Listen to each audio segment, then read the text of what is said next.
In the era of universal card games, awakened cards determine the course of a person's life. As the awakening ended, a white light shone from the instrument.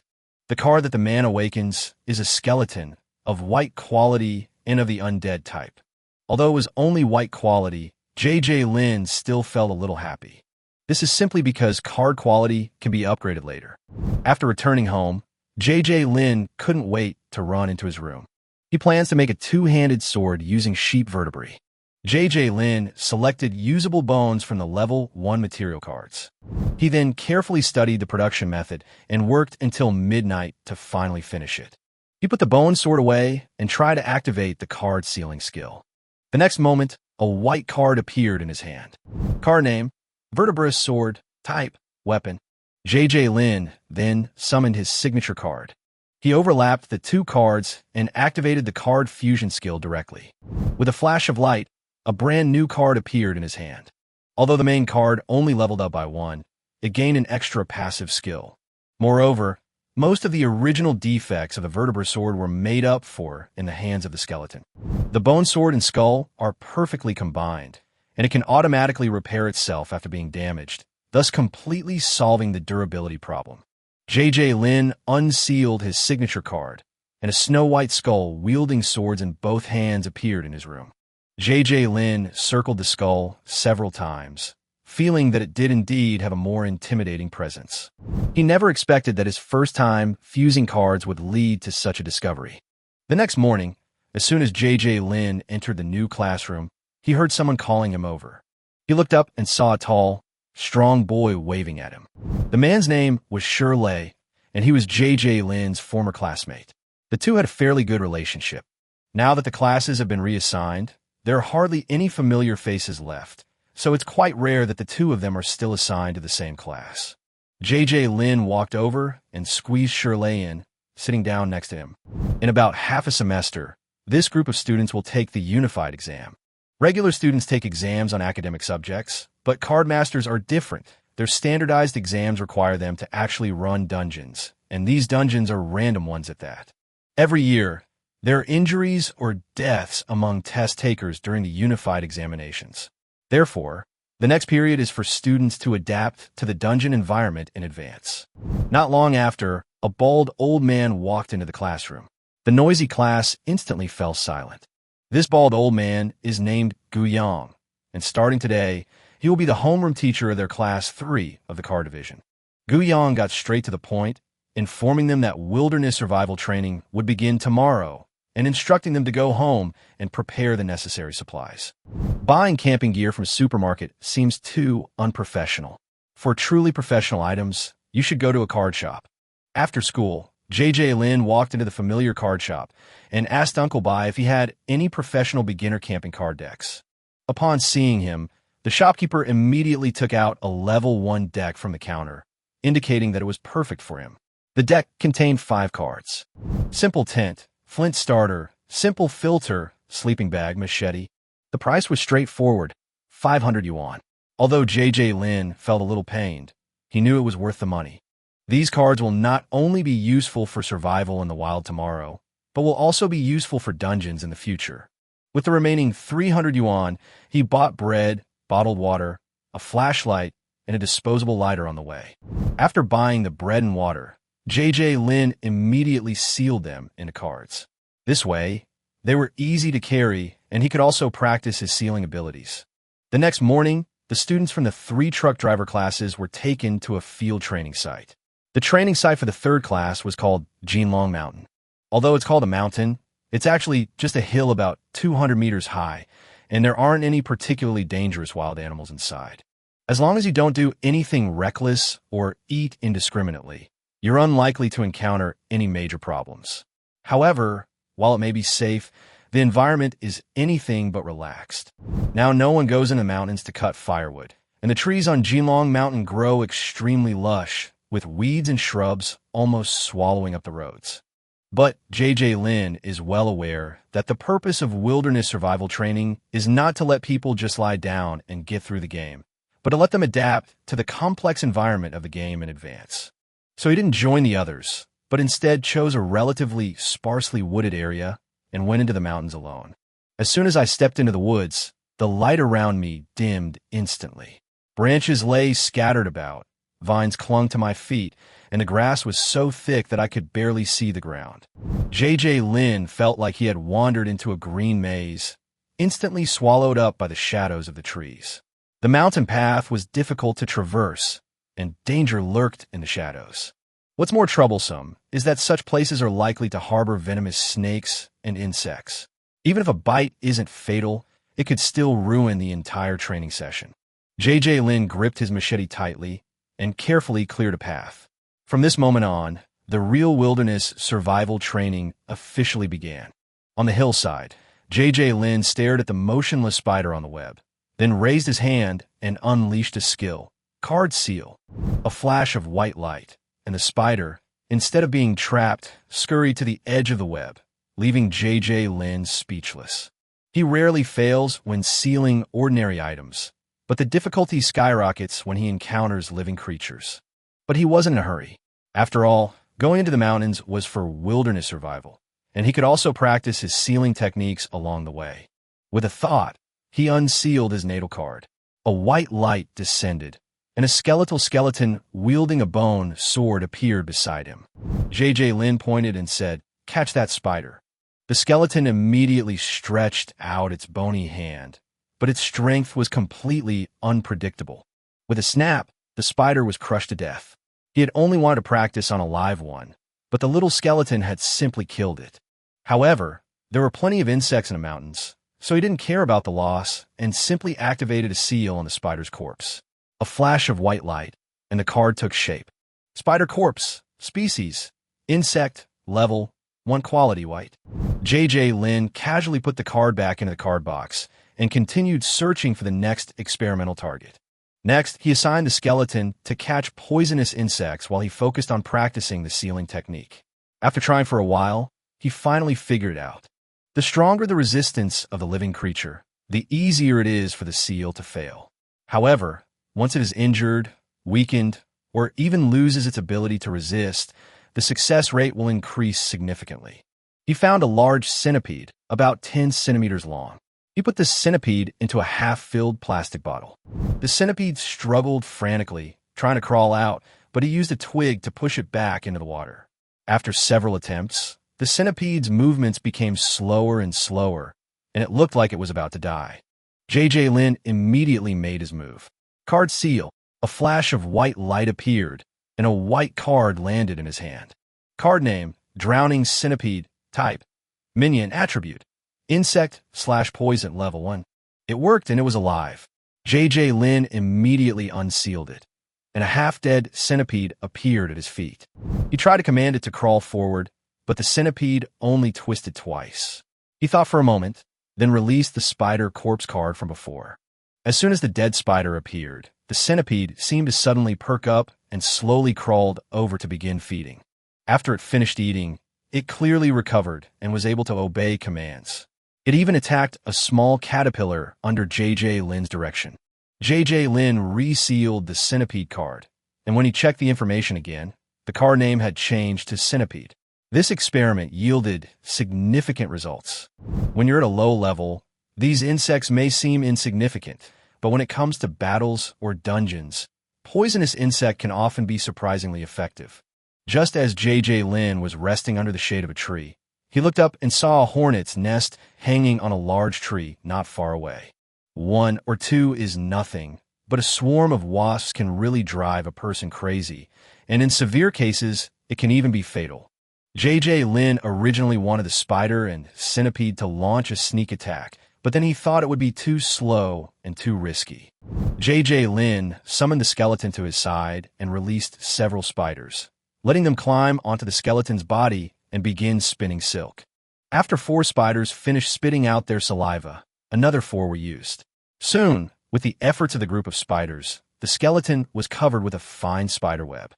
Lin nodded in satisfaction. Go! The skeletal creature, carrying its bone sword, slowly walked towards the large tree. It raised the bone sword and swung it at the hornet's nest. The wasp nest was swept to the ground. The next second, nearly 100 wasps swarmed out like a bomb going off, their buzzing filling the air as they frantically attack the skeleton. Even a most venomous sting can't hurt the bones. What's worse, the skeleton is covered in spider webs. Once a wasp bumps into it, it gets stuck immediately, and the more it struggles, the tighter it gets. As soon as a wasp gets trapped, a spider hiding nearby will immediately crawl out and wrap it up with its silk. The wasps may seem fierce, but they all end up delivering themselves to the spider's doorstep. Once all the attacking wasps were dealt with, the skeleton bent down to pick up the wasp nest from the ground and slowly walk back to JJ Lin's side. This operation took a considerable amount of time, but yielded huge results. JJ Lin immediately activated the seal, turning the hornet's nest and all the bound hornets into cards. As the sun set, the sky turned fiery red. JJ Lin found a spacious yet secluded spot beforehand and unlocked the sealed card. A flash of white light and a single-person tent landed steadily. JJ Lin summoned the skeleton and had it guard the outside of the tent. With it watching outside, JJ Lin finally crawled into the tent and turned on his flashlight. The moment the light shone, the tent felt much safer. He took out all the poisonous insect cards he had collected that day. Apart from the last nest of wasps, most of the rest were spiders and centipedes. Lin Junjie's eyes lit up immediately when he saw the stack of cards.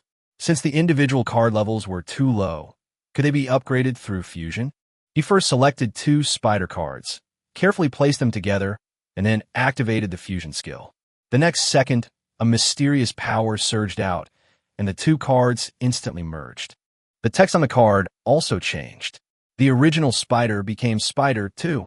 The image also changed from 1 spider to 2 spiders. Lin Junjie was overjoyed. As long as they could be fused, these low-level poison insect cards wouldn't be useless cards, but materials. He didn't stop and immediately merged the same cards one by one. Spiders stacked on top of spiders, centipedes on top of centipedes. What was originally a thick stack of cards quickly dwindled. Yet, the quantity contained within each card continued to increase. After working for quite some time, all the poisonous insect cards were finally fused together. In the end, only 4 cards remained in front of him, 2 of which were the most conspicuous. Card name, Spider Swarm. Card name, Centipede Swarm. After reading it, JJ Lin frowned slightly. He had combined so many cards, but it was still only level 1. It seems these ordinary poisonous insects do indeed have limited potential. Upgrading cards and breaking through quality barriers isn't simply a matter of accumulating quantity. They must conform to certain rules. However, JJ Lin didn't dwell on it for long. Since he couldn't get rid of the same kind, he decided to try a different approach. He simply put this Spider Swarm and Centipede Swarm together and activated the fusion again. A sudden burst of white light shone. The 2 cards merged into one in his palm. When the light faded, a new card appeared. Card name, Venomous Spider. Type, Servant. Attribute, Insect/Poison. Level, 2. Quality, White Common Trait. Highly poisonous. Skills, Silk Spit, Insect Bite. JJ Lin was stunned on the spot. He clearly fused a group of spiders and a group of centipedes. But how did it end up as a single spider? And a highly venomous one at that. This fusion logic was completely beyond his comprehension. What he didn't know was that he had stumbled upon a common method in the advancement of poisonous insect cards, the breeding of venomous insects technique. Put multiple poisonous insects together and let them fight and devour each other.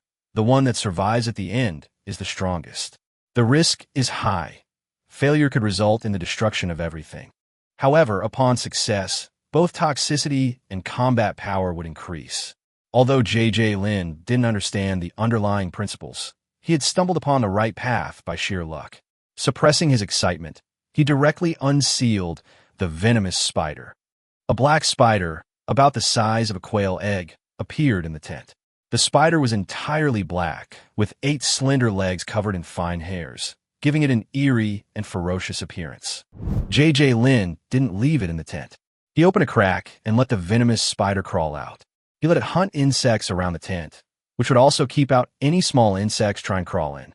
After the venomous spider disappeared into the night, JJ Lin picked up the remaining 2 cards. They were the most special find of the day, the wasp. He activated fusion again. A flash of white light, and 2 cards are combined into a brand new card. Card name, Wasp Nest. Type, nest, attribute. Insect, poison flying. Characteristics, slow growth, level, 2 quality. White common skills, wasp attack, wasp breeding. Wasp attack, controls the wasps in the nest to attack. Current wasp count, 45. Wasp replenishment. As long as the wasp nest is not destroyed, wasps that die during the attack will slowly replenish the nest. Slow growth. After the card is unlocked, the wasps in the nest will build their own structure. As the nest expands, the number of wasps that can be deployed will also increase. Lin Junjie looked at the card and nodded in satisfaction. This wasn't an ordinary minion card, but a nest card. As long as the nest remained intact, the wasps could continuously replenish their supply. Moreover, it can grow. This means that the number of wasps may increase in the future, and their fighting power will also become stronger. With a level 2 highly venomous spider and a level 2 wasp nest, plus the skeletal skeleton on night watch, he finally felt a bit more confident in this mountain forest. Chapter 6. The First Night Raid. The students of the Car Master class at Blue Sky Middle School thought their first day of wilderness survival was over. They were all sound asleep in their tents, unaware that the real training was just beginning. Suddenly, a dozen hunting dogs at the foot of the mountain began barking wildly. Led by Wang Gang, the homeroom teacher of Class 2, they headed straight for Shanlanchong. Liu Yaowen, the homeroom teacher of Class 1, and Gu Yang, the homeroom teacher of Class 3, were all smiling happily. These little guys aren't going to get any sleep tonight. Let them learn a lesson, or they'll really think wilderness survival is just camping. This is a traditional project for the car teacher training program at Lantian Middle School. Only naive students would think that wilderness survival is simply setting up a tent in the mountains and staying there for a few days. Unfortunately, J.J. Lin was one of them. Soon, the first scream echoed from the depths of the forest. A student had just been awakened from his sleep when a cacophony of barking dogs erupted outside his tent. The next second, the hunting dogs pounced, scaring him so much that he scrambled out of the tent, covered his head, and ran up the mountain. He had no choice. These dogs were serious biters. Wang Gang stood behind, watching the student being chased all over the mountain, and smiled with great satisfaction. Once the student was far away, he waved his hand to call the pack of dogs back, and continued searching for the next target. The hunting dogs were all trained, with an incredibly keen sense of smell. Before long, they stopped in front of another tent. Attack! A dozen or so dogs pounced in unison. Another student screamed as he crawled out of the tent, his shoes not even properly on, and was chased all the way. The quiet forest erupted in chaos. Screams and barking filled the air. Many students, hearing the commotion, immediately realized something was wrong and quickly packed their things to hide. But the birds, with a sniff of their noses, could find them very quickly. The only difference was that those who woke up early at least managed to save their tents, while those who slept soundly had their nests overturned by the dogs. J.J. Lin, of course, heard the commotion too. He sat up abruptly from his sleeping bag, his expression changing slightly. The screams in the distance grew closer, and the barking of dogs became clearer. Lin Junjie didn't dare delay and immediately packed up the tent and sleeping bag. He knew he couldn't stay on the ground, so he decisively asked the skeleton to help him climb onto a large tree. As for the skeleton, he didn't take back the card but left it under the tree to wait. J.J. Lin had his plan clearly in mind. Don't dogs like bones? A skeleton is made entirely of bones. If a pack of dogs came looking for it, he might be able to lure them away. Soon, a dozen dark figures darted out of the woods. It was the pack of hunting dogs. Lin Junjie held his breath and hid in a tree. As the pack drew closer, he immediately gave the order in his mind. Lure them away. The next second, the skeletal skeleton transformed into a white blur and raced up the mountain. The hounds, as expected, were drawn in and immediately turned to give chase. Lin Junjie had just breathed a sigh of relief when Wang Gang caught up with them. He looked up and saw that the creature being chased by the dog was actually a skeleton. Wang Gang understood instantly. As the homeroom teacher, he was very familiar with his students' information. Looking up again, he indeed saw J.J. Lin hiding in the tree. A good idea, but unfortunately, he lacked experience. He looked up at J.J. Lin and said, "If you're going to use a skeleton to distract my dog, at least put some clothes on it. A dog can't tell the difference between a person and a skeleton, but surely a card master can tell the difference." After saying that, He immediately called the hunting dogs back. Lin Junjie's expression changed. If the pack of dogs returned, he would definitely be chased all over the mountain, and he didn't want to experience that firsthand. Since the dog wouldn't go away, they'd deal with the person with the dog first. Without hesitation, Lin unsealed the wasp nest. A wasp nest appeared in his hand, and dozens of wasps instantly flew out. At the same time, he gave the order to attack the highly venomous spiders lurking nearby. Wang Gang's eyes lit up. "You've got guts." Of all the students tonight, Lin Junjie was the first to dare to fight back.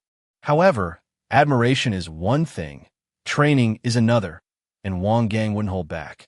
A flash of light appeared on the card, and a slender sword materialized in his hand. With a flick of his wrist, the sword light exploded in the night.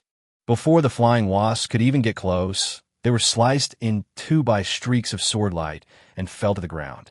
A teacher is a teacher after all. Their strength is far beyond what a student can match. Just as Wang Gang was killing the wasps, he suddenly felt a sharp pain in his calf, followed by a tingling and numb sensation that quickly spread down his leg. Wang Gang's face darkened. He had been poisoned. He immediately realized that the card that bit him must have been released by Lin. Ignoring the remaining wasps, Wang Gang bent down and slapped the venomous spider to death. Before he could even see what it was, his lips suddenly stung. A swarm of wasps had managed to escape and stung him in the chaos. Wang Gang was utterly horrified. A homeroom teacher, accompanied by his hunting dog, raided a student's homeroom at night, only to be bitten by the student and stung on the mouth by a wasp. If word got out, he'd be utterly humiliated. He immediately unsealed a bottle of antidote, tilted his head back, and gulped it down. Without uttering a single harsh word, he turned and headed down the mountain with a pack of dogs that had just returned.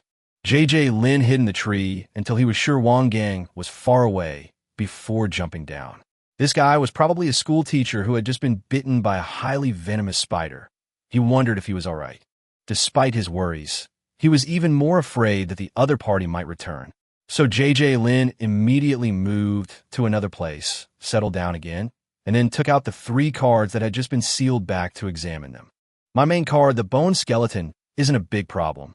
Although it was bitten a few times by the hounds, it didn't cause any serious damage and will recover in a while. The wasp nest fared worse. Almost all the wasps released earlier were killed by Wang Gang, and now the number of wasps with a wasp attack skill has dropped to 0/45. Fortunately, this is a nest-type card, so the wasps can slowly recover in a few days. If you have enough wasp cards to fuse, the recovery will be even faster. The worst off is the venomous spider. What was originally a perfectly good Tier 2 card is now reduced to a Tier 1 card, a venomous spider corpse. Chapter 7. The bone sword inlaid with snake fangs. Old Gu, old Lu, come quick and help me take a look. As soon as Wang Gang saw the other 2 homeroom teachers arrive, he immediately rolled up his trouser legs. Guyang looked down and immediately cursed. "Damn it, Lao Wang, what bit you? Your leg is all black." Wang Gang's calves were covered in a dark blue-black color, which looked frightening. Without a word, Lu Yaowen pulled out a knife and began to drain the venomous blood from him. Actually, Wang Gang reacted quickly. He drank the antidote immediately after being bitten and recovered in a few days. Now that the venomous blood has been drained, the situation has quickly stabilized. While stopping the bleeding, Lu Yaowen muttered, "Luckily, the venom wasn't too potent. How could you, a grown man, get bitten like this?" Guyang had just breathed a sigh of relief when he suddenly stared at Wang Gang's face, his expression turning strange. "Old Wang, what's wrong with your lips?"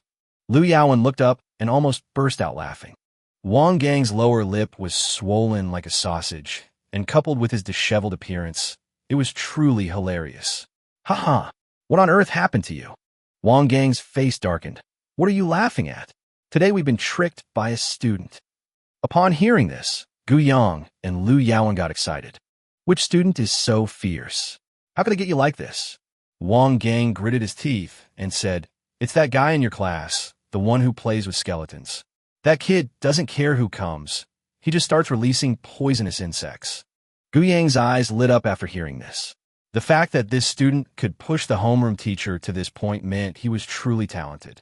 If Class 3 could produce 2 promising students, the end-of-semester bonus would definitely be substantial. Liu Yaowen also became interested and said with a smile, "I'll go meet him tomorrow night." Wang Gang sneered, go ahead, just don't fall into the trap yourself." The group laughed and cursed as the night slowly passed. The next morning, the sun rose. JJ Lin woke up under the tree, stretched, and felt pretty good. Last night's battle had made him realize that wilderness survival was not as simple as it seemed. Danger doesn't just come from wild animals and poisonous insects. Teachers can also jump out and attack at any time. Especially since he tricked that teacher so badly last night. Who knows if the other party will retaliate? JJ Lin's goal for today is clear. First, continue catching poisonous insects. These insects can not only be sealed into cards, but also used to poison the spinal sword in the skeleton's hand. Second, find more wasps. Last night proved that wasps aren't entirely useless against someone of the teacher's caliber. Given enough numbers, they can still cause trouble. Third, he seeks out unusual plants and animals. Poisonous plants, flowers, and strange insects. Anything with special properties could become his trump card. With yesterday's experience, JJ Lin's efficiency was noticeably improved today. The skeleton has also grown rapidly. At first, it would just slash around randomly with its spinal sword. Now it can skillfully push aside fallen leaves and rocks, then catch the insects hiding underneath and put them into a plastic bottle. After sealing the captured poisonous insects into cards, JJ Lin will unseal them again, letting them scatter to find more places where poisonous insects gather. In this way, it was as if he had activated an automatic search sheet, and his harvest doubled. From morning to afternoon, JJ Lin's collection of poisonous insect cards grew larger and larger.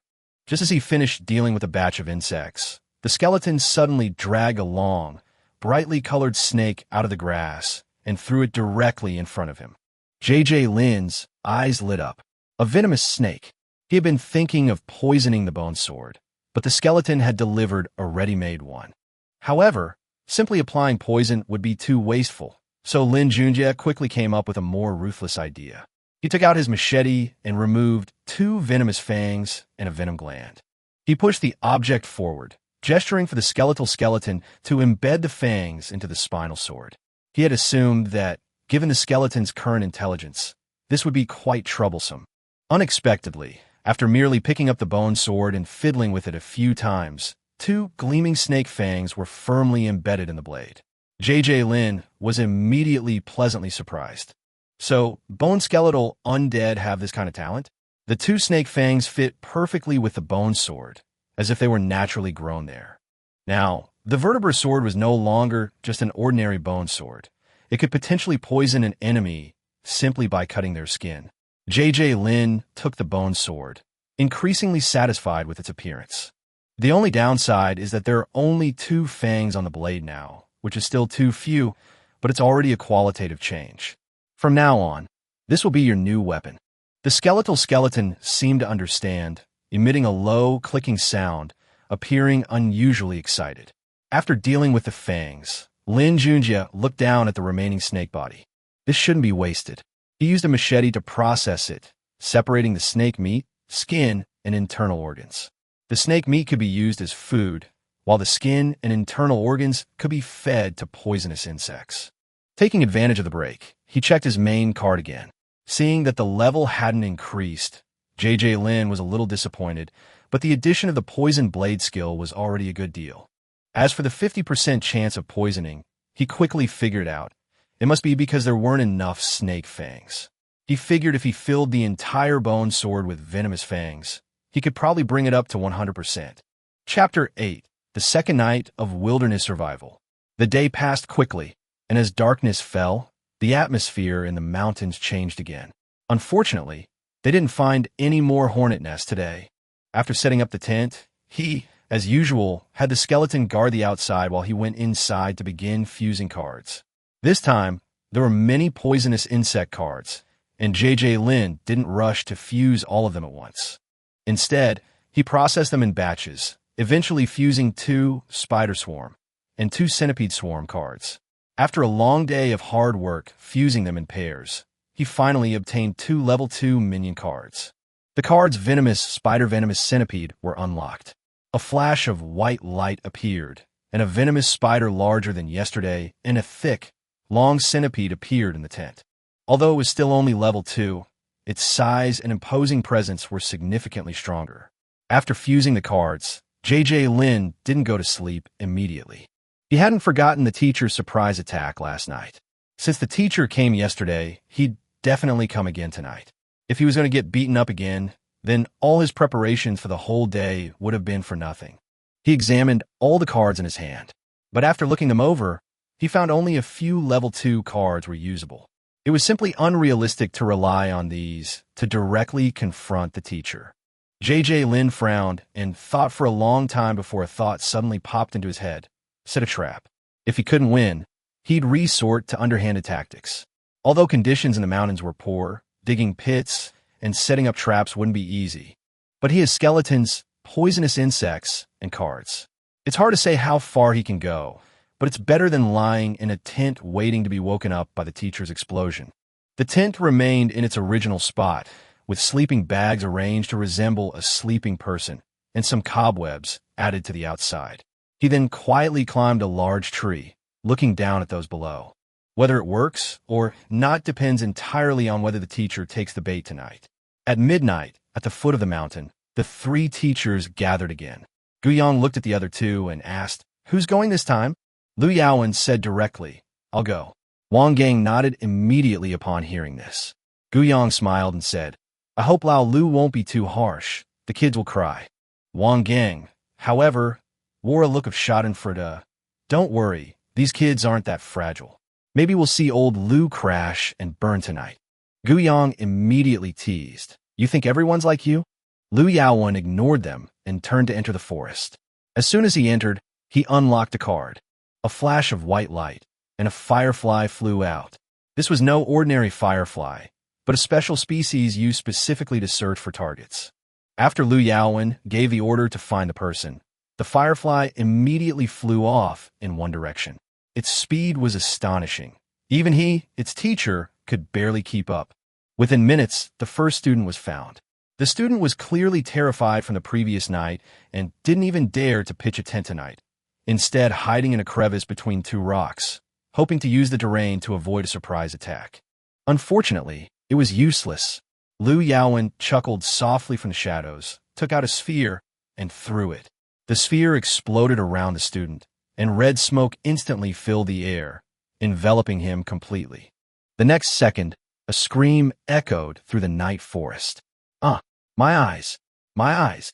The scream was so agonizing it sent chills down everyone's spine. Lu Yaowen glanced at it, finding it somewhat unbearable to look at. They then continued their search for the next victim. Soon, screams echoed from all over the mountains and forests.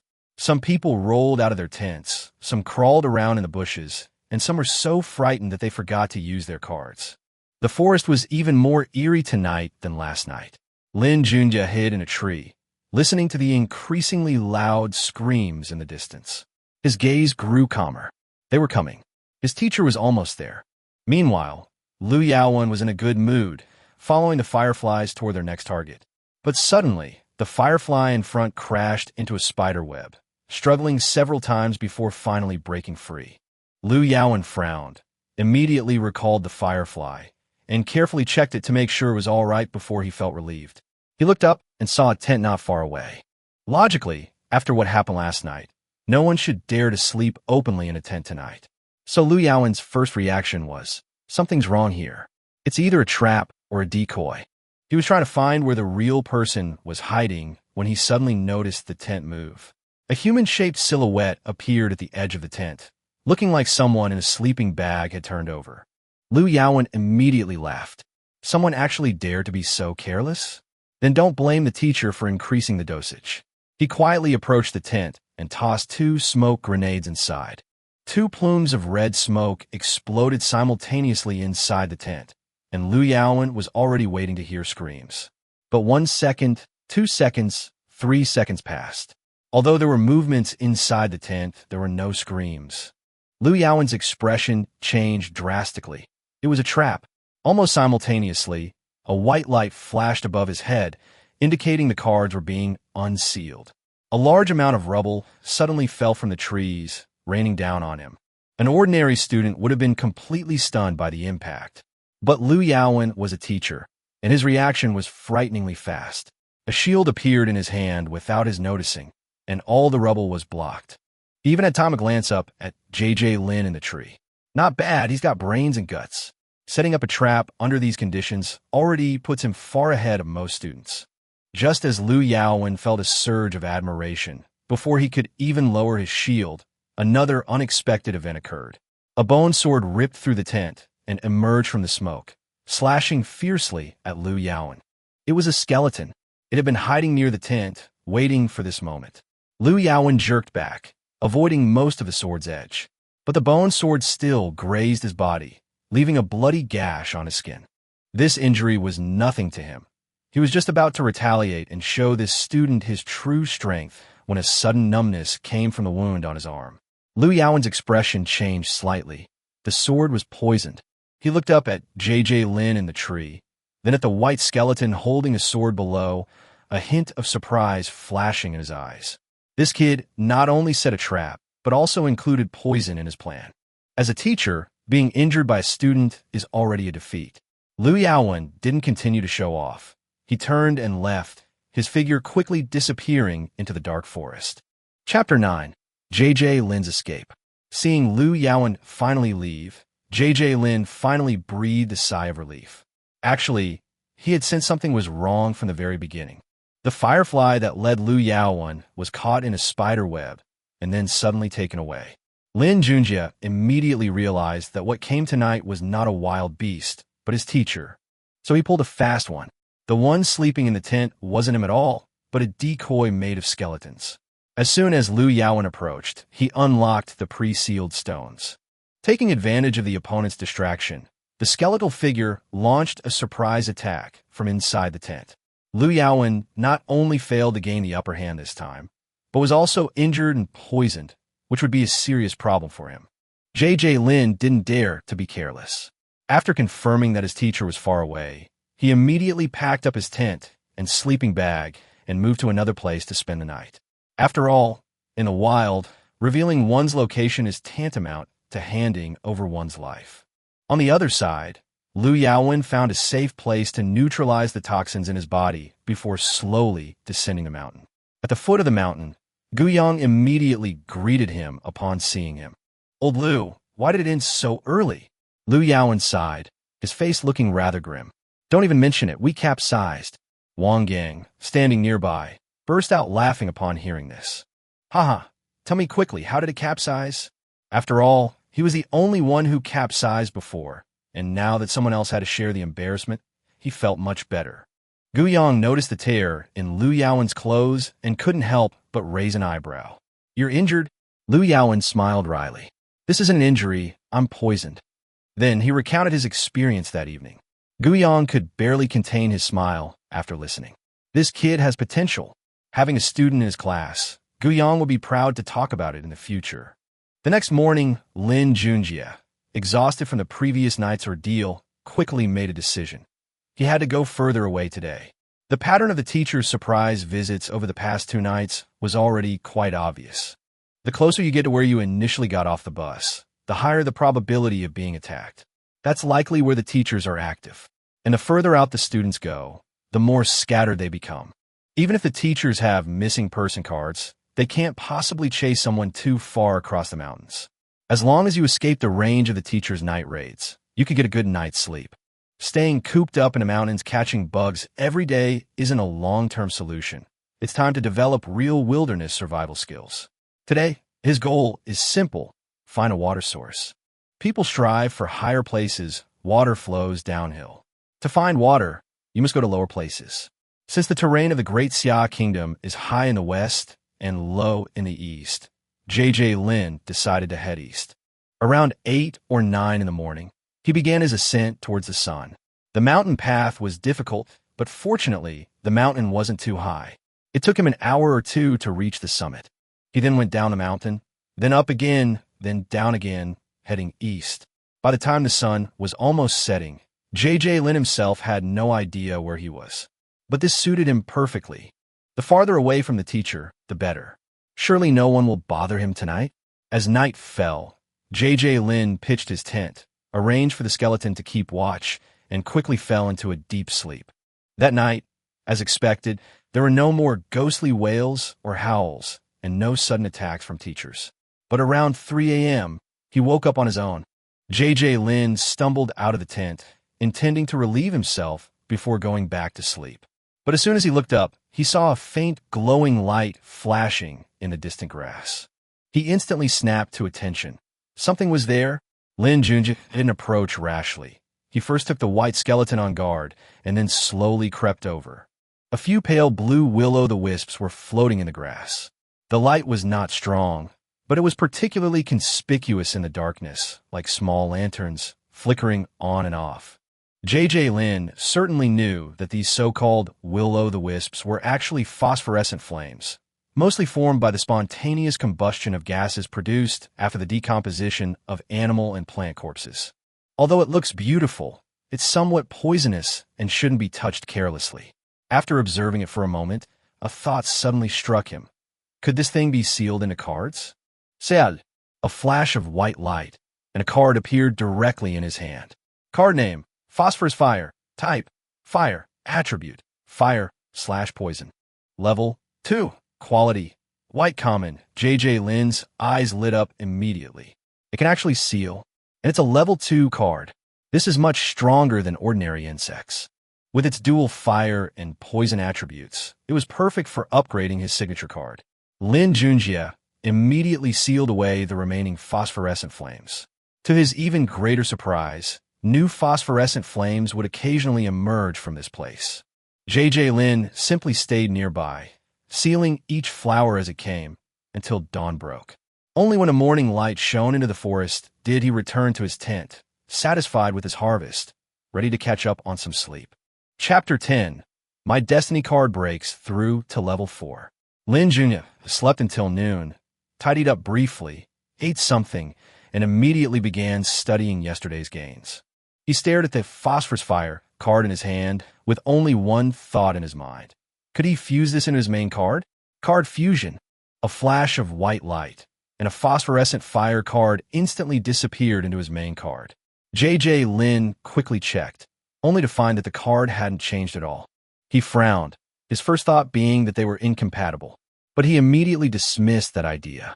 Phosphorescent light, also known as will-o'-the-wisp, is inherently associated with corpses, energy, and decay.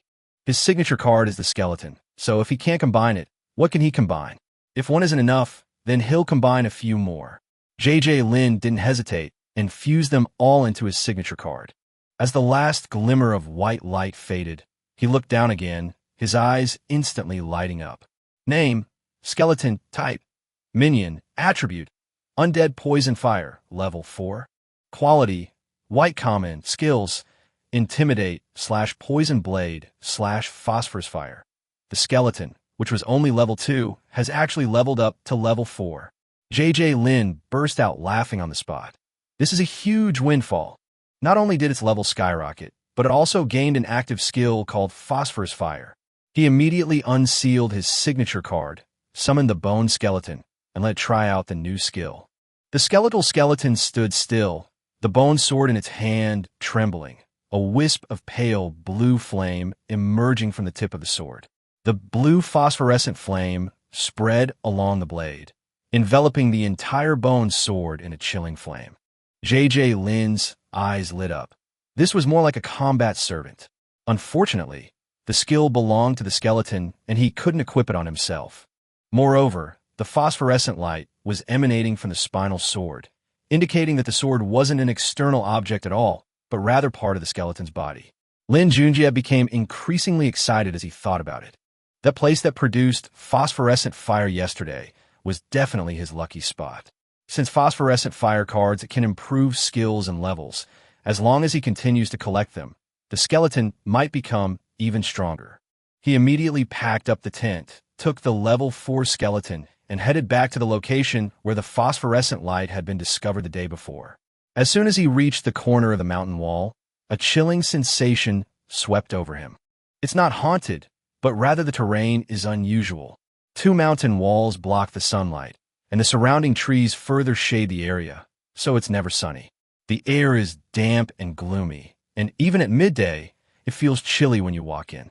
Lin quickly discovered a large patch of rotten leaves in the corner, with some fine hairs in the middle, suggesting that some small animal had died there. Yesterday's phosphorescent flames mostly originated from this area. A thought struck Lin Junjie. If he could seal this place into a card, wouldn't the phosphorescent flames have a stable source in the future? Thinking of this, he raised his hand. Seal, a white light fell, and the rotten leaves that had been piled in the corner disappeared instantly. Then, a card appeared in his hand. Lin was stunned for a moment. It actually worked. He had only tried it casually, but he hadn't expected it to actually seal the area. It's important to understand that sealing an entire area is usually very difficult. Card name, Rotting Junk Heap. Type, Item, Attribute, Poison Level 2. Quality, Green Excellent. Skill, Phosphorescent Generation. Upon seeing the words Green Excellent, Lin almost couldn't help but shout it out. This was the first green quality card he had ever obtained. No wonder it was able to be sealed successfully. It wasn't a terrain card, but an item card. Even so, a green, high-quality item card is definitely not bad. More importantly, it can reliably produce 5 phosphorescent flames every day. At this moment, Lin finally understood why some people say that traveling 10,000 miles is worse than reading 10,000 books.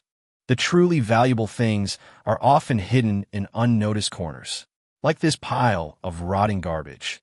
If he hadn't been deliberately observing it, who would have thought it could contain a green card? After collecting the cards, Lin continued his exploration of the mountains under the midday sun. His goal was clear: to seal as many cards as possible during these few days of wilderness survival. This mountain forest might just be a training ground for others, but for him, it was an untapped treasure trove. Of course, spending too much time alone in the mountains inevitably leads to loneliness. Fortunately, he had the skeleton by his side. Although the creature couldn't speak and had no expression, at least it could keep him company and fight. With it there, Lin felt much more at ease. He continued walking, and before long, he heard the sound of flowing water. Following the sound, he soon saw a clear stream flowing through the mountains. Yesterday, we searched all day but couldn't find a water source, but we unexpectedly found one shortly after setting off today. Lin immediately decided to make this our new campsite for the next few days.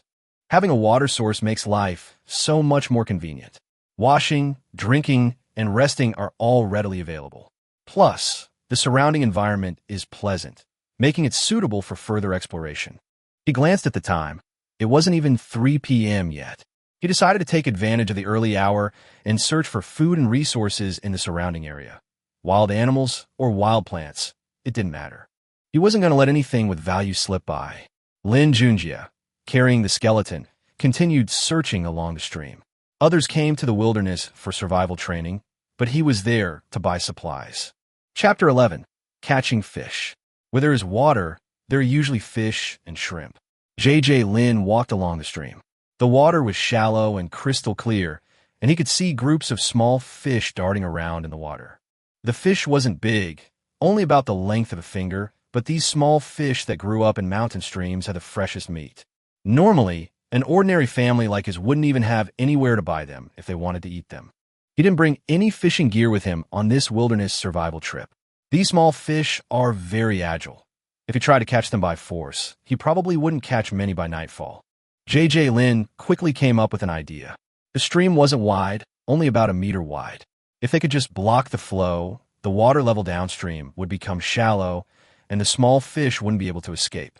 He stepped into the stream, the icy water instantly reaching his ankles, making him shiver.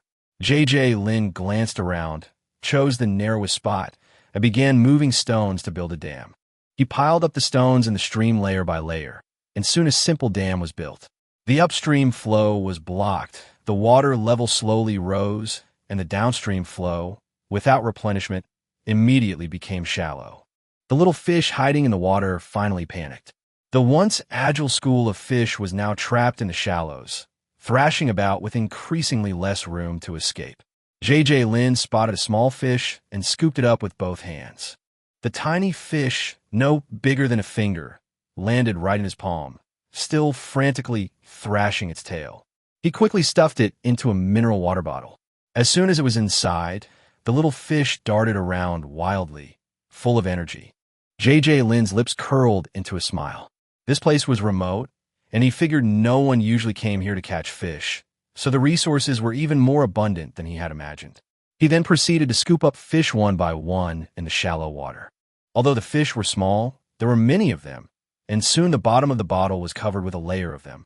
As darkness fell, he worked for several hours and finally filled 2 bottles with small fish. Looking at his haul, Lin was in a great mood. This wasn't ordinary food. It was a local specialty from the mountains. He tightened the cap on his mineral water bottle. As the little fish inside began to stir due to lack of oxygen, a flash of white light appeared, and the 2 bottles of fish were instantly sealed into cards. It's getting late, so we can only explore this far for now. We'll continue searching this area tomorrow. Maybe we'll find some wild vegetables, wild fruits, or even more resources that can be sealed. Meanwhile, the 3 teachers gathered together again. Wang Gang immediately urged, "Old Gu, quickly check the students' positions." A few days later, some students realized what was happening and started fleeing to more distant places. After all, they weren't stupid. The teachers would raid them at night, and the farther they could run, the less pressure they would face. Guyang nodded and took out a card to unseal it. A flash of white light appeared, and a palm-sized device appeared in his hand. After the device was activated, dots of light quickly lit up on the screen. Wang Gang stared at the screen and pointed to the farthest point of light. "Who is that? Why did it run so far away?" Guyang glanced at it. "Who else could it be but the student who made you suffer?" Guyang's card comes from a dungeon and can track multiple targets simultaneously. He had already marked the students participating in this wilderness survival event, and he could identify each light spot at a glance.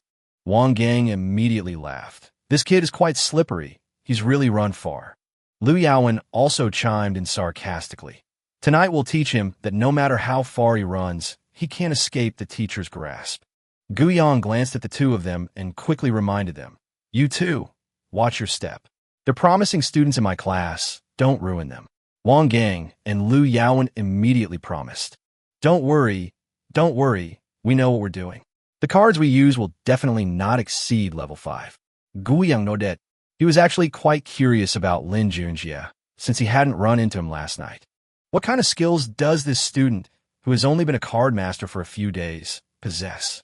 The 3 teachers are all elite card masters over level 40, their physical attributes far surpassing those of Lin. Lin Junjie had walked for a day and a half, but the 3 of them crossed the mountain in less than 2 hours. Soon, they spotted a tent by a stream and stopped a short distance away. Wang Gang lowered his voice and warned, "This kid should have a few poison cards. Don't be careless." Lu Yaowen smiled and said, "I have quite a few low-level minion cards here. Let them test his mettle first." After speaking, he took out a card and unsealed it. A white light landed, and 10 short, green-skinned humanoid creatures appeared before the 3 of them, a goblin squad. Wang Gang immediately winked at them. Goodness, they've even brought out the goblin squad. This kid's in for a rough night. There was a hint of sarcasm in the remark. After all, this display of force seemed to have a personal vendetta element to it. Lu Yaowen didn't bother to explain. With a thought, 10 goblins immediately crouched low and stealthily made their way towards Lin Junjie's tent. But Lin Junjie wasn't entirely unprepared. When resting in the wild, the biggest fear is being attacked in the middle of the night. He had already arranged for skeletons to patrol around the tent. Venomous spiders and centipedes were also placed nearby. However, their main purpose was not to guard, but to eliminate mosquitoes and poisonous insects. Lin didn't want any bugs to crawl into his tent while he was sleeping. The goblin squad thought they were well hidden, but with their limited intelligence, they couldn't possibly escape the skeleton's senses. Before they even got close to the tent, Lin had already sensed the enemy's approach. At that moment, he gripped his machete tightly, quietly hiding inside the tent, ready to strike at any moment. Just as the goblins continued to approach, 2 screams suddenly rang out from the darkness. The 2 goblins collapsed to the ground, convulsing. Wang Gang, watching from a distance, paled and instantly realized, oh no, they've been bitten by poisonous insects. He had experienced that feeling firsthand. Upon hearing this, Lu Yaowen's eyes darkened, and he immediately gave the order, charge. The remaining goblin squad no longer hid and charged towards Lin Junjie's tent with strange cries. Chapter 12. The Fourth Night of Wilderness Survival. Lin Junjie was already prepared for the swarm of goblin soldiers charging at him. The skeleton stood in front of the tent, its spinal sword slashing down fiercely, striking the goblin at the forefront. With a single sword strike, the poison blade was activated. The goblin instantly bled and was poisoned, its body going limp and its fighting ability instantly crippled. But the goblin wasn't going to stand still and take the beating. Several weapons in the first row simultaneously slashed at the skeleton. 3 ribs snapped instantly. These goblins were not strong and were short, so under normal circumstances they might not have been able to hurt the skeleton. But Lu Yaowen had clearly equipped them differently. With one strike, the bones were still broken. JJ Lin remained calm and immediately gave the order. Phosphorus flame. The next second, a ghostly blue flame coiled around the spinal sword. In the night, the white skeleton looked like the Grim Reaper crawling out of graveyard. So eerie, it sent chills down one's spine. The goblins that charged forward visibly paused. It wasn't that they suddenly became cowardly, but rather that the skeleton's passive skill intimidate had taken effect. That brief moment was enough. The skeletal figure raised its sword and slashed horizontally, the phosphorescent blade cutting down a goblin. The goblin screamed and fell to the ground. The scream startled the other goblins, who immediately roared and charged again. JJ Lin immediately unsealed the card. Wasp nest, and more than 20 wasps flew out with a buzz, swarming the goblin and stinging it indiscriminately on its face, neck, and arms. The goblins jumped and screamed as they were stung, wildly swinging their weapons, and their formation instantly collapsed. Even worse, in their frantic struggle, 2 goblins suddenly foamed at the mouth and collapsed to the ground. It turned out that the toxin from the insect bites had finally taken effect. The remaining 6 goblins completely lost their will to fight, screaming and turning to run away. Lu Yaowen immediately resealed the 6 escaped goblins back into cards. He looked at Lin Junjie, his expression somewhat complicated. He had to admit, this kid's signature card had grown too fast. In just a few days, he had already been able to perform like this in the teacher's raid. Just then, a voice came from the darkness. Lin Junjie, it's the 3 of us. Don't go any further for the next few days. As soon as the voice finished speaking, 3 teachers appeared from the shadows. JJ Lin came out of the tent and greeted the visitors immediately upon seeing who they were. Hello, teachers. He wasn't surprised that his teachers would come to visit him, but he didn't expect that all 3 of them would arrive at the same time. Guiyang smiled immediately upon seeing him. Not bad, kid. You didn't embarrass me. Lin Junjie smiled shyly. After all, the other 2 teachers had suffered at his hands the previous 2 nights. Guiyang waved his hand and said, All right, this was just a routine surprise inspection. You did well, you passed. Just rest easy for the next few nights. The 3 teachers gave a few more casual words of advice and then turned to leave. They had many students to check that evening and didn't have time to stay any longer. As soon as the teachers left, JJ Lin was about to go back to his tent to sleep. Turning around, he saw 4 goblin corpses lying on the ground. Lu Yaowen retrieved the dead goblin's weapons, but didn't take the bodies with him. Lin Junjie looked at the 4 poisoned corpses, his lips twitching slightly. This thing is so bad, even a dog wouldn't want to feed it. He can't just leave it like this at the tent entrance to sleep with him, can he? With no other option, he raised his hand and waved it, a flash of white light, and all 4 goblin corpses turned into cards. Card name, Poisonous Goblin Corpse. Lin Junjie looked at the 4 cards in his hand and quickly came up with an idea. He took out Rotting Garbage Heap and fused it directly with the 4 corpse cards. After the fusion was completed, the card information was refreshed. Sure enough, after the fusion, the level increased, the phosphorus fire production increased from the original to 8 per day, and the storage limit also increased to 25. JJ Lin nodded in satisfaction, then casually separated 5 phosphorescent fire cards and merged them all into his own natal card. After finishing all this, he crawled back in his tent and fell into a deep sleep. The next morning, sunlight streamed through the tent cracks onto his face. JJ Lin stretched, feeling refreshed. Although he'd had another fight last night, it had ended well. His teacher had also promised not to bother him again for the next few nights. This surprise attack was originally intended to train students to remain vigilant in the wild. However, JJ Lin's performance clearly far exceeded the requirements, leaving even the teachers with nothing to criticize. After a simple breakfast, JJ Lin slowly searched for food along the stream. On the 5th day of his wilderness survival, he planned to find some edible wild vegetables near a water source. Areas closer to streams had more plants and abundant resources. He carefully picked any unidentified plants, sealing them as cards to identify later. Looking at his haul, JJ Lin was in a good mood. While others were still anxiously waiting their turn during this wilderness survival trip, he had already begun to develop steadily, and his inventory was growing larger and larger. Chapter 13. Accidentally entering a dungeon. As evening fell, the sun slowly sank, turning the entire sky a fiery red. Lin Junjie stood in the wilderness, gazing at the burning red clouds above, lost in thought. Such a scene was simply unseen in the city. But the next second, something unexpected happened. A bright red sunset cloud suddenly fell from the horizon, like a monster pouncing on its prey, heading straight for him. Lin Junjie's expression changed, and he turned to retreat, but it was too late. With a deafening roar, the fiery cloud crashed down in front of him, instantly transforming into a swirling, mysterious passage. A terrifying suction force erupted, pulling him straight in. Lin Junjie's heart skipped a beat. Oh no, it's the dungeon entrance. Even worse, he had no idea what level of dungeon it was. In this world, the higher the dungeon level, the stronger the monsters and the higher the death rate. And he was only level 4.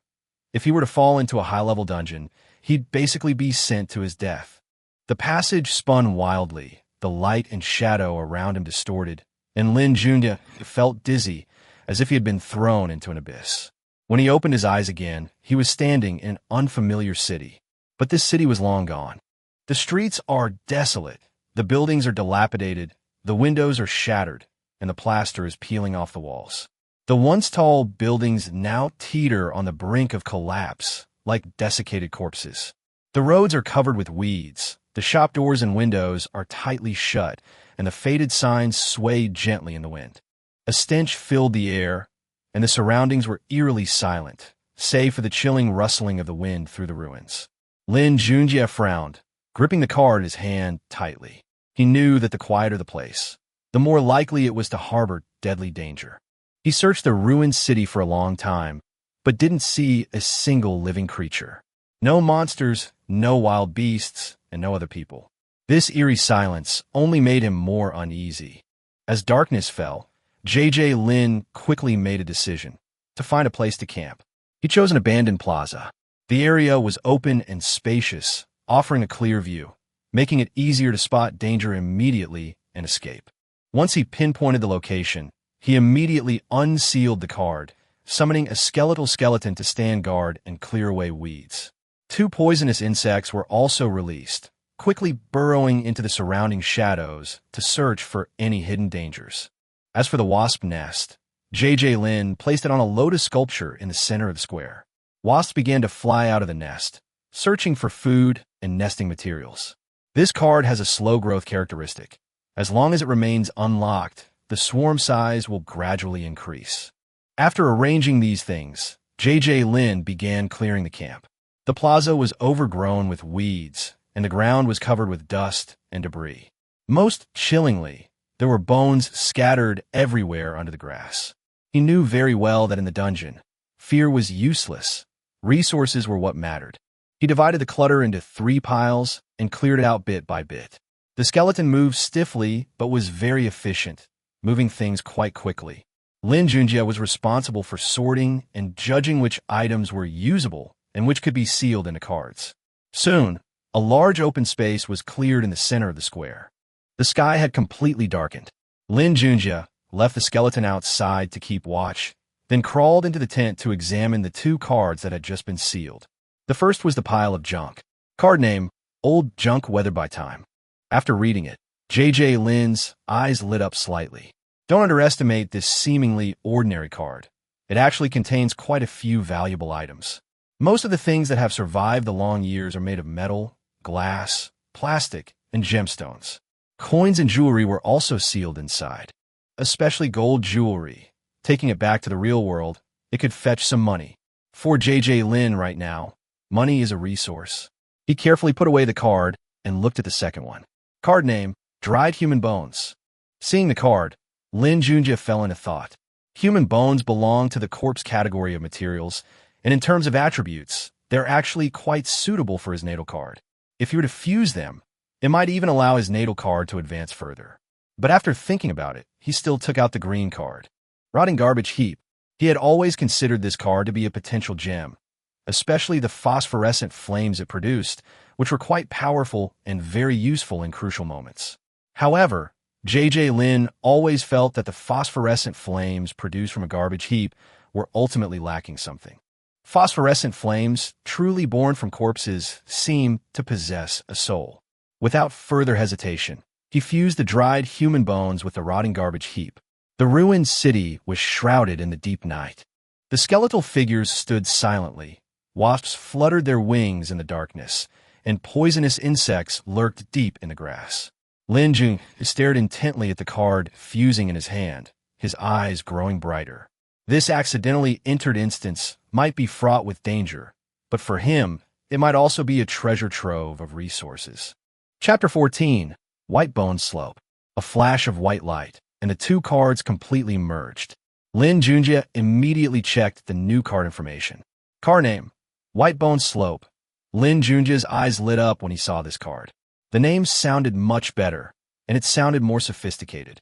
More importantly, the card type changed from item cards to terrain cards.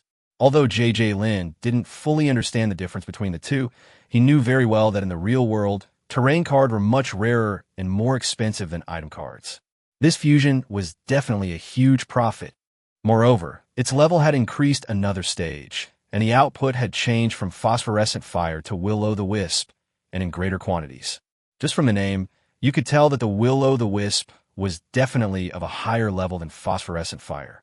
Without hesitation, Lin Junjie separated the 10 will-o'-the-wisps into cards, preparing to feed them to his signature card. Card fusion. He resealed the skeletal skeleton and then fused all 10 will-o'-the-wisps cards into it. The next second, the information on his signature card was refreshed. The original phosphorescent fire had transformed into will-o'-the-wisps. The skill didn't seem to have changed much, but the level jumped directly from level 4 to level 6. Lin Junjie immediately understood. Will-o'-the-wisp was indeed stronger than phosphorescent fire. Otherwise, his natal card wouldn't have leveled up 2 levels in one go. He resealed the skeletal skeleton, letting it patrol outside the tent with its bone sword.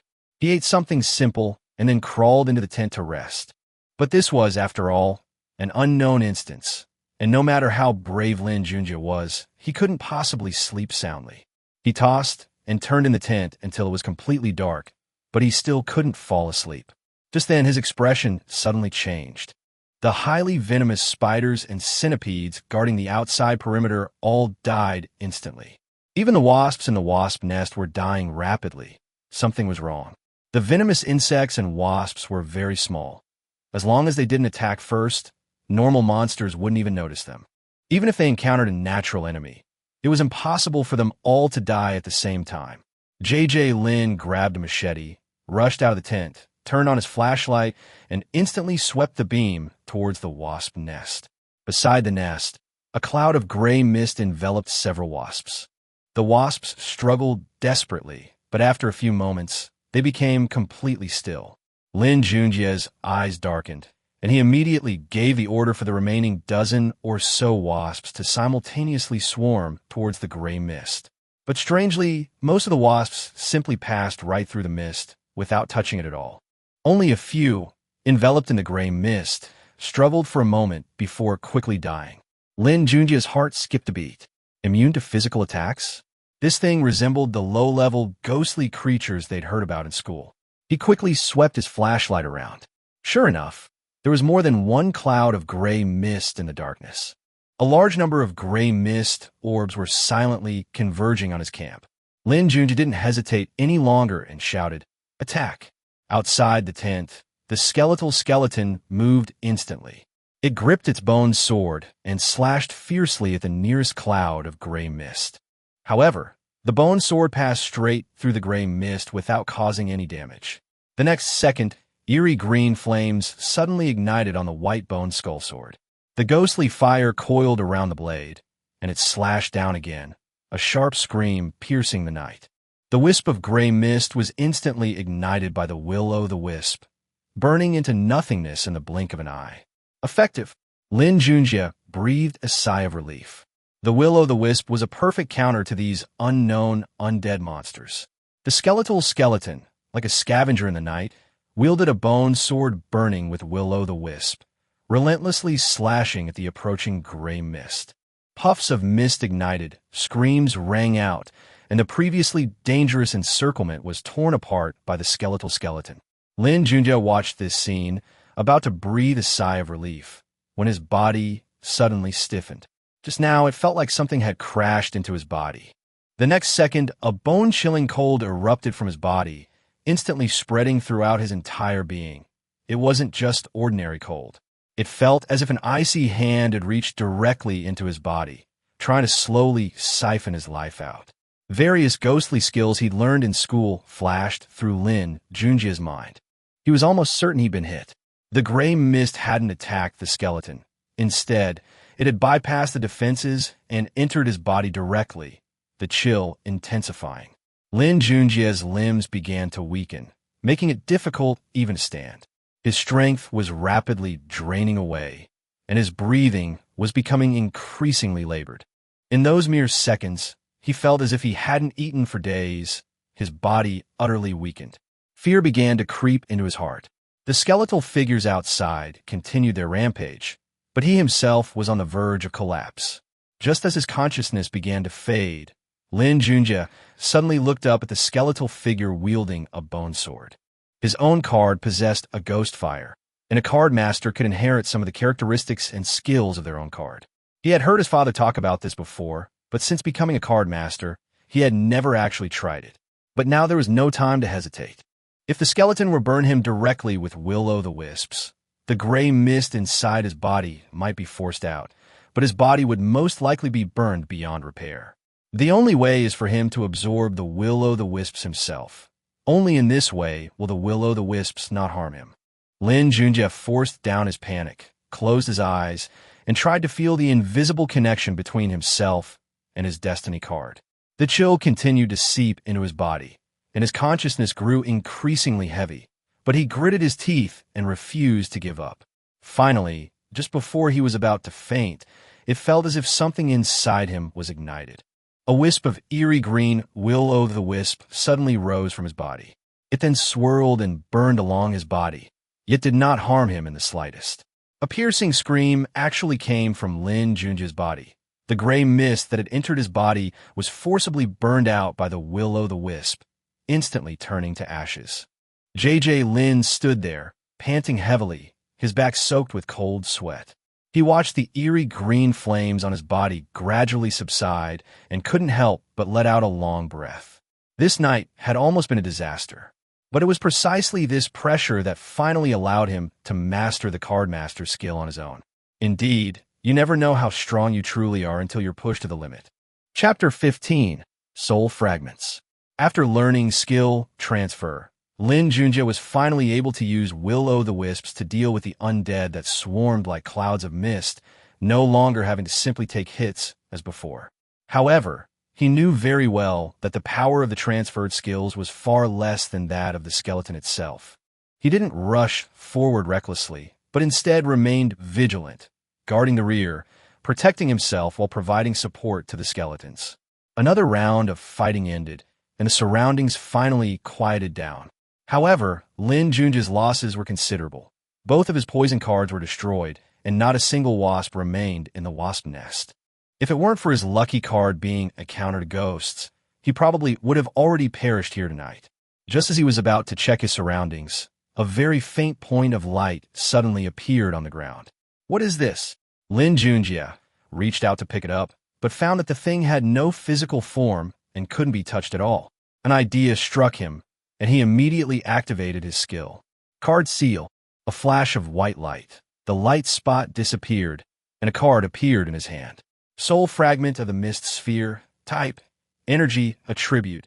Undead, quality. Green, excellent. Lin Junjie's eyes lit up instantly. An energy card. This was a truly valuable item.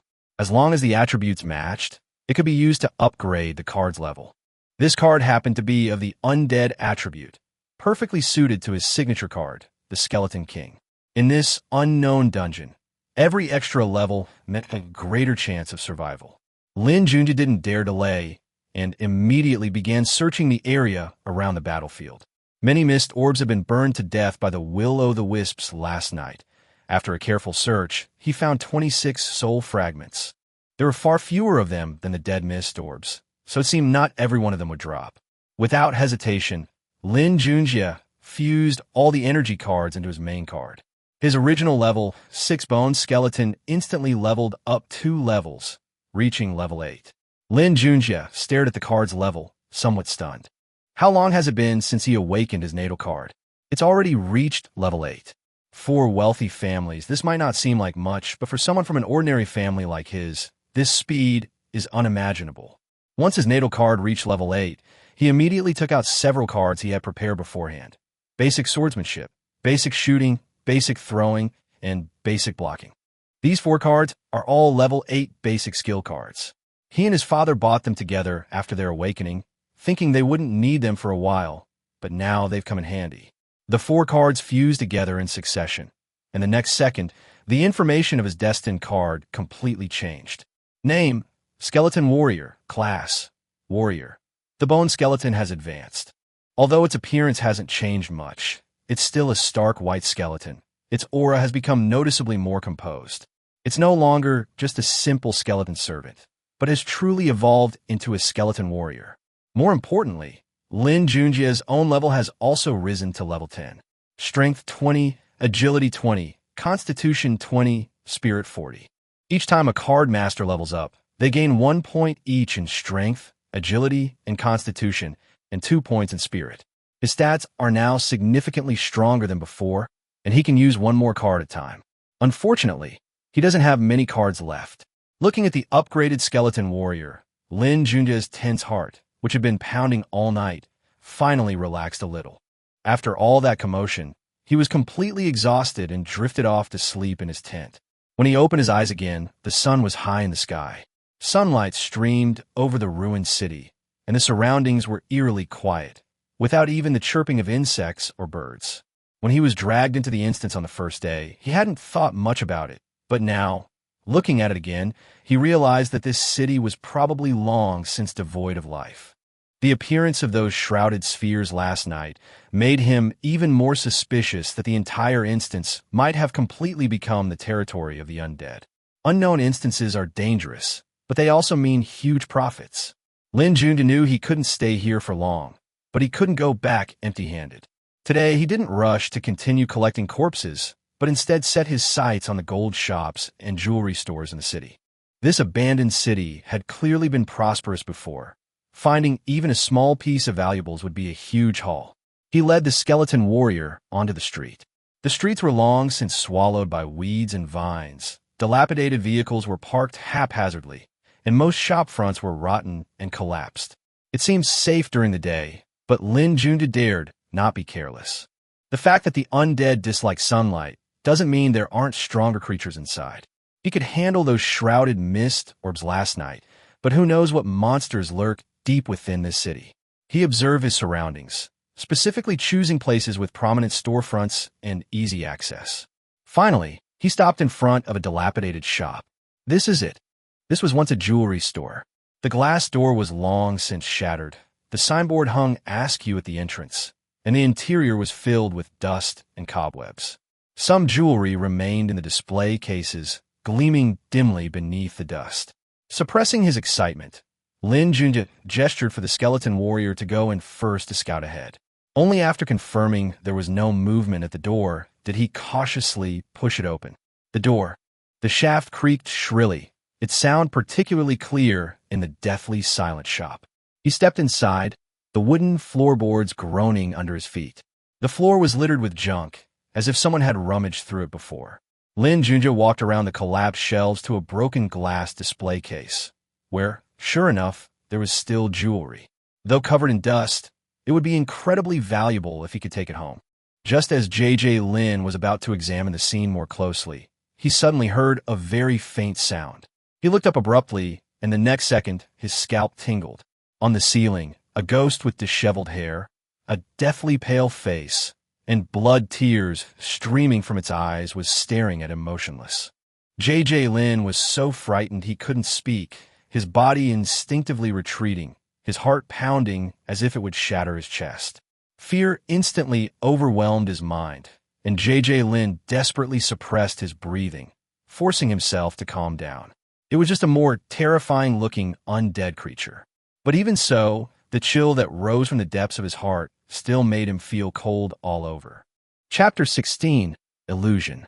A terrifying head suddenly appeared, and Lin Junjie's heart tightened. But his reaction wasn't slow.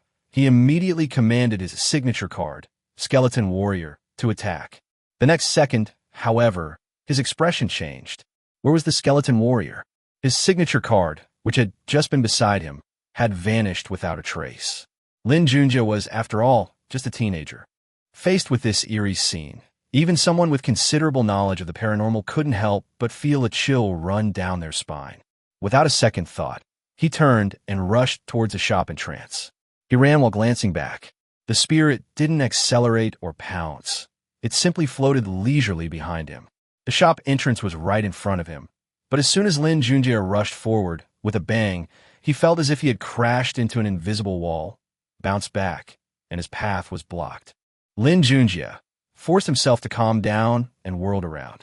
A sharp cleaver appeared in his hand without him even noticing. He gritted his teeth, raised his hand, and slashed down fiercely at the undead. The blade cleaved through it with incredible ease. There was no resistance from bone, no real tactile sensation. It was as if he had struck a false shadow. Lin Junjie's eyes widened, and before he could even catch his breath, the cleaved undead suddenly exploded into a pool of blood, splattering all over the ground. The ground beneath his feet was quickly stained crimson with blood. In the blink of an eye, the entire jewelry store seemed to have been dragged into a blood-red swamp. Lin Junjie's breathing grew increasingly rapid, cold sweat pouring down his forehead. Just then, his ankle suddenly tightened. He looked down and saw two hands, formed from congealed blood, emerging from the blood-soaked water and gripping his foot tightly. Lin Junjie's heart pounded, and he struggled desperately.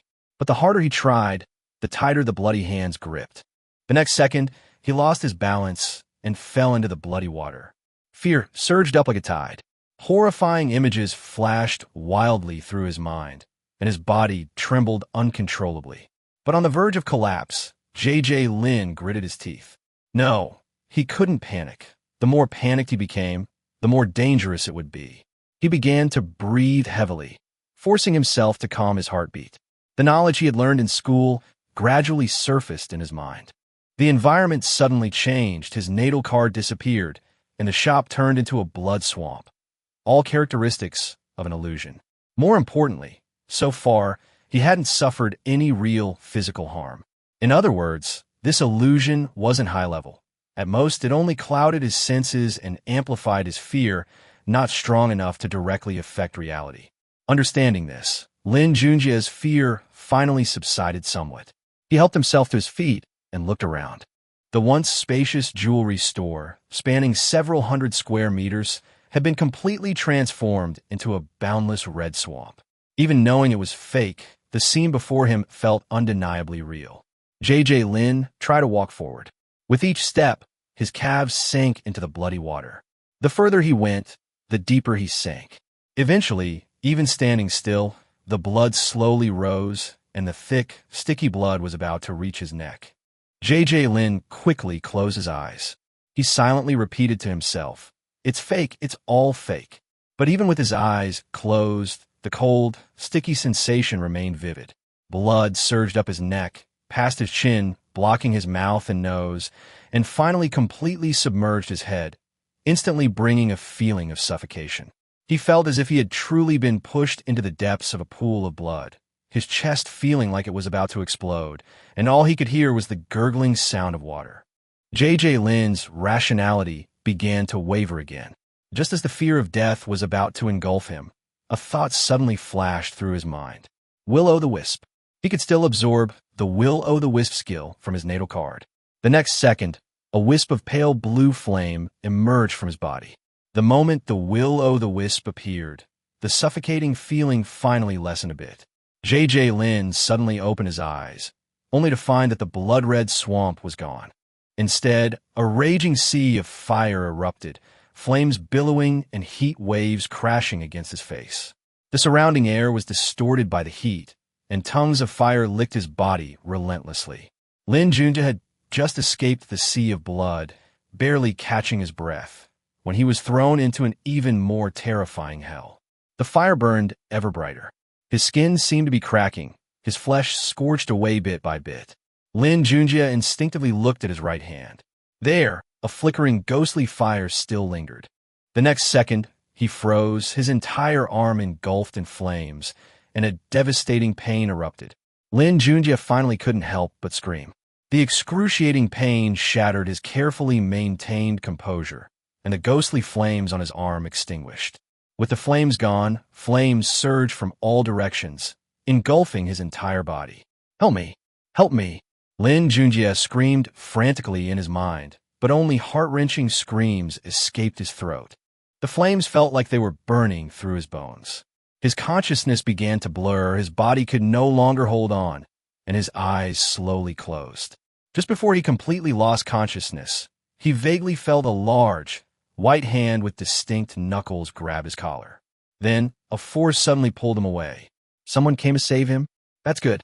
With this last thought, J.J. Lin completely lost consciousness. Chapter 17: Escape from the Illusion. J.J. Lin suddenly opened his eyes, the blinding sunlight making his vision go white. He instinctively reached for his body, his heart still pounding. There was no fire, no blood, and no signs of burning. He then realized that he was back in the center of the square he had cleared the day before. They survived. He let out a long breath, almost collapsing to the ground. What had just happened was too real. The raging flames, the churning blood, the collapse of his five senses, it almost completely swallowed his will.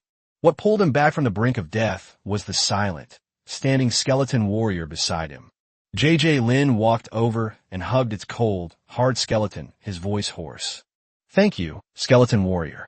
In the final moments, all he remembered was a pale, bony hand piercing through the illusion and dragging him out. The ghost in that jewelry store had the ability to cloud the five senses and amplify fear. The moment J.J. Lin stepped inside, he was already under its influence. He thought he was still conscious, but he was actually being led astray by fear, and even his judgment was clouded. Even worse, he couldn't see the skeleton warrior at the time, and thought that they had lost contact. In his panic, he only struggled and didn't know that the skeleton warrior was fighting with the ghosts in the shop outside. If the skeleton warrior hadn't blocked the real attack, he wouldn't have been tormented by illusions at all. However, the illusion is of little use to the skeleton warrior.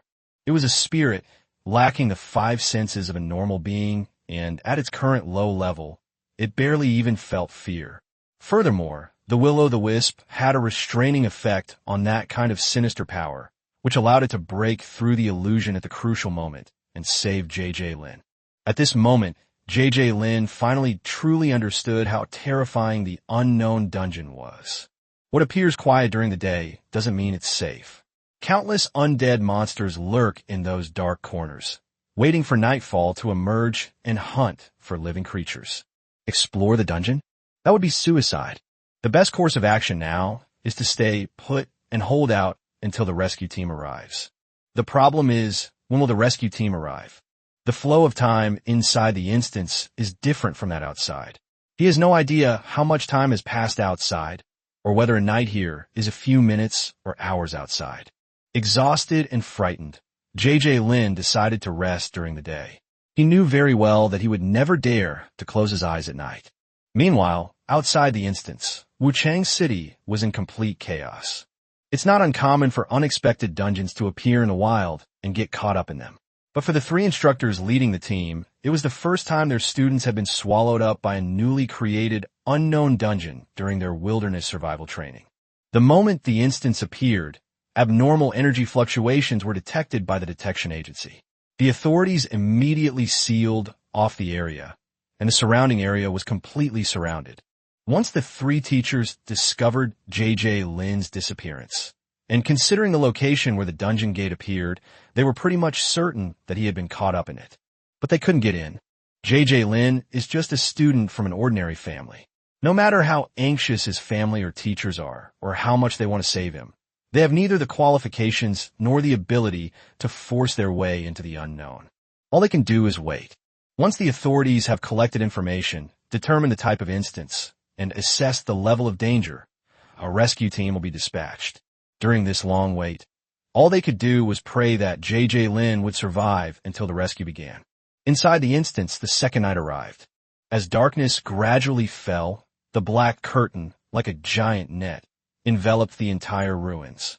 J.J. Lin didn't dare to be careless, so he gathered weeds, vines, and dry branches in advance and lit a bonfire in the center of the square. The moment the flames rose, he felt a little more at ease. In the wild, fire can scare away wild animals and also serve as a deterrent to low-level undead who like to hide in the darkness.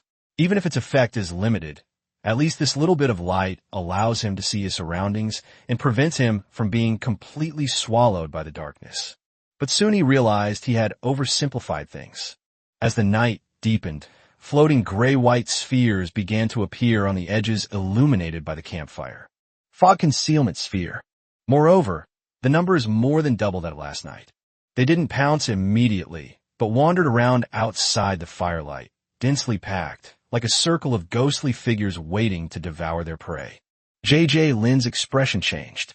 The flames might indeed frighten them, but they also essentially set up a target for these monsters in the darkness. When they see the firelight, they know there are living people there. A chill swept in from all directions. Even though he was sitting by the fire, he felt a cold seeping into his very bones. We can't wait any longer. White skeletons attack. At the command, the skeleton warriors immediately moved.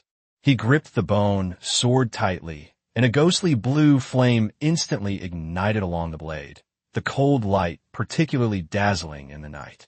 The next second, the skeleton warrior charged into the swarm of mist orbs. The bone sword swept across, and the mist sphere that was struck was instantly ignited by ghost fire. The gray-white mist twisted violently and was burned away before it could retaliate. The skeleton warriors tonight are completely different from those last night. It has leveled up to level 10, becoming not only stronger, but also possessing combat awareness and instinct. Combined with the suppressive abilities of the-wisp and intimidate, dealing with these low-level mist orbs is a piece of cake. The more the mist spheres gather, the faster they fall. The skeleton warrior darted back and forth between firelight and darkness, each swing of its bone sword taking away a ghostly figure. Those undead that originally intended to hunt J.J. Lin instead became its prey on its path to leveling up. J.J. Lin stared intently at the battlefield, his palms sweating profusely. He dared not extinguish the fire, nor leave the scene. His only hope now was that this skeletal warrior was strong enough to wipe out the monsters before they completely spiraled out of control. Fortunately, the skeleton warrior did not disappoint him. Before long, the surrounding mist spheres were destroyed one after another, and the biting cold gradually subsided. The plaza fell silent again, with only the crackling of the campfire and scattered specks of light on the ground. Lin Junjie breathed a sigh of relief and immediately squatted down, searching inch by inch on the ground. Those glimmers of light were none other than the soul fragments that had fallen from the mist concealment sphere. Last night, he was almost scared out of his wits by this dungeon, but now he understands that hiding is not enough to survive. We must become stronger. While the skeleton warrior was still standing, and before the night ended, he couldn't let go of any fragment of the soul. Chapter 18, The Wraithwalker. Just as J.J. Lin finished collecting the last fragment of the soul of the mist concealment sphere, he suddenly heard a crying sound. At first, it was distant and faint, like a sob carried on the wind. But before long, the sound grew closer and clearer, making his scalp tingle and his back go cold. The next second, a white shadow suddenly pounced out of the darkness, heading straight for his face. Ah! JJ Lin roared to bolster his courage, and his right fist instantly became wreathed in ghostly blue flames as he slammed it down. Bang! The white figure was blasted away by his punch, floating directly into the air. By the light of the fire, he could see that there were not one, but 5. They resembled figures draped in white cloth, suspended in midair, their bodies shimmering and emitting low growls, as if threatening him. It can fly, and it can also become invisible. This thing is difficult to deal with. JJ Lin immediately moved closer to the skeleton warrior. Right now, all he could rely on was his signature card. Almost simultaneously, 3 ghostly walkers swooped down from midair. The skeleton warrior stepped in front of him, his bone sword flashing 3 times in quick succession, sending them flying. Their piercing screams echoed in the darkness, sending chills down one's spine. But JJ Lin quickly realized something was wrong. While the skeleton warrior's attacks could repel them, they couldn't inflict significant damage. The ghostly flames on the bone sword could scorch the spirit walkers, but they couldn't burn them to ashes like they would when the mist orb was ignited. Wraith walkers are energy beings, possessing the ability to levitate and shift between reality and illusion, rendering them virtually useless against ordinary physical attacks. Because of this, their strength and speed are not particularly high compared to others of the same level. But the problem is their energy consumption. Wah! 5 ghostly wanderers whimpered and slowly surrounded them. The next moment, they all sprang up at once and pounced on JJ Lin. Go to hell! Forced into a corner, JJ Lin unleashed a torrent of fury, his hands blazing with ghostly fire as he grabbed one of the wandering spirits and pinned it down. The thing was ridiculously light, like holding a cold wad of cotton, but JJ Lin didn't care at all and smashed it down with his other fist. 1 punch, 2 punches, 3 punches. The ghostly blue flames relentlessly bombarded the Wraith Walker, causing it to scream in agony. The other 4 tried to rush to their aid, but were held back by the skeleton warrior. A sweeping bone sword unleashed a blue arc of ghostly fire, sending them flying several meters. They charged again and again, only to be cut down time and time again. In the end, all we could do was watch helplessly as JJ Lin hammered the ghostly wanderer until its form faded and completely vanished. Only a tiny round bead remained in place. Lin Junjie, panting heavily, put away the bead seal. When he looked up at the remaining 4 soul walkers, the fear in his eyes had disappeared. Killing a ghost with his own hands completely emboldened him. What kind of ghost walker? It feels light and airy in your hand, and punching it feels like hitting cotton. Apart from being a bit cold, it's nothing special. The 4 ghostly wanderers seemed stunned, freezing in midair and ceasing their attack. Then, their bodies began to fade, finally disappearing bit by bit into the air. JJ Lin let out a long breath. They're finally gone. His arm was already aching after just killing one. If he had to kill 4 more, he probably wouldn't be able to lift his arm tomorrow. But just as he lowered his guard, something unexpected happened. JJ Lin suddenly let out a scream. Suddenly, a ghostly wanderer appeared silently behind him, its sharp claws slashing across his back. A long, bloody gash instantly split open, and dark red blood soaked through the clothes. A sharp pain struck, followed by a bone-chilling cold that seeped into the body through the wound, like ice water being poured into the bones. He then realized that the 4 animals hadn't left at all. They've simply gone invisible. The concessions I made just now were all an illusion. JJ Lin's heart sank, inwardly cursing himself for being careless. Fortunately, the skeleton warrior reacted extremely quickly, sweeping his bone sword and sending all 4 ghostly walkers flying, blocking the subsequent attacks. Despite fighting 4 opponents alone, the skeleton warrior still held a slight advantage. But JJ Lin's situation is getting worse and worse. His body began to tremble, and his consciousness gradually faded. The Wraith Walkers were ghostly creatures formed from the souls of the dead, absorbing energy. Their attacks not only tore through flesh, but also injected energy into the human body. Blood loss, coupled with the invasion of Yin energy. These two things combined are enough to be deadly. Lin gritted his teeth and forced himself to stay awake. He knew that he had to save himself now. The skeleton warrior could only protect him temporarily. It couldn't heal his wounds. He quickly thought of everything he had, but found that nothing was of any use. For the first time, he regretted not buying some medical supplies when he bought his wilderness survival gear. What's more troublesome is that the injury is on his back. Normally, I can't handle it myself, let alone now that I feel cold all over, my hands and feet are weak, and I can't even tear off a piece of cloth to stop the bleeding.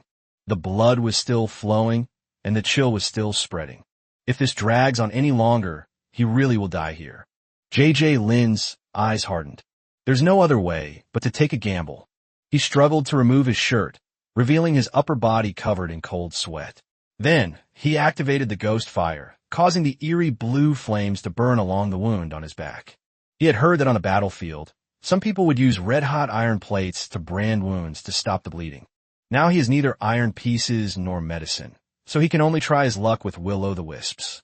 Logically speaking, the will-o'-the-wisp is a skill brought by the card of destiny. It burns on oneself and will not harm oneself, nor can it be said to actually burn wounds. But Lin is betting on something else entirely. Blood that flows out of the body is no longer considered part of the body. The same applies to the Yin energy left in the wound. Sure enough, the moment the will-o'-the-wisp touched the wound, the overflowing blood and residual Yin energy were immediately ignited, and the eerie blue flame suddenly intensified. The instantaneous burst of high temperature forced the edges of the wound to shrink back. The bleeding has finally stopped. Lin was deathly pale and almost completely exhausted. He only managed to stay upright through sheer willpower. As for the Yin energy that has already seeped into his body, he has no way to remove it now and can only rely on his body to slowly endure it. He narrowly escaped death after this ordeal. However, he will likely have to continue his journey with this weakness for a long time to come. Chapter 19 Skeleton Warrior Squad. Lin is feeling very weak right now. He was so weak that he could barely stand, let alone offer any help. The skeleton warrior in front of him was already entangled by 4 ghostly walkers. It was a miracle he was holding on. But if this dragged on, sooner or later more ghosts would be attracted by the commotion. At that point, Lin would be like meat on a chopping board, with no chance to resist. We must break this deadlock. He knew very well that if he wanted to survive the night, the skeleton warrior needed an extra helper. After a night of fierce fighting, he had collected 52 soul fragments of the mist concealment sphere and 1 soul orb of the Wraithwalker. His green card, White Bone Slope, also contained 10 unextracted ghost flames. These were originally good materials for upgrading his signature cards, and Lin was reluctant to use them carelessly. But now that he's almost dead, what's the point of talking about the future? He gritted his teeth, preparing to forcibly condense a necromancer card. If he poured all these materials into it, he might actually be able to create a formidable undead. The problem is, most of the materials he has are energy-based, so the success rate of condensing them into a minion card is not stable. If we fail, tonight will be completely over. Just then, Lin caught a glimpse of something pale in the grass. A thought struck him, and he dragged his weak body over. Pushing aside the weeds, there indeed lay a human skeleton. Although it has become somewhat brittle from being exposed to the wind and sun, the skeleton is still relatively intact. It's sufficient as a base.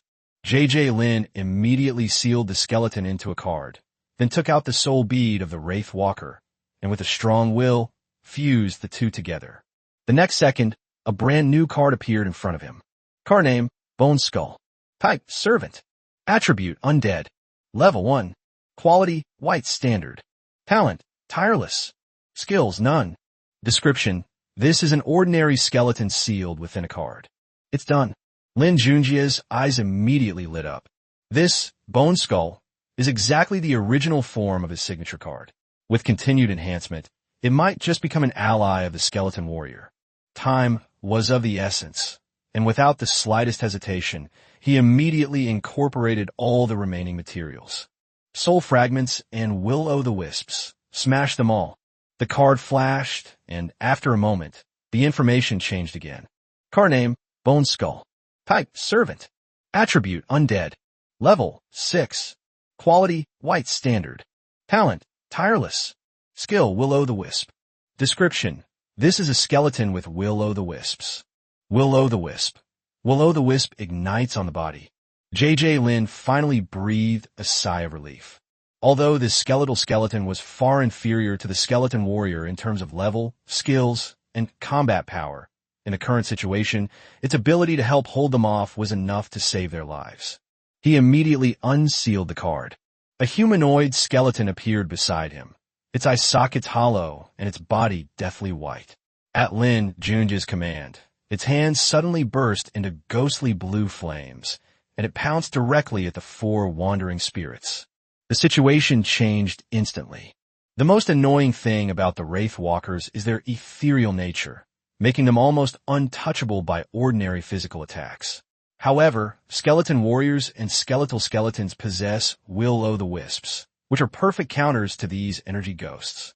More importantly, the energy of the Wraith Walker is deadly to the living, but it is almost no harm to skeletons, who are also undead, and may even be somewhat nourishing. In other words, they hit the skull like they were scraping it. Skulls can really kill them.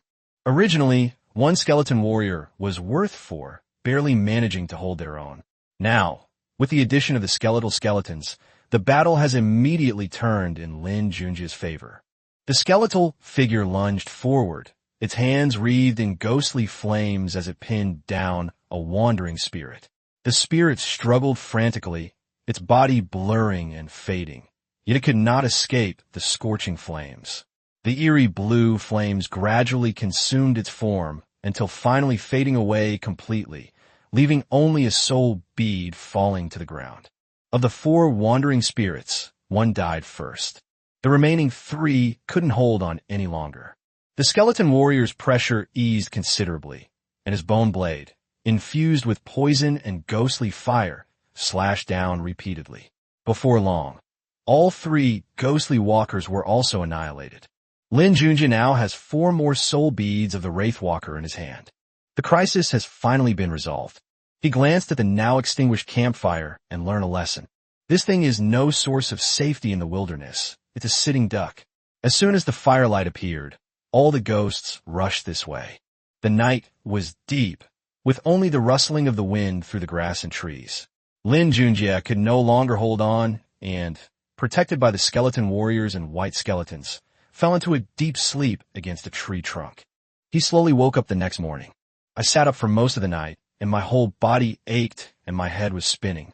It wasn't until noon, after basking in the sun for a while, that my body slowly recovered. After regaining some of his strength, JJ Lin looked at the skeleton warriors and white skeletons around him and made a new plan in his mind. Although the skeleton was only created temporarily, it worked quite well. If you can integrate it into your main deck, even if it falls apart later, it can slowly recover like the skeleton warrior. However, before merging, it needs to be equipped with weapons. JJ Lin pulled out some animal bones he had bought at the market and quickly picked out a wild yak hind leg bone. This bone is thick, hard, and large enough to be used as a bone hammer. He first fused the white bone skull and the wild yak leg bone. With a flash of light, a heavy bone club appeared in the skeleton's hand, making it look much more ferocious. Next comes the crucial step. JJ Lin took out the cards Skeleton Warrior and Bone Skeleton and fused them directly. A burst of white light erupted, and the 2 cards slowly overlapped, eventually transforming into a brand new card. Card name, Skeleton Warrior Squad. Type, Servant. Class, Warrior. Attributes, Undead, Poison Fire. Level, 12. Quality, White Standard. Talent, Tireless. Skills, Intimidation/Poison Blade/Will-o'-the-wisp/Combat Intuition. Description: this is a squad of skeleton warriors. It consists of 1 squad leader and 1 member. Current quantity, 2 halves. Intimidate reduces the attack power of enemies whose level is not higher than yours by 10% when facing them. Poison Blade. When an enemy's skin is cut by this weapon, there's a 50% chance of them being poisoned. This effect can be stacked. Will-o'-the-wisp. Will-o'-the-wisp ignites on the body. Combat intuition, a fondamental combat instinct. Looking at the new card information, JJ Lin felt a surge of joy. My level increased by 2 levels. The original individual skeleton warriors have officially become a skeleton warrior squad. The skeleton warrior became the captain, and the skeletal skeleton became a team member. From this moment on, the fighting force in his hands was no longer a skeleton, but a real squad. Chapter 20 Relocation. JJ Lin then remembered that he still had 4 soul orbs of the Wanderer in his hand. This thing, when paired with a complete skeleton, can be used to create undead minions. Without the slightest hesitation, he directly selected 4 human skeletons nearby and fused them together on the spot. A flash of white light, and 4 white bone skulls were freshly created. Then, by fusing them with your main card, the number of members in this skeleton warrior squad instantly increased from 2 to 6. Unfortunately, the card level didn't increase. JJ Lin was a little disappointed, but it's understandable. After all, it's not easy to take off all the way. He unsealed his signature card once more, and 6 skeletons stood before him. A level 10 skeleton warrior, a level 6 bone skeleton, plus 4 level 1 newbies. Looking at this row of skeleton bodyguards, JJ Lin felt an immediate surge of security. It was still early, so he immediately assigned tasks. The skeleton warrior stayed by his side as the captain, while the other 5 skeletal skeletons went out to collect supplies, especially the skeletons. To upgrade the white bone slope, in his hands, he needs a large number of bones, and this eerie city has no shortage of skeletons. It would be a waste not to take advantage of resources that are given away for free. After arranging the skeletons, he took out the wasp nest. More than a day later, 10 more wasps had gathered inside. JJ Lin released them directly to find water and food. Nobody knows when a rescue will arrive. Once he ran out of food and water, he had to leave the square and find another way to survive. The experiences of these 2 nights have proven that although the square is scary, it is relatively safe. The monsters that attack at night are mostly low-level ghosts, and with the skeleton squad guarding him, he can hold them off. If he could, he really wouldn't want to leave. Staying here and waiting for rescue is the safest option. But time waits for no one. In the days that followed, JJ Lin rested during the day and faced the ghosts at night. We endured the days one by one, and although it was thrilling, thankfully nothing serious happened. In the blink of an eye, he had been caught up in this unknown instance for a full 15 days. Even if they ate sparingly, the food and water they brought were completely exhausted. He only had a little bit of wild game he had obtained outside the dungeon left. Staying in the square is no longer a safe option, but rather a death sentence. So early that morning, JJ Lin decided to move his location. There are too many buildings in the city and too many dangers. With the lesson learned from last time still fresh in his mind, he dared not enter houses and shops to search for things again.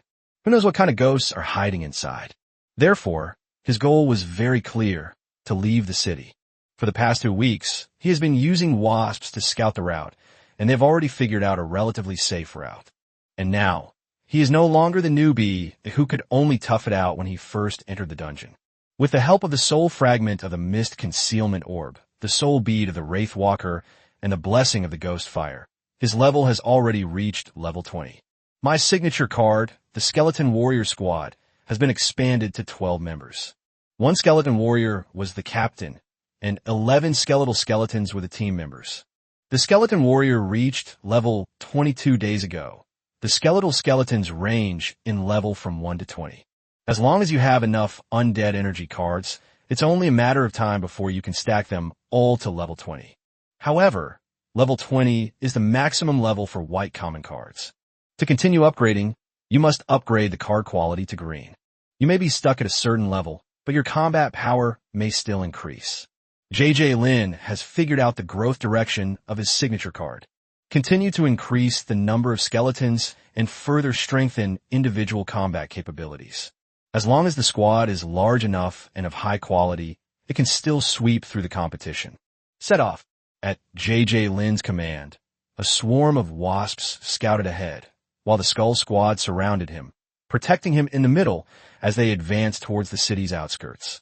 The city has long been swallowed up by plants. Vines climbed all over the streets.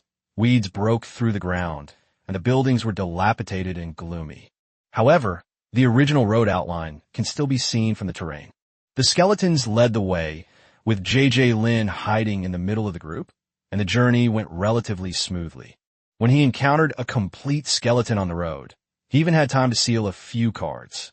As they continued forward, the buildings on both sides of the road began to thin out. It looks like we're not far from the outskirts of the city.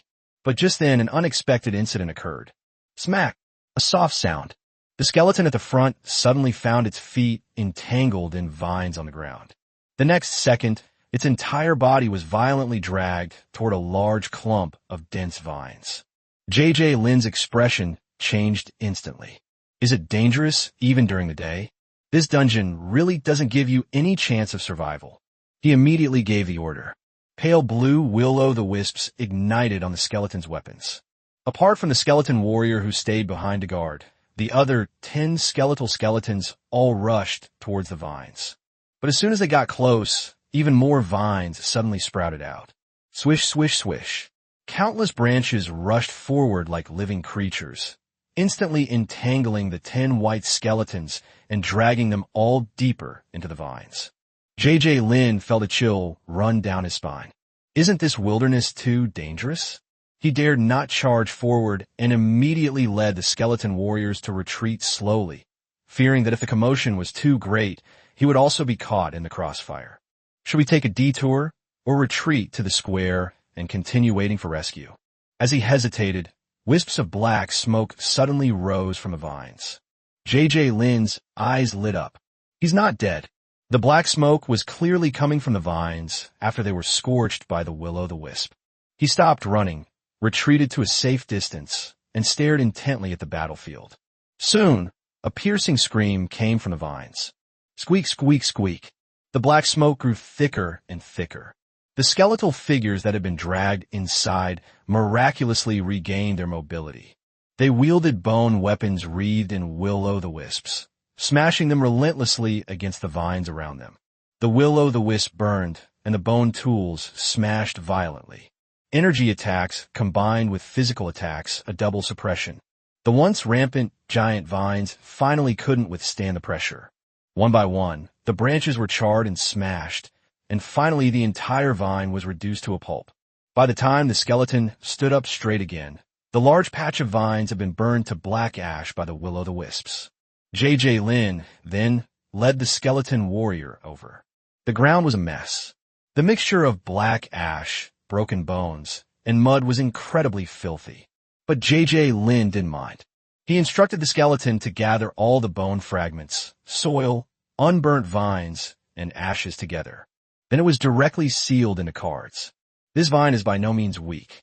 If it weren't for the will-o'-the-wisp's advantage, even several times more skeletons wouldn't necessarily be able to defeat it. After finally taking down such a big guy, how could we possibly leave without any spoils? J.J. Lin immediately checked the new card. Card name: white bone grass and wood mud. Type: miscellaneous items. Attribute: undead. Level 1. Quality: white standard.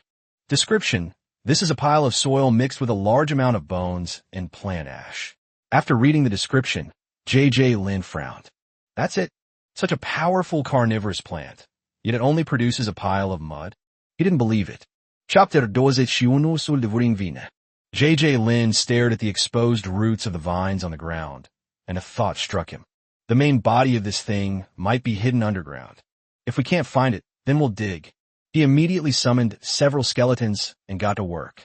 Although the skeletons' bone weapons were not suitable for digging, their strength was considerable after leveling up, and their bones were hard, so they dug quite quickly. The soil was turned over layer by layer, and the pit was dug deeper and deeper. J.J. Lin was standing not far away, preparing to see what he could dig out, when suddenly a sharp, ear-piercing scream rang out. Ah!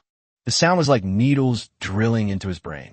J.J. Lin's expression changed, and he quickly covered his ears, feeling as if his eardrums were about to be torn apart. He endured the excruciating pain and looked up, only to see 5 or 6 strange things suddenly emerge from the soil. The thing looked like a radish, but its root had 6 long, thin legs that crawled around like a spider, screaming as it frantically fled into the distance. Lin understood instantly. This is the true root of that carnivorous vine. Who would have thought that the roots of a plant could grow legs and run, and at an absurdly fast speed? The skeletal figure beside him, still reeling from the scream, its soul fire flickering wildly, stood frozen in place, unable to give chase. Even if it recovered, given the skeleton warrior's speed, it might not be able to catch up. Lin could only frown as he watched them run further and further away. This time, we really suffered from the lack of ranged attacks. If the skeletons had bows, crossbows, or some kind of throwing weapon, they would have at least left a few stumps. It seems I'll have to equip the skeletal skeletons and skeleton warriors with ranged weapons when we get back. Otherwise, we'll be helpless against these mobile monsters in the future. The piercing screams only stopped when the carrot spiders had completely fled far away. Lin rubbed his aching ears and slowly walked towards where the vines had been. The 3 skeletal skeletons that had been digging had also recovered. Since they hadn't received any new orders, they silently resumed digging. By the time Lin got close, a large pit had been dug into the ground. He originally thought he would have to leave empty-handed this time, but when he looked down, he found that there was something else in the pit. Lin's eyes lit up. He found a branch and carefully turned over the soil.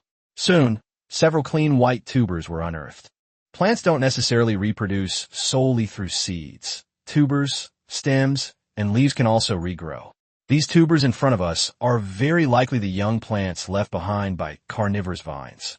Even if the older one escapes, leaving the younger one behind isn't a loss. Without hesitation, Lin sealed the tubers and the surrounding soil into cards. The next second, a brand new card appeared in his hand. Card name, Soul-Devouring Vine, Juvenile Form. Type, Servant. Attribute, Undead/Plant. Level 1. Quality, Excellent, Green. Talent, Soul Devourer. Skills, Vine Entanglement. Unavailable, /Vine Whip. Unavailable, /Soul Scream. Unavailable, /Spirit Devour. Description, the tuberous root of the soul-devouring vine, which can be used to cultivate soul-devouring vines. Upon seeing the card information, Lin finally smiled. Although this soul-devouring vine is only at level 1, or even strictly speaking, just a few tuberous roots, and most of its skills are unusable, its quality is excellent, green. Once properly nurtured, it can definitely be a great minion card. Especially the soul-devouring talent, it's obviously not simple. The soul scream just now was frightening enough.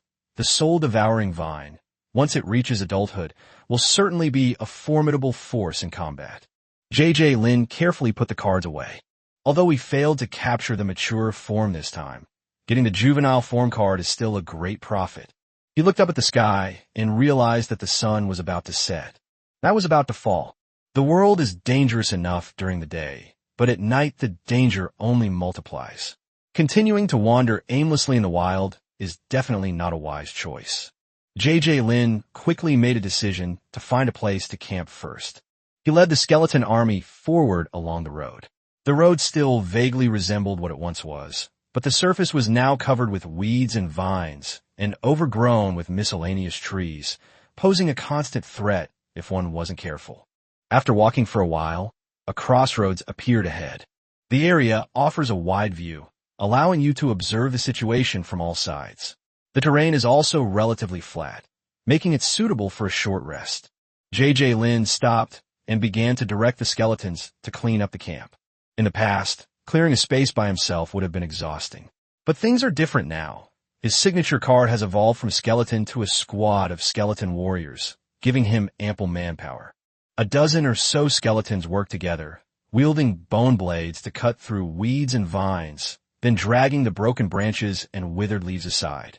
Before long, a fairly spacious open space was cleared out. Looking at the temporary camp, Lin's tense nerves relaxed a little. But as soon as I stopped, my stomach started growling uncontrollably. After a long day of work, he was starving. To make matters worse, the food and water we had prepared were all gone. Now, if we wanted to fill our stomachs, we would have to find them ourselves in the surrounding area. Lin sighed. If I had known this trip would be this troublesome, I should have brought more food and water. But it's too late to regret it now. Night was falling, and he needed to find food and water quickly. Otherwise, he wouldn't even have to wait for the monsters to come to him before he collapsed. Chapter 22, The Rescue Team arrives. In the wilderness dungeon, the hardest part isn't fighting monsters, but surviving. The water and food that JJ Lin brought were completely gone. If they didn't find a way to save them, they would starve and die of thirst, let alone wait for rescue. Fortunately, he had prepared a simple filter beforehand. He immediately released the card seal and ordered the skeleton to collect a large amount of plant stems and leaves from the vicinity. Once the items were brought back, JJ Lin first sealed the stems and leaves into cards, and after confirming that they were free of toxins, he directly put them into the press. With a turn of the handle, the green juice gushed into the filter and came out as drops of clear water. Although this thing is called a simple filter, it can really save lives in a critical moment. With the water issue resolved, the next step is fire. JJ Lin had the skeleton gather dry twigs and leaves, lit them with a lighter, and slowly added more firewood. Soon, flames rose, dispelling the surrounding chill. With water and fire available, we can finally eat something. Before being drawn into the dungeon, he had just picked a lot of mushrooms and wood ear fungus. JJ Lin casually broke off a thin twig, skewered the mushrooms together, and put them on the fire to roast. Before long, the aroma of mushrooms wafted out. He kept an eye on the heat while turning the branches. Once the mushrooms were slightly charred, he immediately took a bite. Without salt or seasoning, the taste was ridiculously bland. But a stomach that's been hungry all day has no right to complain. After eating a few skewers of grilled mushrooms, JJ Lin finally caught his breath. But eating mushrooms alone isn't enough for survival in the wild. He also needed to supplement his protein intake. He still had some snake meat and small fish he had caught in the stream. After thinking it over, he took out 3 small fish, each about the size of a finger, and roasted them over the fire. His face scrunched up as soon as the fishy smell came out. In the end, all I could do was pinch my nose and swallow the bone along with it. There's no other way. Staying alive is the most important thing. He drank a few more sips of the freshly filtered water, which served as a makeshift dinner. The meal was terrible, but at least it would fill him up. However, JJ Lin knew very well that this small amount of food wouldn't last long. After finishing his meal, he extinguished the fire, sat cross-legged in the middle of the wide crossroads, and quietly waited for night to fall. Soon, it became completely dark. The next second, a thick fog suddenly rose up all around. Just moments before, the streets were clearly visible by starlight, but in the blink of an eye, the entire town seemed to be swallowed by a white tide. JJ Lin turned on his powerful flashlight, but the beam couldn't penetrate the fog at all. The fog is getting closer. Without hesitation, JJ Lin immediately summoned the skeleton warrior squad, causing all the skeletons to surround him. The ghostly blue flames instantly covered their weapons. Whoosh, whoosh, whoosh. A series of whooshing sounds rang out. Under JJ Lin's command, the skeleton warriors frantically swung their weapons, blue flames drawing arcs of light that ignited the surging fog. The mist billowed and the flames exploded. Immediately afterwards, an eerie laugh came from the depths of the thick fog. Pairs of scarlet eyes appeared and disappeared in the mist, like countless monsters staring at him. JJ Lin cursed inwardly. Is this a real ghost or an illusion? He had already suffered from illusions before and knew that the most disgusting thing about this thing was not the harm it caused, but the way it blinded the 5 senses, making it impossible for people to distinguish between reality and illusion. So he simply closed his eyes and forced himself to calm down. If I can't see it, I won't look at it. They heard it, but ignored it. He entrusted his safety entirely to his destined card. The greatest advantage of undead creatures is their tirelessness. The skeleton warrior squad faithfully carried out orders, wielding their weapons without stopping, guarding JJ Lin's side, and keeping all approaching mist and ghostly figures at bay. While JJ Lin closed his eyes and braved the darkness, the outside exploration and rescue team finally completed their preparations and entered this unknown instance immediately. A dazzling white light flashed by. 5 figures appeared on the deserted streets of the small town. They come from Wuchang City, number 001, and are an elite patrol squad. All members are between level 51 and 60, belonging to the mid to late stage elite card masters. This is the real rescue force. This looks like a post-apocalyptic dungeon. The speaker was Zhao Can, a scout in her 40s, whose movements were clean and efficient. She raised her hand, took out a card, and after unlocking it, the card instantly transformed into an advanced command vehicle. The next moment, a large number of drones and mechanical spiders poured out of the vehicle, spreading in all directions like a black tide, and began a full-scale search. But not long after he was released, Zhao Can frowned. Captain, this dungeon contains a large number of peculiar magnetic fields that strongly interfere with technological products. She's an experienced scout, and her first task upon entering an unfamiliar dungeon is to familiarize herself with the environment. High-tech cards have always been her most reliable tool, but not all dungeons work for her. In certain special circumstances, technology cards can become completely ineffective. Captain Sunny Hong remained expressionless after hearing the story. He was a middle-aged man with a calm demeanor, and his voice was reassuring from the moment he opened his mouth. Received. According to the latest information, a student has been caught up in this unknown instance. Everyone, be on the search, and prioritize locating the survivors. As soon as he finished speaking, Zhao Can's expression changed. Captain, an unknown energy entity is approaching. Everyone immediately went into battle mode. Sun Yihong looked up and saw that at the end of the street, in the shadows of the buildings, blurry figures were approaching from all directions. Team 001 did not conceal their presence when entering the instance, and the mechanical devices released by Zhao Can made too much noise, attracting a significantly larger number of ghosts this time. Swish swish. More than a dozen arrows shot out instantly, heading straight for those ghostly figures. But the next second, the arrows passed right through the bodies of several mist orbs without causing any damage. The one who made the move was Qian Wei, the marksman from Squad 001, a little old man wearing leather armor. He squinted and immediately reminded everyone, beware, these unknown energy creatures are immune to the vast majority of physical attacks. Chapter 23, Trapped in an Illusion. Old Qian, take a break, let me do it.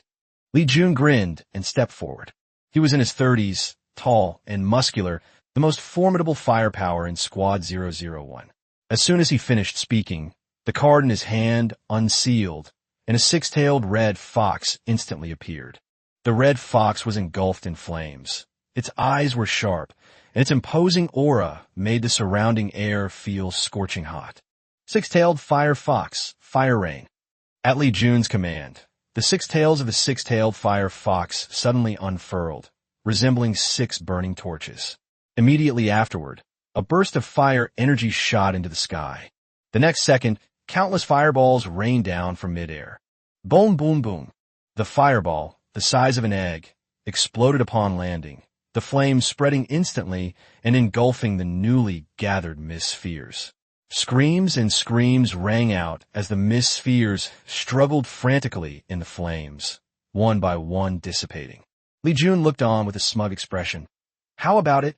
My firefox is pretty good, isn't it? Beside him, a middle-aged woman in her 40s gave him a cold glance. Her name is Wang Jingya, and she is the team's core healer and support. Fine, that's impressive, Wang Jingya said irritably. But why are you making such a commotion? Are you afraid the things around us won't know we're here? Li Jun's smile froze instantly, and he quickly admitted defeat. Sister Wang is right to reprimand me. I didn't think things through. He dared to make sarcastic remarks to anyone, but he dared not provoke Wang Jingya. Unfortunately, it was too late. The explosion and the towering flames acted like beacons in the darkness, instantly attracting all the surrounding ghosts. Zhao Can's expression changed. A large number of energy bodies have been detected, and they are gathering towards us. Sun Yihong reacted immediately, unlocking the cards in his hand. With a hum, an energy shield unfolded, directly enveloping the entire 001 squad. As the team leader, Sun Yihong knew better than anyone that in this kind of dungeon, even the slightest carelessness could lead to a team wipe. Apart from Li Jun, a somewhat unreliable guy in his 30s, The rest of the team were all seasoned veterans who had been fighting their way through dungeons for years. More and more fog concealment orbs surged in from all directions.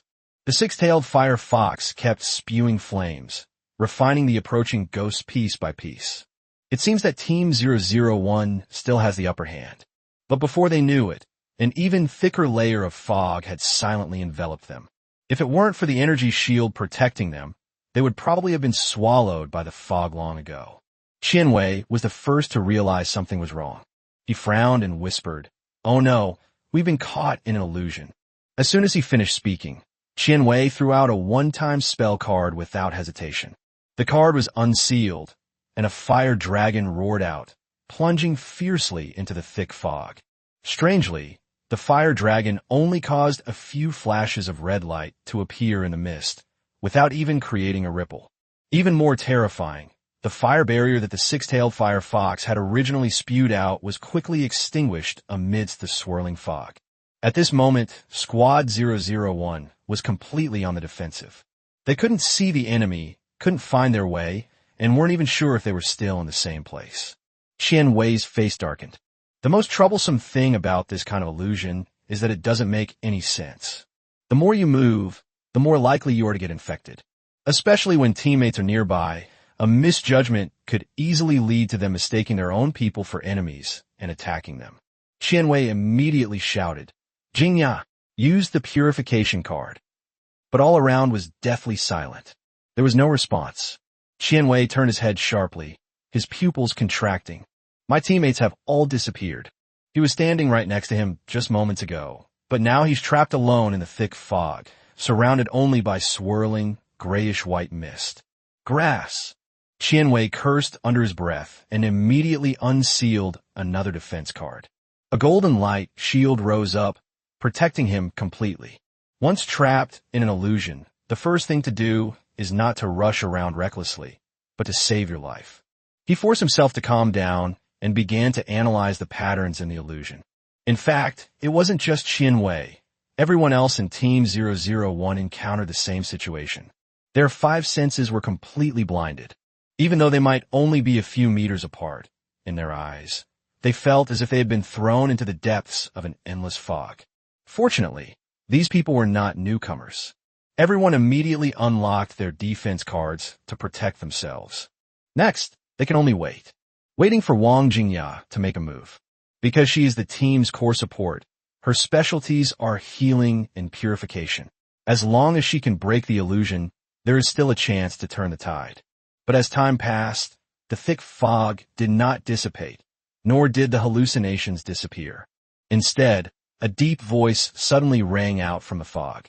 "You mortals, how dare you trespass into my territory?" The voice was authoritative and angry, as if it came from all directions at the same time, sending chills down one's spine. The nerves of everyone in Squad 001 instantly tightened. The next second, a beam of light shot out from the thick fog, illuminating the entire space. After the light faded, a huge black shadow appeared before everyone's eyes. It was a huge monster. Its entire body was covered in hard scales. It had two curved horns on its head, and its eyes were bloodshot, staring intently at them. A terrifying sense of oppression washed over me. Many people felt a sense of unease.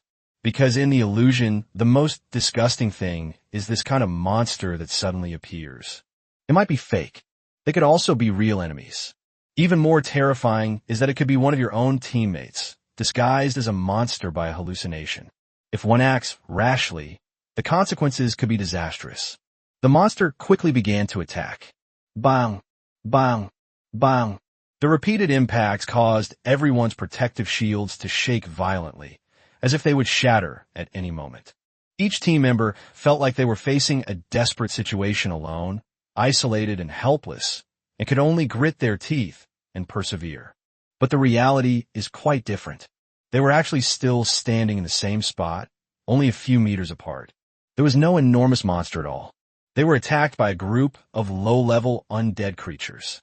These ghostly creatures relentlessly pounded on the protective barrier, appearing fierce, but with their strength, it was impossible for them to break through the defenses of Squad 001. It's important to know that the members of Squad 001 are all at level 50 or 60, and they are all elites. What's truly terrifying isn't the low-level ghosts outside, but rather that this illusion is constantly eroding their judgment. They cannot move. We cannot attack indiscriminately. We can only endure it. We can only wait. Whoever loses control first is likely to drag their teammates into a dead end. Just as everyone was forcibly restraining themselves, Wang Jingya finally moved. She stood in the thick fog, her eyes showing no sign of panic. As the team's only purification core, she knew very well that whether or not they could break the deadlock depended entirely on her. She raised her hand, and the card lit up at her fingertips. The next moment, the purifying light began to tear through the thick fog. Chapter 24, Constructing a Safe Zone. At the critical moment, Wang Jingya did not hesitate for a moment and raised her hand to unseal the card. The next second, an ancient bronze round mirror appeared in her palm. The mirror trembled slightly, and a beam of white light shot out, sweeping across the surroundings like a sharp blade. Wherever the white light touched, the distorted scenes instantly shattered, and the eerie illusion melted away like ice and snow, revealing the original appearance of the dungeon. This mirror, called the Mirror of Deception, comes from a cultivation-themed dungeon. It is specifically designed to dispel illusions and is extremely valuable. Sun Yihong's eyes darkened, and he immediately seized the opportunity. Now! No sooner had the words left his mouth than the attack by Squad 001, which had been poised to strike, erupted simultaneously. Beams of energy, flames, and lightning poured out in all directions like a torrential rain. These ghostly beings are all spirits, and ordinary swords and spears cannot harm them at all, but energy attacks are their nemesis. The ghostly figures that were bearing their fangs and claws in the shadows were now being repeatedly defeated and scattered, with mournful howls ringing out continuously. The 001 team worked together with exceptional coordination. Sun Yihong was in charge of holding the line. Qian Wei and Li Jun were the main attackers. Wang Jingya kept using the Mirror of Illusion to suppress the remaining illusions, and Zhao Kun moved around on guard, not giving the ghosts any chance to launch a sneak attack. Before long, a large number of ghosts in the surrounding area were wiped out. But Sun Yihong did not relax. He knew very well that the commotion he had just made was so great that it might scare away some of the lower-level ghosts, but could also attract something even more terrifying. He immediately ordered, "Don't delay, establish a safe zone immediately." The most important task for Squad 001 in this instance is not to kill monsters, but to build a safe zone in the instance entrance. The most troublesome thing about wild dungeons is that you can enter but not exit. Once someone gets caught up in, there's no use in the outside rushing around unless someone sets up a portal from the inside. This teleportation portal that allows people to leave the instance is called the instance gate. However, you can't just place the dungeon gate anywhere. If there is no protection around the area, newcomers to the instance may be surrounded and killed by monsters as soon as they land. Therefore, a sufficiently safe area must be established before building the entrance. Upon receiving the order, Squad 001 immediately took action. Sun Yihong unsealed the cards he had prepared in advance one by one, and the array bases, crystals, rune metal pillars, and various other supplies quickly landed. Qian Wei, Li Jun, and Wang Jingya had a clear division of labor.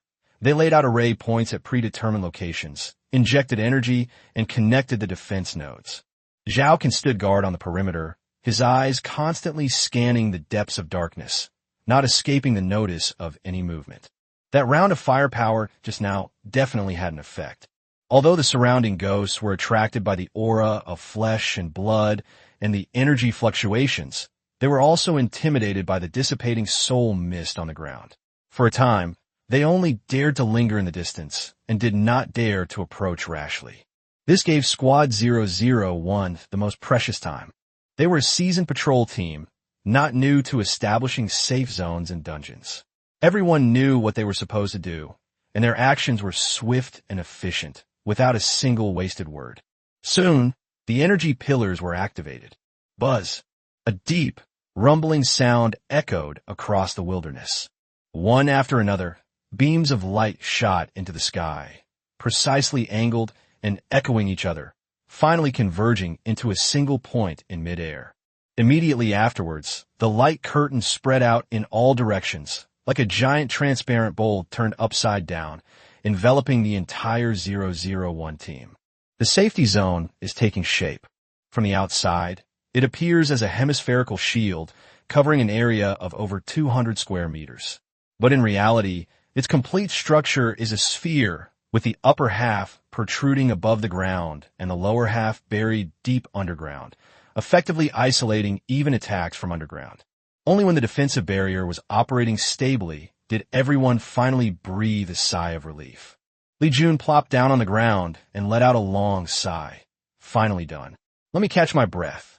When setting up the formation, everyone's nerves were stretched to the limit, because no one knew if a powerful ghost would suddenly rush out and disrupt their setup. Wang Jingya did not sit down. She looked at Sun Yihong, her tone filled with worry. "Captain, I heard a newly promoted card master got caught up in this dungeon. Should we go find him first?" The atmosphere became slightly somber upon hearing this. Everyone knew she was referring to that teenage student. A novice card master, suddenly dragged into this ghost-infested dungeon. The outcome is almost predictable. Qian Wei sighed and shook his head, saying, "Judging from the intensity of the attack we just encountered, a newcomer probably wouldn't last a day." He paused, then added, "Even if he only encounters a low-level soul, the fact that it is immune to physical damage is enough to make him despair. Ordinary newcomers have no way to deal with it. It's not that they're cold-blooded, but that reality is too cruel. Even the 001 squad wouldn't dare to be careless in a place like this, let alone a student who has only recently awakened." Sun Yihong was silent for a moment before finally making a decision. "Erect the dungeon gate first. As for that student, we'll search the area after dawn. If the person is still alive, they will naturally save them. But if the person is already dead, their risk of splitting up the search will only slow down the mission and could even jeopardize the entire rescue plan." Zhaokin nodded and said, "With such a commotion just now, if he's still alive, he might come looking for us after dawn." At this point, the crowd stopped arguing. Although the safe zone has been set up, the most crucial part, the dungeon entrance, has not yet been completed. Sun Yihong unsealed the core card once more, and the group began constructing a teleportation structure around the center of the array. Complex runes lit up layer by layer, and energy flowed within the barrier, gradually forming the outline of a phantom gate. Outside the barrier, however, the darkness did not quiet down. One by one, the ghostly creatures were drawn in, crashing into the light barrier and emitting piercing screeches. Their twisted, grotesque faces clung to the barrier, constantly biting and slapping at it, but they could not break through the defenses. Squad 001 ignored it. Despite the dense, ghostly shadows outside, they continued to build the dungeon gate. Time passed little by little. As the sky finally turned a pale gray, the last rune lit up completely. A buzzing sound spread out, and the dungeon gate stood firmly in the center of the safe zone. As the 5 members of Squad 001 looked at the completed teleportation portal, their hearts, which had been pounding all night, finally felt a little relieved. Chapter 25, Embarking on the Journey Again. As dawn broke, the sunlight shone directly on J.J. Lin's face. He suddenly opened his eyes, and his first reaction was to look around. The eerie mist from last night had dissipated, and the surroundings were eerily quiet. Only the squad of skeleton warriors remained around him, their weapons flashing as they faithfully carried out the guard orders he had given the previous night. Another night has passed. J.J. Lin immediately stopped the Skull Squad. When he stood up, his whole body ached as if he had been beaten up. He moved around for a while before slowly recovering. What appeared last night was definitely not an ordinary ghost. Neither the mist concealment sphere nor the shadow walker gave him such a strong sense of oppression. This place was far more dangerous than the previous plaza. Lingering here would only lead to trouble sooner or later. Therefore, his plan is very clear. First, we'll find food and replenish our supplies, then return to our initial campsite. It's not safe there either, but it's much more secure than here. J.J. Lin stretched and was about to leave when he suddenly noticed a lot of things scattered on the ground. Upon closer inspection, They were all spoils left behind by those ghostly creatures when they attacked the defense line last night. Soul fragments, soul beads. His eyes lit up immediately. These are all great things for boosting your strength. JJ Lin immediately began looting, converting all the remaining spoils into cards and collecting them. After counting, the quantity was quite considerable. There were more than 20 soul beads alone, not to mention the soul fragments. Two types of cards caught his attention. Soul fragment of the mist sphere. The soul orb of the phantom ball. Lin Junjie stared at the card information and quickly made a judgment in his mind. This so-called phantom ball is probably an advanced version of the fog concealment ball. The facts are pretty much the same. The fog sphere only releases fog, while the phantom sphere can not only release fog, but also create illusions.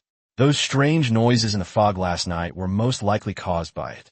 Fortunately, JJ Lin didn't impulsively run away. More importantly, the skeleton warrior squad was entirely composed of undead, unaffected by the illusion. An ordinary person, if they had taken just one wrong step last night, would likely never have woken up again. Now that we have gained something, we must immediately transform it into strength. Soul beads and bones can be combined to create a bone skull. The ghost fire produced by white bone slope can also be used by skeletons to control the ghost fire ability. As for the soul fragments, they're perfect for upgrading the skeleton. Without hesitation, JJ Lin immediately began fusing the cards. He suddenly stopped halfway through the fusion. Why can't we fuse them? He looked at the bone skull and skeleton warrior squad, cards in his hand, and quickly realized the problem. There seems to be a limit to the number of common quality minion cards. A maximum of 20 members can be merged. In other words, the maximum value of his signature card at the white common quality level should be 20 level 20 skeleton warriors. The quantity cannot be increased any further. The good news is that enhancement resources such as soul fragments, soul orbs, and ghost fire can still be integrated into your main card without affecting the overall combat power of your team. In other words, the level and quantity are capped, but the combat power can still be increased. JJ Lin poured all available resources into it. Soon, his signature card information underwent a significant change. Card name, Skeleton Warrior Squad. Type, Composite Squad. Skill, Cooperative Combat. Level, 20. Quality, White Standard. Description, this is a squad consisting of 1 skeleton warrior and 19 skeletal skeletons. Cooperative combat. When squad members work together seamlessly, their combat effectiveness is enhanced. After reading it, JJ Lin raised an eyebrow. The card types have changed. The original servant classes have been transformed into composite squads. Skills have also been integrated into a completely new cooperative combat system. As for the previous classes, attributes, and single-target skills, they have all disappeared. He didn't rush to conclusions, but continued to explore. He soon discovered that the card information could be expanded. JJ Lin immediately clicked to view the details. The core of the squad remains the skeleton warrior. Quantity 1. Professional warrior. Attributes. Undead, poison, fire. Level 20. The skills are even more impressive.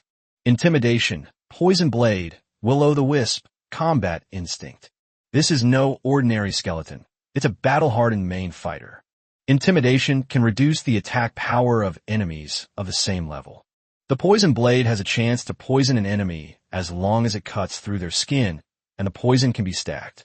Will-o'-the-wisps can burn on the body, increasing their lethality.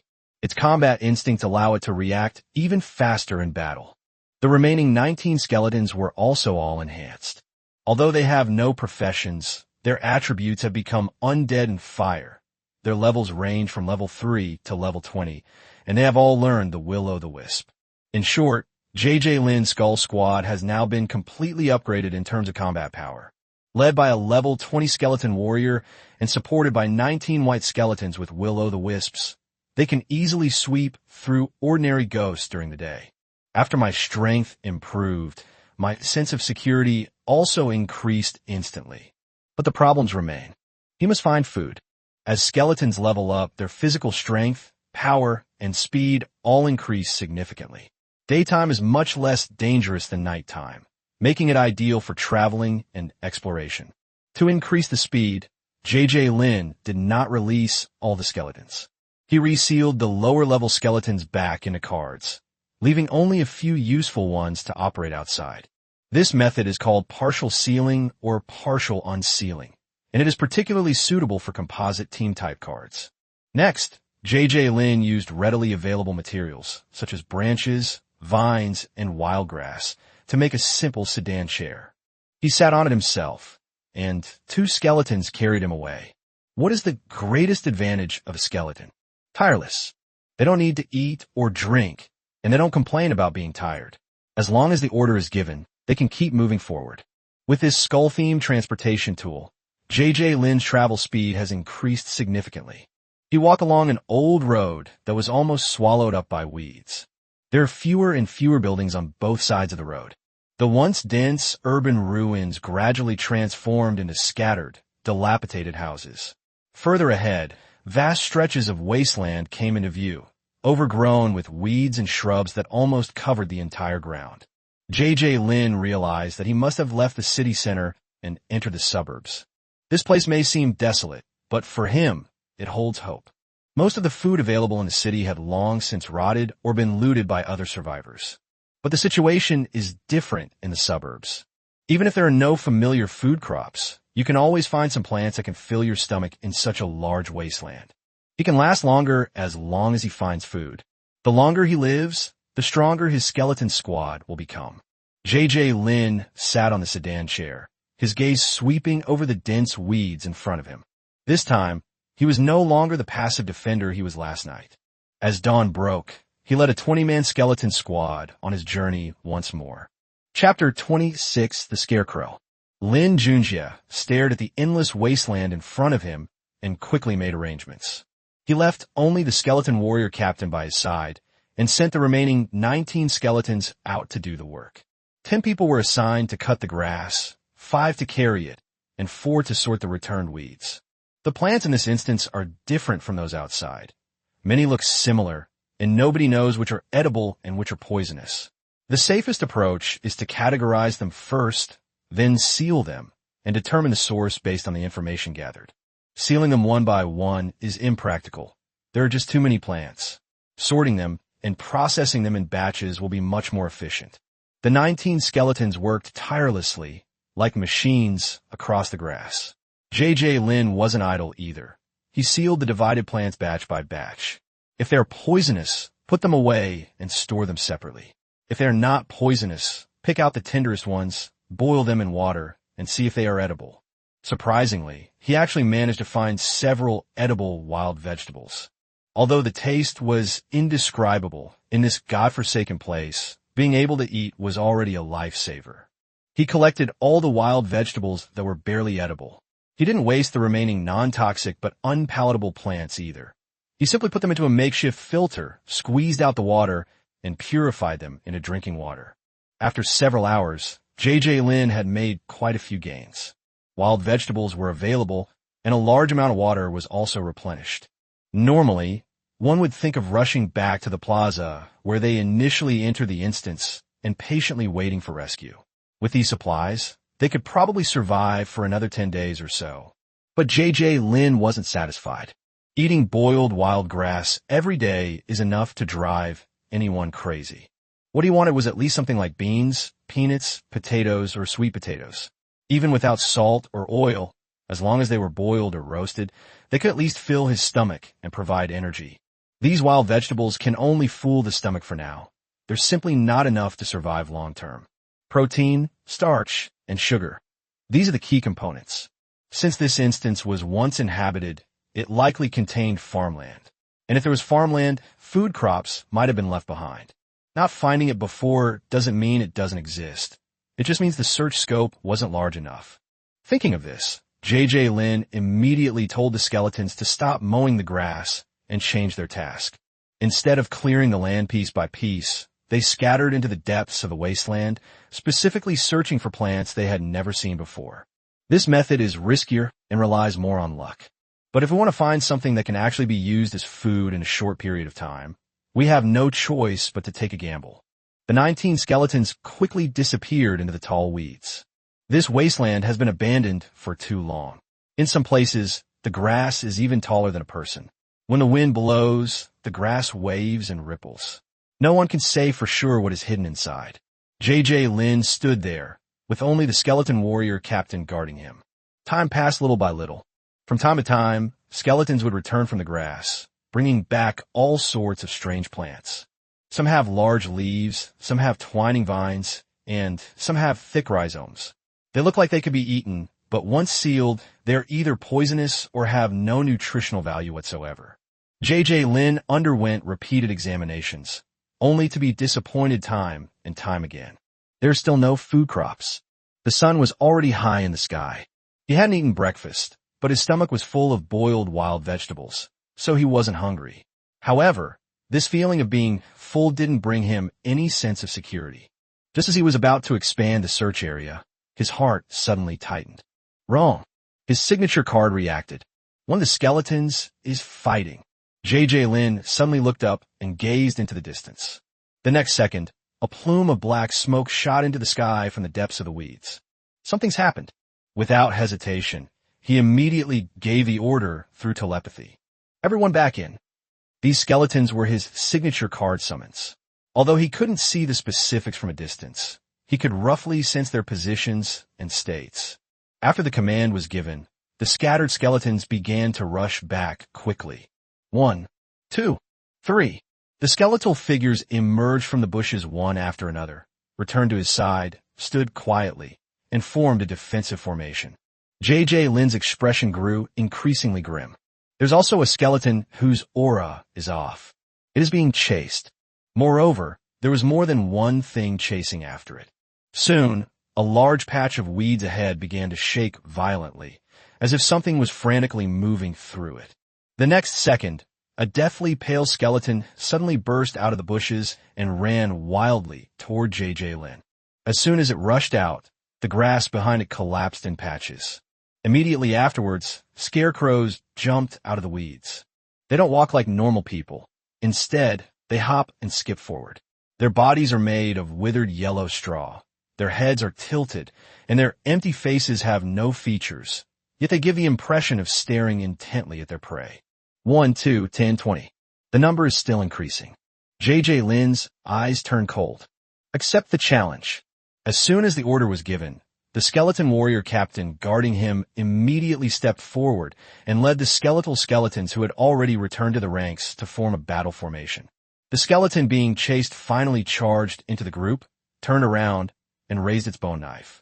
At this moment, JJ Lin only had 10 skeletons and a skeleton warrior captain by his side, for a total of 11. The scarecrows chasing from the opposite side were densely packed, numbering nearly 100 at a cursory glance. The difference in quantity is enormous. Who knows if there are more things hidden in the grass? JJ Lin did not leave immediately. It's still unclear just how strong the scarecrow is. If it's just a matter of quantity, but weak strength, then it's like materials being handed to us. If the combat strength is not low, then you must run immediately. Whether to fight or retreat, we'll only know after the battle begins. The skeletons gripped their bone knives, their white skeletons forming a defensive line in front of the weeds. On the other side, hundreds of scarecrows hopped and leaped closer, the rustling sound of dry grass rubbing against each other growing louder and louder. A major battle is about to break out. Chapter 27, Lin Mubai. Form ranks to meet the enemy. With a low shout from JJ Lin, the skeleton warrior squad immediately dispersed, raising their bone swords and spears, and charged towards the scarecrows rushing towards them. He gripped his machete tightly, keeping a close watch on his surroundings, ready to deliver a finishing blow at any moment. The next second, the two collided. Puff, puff, puff. The bone weapon slammed into the scarecrow's body with a dull thud, like chopping into a bundle of rotten straw. The scarecrows that were struck staggered backward, one even worse off, being cleaved in two by the skeleton warrior captain and collapsing to the ground, unable to rise again. JJ Lin understood it at a glance. These scarecrows are no match for the skeletons in terms of individual strength, let alone be able to fight the skeleton warriors head-on.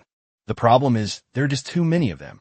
More than 100 scarecrows surged forward like a tide, instantly surrounding JJ Lin and the Skull Squad. Once completely surrounded, the only option left is to fight to the death. JJ Lin certainly wouldn't just stand there and wait to die. Will-o'-the-wisp, fight and retreat. At the command, the skeleton warrior's weapons were immediately enveloped in a layer of eerie blue flames. The flames were faint, almost invisible without close inspection, but their effect was immediate when they touched the scarecrows.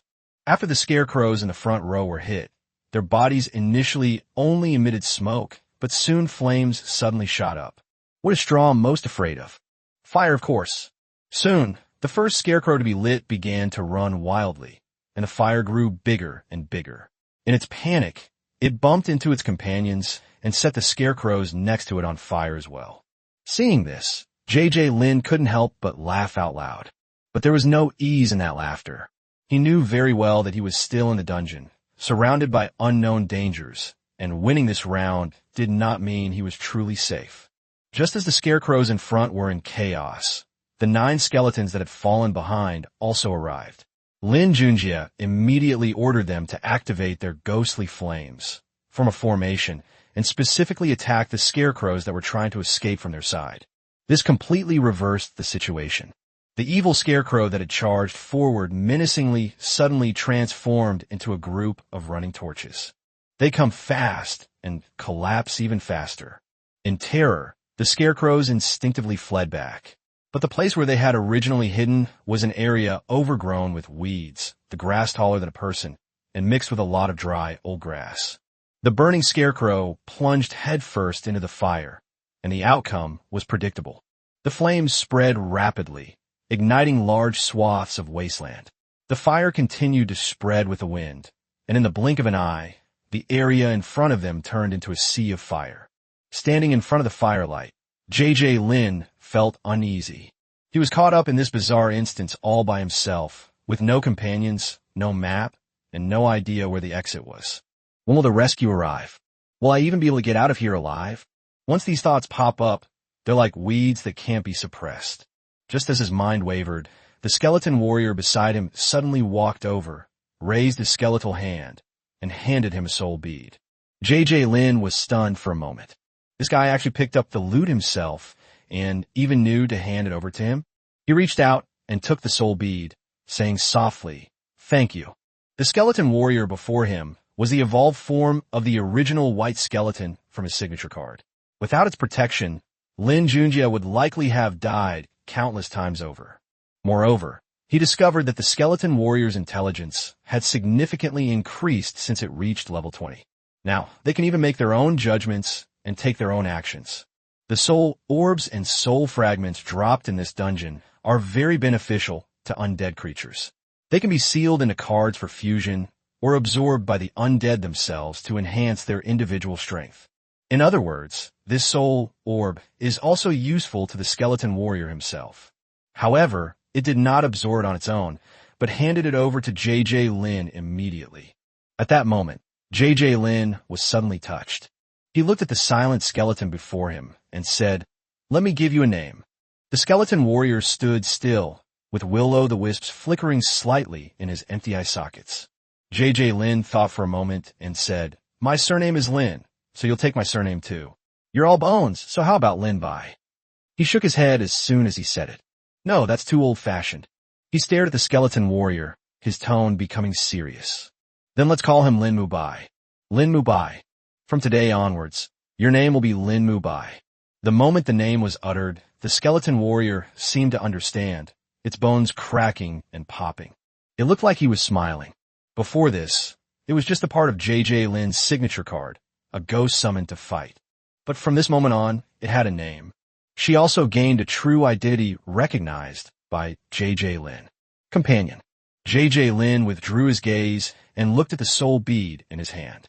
"Let me see what the scarecrow is." As soon as he finished speaking, the soul pearl transformed into a card, and information appeared on it. Card name, the evil scarecrow's soul orb. Type, energy. Attribute, undead. Level 1. Quality, excellent, green. Description, energy fragments dropped by the undead creature, the evil scarecrow, upon its death. The evil scarecrow. JJ Lin then realized that these seemingly ordinary scarecrows were indeed undead creatures, and most likely some kind of possessing undead. He searched through the ashes for a while longer, hoping to find more soul beads. Unfortunately, not all of these scarecrows fell off, and many were burned to ashes. In the end, he only found one more soul bead. Seeing the flames still spreading around him, Lin quickly made a decision. Withdraw. Continuing to explore further is too dangerous. He has gathered enough wild vegetables and water today, which should sustain him for a while longer. A person can survive for several weeks on water alone, let alone now that he has some food.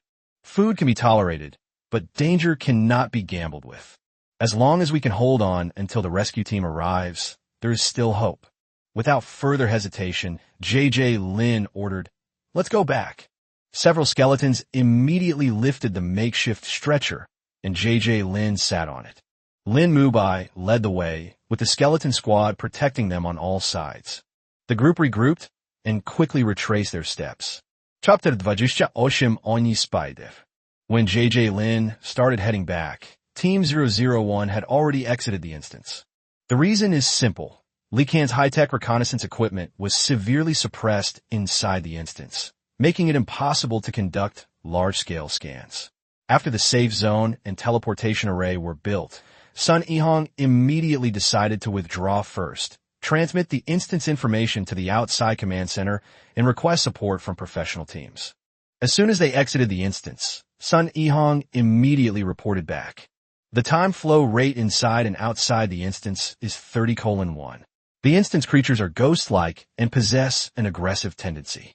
The initial level of the target upon first contact is preliminarily determined to be between level 1 and 40. After hearing the report, the deputy mayor of Wuchang City, in charge of security, immediately gave an order.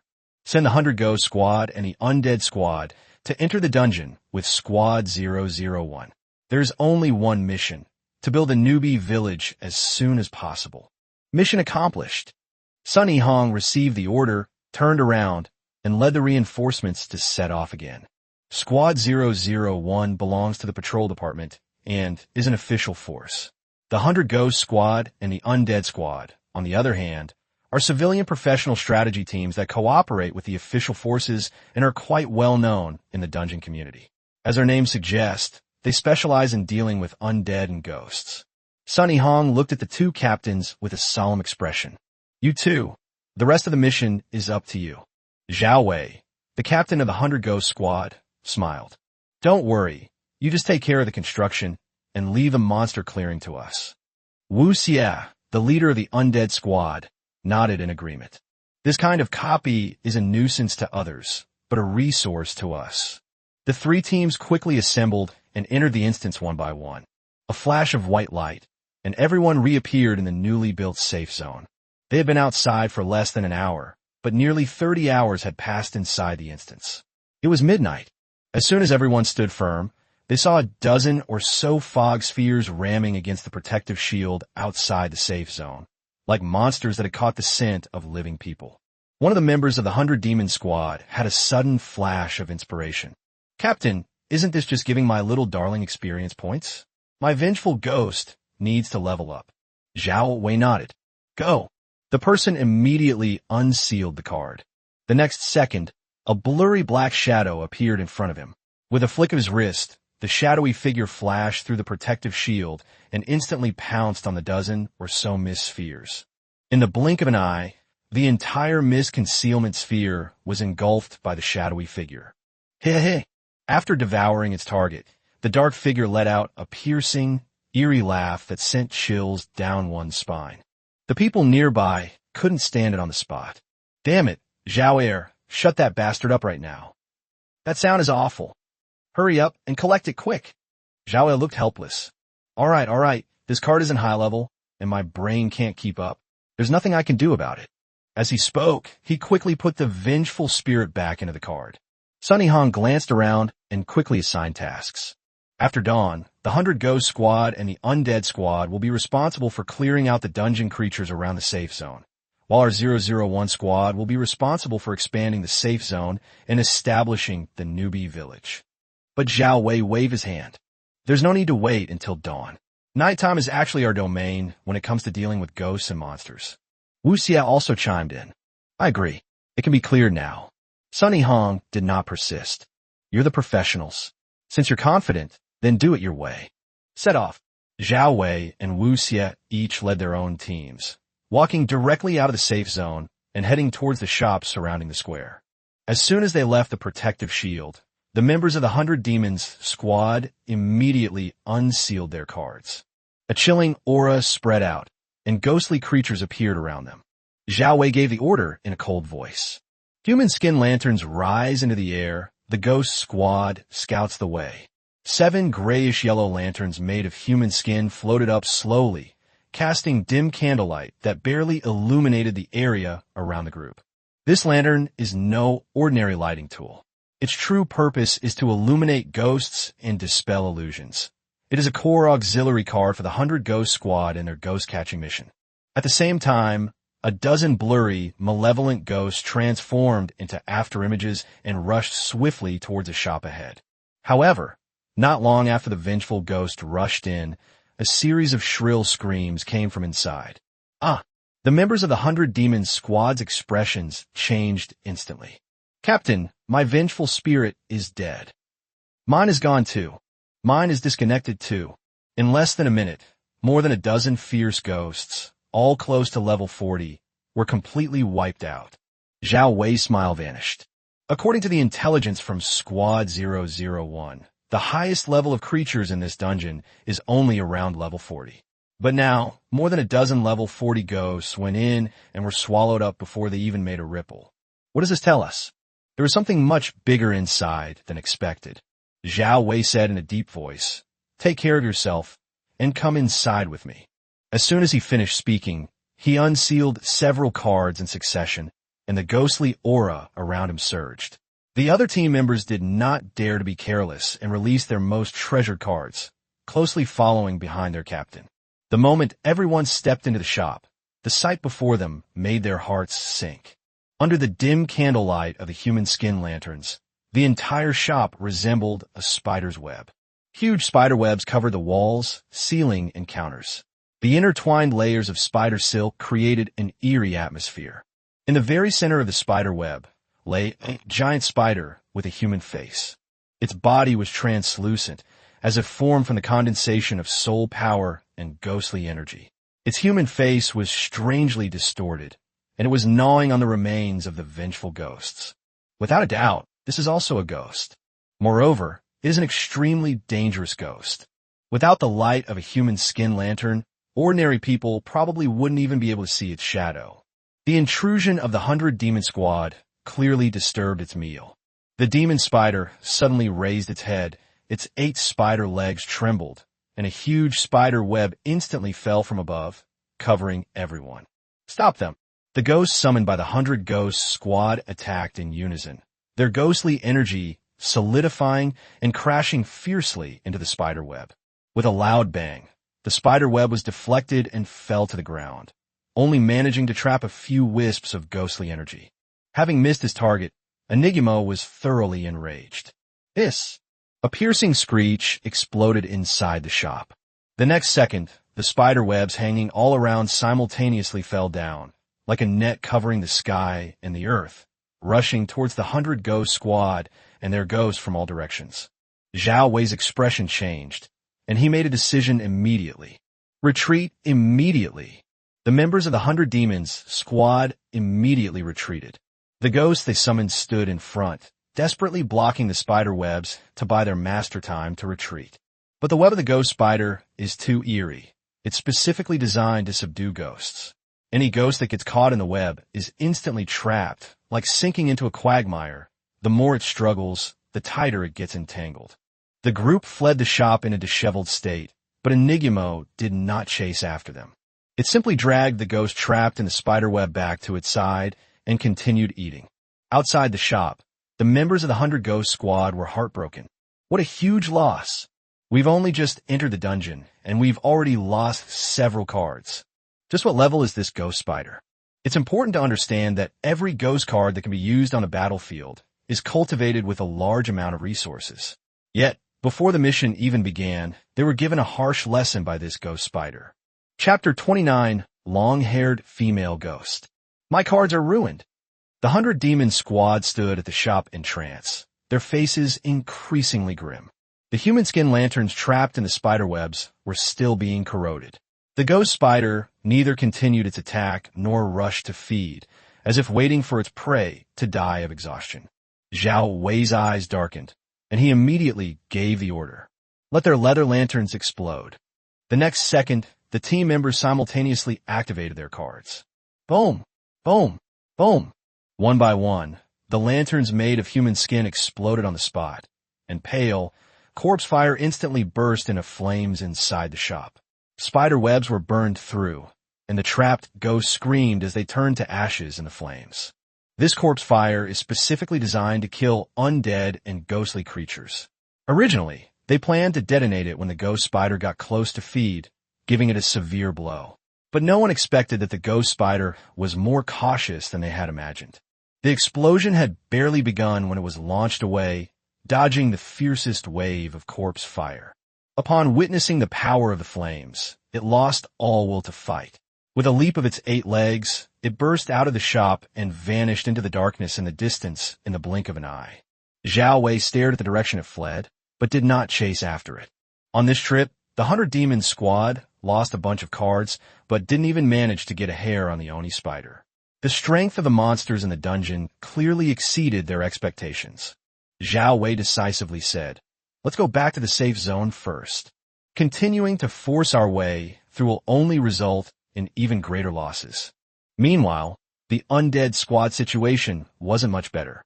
After leaving the safe zone, Wu Xie didn't take any chances and immediately had his team members unseal a batch of undead cards.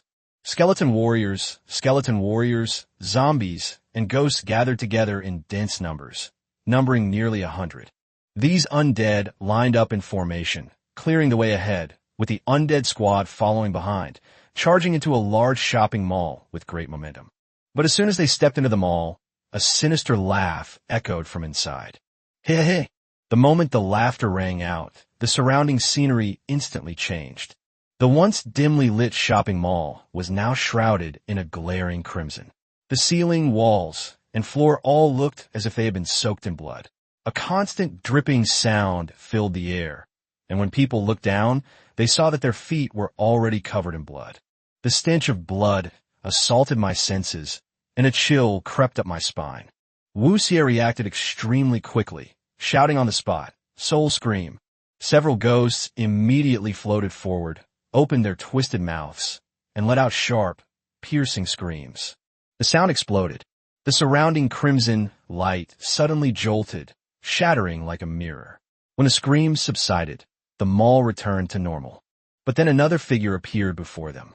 It was a translucent, long-haired female ghost. She kept her head down, her hair almost completely covering her face, and a chilling aura emanated from her. The next second, she slowly raised her head, revealing a pair of empty eye sockets. 2 lines of bloody tears flowed down from his eyes. Roar! The female ghost suddenly let out a furious roar. The undead squad members experienced an instant ringing in their ears. Their heads felt like they'd been hit by a hammer, and the pain was so intense they could barely stand. Even the surrounding undead creatures were shaken, their soul fires trembling violently. Some of the lower-level skeletons staggered backward, nearly falling apart. Wu Xie's expression changed drastically. This female ghost is no ordinary monster. They underestimated this copy. Retreat. Retreat immediately. Upon receiving the order, the undead squad immediately turned and retreated towards the mall entrance. But the long-haired female ghost clearly had no intention of letting these intruders go. Her black hair suddenly grew wildly, like black venomous pythons or countless sharp arrows, instantly shooting towards the undead formation. Puff, puff, puff, puff. A series of muffled thuds erupted. A dozen or so undead creatures were instantly pierced by the black hair. Immediately afterward, their energy and souls were frantically drained, leaving them no time to even struggle. In less than a minute, the spirits were drained of their life force and crumbled to pieces on the ground. Wu Xie's eyes darkened, and he gritted his teeth, saying, "Fight and retreat. Maintain formation." The team members quickened their retreat, while the summoned undead pushed forward, trying to use their numbers to hold off the female ghost. Skeletons charged forward with swords raised, zombies roared and pounced, and ghosts attacked from both sides. But the female ghost just stood there, her hair suddenly splitting apart and turning into more than a dozen jet-black whips. Clap, clap, clap. The whip lashed down hard. The skeleton warrior charging at the front was sent flying, his bones shattering on the spot.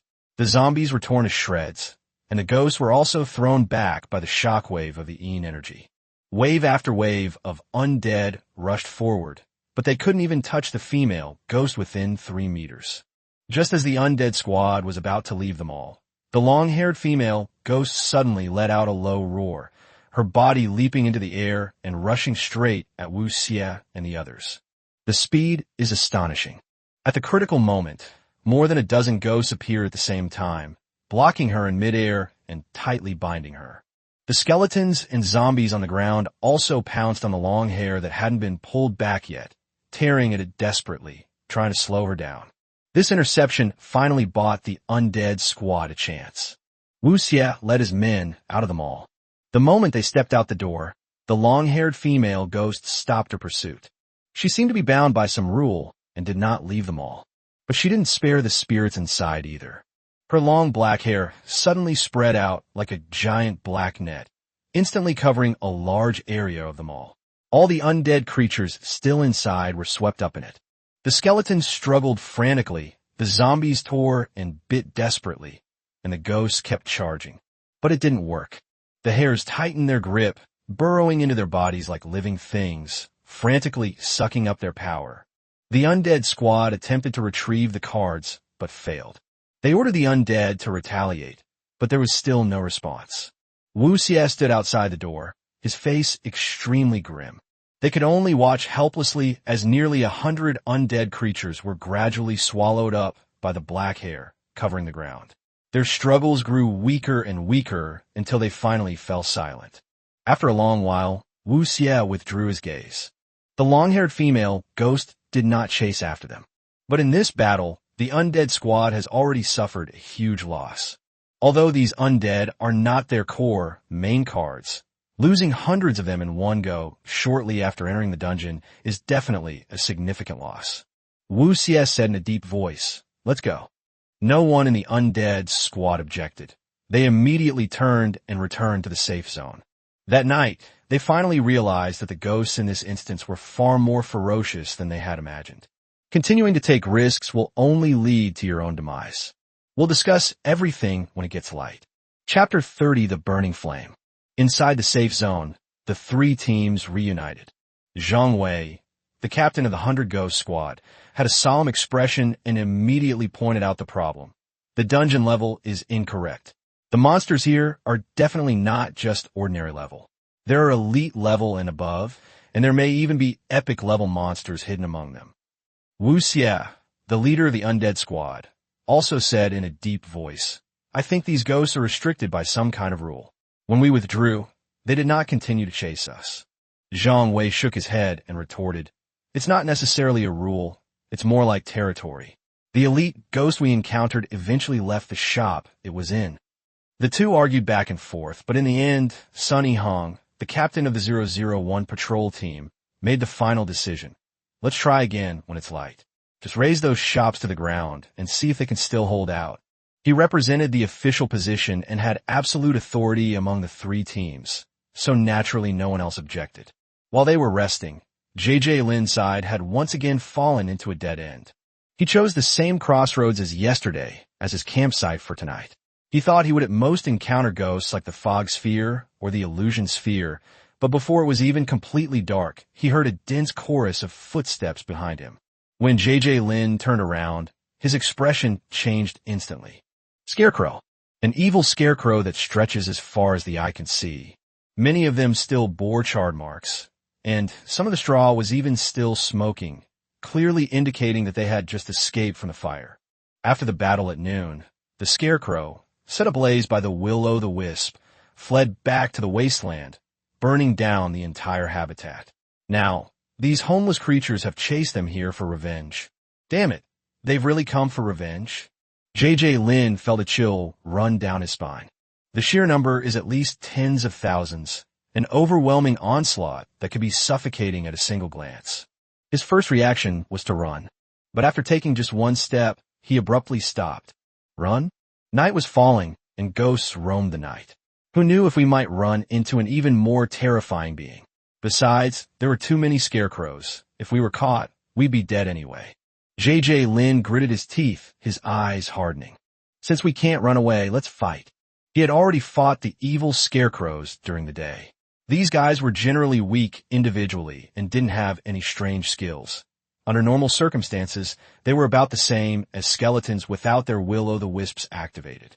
But they have a fatal weakness. Afraid of fire. If we make good use of this point, there may still be a way out.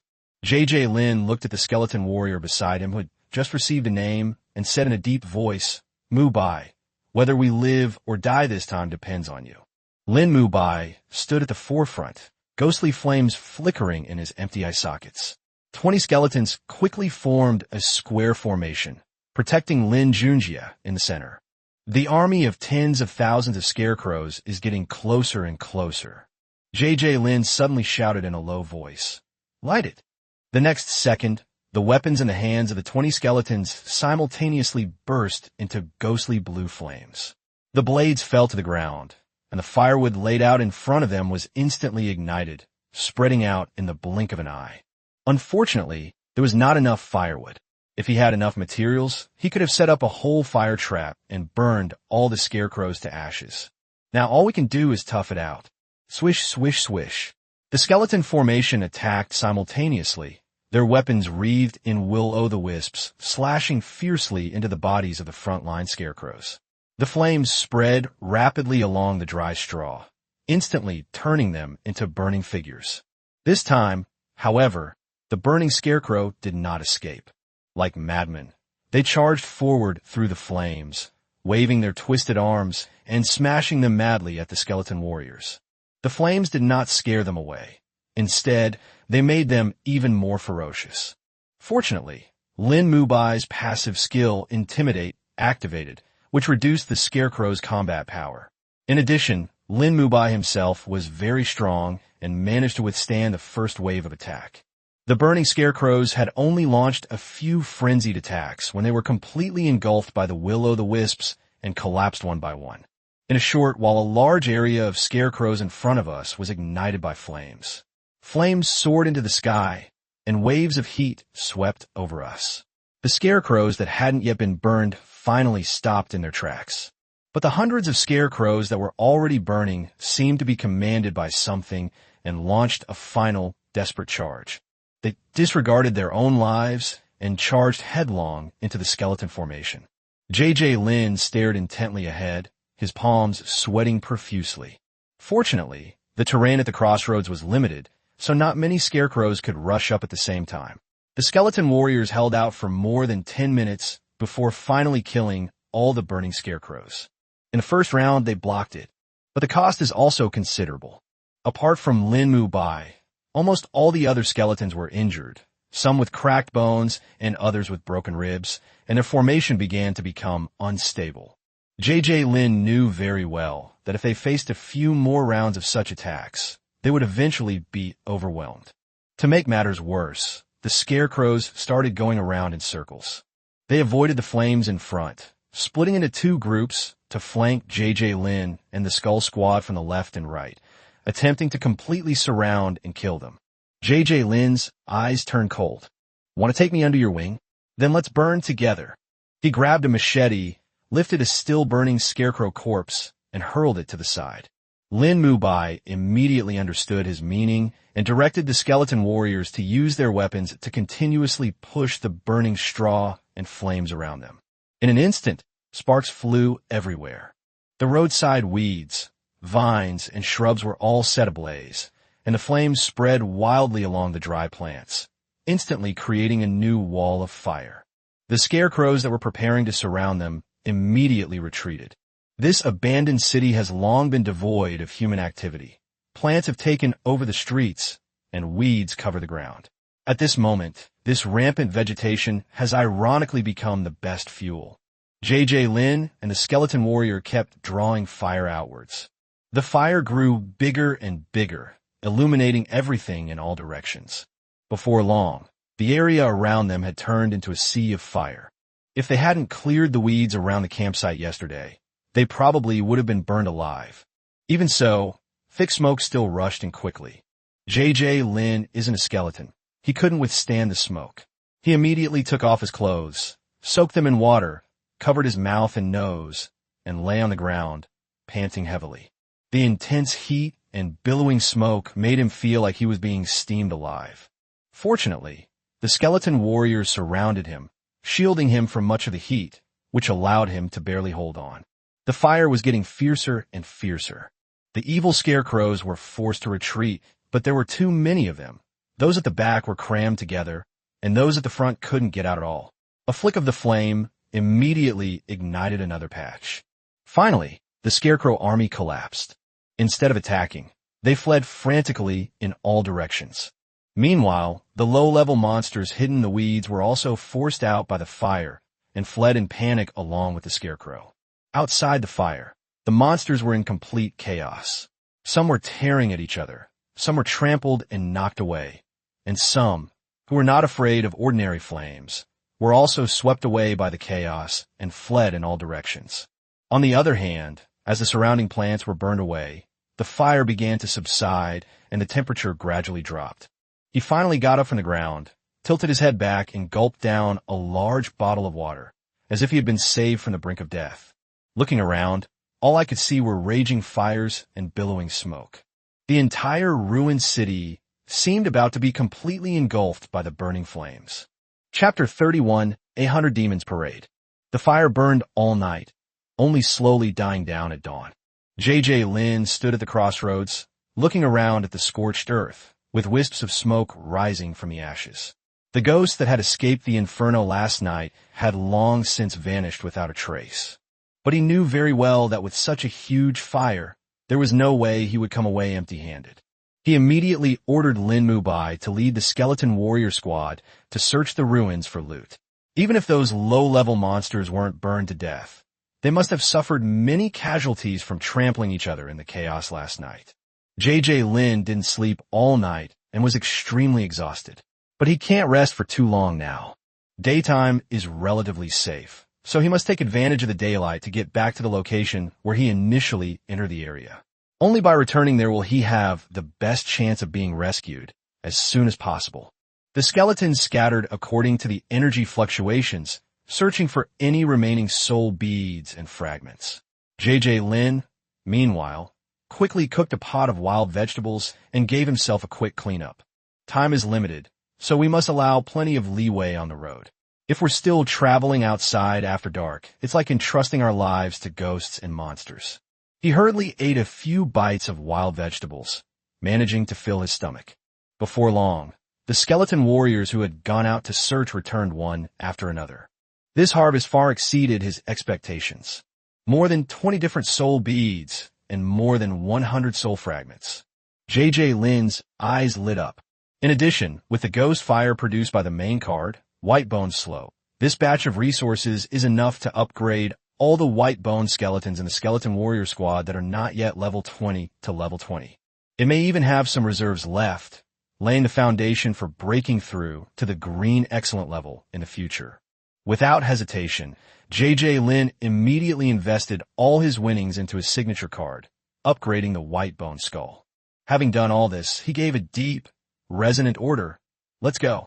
For skeletal figures, all at level 20, immediately stepped forward and steadily lifted the makeshift stretcher. Lin Junjie lay down on it and closed his eyes.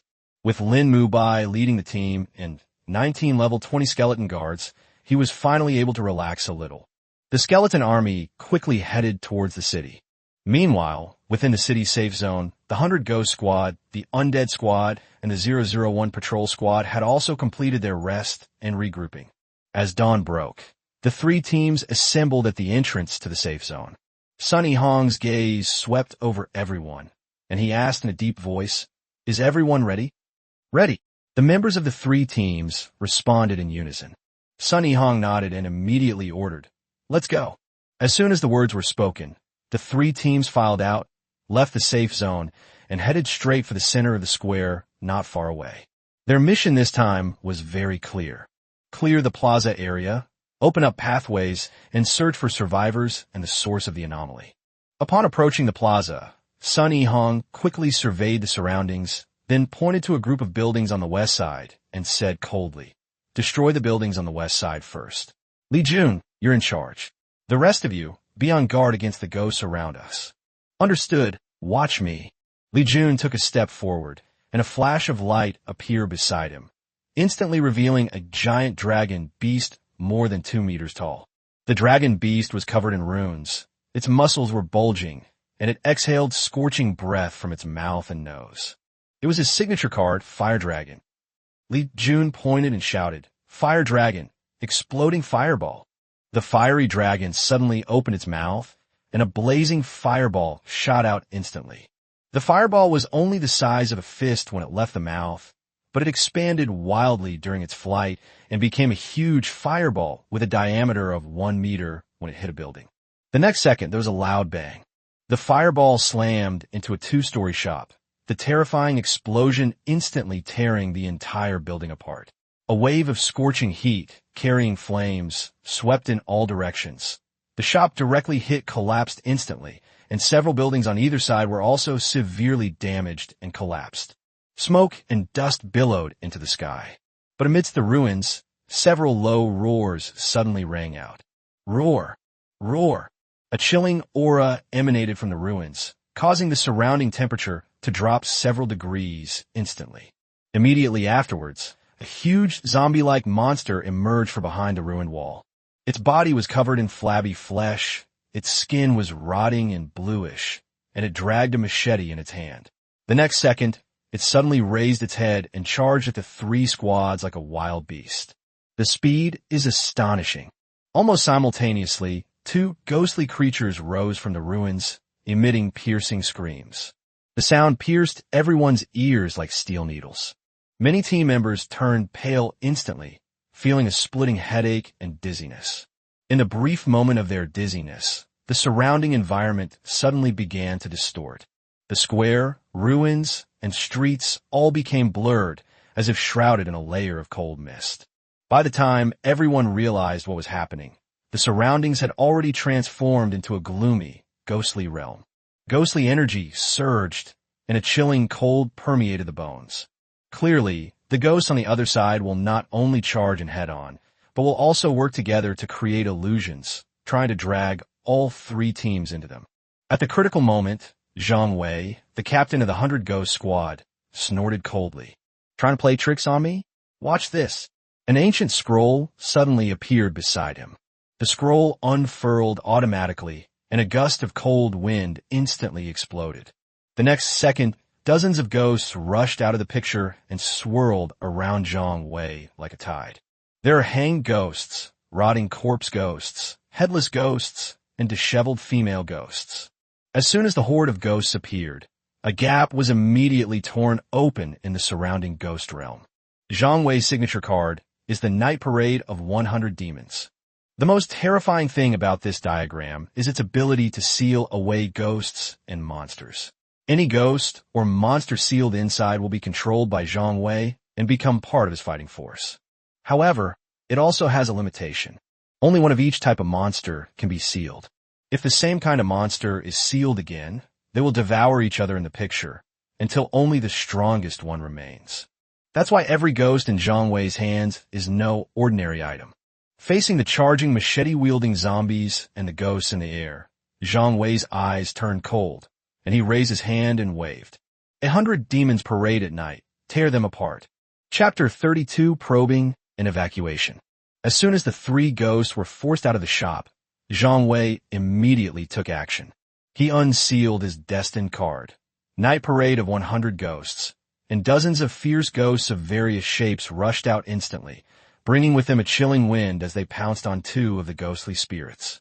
At the same time, Wu Xie, the leader of the Undead squad, also moved. His signature card lit up, and a heavily armored Undead Knight appeared beside him. The Undead Knight gripped a greatsword, and his undead warhorse neighed as it charged directly at the giant zombie monster. A loud bang. The undead knight and the zombie monsters collided violently. The zombie suddenly raised its cleaver, forcefully blocking the greatsword. Its strength was terrifying, and its speed absurd. The cleaver left afterimages as it swung, striking the undead knight again and again. Although the undead knight had a superior position, his mount limited his mobility, and he was quickly forced to retreat.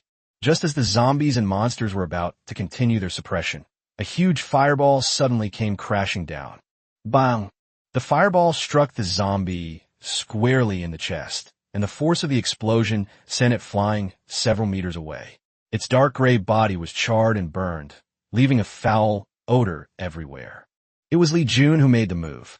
Seeing that the undead knight was at a disadvantage, he immediately sent the fire dragon to provide support.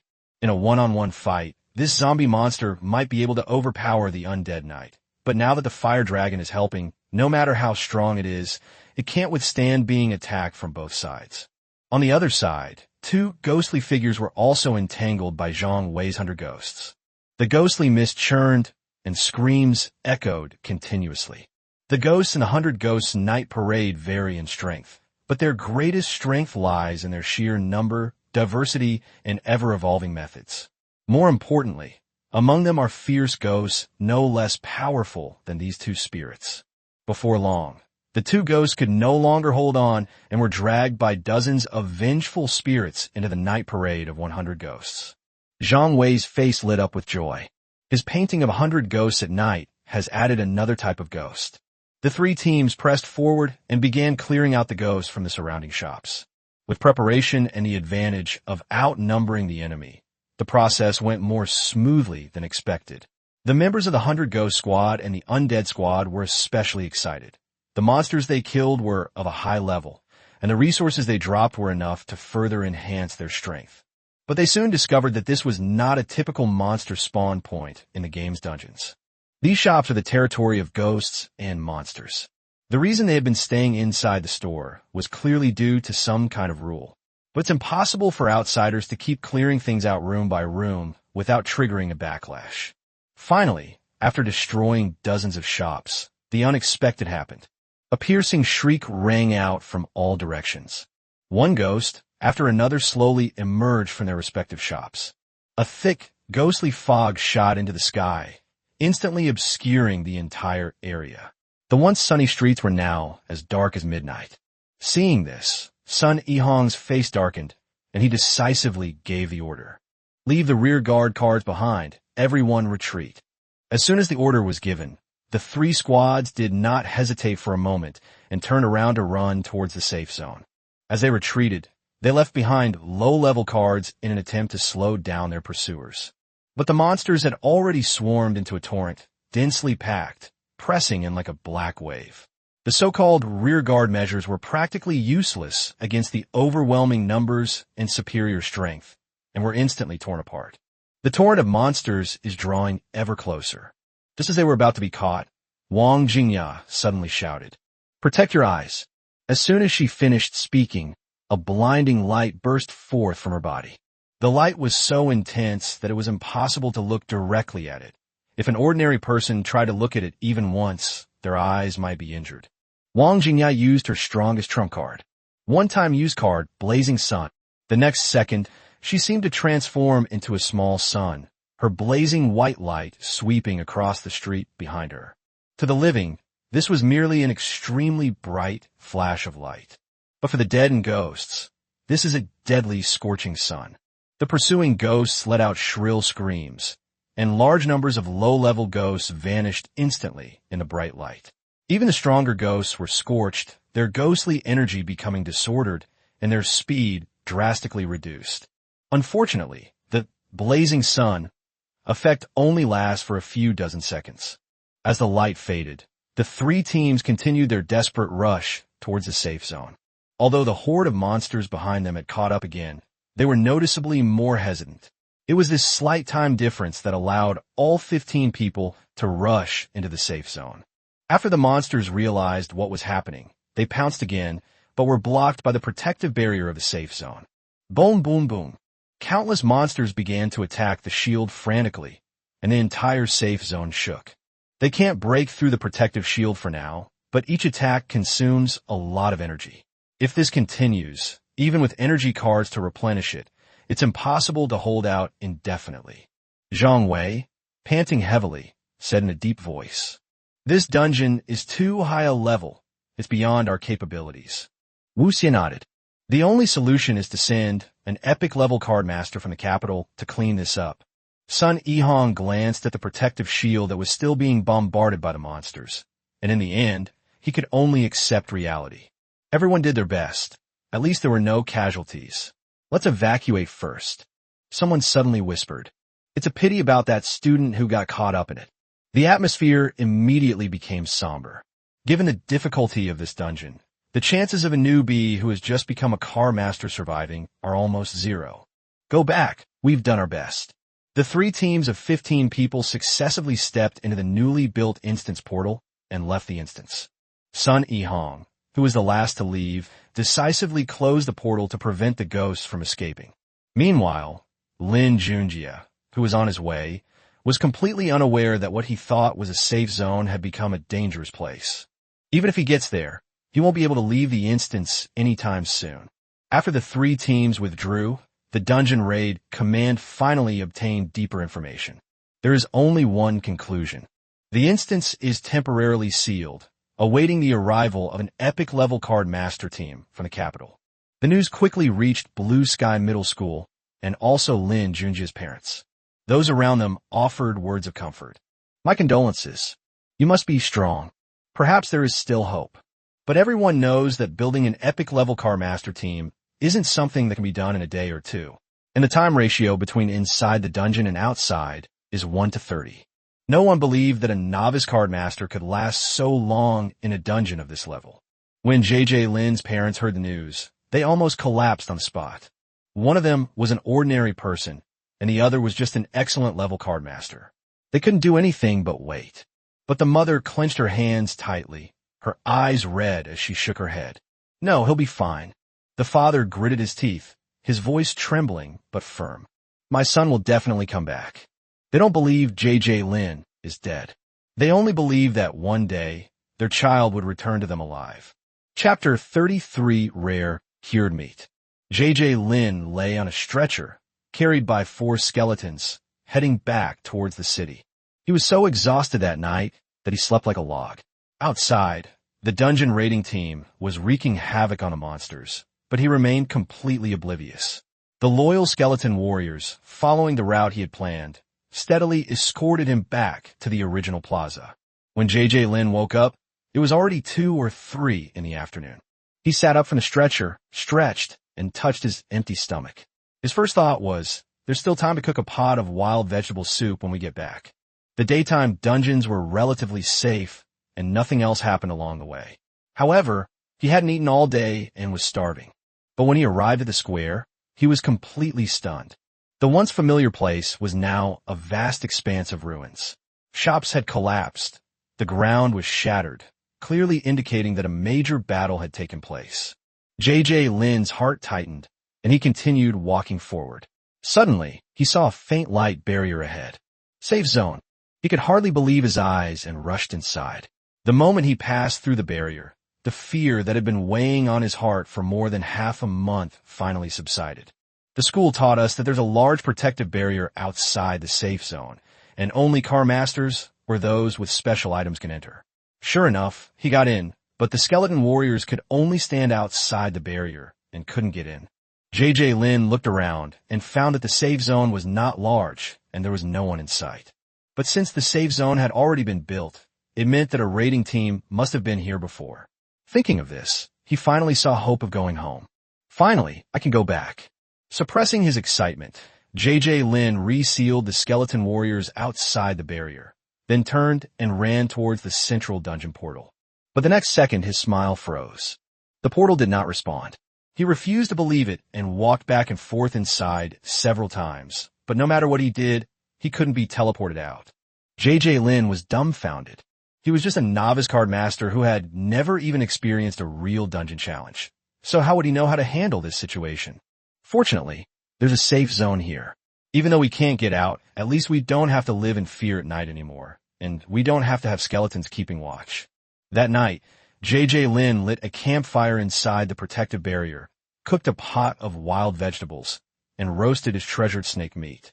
After eating his fill, he set up his tent, crawled into his sleeping bag, and slept the most peaceful night he had in so many days. For the next 5 or 6 days, he just stayed in the safe zone, hiding there. During the day, they would go out to find wild vegetables. If they couldn't find any, they would peel off some tree bark to make do. At night, they would return to the protective barrier to sleep. Life was safe without the disturbance of ghosts or monsters, but problems soon arose. He ate wild vegetables and tree bark every day until his face turned green. That morning, Lin Junjie looked at the wild vegetables that had just been cooked in the pot, and the more he looked, the more desperate he became. It has no salt, no oil, and no flavor. It tastes like chewing grass. He began to wonder if he should risk going to search the surrounding shops. Judging from the state of this instance, the apocalypse probably didn't happen too long ago, maybe a few decades at most. Finding edible food is basically unrealistic, but if he could find some salt or seasonings, life would be completely different. But he also knew how terrifying the ghosts and monsters hidden in those shops were. To rush in would be to his death. Just as JJ Lin was holding a bowl of wild vegetable soup and worrying, his gaze suddenly fell on the several collapsed shops not far away. His eyes lit up. When we first entered the instance, the shops were still intact. Now their collapse like this, it must have been caused by the battle between the raiding team and the monsters. If I don't dare to go into a complete store, I can at least search through the ruins, right? What if there are actually supplies buried inside? Thinking of this, JJ Lin's mood instantly improved. He even managed to swallow the wild vegetables that were originally hard to swallow. Once it was fully light, he immediately summoned his squad of skeleton warriors and led them straight to the ruins. This search yielded a pleasant surprise. In what appeared to be the kitchen of a restaurant, the skeletons dug out several boxes of items from under the rubble. Salt, seasonings, stainless steel cookware, bowls and chopsticks, and even a few pieces of dark, stale cured meat. JJ Lin stared wide-eyed at the spoils of war. This is not a ruin. This is his granary. He quickly took the items back to the safe area and began to sort them out one by one. The iron pot was rusted beyond recognition and basically unusable, but the stainless steel cookware was in pretty good condition. The porcelain bowls and plates, needless to say, were all intact except for the ones that were crushed. For the past few days, he had been cooking wild vegetables in beverage bottles, looking quite disheveled. Now, with a pot and bowls, and by gathering a few bricks to build a stove, his quality of life has skyrocketed. Next, he opened the seasoning packets. MSG and sugar had long since clumped and dissolved, looking unreliable, so he dared not touch them. The oil, vinegar, soy sauce, and cooking wine were of unknown age. He was worried about getting sick from them. The only box of salt was preserved in remarkably good condition. Salt, as long as it's dry, won't cause any major problems, even if it's left for a long time. JJ Lin opened a packet, dipped his finger in it, and put a little in his mouth. The familiar salty taste explodes on the tip of the tongue. At that moment, he was almost moved to tears. It's been too long. He hadn't tasted anything decent in so long. I must have a good meal today. JJ Lin got excited, first building a makeshift earthen stove with bricks, then carefully washing the pots and pans. Finally, he took out the piece of cured pork. This cured meat must have been stored for who knows how many years. Its surface is frighteningly black, covered in a thick layer of dust. A normal person would hesitate to even glance at it, but JJ Lin is different. Because after this cured meat was sealed into a card, the description did not indicate that it was poisonous. Of course, the most important thing is that he really wanted to eat meat. He found a stainless steel kitchen knife and scraped off the dirt from the surface of the cured meat bit by bit, then rinsed it repeatedly in water. After washing, the meat was still a bit dark in color, so he thought for a moment and then put it back into the pot to boil for half an hour. When they were taken out of the water and sliced thinly, the glistening oil was finally revealed. JJ Lin's Adam's apple bobbed, and he almost couldn't control his saliva. He quickly washed some wild vegetables, chopped them up, and stir-fried them with slices of cured meat. With a sizzle, the aroma of oil mixed with the fragrance of meat exploded instantly. JJ Lin looked much more energetic. The cured pork is already salty, so there's no need to add salt. The wild vegetables absorb the oil, making their colors look even more appealing. Soon, a plate of stir-fried cured pork with wild vegetables was ready. Lin couldn't wait to pick up his chopsticks, so he directly pinched up a piece with his hand and stuffed it into his mouth. Salty and savory, oily, with a long-lost meaty flavor. After that one bite, he almost ascended to heaven on the spot. A plate of cured pork stir-fried with wild vegetables, served with a bowl of water. In this dangerous dungeon, Lin experienced the happiness of being alive for the first time. Chapter 34 Rescue. In the blink of an eye, more than half a year has passed. Lin was trapped in the dungeon, enduring the ordeal until he was practically a wild man. He foraged for wild vegetables during the day, ate tree bark at night, and occasionally survived on a few pieces of cured meat. If it weren't for his remaining supplies, he would have collapsed long ago. Even though life was so miserable, he dared not stray too far from the safe zone, much less venture further into the area. He knew very well that he was just a level 20 ordinary cardmaster. The fact that no raid team had arrived yet, and no rescue team had successfully evacuated, already spoke volumes. This dungeon definitely contained terrifying monsters that even the official teams couldn't handle. You only have one life. Surviving is the best policy. However, these past 6 months haven't been entirely wasted. Besides his survival skills, Lin has also significantly improved his abilities. His signature card, Lin Junjie, although not yet at the excellent level, has seen a significant increase in combat power thanks to daily nourishment from ghost fire, soul orbs, and soul fragments. Even against an excellent level summon, it might not be without a fighting chance. The other core card, White Bone Slope, absorbed countless bones and leveled up to 20. The quantity and quality of the ghost fire produced were significantly stronger than before. If Lin hadn't been stuck at level 20, this card's growth would have been far greater. These two cards have become his biggest trump card. In addition, he also figured out how to synthesize a skeleton. A soul bead plus human bones can be combined to create a skeleton. So he created a skeleton squad card, but it was low level, only level 7 or 8, and its combat power was SOSO. It was mainly responsible for gathering firewood, cutting grass, and moving things. Lin spent nearly 200 days in the game, but only 6 days had passed in the real world. On this day, he finally met a master who could truly clear the dungeon. Outside the instance, hundreds of people stood ready. The leader was an imposing old man.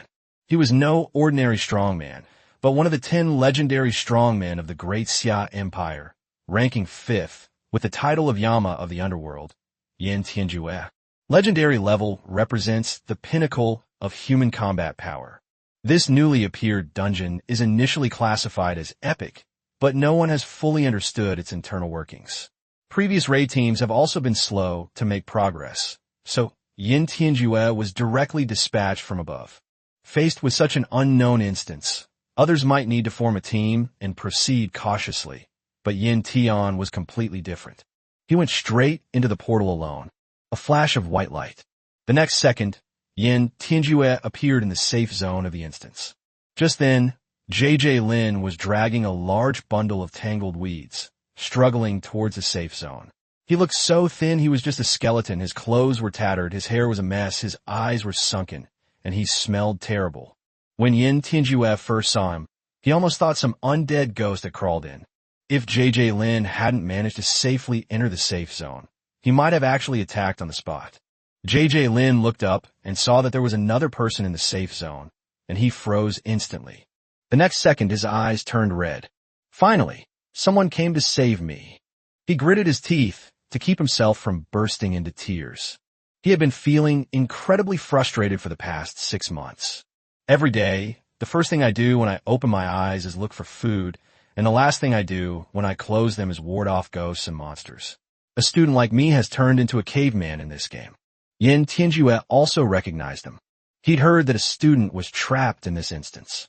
Almost everyone assumed he was dead, but no one expected this kid to survive and even live for more than half a year.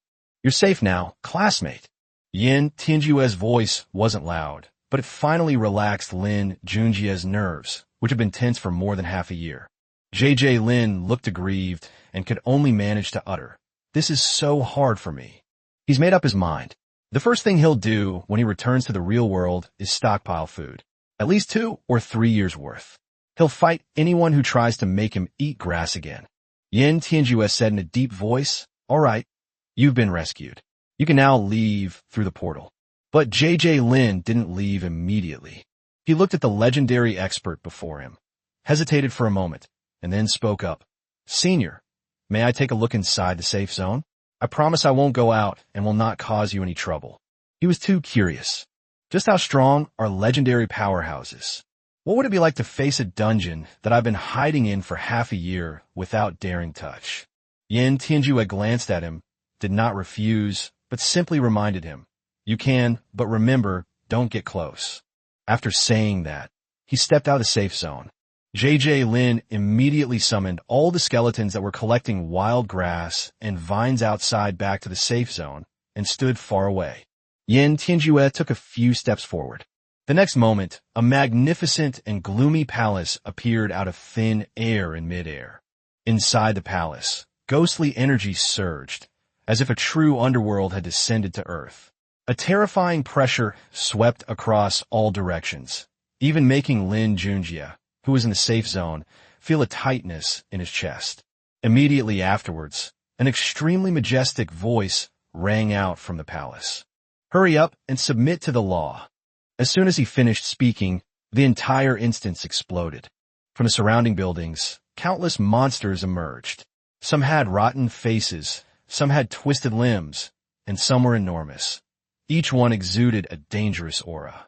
JJ Lin felt a chill run down his spine. It turns out that for the past 6 months, he had been living next to so many ghosts and monsters. If he had been a little bolder and had gone further away from the safe zone, he probably wouldn't even have left a bone fragment by now. But what's even more shocking is yet to come. The ghosts and monsters seemed to be forcibly drawn by some invisible force and had no chance to resist. They all flew towards the palace in midair. 1, 10, hundreds.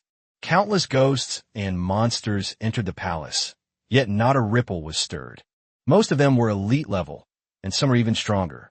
But in front of Lin Junjie, numbers were utterly meaningless. JJ Lin stared blankly at the scene, his heart filled with shock. It turns out that when you're strong enough, you really can ignore the number of people. The so-called Ghost Hide and Siege are nothing more than a group of ants waiting to be captured in front of legendary powerhouses.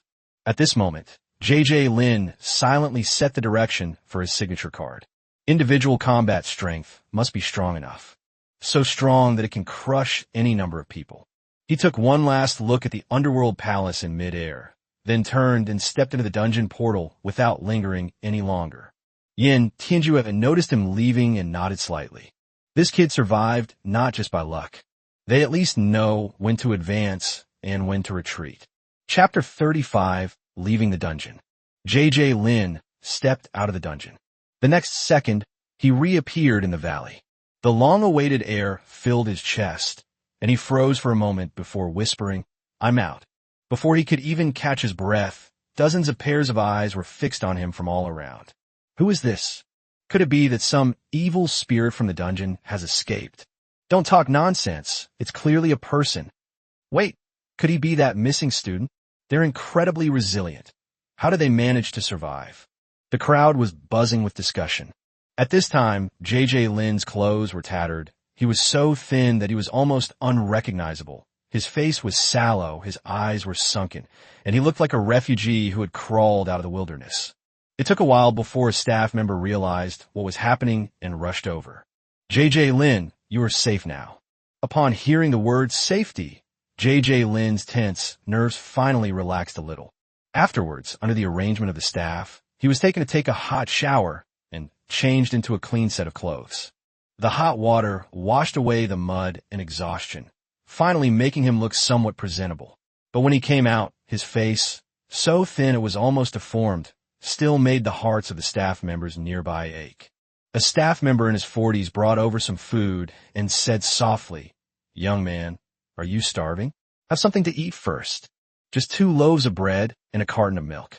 But the moment JJ Lin received it, tears streamed down his face. He stared at the bread in his hand, his voice trembling.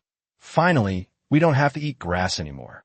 During those 6 months in the dungeon, he ate wild grass and gnawed on tree bark, enduring the most desperate situation to get to where he is now. At this moment, the most ordinary bread and milk are like the most delicious food in the world to him. He choked back tears as he ate the food in large bites. Several staff members around couldn't help but tear up as they watched the boy wolf down his food. Due to severe malnutrition, J.J. Lin was quickly sent to the hospital. The school teachers and his parents rushed over as soon as they received the news. In the hospital room, Wang Li couldn't hold back her tears when she saw how thin her son had become. Junjie, it's so good to see you again.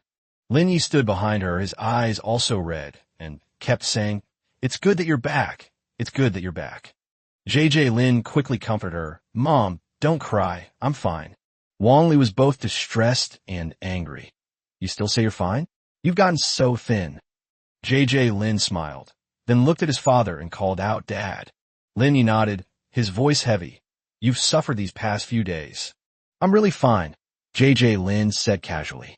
Actually, he had already eaten a meal and slept in the hospital before his parents arrived, and his spirits had recovered considerably. Wang Li was still worried and immediately asked the doctor what he said. J.J. Lin quickly explained, "The doctor said it's just malnutrition, and I could be discharged today." Upon hearing that there was nothing seriously wrong, Wang Li breathed a sigh of relief and turned to Lin Yi, saying, "Did you hear that? Your son is malnourished.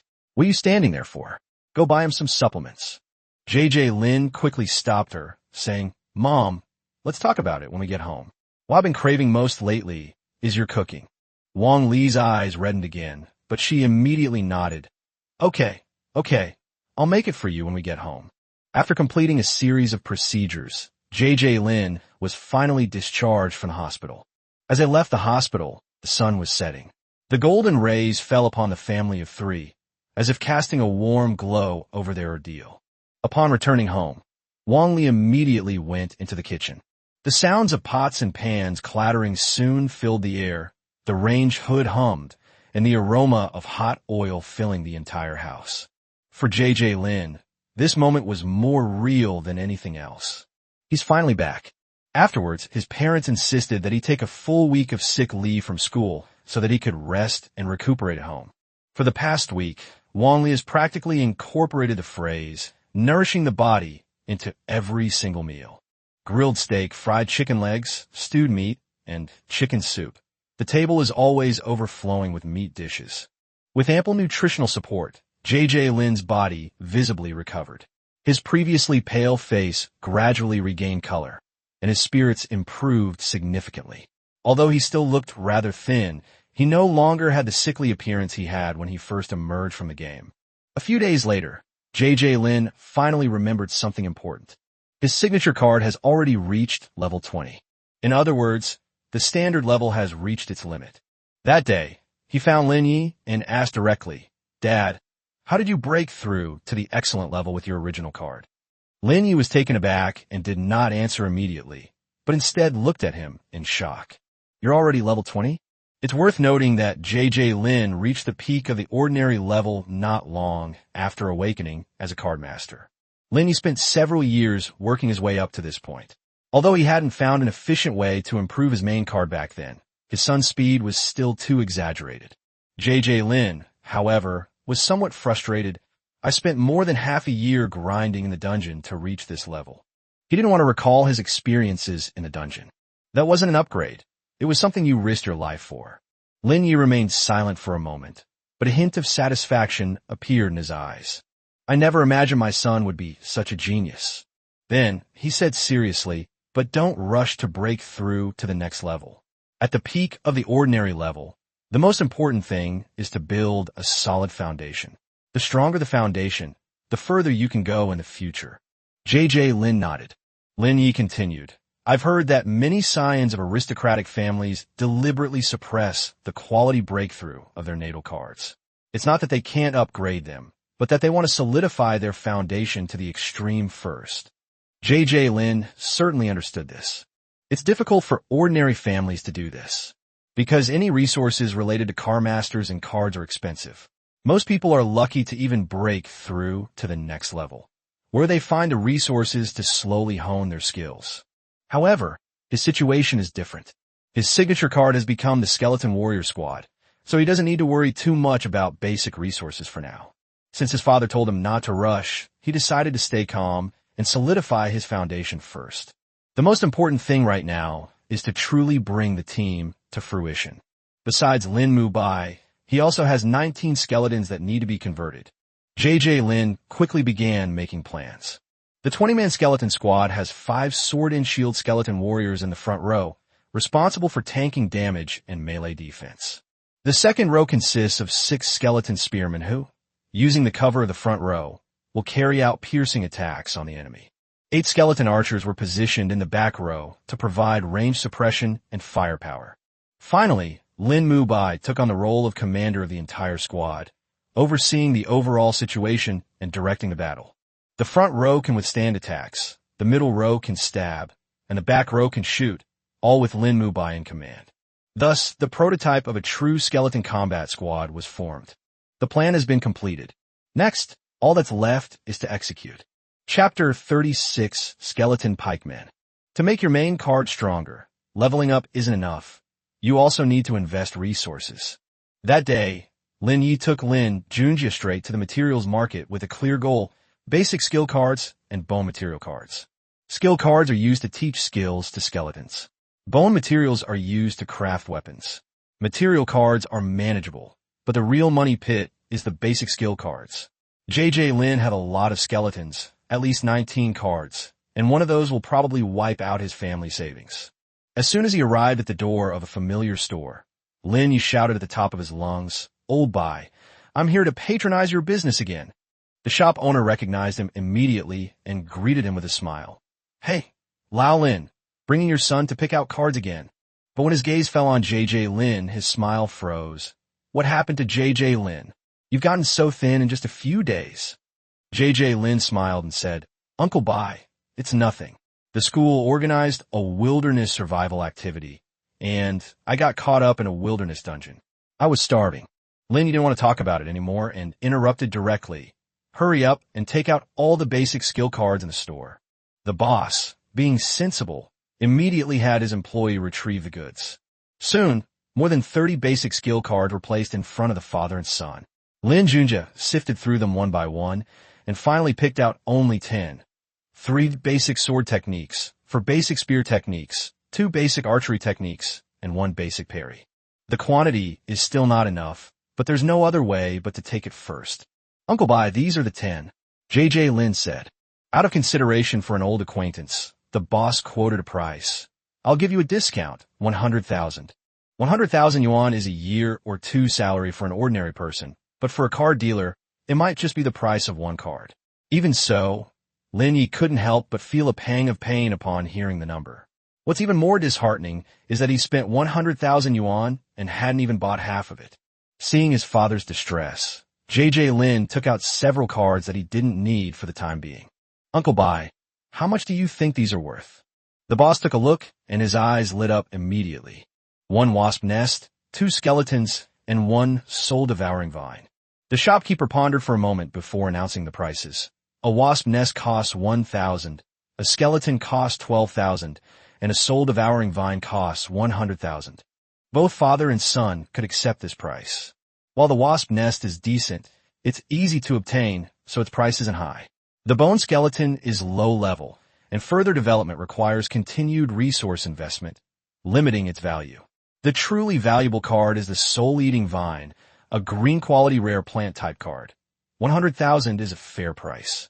Before Lin Yi could even speak, JJ Lin nodded and said, "Deal." With this money, the remaining shortfall will be much smaller. He didn't want to see his parents scrimp and save for him, emptying their savings. The father and son visited several more shops and finally managed to gather all the necessary basic skill cards and bone materials. Once they had everything, they immediately went home.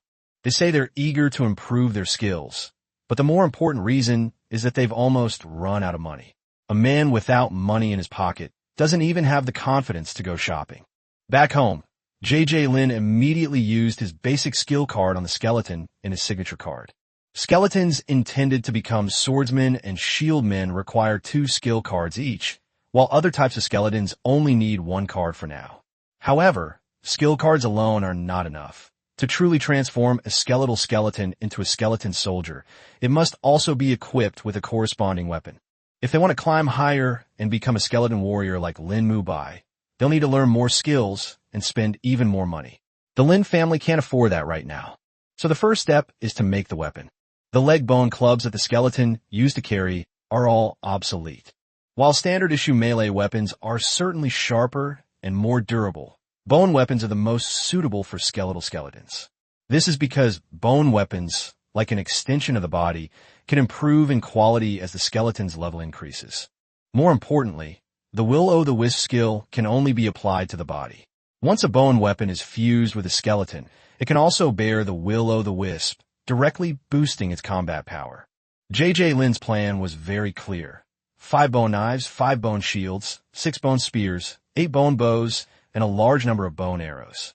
In addition, he wanted to equip Lin Junjie with a bone bow and bone throwing weapons. Lin Junjie had previously learned shooting and throwing skills, but had never had suitable equipment to fully utilize them.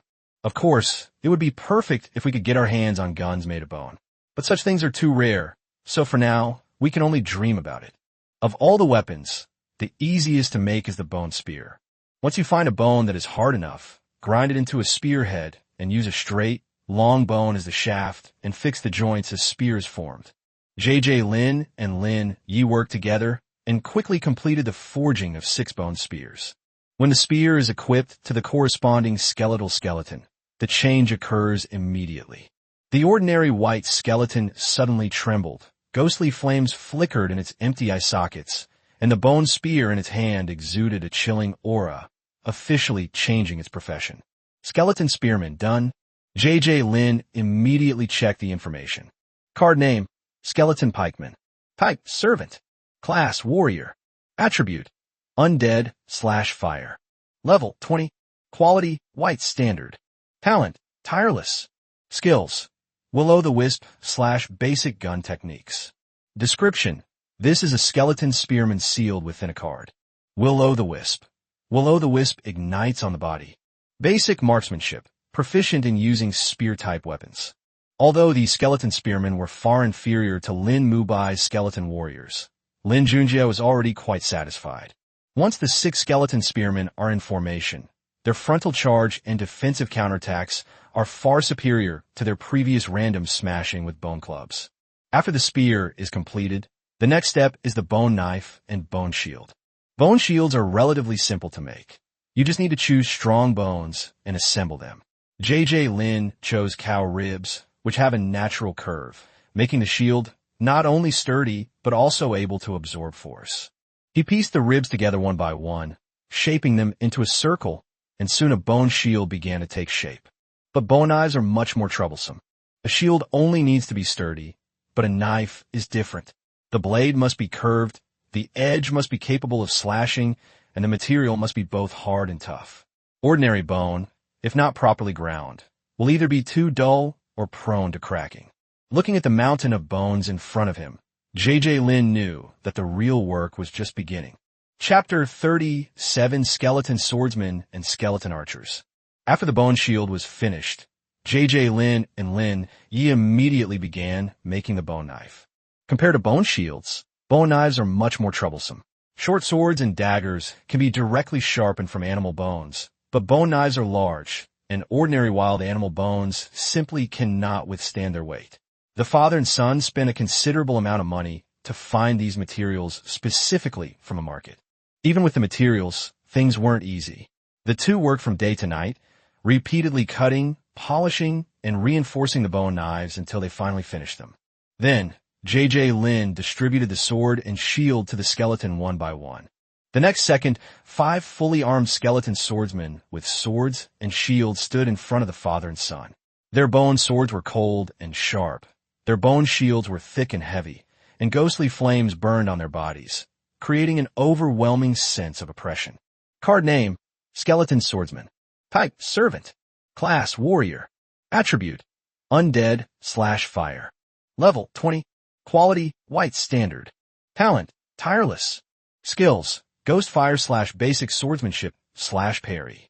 J.J. Lin was very satisfied after reading the message. Skeleton swordsmen and skeleton spearmen are similar, but with an additional parry skill. Don't underestimate this. Being able to withstand attacks and block means a more stable front line. From now on, his skeleton army will no longer be just charging recklessly, but will have a true shield wall. After finishing all that, the father and son finally got a good night's sleep.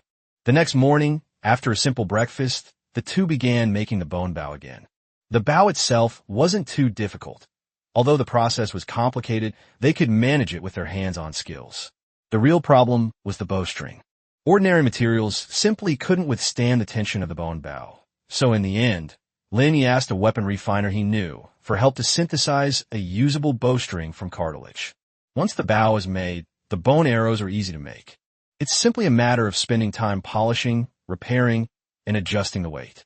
Once all the materials were ready, J.J. Lin immediately equipped the skeleton with weapons. Soon, 8 skeleton archers appeared. They stood in a row, their skeletal arms drawing backbone bows, arrows nocked on the strings, and will-o'-the-wisps burning from between their bones. Though they were just ordinary white creatures, they already possessed the air of an undead legion. Card name, Skeleton Archer. Type, Servant. Occupation, Marksman. Attribute, Undead/Fire. Level, 20. Quality, White Standard. Talent, Tireless. Skills, Will-o'-the-wisp/Basic Archery. J.J. Lin's eyes lit up. That's more like it. Previously, his signature cards were powerful in melee combat, but lacked range firepower. Now, with the addition of 8 skeleton archers, the battle system is instantly complete. Swordsmen and shieldmen hold the line in front, spearmen deal damage in the middle, and archers provide suppression from the back. These are no longer just a few ordinary white cards. This is clearly a small, undead army. After all the weapons were made, Lin Junjie looked at the remaining bone material and, without wasting it, simply ground it all into throwing knives and gave them to Lin Mubai to use. This gave Lin Mubai a few more ranged attack options. Although his level and quality hadn't broken through yet, his overall combat power was already significantly stronger than before. J.J. Lin and Lin Yi worked continuously for a week to prepare these equipment. By the time I finally came to my senses, the holiday was over. The next day, he had to go back to school. Early in the morning, while J.J. Lin was still half asleep, Wang Li pushed open the door and pulled him out of bed. "Get up now. You'll be late for school if you don't get up." J.J. Lin cried out in pain 3 times, as if his soul had been ripped away. He could only force himself to go wash up and eat. During this time, Lin's parents had taken several weeks off work because of his situation. Now that he's back safely, they need to go back to work and earn money. It's incredibly difficult for an average family to afford a credit card dealer. After finishing breakfast, J.J. Lin packed his things and headed out. "Mom and Dad, I'm leaving now." Along the way, he would only nod and greet acquaintances, continuing on his way to the school without stopping. Not long after, he arrived at the 3rd shift of the truck driver. Several students had already arrived in the classroom and were chatting together. When they saw J.J. Lin appear, they immediately gathered around him. "J.J. Lin, you're finally back. I heard that the dungeon you got involved in was ultimately rated epic. How did you survive being trapped inside for so many days?" The students were all very excited, their eyes filled with curiosity. J.J. Lin didn't put on airs. He found a seat, sat down, and began to talk about his experiences in the dungeon. Of course, he said what could be said and omitted what couldn't. As for some details, he embellished them slightly. It was truly dangerous, and it was truly thrilling. When the story reached the point of life and death, the students held their breath. When it came to some funny scenes, the classroom burst into laughter. J.J. Lin also poured out his grievances, saying how miserable he was in the dungeon and how many times he almost lost his life. He didn't feel like he was lying at all. This is called artistic processing. The atmosphere was lively when the school bell rang. The students then reluctantly returned to their seats. After the teacher came in, J.J. Lin put his mind at ease and returned to school life. After entering the cardmaster class, academic subjects are certainly important, but the school places even greater emphasis on combat training. After all, cardmasters will face not just exams, but real battles. This was also JJ Lin's first time formally participating in a combat training course. The school has a dedicated training facility and teachers supervise the training. The students practice very diligently. Although JJ Lin missed a lot of classes, he is now at level 20 and his physical fitness has improved significantly. In addition, with the combat intuition fed back by his natal card, keeping up with the training is not a problem at all, and he even performs better than many of his classmates. While they were practicing, their homeroom teacher, Guyang, walked over. He glanced at it a few times and nodded in satisfaction. Good training. What level are you at now, Car Master? JJ Lin stopped what he was doing and honestly replied, Teacher Gu, I'm already at level 20.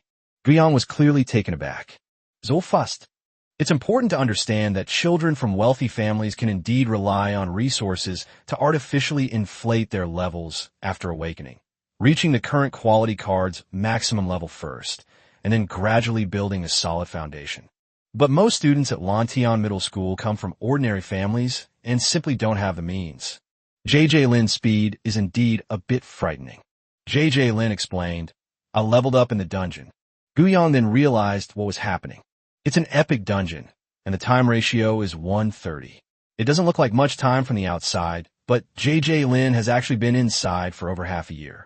Reaching level 20 is reasonable. However, as a teacher, I should still offer the necessary reminders. Guyang's expression turned serious. Leveling up is a good thing, but you must lay a solid foundation. Don't blindly pursue breakthroughs in level and quality. If your foundation is not solid, you will suffer a great loss later. JJ Lin nodded quickly. Thank you, teacher. I know. My dad also reminded me. Guyang's expression softened considerably upon hearing this. Since your family members are also car masters, I feel relieved. Having family members to guide you is much better than relying solely on school. After he finished speaking, he glanced at JJ Lin again, his eyes full of anticipation. This student certainly didn't disappoint him. Chapter 38, Beast Battle Arena. During this period, with his mother's daily varied and nourishing meals, JJ Lin's previously depleted body has finally started to recover little by little. After school that day, Shirley mysteriously approached him and whispered, Old Lin, let's have a match at the battle arena tomorrow. JJ Lin glanced at him, and his first words were very realistic. Let's make this clear first. I have no money. Anything related to card masters is expensive. Battle arenas are even more costly, requiring not only space but also protection for card masters, medical card masters, and first aid facilities to ensure that card masters who go and come out healthy and fit. Ordinary schools like Lantian Middle School wouldn't dare let students fight freely on campus. The school couldn't afford the responsibility if something happened. Truly systematic card master combat courses are usually only offered in elite middle schools or after entering a card master academy. Therefore, the low-level card player battle arena has become a place for many ordinary card players to practice. Upon hearing this, Shirley immediately pulled out 2 coupons and waved them in front of Lin Junjie. See these?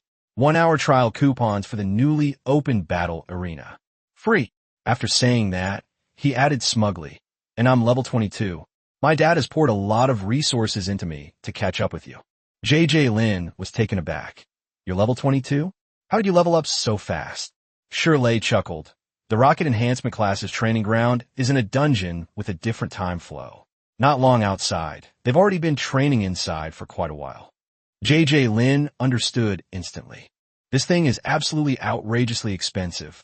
However, he didn't ask about the price again, but just smirked and said, Fine, see how I beat you up tomorrow.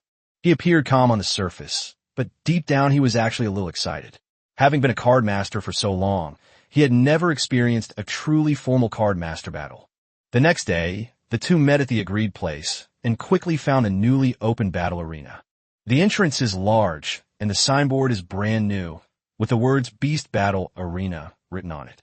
Shirley was so excited that he grabbed JJ Lin and rushed inside. Upon entering, he handed 2 trial vouchers to the receptionist. Hello, we're here to try it out. JJ Lin stood to the side, looking somewhat embarrassed. Who walks in and immediately makes it clear they're looking to freeload. But on second thought, this is good too, to avoid the staff enthusiastically pushing a bunch of services that they can't afford, which would be even more embarrassing. The receptionist was very professional and didn't give them any attitude just because they were students or had vouchers. She simply maintained basic politeness. Okay, please follow me. The two followed the waiter inside. This arena is quite large, and its training equipment looks more advanced than that of schools. As you walk in, you can see many card players training, and the air is thick with the tension of battle. Soon, the waiter led them to a huge iron cage. This is the battle platform. Our manager is an elite-level card master who will supervise, so you don't need to worry about safety. However, there are a lot of people due to the recent opening event, so you may need to queue for battles. Lin looked up and saw two truck drivers locked in fierce combat inside the iron cage. Several muscular men stood in the corner, clearly the safety officers responsible for protection. Shirley asked, "So we'll just wait here?" The waiter nodded. There is free water and snacks in the rest area. You can watch and wait, or you can go to the training area to practice. After the introduction, the waiter returned to the front desk. Lin and Shirley received their numbers, sat down in the rest area, and began watching the fight in the cage. The opening discounts at the Beast Battle Arena clearly included a significant number of trial vouchers. Many regular level card players came, including students from Blue Sky Middle School, other schools, and even adult card players who came to join the fun. The match on stage right now is quite interesting. One of them was a middle-aged card master who, like Lin, was a summoner. However, what he summoned were a full 20 large dogs. These dog-themed cards are common among regular card players, easy to obtain, and can be stably bred in breeding farms. Furthermore, dogs are intelligent and loyal. If trained from a young age, they are very easy to command. Standing opposite him was a boy about the same age as Lin. The boy held a curved sword, its blade gleaming coldly, clearly a weapon-type card. The middle-aged card master spoke calmly. Number 1, attack. No sooner had he finished speaking than a black dog, half the height of a person, suddenly darted out, moving with incredible speed, and lunged straight at the boy's face. The boy reacted quickly, dodging the attack with a swift movement of his feet, while simultaneously slashing with his curved blade. With a flash of light, the black dog's neck was slashed open, blood splattered, and it collapsed to the ground, struggling a few times before losing its fighting ability. There was immediate cheering from the audience. The middle-aged card dealer remained calm and even smiled, saying, "Not bad. You have the style I had back in the day." As he spoke, he pointed with his finger. The next second, 5 large, vicious dogs pounced at the same time, forming a fan shape and surrounding the area from different directions. Woof, woof, woof. The barking of dogs exploded, and 5 vicious dogs moved with incredible speed, blocking the boy's escape route in the blink of an eye. The boy immediately retreated, his curved blade flashing as he slashed out one after another. It must be said that he was indeed quite skilled. He retreated while hacking away, not only holding his own, but also inflicting wounds on the 5 vicious dogs one after another. The middle-aged card dealer nodded repeatedly. "Not bad, not bad. You've made great progress recently." But while he praised her, he showed no mercy in his actions. The remaining dozen or so large, vicious dogs instantly charged forward. The situation changed suddenly. No matter how agile the boy was, he couldn't withstand the overwhelming numbers. His range of movement was gradually compressed, his swordsmanship began to falter, and his footwork became chaotic. Finally, a vicious dog grabbed his clothes, while another pounced and knocked him over. Immediately afterwards, several large, vicious dogs swarmed him, pinned him to the ground, and began to tear him apart. The boy's screams immediately echoed through the iron cage. My ass! My ass! Old man, make your dog let go." The audience was taken aback at first, then burst into laughter. Before the security officer could even make a move, the middle-aged card player had already retrieved his cards. Although he had also lost several vicious dogs, the outcome of this battle was never in doubt. The boy, clutching his buttocks, limped to the treatment area, his back view looking utterly pathetic. Seeing this, Lin made his own judgment. In the common tier, in terms of practicality alone, summoning cards are indeed more advantageous than many weapon cards. Once their numbers are overwhelming, the opponent can easily be pressured and unable to breathe. Next, one group of card players after another took to the stage to battle. Most of the time, it's the older generation bringing the younger generation practice, but there are also some, like Lin and Lei, where classmates challenge each other. Because this place only accepts ordinary-level card players, the intensity of the battles isn't too outrageous. Most are just friendly matches. But when a real fight breaks out, the scene is still exciting, with people frequently seen wincing in pain for being hit. The more Lin looked at it, the more it itched in his heart. This is much more interesting than the boring training at school. Time passed slowly, and several hours later, it was finally their turn to be called. The staff walked to the rest area and shouted, "Next group, Lin and Lei, get ready to go on stage." Lei immediately stood up, flexing his wrists, his face full of excitement. Lin also slowly stood up, his eyes darkening. This time, it's finally their turn to fight. Chapter 39, First Battle. Lei and Lin stepped onto the battle platform one after the other, and the atmosphere immediately became tense after they took their positions. The next second, a flash of white light appeared, and a heavy greatsword appeared in Lei's hand. This sword was no longer the ordinary iron sword it once was. As Lei leveled up to level 20, his natal card also advanced, transforming into a greatsword. Not only did it significantly boost his base attributes, but it also came with its own sword technique. The moment he gripped the sword, Lei felt an overwhelming surge of power. He felt incredibly strong now. Seeing that he was ready, Lin didn't waste any words. His signature card was unsealed, and white light flashed one after another, revealing 20 skeleton soldiers standing quietly in front of him in a neat row. Lei's confident expression froze on the spot. 1 skeleton warrior, 5 skeleton swordsmen and shieldmen, 6 skeleton spearmen, and 8 skeleton archers. The moment this lineup is set up, the sense of oppression is immediately overwhelming. Lei couldn't help but curse. "Damn it, are you trying to defy the heavens?" Lin looked at him and smiled faintly. "What? Are you scared already?" Lei immediately retorted defiantly. "Afraid? What a joke. It's not like I don't have minion cards. It's just a practice match. It's not worth breaking them." What he said wasn't wrong. The strongest aspect of a signature card, besides being tied to the card master's level and providing skill feedback, is its ability to automatically repair itself. Even if Lin's skeleton soldiers are destroyed, they can recover after a while. But Lei's ordinary minion cards are different.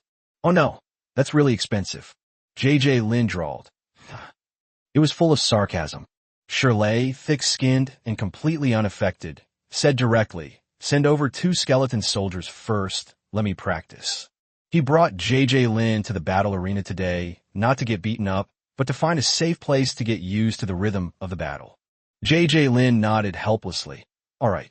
Upon receiving the order, a skeleton swordsman and a skeleton spearman immediately charged out.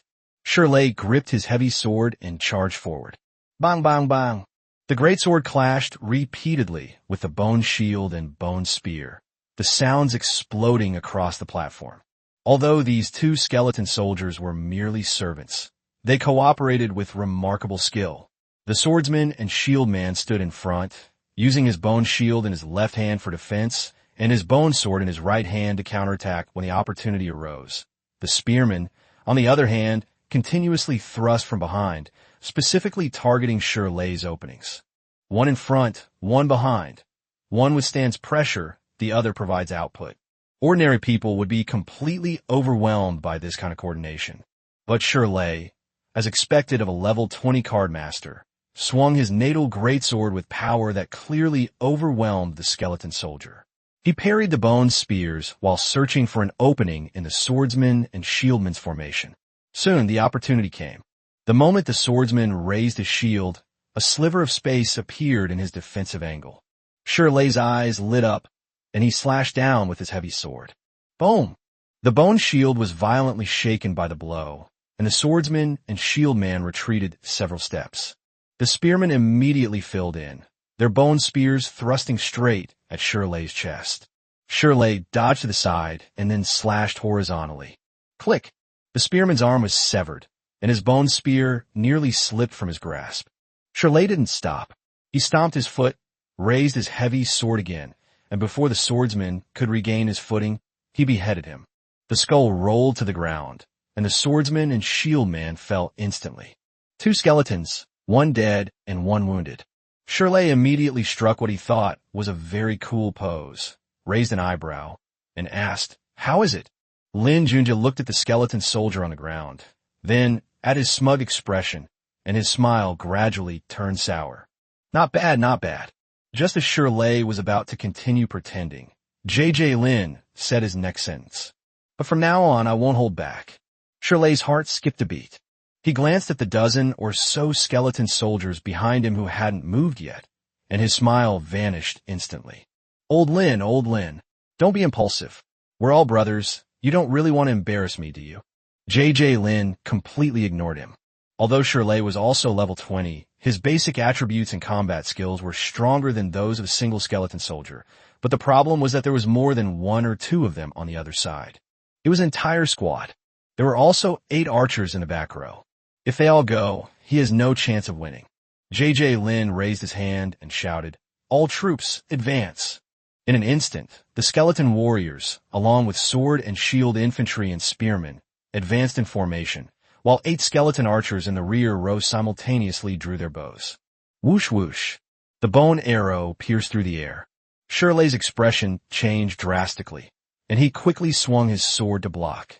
At first, he could use his greatsword to block arrows and dodge with his movement, but as the melee skeletons closed in, his rhythm was completely disrupted. Swordsmen and shieldmen pressed forward from the front, spearmen stabbed from the sides, and bone arrows kept shooting from behind. He had just deflected a shot when he was hit in the shoulder by an arrow. He had just slashed back a swordsman and shieldman when a bone arrow grazed his leg. Before long, Shirley was riddled with bone arrows, looking utterly disheveled. Old Lin, Brother Lin, I give up. Shirley immediately backed down. Seeing that he was already injured, J.J. Lin did not continue to attack him and immediately ordered the skeleton soldiers to stop. The outcome of this battle was obvious. At the same level of 20, Shirley was no match for J.J. Lin. Even more terrifying is that J.J. Lin hasn't even had the skeleton squad use the Ghostfire skill yet. the-wisp is currently the strongest ability of his signature card. Once unleashed at full power, it could even cover the entire skeleton. At that point, Shirley might not even be able to easily defeat the first 2 skeleton soldiers.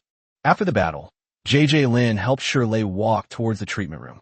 As Shirley walked, he stubbornly retorted, "What a pity, I didn't even get to show my true potential before you defeated me by outnumbering me." J.J. Lin bluntly stated, "Don't make excuses for yourself. It's clearly your fault." Shirley retorted, "You have no sportsmanship. A dozen of you ganged up on a miner like me. Don't you feel any remorse?" J.J. Lin sneered, "With your performance, I haven't even used my full strength yet." The 2 bickered all the way to the self-treatment room. Getting injured in the arena is normal. Serious injuries are treated by specialists, while minor injuries can be treated by yourself using a medical device. They chose a level 20 healing device and placed Shirley in the treatment area. Lin Junjie first helped him remove the bone arrows from his body, then placed his hand on the healing device to activate the cards inside. The next second, 2 beams of light, 1 white and 1 green, lit up. Purification and healing techniques. The 2 effects struck Shirley in quick succession, and his arrow wounds healed rapidly. Shirley stretched his body to make sure he was all right, and just as he breathed a sigh of relief, he looked down at his clothes, and his face immediately fell. My clothes! What was originally a perfectly good outfit has now been riddled with holes by bone arrows, turning it into a tattered mess. He came to the battle arena in high spirits, but not only was he completely defeated by J.J. Lin, he also lost a set of clothes, which made him very upset. Just as the 2 were packing up to leave, a middle-aged man suddenly appeared in front of them. The man looked at J.J. Lin and said with a smile, "Young man, would you be interested in participating in our servant tournament held at the arena?" J.J. Lin and Shirley were both taken aback. "What servant competition?" The middle-aged man introduced himself. "Nice to meet you both. I am the curator of the Beast Battle Arena. Next Sunday, our arena will be hosting the first Beast Cup Servant Battle Tournament. The curator then briefly explained the situation. To put it simply, the Beast Battle Arena wanted to hold a small tournament to attract more guests. To reduce risk, they decided not to let the card masters themselves participate, but instead to hold minion battles. The curator just saw that JJ Lin's signature card was quite strong, so he came over to invite him to participate in the competition. Chapter 40, the competition begins. JJ Lin finally agreed to participate in the Beast Cup Servant competition and casually filled out the registration form. Seeing that the two were willing to sign up, the gym owner gave them a dozen extra admission tickets. With these tickets, they could use the basic training equipment, the self-treatment device, and enjoy snacks and spectator services in the rest area. Most of those who came to try it out that day were novice card players who had received trial cards. The game was lively, but the skill level was really average. To put it bluntly, it was just a bunch of noobs fighting each other. JJ Lin and his companions watched and ate snacks in the rest area until they were full before going home satisfied. As for the servant competition, the two of them didn't care much about it at all. They didn't even bother to ask what the prize was, and their lives continued as usual, going to class and coming home from school. But the Beast Battle Arena was too close to Blue Sky Middle School. Even though the competition was essentially just a new store opening promotion, the news quickly spread throughout the school, especially among the 3 car master classes, where almost everyone was discussing it. I heard a new battle arena just opened next to the school. I heard that there's another competition next week. What's this called? The Beast Cup Servant Tournament. Are you going? Forget it. My main cards aren't minion-type cards. It didn't say that you could only use your own character card. I can't bear to use other cards, and if I break them, no one will reimburse me. We newbies are just here for the fun. What if a few elite card masters show up? What's the point of playing then? Elite level? Who would come to such a small competition? Then give us an excellent grade. That would be enough to give us a hard time. Before class, a dozen or so students gathered in the Car Master Class 3 classroom, chatting animatedly. Although the competition was just a marketing event for the arena, it was quite attractive to the students who had just become car masters. Just then, the homeroom teacher, Gu Yang, walked into the classroom. He brought up this matter as soon as he opened his mouth. You've probably all heard about the new Beast Battle Arena that opened near the school, which is going to host the first Beast Cup Minion Tournament. The classroom fell silent instantly. Gu Yang glanced around, nodded in satisfaction, and then said, I've discussed it with Teacher Liu and Teacher Wang, and we've decided to let all the students in the 3 car master classes who have servant-type natal cards participate. Other students can also go and observe and learn. These words caused an uproar in the classroom. One student looked on with envy. Sigh, my favorite card is a weapon type, so I can't use it this time. I can only watch how you guys perform. Someone nearby immediately gave a wry smile. You're lucky. My lucky card is an item card, so I don't even have the right to be envious. The group chatted animatedly, creating an even more lively atmosphere than before. Gu Yang quickly tapped the podium. All right, we'll talk about the competition later. Let's start class now. Time flies, and Sunday is here in the blink of an eye. The 3 homeroom teachers led the students from the 3 card master classes to the Beast Battle Arena. The arena was packed with people that day. The manager hadn't expected that the number of participants would far exceed expectations, even though he had only intended to use the competition to promote the new store, and the prizes were just a few excellent level cards. Although most of the participants were novice card masters, with so many people, it was inevitable that a few formidable figures would emerge. This made the competition quite interesting. To save time, the tournament format was temporarily changed in the battle arena. Instead of one-on-one battles, they adopted a chaotic free-for-all mode. Nearly 1,000 participants were divided into 10 groups of 100.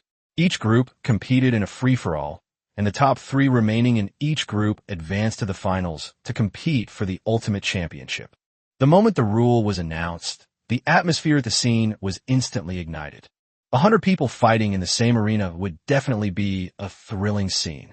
Moreover, this mode not only saves time, but also reduces card consumption. After all, even with your main cards, summoned creatures need time to repair after being defeated, and if you really have to play round after round, many people simply won't survive until the end. More importantly, The chaotic battles test more than just the combat power of the summoned creatures. Because card players cannot enter the battle platform, they can only command from outside the field. With too many summoned creatures on the field and the battle situation changing rapidly, it is impossible for card players to take care of every move. This requires that the minion cards themselves possess a certain level of intelligence, be able to make independent judgments, and fight on their own. Otherwise, no matter how strong you are, you might still be ganged up on and eliminated right from the start. JJ Lin was placed in the 7th preliminary round. It wasn't his turn yet, so he sat in the rest area with the other contestants to watch the battle. The rest area was a bit far from the battle platform, and the details weren't clear to the naked eye, but the large screen on the wall was broadcasting live, so it didn't affect his viewing. Soon, the first match began. 100 card players stood around the battle platform. At the referee's command, they simultaneously took out their cards and unsealed them for summoning. A series of white lights flashed, and countless summoned creatures appeared on the platform. Because the rules only restrict the use of one minion card, with few other requirements, the types of summoned creatures on the field are incredibly diverse. Monsters, undead, beasts, and orcs are all common types. In addition, there are insect-type summons and even living plant life forms, which dazzled many students. The safety net slowly closed. The next second, the melee officially began. The entire battle platform instantly descended into chaos. The summoned creatures that were close at hand engaged in a fierce battle almost without hesitation. Claws, fangs, weapons, vines, venom, all sorts of attacks clashed violently. The weaker summoned creatures didn't even have time to react before they were blasted into specks of light, which then transformed back into cards and flew back into their owner's hands. In just a few minutes, the number of people on the field quickly decreased. As the chaos subsided, the truly powerful summoned creatures began to emerge. At this moment on the battlefield, the 3 strongest card masters had joined forces. Their summoned creatures occupied the center position, forming a back-to-back formation to fight against the siege of the remaining dozen or so card masters. The most eye-catching thing is a huge bull. It was enormous, its muscles bulging, its 4 thick bull legs supporting its body like pillars. Its broad chest heaved, and its thick skin was covered with scars, yet its aura was even more ferocious. When those huge bull horns lashed out, ordinary summoned creatures dared not take them head-on. To the left rear of the bull were 3 fully armed gnolls. They wielded chain hammers, slowly swinging iron balls, their eyes fierce, clearly demonstrating perfect teamwork. If any summoned creature dared approach, the chain hammers would immediately strike, killing or severely injuring it. To the right rear of the bull is a plant that JJ Lin has never seen before. The thing was entirely green, resembling a muscular, fat man wielding a giant melon-shaped hammer. It looked comical, but each strike was incredibly heavy. Any summoned creature hit by it was basically eliminated on the spot. JJ Lin looked at the screen, and he knew exactly what was going on.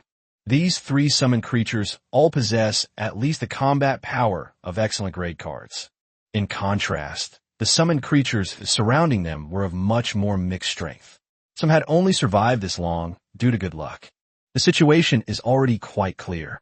The 3 strongest members formed an alliance and firmly secured their advantage. For the remaining people, there is only one way to advance. They relentlessly attacked and managed to pull one of the 3 down. Chapter 41, Xie Xiaozhou and Lu Li. Mu. On the battle platform, a massive bull with an exaggerated physique let out a low roar, and the match officially began. The next second, the bull charged forward, its massive body like an out-of-control chariot, crashing into the horde of beasts. The few ferocious beasts that were blocking its way couldn't withstand it, and were instantly thrown back, tearing a gap in the encirclement. Strangely, the summoned creatures around them did not continue chasing the bull. Instead, they focused their attacks on the gnolls and the mysterious plant. The battle escalated rapidly from the outset. The attacking side outnumbered the enemy, but their individual strength was significantly inferior, and despite their numerical advantage, they were unable to defeat their opponents immediately. Just as the 2 sides were locked in a stalemate, the bull ran around the platform a few times, suddenly found the right angle, and charged back in the battlefield. Boom! The massive bullhorn swept across, sending the summoned creatures on the perimeter flying one after another. The bull's strength was simply too overwhelming. Almost no opponent on this platform could withstand a head-on. The attacking forces formation collapsed instantly. Everyone thought the outcome was decided, and the card player controlling the bull would definitely help their ally clear the board. But no one expected that the bull would turn around and charge headlong into the plant life. This happened so suddenly. Originally, the three parties formed an alliance, but the bull card master betrayed them on the spot. The card player controlling the plant had no time to react before his summoned creature was pierced by the bull's horn. The difference in power between the two was too great. The plant, hanging from the bull's horn, was dragged around the field like a rag doll and soon completely lost its ability to fight. The remaining three gnolls were in no better shape. They had already expended a lot of energy, and now they were being besieged by other summoned creatures. They couldn't hold on any longer and collapsed one after another on the platform. The bull then stopped what it was doing, standing coldly to the side, watching the remaining summoned creatures continue to compete for the last two spots. This move completely stunned the students watching. It was called an alliance, but it was really just mutual exploitation. The bull card master first used his allies to weather the siege, then suddenly betrayed them, eliminating two powerful enemies ahead of time. As for the ensuing melee, he didn't participate at all, just to reduce card consumption. After watching this performance, Lin immediately made a judgment. In this kind of chaotic battle, strength alone isn't enough, you also need brains. Being strong doesn't guarantee victory. Forming alliances, betraying, and conserving resources, every step can determine the outcome. The atmosphere in the rest area changed immediately after the first match ended. The contestants, who had been relatively quiet, suddenly became restless. Who was in the third round? Anyone here for the fifth game? Let's team up. Those going to the seventh game, gather over here. Me too. I'm in seventh place too. Before the second round even started, the rest area was already filled with people forming cliques. Everyone understood that under these rules, it was too disadvantageous for one person to charge in alone. Forming groups was the right way to go. Lin is no exception. More than 20 students from Lantian Middle School came this time, and two of them happened to be in the same session as him. Since they were from the same school, there was a basic level of trust between them. Rather than going to strangers, it was better to first reach out to his acquaintances. The three of them quickly gathered together. If they coordinate well, they can secure a top 3 finish. One of the boys had a buzz cut and spoke with great confidence. Don't worry, team up with me, and I'll carry you to victory later. His name is Xie Xiaozhou, and he's a student in Class 1. He must have his reasons for saying that. His signature card is the treeman, which has reached the excellent green quality. Tree people are plant-based life forms with a clear growth path. In the early stages, as long as they have wood-type energy crystals or high-energy nutrient solutions suitable for plant absorption, they can quickly level up. Xie Xiaozhou awakened his natal card about a month ago, and with the support of his family's resources, his tree person has now reached level 25. This level is definitely considered strong among freshmen. The other girl is named Lu Li, and like Lin, she comes from Class 3. Her signature card is also a plant life form, a mutated pea shooter, currently at level 20. Upon hearing Xie Xiaozhou's words, Lu Li immediately replied with a smile, "Then we'll have to rely on you, Xie." Lin didn't rush to express his opinion, but instead said directly, "Since we're going to form an alliance, it's best to share the card information. That way, we won't hold each other back when we're cooperating." Xie Xiaozhou readily agreed and directly displayed his card information. Card name, Treant. Type, Servant. Attribute, Plant. Level, 25. Quality, Excellent Green. Talent, Revival of all trees. Skills, Root Entanglement, Whipping, Heavy Strike Rooting. Tree people have very comprehensive abilities. After taking root, it can absorb the earth's energy to restore its strength and recover from injuries. Its roots can entwine and restrict the movement of surrounding targets. Whipping is responsible for attacking, and heavy blows can also increase its strength. Lu Li's eyes lit up after reading it. Isn't this a top-tier tank warrior? It's a perfect match for my pea shooter. She didn't hide anything and immediately shared her card information. Card name, Pea Shooter. Type, servant. Attribute, plant. Level, 20. Quality, white standard. Talent, precision shooting. Skills, continuous fire, energy bullet. Pea shooters are common in the Great Xia Empire and have been cultivated artificially for over a decade. They have nothing to do with real peas. They just shoot out green energy projectiles that look like enlarged peas, hence the name. This card isn't rare, but as a range damage dealer, it's decent and its strength lies in its consistency. After watching it, Lin gave a suggestion. Li, you can consider developing it into a marksman squad in the future. Single target output is limited, but the firepower will be much stronger after it is formed into a squad. After saying that, he also revealed his own cards. Card name, Skeleton Warrior Squad. Type, Composite Squad. Level, 20. Quality, white standard. Skill, cooperative combat. The squad consists of 1 skeleton warrior, 5 skeleton swordsmen and shieldmen, 6 skeleton spearmen, and 8 skeleton archers. Attributes, undead, poison, fire. Talent, tireless. Skills, intimidation, poison blade, will-o'-the-wisp, combat, intuition. Intimidation weakens the attack power of enemies of the same level. Poison blade has a chance to poison enemies, and the effects can stack. Will-o'-the-wisps can attach to skeletons, increasing the sense of oppression in battle. Coupled with combat instincts and team coordination, Lin Junjie's skeleton team, though of average quality, is by no means weak in actual combat. Xia Xiaozhou and Li's expressions changed after reading it. They originally thought Lin Junjie was just an ordinary level 20 card master, but they didn't expect that he had not a single servant, but an entire squad. It has everything: tanks, ranged units, formations, and attrition warfare. Now the pairing of the three is clear. Xia Xiaozhou's Tran tanks in the front row, Li's pea shooter is responsible for long-range kills, and Lin Junjie's skeleton squad can fill in, flank, control the field, and disrupt the opponent with their numbers. If the three of them really work together, they will definitely be a force to be reckoned with in a melee. The noise in the rest area continued, with more and more teams forming on the spot. But after the first round, everyone understood one thing. The alliance is just the beginning.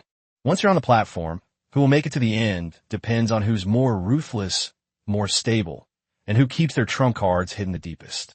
Chapter 42, War Begins. After Lin revealed his signature card, the others were stunned. A combat squad consisting of 20 level, 20 undead skeletons. This is nothing like ordinary summoned creatures.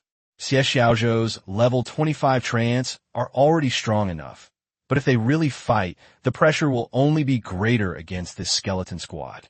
After all, one is an individual and the other is a complete squad. Of course, strength comes at a price. The resources consumed by Lin's card are almost 20 times that of a regular card. Skeleton soldiers are common in the Great Xia Empire, appearing in many dungeons. But leveling up even the lowest level skeletons to level 20 is no small feat, not to mention he stacked a full 20 of them. Li's eyes lit up, and her voice was full of excitement. "Boss, we're counting on you this time." She initially thought her own abilities were only average, but she never expected that her casual alliance with 2 classmates would turn out to be so formidable. Judging by this, it's not impossible for the 3 of them to make it to the finals together. Xia Xiaozhou patted Lin on the shoulder and laughed. "Brother, we really need you this time." Lin didn't respond to that, and quickly steered the conversation back to the main topic. "We're all classmates, just helping each other out. Let's talk about the competition strategy first." Xia Xiaozhou immediately suggested. "Once we get on stage, the 3 of us will fake a fight, making it look intense to conserve our strength. We'll wait until the others have finished fighting before making our move." Li immediately added, "We can feign weakness to the enemy." Lin nodded. "You can also play dead." The 3 hit it off immediately and quickly finalized their plan. Time flew by, and the 7th match officially began. The 3 of them stepped onto the battle platform together. As soon as the match began, the card masters unsealed their cards one after another, and flashes of white light appeared one after another, as various summoned creatures appeared on the arena. Xia Xiaozhou's tree figure is the most eye-catching. It is tall and looks like an ancient tree that has come back to life. Numerous branches extend from its thick trunk. It has a steady presence and amazing vitality. Luli's pea shooter is a bit special. It's not tall, has a big head, a small body, and two beady eyes that look adorably clueless. Its mouth is like a blower, ready to fire pea energy blasts at any moment. It doesn't look particularly imposing, even a little strange, but after looking at it for a while, it's actually kind of adorably ugly. On JJ Lin's side, the scene changed immediately when 20 skeleton warriors appeared. Spearmen, swordsmen, and archers took their positions and quickly surrounded the tree man. The next second, the two sides immediately started fighting. Skeleton spears thrust forward, bone arrows rained down, and swordsmen and shieldmen held the line. Treants swung their thick, branching arms, slamming them against shields with dull thuds. Pea shooters hid behind the treants, occasionally spitting out energy projectiles. It looked like a very intense fight. In reality, all three parties were putting on an act. JJ Lin's skeleton squad fought fiercely, but without resorting to lethal attacks. Xie Xiaozhou's treants seemed to launch fierce counterattacks, but they all avoided vital points. Luli was even more straightforward. Her pea shooter was completely passive throughout, occasionally firing a couple of shots as a token gesture. Seeing how fierce the battle was, none of the other players wanted to get close. Nobody wanted to be caught up in a three-way brawl right away, so they all went around to find other opponents. The arena quickly descended into chaos. The summoned creatures collided repeatedly, eliciting roars, impacts, and bursts of energy. Some were quickly defeated, while others took advantage of the chaos to hide on the edge, hoping to pick off the survivors after they were defeated. But as time goes on, the weak can no longer hide themselves. The number of summoned creatures continued to decrease, and those who were trying to take advantage of the situation were exposed one by one.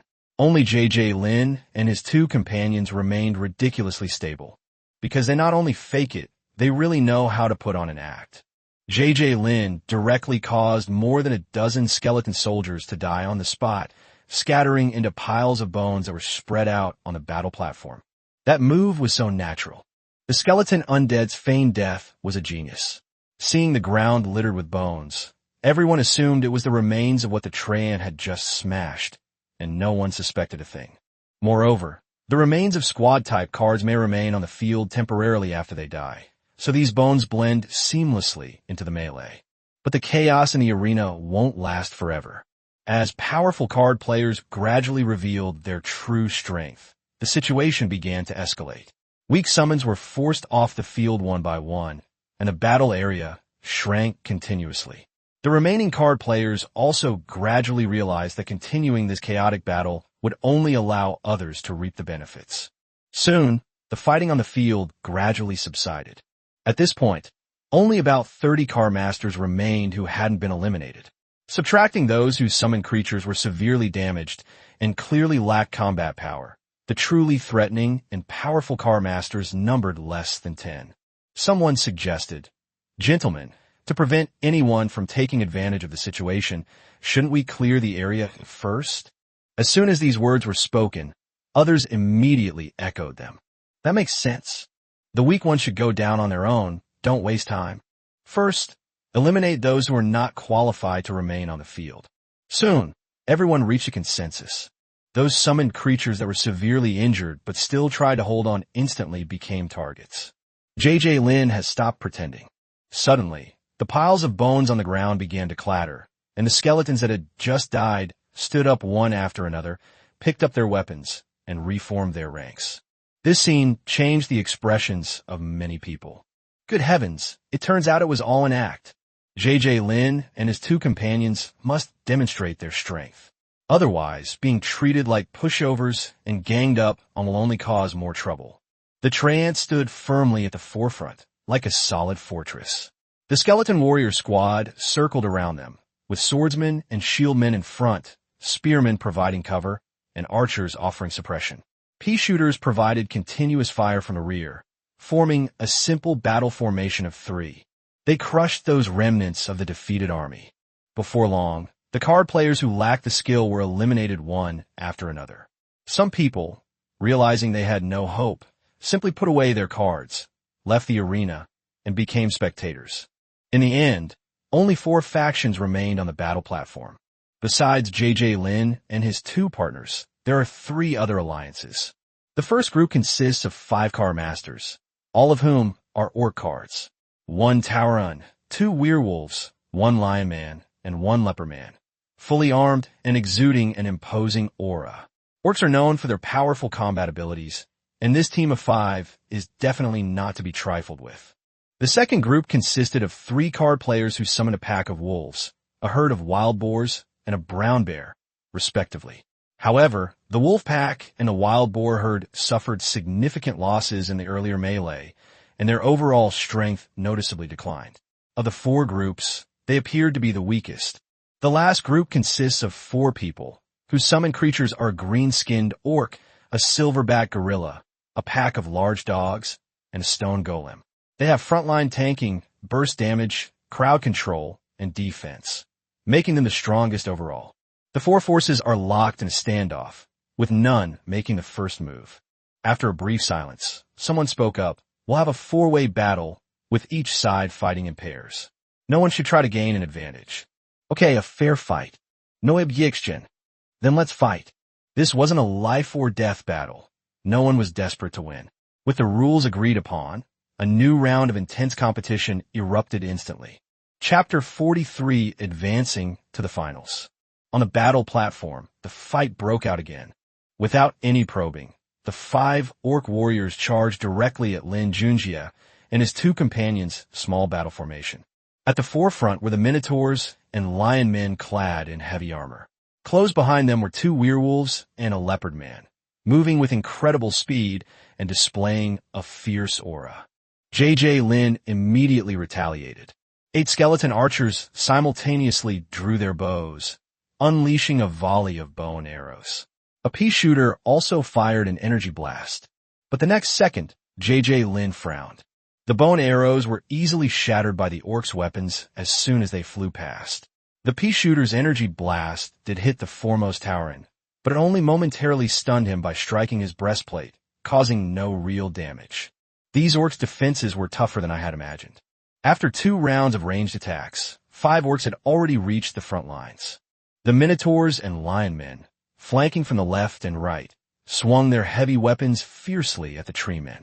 The werewolves and leopard men, on the other hand, circled around from both sides, preparing to distract the skeleton swordsmen and shield bearers and tear apart the defensive line.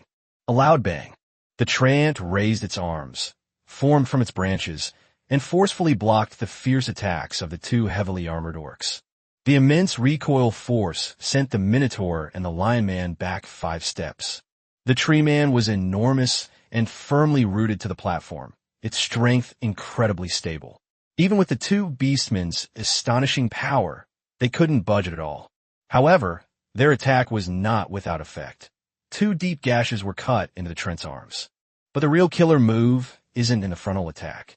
The other 3 orcs had just rushed in front of the skeleton swordsman and shield man when their weapons were blocked by the bone shield, and suddenly ghostly blue flames spewed from the shield. Flames rushed towards them, and the 3 orcs froze instantly. It was in that very instant. 6 bone spears, wreathed in ghostly flames, suddenly burst forth from between the swordsmen and shield men, heading straight for their vital points. At the same time, 8 skeleton archers behind them fired arrows again. This time, the bow and arrows were no longer ordinary attacks. They were also wreathed in ghostly blue flames. The spear struck first, slamming into the armor of the 3 orcs. Although the bone spear was hard, not much worse than iron, it still couldn't break through the orcs' excellent armor, only forcing them back 2 steps. But before they could even get their footing, the bow and arrows had already arrived. The bow and arrow exploded the moment it hit the armor. Countless bone fragments wreathed in will-o'-the-wisps scattered and flew everywhere, like a cold, torrential rain, striking the 3 orcs. Their armor blocked most of the damage, but neither werewolves nor leopard men are heavy armored strength types, and there are always parts of their bodies that cannot be protected. The bone fragments sliced through the flesh, and will-o'-the-wisps burned along the clothing. The 3 orcs immediately retreated, roaring and desperately patting the flames off their bodies. Just then, Lin Junjie, the skeleton warrior who had been hiding on the side, made his move. This is the opportunity he's been waiting for.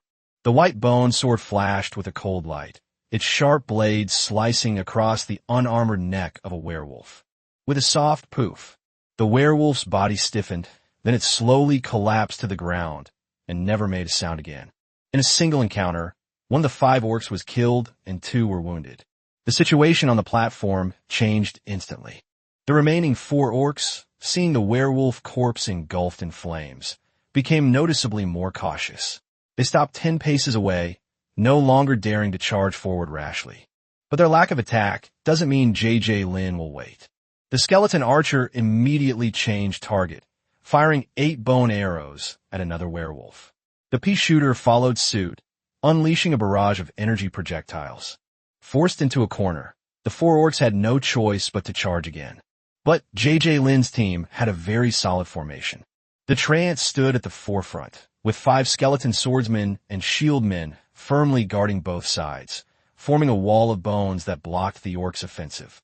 The skeleton spearmen, skeleton archers, and pea shooters in the back row faced no pressure and continued to deal damage. The orcs grew increasingly frustrated with each fight. They couldn't break through, and they couldn't retreat.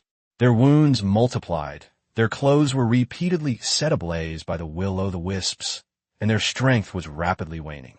Lin Junjie always lingered on the edge of the battlefield, like a knife hidden in the shadows, waiting for an opening.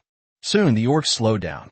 Lin Junjie seized the opportunity and launched a series of attacks with his white bone sword burning with ghostly flames. Although he couldn't deliver a fatal blow like before, each strike left a wound on the orc. At first, the 4 orcs thought it was just a minor injury. But not long after, the leopard man suddenly went weak and collapsed to the ground with a thud, losing all fighting ability. Immediately afterwards, the remaining 3 orcs also fell one after another. They weren't killed by being hacked to death, but by being poisoned. Lin Junjie's poison blade skill was unleashed at this moment. His bone sword was already wreathed in venomous ghost fire, and a few days ago, J.J. Lin added even more venomous fangs to it. Now, anyone cut by the blade will definitely be affected by the poison, and its power is significantly stronger than before. The 4 orcs seemed capable of fighting, but their fate was sealed the moment Lin Junjie struck them. With all 5 formidable opponents defeated, J.J. Lin and his 2 companions were in high spirits. Bro, that's awesome. Brothers, I'm counting on you too this time. Just as the 3 breathed a sigh of relief, the battle on the other side had already been decided. They won badly. At this moment, apart from the summoned creatures of J.J. Lin and his 2 companions, only an injured silverback gorilla and a stone golem remained on the entire battle platform. The opposing side had originally finished their battle earlier and were even considering intervening in J.J. Lin's situation. However, the last 4 orcs were suddenly poisoned and knocked out, putting them at a disadvantage from the start. At this point, the 2 card masters had no choice but to bite the bullet and let their summoned creatures launch a final assault. The silverback gorilla was already severely injured and was quickly defeated. The real trouble is that stone man. It wasn't fast, but its strength and defense were ridiculously high, far surpassing those of the previous orcs.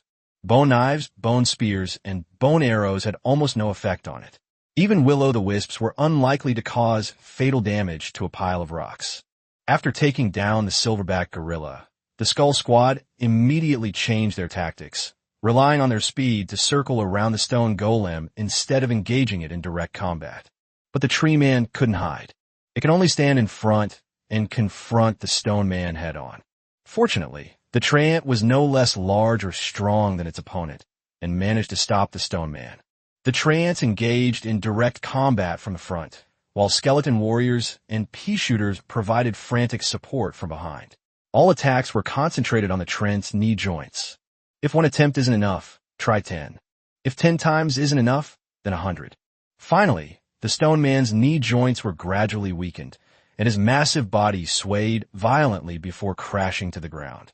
In this battle, J.J. Lin and his 2 companions emerged victorious. They successfully advanced to the finals. Chapter 44, Little Devil. The final match officially began at around 3 p.m. J.J. Lin and his 2 companions returned to the battle platform. This time, however, Only 23 card masters had truly made it to the finals. Not every group could retain 3 members in the preliminary rounds. Those who had made it this far generally possessed considerable skill. Of course, this excludes those like Lu Li who snuck in by clinging to powerful connections. As the cards were unlocked, hundreds of summoned creatures appeared on the platform simultaneously. JJ Lin, Lu Li, and another person remained allied, and the 3 groups of summoned creatures standing together appeared to be a considerable force. However, as soon as the competition started, there was no immediate chaos on the platform, unlike the preliminary rounds. Everyone is watching and waiting. The weak fear being instantly killed if they strike first, while the strong fear being surrounded. Everyone knows that the finals are not just about strength, but also about preserving your forces. Even if you are stronger than others, if you are surrounded by several people and lose too many summoned creatures, you will still suffer later. The audience was unhappy. Go ahead and fight. What are you dawdling about? Come down if you're not going to fight. Start the war now. The cheers and jeers grew louder and louder. The card players on the platform knew that continuing the stalemate wasn't a solution. Soon, someone suggested that they each choose their own opponents and settle things one-on-one. This would be fair and prevent anyone from taking advantage of the situation. This approach quickly gained the approval of the majority. The summoned creatures began to scatter, preparing to form groups for battle. Just then, Lu Li suddenly looked at JJ Lin. Brother Lin, I'll play against you in the first match. JJ Lin was taken aback for a moment, then laughed. What? You want to challenge me now? Lu Li, on the other hand, was quite frank. I know I'm not good enough. Because I'm weak, I'll lose to anyone. Rather than letting someone else win, I'd rather lose to you, which will save you some trouble. That's a very realistic and clever statement. A dozen minutes later, the first round of fighting broke out. Lu Li controlled the pea shooter and bombarded the skeleton swordsman's bone shield. Once the battles of the others were nearly decided, she immediately withdrew her card and conceded defeat. Boss Lin, it's all up to you now. JJ Lin nodded. Don't worry, if we win, I'll treat you to dinner afterward. After the first round, only 12 card player summons remained on the platform. And JJ Lin has finally met a truly formidable opponent. The Skeleton Warrior Squad, led by Lin Junjie, stood in formation, ready to fight. On the other side were a dozen or so small demons with wings, each only the size of a basketball. These little devils hovered in midair, their skin dark red, their eyes cold, and their fleshy wings flapping constantly behind them, looking both sinister and ferocious. Demon-type summons are already rare. They grow by absorbing the negative emotions of living beings, and although the lesser demons are the lowest-ranking beings in the demon hierarchy, they are known as children of demons.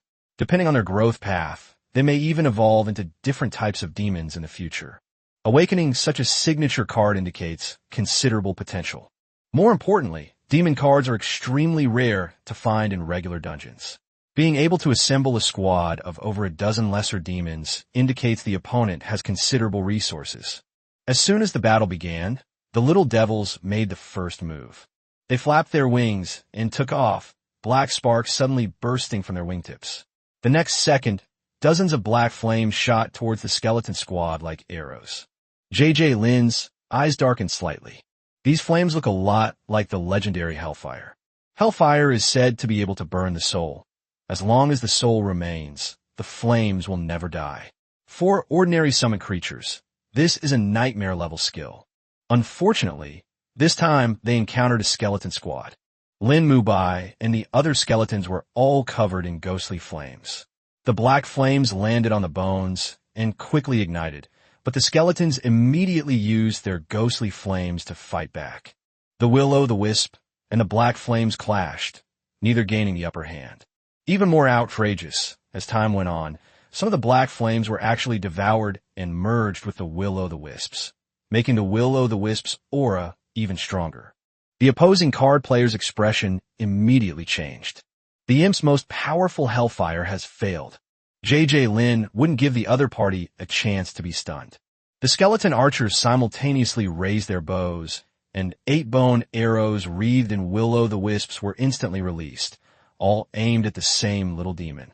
The little demon reacted quickly, flapping its wings and shifting to the side, narrowly avoiding the bone arrow's frontal attack. But the next second, an accident happened. The 8 bone arrows collided with each other in midair and exploded with a loud bang. Exploding arrow. This is a new weapon that J.J. Lin and his father made by hand. To increase its lethality, they added improvised explosive devices to some of the bone arrows. They originally just wanted to test the effect, but they didn't expect it to be so powerful on the first use. Bone fragments, wrapped in will-o'-the-wisps, exploded in all directions. The little demon dodged the arrow, but not the shrapnel from the explosion. Numerous bone fragments pierced its body, and will-o'-the-wisps instantly spread along the wounds, engulfing its entire body. Ah! A piercing scream echoed across the platform. The little demon struggled frantically in the air, flapping its wings wildly, but the fire only grew stronger. A few seconds later, it plummeted to the ground, slowly turning to ashes in the will-o'-the-wisp. The entire room fell silent. The card player opposite him looked completely disgusted. The other lesser demons were also affected, but since they were farther from the blast, they only suffered minor injuries. They immediately scattered, no longer daring to gather together, and instead circled the skeleton squad at high speed. The little devils, who were originally full of confidence, felt threatened for the first time. Hellfire can't burn the opponent, they dare not get close in melee, and they have to be wary of exploding arrows at range. J.J. Lin suddenly gained the upper hand and became the dominant force in the game. But the little devil is no pushover either. The next moment, more than a dozen lesser demons opened their mouths simultaneously, black light condensing within them. Immediately afterwards, energy blasts rained down on the skeleton squad from all directions. Their objective is clear. Kill the skeleton archers first. Once the archers are gone, the explosive arrows can no longer threaten them.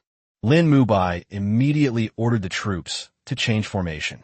The skeleton spearmen and skeleton swordsmen quickly moved closer, forming a simple circular formation to protect the skeleton archers in the center. The bone shield was raised and the spear pointed outwards. Energy projectiles hurtled in, slamming into the bone shield and spear in succession, with explosions ringing out continuously. Most of the energy projectiles were blocked, but the imp's attacks came from all directions, and 5 or 6 still managed to penetrate the defenses and accurately hit the skeleton archers who were preparing to launch a second round of fire. Boom! Boom! Boom! The fist-sized energy blast exploded immediately upon contact with its target. The flames exploded on the skeleton archers, scattering bone fragments and causing the formation to shake instantly. Chapter 45, The Female Ghost in Red. The little devil's energy blasts look scary, but their real killing power comes from the corrosive effect of hellish energy. The problem is this time they ran into a group of skeletons that had long since lost their life force. Corrosion? Useless. At most, the energy blast would knock the skeleton archer back a few steps and break a few bones, but it wouldn't cause any real damage. On the other hand, the skeleton archers unleashed 8 exploding bone arrows simultaneously. Upon landing, they exploded, instantly covering an area with bone fragments. Even if the imps dodged desperately, they couldn't possibly avoid them all. Boom, boom, boom. Explosions rang out one after another. In a short while, 3 or 5 lesser demons were blown to pieces and fell with screams, while on the skeleton team's side, only a few archers suffered minor injuries. Unable to defeat them from a distance, the little devils had no choice but to grit their teeth and engage in close combat. They suddenly folded their wings and swooped down from the sky, their claws enveloped in black hellish energy, heading straight for the skeleton formation. But this played right into the hands of the Skull Squad. The frontline skeleton swordsmen raised their bone shields, forcefully blocking the attack, and then counter-slashed with their bone swords. Seizing the moment of stalemate, the rear-line skeleton spearmen unleashed a barrage of bone spears, plunging them deep into the imp's body. Some quick-reacting imps tried to take off again, only to be met with exploding arrows from the skeleton archers. Not to mention, Lin Junjie, the skeleton warrior, was also directing and supporting from within the formation, specifically targeting weaknesses to finish off enemies. After one wave of attacks, the little devil suffered more than half of its losses. The card player on the other side looked grim, but he could only accept reality and recall his signature card. JJ, Lin wins again. Those still standing on the battle platform were all elites from this competition. Their levels might not be high, but each of them possessed a hidden skill. Just as JJ Lin was about to choose his next opponent, someone stepped forward. "Young man, let's settle this with a duel." JJ Lin glanced at the other person's cards, his gaze sharpened slightly, and then he nodded. "Good." In this battle, the Skull Squad's opponent is no pushover. The red-clad female ghost is a very famous character among ghost-type cards. Compared to undead cards, ghost-type abilities are more bizarre and troublesome. The red-clad female ghost, in particular, belongs to the category of vengeful spirits. Similar to ghosts, she is immune to most physical damage, can switch between reality and illusion, and can even become invisible. Normally, she can only be injured by physical attacks the moment she makes an attack. As soon as the battle began, the red-clad female ghost, with her hair disheveled, let out a piercing scream and transformed into a red shadow, lunging at a skeleton swordsman in the front row. But the Skull Squad wasn't afraid of her move, because they have will-o'-the-wisps. A ghostly blue flame instantly ignited from the bone shield, and the skeleton swordsmen raised their shields to block, facing the red-clad female ghost head-on. Bang! With a loud bang, the bone shield blocked the attack, but the skeleton swordsman was still sent flying backward by the terrifying force. At the same time, two skeleton spearmen behind her immediately attacked, thrusting two bone spears wreathed in ghostly fire straight into the female ghost's body. The red-clad female ghost reacted extremely quickly, sweeping her arms horizontally to deflect both bone spears. The difference became immediately apparent at that moment. The skeleton squad has will-o'-the-wisps, which can indeed counter her ability to switch between reality and illusion, but the red-clad female ghost is clearly stronger in terms of power, speed, and reaction. In a one-on-one fight, no skeleton soldier could stop her. But the Skull Squad's greatest strength has never been their individual abilities, but their teamwork. One swordsman was knocked away, and the other four swordsmen immediately filled in, their bone shields folding together to form a new defensive line. At the same time, the 8 skeleton archers in the back row drew their bows simultaneously. 8 bone arrows shot through the air and exploded with a bang outside the front shield wall. Exploding bone fragments mixed with will-o'-the-wisps shot out in all directions. The woman in red dodged the arrows head-on, but couldn't avoid the shrapnel from the explosion. She retreated while swinging her arms to block, but several pieces of bone burning with ghostly flames still struck her. The bone fragments themselves do not cause much damage. What's truly deadly is the will-o'-the-wisp. The red clothes worn by the female ghost in red were formed from the condensation of Yin energy, and this kind of evil thing is exactly what the ghost fire likes the most. The flames instantly flared up the moment they touched the red-clad figure. The red-clad female ghost's expression changed drastically. Without hesitation, she tore apart the burning clothing, severing the portion of Yin energy, thus preventing the ghost fire from spreading throughout her body. The Skull Squad seized the opportunity and immediately suppressed the attack. 8 skeleton archers continuously fired explosive arrows imbued with ghostly fire, forcing the red-clad female ghost to retreat repeatedly. It seems that JJ Lin's side has gained the upper hand, but the red-clad female ghost is no ordinary card. She quickly changed tactics, no longer charging headlong, but instead rapidly circling around the Skull Squad. The red figure grew increasingly blurry, while a chilling laugh echoed from all directions, as if she were appearing in every direction simultaneously. As she continued to spin, a thick aura of malevolent energy gradually filled the battlefield. Skeletons, as undead creatures, rely on their souls to perceive their surroundings and are not very afraid of ordinary invisibility and illusions. However, this malevolent energy shared the same origin as the red-clothed female ghost, as if giving her a natural disguise, dulling the skeleton team's senses. Fortunately, the skeletal weapon was wreathed in will-o'-the-wisps, preventing the malevolent energy from getting too close. If the red-clad female ghost were to approach, the will-o'-the-wisps would inevitably reveal her form. But the problem is, she's too fast. Bang!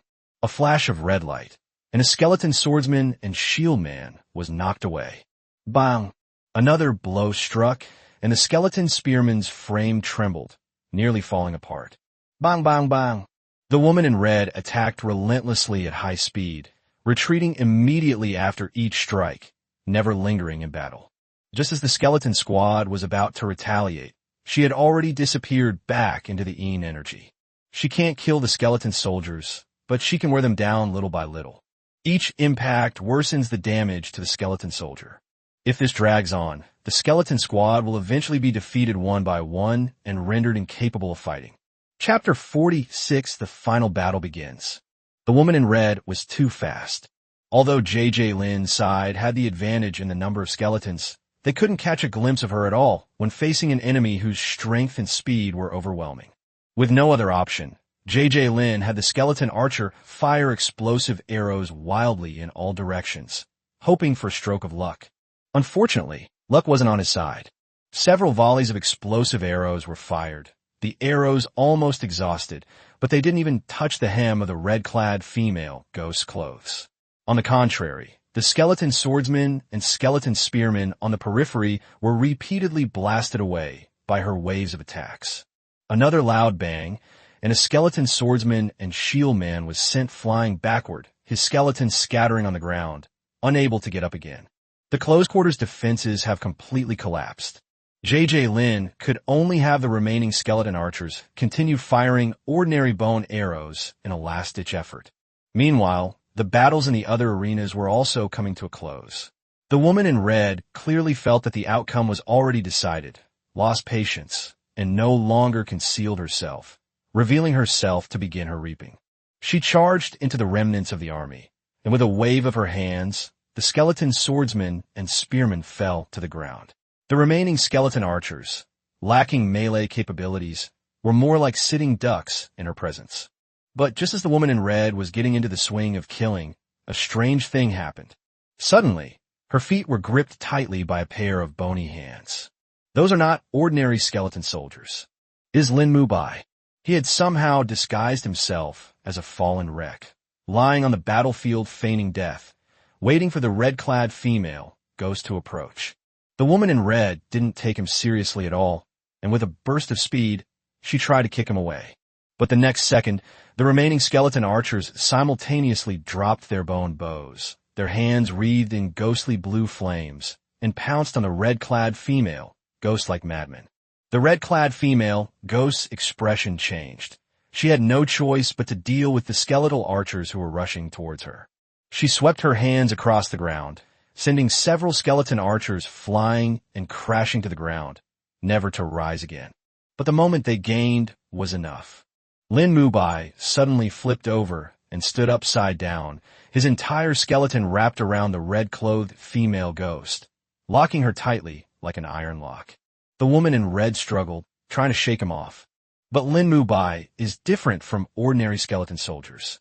He was the only skeleton warrior in the squad, possessing not only more skills, but also a far greater fusion of soul, orbs, and ghost fire than the other skeletons. His strength, intelligence, and physical prowess were all significantly superior. More importantly, there's the will-o'-the-wisp. During the days away from the dungeon, Lin Junjie absorbed almost all the will-o'-the-wisps produced by Bone Slope. While other skeletons could only bind the will-o'-the-wisps to their weapons, he could now burn his entire body. The moment the ghostly blue flames touched the red-clad female ghost, they instantly ignited the malevolent energy emanating from her body. The flames exploded, engulfing her entirely. A piercing scream came from the fire. The woman in red struggled frantically, but Lin Junjie held on to her tightly and refused to let go. The screams grew weaker and weaker, and the struggles became less and less intense. Finally, the woman in red fell completely silent. J.J. Lin's Skull Squad turned the tide and won another game. However, the cost of this battle was too high. The skeleton swordsmen and spearmen were almost completely wiped out, and the archers were also mostly dead. Now, only Lin Junjie was still capable of fighting. The other skeletons could barely crawl on the ground. Soon, the final three were determined. Besides J.J. Lin, The other two players have Frost, Giant Wolf, and Cyclops cards respectively. But they're not at full strength either. The Cyclops was covered in wounds, his legs were clearly injured, and he walked with a limp. The Frost Wolf seemed to be in the best condition, but it had once been a wolf king with more than a dozen followers. But now all its followers were gone, and it was all alone. JJ Lin and the Cyclops' card player exchanged a glance and instantly understood each other's meaning. Let's join forces and take down the Frost Giant Wolf. After all, both the Frost Giant Wolf and the Cyclops are blue elite quality, with a growth potential far exceeding Lin Junjie's. Even if they haven't truly grown up yet, they're not like ordinary skeleton warriors that can easily mess with them. Lin Junjie could use the ghost fire to trick the red-clothed female ghost, but might not be effective against a magical beast like the Frost Giant Wolf. The final battle has officially begun. JJ Lin and Cyclops chose to play it safe and counterattack, while the Frost Giant Wolf circled around them, looking for an opening. The Cyclops is over 3 meters tall, with a massive body and terrifying strength. It can also condense earth elemental energy into giant rocks and hurl them from distance. It excels in melee combat, and is also formidable at range. Its only problem is that it's slow. Now that both legs are injured, this defect is even more fatal. Therefore, Lin Junjie's mission was clear, to hold off the Cyclops and block the first wave of attacks from the Frostwolves. As long as he bought time, the Cyclops could counterattack. The next second, the Cyclops struck first. It conjured a giant rock with both hands and slammed it down on the Frost Giant Wolf. Boom! The boulder crashed onto the platform, sending fragments flying everywhere with tremendous force. But the Frost Giant Wolf easily evaded the attack with a single acceleration, then transformed into a white blur and pounced straight at the Cyclops. No, its real target was not the Cyclops. It was Lin Junjie. The Frost Giant Wolf could see clearly that the Cyclops had injured legs and was having difficulty turning around. If they could eliminate Lin Junjie first, they could then use their speed to wear down the Cyclops. The Cyclops roared and slammed down with both fists, trying to stop the Frost Wolf. But the Frost Giant Wolf was prepared. It shifted its body to the side, dodging the heavy punch, and turned to crash into Lin Junjie. Lin Junjie held swords in both hands, his entire body ablaze with eerie blue flames, giving him a formidable presence. He lowered his body, raised his sword to parry, and prepared to take the blow head-on. But in the next instant, he was crushed by reality. The massive body of the Frost Giant Wolf crashed into them. Their strength was on a completely different level. Lin Junjie only managed to block for a moment before his entire skeleton was sent flying, far out of the Cyclops' protective range. To make matters worse, his strongest Azure Ghost Fire failed to inflict the slightest damage on the Frost Giant Wolf. Chapter 47, The Ultimate Victor. The moment the Frost Giant Wolf appeared, the sense of oppression was overwhelming. It's an ice-type magical beast, its greatest skill being the manipulation of ice. Facing Lin Junjie, whose body was wreathed in ghostly blue flames, it didn't hesitate for a moment and immediately activated its ice-type magic, Frost Armor. The next second, Azure Ice rapidly covered his entire body, like a thick suit of armor, completely enveloping him from head to toe. The ghostly flames on Lin Junjie's body had just rushed towards it, and before they even had a chance to spread, they were instantly extinguished by the bone-chilling cold emanating from the ice armor. The flames went out. Lin Junjie's advantage has also disappeared. He tried desperately to suppress the Frost Giant Wolf, but the difference in strength between the two sides was too great to be overcome by sheer brute force. The Frost Giant Wolf suddenly opened its blood-red maw and spat out a gleaming ice bullet. The distance was too close, and the speed was too fast. Lin Junjie didn't even have a chance to dodge. The ice bullet hit his head precisely. A muffled thud. The head, which was enveloped in the-wisps, shattered on the spot like porcelain. Lin Junjie is out. The Frost Giant Wolf has successfully killed a powerful enemy, and seems to have stabilized the situation. But forgot one thing. On the battlefield, one monster is still alive. The Cyclops is still here. Although his legs were already injured and his mobility was impaired, the Cyclops suddenly unleashed his final ferocity the moment the Frost Giant Wolf killed Lin Junjie. His massive body twisted violently, using the momentum in an almost impossible way to tilt, and he crashed down on the frost giant wolf like a collapsing hill. The frost giant wolf reacted extremely quickly, immediately dodging to the side. The problem is that while its frost armor provides strong defense, it also significantly slows it down. With a loud bang, the Cyclops slammed heavily onto the ground, causing the entire battle platform to shake. Although the frost giant wolf avoided being crushed head-on, its hind legs were not spared. The Cyclops' large, thick hands gripped its hind legs like iron clamps. This move directly changed the course of the battle. The frost giant wolf's greatest strengths, speed and agility, have been rendered useless. It struggled frantically, trying to break free, but the Cyclops gave it no chance. Even though it was severely injured, it used its terrifying brute strength to drag the frost giant wolf bit by bit to its front. Immediately afterwards, the Cyclops suddenly raised his head and slammed it down with a vicious headbutt. Click!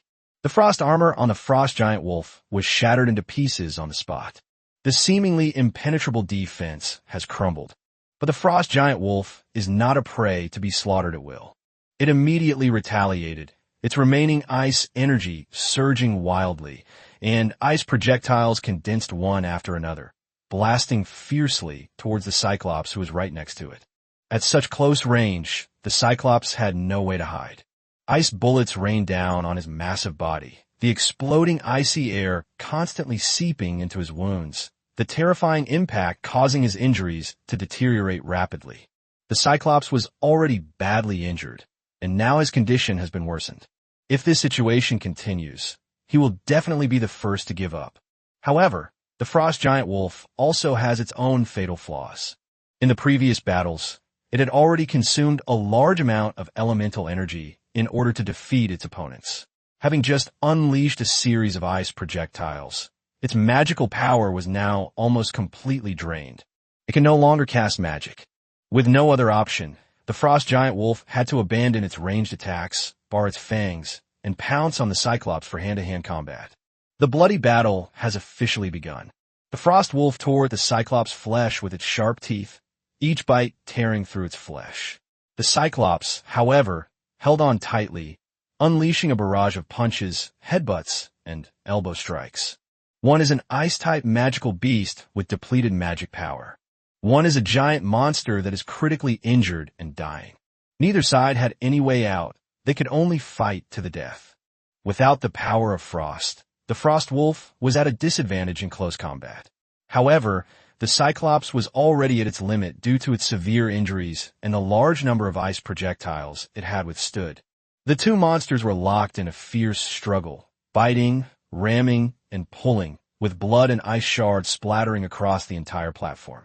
Finally, after a long and brutal battle, the Cyclops' movements became slower and slower.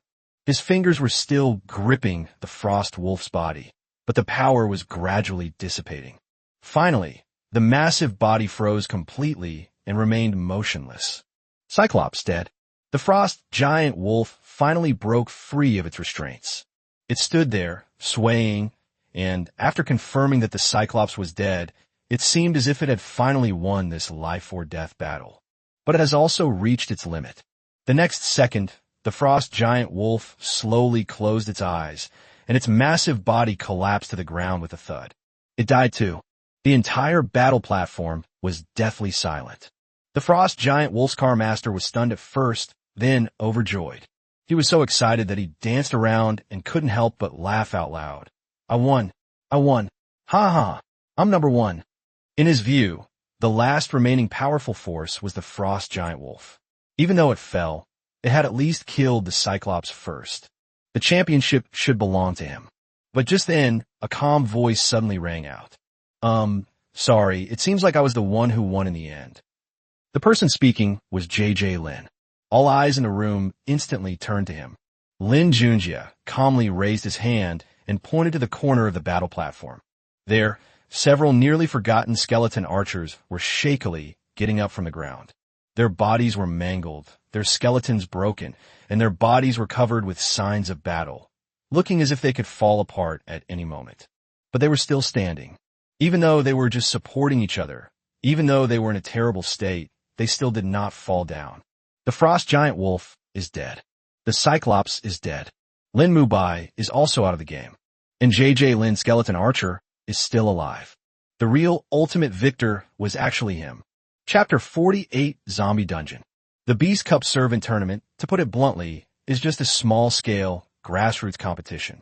It's not very big, the rules are arbitrary, and the rewards are certainly not as good as those formal competitions.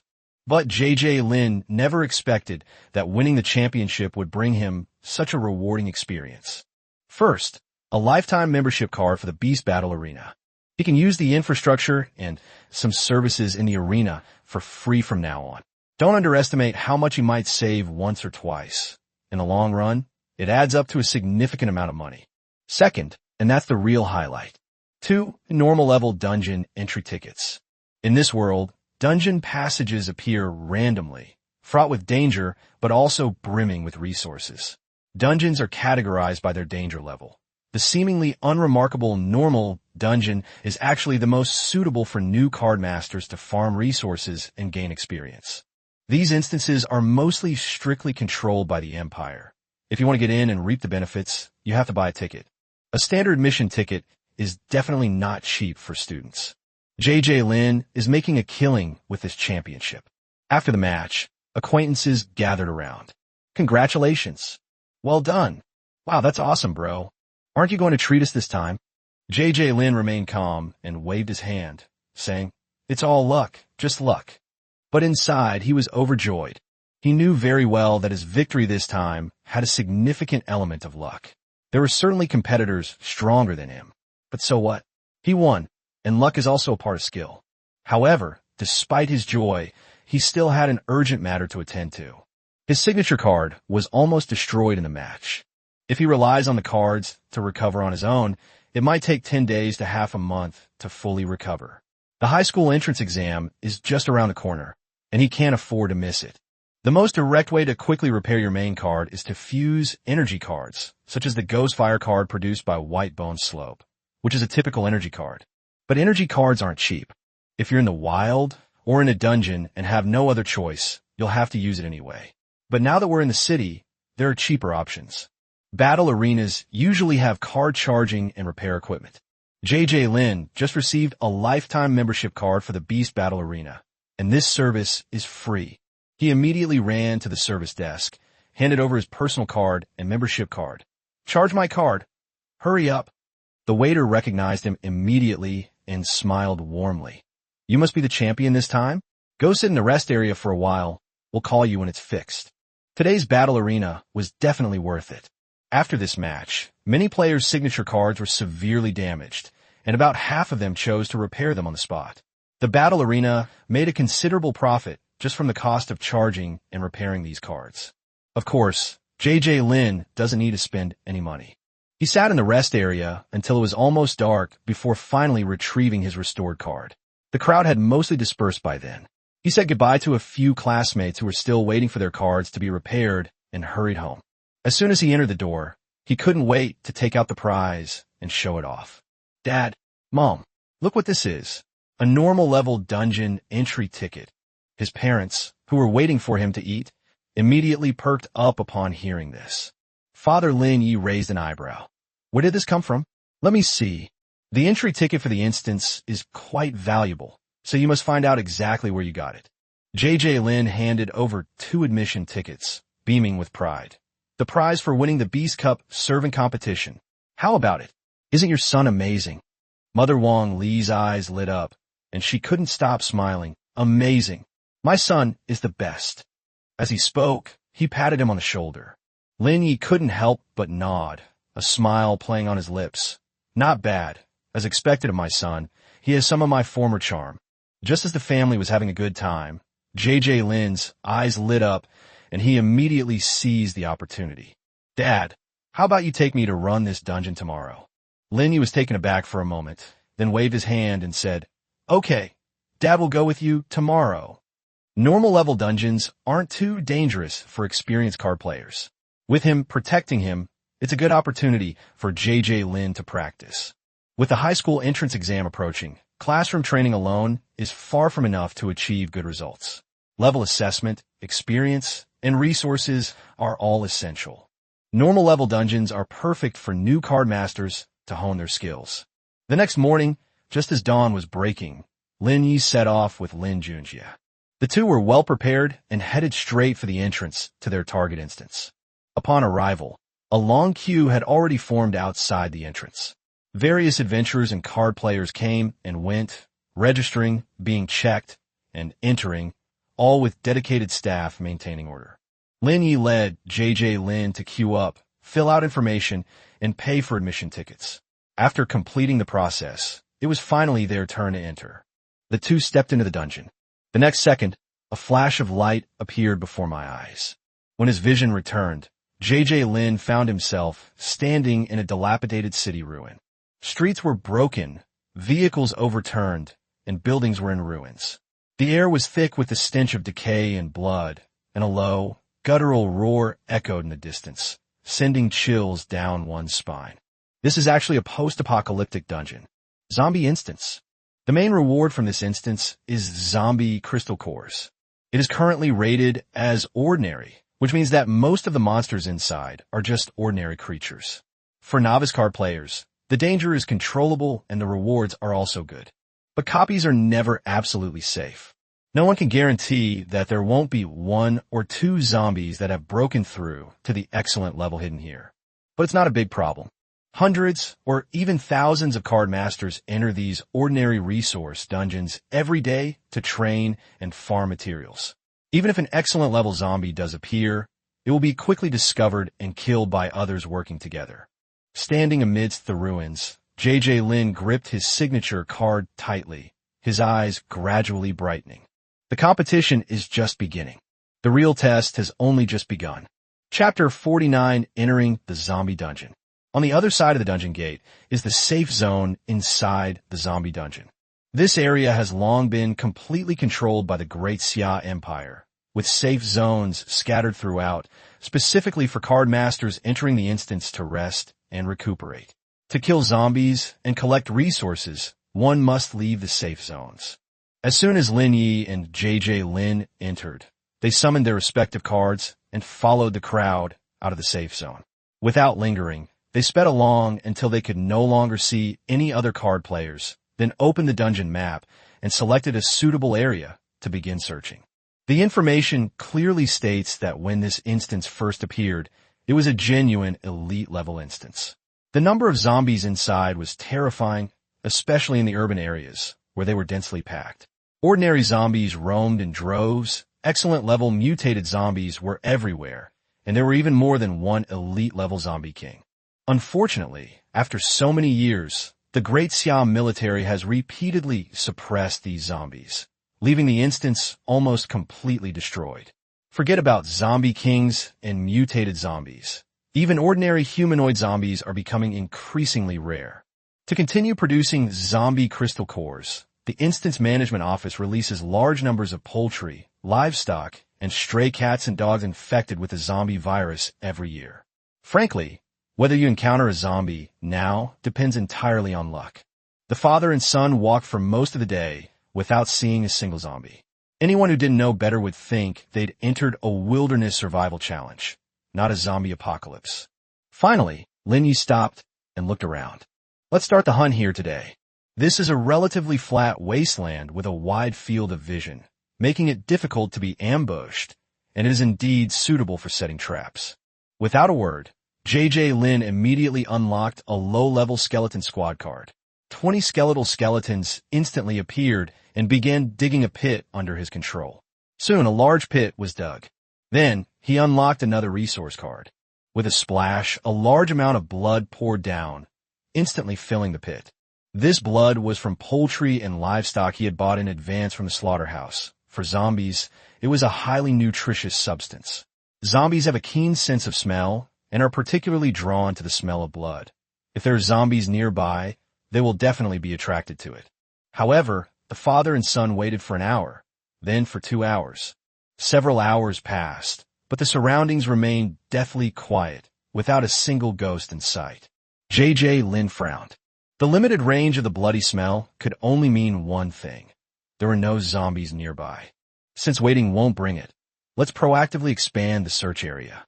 Lin Junjie immediately manipulated the 20 low-level skeletons, sending them one by one into the blood pit to soak. Once they were covered in blood, they scattered and ran off in different directions. These skeletons aren't high-level, but they're fast. While ordinary zombies gain increased strength and physique, their speed generally decreases. Using skeletons as bait is perfect. Lin watched from the side and couldn't help but nod. That kid's got a quick mind. After doing all that's left is to wait. Seeing that Lin Junjie was a little anxious, Lin said directly, "Come on, eat something first. When it comes to entering a dungeon, even if it's just a normal one, you can't be impatient. Nobody knows when danger will come, so just keep your mind calm." The two had been busy since breakfast. 8 or 9 hours had passed. They hadn't felt hungry before because they were so focused on finding zombies, but now that they had stopped, their stomachs immediately started to rumble. JJ Lin took out 2 portions of food and water, and the father and son each took 1 portion and quickly began to eat. Since accidentally entering the dungeon last time, JJ Lin has made it a habit to carry plenty of supplies with him. Now, his food and water reserves are enough for him to eat as much as he wants for 2 or 3 years. After eating and drinking their fill, the two continued to wait. Time passed little by little. Suddenly, JJ Lin's eyes lit up, and he looked sharply into the distance. "I'm back." In the distance, a white figure is rapidly approaching. That was a skeleton. Behind it followed a dozen or so other creatures. As the distance closed, JJ Lin realized that it was a group of rabbits. But these rabbits were not normal at all. Their fur was dry and rotten, and in some places even the bones were exposed. Their eyes were cloudy. Their movements were stiff, but they ran very fast. This is no ordinary rabbit. This is a zombie rabbit infected with a zombie virus. More importantly, they were not slow at all, and they were actually sticking tightly to the skeleton. JJ Lin raised his wrist and swept it at the zombie rabbit. "Drop." The watch immediately displayed a message. Name: Zombie Rabbit. Type: Zombie. Attribute: Undead. Level: 1 to 20. Quality: White Standard. Skills: Viral Infection, Biting, Digging. Description: a zombie-like creature formed from a rabbit infected with a zombie virus. Viral Infection: the zombie virus is contagious. Bite: even a rabbit will bite when cornered. Digging holes: preserving some of the instincts one had before death. This multifunctional watch was bought by JJ Lin last night, specifically for entering the dungeon. It can keep time, locate, and with the dungeon map, he won't get lost as long as there's a signal. More importantly, it has a built-in image database function. Just scan a target, and it can compare it with the database to quickly obtain the target's information. Although it's not cheap, it's really useful when entering dungeons. After confirming that the target was only of ordinary white quality, JJ Lin did not hesitate and immediately gave the order. Attack the head. As soon as the command was given, the skeleton soldiers moved instantly. These zombie rabbits were fast, but their level and strength were far inferior to the skeleton soldiers. The skeletal skeleton swung its weapon, aiming precisely at their heads. Bang! Bang! Bang! As soon as a dozen zombie rabbits rushed close, before they could even bite, they were blown apart in the head and fell to the ground motionless. The first batch of prey was easily dealt with. Chapter 50: Mutant Gray Rats. As soon as the zombie rabbit was cut down by the skeleton soldiers, Lin immediately reminded Lin Junjie, "Check if there are any crystal cores." Without further ado, JJ Lin ordered the skeleton soldiers to search the area. According to the dungeon management's information, the zombies deployed in this area had survived long enough to theoretically have a chance to condense zombie crystal cores in their brains. Soon, after the dozen or so zombie rabbits were dismantled and examined, 2 crystal cores were indeed found. JJ Lin's eyes lit up. A dozen or so rabbits left here for years, needing no feeding or care, and eventually producing crystal cores. This business is incredibly profitable. However, not every zombie creature produces a crystal core. The probability is only about 10%. But this is already quite good. He casually sealed the crystal core into a card, and the information immediately appeared. Card name: Zombie Crystal Core. Type: Energy Card. Attribute: Undead. Level 1. Quality: White Standard. Description: a crystallization of necromantic energy. After reading it, Lin immediately made a judgment. This is a crystallized form of necromantic energy. Theoretically, his skeleton warrior squad should be able to absorb it to enhance their strength. However, his main card is currently stuck at level 20, and ordinary quality energy cards don't offer much help in breaking through. Rather than wasting it, he should sell it for money and exchange it for resources that can truly improve his quality. After collecting the crystal core, the zombie rabbit's corpse was also piled to one side. These corpses carry a virus, and others dislike them, so basically no one wants to take them. But Lin doesn't mind, because the white bone slope scroll he has can be used to upgrade corpses. Although he's currently stuck at a certain level and can't level up, white bone slope, for the time being, it's always good to save up the materials first. Soon, the skeleton was sent out again to lure the monsters. Over the next few hours, the skeletons went back and forth, each time attracting a swarm of zombie rabbits. Sometimes there were only a dozen, sometimes hundreds, charging in densely packed groups, looking frightening, but their fighting ability was actually quite average. Lin didn't even need to give instructions personally. Lin Mubai led his skeleton squad at the front, and with a swing of his bone blade, swarms of charging zombie rabbits fell. The skeletons behind him were responsible for finishing off the zombies, extracting their crystal cores, and carrying away the corpses. The whole process became increasingly proficient. As darkness fell, the zombie rabbit corpses on the ground had piled up into a small mountain.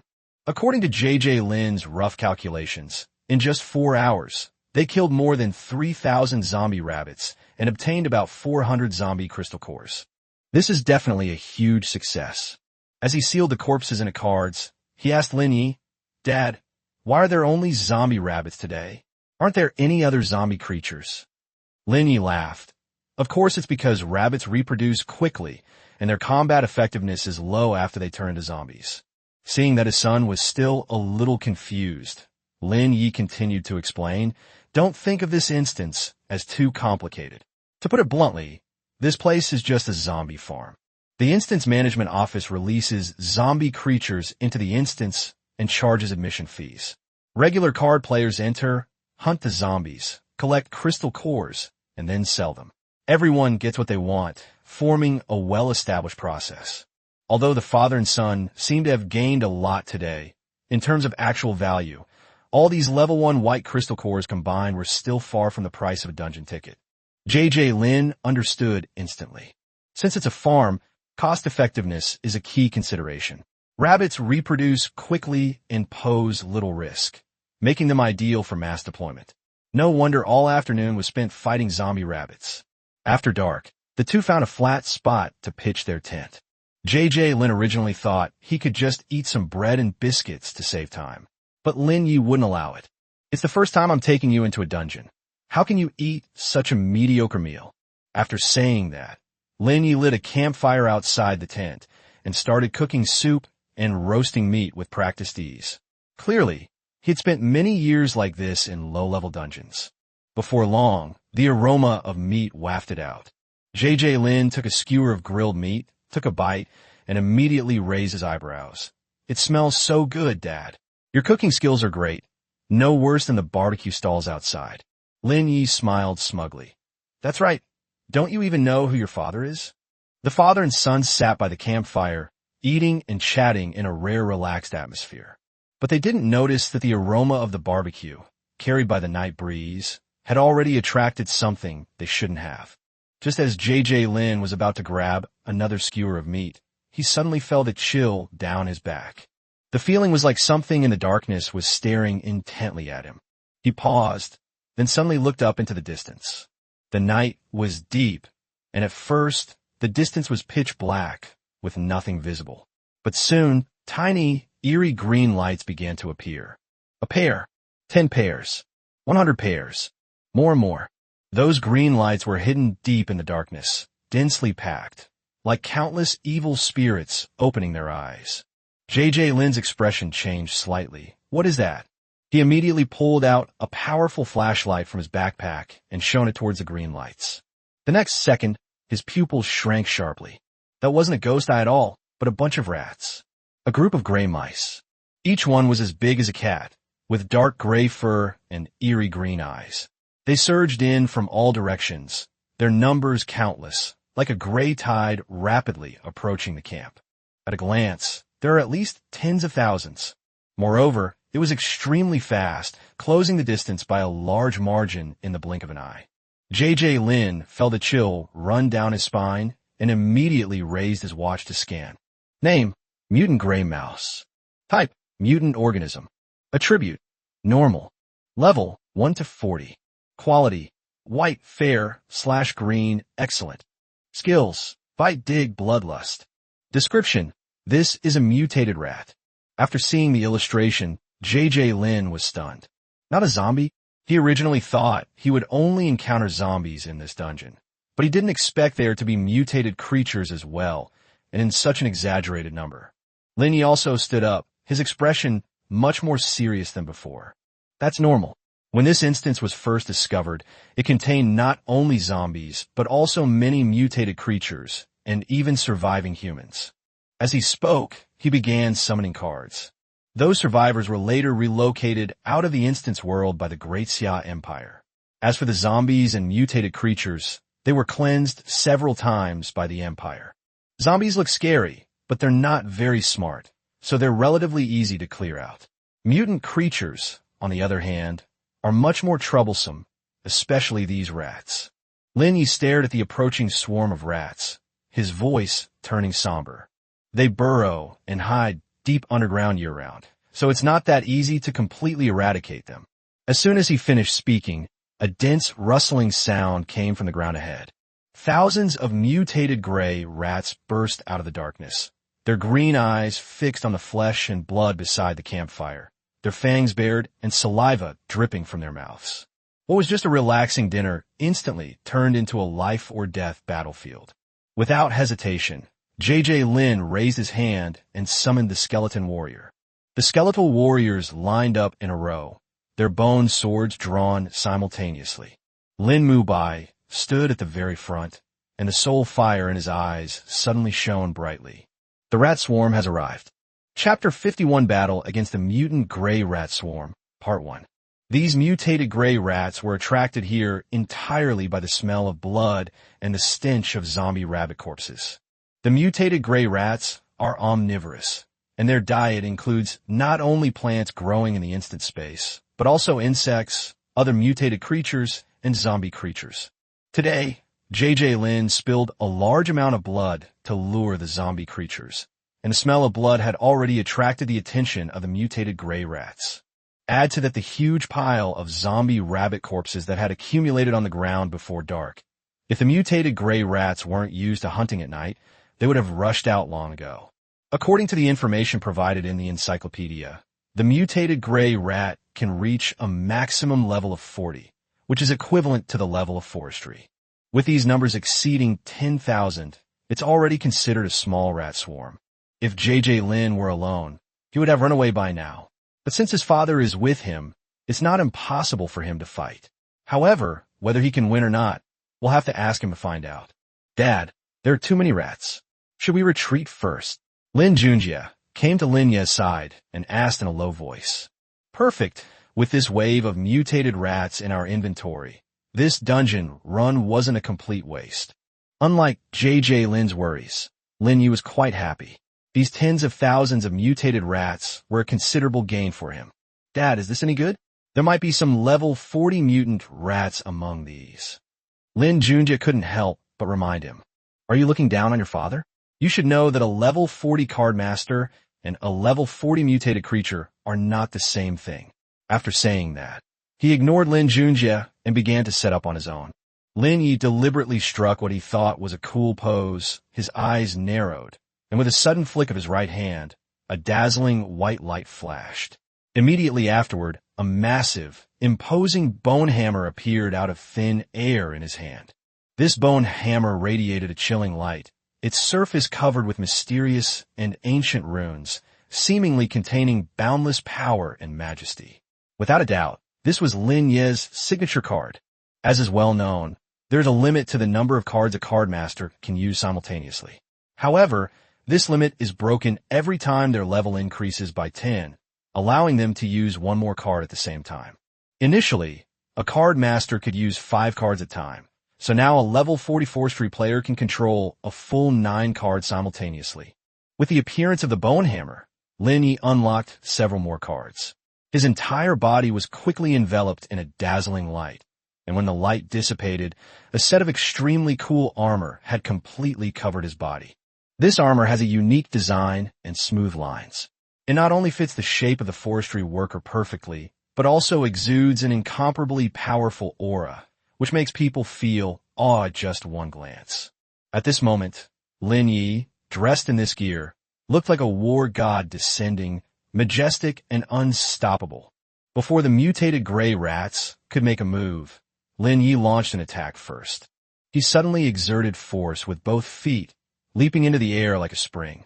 The bone warhammer he gripped tightly drew a sharp arc in the air, slamming down with tremendous force onto the dense swarm of rats below.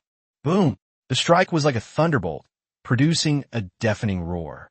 In an instant, it seemed as if the entire earth trembled violently, and an incomparably powerful shockwave surged outward from the point of impact, spreading in all directions like a raging torrent. Those mutated rats that were close to the impact range had no time to dodge and were instantly killed by the terrifying force, their internal organs shattered. As blood flowed from the mouth of the dead mutated gray rat, a strong stench of blood and dust filled the air. However, even in the face of such powerful attacks and destructive force, these mutated gray rats showed no sign of backing down. Instead, they seemed to be provoked, baring their sharp fangs and rushing towards the forestry department from all directions. But Lin Yi didn't care at all.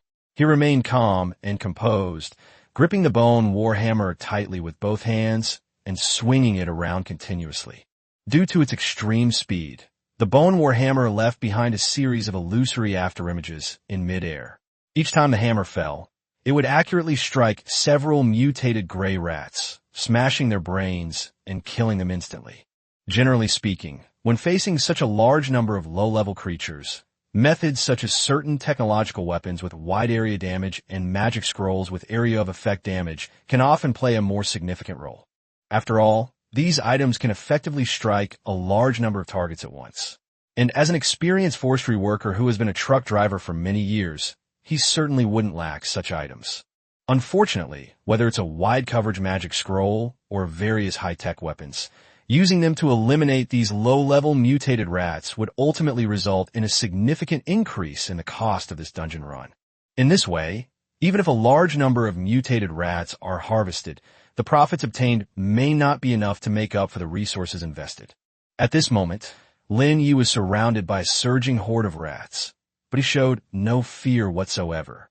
On the contrary, he became more and more excited as he killed.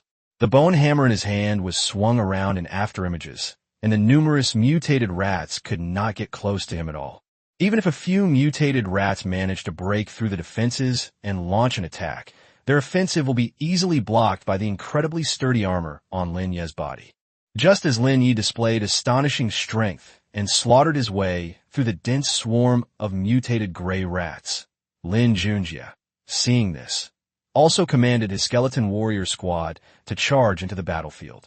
A column of 19 skeleton soldiers marched forward with orderly and resolute steps. Each skeleton soldier gripped a bone weapon that emitted a ghostly blue flame, with wisps of eerie will-o'-the-wisp coiling around it like serpents. These will-o'-the-wisps flickered and swayed in the pitch-black night, making them particularly eye-catching. Facing the frenzied, mutated gray rats that pounced on them, the skeleton warriors showed no fear. The skeleton swordsmen and skeleton spearmen in the front row nimbly wielded their weapons, which were imbued with will-o'-the-wisps, each strike hitting its target with pinpoint accuracy. In an instant, the mutated gray rats screamed and collapsed to the ground, instantly losing their lives. Meanwhile, the skeleton archers in the rear were not idle either. They drew their bows taut and fired powerful, explosive arrows at the densest parts of the rat swarm. With a series of violent explosions, countless mutated gray rats were either shot to death by the bone fragments wrapped in ghost fire, or their fur was ignited by the splashing ghost fire. Under the fierce attack of the skeleton archers, The entire battle became increasingly chaotic. Surprisingly, despite Lin Yi being a level 40 card master, Lin Junjie's skeleton warrior squad's kill speed was in no way inferior to his. Chapter 52 Battle against the Mutant Gray Rat Swarm. Part 2.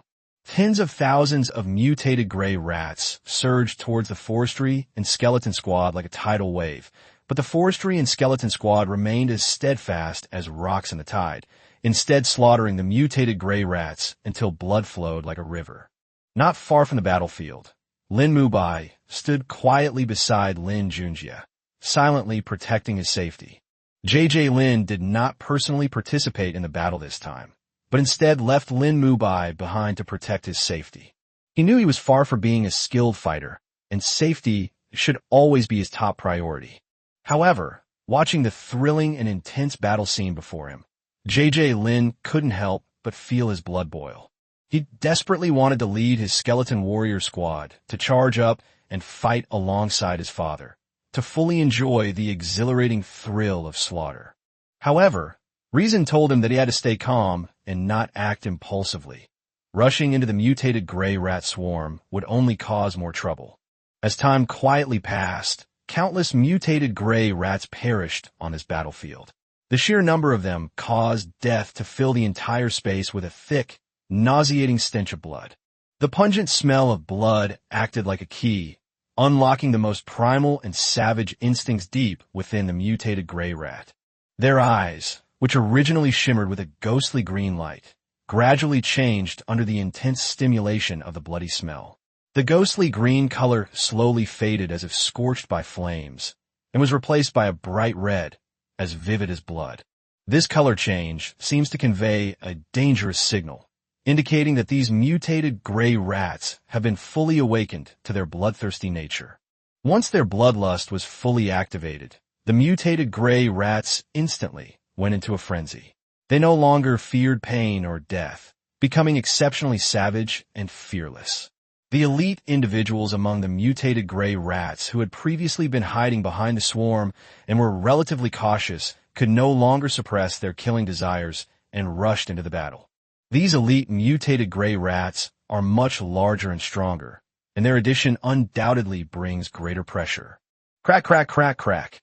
Accompanied by a chilling sound, Lin Junjie's skeleton soldier squad was the first to suffer misfortune. A skeleton spearman was intently piercing a mutated gray rat with bloodshot eyes with his spear when, suddenly, a slightly larger elite mutated gray rat accelerated like lightning, pounced from the side, and bit his arm tightly. In an instant, a crisp snapping sound rang out, and the poor skeleton spearman's arm bone was bitten off. Due to severe damage to his arm bones, the skeleton spearman could no longer draw and retract his spear as quickly as before. This huge opening was naturally not overlooked by the mutated gray rats. In the blink of an eye, 5 or 6 ferocious-looking mutated gray rats pounced on him like hungry tigers and began to frantically tear at his bones. Upon seeing this, the will-o'-the-wisps that had been wrapped around the bone spear seemed to have a mind of their own, instantly shifting their target and sweeping towards the mutated gray rats that were pouncing on the skeleton spearman. In an instant, the raging fire ignited their fur, and flames shot into the sky. Surprisingly, these mutated gray rats seemed to have completely lost the ability to feel fear and pain. Ignoring the raging flames engulfing them, they continued to tear at the bones of the skeleton spearmen with relentless zeal, as if determined to succeed. Compared to the vast, seemingly endless swarm of gray rats, the mere 20 or so skeleton soldiers were simply outnumbered. Their numbers were negligible compared to the tens of thousands of gray rats. Initially, thanks to their individual strength and the absolute advantage of teamwork, the skeleton soldiers were able to easily kill ordinary mutated gray rats without suffering any damage themselves. However, as the battle progressed and the bloodlust skill was activated, the mutated gray rat elites, whose strength was in no way inferior to the skeleton soldiers, also joined the battle. These elite gray rats were not only faster and stronger, but also possessed more agile reflexes. Faced with such a powerful opponent, the skeleton soldiers gradually found themselves in trouble. Their once effortless attacks became increasingly difficult, and their defenses began to show weaknesses. In less than 10 minutes, the battle situation took a sharp turn for the worse. 9 out of the 19 skeleton soldiers had already fallen victim to the mutated gray rats, their bones shattered and scattered all over the ground. Seeing the skeleton soldiers' casualties steadily increasing, Lin Junjie was frantic with worry, yet helpless. He knew that if they continued fighting, all the skeleton soldiers would likely perish. So, he decisively gave the order for the remaining skeleton soldiers to fight and retreat, withdrawing from this bloody battlefield as quickly as possible. The arrival of the mutated gray rat elites caused the remaining skeleton soldiers to retreat, but this had no effect on the nearby forestry. The elite mutant gray rats surged forward like a tidal wave, mixed among the ordinary mutant gray rats. But in the face of the forestry's overwhelming strength, they were no different from the ordinary mutant gray rats. Even if a few extremely fast creatures occasionally managed to dodge the fierce attacks of his bone hammer, it did not affect the final result in the slightest. Because, in any case, they simply couldn't possibly break through the tight protection provided by the forestry's armor in a short period of time. Instead, this gave the forestry the opportunity to attack them. At this moment, Lin Yi seemed possessed by a war god, growing ever more courageous in battle. In the heat of the moment, he frequently leaped high into the air, then swung his massive bone hammer with all his might, slamming it down on the densest concentration of mutated gray rats. Each heavy blow triggered a violent tremor and screams of agony, causing even greater casualties among the mutated gray rats. As time ticked by, the mutated gray rat swarm suffered heavy losses under the forestry's fierce attack. He alone had killed more than 2/3 of the mutated gray rats. Adding the initial gains of the skeleton squad, the number of mutated gray rats that survived was now less than 10,000.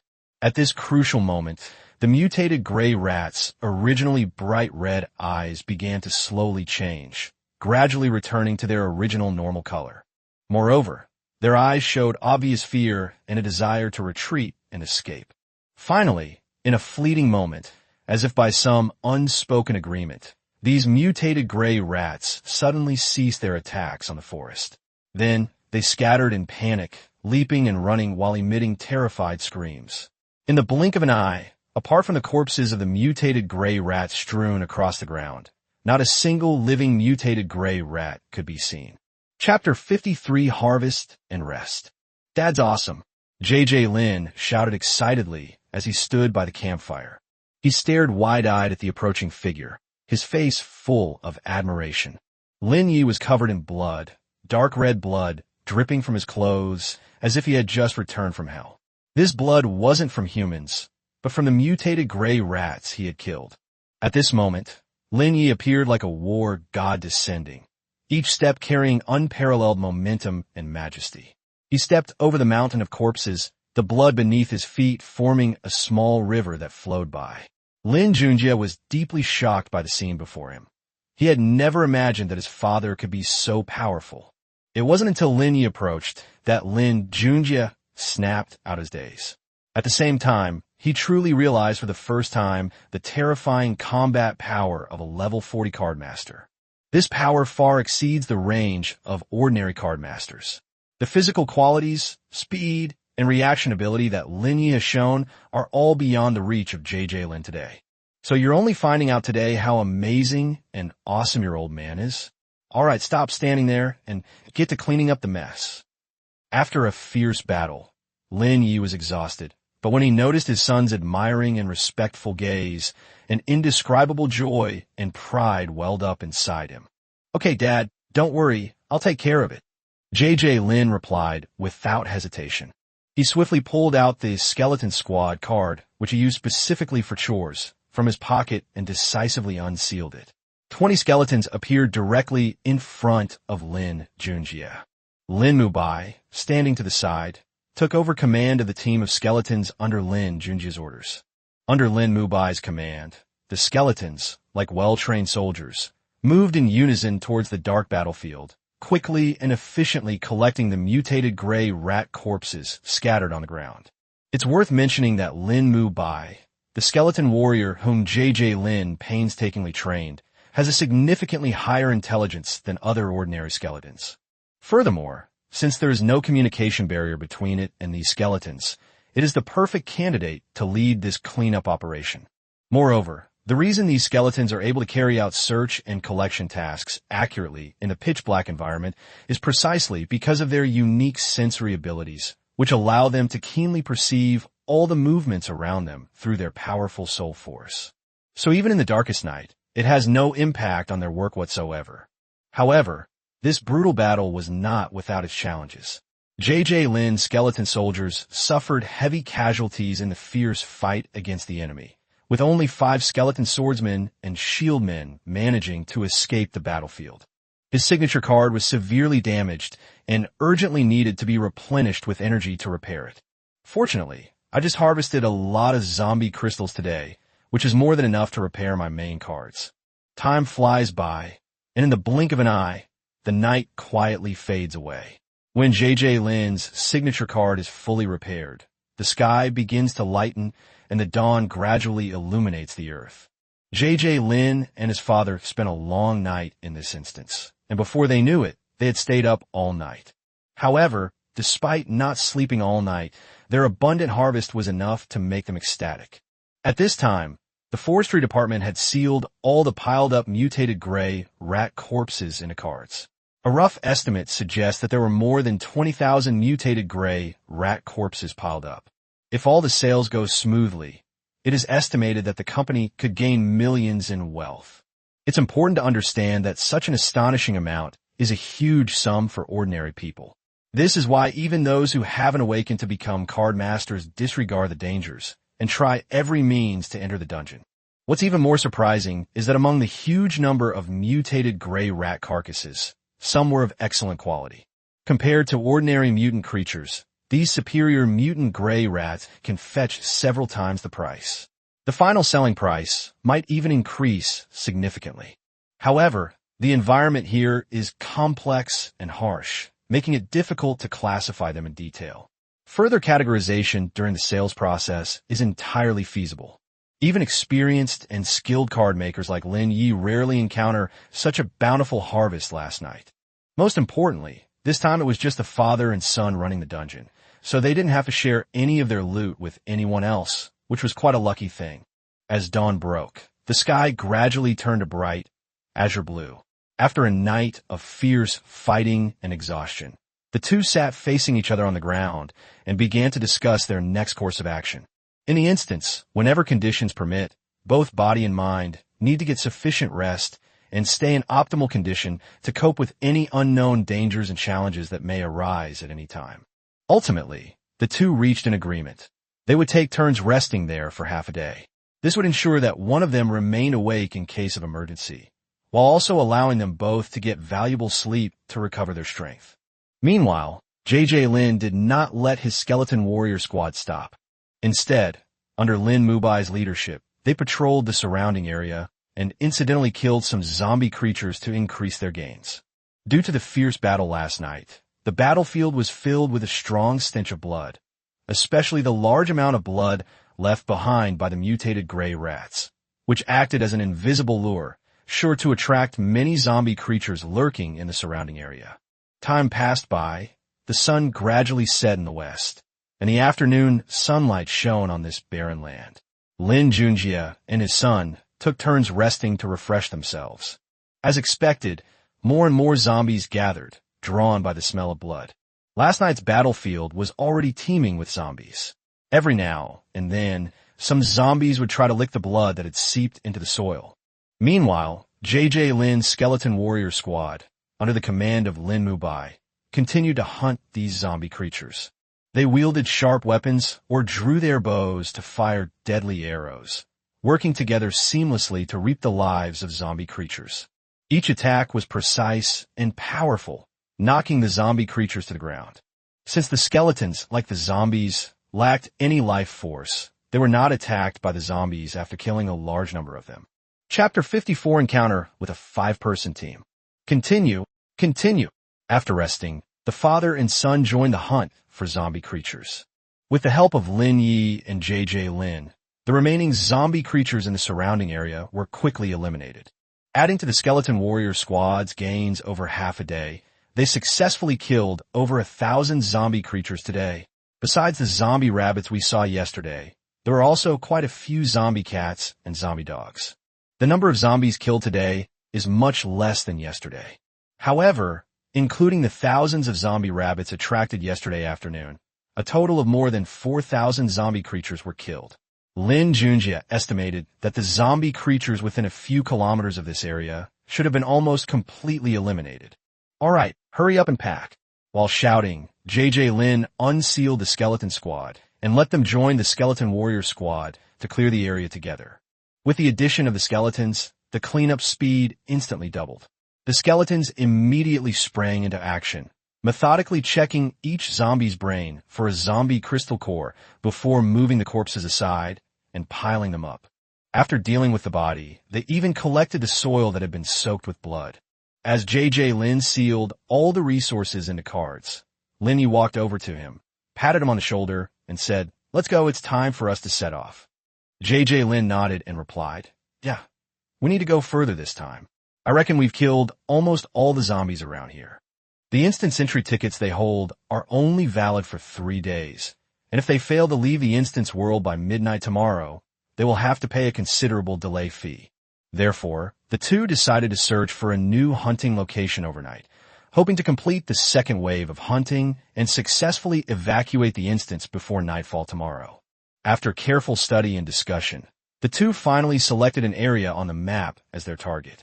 After deciding on their route, they set off on their journey shoulder to shoulder. However, after walking for a short while, they saw a small team of 5 people approaching from afar. The members of this squad were all fully armed, each holding various firearms, and 2 of them even had gleaming broadswords slung over their backs. As the 2 sides drew closer, the leader of the squad spoke first, greeting Lin Yi and Lin Junjie. "Hey, you two, what's the density of zombies up ahead?" When asked about it, Lin Yi simply replied dismissively, "It's so." Then, the 2 groups passed each other, each heading further and further away in their respective predetermined directions. After the others had walked away, JJ Lin asked curiously, "These people don't look like card masters." "In this world, powerful beings are not limited to card masters," Lin Yi said with some emotion. Da. Boom! The 2 hadn't walked far when the sounds of gunfire and explosions came from afar. Clearly, the squad they had just encountered had been engaged in combat. Judging from the sustained gunfire, the enemy they encountered was quite strong. "Dad, should we go back and take a look?" JJ Lin asked curiously. "Let me give you some advice. Never be curious in the wild or in dungeons. Strong curiosity will only get you killed," Lin Yi warned earnestly. "I see. So hurry up and leave." The 2 quickened their pace and headed towards their target area. Life is unpredictable. The forestry father and his son chose to stay away, but the sound of gunfire was getting closer and closer to them. "Get hidden quickly." Sensing something was wrong, Lin Yi grabbed his son and leaped several times to find a patch of thick weeds to hide in. Before long, the 5-person team came into view. The 5 men fled at breakneck speed, occasionally firing a burst of bullets behind them to slow down the enemy's pursuit. Following behind them was a group of mutated gray rats, the same group that had escaped last night. It was unclear how this 5-person team had gotten involved with them. The 5-man squad was clearly a level below Lin Yi in strength. Although the continuous fire of their guns could quickly kill the ordinary mutated gray rats, it had limited effect on the powerful elite mutated gray rats. Not to mention that these mutated elite gray rats are extremely fast and can evade most bullets. Even if you were hit by a bullet, it wouldn't completely penetrate their fur. At most, you would only suffer some superficial injuries. "Dad, should we intervene to rescue them?" Lin Junjie asked his father, Lin Yi, as he looked at the few remaining mutated gray rats chasing each other in the distance. "Save me. You better remember this. People's hearts are unpredictable, so be careful to protect yourself when you're out and about. Look at these people. They're obviously after us. They clearly want us to be their scapegoats and take the blame for them," Lin Yi said angrily. Hearing Lin Yi's strong words, Lin Junjie was initially confused and didn't quite understand what his father meant. However, in the next moment, he suddenly realized what was going on. The five-person team that had been desperately fleeing suddenly changed direction and rushed straight towards the hiding place of the Lin family. Holy crap! How did they know we were hiding here? JJ Lin was stunned by the sudden turn of events and couldn't help but exclaim in surprise. Oomph! There are plenty of ways to find us. The simplest way is to raise a small animal with a keen sense of smell. Lin snorted and quickly explained before grabbing his son Lin Junjie without hesitation. Then, he pushed off with his feet and leaped several times, instantly carrying Lin Junjie far away from where they were. Brother, don't go. Big brother, help me. Big brother. As the two figures got further and further away, the five-person team started shouting desperately. But Lin seemed not to hear them and slowly disappeared from their sight. Do you think your dad is cold-blooded? He could have saved them, but he chose to watch them die. After finding a safe place, Lin put Lin Junjie down and asked solemnly. They were the ones with ill intentions first, so it's understandable that we don't save them. After some thought, JJ Lin chose to stand on his father's side. It's not as complicated as you think. The truth is, I'm just cold-blooded. In dungeons, to survive long enough, being cold-blooded towards enemies and strangers is the most basic quality, Lin said firmly. Chapter 55, The Old Father's Teachings. Looking at his father, a figure both familiar and unfamiliar, Lin Junjie felt a surge of panic. He had never seen his father like this before. Only 2 days had passed since he entered the instance. But in these 2 days, JJ Lin seems to have rediscovered his father.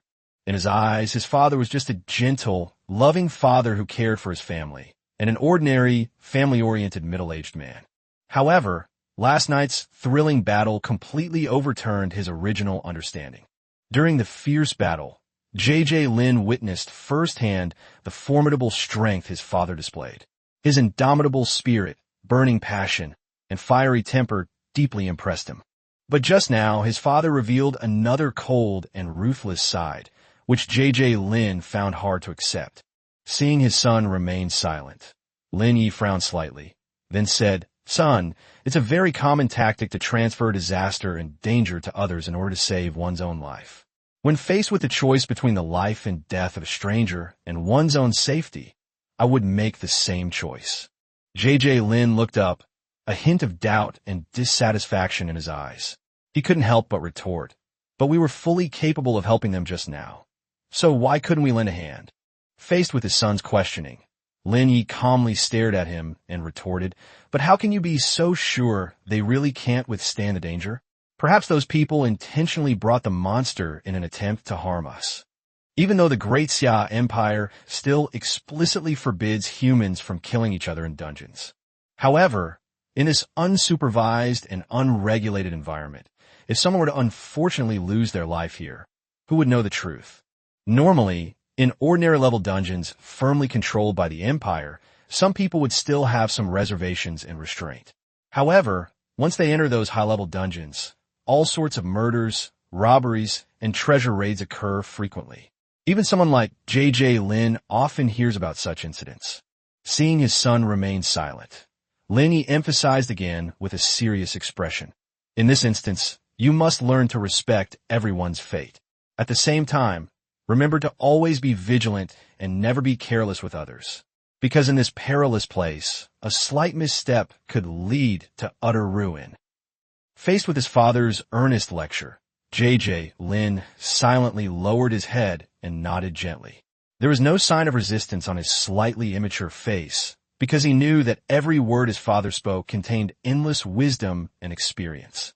After all, these are valuable lessons learned by my father through countless trials and tribulations in dungeons. However, although JJ Lin rationally agreed with his father's words, his heart was as turbulent as a stormy sea at this moment.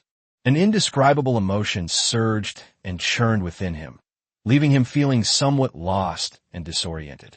This emotion does not stem from questioning or dissatisfaction with his father's teachings, but rather from the huge difference between his worldview, values, and outlook on life shaped by the education he received over the past decade.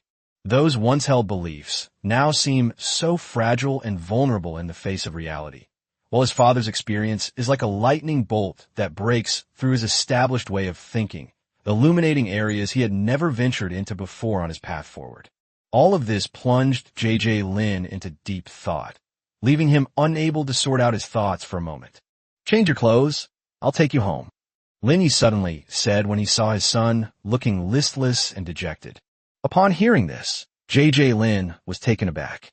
He looked up with some confusion and looked at his father suspiciously, seemingly not understanding why his father would suddenly make such a request. "Huh, Dad, what's wrong?" J.J. Lin asked, blinking. Lin Ye's lips curled up slightly, revealing a sly smile. Then, with a mischievous grin, he said to J.J. Lin, "Hurry up, don't dawdle. Today, Dad is going to show you the wickedness of human nature." Although Lin Junjie was filled with curiosity, he obediently nodded and quickly changed his clothes. After J.J. Lin changed his clothes, Lin Yi picked him up without saying a word and carried him back quickly like a chick. Along the way, J.J. Lin could only feel the wind whistling in his ears and the surrounding scenery rushing past. As for his clothes, Lin Yi casually tossed them into a patch of dense grass by the roadside. Before long, the father and son returned to the place where they had encountered the 5-person team. However, the scene before them shocked them. The nearly 10,000 mutated gray rats that had once been numerous and densely packed had now been almost half killed. 2 figures, wielding gleaming steel blades, moved nimbly through the surging swarm of rats. Their movements were fluid and precise, each strike aimed precisely at the mutated gray rats, instantly reaping their lives. Blood splattered everywhere, staining the ground red, but the 2 men remained unfazed, as if they were already used to such bloody scenes. The other 3 stood a little further away, leisurely watching the intense battle unfold before them. They chatted casually, occasionally bursting into hearty laughter, while every now and then raising their guns to fire a few bullets at the swarm of rats. Their composed demeanor showed no sign of needing help from others. Lin Junjie looked on with suspicion, his eyes fixed on the people fighting fiercely in front of him. Then he turned his head and looked at his father beside him with a puzzled expression. He was secretly annoyed. If his father hadn't been alert today, the 2 of them might have been in trouble. Seeing the expression on his son's face, Lin Ye's lips curled up slightly, revealing a smug smile. He gently raised his hand and gestured for Lin Junjie to be quiet. Then, the father and son carefully hid in the bushes in the distance, quietly observing the mysterious 5-person team. Before long, the numerous mutated gray rats were completely wiped out by the 2 knife-wielding men's fierce attack. The 5 people quickly gathered together and began to methodically collect the scattered spoils. After finishing, they turned and left without hesitation, heading straight for the very spot where Lin Yi had discarded his clothes. Chapter 56, Don't Trust Strangers. "Let's go, we're going back today." Lin Yi kept his eyes fixed on the 5-person team that was gradually disappearing into the distance. Only after he was sure that they had completely disappeared from sight did he quickly pick up his eldest son and turn around without hesitation, walking briskly in the opposite direction from the 5-person team. "Dad, who are they? What do they want?" Lin Junjie was being carried by his father like a chick as they walked quickly forward, his mind filled with questions and confusion.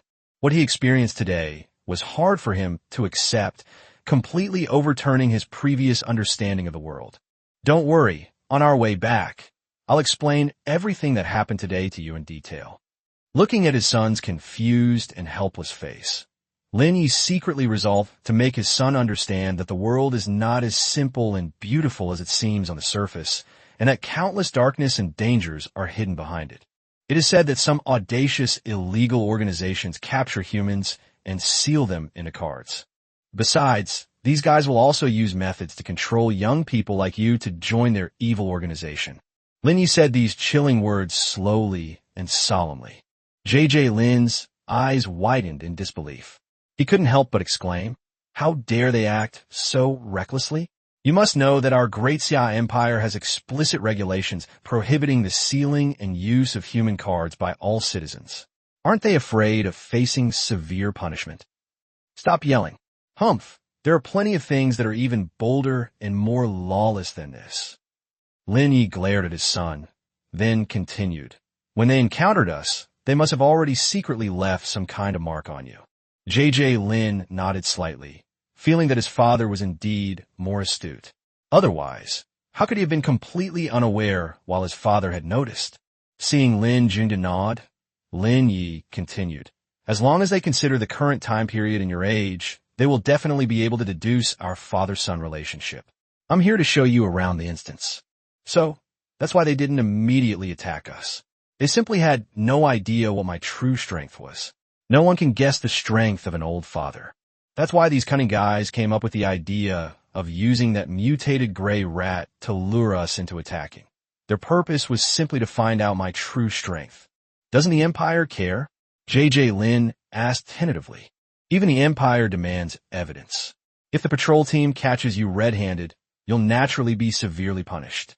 But is there any evidence for today's matter? Lin Yi said helplessly. While dungeons are not above the law, there are many things that the Empire simply cannot control. Actually, we can just hunt zombies in a different place tomorrow. Why are we in such a hurry to leave tonight? Lin Junjie said, somewhat reluctantly. Tomorrow they could at least collect several hundred zombie crystal cores, which are all money. If you want to live long, you must be prepared for the worst. In dungeons, never take chances, because we can't afford to gamble. If the worst happens, we'll lose our lives, Lin Yi said earnestly. These are all experiences that the forestry industry has accumulated over the years, and he hopes that his son can take them to heart. There are far too many low-level card masters like them who die in dungeons. The two hurried along and finally managed to exit the instance before nightfall. 2 days passed in the instance, but only half a day passed in the real world. If they hurried, they could still make it home for dinner. What's wrong? The two rushed home as soon as they left the dungeon. As soon as they entered, Lin Yi noticed his son's preoccupied look and asked with concern. Lin Junjie frowned, muttering to himself thoughtfully, is it really impossible to find someone I can completely trust in this dungeon? His gaze was somewhat lost, as he seemed absorbed in his own world. Hearing his son's words, Lin Yi smiled slightly and gave him a hard slap on the back. Then he asked loudly, what are you muttering about? Lost in his own world, JJ Lin was startled by his father's slap. He stared blankly at his father. Ha! What I told you before was that you should never trust strangers in dungeons. Note that it's don't trust strangers. After all, we know nothing about them, and nobody knows what their true intentions are. This does not mean that no one can be trusted throughout the entire instance. Therefore, when you're in school, it's best to find a few teammates and partners you can rely on and fight alongside. This way, everyone knows each other, can look out for each other, and will naturally be more confident in dealing with various challenges. Lin Ye's words were like a wake-up call, making JJ Lin suddenly realize the truth. The gloom on his face instantly disappeared, replaced by a bright and cheerful smile. Ha! You're absolutely right. We really need to find some trustworthy partners for this dungeon run. After saying that, the father and son smiled at each other, and a warm atmosphere filled the room. After having dinner, JJ Lin and Lin Yi rested for a while before starting to sort out the spoils they had gained from the dungeon run. First, the corpses of those zombie creatures. JJ Lin had already decided to preserve these corpses and use them to upgrade the card. White Bone Slope. Zombie corpses carrying the zombie virus are generally difficult to sell in the market. Using them to upgrade cards is a way to make use of waste. Next came the zombie crystal cores. After some discussion, the father and son ultimately decided not to sell them. On the one hand, the number of zombie cores harvested this time was really limited, only enough for JJ Lin to restore his signature card once or twice. On the other hand, the attributes of these cores were highly compatible with JJ Lin's signature card, so there was no need to sell them. So, the only thing left to deal with were the more than 20,000 mutated gray rat corpses. This was the biggest gain from this dungeon run. They planned to sell the ordinary quality mutated gray rat carcasses for money. However, they intended to keep the elite mutated gray rats with superior quality and grade. Lin Junjie currently has too few cards available for combat, so they plan to use the flesh and blood of these mutated gray rat elites to carefully cultivate several powerful beast-type minions to enhance Lin Junjie's strength in battle and his ability to cope with various crises. Chapter 57, Spending Money Like Water, Part 1. Finding a secluded, deserted spot, JJ Lin unsealed the cards that sealed the corpses and also unsealed 2 skeleton squad cards. The 40 skeletons sprang into action as soon as they appeared. They had a clear division of labor and worked together with one goal: to select the most powerful and high-quality elite individuals from among the many mutated gray rats. With the help of the forestry father and son, the skeletons were picked out. The two forestry workers were responsible for carefully observing the characteristics of each gray squirrel and using their unique perception abilities to determine whether it belonged to the elite level. The skeletons, on the other hand, were responsible for sorting and quickly selecting the targets. After a tense but well-organized selection process, the task was finally completed. The next step is to deal with these mutated elite gray rats.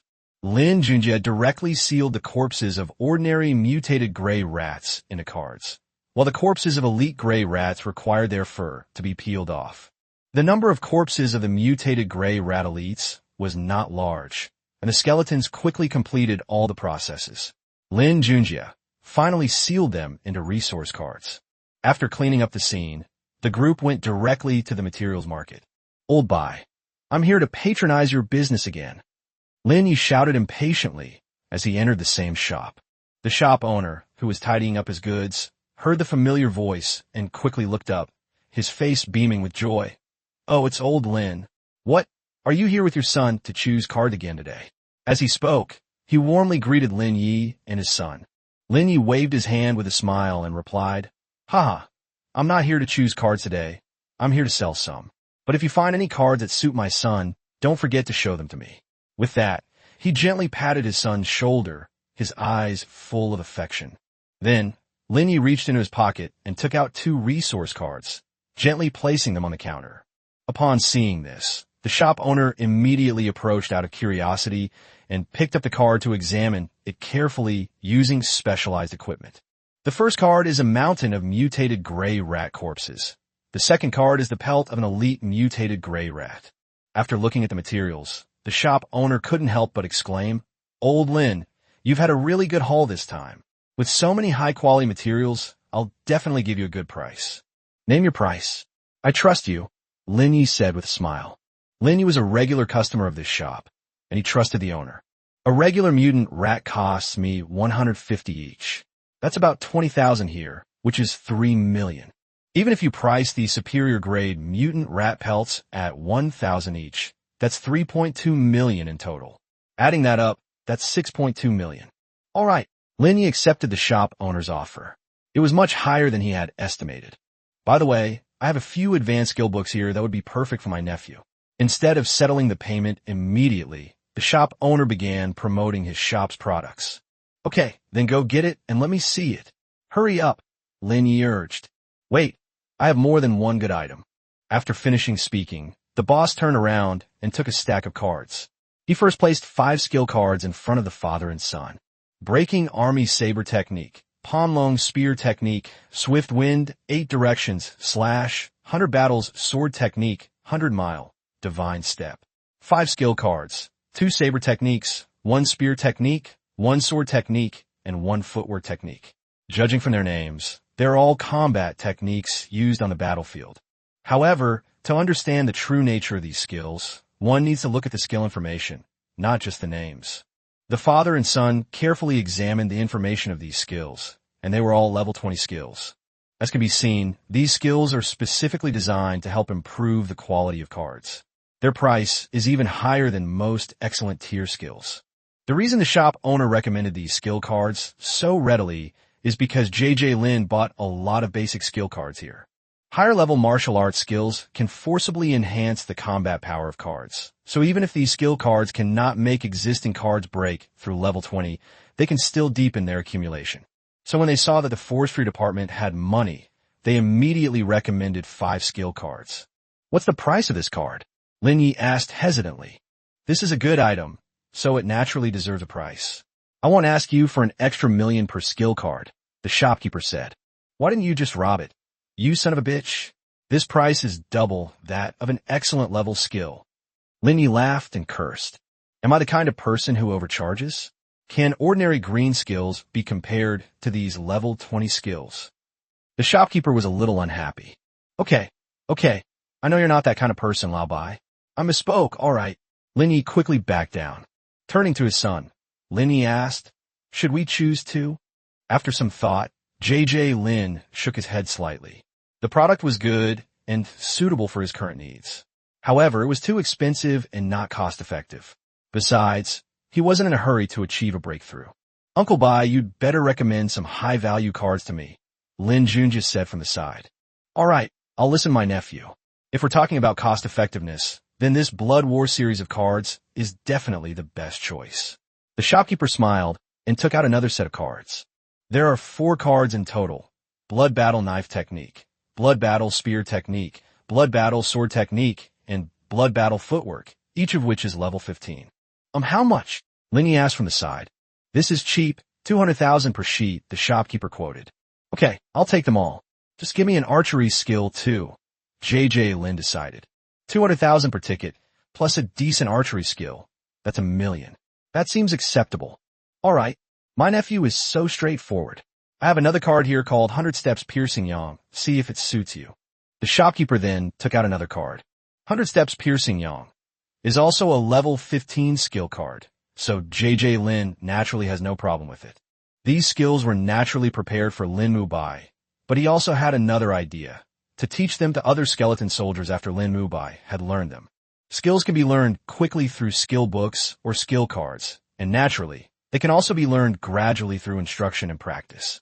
JJ Lin put away the cards, then spent another 700,000 to buy 76 books of various basic skills. Looking at the stack of cards in my hand, I feel like money is flowing away like water. This time, I've already spent another 700,000. This is after the discount. JJ Lin spent the money for 2 reasons. First, to transform the skeleton soldier in his signature card into a skeleton warrior. And second, to have a foundation before learning the Blood Battle series skills and 100 Steps Piercing Arrow techniques from Lin Bai. The difference in learning speed between having a foundation and not having one is enormous. Chapter 58, Spending Money Like Water, Part 2. After purchasing the skill cards, the next step is to enhance JJ Lin's abilities. Old Bai, bring out all the high-quality weapons and armor you have here, so we can take a look, Linny called out after seeing his son put away the skill cards. During this dungeon run, he realized that his son lacked proper melee combat skills. If the enemy got close, it would be very dangerous. This melee combat skill can be omitted, but it is essential. All right, take your time choosing. After saying that, the shopkeeper placed another stack of cards in front of the 2 of them. The items sealed in these cards are mostly alloy armor and various alloy weapons at around level 10 or so. Each of them is meticulously crafted from the finest high-quality alloy materials. Compared to traditional steel, this alloy is not only significantly lighter, but more remarkably, it is in no way inferior to high-quality steel in terms of strength and hardness. Furthermore, although these alloy composites and alloy weapons are mass-produced industrial products, their designers are all master-level individuals. Their mechanical properties are all optimal, and the alloy armor also takes into full consideration the user's comfort and mobility when wearing it, so it performs quite well in both aspects. Of course, in addition to the numerous alloy armors and alloy weapons, there are also some armors and weapons made of leather or derived from the structure of certain special organisms. However, in terms of cost-effectiveness, they are far inferior. After all, equipment made in small batches or by hand is obviously difficult to compete with products produced on a large industrial scale in terms of cost control and production efficiency. After careful consideration, JJ Lin finally selected a complete set of equipment for himself: a sturdy and durable alloy armor, an extremely sharp alloy sword, a majestic alloy spear, and a powerful alloy composite bow. Among them, the alloy sword and alloy spear are relatively affordable, each costing only 15,000 yuan, while the alloy composite bow, due to its complex craftsmanship and superior performance, is much more expensive, costing a full 50,000 yuan. Fortunately, the seller is quite generous, as it comes with 20 fine steel arrows. The most expensive item here is undoubtedly the alloy armor. To acquire it, JJ Lin didn't hesitate to spend a full 500,000 yuan. This seemingly ordinary set of equipment cost him a staggering 580,000 yuan. JJ Lin couldn't help but sigh once again. These card-making supplies are really expensive. With this set of equipment in hand, JJ Lin now has a basic plan for his subsequent training. Both you and your main card, the Skeleton Warrior Squad, need to practice your Bloodbath series skills and archery, leaving aside the Skeleton Soldier from his signature card. While JJ Lin can inherit the skills of his signature card, those skills aren't truly his own. To use them proficiently, he still needs more practice. Moreover, his victory in the Beast Cup Minion Tournament earned him a lifetime membership to the Beast Battle Arena, and he even had a place to practice. Do you have any young animals here? Linny asked after seeing that his son had chosen the equipment. You've come to the right place today. I just got a litter of 7-star puppies a couple of days ago, the shop owner said with a smile. A dog that gives birth to 7 puppies is destined to produce a king dog. This 7-star puppy refers to a mother dog giving birth to 7 puppies in one litter. The number of puppies a dog can give birth to varies depending on the breed. Small dogs typically have 3 to 5 puppies per litter. Medium dogs can have 5 to 6 puppies per litter. Large dogs can typically have 8 to 12 puppies per litter, and sometimes even more than 15. Therefore, the possibility of a female dog giving birth to 7 puppies is very small. Oh, what kind is it? The forestry worker immediately asked. Different breeds of dogs naturally have vastly different fighting abilities when they reach adulthood. Their prices will also vary significantly. Ordinary country dogs, but they're all pure black, the owner said with some pride.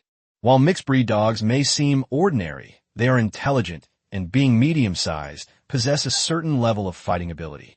Furthermore, pure black dogs are believed to have the power to ward off evil spirits and have a damage bonus against ghosts and monsters. If these puppies are raised on high-quality mutated animal meat from a young age, the probability of them mutating is definitely over 80%. At the very least, they will reach high quality. Furthermore, dogs raised from a young age have guaranteed loyalty, ensuring perfect teamwork when commanded. While cards can control card creatures, many low loyalty or hostile minions can still be ineffective or hinder progress at crucial moments. Tell me how much? Linny was prepared to spend a fortune. For low-level card players like them, this card was considered a minor gem. 2 million, no bargaining. The boss held up 2 fingers and waved them in front of Linny. Damn it. Lao Bai, are you out of your mind for money? This is just an ordinary country dog. Linny unconsciously raised his voice. But he has great potential. If you think it's too expensive, I have cheaper options. Puppies are 51 each. Adult dogs are 200. The shopkeeper took out a card and waved it in front of Linny. Give it to me. Linny grabbed the card, which was considered an acceptance of the price. Today I recouped 6.2 million from selling resources, spent 1.7 million on skills, and another 580,000 on a set of equipment. Now I've spent another 2 million to acquire a 7-star puppy. 6.2 million minus 1.7 million minus 580,000 minus 2 million equals 1.92 million. What you gain in the materials market is spent in the materials market. A big harvest may end up with less than a third of it remaining. Hurry up and transfer the money. Let's go. Linny told his son to put away the money and leave quickly. If we don't leave soon, we might have to keep throwing money into this business. Back home, JJ Lin unsealed his signature card and took out a stack of skill cards for them to use one by one. After using the card, JJ Lin checked the information of his signature card. Card name, Skeleton Warrior Squad. Type, Composite Squad. Skill, Cooperative Combat. Level, 20. Quality, White Standard. Description, this is a squad of 20 skeleton warriors. Cooperative combat. Team members working together effectively can increase combat power. JJ Lin quickly unfolded the information and continued to check it. Skeleton Warrior, Squad Composition.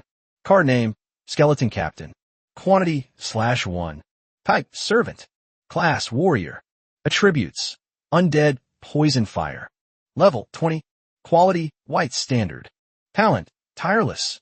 Skills, Intimidation / Poison Blade / Will the Wisp / Combat Intuition.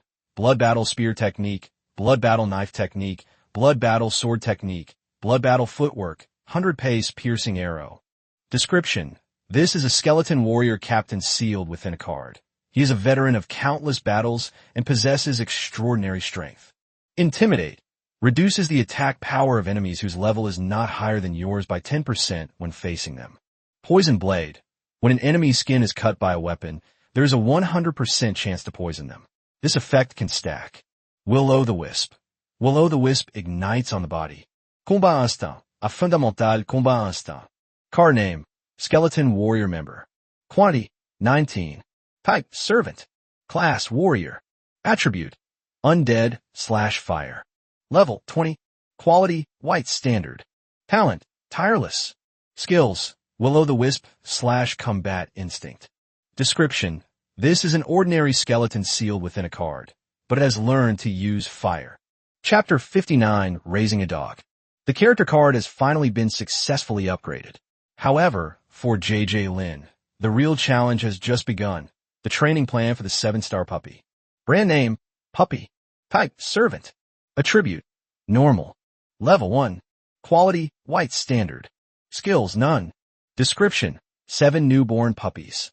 After checking the card information, JJ Lin unsealed the card, and instantly 7 chubby, adorable, pure black puppies appeared before him. Unfortunately, these little guys all had their eyes closed, looking cute but also too fragile. Looking at these young and fragile lives, JJ Lin couldn't help but feel worried. Dad, they're so small. Can we really raise them? He turned to look at his father beside him with a worried expression. Hearing this, Lin rolled his eyes at his son and muttered, Pa, what nonsense are you talking about? That's a whole 2 million. How could they not survive? Give me the beast blood, and go to the pet store to buy some milk powder in bottles. As he spoke, he quickly got to work, preparing to provide these little guys with plenty of nutrition.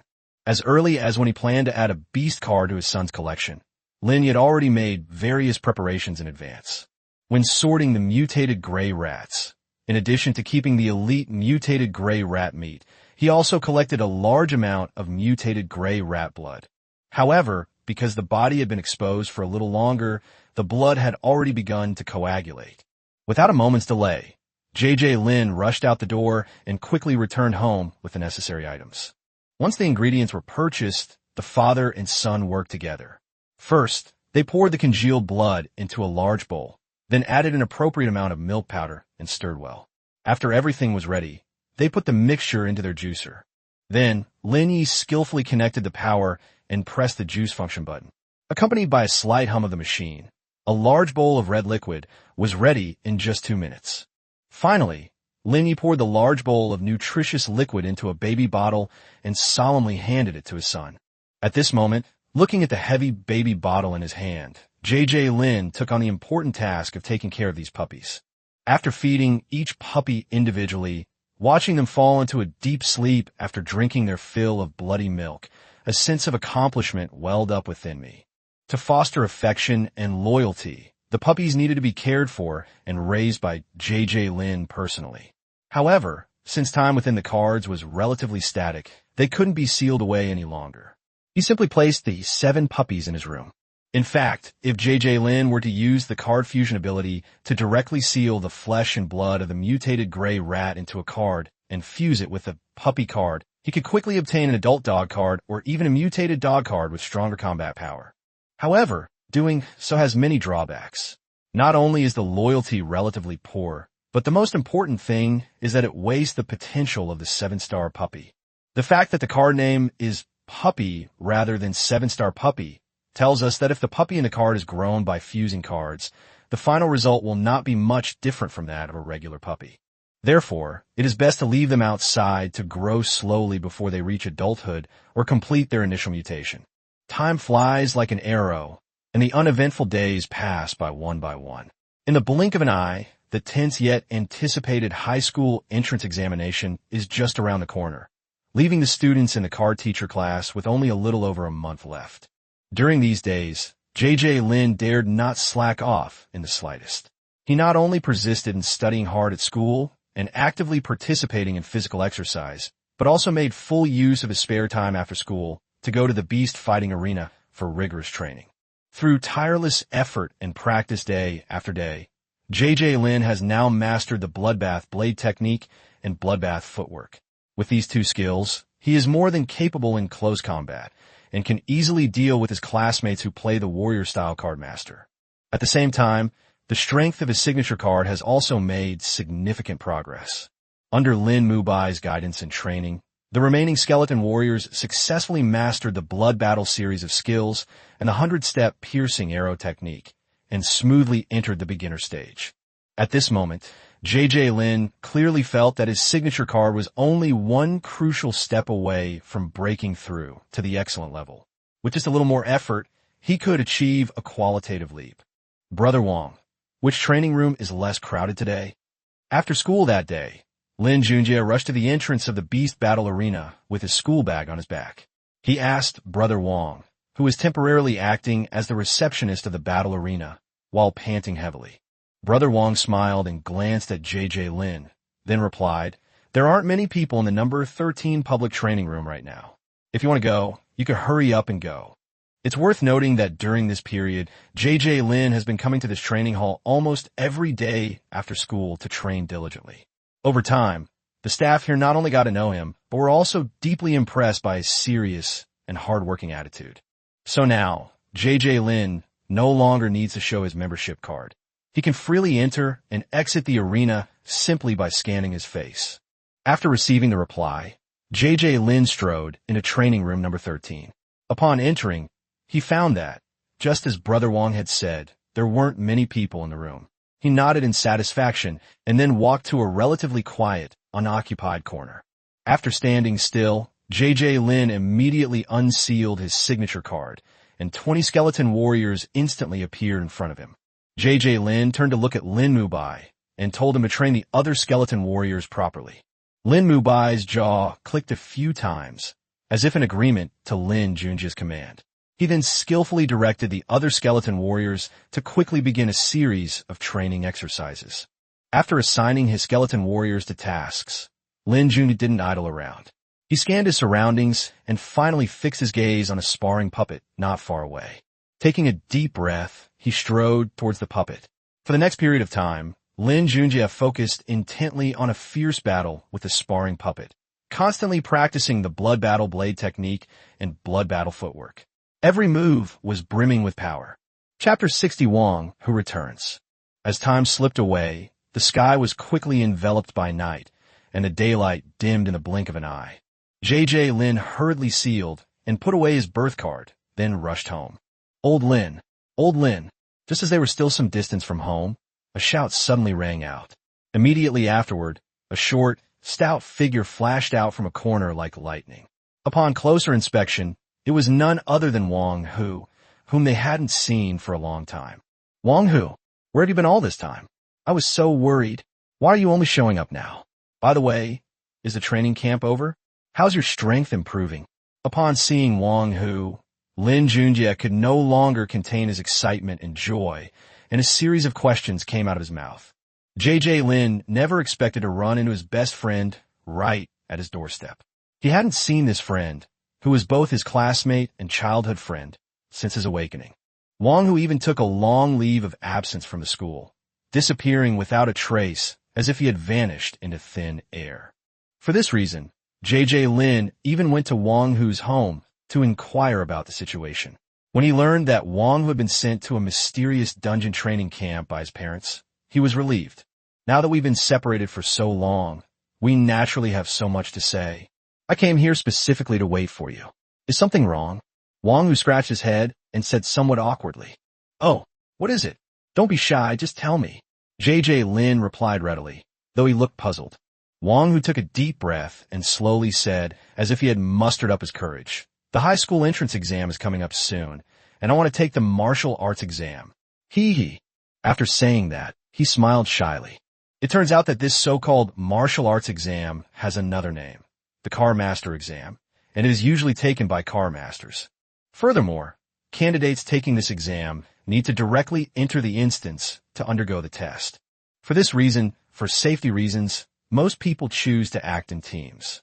To achieve an excellent evaluation in this martial arts exam, the individual skill level of the team members will obviously have significant impact on the assessment.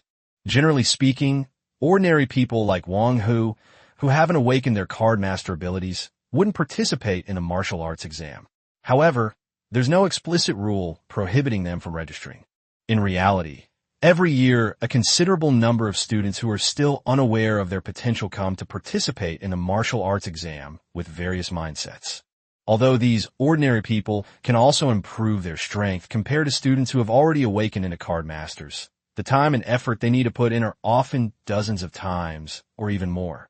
This is why very few skilled card masters are willing to team up with students who have not yet awakened their abilities to take the exam together. Okay, no problem.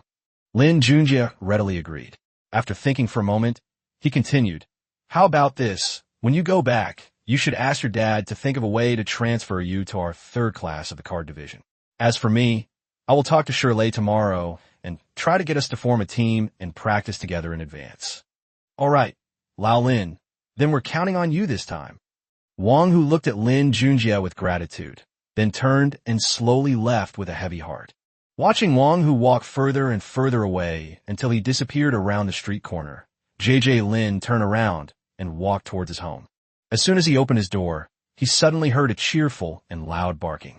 Immediately afterward, 7 large black dogs pounced on him like arrows released from a bow. These big black dogs excitedly wagged their thick, powerful tails while circling and jumping around JJ Lin. If JJ Lin weren't now a level 20 card master with his strength and physique having doubled, he really wouldn't be able to keep up. Under normal circumstances, it takes 12 to 18 months for a mixed breed dog, which is a medium-sized dog, to reach maturity and enter adulthood. However, these 7 large black dogs, though only raised for a little over 2 months, are already as big as those large breeds. However, they have grown up drinking the blood of mutated beasts since they were young, and now they have begun to eat high-quality mutated rat meat. These uniquely favorable conditions allowed them to undergo their first round of mutations at a very early stage. Not only were their various bodily functions greatly enhanced, but their levels also broke through to level 10 or above. Eat, eat. JJ Lin interacted with the 7 big dogs, fed them, and then ate with his parents. "Shirley, I saw Wang Hu last night. He's interested in participating in this year's martial arts exam. What do you think?" The next morning, JJ Lin arrived at school, found Shirley, and told him about Wang Hu. They had previously studied in the same class, and Shirley and Wang Hu got along quite well. They were good friends. However, this time the situation was different because it directly concerned the crucial middle school entrance examination results. So even though the two had a very good personal relationship, Shirley couldn't help but feel a little hesitant. "Well, we should at least find out his current skill level first." Shirley muttered with a troubled expression. Although he had some concerns, he didn't rule out the possibility entirely. In Shirley's view, whether they can successfully form a team depends not only on their friendship, but more importantly on Wang Hu's own strength. Although it is known that Wang Hu participated in the dungeon training camp, no one can know for sure whether the training camp was effective. If Wang Hu's abilities improve significantly after training, and he doesn't hold him back too much, then considering their past friendship and Lin Junjie's feelings, Shirley thinks forming a team wouldn't be a bad idea. If he's too much of a burden, he'll try his best to dissuade JJ Lin from acting impulsively. Of course, JJ Lin readily agreed, indicating that he fully understood Shirley's idea. After all, if Wang Hu's current strength is really too poor and too weak, even as a good friend, he would not force Shirley to team up with him. Ultimately, Lin Junjie is Wang Hu's closest friend, and he's now keen to develop him into a close partner for future adventures. Therefore, he wouldn't mind lending a hand to his brother in crucial moments.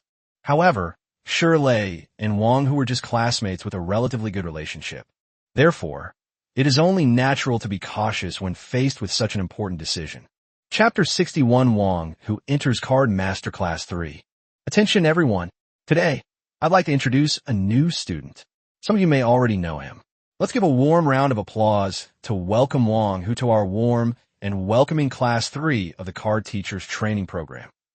The next afternoon, the homeroom teacher, Gu Yang, with a smile on his face, led Wang Hu into the classroom and introduced him to the whole class.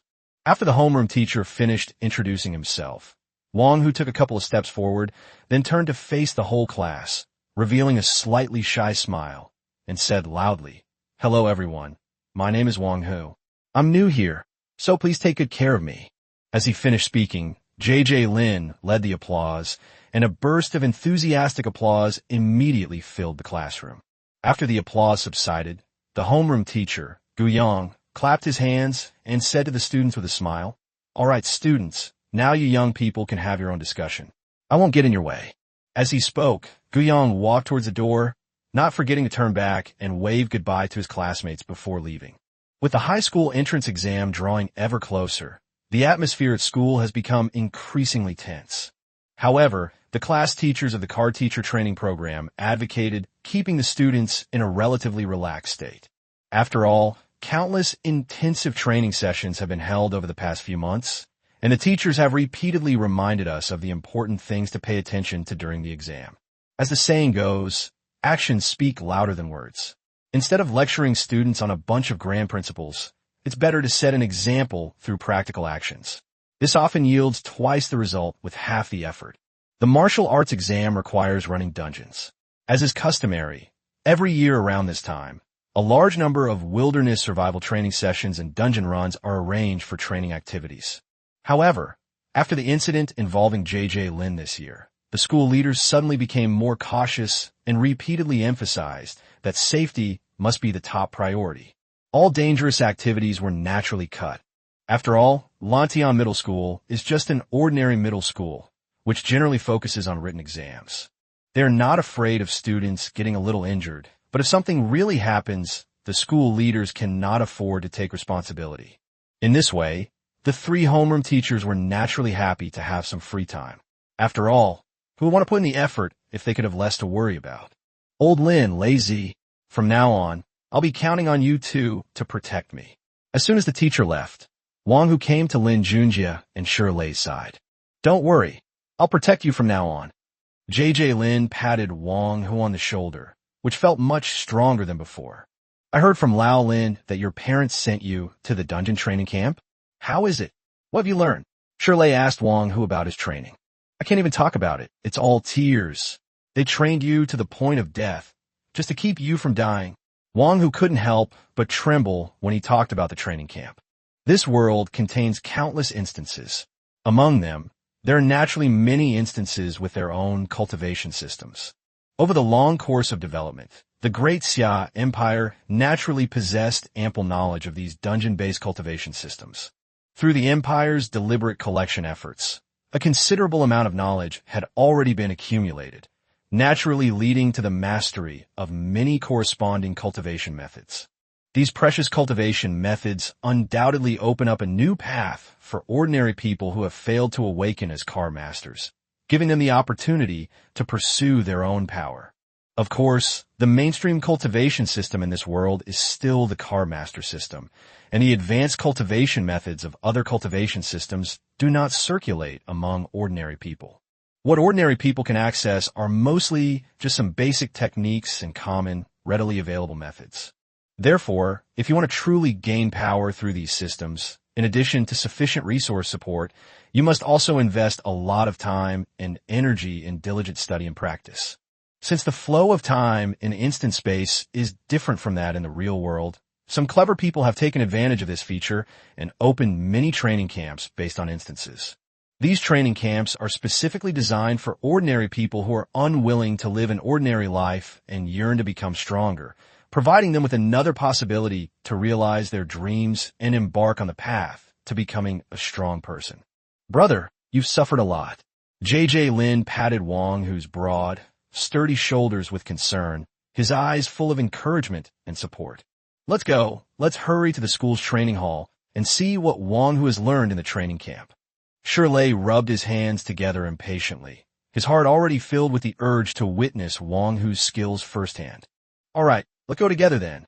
Wang Hu grinned, revealing a set of clean, even teeth, exuding confidence. He was quite confident in his current strength. It's important to know that this training camp therein is no ordinary place. It has extremely strict rules. Students must reach a comprehensive strength of level 20 or above to graduate successfully. Moreover, judging from the current situation, most of the students who are about the same age as Wang Hu are still hovering around this level. The students in the card master class who are preparing for the martial arts exam have been almost unsupervised during this period. They have a great deal of freedom and now if they go to the training hall, basically no one will care. So the three of them headed straight for the school's training hall.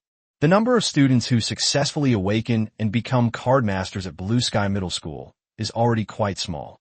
Moreover, even if some students are fortunate enough to awaken and become card masters, most still prefer to rely on family resources or participate in extracurricular training to improve their abilities. As a result, very few students were willing to voluntarily go to the school's training hall for training. Sure enough, when they entered the training hall, they found that there were only a handful of students inside, less than 10 in total. So, as soon as they entered the training hall, they were stopped by the teacher on duty today. JJ Lin, Shirley, Wang Hu, there is no training session for your class 3 today. What are you three doing at the training hall? Today, it happened to be Liu Yaowen, the head teacher of class 1 of the card masters, who was on duty at the training hall. Upon hearing Liu Yaowen's question, Shirley quickly stepped forward and said with a smile, "Hello, Teacher Liu. Could you do me a favor and test Wang Hu's various physical qualities?" Hearing this, Liu Yaowen turned his gaze to Wang Hu, who was standing to the side, and after looking him up and down, asked, "Oh, so you're Wang Hu. But I remember the training camp already gave you a detailed report, didn't they?" Liu Yaowen had previously seen the information about Wang Hu from the training camp. He had to admit that with the existing equipment and conditions in the school's training facilities, it was indeed difficult to obtain such detailed and accurate data results as the training camp. Chapter 62, Devil Training Camp. Tiger, what level of strength do you have now? Hearing that the training camp Wang Hu once attended had a detailed assessment of his strength, Shirley couldn't help but feel curious and eager to know what level Wang Hu was at now. Wang Hu waved his hand slightly and replied nonchalantly, "Hey, it's just so. Nothing more than a normal level at the peak." "What? You've already reached the perfected ordinary level." Shirley's eyes widened, his face filled with disbelief, and his voice unconsciously rose 8 octaves.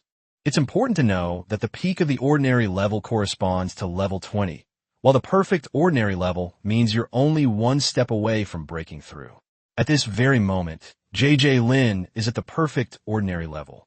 Looking back at himself, although he was also level 20, Shirley was very clear that there was still a considerable gap between him and perfection.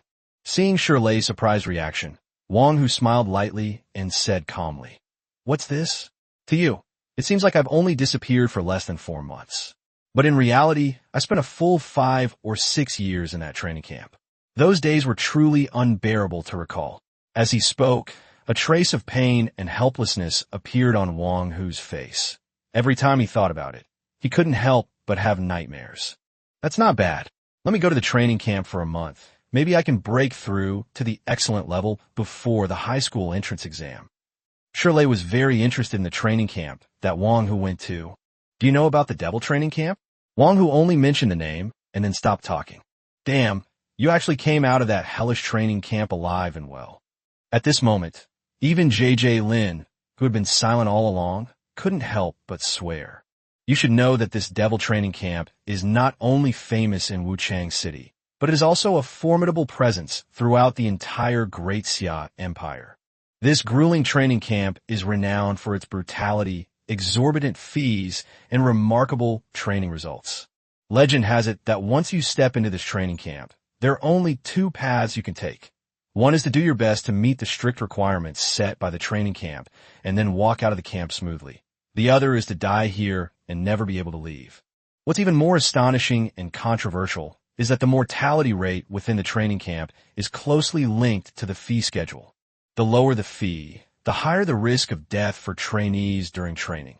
Conversely, training programs with relatively low mortality rates naturally come with exorbitantly high fees.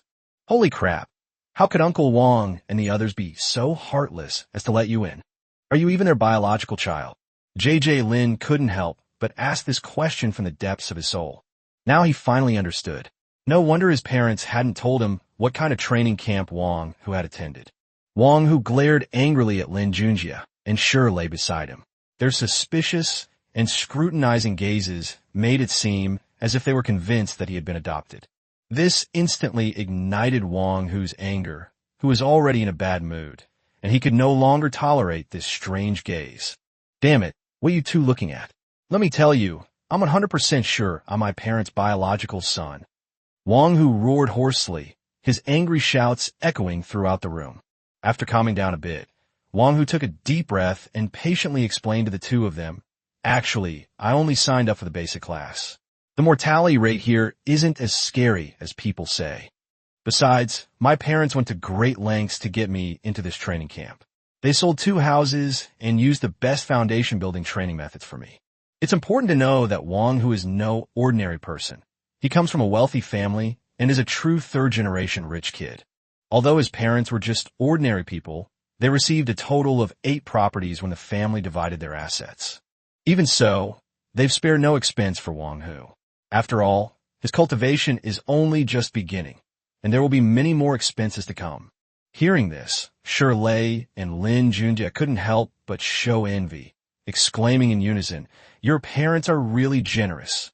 After all, the rich are always the boss, so Wang Hu's safety in the training camp was completely guaranteed. After all, with such strong financial backing and high-quality training resources, it wouldn't be particularly difficult to successfully meet the requirements of the training camp. The more expensive the training program, the more resources it requires, but the final standard to be achieved is the same. Naturally, the effort required can be reduced accordingly, Wang Hu explained after thinking for a moment. As everyone engaged in a heated discussion about the devil training camp, the atmosphere at the scene became increasingly lively. As someone who personally experienced the grueling training camp, Wang Hu vividly recounted the untold hardships, excitement, and growth process. As he vividly described the scene, the others seemed to be there, their eyes wide with fascination as they listened with great interest. Time slipped by unnoticed by those engrossed in their conversation. Gradually, the students who had been training alone in various parts of the training hall were drawn to the lively scene and gathered around, forming an ever-growing circle. Suddenly, Shirley stepped forward from the crowd and shouted, "Wang Hu, I challenge you." He rubbed his hands together, eager to try, his eyes revealing a strong fighting spirit. At this moment, Shirley no longer had the initial idea of probing Wang Hu's true strength, and he completely agreed with Lin Junjie's previous attempt to recruit Wang Hu to join the team. However, the competitive spirit hidden deep in the man's heart burned like a raging fire, driving him to challenge Wang Hu to this contest. Faced with Shirley's sudden challenge, Wang Hu was slightly taken aback at first, but quickly reacted. He laughed heartily and said, "All right, from now on, when we team up, we definitely need to know each other's abilities. In that case, let's have a good spar." After saying that, Wang Hu stretched his limbs a few times and assumed a fighting stance, completely unaware of Shirley's previous hesitation about forming a team and the complex thoughts deep in his heart. And so, a fierce competition was about to unfold in the training hall. "You brats, is this how you spar? Come with me." Liu Yaowen interrupted the two, who were currently brimming with passion. He led them to the battle area. Chapter 63, The Competition at the School Training Hall. Led by Liu Yaowen, the group arrived at the battle platform in the middle of the training hall. A spectacular duel was about to unfold here. This duel will be personally overseen by Liu Yaowen, a card master with elite-level skills, so Shirley and Wang Hu can confidently go all out. At this moment, the two stepped onto the battle platform without hesitation. Instantly, a tense and exciting atmosphere filled the entire arena, and the battle was about to begin. With a flash of white light, Shirley unsealed his card first. As the light faded, everyone looked closely and saw that Shirley had somehow acquired a greatsword that was entirely black and emitted a chilling light. Not only that, he also quickly put on a set of leather armor made of some kind of animal hide, making him look very imposing. At the same time, a full 20 huge and different breeds of fierce dogs appeared beside Shirley and quickly dispersed, forming a fan shape and roaring in unison at Wang Hu opposite him. These giant dogs all had ferocious faces, bared fangs, and constantly spewed out white mist from their mouths. Their fierce appearance sent chills down one's spine. Looking at Wang Hu on the other side, his movements were much simpler. He calmly and slowly drew a heavy, sturdy steel knife with a thick back from the spatial button on his wrist, then gripped the hilt with both hands, steadily assuming a defensive stance, quietly waiting for Shirley to launch the first attack. "Go!" With Shirley's command, The 20 exceptionally ferocious large dogs barked wildly and pounced on Wang, who from all directions like arrows released from a bow. Clearly, Shirley intended to send these vicious dogs to test the strength of Wang Hu first, and to look for any weaknesses or flaws he might have. Faced with the menacing pack of dogs, Wang Hu remained calm and composed, his eyes fixed on the rapidly approaching enemy, intently capturing every subtle movement. In the blink of an eye, just as the giant dogs pounced on Wang Hu, he seized the opportunity and shouted loudly. At the same time, the thick-backed steel knife in his hand drew a beautiful arc in the air like lightning, sweeping accurately straight ahead. 3 muffled thuds rang out, and the 3 giant dogs that had been charging at them with such ferocity were sent flying backwards as if struck by a heavy hammer, crashing heavily to the ground and completely losing their ability to fight. This was only because Wang Hu showed mercy, changing his attack from chopping to slapping at the last moment. Otherwise, those 3 large dogs would have been cut in 2. He saved Shirley several thousand yuan in this way. However, although Wang Hu successfully dealt with the 3 large dogs in front of him with just 1 move, the other 2 behind him seized this excellent opportunity and pounced on Wang Hu with lightning speed. They opened their gaping maws and bit down hard on Wang Hu's body, holding on tightly as if they wanted to tear him to pieces. At this moment, Wang Hu was being carried by 2 enormous and incredibly strong vicious dogs, and his situation looked extremely critical. Surprisingly, Wang Hu showed no sign of panic in the face of such a predicament. His eyes remained calm and resolute, as if everything was under his control. Suddenly, Wang Hu swung his left arm, his elbow slamming into the head of one of the dogs like a hammer. With a dull thud, the large dog was struck by the powerful force and immediately lost consciousness, releasing its grip on Wang Hu. At the same time, Wang Hu nimbly twisted his body and made a quick turn, using the momentum to fling away the other giant dog that was clinging tightly to him. Immediately afterward, Wang Hu's steel blade, gripped tightly in his hand, drew a sharp arc in the air, sweeping horizontally with a whistling sound. In an instant, 2 more giant dogs that were trying to take advantage of the situation were heavily swatted away by this swift strike, crashing to the ground with screams in pain some distance away. In less than 2 rounds of brief combat, 7 of the originally menacing 20 giant dogs were sent flying by Wang Hu's thunderous force. The giant dogs that were driven back either lay on the ground, unable to get up, or struggled to get up again to continue their attack, but they were clearly badly injured and could no longer pose much of a threat to Wang Hu. Just as Wang Hu completed his magnificent turn, Shirley, who had been lurking nearby, waiting for an opportunity, finally seized a rare chance to strike. With a flash, Shirley moved like a ghost, rapidly advancing with his black longsword. The black sword gleamed coldly in the sunlight, thrusting straight at Wang Hu with unimaginable speed. Facing the black sword thrusting towards him, Wang Hu slightly turned his body to avoid a vital point, and then used his steel knife to deliver a powerful upward strike to Shirley. Just as they were about to both sides suffer heavy losses, a dark figure suddenly appeared behind Shirley and grabbed him by the neck with lightning speed, leaping backward. Just when it seemed that both sides were about to suffer heavy losses, their attacks all missed at the last moment. The person who ended the fight was Liu Yaowen, who was in charge of supervising the competition. Liu Yaowen released Shirley's hand, gently set him down, and loudly announced, "The battle is over. The winner is Wang Hu." Upon hearing this result, the onlookers erupted in astonishment. No one had expected that an ordinary person who hadn't awakened their signature card could possess such power. If Liu Yaowen hadn't intervened to stop the final blow, the outcome would have been that Wang Hu would have been seriously injured, possibly even to the point of death, while Shirley would most likely have perished. However, Shirley expressed strong dissatisfaction and resentment towards the result. He frowned and shouted, "Teacher, I think we're at most evenly matched. Look, I'm wearing leather armor.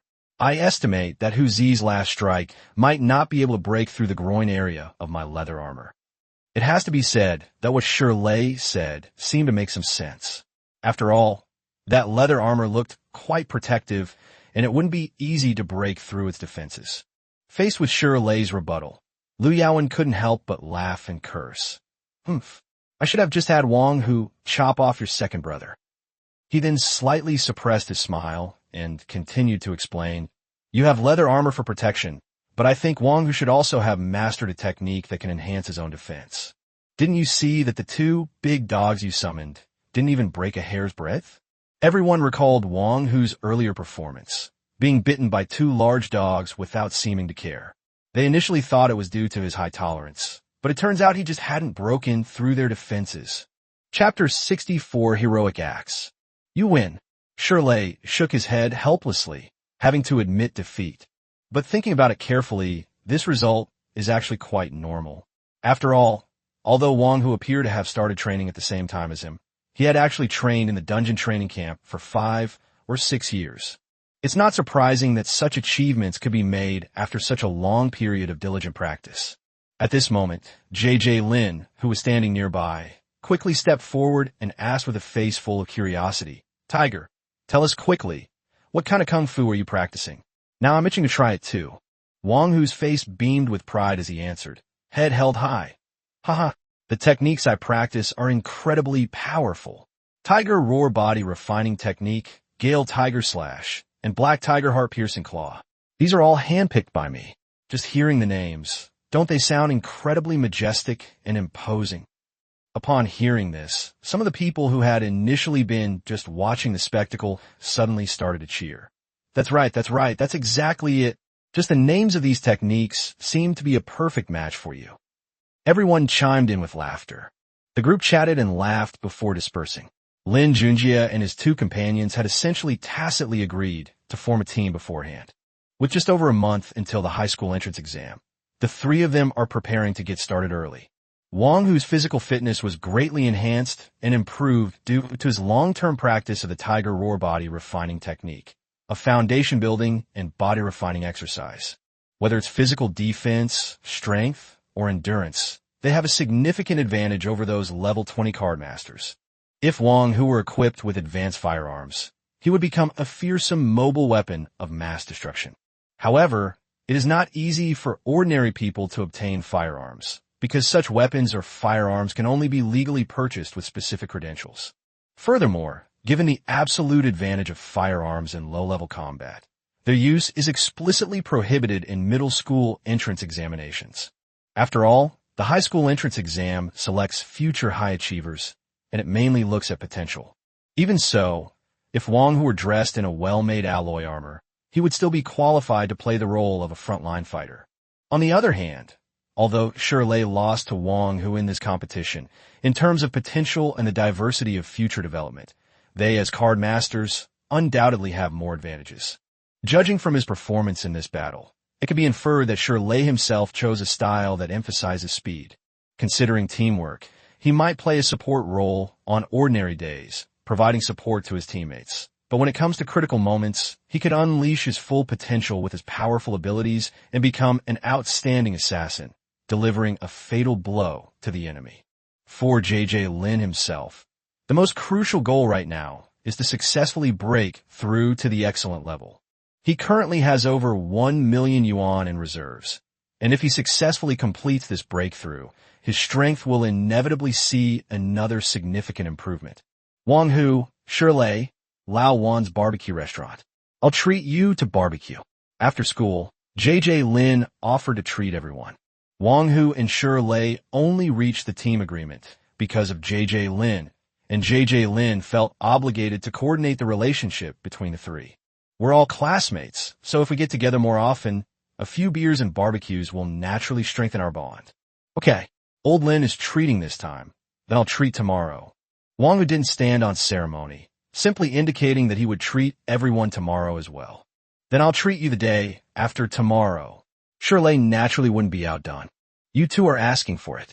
It's fine if you don't come home for dinner once in a while, but if you don't come home for dinner for several days in a row, your parents will definitely beat you up, JJ Lin joked. However, although this was said in jest, it could very well become a reality. What should we do then? How about we come to my house for a meal? Wang Hu suggested. It's just that I feel a little awkward if there are adults at home. Shirley said somewhat reluctantly. What are you two agonizing over? We have plenty of time. We'll get together once every week or two, and our family shouldn't say anything. JJ Lin laughed. Let's go. Let's go get some barbecue. Barbecue. Barbecue. The three of them pushed and shoved each other as they walked toward the barbecue restaurant. Laowan Barbecue Restaurant is located not far from Lantian Middle School. They used to come here occasionally to buy barbecue skewers, but this was their first time entering the restaurant. Boss, 50 skewers of lamb and a case of beer. As soon as he entered, JJ Lin ordered 50 skewers of lamb. Lamb skewers are Laowan Barbecue's signature dish, and they're grilled by dedicated staff, so they're cooked quickly. Seeing that JJ Lin had chosen a table and sat down, Shirley and Wang Hu also went to the food area and selected some other barbecue items. Cheers! As the skewers were served, the three raised their glasses and clinked them together. They downed their beers in one gulp. From that moment on, their friendship became unbreakable. 16 or 17 is the age when one can eat a lot, especially Wang Hu, whose appetite is even more astonishing after cultivating the tiger roar body refining technique. After the three of them had eaten and drunk their fill, it was already late and they were all a little tipsy. It was a rare occasion for them to let loose under the influence of alcohol.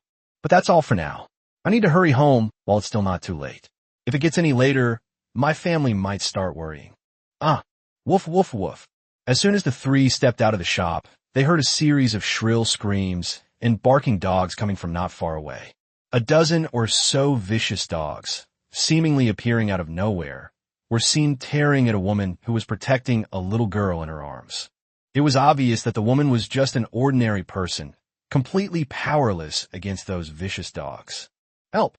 Lin Junjie and his two companions are at an age where their sense of justice is at its peak, and they've had a few drinks a day, so naturally they wouldn't stand by and watch someone die. Bang, bang, bang.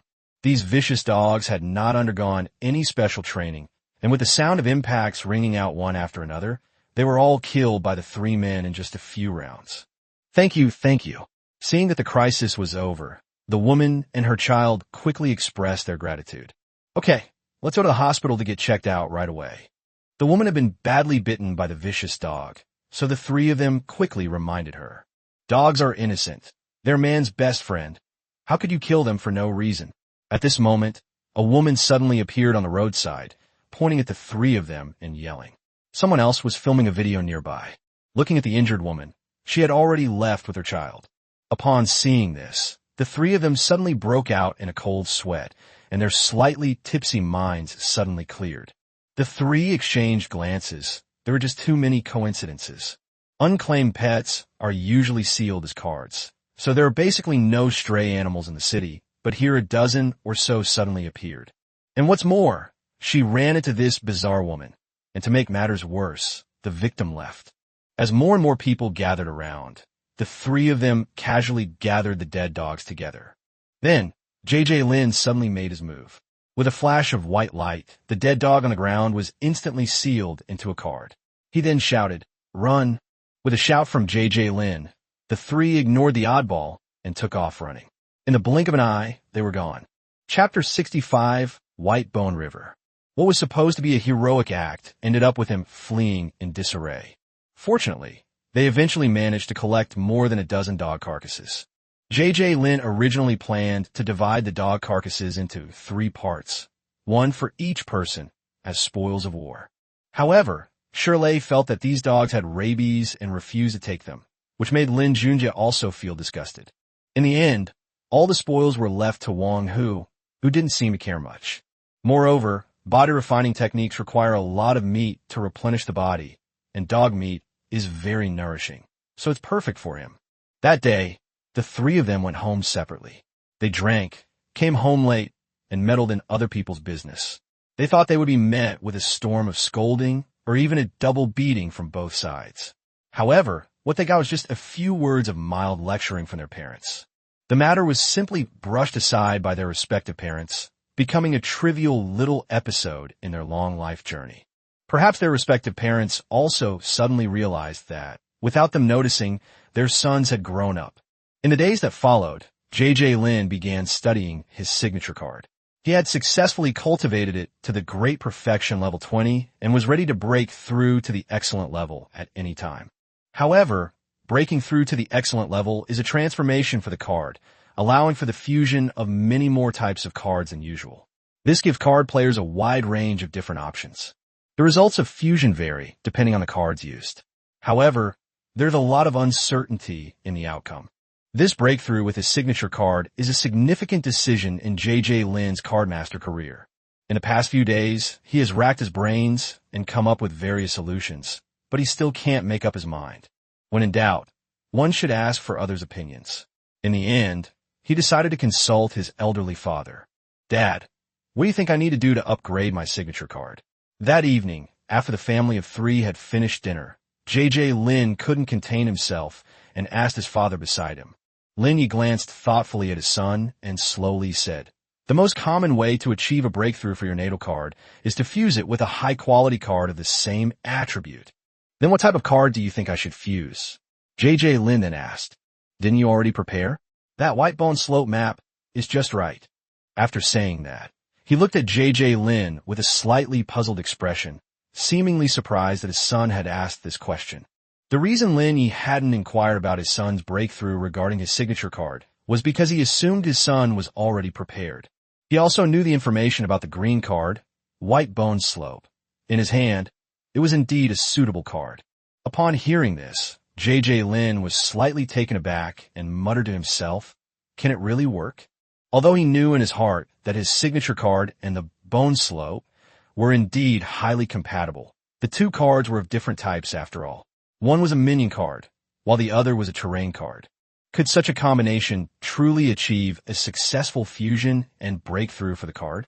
Thinking about this, JJ Lin frowned deeply. Seeing his son hesitate, Lin Yi quickly patted him on the shoulder and gave an affirmative answer. "Of course you can. Actually, the method of fusing a terrain card with a minion card during its breakthrough was popular among card masters for a while, but since the Empire proposed to continuously develop dungeons, these terrain cards have become increasingly difficult to find." JJ Lin still trusts his father's judgment. His original idea was to merge the Skeleton Warrior Squad with the Skeleton Horse to become Skeleton Knights. Even if they were unlucky, they would still be Skeleton Cavalry. Secondly, try incorporating necromancy to see if you can become a necromancer. However, if you're unlucky and end up as a skeleton mage, that would be terrible. Thirdly, try fusing military or formation tokens to see if you can transform your skeleton squad into a skeleton company or even a skeleton battalion. Of course, it would be even better if you could also learn a few military formations. Now that the Skeleton Warrior Squad has been merged with White Bone Slope, it's unknown what cards will be obtained after the fusion. However, compared to the previous options, this option is more cost-effective. Because if you combine the first few methods several times, you can still get the desired result, but the cost may be higher. Minion cards and terrain cards can only be successfully fused during card breakthrough, even if they have the same attributes. Having made up his mind, JJ Lin no longer hesitated. With a flash of green light, the two cards in his hand immediately merged into one. Card name, Whitebone River. Type, Terrain Nest. Attribute, Undead. Level, 21. Quality, Excellent Green.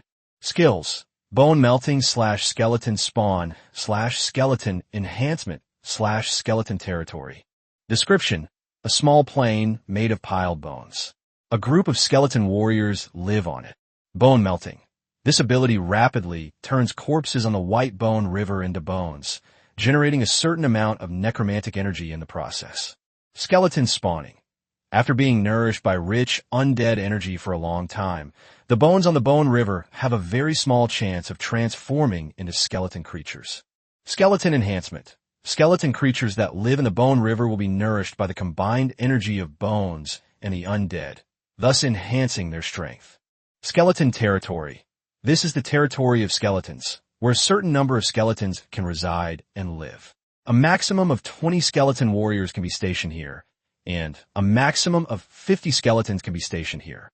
JJ Lin glanced at the card information and discovered that the card type had changed from minion to nest, which was something he hadn't expected at all. However, with the main body of the natal card changing, it's uncertain whether Lin Mubai and the others can recover it if it's damaged in battle. In addition, the the-wisp generation skill from Bone Slope was not inherited. In the future, If you want subsequent skeletons to have this skill, you'll have to purchase the will-o'-the-wisp card. However, compared to the will-o'-the-wisp generation skill, the skeleton enhancement skill is actually quite good.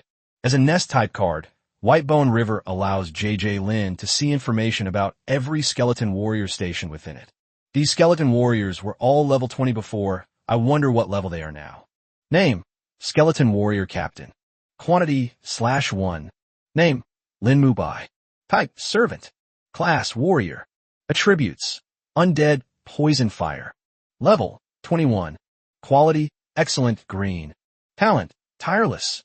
Skills: Intimidation / Poison Blade / Will-o'-the-Wisp / Combat Intuition. Blood Battle Spear Technique. Blood Battle Knife Technique. Blood Battle Sword Technique. Blood Battle Footwork. 100 Pace Piercing Arrow. Description: This is a skeleton warrior sealed within a card, a veteran of countless battles with unparalleled strength. Intimidate: reduces the attack power of enemies whose level is not higher than yours by 10% when facing them. Poison Blade: when an enemy's skin is cut by a weapon, there is a 100% chance to poison them. This effect can stack.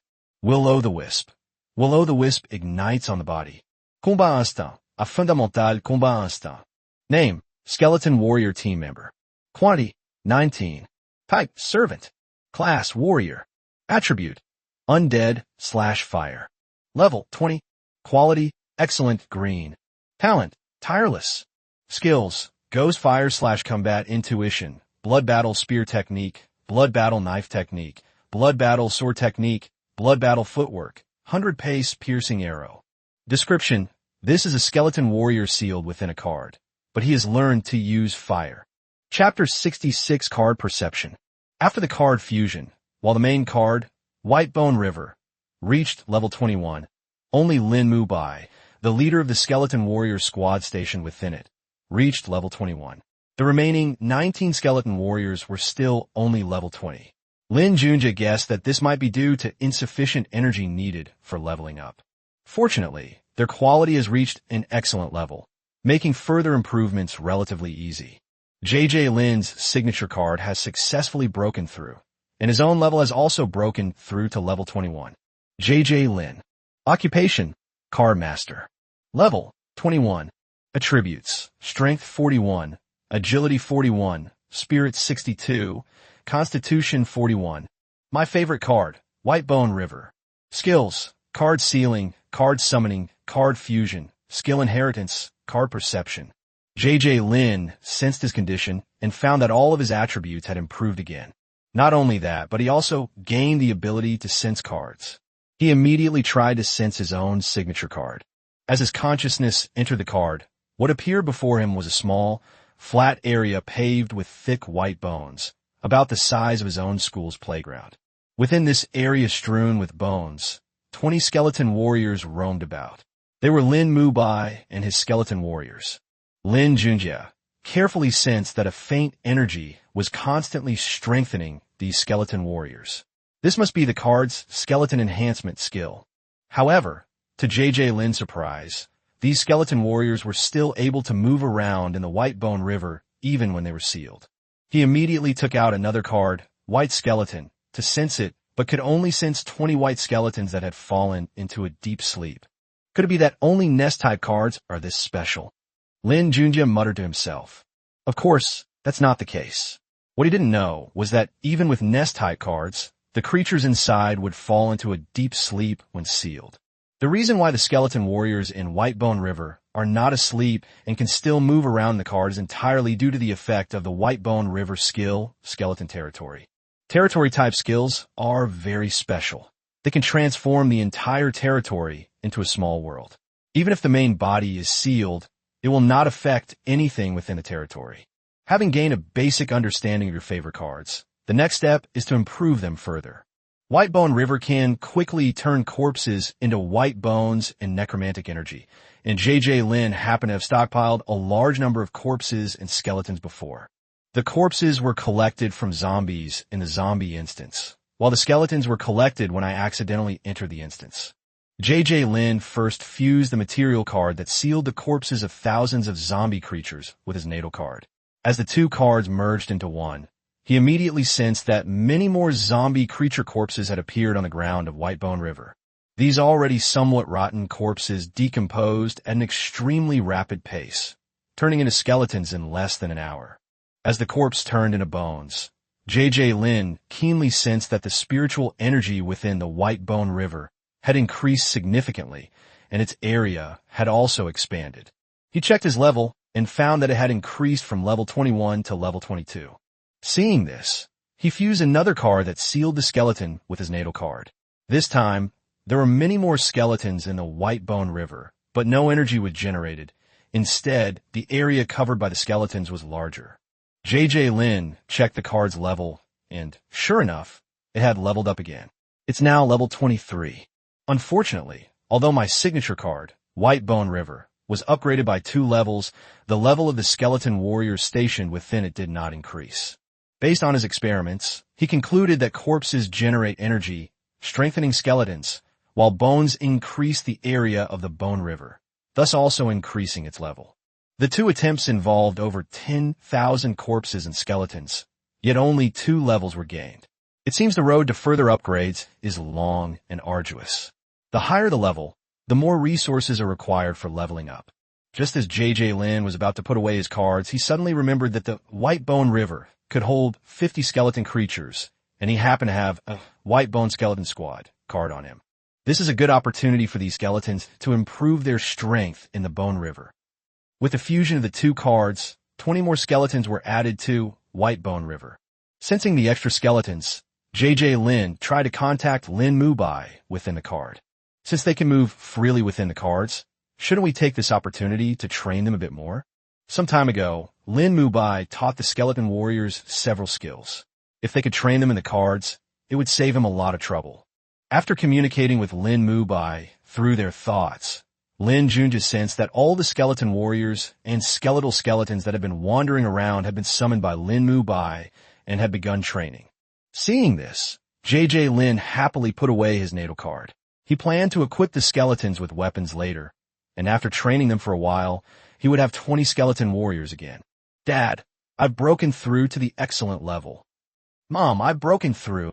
After completing his breakthrough, J.J. Lin looked up and saw his father standing guard beside him, and his mother just coming out of the kitchen.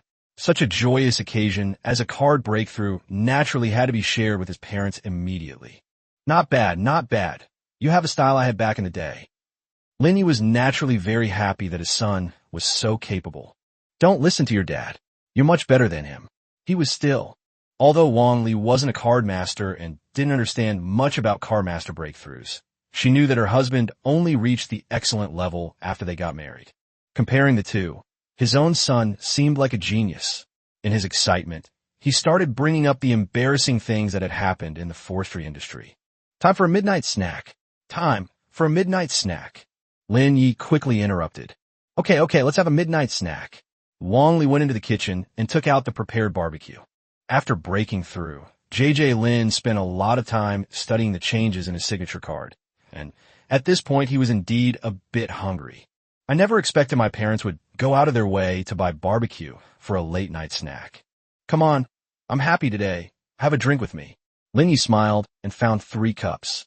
He prepared a soft drink for Wang Li, but poured a beer for Lin Junjie. Wang Li, who was standing nearby, didn't say anything to stop them. Perhaps in their eyes, their son was already an adult. Barbecue and beer are a perfect match. After a couple of bites of skewers and a sip of beer, J.J. Lin felt quite tipsy. The family of 3 happily finished their late-night snack, and by then J.J. Lin was already half drunk. Chapter 67, Clarifying Thoughts. J.J. Lin had a few drinks last night because he was in a good mood, and by the time he finished his late-night snack, it was already very late. Slightly drunk, he returned to his room and fell asleep immediately, only waking up when the morning sunlight streamed through the window and fell on his face. He rubbed his temples, the slight pain reminding him that he had indeed drunk too much the night before. I slowly opened my eyes and glanced at the alarm clock on the bedside table. It was already past 8 o'clock. Despite feeling unwell, J.J. Lin quickly got out of bed and hurriedly went to the bathroom to wash up. Just as he was frantically washing up, the door opened, and Lin Ye's voice came in. You're awake. I've already gotten you a leave of absence from school. Hearing this, JJ Lin's tense nerves relaxed slightly, but he was immediately surprised. Oh, why are you still at home? Lin Yi rolled his eyes at him and replied irritably. Can't I just rest at home for a while? Hurry up, I specially stayed here today to go to the materials market with you to buy resources. JJ Lin has just broken through to the excellent level, so naturally he needs a lot of resources to improve his level. JJ Lin nodded, indicating that he understood. He was indeed planning to buy some resources today, and it was good to have his father with him. He was just about to go get some breakfast when he suddenly remembered that he had forgotten to ask a question last night. So he said, Oh right, I happen to have a question I'd like to ask you. Lin Yi raised an eyebrow, signaling him to continue. It's my signature card. After this breakthrough, it actually became a nest-type card. So I want to ask, if the skeleton warriors in the nest unfortunately die in battle, will they be the same as before after they recover? Lin Junjie described in detail the current state of his card and his confusion. After listening to JJ Lin's story, Lin Yi first smiled and praised, You're really lucky, kid. Then he cleared his throat and explained, Well, actually, if you're willing, you can completely restore those dead skeleton warriors to their original state. The core of a nest-type card's combat power lies in the nest creatures it spawns. When a nest creature unfortunately dies in battle, if certain conditions are met, the nest itself will spawn new nest creatures. This unique ability is actually quite similar to that of a main card. However, there are also significant differences between the two. Nest cards generate completely new nest creatures, while main cards restore them to their most prosperous and dominant state. What puzzled Lin Junjie was whether, if the 20 skeleton warriors stationed in Whitebone River were to unfortunately perish, his main card would either generate 20 more skeleton warriors or restore the original 20 skeleton warriors to their original state. Hurry up. I hate it when you leave things unsaid. JJ Lin could no longer contain his anger and impatience and asked loudly. Seeing that Lin Junjie was getting a little anxious, Lin Yi quickly explained, the biggest advantage of nest-type cards is that they can continuously generate nest creatures.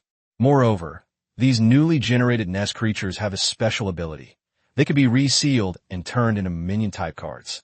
As long as you don't choose to reseal them, they are naturally part of the nest. Therefore, as your signature cards, they naturally possess the ability to revert to their original state. However, if they are resealed, then sorry, they will transform into a completely new card. Holy crap. So that's how it is. Doesn't that mean these nest-type cards can continuously produce minion cards? Lin Junjie's eyes widened, his face filled with astonishment, as if he had just discovered a shocking secret. He slapped his forehead, annoyed that he hadn't figured out this crucial point by now. He couldn't help but think of the wasp nest he had bought for $1,000.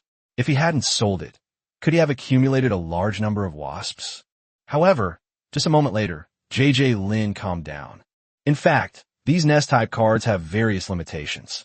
First, in order for these nests to function properly and produce minion cards, a lot of resources and effort must be invested. Moreover, even if all the prerequisites are met, there is still a long gestation period to wait for. The more powerful the nest creatures that are bred, the more resources are consumed and the longer the gestation period. With this in mind, JJ Lin has gained a clear understanding of his signature card. He has also made some initial plans for the development path of his signature card at this stage. JJ Lin plans to permanently house the Skeleton Warrior Squad, led by Lin Mubai, within his signature card and rely on them to train other skeleton creatures. Once the other skeletons have been trained to a certain level, they will be resealed and separated. These minion cards are a good choice whether you sell them for money or use them yourself. The 20 skeletons that merged in yesterday were the first batch of skeleton creatures to be trained. Let's go buy materials. After finishing breakfast, I had completely figured out my questions. Next, it was time to go to the materials market to buy the right resources.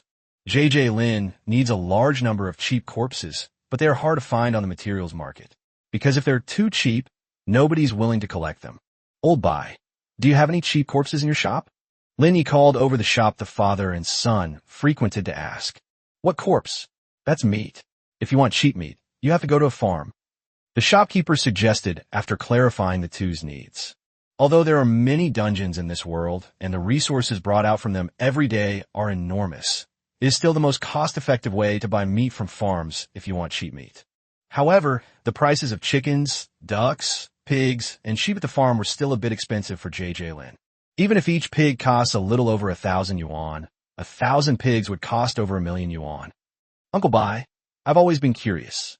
Even though some corpses aren't edible, there are still people who need them. Why don't we see anyone selling them in the market? Isn't that a waste of resources? Lin Junjie blinked his big, puzzled eyes and asked the shop owner with a look of confusion. The boss smiled slightly and patiently explained, "In our Great Xia Empire, there are clear legal provisions. The corpses of half-humans or demi-humans are strictly prohibited from being traded publicly. As long as the trade is not public, it's fine. After all, they are beings with a certain level of intelligence and emotions. As for the carcasses of inedible animals, while the trade isn't completely prohibited to prevent accidental consumption, a special permit is required for sale, and the entire process is strictly controlled. So, why would anyone bother with that?" Chapter 68 Daming Lake Fishing Competition. Forget it. Let's take it slow. JJ Lin gave up on the idea of finding a cheap corpse. Cheap corpses do exist, but the father and son simply don't have access to them. "Uncle Bai, pick out 30 weapons and 30 sets of leather armor for me," Lin Junjie added after saying that the cheapest ones? He plans to equip all 20 skeleton warriors with bone armor because of their ghost fire skill. However, there's no need to specifically equip the skeleton warriors you train later with bone weapons. Choosing some cheaper equipment is fine. 30 steel swords, 30 sets of mutated gray rat leather armor. The shopkeeper took out a stack of cards and placed them in front of Lin Junjie. "How much is it in total?" Lin Yi asked from the side. "This steel sword is made directly from number 45 steel plate, so I'll give you 3,000. The raw material for this mutated gray rat leather armor is the same mutated gray rat fur that you sold me last time, so I won't make any money off you. I'll give you 30,000. While quoting the price, the boss also thoughtfully provided some information. JJ Lin immediately unsealed the 2 cards and examined them. Although the steel sword looked somewhat rough, without even a scabbard, its materials were very solid. It felt quite heavy in his hand. 45 #steel is inexpensive, and the manufacturing process is simple. With an average price of 100 per item, the seller can make at least half the profit. However, the weapon is indeed cheap and durable, so the price is acceptable. But the leather armor seemed a bit expensive. Few people buy leather armor to begin with, and even fewer buy this kind of rat leather armor with its poor defensive capabilities. On average, the price of 1,000 per piece is not much higher than the cost, but no one would be willing to buy these leather armors at that price. "Old Bai, are you robbing me? You're selling this tattered leather armor for 30,000? Anyone want it?" Lin Yi cursed after examining the leather armor. "What are you talking about? Putting aside the materials with this kind of workmanship, who would make it for you for less than 500? The boss immediately retorted. "Don't try to fool me. Those are the prices for handmade armor. But if it's all handmade armor, who would choose this material? Tell me, which armor-making apprentice used this to practice?" Lin Yi revealed the secret in one sentence. "All right, I know I can't fool you. 600 each, take it," the shopkeeper said with a hint of helplessness. He really didn't make a profit this time. 20,000, that's all, Lin Yi said, and pay the money directly. Fine, 20,000 it is. The boss was somewhat helpless, but not angry. They were all slow-moving goods, but as long as he didn't lose money, that was fine. In any case, he actually made 500 from this deal. After buying the items, the two strolled around the materials market and managed to pick up a bunch of worthless bones at low prices. However, the quantity is far too small. It's not even enough to level up JJ Lin's signature card. Time flies, and the high school entrance exam is getting closer and closer. But JJ Lin still hasn't found a suitable corpse to level up. On the contrary, the 19 skeleton warriors stationed in White Bone River leveled up and have now reached level 21. The 20 skeletons that were later incorporated, equipped with weapons and leather armor, have been trained by Lin Mubai into skeleton swordsmen in recent days. Their levels have even been raised to level 11 or 12. This strength can be considered an improvement. Old Lin Tiger, how about we do some part-time jobs? We have 2 days off tomorrow and the day after. How about the three of us do some part-time jobs for a couple of days and earn some pocket money? Shirley suddenly brought up the topic of part-time jobs after school on Friday. Students at this age are curious about everything. They are naturally very curious about earning money through part-time jobs, but they don't really care about how much money they make. Do you have connections? JJ, Lin, and Wong, who asked in unison. They're still young and minors. Employing child labor is illegal, so most shops wouldn't hire them. The Daming Lake fishing competition starts tomorrow, and my dad has connections to let us volunteer. They'll provide meals, souvenirs, and a stipend of 100 yuan per day, Shirley said happily. It's perfectly fine for a minor to volunteer for a few days. With the high school entrance exam approaching, most parents would urge their children to focus on their studies. However, since these three were taking the martial arts exam, their parents would try their best to help them adjust their mindset. Okay, I'll go. JJ Lin was the first to respond. I'm going to. Wong, who followed closely behind. The three of them have been inseparable at school these past few days, and their friendship has deepened. Naturally, they're going to share any good opportunities that bring them money. All right, meet at my house in the morning, Shirley said finally. The next morning, the three of them met at Shirley's house and rode in Shirley's father's car to the competition venue. After receiving their volunteer vests, the three began their duties. Shirley's father is a minor leader in the Wuchang municipal government, and this fishing competition was organized under the leadership of the government. Shirley's father happened to be assigned to oversee some of the affairs of the fishing competition, so the three of them had a fairly easy job. They say they're patrolling and maintaining order, but if you just find a place to hide, no one will come looking for you. At 8 a.m. sharp, the fishing competition began. All participants took their tools and entered Daming Lake to catch fish. The scene was incredibly lively. With the emergence of dungeons, invasive fish species have proliferated in Daming Lake, leaving no room for native fish to survive. Of course, if that's all there is to it, then it's nothing special. What fish isn't a resource? The problem is that among these rampant invasive fish are many large and mutated species, some of which are so powerful they can even capsize fishing boats. This poses a great danger to ordinary people. Therefore, the purpose of this fishing competition is to attract skilled players or experts to catch these big fish. There are no requirements to participate in the fishing competition. Participants simply need to hand over their catch to the organizers in exchange for points cards. Of course, you can also take the fish home. Nobody will bother you. The points vary greatly depending on the strength of the fish caught. Therefore, to achieve a good ranking, you need to catch those powerful fish. The top 10 are selected based on their points ranking. The prizes for the top 10 are all quite good, which is why they attract a large number of card players. Because the rewards are so generous, many people choose to team up or even buy other people's catches. However, as long as the organizers don't go too far with their publicity, they usually choose to turn a blind eye. The government organizes this fishing competition, which costs a lot and offers generous prizes. However, because the fish caught by the participants are ultimately used to exchange for points, the government always reaps a large harvest of fish after each competition. Even after selling them all, there's still a portion of the profit. Therefore, the fishing competition has now been changed from being held once every 5 years to being held once every 2 years. Chapter 69, the fishing competition ends. Daming Lake is very large, with plenty of space for the participants to showcase their skills. The contestants found various spots to start fishing, employing all sorts of methods.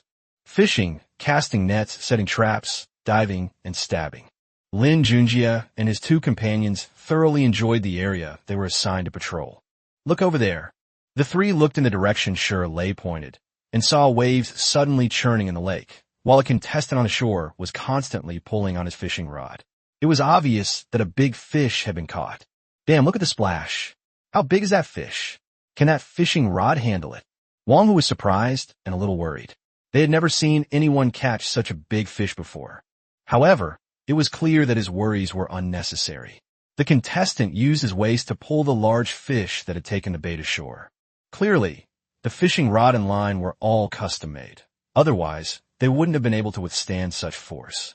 A giant fish, more than 4 meters long, was seen being thrown onto the shore and jumping around. Such a large fish is a rare sight, and people kept gathering around to check and help. This fish has a slender body, a slightly flattened head, no lower jawbone, but strong and well-developed teeth on its tongue. Its body color is grayish-green, with a darker back and a lighter belly, while the tail fin and rear of the body are red. This is a ferocious arapaima. This fish can grow up to 5 meters long, possesses immense strength and formidable defense, and its scales, with a little processing, can be used to make excellent fish scale armor. Among the many participants, there are truly hidden talents and outstanding individuals. Just over here, someone successfully caught an arapaima, and suddenly a huge wave surged up on the lake. Amidst the rolling waves, a figure emerged from the lake. A man was seen tightly dragging a huge catfish in his hand. It was roughly estimated to be over 3 meters long. He struggled to pull the large creature onto the fishing boat moored nearby, drawing the attention of everyone around him. Normally, native catfish could never grow to such an astonishing size, so there's no doubt that this is actually a mutated catfish. Daming Lake, as a freshwater lake, has relatively abundant fish resources, but fish that can grow to such a huge size as 3 or 4 meters are still extremely rare. However, never underestimate the strength of smaller fish, because even if some fish are not big, it does not mean that they are not dangerous. For example, the contestant next to me caught a dense swarm of piranhas with a fishing net. Piranhas, also known as man-eating fish, have flat bodies and are only the size of a palm. However, they have sharp teeth and are ferocious by nature. If an ordinary person encounters them in the water, they will be devoured to the bone in a very short time. "Look, there's a group of big carp over there," someone exclaimed loudly from not far away. Suddenly, large carp, each over a meter long, leaped out of the water and charged toward the fishing boat, accompanied by a series of loud crashes. The scene was extremely spectacular. This made those watching from the shore worry that the fishing boat might be capsized by the school of fish. Just then, a huge ball of lightning was suddenly thrown from the fishing boat. The ball of lightning fell into the water, and a huge current raged through the water. The fish were instantly paralyzed by the massive electric current and floated to the surface of the water. Once the lightning had completely dissipated, people on the boat immediately went into the water to catch fish, and carp were continuously scooped onto the fishing boat. As time passed, everyone around, from ordinary people who came to watch the spectacle to fishing experts from all walks of life, was extremely excited as they looked at the various kinds of fish they had caught. As the sun set, most of the onlookers dispersed. The skilled fishermen then began their night fishing. It was time for J.J. Lin and his 2 companions to change shifts. The 3 of them got directly into Shirley's father's car, and they were still discussing the big fish they had seen during the day with undiminished enthusiasm. The next morning, the 3 of them arrived at the scene early. After a day and a night of competition, the contest came to an end. The participants began to deliver fish to the organizers' points redemption area. The fishing competition is said to last 2 days, but the participants actually have 1 day and 1 night to complete it. Fishing will cease at 8 a.m., and the points will be tallied by 1 p.m. to determine the top 10 and award prizes. After the award ceremony, it will be time to auction off the fish catch. It is said that the proceeds from the auction, after deducting the expenses of the fishing competition, will be invested in the restoration of Daming Lake. There are more than 3,000 contestants in this competition, but the number of people actually fishing is estimated to be close to 100,000. Therefore, the catch from Daming Lake this time is also astronomical. All the caught fish were sorted and placed according to their species and size, creating a spectacular sight. The 3 of them, all wearing vests and hats, running around in the crowd, had a unique kind of fun. Happy times always passed too quickly, and before we knew it, the 2-day fishing competition was over. The 3 returned the clothes, took the subsidies and souvenirs, and prepared to go home.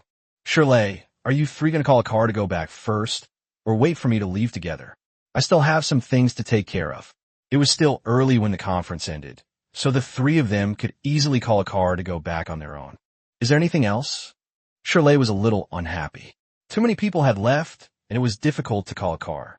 Aren't there still a lot of unsold fish that need to be processed? The fish in Daming Lake are of a mixed species, and not all of them are valuable.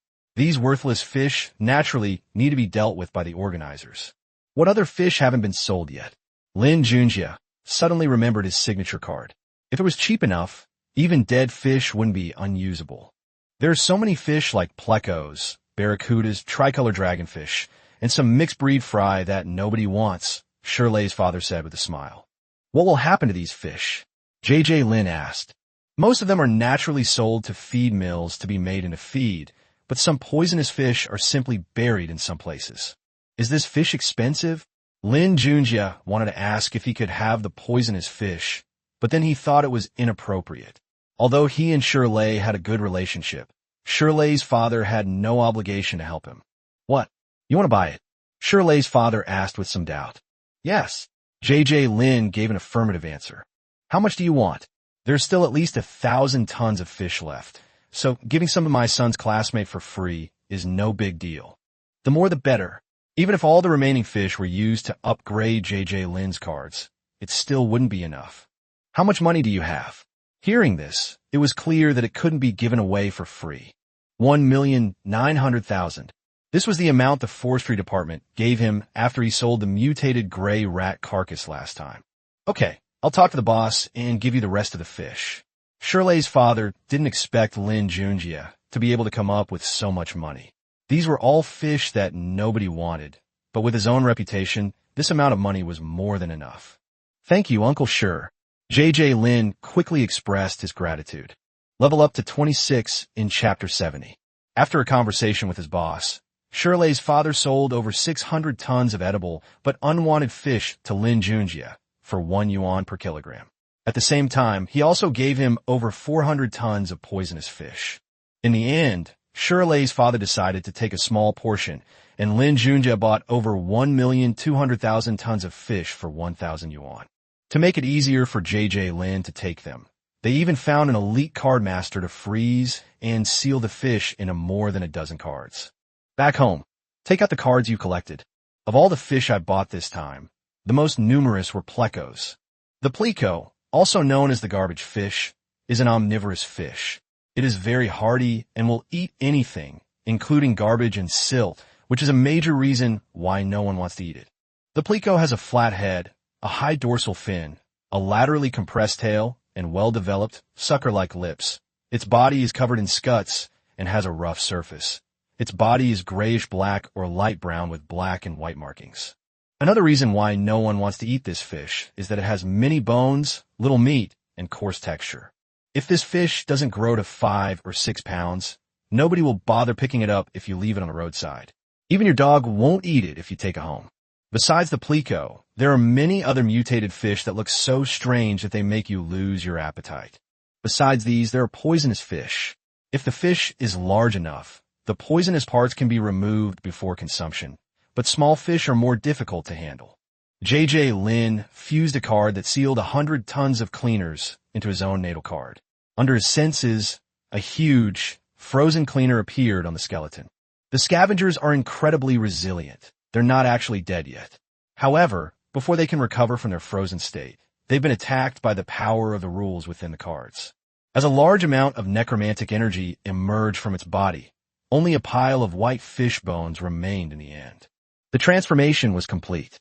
Although the level didn't increase, the undead energy in the card increased significantly. Lin Junjie could sense that as the undead energy within, White Bone River, increased, the skeletons guarding it absorbed energy faster as well. As more cards were added, the necromantic energy within, White Bone River, became increasingly concentrated, and its area expanded considerably.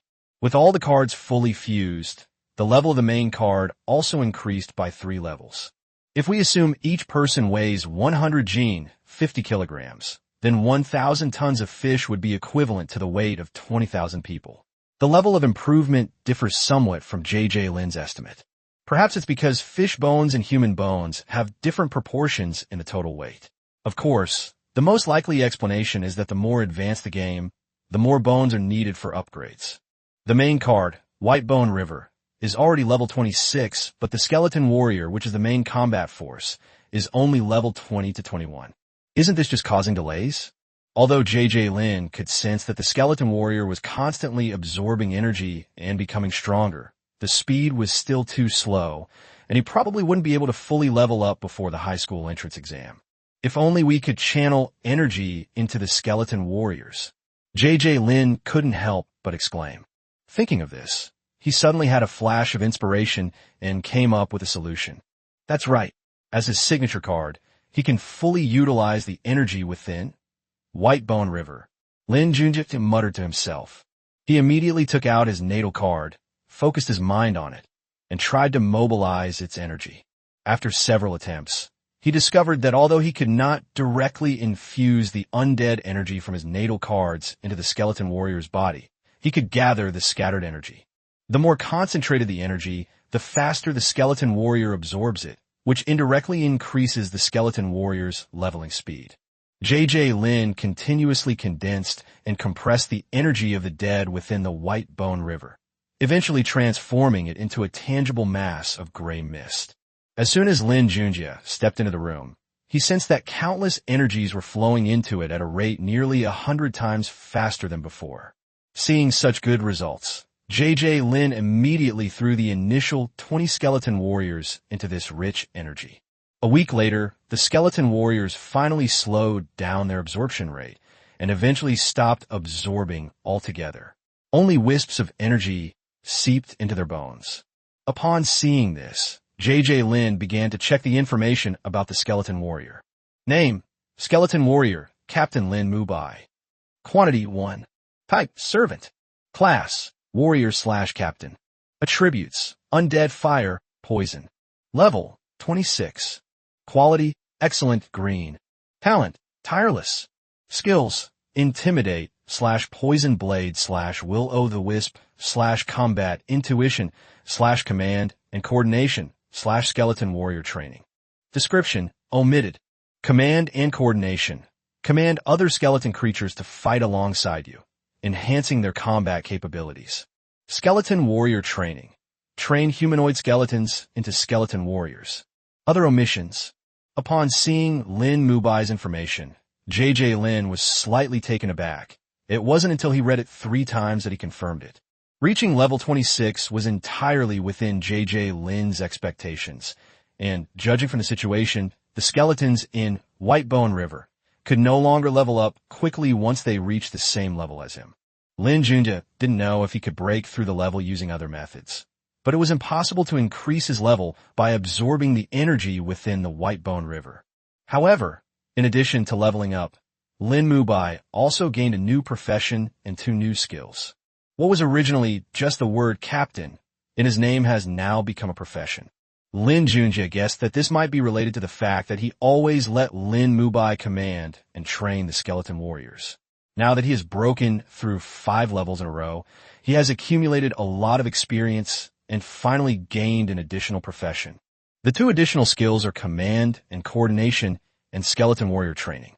Clearly, these 2 skills are related to the additional captain class. With this profession, it becomes possible for Lin Mubai to become the Skeleton King, commanding an army of millions of skeletons. After reviewing Lin Mubai's information, Lin Junjie quickly checked the information of the other skeleton warriors. Sure enough, apart from leveling up to level 26, everything else was the same as before. It seems that the gap between the other skeleton warriors and Lin Mubai is widening. JJ Lin is now considering whether to give the other skeleton warriors names as well. In just 1 week, all 20 skeleton warriors reached level 26. The undead energy that had gathered together, almost tangible, was also largely depleted. The next step is to upgrade the level of the other 20 skeleton swordsmen. However, the remaining energy certainly won't be enough to raise them all to level 26. Moreover, these skeleton swordsmen are only of ordinary level, and breaking through level 20 is a hurdle. Chapter 71 Slime. Shall we go over in a dungeon? On this day, the 3 of them were hanging out together as usual when Wang Hu suddenly asked.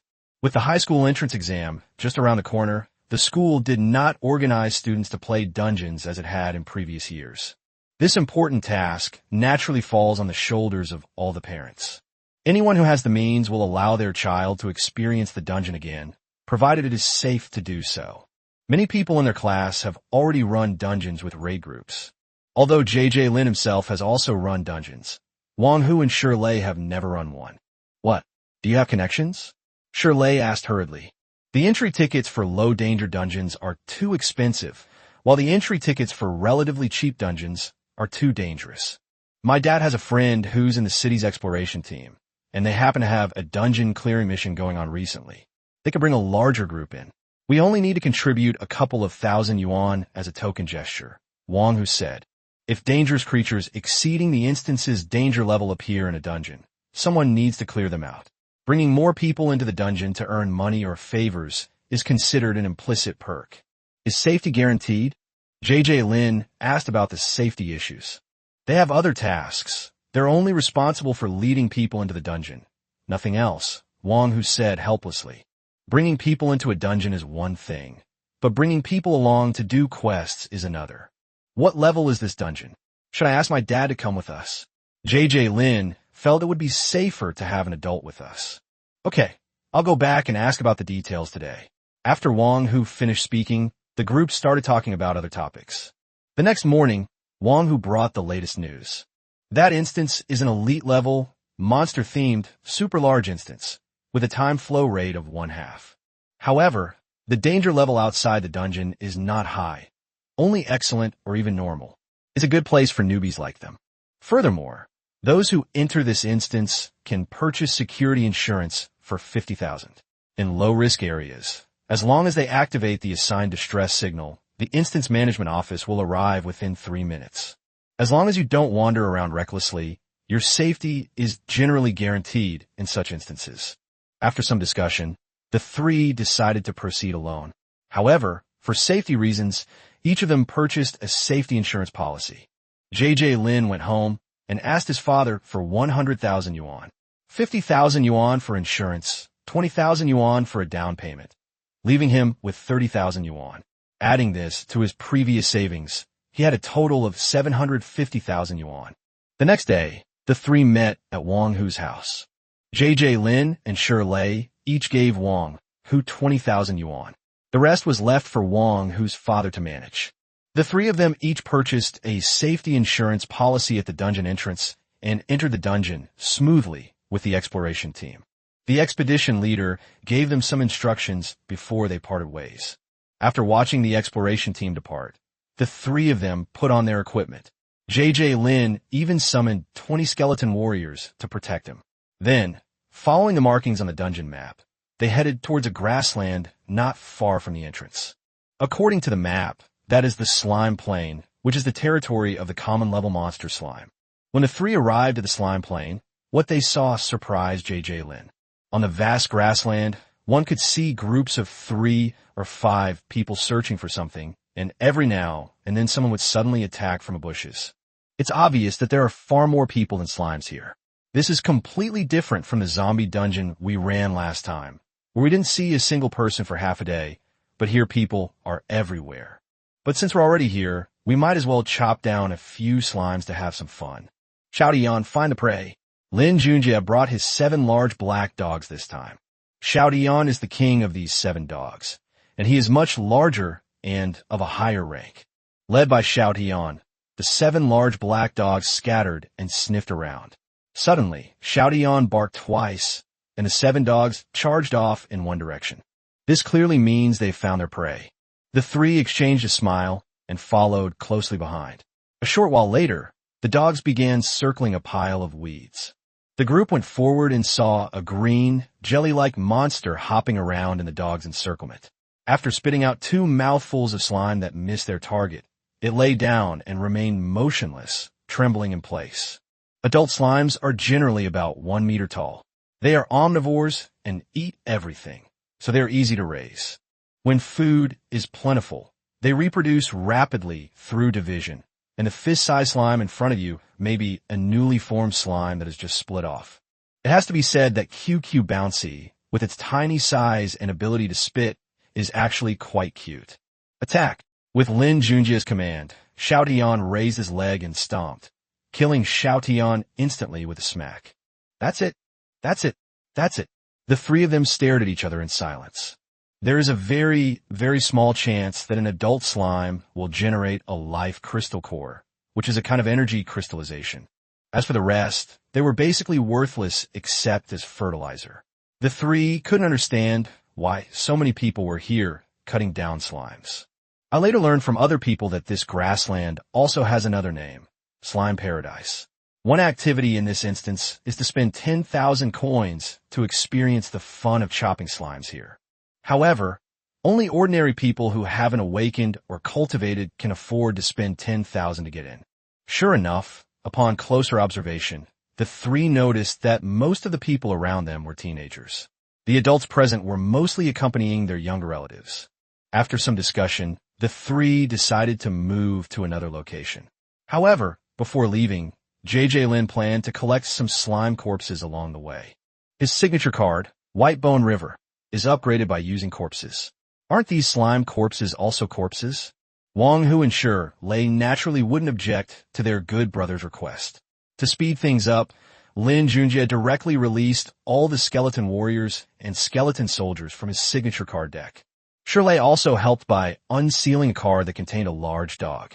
The dog, along with the skeleton warrior and skeleton soldiers, marched forward, sweeping away all the slimes that had been dead for a long time in the vast areas they passed through.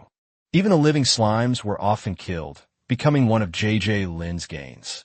Because we had to collect slime corpses along the way, we walked a bit slowly. By the time we left Slime Park, it was already past 1 p.m. However, the haul from this half-day was quite substantial. There were over 10,000 corpses of all sizes. But now they're all sealed in cards. Chapter 72, Lizard Jungle. After leaving the slime plains, JJ Lin directly fused the sealed slime corpse into his signature card. As a large number of jelly-like corpses fell onto the ground of White Bone River, which was covered with bones, JJ Lin instantly sensed that the concentration of undead energy in his natal card was rising rapidly. The jelly-like slime corpse vanished completely in less than 3 minutes. JJ Lin discovered that slime corpses convert into undead energy much faster than ordinary corpses, but the amount of energy converted is not small. Compared to ordinary corpses, it's about 80% more. Slimes don't have bones, so they can't be used to level up your main cards. As the three moved away from the slime plains, sparse bushes and trees began to appear on the grass ahead. According to the detailed information presented on the instance map, this place has a rather special name, Lizard Jungle, which is the exclusive territory of the Divine Tree Lizardmen. Attention everyone, we've reached the Lizard Jungle. As soon as they reached the edge of the jungle, JJ Lin shouted a warning. The sacred tree lizardmen living in this region are not like the slimes we encountered before. We must be extremely careful when dealing with them. Before JJ Lin finished speaking, Wang Hu and Shi Lei, who were standing nearby, immediately became alert. The three of them dared not be negligent in the slightest and quickly moved closer to each other, forming a tight triangular formation. At the same time, JJ Lin also commanded Lin Mubai and his skeleton warriors and skeleton swordsmen to march forward in neat formation. Not only that, JJ Lin also specially put away his 7 large black dogs, which were quite valuable and cost a total of 2 million yuan to buy. After all, these black dogs are not yet fully grown, and if they were to unfortunately encounter enemies and be killed at this time, it would be a huge loss. The Divine Tree Lizardmen are actually a special subspecies of lizardmen, belonging to the category of subhumans. They possess a certain degree of intelligence and relatively sophisticated social organization, far surpassing ordinary, mindless beasts in the conventional sense. Although most adult members of the Divine Tree Lizardmen are not particularly strong, no one can guarantee that there aren't formidable individuals among them whose strength has already surpassed the excellent level. Therefore, faced with such a volatile situation, JJ Lin and his group had to be extremely cautious. At this moment, Shi Lei's 20 huge hounds, like a well-trained search team, quickly dispersed in the jungle. With their incredibly keen sense of smell and hearing, they carefully searched for any trace of the lizard men hiding in the shadows. Lin Junjie and his 2 companions followed closely behind the formation of skeleton warriors, proceeding cautiously. It's important to know that creatures located in low-danger zones have often been wiped out dozens of times by exploration teams dispatched by the Empire or by experienced mercenary groups. Therefore, it is highly unlikely that a large biological community would exist here.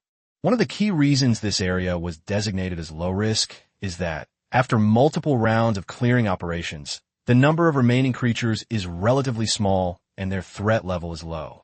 However, the sacred tree lizardmen are different from ordinary wild beasts.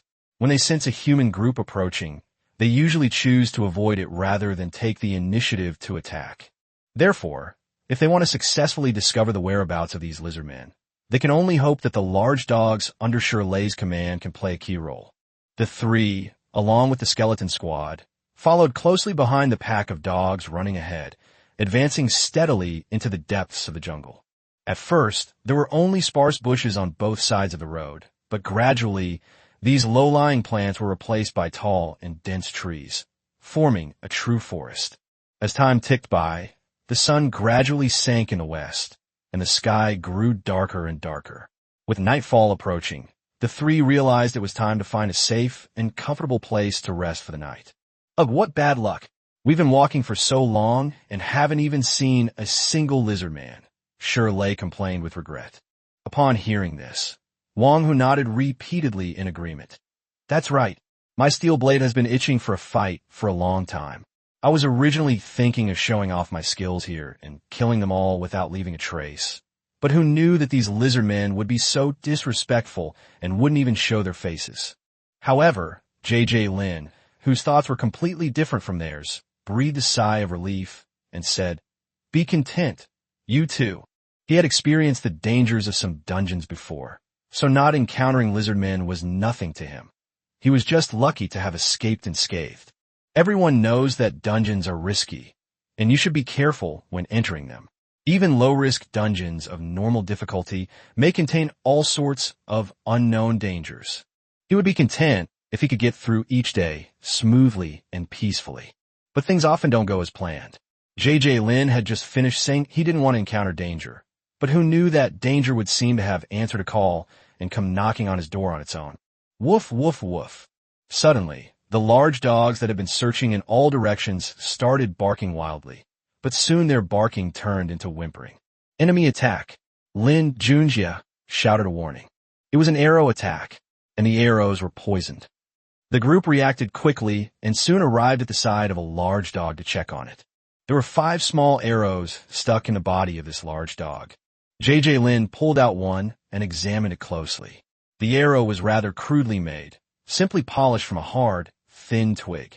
However, the arrowhead was likely soaked in some kind of paralyzing venom. When J.J. Lin pulled out the arrow, it seemed effortless, indicating the shot hadn't penetrated very deep. However, the large dog on the ground appeared stiff, suggesting it might have been poisoned with a paralyzing agent. Alert!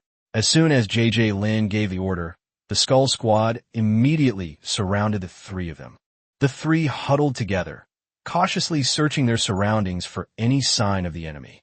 But the woods were completely silent, and there was nothing unusual to be seen. Left with no other choice, J.J. Lin instructed Shirley to put away the cards first, and then, under the protection of the Skull Squad, they slowly retreated. Swish, swish, swish. But before they could retreat far, a dense rain of arrows fell from the sky, coming for the trees in front of them. Defense. The group reacted quickly, immediately using their weapons to defend themselves against the arrows coming from all around. Chapter 73, The Invasion of the Divine Tree Lizardmen. Although the arrow rain came suddenly, the 3 reacted quickly. Moreover, with 40 skeleton warriors protecting them, the number of arrows actually reaching them was not many. Even if 1 or 2 did hit them, they would be blocked by their armor or leather armor. So although this volley of arrows looked impressive, it caused almost no damage. Although these arrows were poisoned, they weren't very powerful. They posed little threat to Lin Junjie and his companions, and were even less effective against the surrounding skeleton warriors and skeleton swordsmen. For skeletons, arrows that can't break bones are essentially useless. Facing a barrage of arrows, the 20 skeleton swordsmen maintained their defensive formation, while the skeleton warriors, reacting quickly, switched weapons and launched a counterattack. To enhance the skeleton warriors' range combat capabilities, Lin Junjie had already equipped them all with bone bows and arrows. With the enhancements of the 100 Steps Piercing Yang and the-wisps skills, explosive arrows were fired at the enemy. As the explosions rang out, bone fragments wreathed in the-wisp scattered in all directions. Under the glow of the the-wisps, one can see small figures falling from the trees. If it weren't for the fact that this was a forest, where the trees had shielded them from some of the splash damage, the casualties among these attackers would have been far greater. The attacked enemy was instantly thrown into chaos, and after a period of commotion, they disappeared without a trace. Seeing that no more arrows were being shot at, J.J. Lin quickly directed 20 skeleton swordsmen to clean up the battlefield. Before long, the skeleton swordsmen returned after cleaning up the battlefield. The three of them were finally able to see what their attackers looked like. 63 green, lizard-shaped corpses were lined up neatly in front of the three men. These creatures are likely the sacred tree lizardmen who live in this area. Their bodies were a vibrant emerald green, and their private parts were cleverly concealed by only a few large leaves, making them appear as if they had blended into the surrounding vegetation.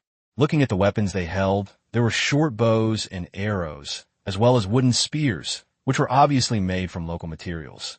Although it looks a bit simple, it exudes a primitive and rustic charm. It is worth noting that these sacred tree lizardmen are generally only about 1 meter tall and have a slender and thin build.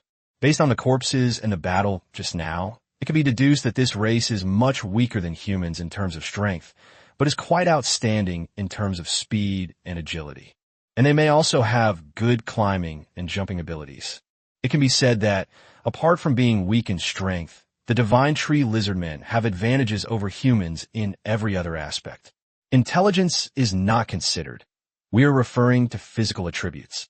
Combined with their innate camouflage that blends almost perfectly with the environment, if someone unfortunately encounters them in the forest, they will undoubtedly face a terrible disaster. This disaster soon befell J.J. Lin and his group. The next morning, after a good night's rest, J.J. Lin and his entourage continued their journey. After a night of recovery, the paralyzing toxins in the 20 large dogs had all dissipated. Although some injuries had not yet healed, they did not affect their mobility. Today, these large dogs continued to be responsible for searching and guiding the way, but we didn't dare let them roam too far away. Whoosh! Not far ahead, a loud bang suddenly came from ahead. Lin Junjie and his two companions went forward to check, and saw that a giant dog that was scouting ahead had its skull pierced by a sharpened log, as thick as a calf coming from the opposite direction. It's obvious that this is a trap set by the divine tree lizardmen. Damn it, they can't take a game. They're resorting to underhanded tactics. Shirley cursed as he collected the corpse of the dead large dog. Not far into the woods, several of Shirley's large dogs were killed by traps. Seeing this, J.J. Lin quickly instructed Shirley to control the remaining large dogs and prevent them from straying too far from the main group. With the protection of the skeleton warriors, their safety is more assured. In terms of smell and target finding, these large dogs are naturally stronger, but in terms of combat power, the skeleton warriors in the team are the best choice. All the skeleton warriors have now reached level 26, and even the 20 skeleton swordsmen, after absorbing a large amount of undead energy yesterday, have reached level 20. However, these skeleton swordsmen need to accumulate more energy and mature further before they can break through to the excellent level. The various traps that could easily kill giant dogs were completely ineffective against the skeleton warriors.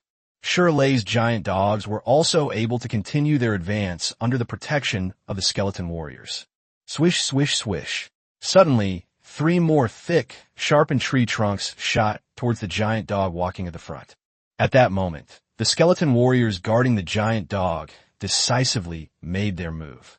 These 2 skeleton warriors evolved from the original sword and shield soldiers, and now they wield bone swords and bone shields. 2 skeleton warriors strode forward, their 2 bone shields instantly closing together, easily blocking the 3 tree trunks, each as thick as a calf. However, the attack was not over yet.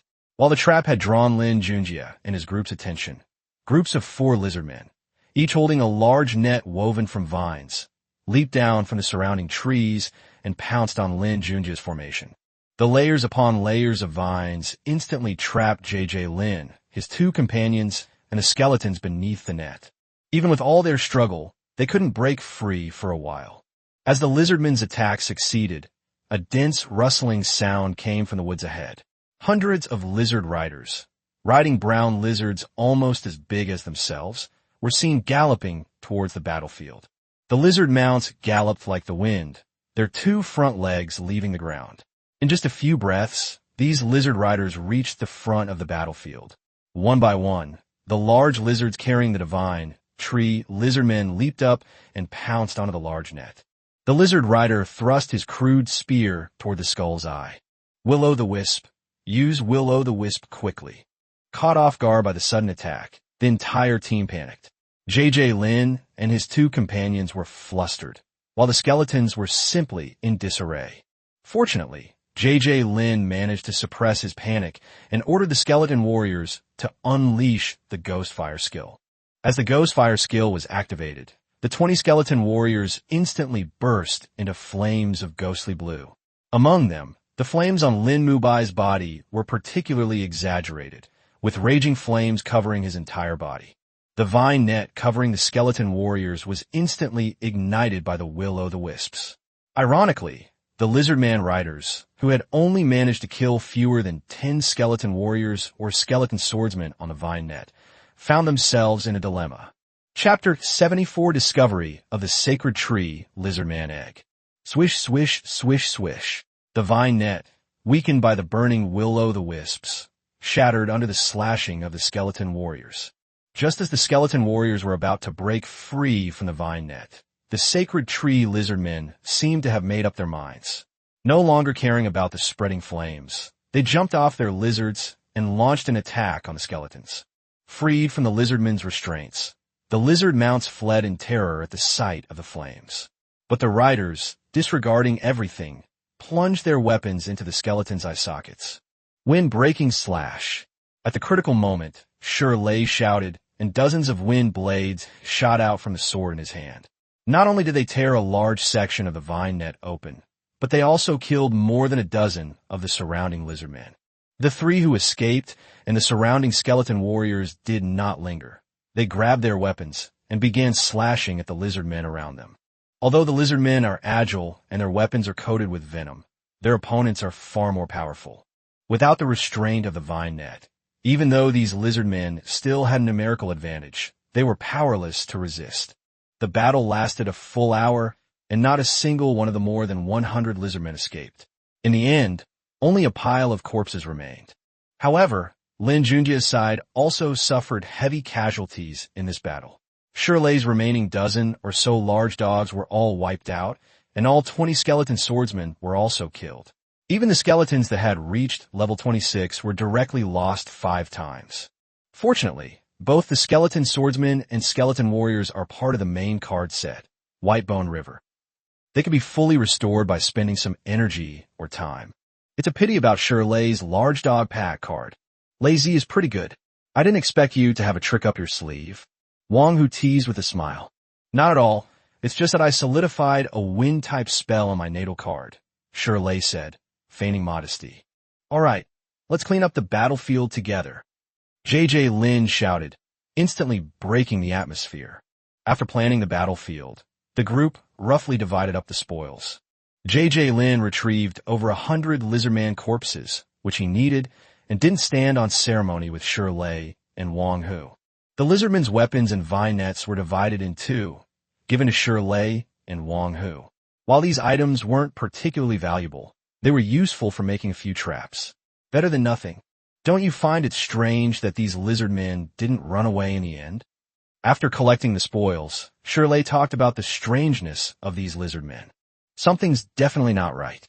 Once the net breaks, they have no chance of winning. J.J. Lin was also puzzled. I think that's not right either. Wang Hu finally chimed in. Then let's keep going. J.J. Lin said, releasing his 7 big black dogs. Xiaodian, along with its 6 brothers and sisters, walked ahead, sniffing the scent of the lizardmen, while Lin Junjie and his 2 companions followed closely behind with 15 skeleton warriors. This time, they encountered no further obstacles or attacks along the way, but were eventually stopped by more than 100 lizard men at a pool of water. Outsiders, this is the forbidden area of my Shimu clan. Please leave. Upon seeing Lin Junjie and his group arrive, an elderly Shimu lizard man standing at the front suddenly spoke in a broken Daxiao language. You? Unexpectedly. Can you speak the great Xia language? Hearing the familiar language spoken by a lizard man, the three were so surprised they were almost speechless. Not to mention the alien races in these instances, many people from other countries still don't speak the language of Great Xia. There's nothing surprising about it. I once followed a car master from Great Xia, which is why I learned the Great Xia language, the lizard man explained. Why should we leave? Just now. We were attacked by you lizard men. Lin Junjie asked mockingly. Our Shimu tribe has no value to you, but we are willing to offer our best descendants as your servants. Clearly, this elderly lizard man understood human thoughts and needs. He was negotiating with them. Taking the initiative to negotiate terms suggests a lack of skill. How can humanity be led by the nose by an alien race? Besides, even human words are unreliable, let alone those of an alien race from another instance. The three exchanged glances, and in the next instant, the 15 skeleton warriors suddenly switched their weapons to bone bows, and bursts of explosive arrows were fired at the lizard men blocking their way. As a series of explosions rang out, the lizard men fell to the ground one after another. These lizard men were likely the elderly, weak, or disabled of their tribe, and their fighting ability was far inferior to that of the lizard men who had just attacked them. These lizard men were powerless against the onslaught of exploding arrows. They carefully collected the lizardman's corpse and distributed the weapons to Shirley and Wang Hu. At J.J. Lin's signal, Xiao Tian and his brothers and sisters continued to advance by sniffing the scent of the lizard men. Woof, woof, woof. As they walked along the bank of the pool, Xiao Tian suddenly began barking wildly at the ground. Clearly, he had discovered something. Let's see what it is. Seeing this, Wang Hu stepped forward and began digging at the spot Xiao Tian had pointed to. The soil here was very soft, and Wang Hu quickly dug a shallow pit with his bare hands. Several green-shelled eggs, about the size of chicken eggs, appeared in front of them. Let's see what it is. J.J. Lin sealed one and checked its information. Card name, Sacred Tree Lizard Egg. Type, Servant Unhatched. Occupation, None. Attribute, Normal. Level 1. Quality, White Standard. Skills, None. Description, this is a Sacred Tree Lizard Egg, and it will hatch in 2 days. They're eggs from the Sacred Tree Lizard, Lin Junjie said, handing the card to Wang who's standing beside him. He hadn't expected these lizard men to be egg-laying creatures. It's likely that the old lizard man called this place a forbidden area for the Sacred Tree clan because they were incubating their eggs here. So, should we wait a couple of days or dig out the eggs now? Lin Junjie asked after Wang, Hu, and Shirley finished checking the information. If we dig out these eggs now, we'll definitely need to use energy to incubate them later, but if we wait 2 more days, we can save some energy for incubation. Let's dig it up. Lest something go wrong, Shirley replied. Then let's dig. Wang Hu agreed. I also feel more at ease having fun. After saying that, J.J. Lin and the three of them began to carefully dig. These Sacred Tree lizard men didn't seem particularly strong in the previous battle, mainly because their weapons were inadequate. They were also facing undead creatures that were their natural enemy. If you equip them with a sharp, poison weapon, given their speed and agility, they wouldn't be bad at fighting against flesh and blood creatures. Chapter 75, The Destroyed Sacred Tree Lizardman Tribe. The three dug around the pool and collected over 3,000 eggs.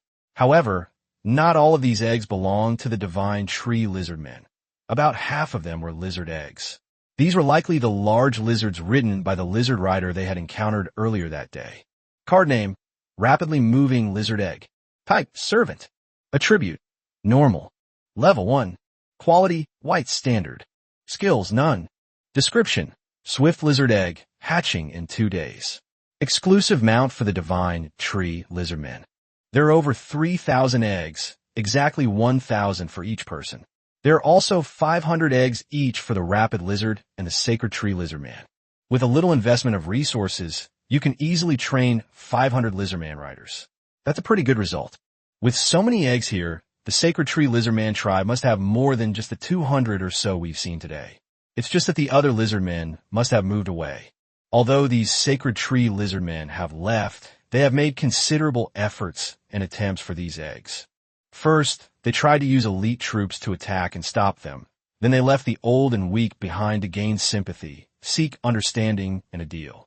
Unfortunately, in places like dungeons, falling behind means being vulnerable to attack, and being weak means becoming prey for others. As for why they didn't take the eggs with them, Lin and the others couldn't figure it out either. Should we continue the search? Shirley asked after the loot was divided. Let my Shout-Heon continue the search, Lin said after thinking for a moment.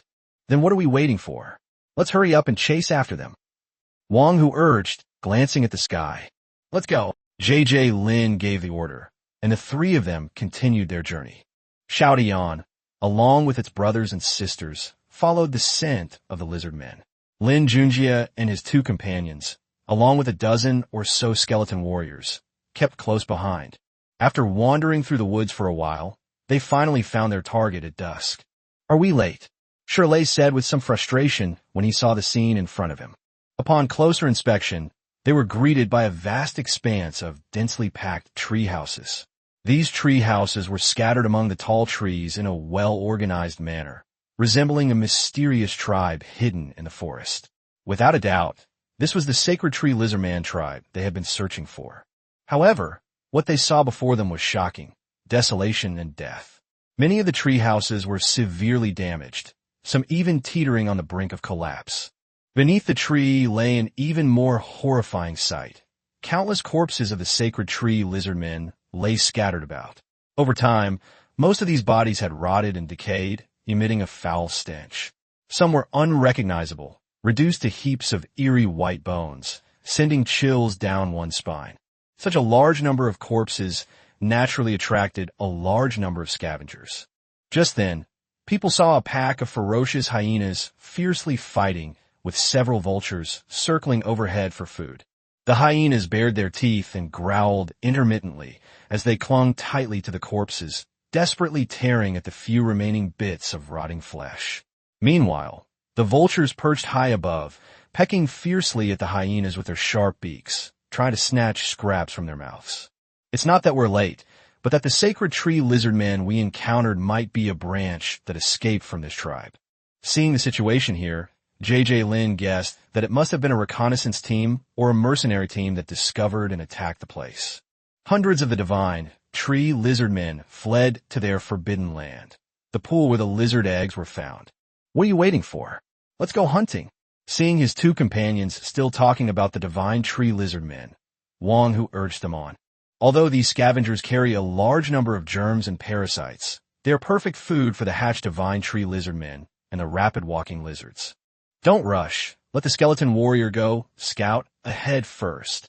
Seeing Wang Hu and Shirley eager to try, Lin Junjie quickly stopped them. Danger lurks everywhere in dungeons. Your own safety is far more important than hunting a few animals. Upon receiving the order, the 15 skeleton warriors immediately switched their weapons to bows and arrows. Boom, boom, boom, boom, boom. With a series of explosions, the hyenas and vultures that were fighting for food had not even fully reacted before they were killed in large numbers by the bow and arrows that were sprayed out. The small scavengers nearby were also startled by the sudden explosion and quickly fled. They're gone. They're gone. There shouldn't be any danger. Seeing the skeleton warrior kill a large number of hyenas and vultures with a single move, he said happily. He saw from afar that several hyenas and vultures were still alive. After sealing them away, he could take them back and raise them. Using them for scouting or as cannon fodder would be a good option. Let's go collect the spoils. Seeing Shirley walk away, Wang Hu immediately followed. Be careful. Seeing that the two of them had left, Lin had no choice but to follow. The three divided the tasks. Shirley was responsible for sealing the hyenas and vultures that weren't quite dead into cards. They could be used after a quick heal once they left the dungeon. Wing assisted Shirley. Lin directed his skeleton warriors to collect corpses, while also keeping watch over the surroundings and shooting at the crows that lingered nearby, unwilling to leave. And you know what? With his exceptional archery skills, he He could even shoot small birds like crows one by one. This area is considered low risk, and no dangers that J.J. Lin was worried about occurred during the process of collecting loot.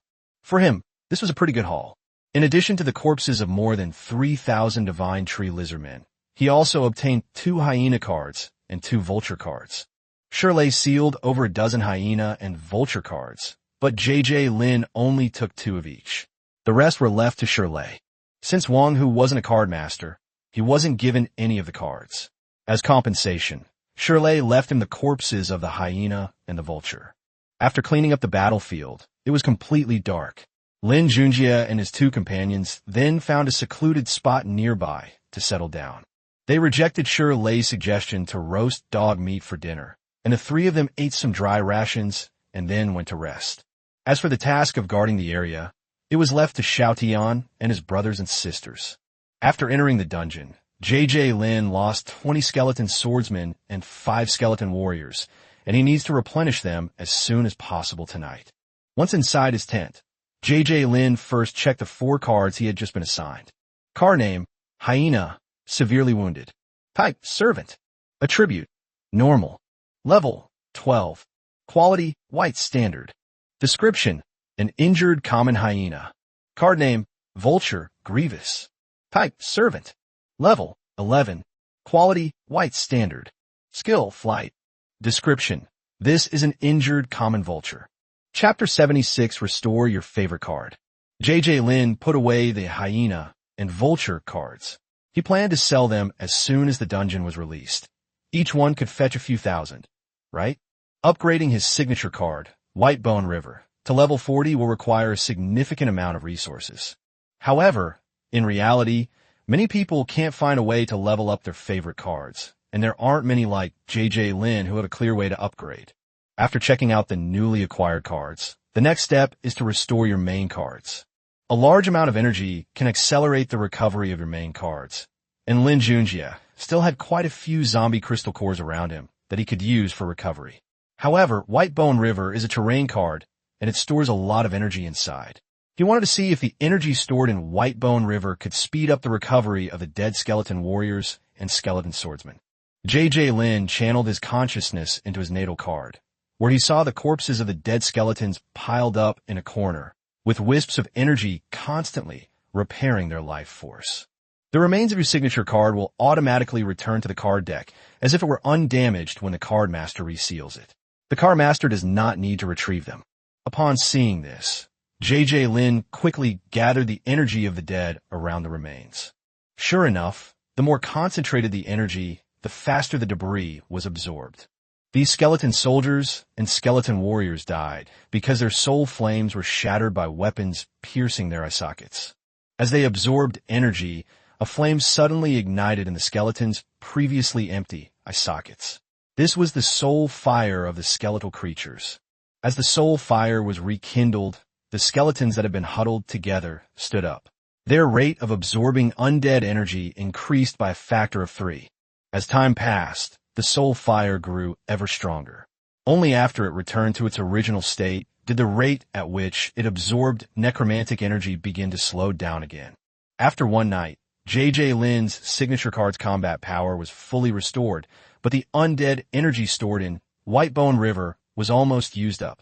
However, this time we also harvested more than 3,000 corpses of the divine tree lizardmen, which is just enough to replenish some of the undead energy in White Bone River. More than 3,000 lizardman corpses fell into the White Bone River, and soon all of them turned into skeletons. The necromantic energy within the White Bone River immediately became much denser, and its area also increased accordingly. It's just a pity that I'm still a bit short of reaching level 27. The next morning, the 3 of them gathered again and set off. This time, the hyenas and vultures that Shirley had just acquired were in charge of reconnaissance. It was obvious that Shirley had used some kind of healing item last night to speed up their recovery. 7 hyenas and 6 vultures conducted a comprehensive search, both in the air and on the ground. J.J. Lin and his 2 companions, along with the skeleton warrior squad, followed behind them. As for the 20 skeleton swordsmen, Lin Junjie simply kept them in the cards. He could release them when needed. The 3 of them did not encounter any danger along the way, but they had used up all their luck-based methods yesterday and had not made any significant gains. Whether it was J.J. Lin's imagination or because these scavengers were responsible for the search, they would occasionally find dead or rotting animal carcasses. Lazy, are your hyenas and vultures any good? Why do you always seem to be teaching us how to find corpses? Wang Hu asked jokingly after half a day of fruitless searching. You talk too much. Here, take this and share your spoils. Shirley shoved the card into Wang Hu's hand. To be honest, even Shirley himself is starting to have some doubts now. J.J. Lin, however, followed behind the two without seeming to care. Finding some corpses is not bad. Those that are severely decomposed are naturally thrown into the Whitebone River, while those that are not completely decomposed will have Lin Junjie have the skeleton warriors separate the bones, flesh, and skin. The bones are used to upgrade Whitebone River. The meat is given to Shirley to feed the hyenas and vultures, and the hides are given to Wang Hu to sell for money after he leaves. Boom, boom, boom, boom. Just as the three were getting bored, a series of explosions suddenly came from afar, and flames spread far and wide. Damn, who's so fierce? They set this whole forest on fire. Shirley muttered, watching the flames grow larger and larger in the distance. The copies are public resources and are managed by the Copy Management Committee. Low-risk areas must not be damaged at will. Without a legitimate reason, such as the presence of a highly dangerous creature or force majeure, this guy is likely to get himself into serious trouble. He'll either have to pay compensation or spend his life in jail. If he did this outside of the main storyline, he'd not only have to pay compensation, but also spend his life in jail. Setting fire to the mountain will land you in jail for life. Wang Hu then recited a jingle. Stop looking, let's run. J.J. Lin grabbed the two and started running towards the exit.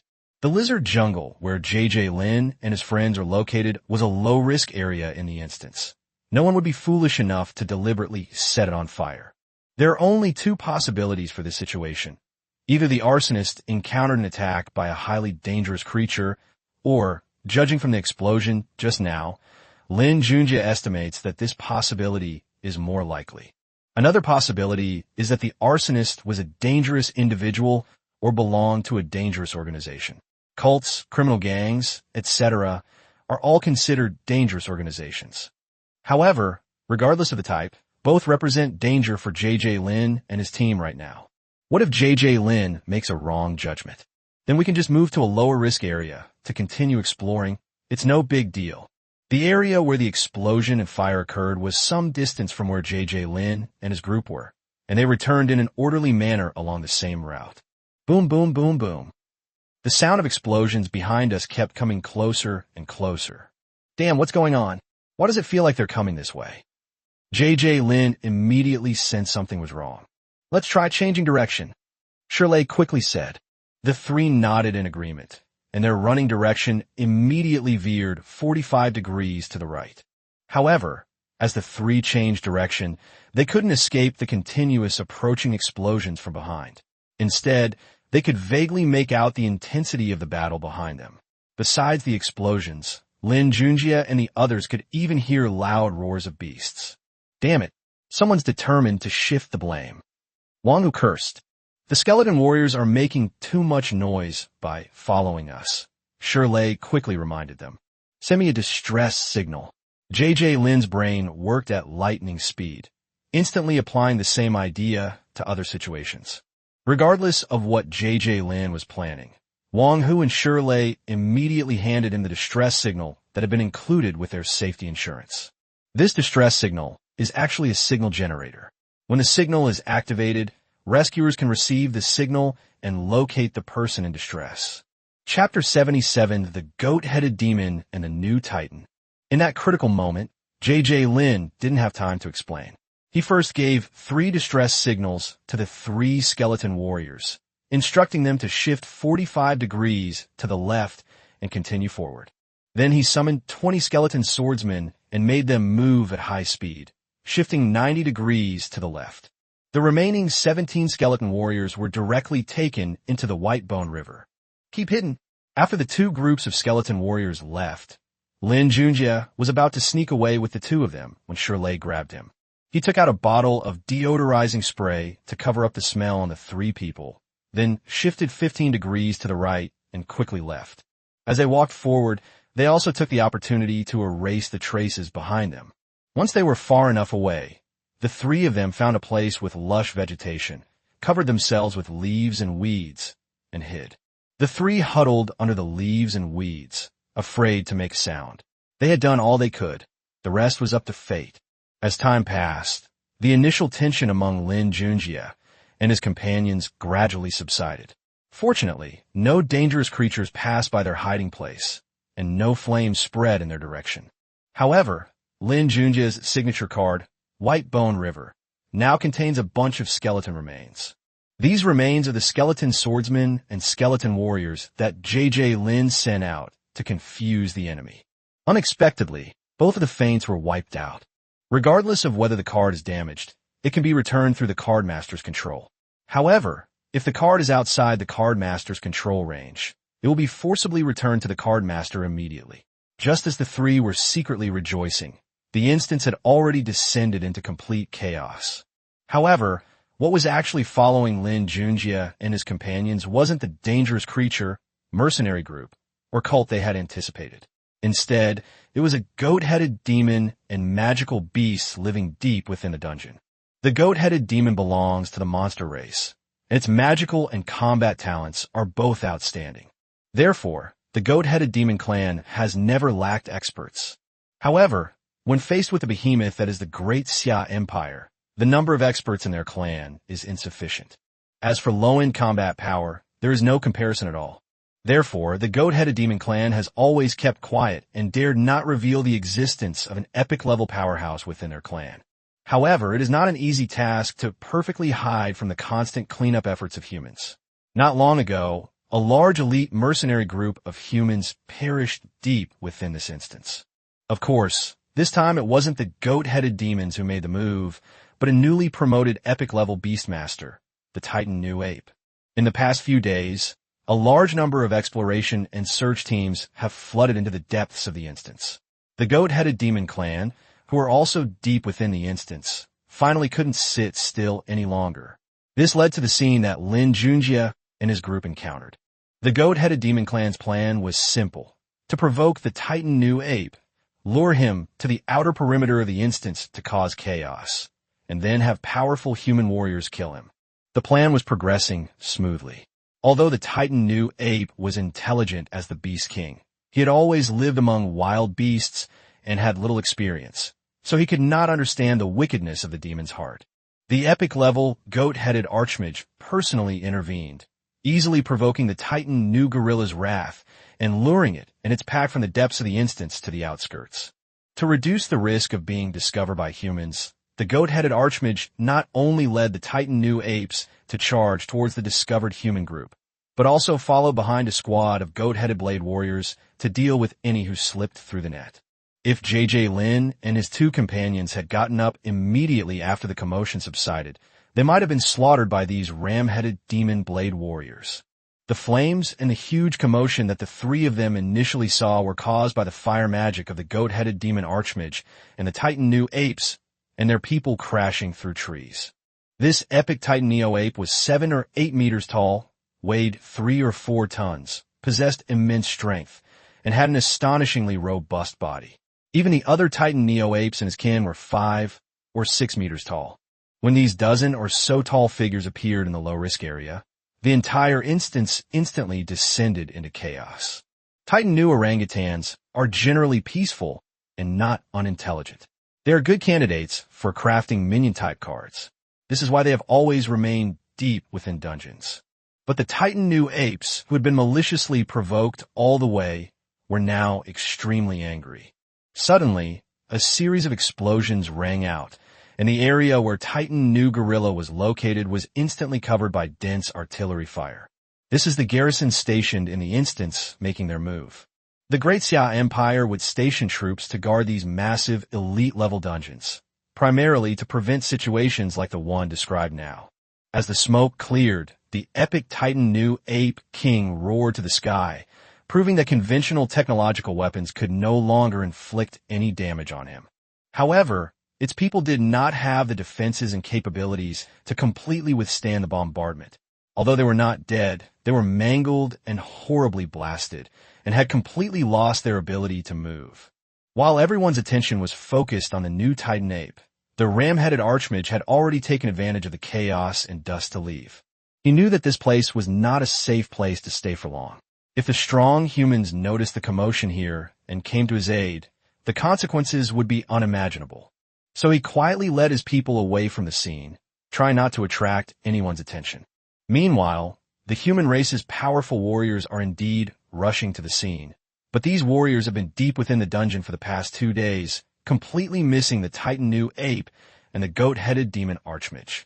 It will take them a little longer to arrive. The fate of his kin filled the Beast King with grief and rage. Seeing the miserable state of his companions and hearing their incessant cries of agony, the Beast King completely lost his mind, his heart filled only with endless fury and hatred. It had long forgotten the goat-headed demon that had lured them here. Alone, it charged without hesitation toward the newly assembled garrison. With a deafening roar, the Beast King leaped high into the air and crashed down like a mountain crushing an egg. Its powerful, thick feet slammed into a tank, instantly crushing the steel behemoth to pieces, sending flames shooting into the sky. Immediately afterwards, the Beast King swung its arms wildly, sweeping across the battlefield like a whirlwind. Many soldiers had no time to dodge and were swept away by its immense power, crashing heavily to the ground and dying instantly. Despite the terrifying sight before them, the warriors of the garrison were not intimidated. Facing the overwhelming power of the Titan new Ape King, they did not flinch and held their ground. They knew clearly that they bore a vital mission, to protect the dungeon gates behind them and the numerous civilians still being evacuated. They absolutely could not allow this ferocious Beast King to take even another step forward.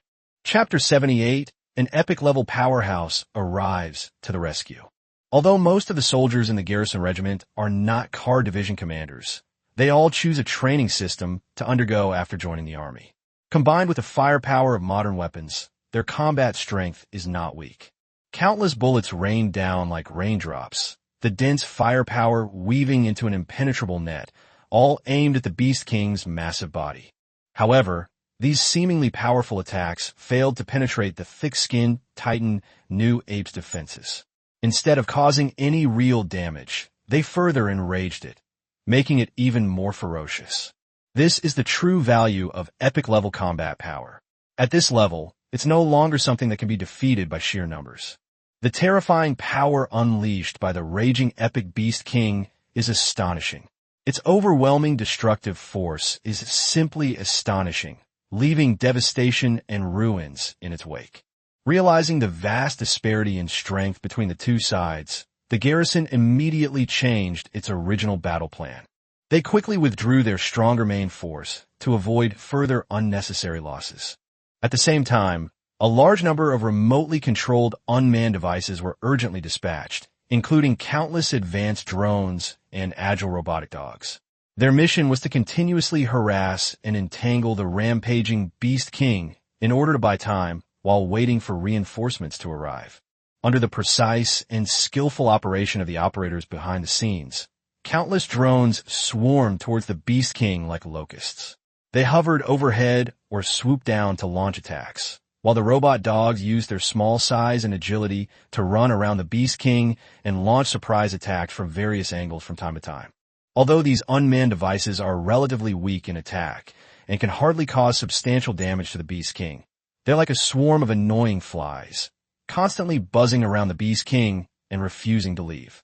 For the Beast King, who is already in a frenzied state, this endless harassment only fueled its anger and made it even more irritable.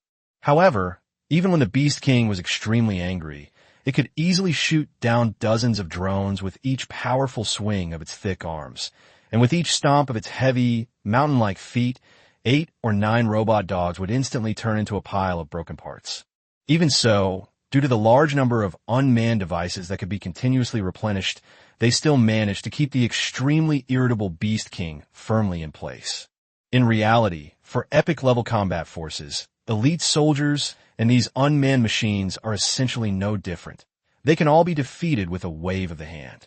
On the contrary, the unmanned machine's invulnerability to casualties is more effective. As time went by, the unmanned equipment stored within the garrison was about to run out. Some card players within the garrison who possessed minion cards had no choice but to deploy their minion cards in this battle. Many of the creatures sealed within minion cards possess considerable intelligence, and you can develop a strong attachment to them over time. However, in order to hold off this epic beast king, they had no choice but to reluctantly give it up because their raid leader was almost here. Li. Suddenly, a long and clear eagle cry resounded throughout the entire battlefield. The soldiers, who had been tense and solemn, relaxed instantly upon hearing the eagle's cry. They knew their beloved commander, Wang Long, had arrived on the battlefield. In the distance, a giant eagle with a wingspan of over 10 meters streaked across the sky like a black lightning bolt, flying rapidly from afar. Upon closer inspection, one can vaguely make out a human figure standing tall on the broad back of the eagle. In the blink of an eye, the eagle was already close to the battlefield. The figure leaped lightly, landing easily from dozens of meters in the air on the ground, standing firmly. The mighty eagle, without hesitation, swooped down towards the massive Titan Nu ape not far away. Faced with the sudden and fierce attack of the eagle, the Titan Nu ape roared and swung its thick, tree trunk-like fist, smashing hard at the swooping eagle.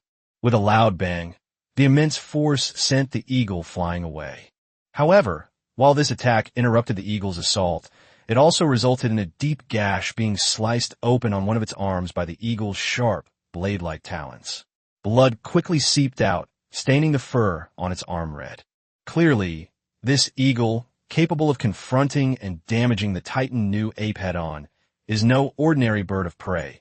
It is a powerful and awe-inspiring epic raptor. Ouch! Ouch! Just as the eagle's attack was thwarted, two deep and powerful howls rang out from the field.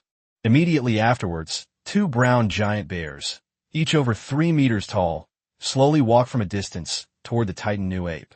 The two brown bears' massive bodies were covered in thick fur, their muscles bulging, exuding explosive power. Each step they took left deep footprints on the ground, demonstrating their unparalleled weight and imposing presence. Clearly, these two brown bears had also reached the epic level. Wang Hu summoned them with the intention of a 3-on-1 gang attack. These three epic beasts and birds of prey are the source of Wang Lung's confidence. The eagle is named Eagle Eye, an epic wind-type magical beast called Exploding Gale Eagle, and it is also Wang Long's signature card. The two brown bears are named Xiongda and Xiong'er, and they are two earth bears. Both are epic-level monsters. He captured and sealed these two earth brown bears in this dungeon. Although the earth bear cannot compare to the Titan Nu ape in size, as an epic earth-type magical beast, it can not only use earth magic, but its strength and physique are also extremely powerful. As seniors, the two earth bears didn't use earth magic. They simply attacked from both sides, entangled the Titan Nu ape, who was more than twice their height, until it was unable to move. Upon seeing this, the explosive Gale Eagle, which had been circling in the sky, used its sharp talons to slap Titan Nu Gorilla across the face, tearing him to pieces. The situation has now reversed in an instant. 3 of them ganged up on one of them and easily took down the new Titan Gorilla before even showing their full strength. Seeing that the giant gorilla had lost consciousness, Wang Long stepped forward and successfully sealed it away. After putting away the cards, Wang Long headed straight for the garrison's encampment. In his view, how could this be such a coincidence? News of the anomaly deep within the dungeon had just spread, and he had just arrived at the scene to investigate when this epic beast king suddenly appeared in the outer area of the dungeon. It all looks like a conspiracy. Chapter 79, Temporary Conscription. Meanwhile, Lin Junjie and his 2 companions hid in the woods, listening to the faint sounds of explosions coming from the outer area, and dared not make the slightest move. For safety's sake, the 3 of them didn't get up until after nightfall to stretch their bodies and prepare to sneak back to the safe zone in the dark to scout out the situation first. Old Lin, are you serious? In the darkness, Shirley looked at Lin Junjie with a strange expression. Do you 2 think I'm joking? JJ Lin asked seriously. Can I walk by myself? Wang Hu asked tentatively. Whatever. JJ Lin said dismissively. Visibility is limited at night, and traveling in the dark can easily lead to accidents. But the skeleton warrior is unaffected. So JJ Lin decided to have his skeleton warrior carry the two of them. However, judging from their disdainful expressions, they clearly have no intention of appreciating your kindness. However, JJ Lin is not going to say much about it. The group set off, with 7 skeleton warriors leading the way and 7 others guarding the rear and surrounding areas. JJ Lin and his 2 companions walked in the middle. However, Shirley and Wang, who were truly walking in the dark, while Lin Junjie was half reclining on a deck chair carried by 2 skeleton warriors. Lin Mubai was also nearby, ready to protect him and deal with any emergencies. This specially made recliner was prepared after JJ Lin accidentally entered the game and was rescued, as he always felt he would need it. And now he's putting it to good use. Damn it, you scoundrel! Shirley and Wang, who cursed in unison when they saw JJ Lin's appearance. The special reclining chairs are gone, but I can have the skeleton warriors carry you, Lin Junjie said with a hint of pride. Get lost! Shirley and Wang, who rejected Lin Junjie's suggestion again. The thought of lying on a skeleton is terrifying. Navigating through the dark in the woods was tough for Shirley and Wang Hu. But once they emerged from the woods, the path became much easier. No one dared to stop along the way.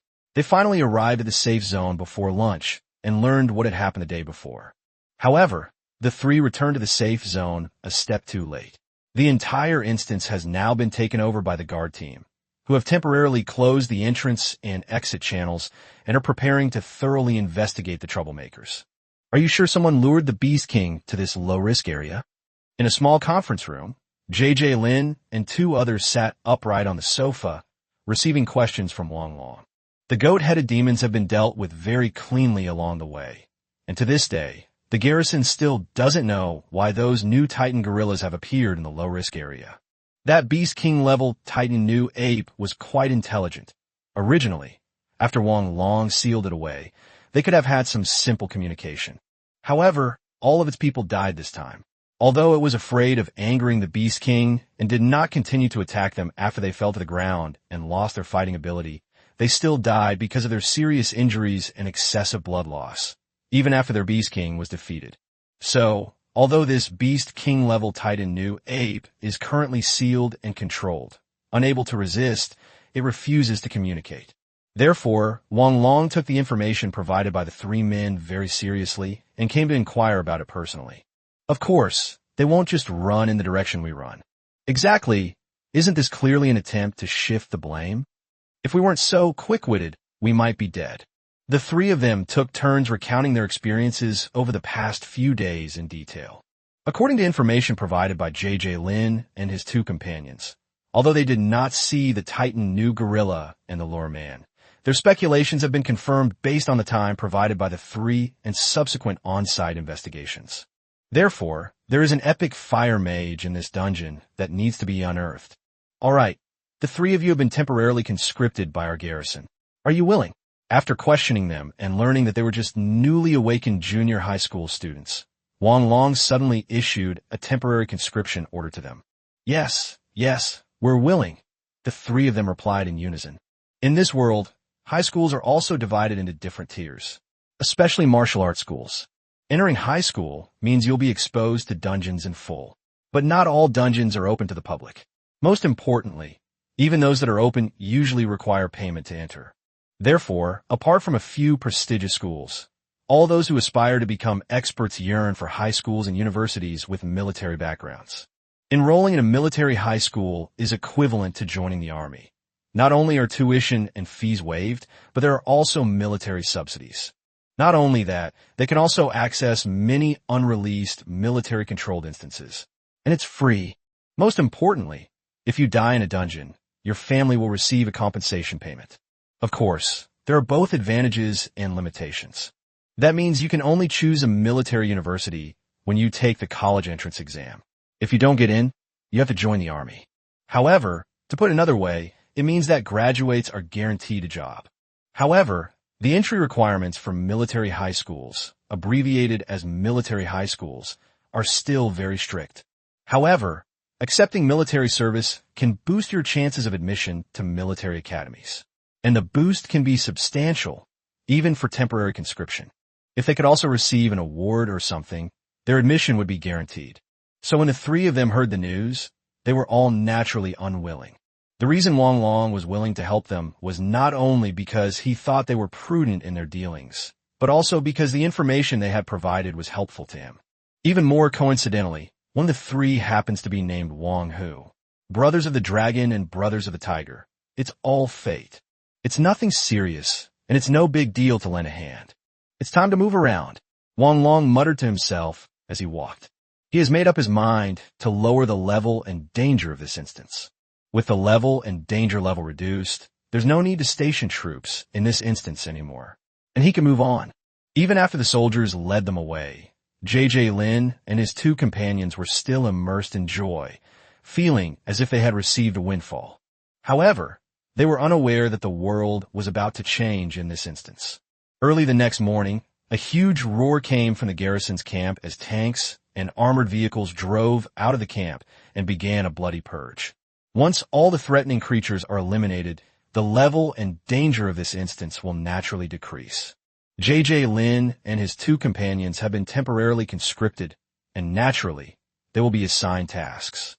However, it's definitely not needed for attack cleanup, so it can only be used for some logistical work. The three of them went their separate ways and chose a position that suited them. JJ Lin took the initiative to clean up and sort the lower-level creatures. The low-level creatures were numerous and the task was arduous. Some were even beaten to a pulp. This job is dirty and tiring, and there's hardly any profit in it, so naturally no one wants to do it. JJ Lin's voluntary application is, of course, great news for those in charge. Chapter 80, The Defective Skeleton. I'm entrusting all of this to you. I have high hopes for you. At a training ground in the garrison's barracks, the quartermaster, who was in his 40s, patted Lin Junjie on the shoulder and encouraged him. Beside the two were piles of animal carcasses, some over 2 meters high. His task today is to sort through this pile of animal carcasses. Don't worry, I guarantee I'll complete the task. This amount of work was nothing to JJ Lin. After the old squad leader left, he immediately summoned 20 skeleton warriors and 20 skeleton swordsmen. With so many helpers, his speed could increase by 40 or even 80 times. After all, skeletons don't need rest. JJ Lin asked the quartermaster for a very large moisture-proof tarpaulin and placed it on the training ground. First, separate all the animal carcasses that are mixed together. Although they are all common-grade animals, their prices vary greatly. With the combined efforts of more than 40 skeletons, the pieces were clearly separated in less than an hour. JJ Lin's task was to sort the bodies, and the quartermaster didn't give any instructions. Logically, he should have finished his task by now, but looking at the time, not even an hour had passed. Seeing that there was plenty of time, he thought he might as well sort the animal hides. Meat and offal again? Strictly speaking, this could also be considered part of the sorting process. I guess so. Anyway, JJ Lin isn't entirely sure either. There's still plenty of time. It's always good to do more. Of course, the main thing is that he doesn't need to lift a finger. Quartermaster, all the wild animals have been dealt with. Around 3 p.m., Lin Junjie found the quartermaster and handed him a large stack of cards. The quartermaster was initially a little confused by the huge stack of cards, but after reading the information on the cards, he was so surprised that his mouth dropped open. So fine. So incredibly fine, the quartermaster muttered to himself as he looked at it.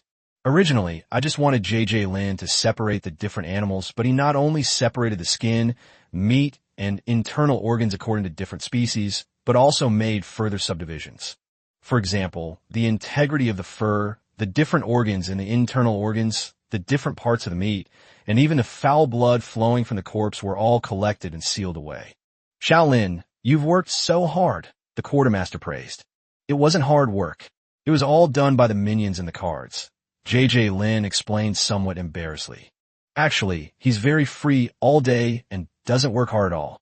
In that case, I have a difficult task for you, the quartermaster said happily.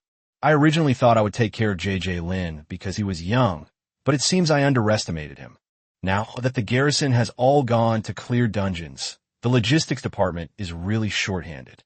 Now that a capable person has been discovered, it's only natural that the capable should be given more responsibilities. He planned to leave any further low-level beasts to Lin to handle alone. Of course, there's no need to handle it so meticulously afterwards. Don't give him things like large intestine, small intestine, lungs, or other messy, unhealthy parts. After Lin Junjie sorted out like this, the overall value increased by about 70 to 80%. As for the offal and other parts that can only be used to make animal feed, although their value is very low, it was still a small benefit that the quartermaster managed to secure for him within the limits of his authority. Lin happily accepted the task. He could use White Bone River to convert the things the quartermaster didn't want into undead energy. Don't worry, quartermaster. I'll get my skeletons to work right away. Lin directly assigned the skeleton to take over the work of the others. The dead can see normally in the dark, so they don't even need lighting when working at night. 2 days later, as the main force of the garrison began entering the forest area, the number of wild animal carcasses brought back suddenly increased dramatically. Even with the help of 40 skeletons, he couldn't possibly sort them all in time. I still don't have enough skeletons in my hand. Looking at the large number of beast corpse cards in his hand, Lin sighed to the sky. He remembered that his signature card, White Bone River, also had the ability to generate skeletons. But after all this time, why hadn't he managed to create one on his own? Lin looked at the skill description again. Skeleton spawning. After being nourished by rich, undead energy for a long time, the bones on the Bone River have a very small chance of transforming into skeleton creatures. He studied it carefully several times and finally focused on the 2 aspects of concentration and extremely low probability. This is an extremely low probability event that Lin cannot change, but he can still manipulate the abundant necromantic energy.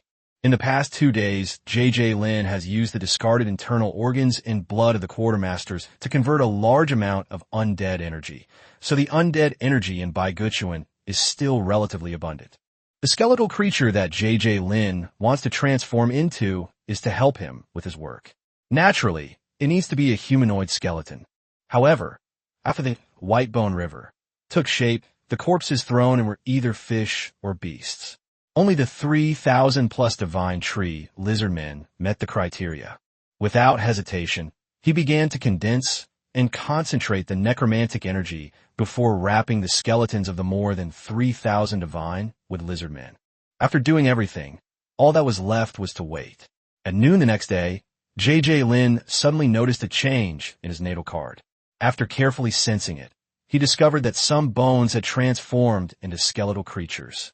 Moreover, it wasn't just one that completed the conversion, but a total of 3. Extremely low probability? That's it. Looking at the 3 skeletons and recalling the skill description, Lin Junjie was somewhat puzzled. Then he thought about it again. Only 3 skeletons were generated out of more than 3,000, less than 1 in 1,000. The probability was indeed not high. As for why results were seen in such a short time, it is likely that the necromantic energy was concentrated enough, thus reducing the time required. Standing 1 meter tall, with a head resembling a lizard skull and a slender figure, it may look a bit trashy, but it's good enough to be used for work after an upgrade. Lin quickly checked their information. Card name, Damaged Bone Skull. Type, Servant. Occupation, None. Attribute, Undead. Level 1. Quality, White Standard. Skills, None. Talent, Tireless/Agile. Description, a skeleton formed from the remains of an unknown race. However, its bone mass is insufficient, making it a defective product. After reading the information, there was an even bigger surprise. Although the card name has an extra prefix indicating something flawed, it also gains the talent of agility. It's not entirely without merit. After thinking for a moment, Lin decided not to summon them to work immediately.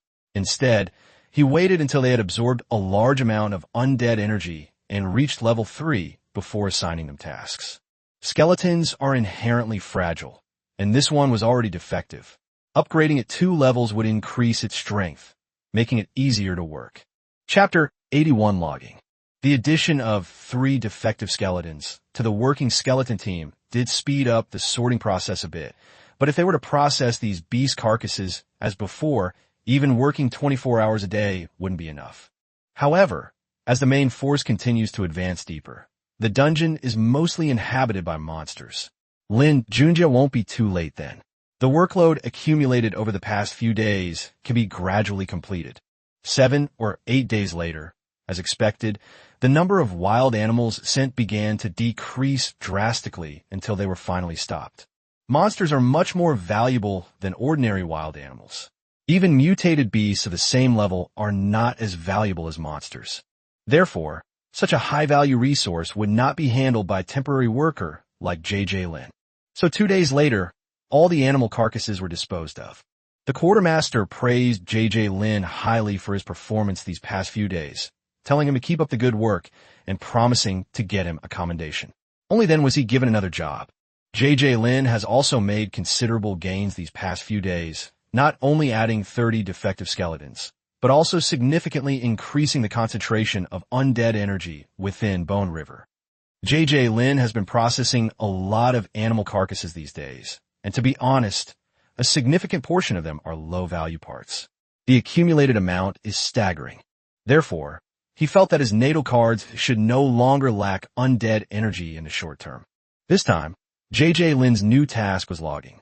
He was to follow far behind the main force of the garrison and cut down trees. Wang Hu and Shirley are currently working as loggers. They don't know if they'll even be able to meet up then. Under the quartermaster's arrangement, Lin Junjie rode in an armored personnel carrier to the edge of a forest, where a veteran squad leader who was almost 40 years old explained the mission to him. See this forest? Cut down trees as much as you like. Come to me with your timber card to register your contribution points. But you'll have to figure out the tools yourself, the old squad leader said casually. J.J. Lin was completely baffled. Chop away as you please, and they don't even provide tools? You stay in this area and don't wander off. I need to check other places. Before Lin Junjie could say anything, the old squad leader went off to another location. In fact, behind this seemingly absurd logging mission lies a crucial goal: deforestation. As we all know, this incredibly lush forest, while seemingly full of life and vitality, presents numerous inconveniences for the use of modern technology and seriously hinders the efficient monitoring of the dungeons. Therefore, in order to reduce the risk factor of copies and strengthen the supervision of copies, relevant departments have long established corresponding procedures. Lower-level dungeons will gradually begin logging operations on the forest within the dungeon. That's why people like J.J. Lin, who are currently relatively free, are being assigned to participate in the logging operation. Since they had nothing to do at the moment, if they could take this opportunity to help the garrison collect some timber resources, it would be a win-win situation. However, the professional logging tools in the garrison were all transferred to the main force to clear roads, so Lin Junjie and others who were logging on the outskirts had to find their own way. The work began, and 20 skeleton warriors, 20 skeleton swordsmen, and 30 flawed skeletal skeletons appeared before Lin Junjie. The flawed skeletal skeletons have been separated and become new cards. The skeleton swordsman's weapon is a steel sword, which is not very convenient for chopping wood, but it is still usable. The skeleton warrior's weapons are all made of bone, which is much less hard and durable than steel weapons. However, the bone weapons are actually part of the skeleton warrior's bodies. Now that they are all level 26, although the strength of their bones cannot compare with steel, it is still barely enough to cut down trees. However, if they infuse the weapon with enough necromantic energy and wrap it with the-wisps, it becomes no different from a steel weapon, and its lethality is much greater. However, 6 of these skeleton warriors were armed with spears and bows, making them unsuitable for logging. But these skeleton warriors were perfect for patrolling and guarding. Although the garrison has cleared this area, no one can guarantee that a powerful magical beast won't run over from another part of the forest. At J.J. Lin's command, the skeleton warriors and skeleton swordsmen began their work, working 24/7. Lin Junjie finally turned his gaze to the 30 broken skeletons. They were small, weak, and lacked suitable tools. Sending them to chop wood would hardly help the progress. But then J.J. Lin thought, if they can't chop wood, then let them do something else. Like hunting. This is the edge of the forest. Although we didn't see any large animals, there were certainly plenty of small animals such as mice, squirrels, and rabbits. These crippled skeletons possess a natural agility, with decent speed and dexterity. They'd be perfect for hunting small animals. To make hunting easier for them, J.J. Lin even used bones from the Baiguchuan River to make 30 bone spikes for them, allowing them to scatter and hunt. Boom! With the sound of trees collapsing, a large tree that would take 2 people to encircle was chopped down by 2 skeleton warriors working together. As the first tree fell, more than a dozen other large trees followed suit. After felling the giant tree, the skeletons began searching for their next target to cut down, while J.J. Lin stepped forward and sealed the felled tree into a card. It takes 10 years to grow a tree, but 100 years to cultivate a person. It's truly disheartening to see these trees, which have grown for decades, or even centuries, being felled like this. As time passed, it was getting dark. J.J. Lin checked his haul for the day. With so many skeletons helping, they felled over 200 large trees in a single day. That averages out to 5 to 6 trees per skeleton. Besides the large trees, he also sealed and collected the smaller trees that were crushed when the large trees fell. In addition, the skeletons sent out to hunt also brought back a considerable amount of prey. The prey wasn't large, but the quantity was substantial. How about we treat ourselves to something nice today? J.J. Lin muttered to himself as he looked at his prey. For safety and convenience, he has always relied on convenience foods in dungeons and has never had a wild game feast in the wild. We've caught so much game today, and the surrounding area is relatively safe. We can certainly have a good meal. Having made up his mind, J.J. Lin first walked around the area, digging up a lot of wild vegetables and mushrooms. Then he found an open space and started a fire. Chapter 82, Squad Leader, Old Ma. Since accidentally entering a dungeon and becoming extremely hungry, J.J. Lin has never lacked food and daily necessities. If you're cooking for yourself, roasting a rabbit, stewing a pot of pheasant and mushroom soup, and stir-frying a couple of wild vegetables will be enough. 1 meat dish, 2 vegetable dishes, and a soup. Perfect.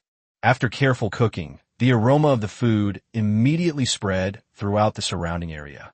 J.J. Lin brought a full set of seasonings and cooking utensils, plus wild ingredients. As long as you're not too clumsy, the food you make will be pretty good. Young man, you're in high spirits. I can smell the aroma of barbecue from far away. Just as they were about to eat, they heard a loud voice coming from afar. Lin Junjie turned around and saw that it was the old foreman in charge of their logging mission. Squad leader, timing is everything. Come on, let's have something to eat. J.J. Lin warmly invited. As the saying goes, a local official is more powerful than a distant one. So it's always a good idea to build a good relationship with this old squad leader. Then I won't stand on ceremony. Also, my surname is Ma, so you could just call me Old Ma from now on. They hadn't even eaten yet, but after just a few words, their relationship had become much closer. Old Ma had just finished patrolling the perimeter of the forest and was indeed a bit hungry. You're older than me, class monitor, so I'll take the liberty of calling you Brother Ma. My name is J.J. Lin. You can just call me Xiao Lin from now on. J.J. Lin said as he prepared bowls and chopsticks for Old Ma. That's fine too. Given Lao Ma's age, it wouldn't be a problem if J.J. Lin called him uncle. But in the army, everyone is a brother who shares life and death. Although J.J. Lin was only temporarily recruited, he was still considered one of his younger brothers. With guests present, it was natural to add a few more dishes. After thinking for a moment, I took out 2 owls, cleaned them, added the seasonings, and then wrapped them in 2 clean, large leaves. Finally, dig a hole next to the fire, bury it, and then put some burnt charcoal on top. Once the other dishes are finished, you can scoop them out and serve them. Great job. Old Ma praised Lin Junjie sincerely after he finished. The 2 owls were cleaned up and buried in the ground in less than 10 minutes. Most people couldn't do that. The reason J.J. Lin was able to achieve this so quickly is simply because he has seen too much.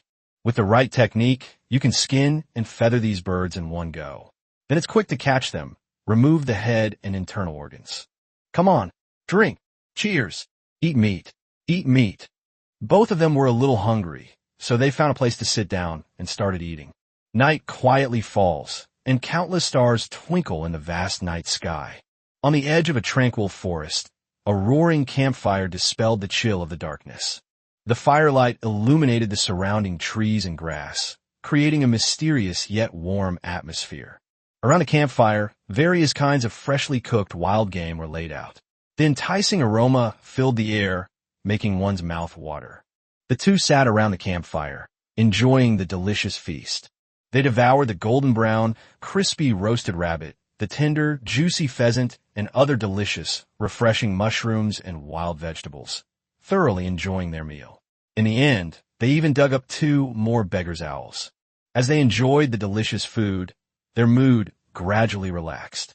The fatigue and work pressure of the day seemed to be thrown to the winds, leaving only the appreciation of the beauty of nature and the love of life. They ate and chatted happily, sharing their stories and experiences. Laughter echoed through the woods from time to time, weaving together with the chirping of insects to create a beautiful symphony. After eating and drinking their fill, the two lay on the ground, gazing at the starry sky. The dazzling stars were like jewels embedded in the black sky. They were immersed in the beautiful scenery, feeling the charm of nature, and their hearts were filled with peace and tranquility. It's a pity that drinking alcohol is not advisable in the open world, so I had to substitute with a beverage. Work hard and be careful. I have to go now, bro. A dinner together instantly brought the two closer. Take care, brother Ma. Be careful too. JJ Lin said goodbye to old Ma. His skeleton minions were logging and hunting here all night, and he had no intention of resting at the logging camp. According to Lao Ma, completing tasks earns contribution points, which can then be used to select and exchange for the supplies needed from a loot. All he wants to do now is cut down more trees and accumulate contribution points. He doesn't exchange them for anything else. He just wants to get enough or strong enough humanoid corpses. After tidying up the kitchenware and tableware, setting up the tent, and having Lin Mubai watch over him, JJ Lin fell asleep peacefully. As the days went by, aside from sealing the cards or cooking when the mood struck, JJ Lin didn't have much to do all day. So, when he had some free time, he started studying his favorite card. He first remembered that after his natal card was promoted to the excellent level, he had added a lot of human bones to it, but they might have been buried underneath, and he couldn't recall them at the moment. However, to JJ Lin's surprise, the ground of Baiguchuan had hardened into a solid block. To remove the bones that had been fused into it, the skeletons would have to dig them out with tools. Finally, through research, he speculated that once the level of White Bone River is upgraded, the white bone supporting its upgrade will fuse with the ground surface, becoming the ground of White Bone River. All the bones that can be moved and picked up now are bones that were fused in after reaching level 26. After level 26, Lin Junjie only fused with the divine tree lizard man and some scattered beast bones. Slimes don't have bones. This feature allows for the addition of different terrains and buildings within the White Bone River, if needed in the future. Another discovery is that the reason why the incomplete prefix is that, in addition to their small size, the level at which they encounter a bottleneck is also much lower. Ordinary skeletons usually encounter a bottleneck at level 20. As long as they can break through this bottleneck, they can reach the excellent level. The defective skeleton will encounter its first bottleneck at level 10. JJ Lin speculated that even if he broke through the bottleneck, he would ultimately just be an ordinary skeleton. Therefore, once the number of defective skeletons reaches 40 and their level reaches 10, the generation of these skeletons stops. Skeletons can be separated into individual cards and entities, but they can also be refused into the main card set. So, if JJ Lin wishes, any skeletal creature can quickly level up using the undead energy stored within Bone River. JJ Lin felt that these bones should be kept for upgrading. After all, besides bones, producing each skeleton creature also consumes a lot of energy. However, this energy did not come from nowhere. Whether it's leveling up skeleton warriors, breaking through bottlenecks for skeleton swordsmen, or rapidly regenerating skeleton creatures, a large amount of undead energy will be needed. Chapter 83, Exchanging Magic Books. Kobayashi, let's go. That day, an armored personnel carrier stopped in front of JJ Lin. Old Ma poked his head out of the vehicle and beckoned JJ Lin to get in. All right. JJ Lin was already prepared and climbed into the car with a smile. He worked day and night cutting down trees here for 10 days straight, making him the most diligent and productive worker in the outer area. Of course, the main reason is that they're the ones who go logging on the outskirts with him, so their strength is not that great. A few days ago, Lao Ma informed him in advance that the logging mission would end today, so JJ Lin prepared early and waited for him here. Hold on tight, Old Ma reminded him. And with a burst of acceleration, the armored personnel carrier instantly sped up to the speed of a sports car. Before absolute power, everything else is meaningless. Once a decision is made, a dungeon like this, which doesn't even have a legendary level expert, can't possibly cause any trouble. This is also why the goat-headed demon clan has always kept a low profile. Wang Long only borrowed a few epic-level powerhouses from the military to help out this time. The high-end combat power of the entire dungeon was either killed in battle or sealed into cards. As for the elite mid-level forces, they couldn't make a ripple under the onslaught of technological weapons. Not to mention the epic-level powerhouses who were free to act and were watching with predatory eyes. As for those low-end combat forces that weren't even elite level, they were wiped out in large numbers. The goat-headed demon clan probably never imagined that their plan, intended to divert trouble and conceal their own existence, would ultimately backfire on them. In less than 20 days, the entire instance was downgraded from an epic, large-scale, high-risk instance to an excellent instance. Wang Long and his garrison are now preparing to withdraw. After the forest in the instance is cleared out, the instance will eventually become a large ranch, farm, or orchard. Riding in Lao Ma's armored personnel carrier, JJ Lin returned to the garrison's base. As a temporary recruit, he can go home after exchanging resources based on his contribution points. Old Lin, Wang Hu, Shilei. As soon as they arrived at their post, Wang Hu and Shilei approached them. Having not seen each other for 20 days, all three were quite excited. They immediately began sharing their experiences from the past few days. Let's go exchange for resources. Let's exchange for resources. Wah! The three chatted and laughed as they headed toward the garrison's logistics department. Upon arriving at the logistics department's resource exchange area, the three first obtained their temporary accounts, and then logged in to complete the operations on the electronic devices in the lobby. JJ Lin logged into his temporary account and checked his contribution points, which totaled 7,600. This is the sum of the results from the sorting and logging tasks. After checking their contribution points, the next step was to check the redemption list. Epic card, Goat-Headed Archmage. Inventory quantity, 1. Contribution points required for redemption, 1.836 billion. Epic card, Goat-Headed Demon Blade Warrior. Inventory quantity, 2. Contribution points required for exchange, 1.712 billion. Upon seeing the contribution points required for the exchange, JJ Lin quickly clicked the search option and began searching for resources that could be exchanged with a contribution point requirement of less than 7,000. Epic items are simply beyond JJ Lin's reach. It has to be said that the purchasing power of these contribution points is quite strong. A green quality car of level 30 or so only costs this much. However, JJ Lin had already decided what he needed to exchange for. The corpse of a humanoid creature. However, as he looked at it, he changed his mind, because he found something that suited him better. Excellent grade item. Spellbook. Quantity, 43. Contribution points required for redemption, 6,000. JJ Lin really wanted to add a necromancer to Bai Guchuan, but becoming a mage requires qualifications, and not just anyone or any servant-type creature can successfully become a mage. As for learning directly from skill books, sorry, you're not a mage, so even if you learn magic, you can't cast it. However, the magic book circumvents the qualification requirements. These spell books are usually crafted by experienced alchemists. Their existence is of paramount importance to mages. Mages can construct complex and intricate magic circles on their spellbooks. Once completed, they can quickly unleash the powerful spells pre-constructed in the spellbook simply by gently mobilizing their own magical power.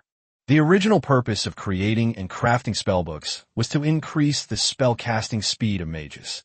However, as people continued to study and explore more deeply, it was soon discovered that not only professional magicians, but anyone with a certain amount of energy in their body and who can skillfully and accurately inject that energy into the magic book could successfully release the magic inscribed within it. However, it should be noted that if the injected energy is not magic, the power of the spell may be somewhat weaker, but even so, it is still enough to be awe-inspiring. Even more exciting is that if the magic constructed in the spellbook is used frequently over a long period of time, especially if the user has the corresponding magical talent, they will unknowingly embark on the path to becoming a true magician and gradually master the various spells recorded in the spellbook. This unique characteristic makes the spellbook not only a powerful magical tool, but also a precious gateway to the realm of magic. J.J. Lin didn't know why such a precious alchemical item could be exchanged for only 6,000 contribution points, but he had to get one immediately. With a simple tap to confirm the exchange, J.J. Lin's contribution points immediately increased from 7,600 to 1,600. The number of magic books exchanged also increased from 43 to 42. After exchanging for the magic book, he decided to stop exchanging for it for now and go pick it up first. The magic book requires someone to construct a magic circle. I don't know how many pages this magic book has, how many spells it can construct, or how many contribution points it will cost. Are you done yet? J.J. Lin logged out of his account and asked loudly to Shirley and Wang Hu were still looking at the redemption list. All right. Let's go to the warehouse to exchange it. Upon hearing J.J. Lin's question, the two immediately logged out of their accounts. The exchange counter only handles the exchange. You need to go to the warehouse to collect your items. However, the warehouse's electronic equipment is connected to the exchange counter, so if you go there now, it should already be ready. Shaolin. The three of them had just walked out of the exchange hall when Lin Junjie heard someone call his name. Turning around, he saw it was the quartermaster. Quartermaster, what do you need me for? Lin Junjie jogged up to the quartermaster and asked. Chapter 84, Summoning Skeletons. For you. The quartermaster had come to see J.J. Lin specifically for a reason. He handed J.J. Lin a red notebook. Certificate of Honor. J.J. Lin read aloud the words printed on the red booklet. This is an honorary certificate for outstanding recruits. Knowing that you're about to take the high school entrance exam, I specially got it for you, the quartermaster said. He really liked J.J. Lin. He did the work of dozens of people all by himself without complaining at all, and the work he did was excellent. Thank you. J.J. Lin didn't know what else to say besides expressing his gratitude. While the honor of being an outstanding recruit is of little use in the military and is easy to apply for, it's different for J.J. Lin. It's a bonus point in his high school entrance exam. With my own abilities and this certificate of honor, I'm basically guaranteed a spot in the high school entrance exam. Shirley and Wang Hu were standing nearby, were quite envious of the certificate of honor Lin Junjie received. They were already thinking about where to have him treat them when they got home. Have you exchanged the resources, and are you heading to the warehouse? The quartermaster asked casually. Yes, I just exchanged for a magic book, and I need to build a magic circle on it when I get it back. Does the quartermaster know where I can hire someone to build a magic circle? Lin Junjie immediately asked. Good eye. I heard that this batch of spellbooks was obtained from the goat-headed demon clan. The one you exchanged should be of excellent grade and can be used to construct 2 low-level spells. The quartermaster then explained the origin and details of this batch of magic books. Quartermaster, you seem to know a lot about this magic book, Lin Junjie said, somewhat puzzled. Because I also redeemed one. But mine is of blue quality, the quartermaster explained with a smile. Ah, is the quartermaster a magician? J.J. Lin asked curiously. What are you saying? This is for my son. This magic book is rare. It can be passed down as a family heirloom. The two went to the warehouse chatting and laughing, while Shirley and Wang Hu followed behind them, unable to get a word in edgewise. With the quartermaster by his side, Lin Junjie had a lot less trouble. After finally retrieving the spellbook, he constructed a necromancy-type skeleton summoning spell and a fire-type flamethrower on it, which cost him a full 1,000 contribution points. The purpose of summoning skeletons is to accumulate skeleton creatures, while choosing flamethrower is to better explore and control the will-o'-the-wisp. Now, the will-o'-the-wisp can only be wrapped around the body, and its power is really limited. After setting up the magic circle, J.J. Lin had 600 contribution points left. He used these points to exchange for 20,000 goblin corpses. With these corpses, his signature card should be able to level up several times. After saying goodbye to the quartermaster, the three prepared to leave the instance. You hurry up and tell me, how many contribution points did you get this time? Hurry up and confess. Seeing that no one else was around, Shirley and Wang Hu immediately grabbed Lin Junjie by the neck and began to interrogate him. Not much, just over 7,000 contribution points. Lin Junjie said with some satisfaction. Damn, 7,000 isn't enough? I only have a little over 100. Wang Hu's defenses crumbled instantly. Old Lin, you've struck it rich. Don't forget your brother. Tell me, what are you treating us? Shirley was also very surprised when he heard this. Yes, I'll treat you. I have to rip you off. Otherwise I won't feel right. Wang Hu quickly chimed in. Okay. It's just treating people to a meal. No problem at all. JJ Lin immediately agreed. The three of them chatted and laughed as they went home. When JJ Lin arrived home, his parents were at work. This allowed him to focus on organizing the spoils of his recent dungeon run. JJ Lin first let Xiao Tian and the others out, and they ran around the house several times as soon as they were released. It was clear that they were very happy to be back home. The next step is to upgrade the card. With 20,000 goblin corpses merging into the main card, the Whitebone Ground of Whitebone River immediately has a large number of corpses.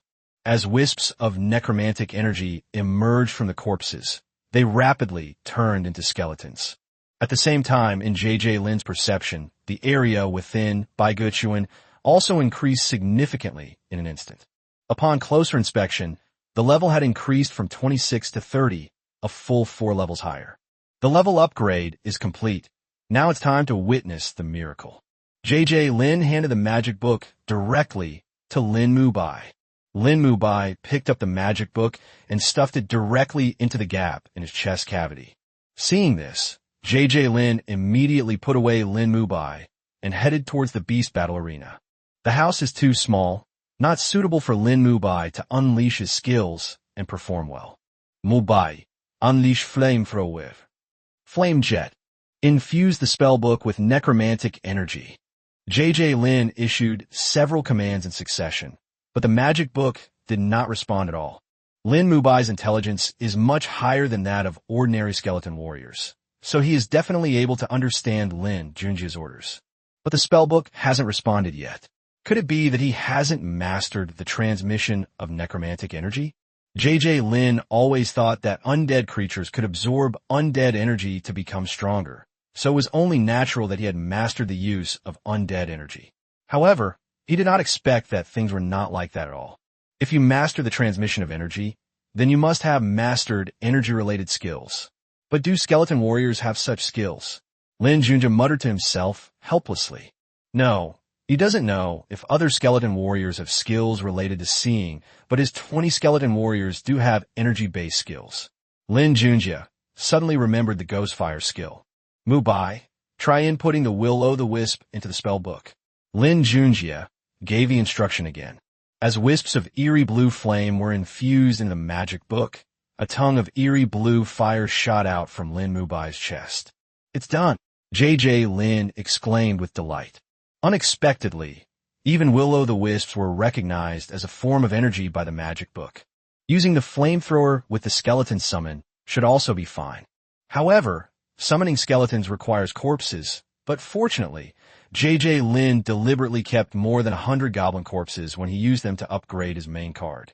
He took out a goblin corpse, and as Lin Mubai continuously poured Ghostfire energy into the spellbook, a gray beam of light shot out from his chest and shone on the goblin corpse. As the beam of light shone upon it, the goblin's corpse shrank and withered at an extremely rapid pace, eventually turning into dust, leaving only a clean white skeleton. As faint flames ignited in the eye sockets of the skull on the ground, a thin skeleton, about 1.45 meters tall, stood up. The goblins ranged in height from 1 meter to 1.5 meters, and the corpses left behind by JJ Lin were the strongest of the 20,000 goblin corpses. Chapter 85 Food. JJ Lin kept throwing goblin corpses onto the ground, and with Lin Mubai's efforts, one skeleton after another stood up. After Lin Mubai summoned the 12th skeleton, His energy was exhausted and he could no longer continue. Upon seeing this, Lin added it to his natal card, allowing it to restore its ghost fire energy. Lin Mubai's initial fusion of ghost fire was dozens of times greater than that of other skeleton warriors, which enabled him to summon more than a dozen skeletons. If the spellbook were given to other skeleton warriors, they could only summon 1 or 2 at most. Having achieved his goal of coming to the beast battle arena, Lin checked the information of the newly summoned skeleton. Card title, Bone Skull. Type, Servant. Occupation, None. Attribute, Undead. Level, 5. Quality, White Standard. Skills, None. Talent, Tireless. Description, he was a strong goblin in his previous life.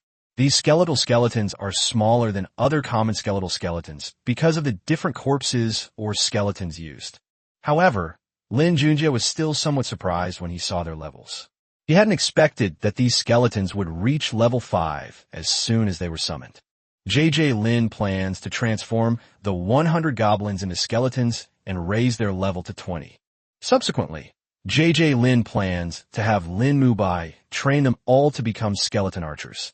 If trained to the maximum extent, one batch can train 49 skeletons.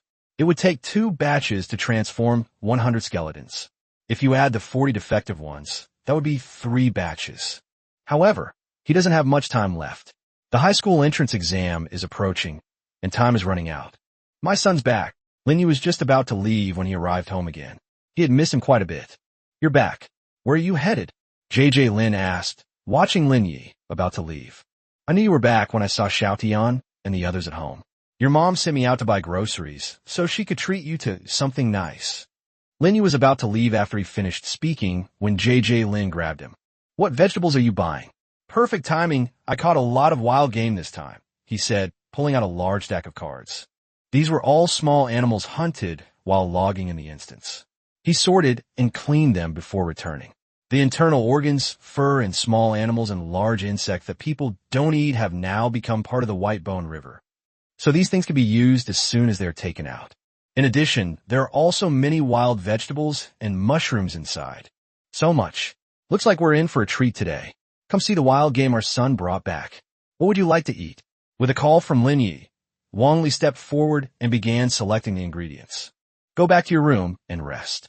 I'll cook some big dishes tonight to nourish my son, Wang Li said with a smile. Lin is currently in the stage of growth, so eating well is definitely the right thing to do. Then I'll wait and see what mom can do, Lin said with a smile as he went back to his room. Before long, the enticing aroma of food wafted from the kitchen. Wang Li and Lin were preparing a big meal in the kitchen, while Lin took out a stack of cards. These cards contain the eggs of the sacred tree lizard man and the rapid walking lizard.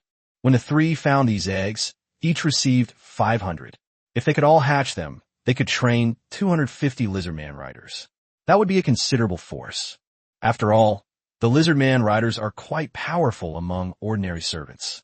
However, it would take a lot of resources for so many eggs to develop into a fighting force, so Lin plans to hatch a group first to try it out.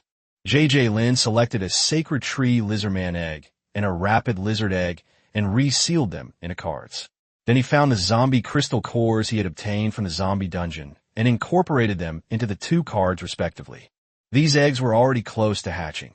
They just needed to be fused with a crystal core by each card to complete the hatching process. Lin Junjie checked the information and found that the cards had changed to level 1, Sacred Tree Lizardman Larva, and Rapid Lizard Cub. Upon seeing this, Lin immediately merged the 2 cards together. Sure enough, with the fusion of the cards, the card in my hand turned into a level 2, Lizard Rider. The next step is to continuously fuse food energy to quickly upgrade the card's level. However, rapidly leveling up minion cards in this way consumes a large amount of their potential, and once they hit a bottleneck, it's practically impossible to break through, except for your main cards, as they can automatically regenerate to their optimal state. This is also why Xiaotian and his team chose to let the plants grow naturally. Lin has no intention of training a high-level Lizardman Rider team, so he doesn't care about potential. As more zombie crystals were incorporated, the Lizard Rider, his level steadily increased, eventually reaching level 20.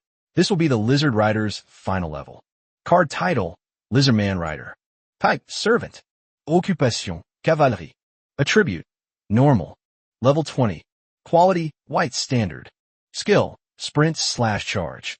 Talent, Agility. Lin Junjie put away the cards in his hand and left the room. Dinner should be almost ready.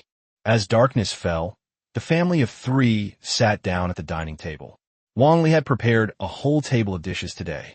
The most eye-catching thing is the large bowl of soup in the middle of the table. This soup features snake and pheasant meat as the main ingredients, along with some Chinese medicinal herbs, maximizing the nutritional value of both and making it a concentrated essence of health benefits. It combines the best of 2 animals, providing both nourishment and health benefits, as well as improving eyesight and blood circulation. It also has a catchy name, Dragon and Phoenix Soup. Come on, have a bowl of soup to nourish yourself, Wang Li said as she served everyone a bowl of soup. JJ Lin picked up the bowl and took a gentle sniff, finding the aroma irresistible. Looking closer, he saw the broth was crystal clear. A sip revealed a delicious, mellow flavor that lingered long after the first bite. Delicious! JJ Lin was surprised that his mother had such culinary skills. If it tastes good, drink more. This is the first time I've made this dish. I learned it from a video. Wang Li was very pleased with her son's praise.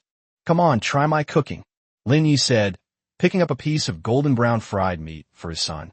Delicious. What kind of meat is this? JJ Lin took a bite and found it crispy on the outside and tender on the inside, with a wonderful aroma. Pan-fried hedgehog meat. Come on, honey, you should try my cooking. There are 12 dishes on the table today, which is quite a feast. Besides the dragon and phoenix soup and pan-fried hedgehog meat, there are also salt and pepper snake pieces, stir-fried snake slices with mushrooms, wild vegetable salad, and roasted pheasant. The family of 3 ate and chatted, enjoying a harmonious and happy time together. Chapter 86, The Howling Skies, Strange Change. Time passed day by day, and the high school entrance exam was just around the corner. On this day, a shrill scream suddenly came from Lin Junjie's room. Unexpectedly, Xiao Tian, who had been kept in JJ Lin's room, underwent an astonishing transformation after months of careful nurturing. However, over the past few months, Xiao Tian and his companions have devoured a large number of superior-grade, mutated gray rats. Mutation was inevitable. Now that Xiao Tian has mutated first, the other 6 should follow suit. The mutated gray rats used as food have mutated in the direction of physical enhancement. Therefore, judging from the current situation, Xiao Yan's mutation this time is very likely also closely related to physical enhancement. But then, something astonishing happened. All of Xiao Yan's hair stood on end like steel needles, each one seemingly containing boundless power. At the same time, its bones emitted a series of crisp cracking sounds, as if undergoing a violent reorganization. Its originally firm muscles bulged and expanded like inflating balloons, even stretching its skin until it torn open with hideous fissures. Fresh blood gushed out from these cracks, quickly soaking all the fur on its body, making it look as terrifying as if it had just walked out of a pool of blood. Even more astonishingly, Xiao Yan's body continued to grow at a speed almost imperceptible to the naked eye. One can imagine that the pain it was enduring at this moment must have exceeded the limits of what ordinary people could bear. The excruciating pain originating from deep within the body was something that only Xiao Tian himself could truly understand. When JJ Lin returned home and saw Xiao Tian again, he could hardly believe his eyes. The creature in front of him was no longer the cute one he used to know. It had turned into a ferocious, huge monster that exuded a bloody aura. Xiao Tian, Lin Junjie called out softly as he looked at the ferocious monster in front of him. Woo, woo woo, as JJ Lin called out. Xiao Tian didn't pounce on him as usual, but instead rubbed against him with a look of grievance. It also knew that, given its current size, it was no longer suitable to pounce on its owner. JJ Lin carefully led Xiao Tian into the bathroom. He gently turned on the tap, adjusted the water temperature, and then began to soak Xiao Yan's hair, which was originally covered in blood, with warm water. Water flowed down the fur, gradually washing away the dark red marks and revealing the original pure black base color underneath. However, The originally soft fur stood up one by one, like sharp thorns, giving people a sense of majesty that was not easy to approach. After a thorough washing, the bloodstains on Xiaoyan's body were finally completely removed. Only then was its true appearance fully revealed. Now, it is tall and mighty, no less impressive than a fine horse. If J.J. Lin wanted, he could even ride it as a mount. However, perhaps because he had experienced too much pain during the mutation, Xiaoyan's face looked more fierce and violent. It seemed as if a powerful pressure was constantly emanating from it, inspiring awe in all who beheld it. The most obvious example is Xiaoyan's 6 brothers and sisters, who have become unusually obedient in front of it. After resealing them into cards, J.J. Lin began to examine their information. Card name, Mutant Dog Pack. Type, Servant. Level, 21. Quality, Excellent, Green. After a quick glance at the card information, I noticed it has become a green card. Its level has also increased to 21. J.J. Lin then took a closer look at Xiaoyan's information. Name, Mutant Dog King. Quantity, 1. Type, Servant. Occupation, None. Attribute, Normal. Level, 21. Quality, Excellent, Green. Skills, Intimidation / Dominance. Canines / Powerful Bite / Tackle. Talents, Keen Sense of Smell / Rapid Recovery / Strong Physique. Description, this is a mutated dog king, possessing limitless potential. Pressure, releases an invisible sense of oppression, putting pressure on other creatures in the vicinity.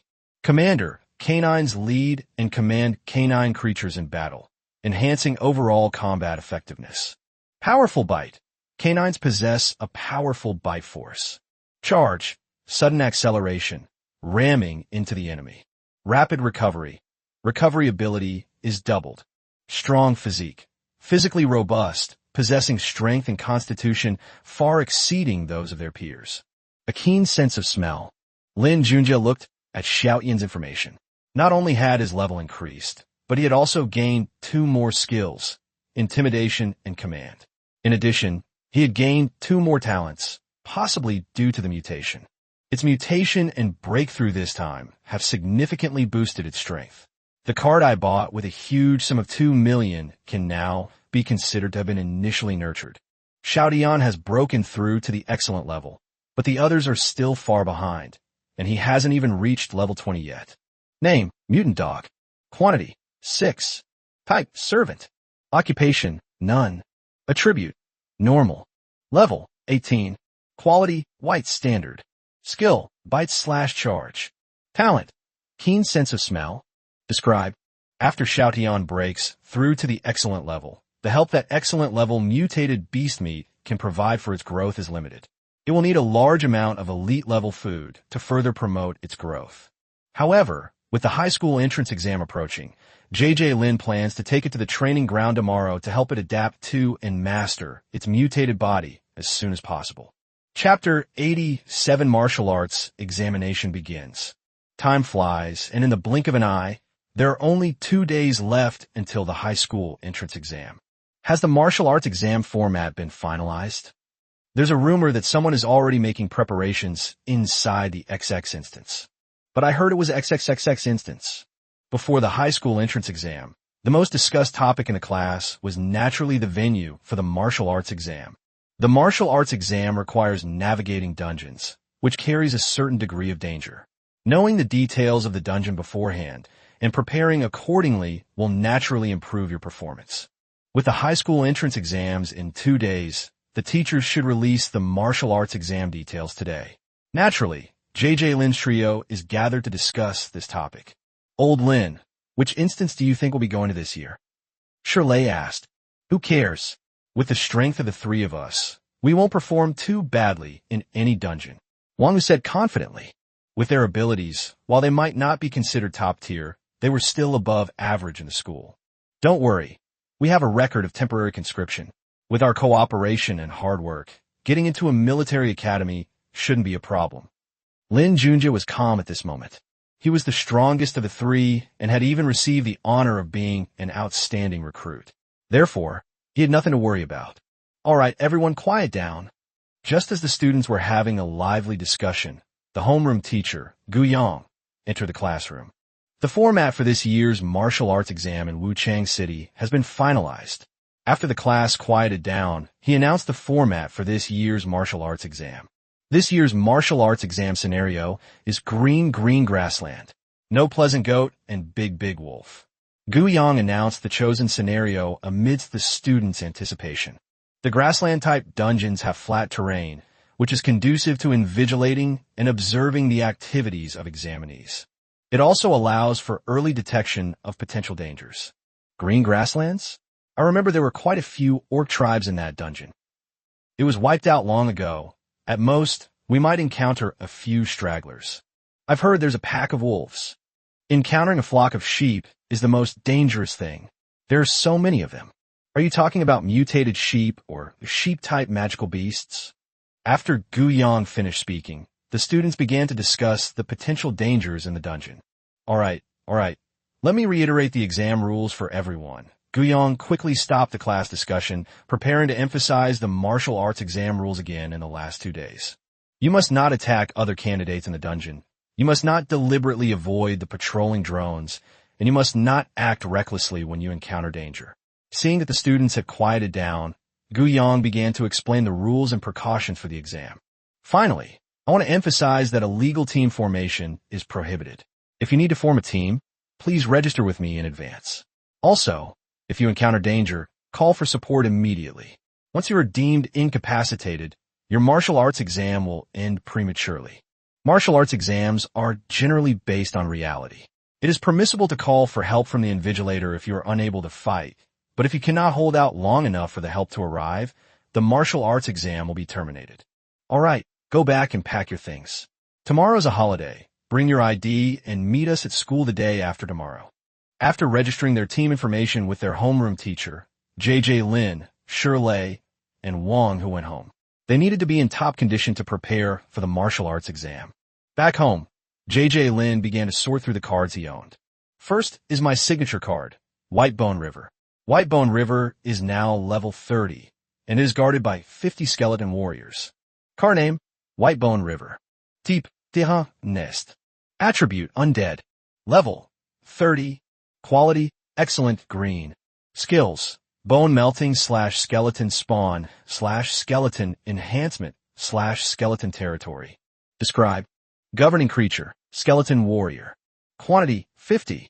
Note, 1 level 30 skeleton warrior captain, 19 level 30 skeleton warriors, 20 level 20 skeleton warriors, 10 level 20 skeleton archers. In recent days, JJ Lin used the necromantic energy stored in Whitebone River to raise the level of all the skeleton creatures under his control to the highest level they could reach in a short period of time. Lin Mubai and the first 19 skeleton warriors broke through the bottleneck of the excellent level long ago, so as long as they absorbed enough undead energy, they could easily reach level 30. However, the 20 skeleton swordsmen failed to break through the bottleneck in a short time and are still at level 20. However, under Lin Mubai's training, they successfully transformed into skeleton warriors. They were also equipped with brand new powerful bows and iron armor, making them adaptable to both ranged and melee combat. Their combat power nearly doubled. The 10 skeleton archers were summoned and trained after Lin Mubai equipped himself with the spellbook. In addition to the 40 skeleton warriors and 10 skeleton soldiers stationed in his main card, JJ Lin also has 90 level 20 skeleton soldiers and 40 level 10 defective skeleton soldiers as cannon fodder. The skeletons were equipped with steel swords and tattered, second-hand leather armor, while the inferior skeletons were only equipped with a short sword. These equipment cost JJ Lin a lot of money. Not only did he spend all of his own savings of over 700,000 yuan, but he also put in nearly 1 million yuan of his own personal savings. In addition, JJ Lin trained 10 level 20 lizardman riders, equipping them with poison daggers and short bows. These lizardman riders are fast and agile, and their green skin provides natural camouflage on the grasslands, making them ideal for reconnaissance. If all the sacred tree lizardman eggs and rapid lizard eggs in JJ Lin's possession were hatched, they could train 250 lizardman riders. However, training them all would be too expensive. In the end, only 10 were trained for reconnaissance. Besides these, JJ Lin also has Xiaotian, who just broke through to the excellent level, and its 6 brothers and sisters. Xiaotian's combat ability is quite good, and his keen sense of smell makes him a good helper in tracking down enemies. Everything is ready. We just need to get into the right state and start the dungeon. 2 days later, the martial arts exam began. After entering the instance, candidates were transported by armored transport vehicles to various starting points scattered throughout the instance. Whenever they arrived at a starting point, candidates were asked to get off the bus. As the armored personnel carrier came to a stop again, it was finally their turn to set off. After the car door opened, the 3 of them stepped off one by one, their feet firmly planted on the soft grass. Just then, 3 cool-looking, sleek, high-altitude drones flew swiftly towards them like 3 agile birds. The drones hovered in the air, circling the 3 of them once, as if greeting them in a unique way. Then, with a whoosh, they seemed to be propelled by a powerful force, accelerating instantly into the high sky and disappearing from the 3's sight in the blink of an eye. It's worth mentioning that these 3 seemingly ordinary drones are not just simple flying machines. In reality, these drones act as both proctors, monitoring and evaluating the 3 individuals' performance and crucial safeguards for their lives. If the 3 are in a life-or-death situation, these drones will immediately take appropriate measures to ensure their survival. Standing on this vast, boundless green grassland, the 3 of them looked out and saw the emerald green waves of grass rolling in the wind, stretching all the way to the distant horizon, contrasting with the azure sky like a jewel, creating a breathtakingly beautiful picture. Taking a deep breath of fresh air and feeling the cool breeze gently brushing against their cheeks, the 3 of them felt incredibly relaxed, and all their stress and worries vanished in that instant. Chapter 88, The Martial Arts Examination begins, Part 2. As the armored transport vehicle closed its doors and continued its journey, the 3 of them began their dungeon adventure. The martial arts exam mainly assesses the ability to survive in dungeons and does not require candidates to kill many enemies in dungeons. Whoever kills the most will get a higher score. If that's how it's judged, then any wealthy player who prepares several thousand minion cards will definitely perform well. Therefore, the middle school entrance examination score is determined by the survival time in the dungeon combined with the size of the dungeon area explored. Although this scoring method still gives students from well-off families a significant advantage, it also provides an opportunity for students from ordinary families. The exam period is 1 month in the instance. If you can endure the loneliness, find a place to dig a hole and bury yourself, hide for a month, then your results won't be too bad. The exam began, and Shirley was the first to act. He immediately unlocked 10 cards. As the cards were unsealed, 100 lizard riders suddenly appeared in front of the 3. Unlike JJ Lin, who only trained 10 lizard riders, Shirley raised all 250 lizard riders to level 20 before the high school entrance exam. Spread out the search. With the order given, 100 lizard riders, in pairs, quickly spread out in all directions. Although the lizardman riders are only ordinary servants, both the sacred tree lizardmen and their mounts, the swift lizards, are small, agile, and fast. In addition, the skin color of the Shimu lizardmen is similar to that of the grasslands, making them natural-born experts in stealth and reconnaissance. As the saying goes, many hands make light work, and before long, lizardman riders began to bring back the news one after another. After a careful investigation, the group was surprised to find that within a 1-kilometer radius of their current location, there were dozens of scattered gathering places of dungeon creatures of varying sizes.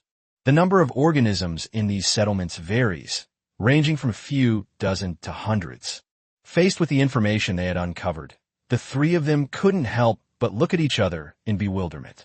At this moment, Shirley frowned and said thoughtfully, "As far as I can see, the density of creatures here far exceeds the distribution density that a normal instance should have, and the types of these creatures are also quite different from the information we have about this instance."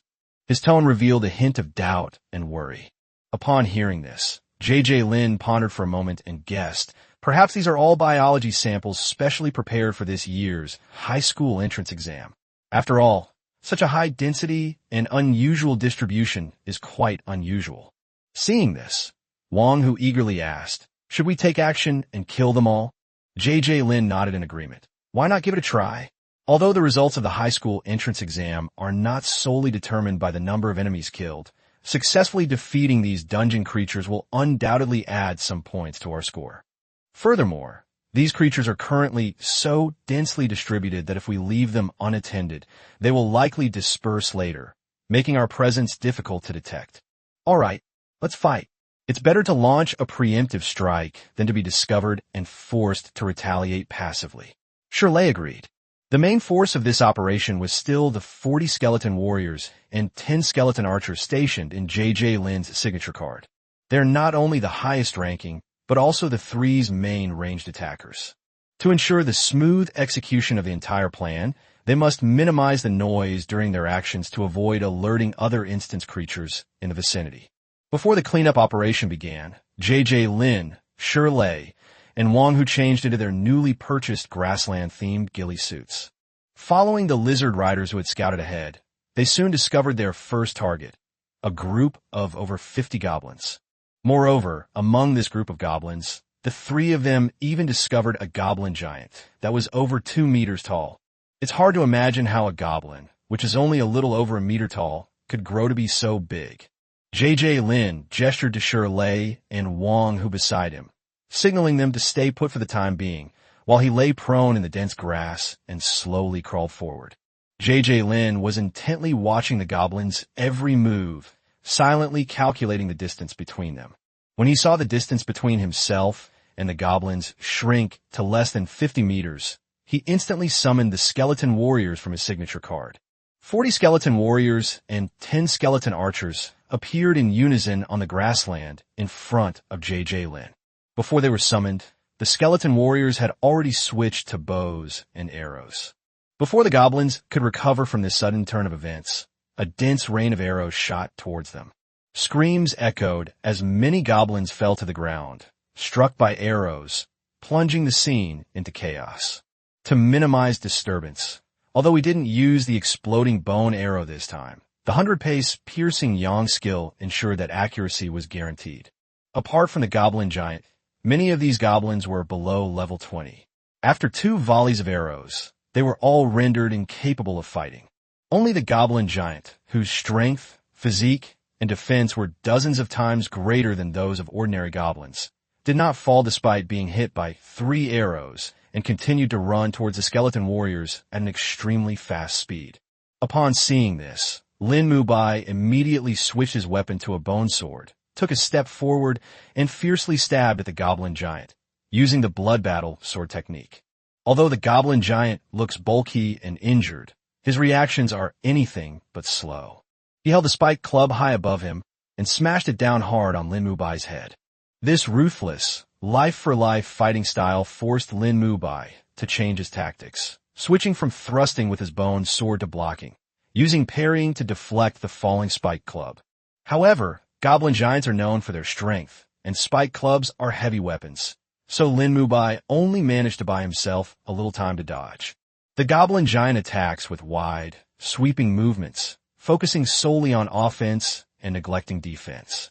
Its fighting style is essentially suicidal, and combined with its size and strength, it can be quite formidable. But Lin Mubai wasn't fighting alone. Just as the two were locked in combat, a dozen bone arrows wreathed in ghostly fire shot straight at the goblin giant's vitals. The goblin giant was currently focused on dealing with Lin Mubai, so how could it possibly withstand the attack of more than a dozen bone arrows? With the help of the skill 100 steps piercing yang, the accuracy of these bone arrows is still guaranteed. More than a dozen bone arrows were shot into the goblin giant's body, and the will-o'-the-wisps wrapped around the bone arrows instantly ignited the goblin giant. Chapter 89 Flame Goblin. For JJ Lin, corpses are resources for improving his strength, and he had long coveted the corpse of this goblin giant. He felt that the skeleton summoned using this large creature as raw material would definitely be stronger and have higher potential. Perhaps it would be easier to break through the bottleneck of the excellent level. At JJ Lin's signal, a group of skeleton warriors stepped forward to extinguish the fire. As dozens of large, white feet trampled on the goblin giant's corpse, the raging flames were put out. But By then it was already half-cooked. Its once hideous and terrifying face was now charred and twisted, emitting a nauseating stench. After extinguishing the flames, the skeletons began to methodically collect the corpses on the battlefield and carefully retrieve each arrow. Before long, the entire battlefield had been completely cleaned up. "I'll take these corpses without hesitation," Lin Junjie said with a smile to Shirley and Wang Hu, then unceremoniously sealed away the goblin corpses. After all, these corpses were resources for him to become stronger. It seems that most of the creatures deployed in this area are goblins. Guided by the lizardman riders, they subsequently successfully raided 7 or 8 smaller goblin communities. Each community consists of dozens of goblin warriors and 1 or 2 goblin giants. However, faced with the sudden attack from JJ Lin and his group, these goblins were completely powerless to fight back. The skeleton warriors could easily kill them with just a few volleys of arrows. Even if a few strong, elite goblins managed to survive and reach the skeleton warriors, they would ultimately be unable to escape the encirclement and annihilation of Lin Junjie's 20 powerful level 30 skeleton warriors. At this moment, JJ Lin couldn't help but feel a sense of Ganka, Gon 3 Kai 3, a complex emotion encompassing both emotion and reflection. He wondered when it had become that dozens or even hundreds of ordinary level creatures could no longer pose much of a problem for him. Now, they had become so vulnerable in his presence. There are quite a few goblins ahead, probably more than 200. Should we make a move or not? Shirley asked his companion, while keeping a close eye on the dense green figures ahead. Lin Jun, standing to the side, answered without hesitation, "Let's take them down. What's there to be afraid of? I've already successfully raided several goblin hordes before. What can a mere 200 goblins do to me?" Indeed, JJ Lin has killed quite a few goblins thanks to the sneak attacks of the skeleton warriors. Following the previous strategy, JJ Lin first quietly approached a location close to the goblin horde, then unsealed the skeleton warriors and had them launch wave after wave of arrow attacks. According to JJ Lin's assessment, by the time the 200-plus goblins recover from their initial shock and rush towards them, their numbers will likely be reduced to a maximum of 30 to 50. With the number of skeleton warriors he possessed, dealing with the remaining goblins would be a piece of cake. However, as the saying goes, plans can't keep up with changes. Often, people's ideas are wonderful, but the reality is often quite different from their imagination. As expected, the goblins, just as JJ Lin had predicted, began charging towards the skeleton warrior after the first volley of arrows struck. But along with the charging goblins came 5 or 6 fist-sized fireballs shooting from behind them. As the fireball landed among the skeleton warriors, it exploded instantly. Blazing flames shot out, and several skeleton warriors were rendered incapacitated by the fireballs. "Damn it, it's a fire goblin," JJ Lin cursed under his breath. Such a commotion must have attracted all the goblins in the area. Lin Junjie no longer cared about the size of the commotion and hurriedly ordered 20 skeleton warriors who had reached level 30 to equip themselves with explosive bone arrows. Immediately, explosions rang out one after another, and bone fragments wrapped in ghost fire scattered everywhere. The combination of area of effect damage and single target damage significantly increases the speed at which goblins are killed. At the same time, JJ Lin unlocked 7 more cards, and 90 skeleton soldiers formed a formation to block the goblins rushing towards him. Even JJ Lin took out his compound bow and launched an attack on the fire goblin hidden among the goblins. Shirley and Wang, who behind them, also prepared to join the battle. But by the time they got close enough to slash a few times, all 200-plus goblins had been wiped out. Lin Junjie instructed the 100-plus skeletons to quickly collect the goblin corpses, then sealed the corpses before fleeing the battlefield with Shirley and Wang Hu. I was careless just now," Lin Junjie said with some self-reproach as he ran. "That's good. It will make it much easier to explore other areas in the surrounding area later," Shirley said nonchalantly. "But if these goblins gather together, we won't be able to defeat them. I wanted to collect more corpses and stuff," Lin Junjie said with great regret. Given the commotion just now, given the nature of goblins, the surrounding goblins will definitely rush over to check it out. There are now quite a few goblin communities gathered around here, totaling at least 800 or 900.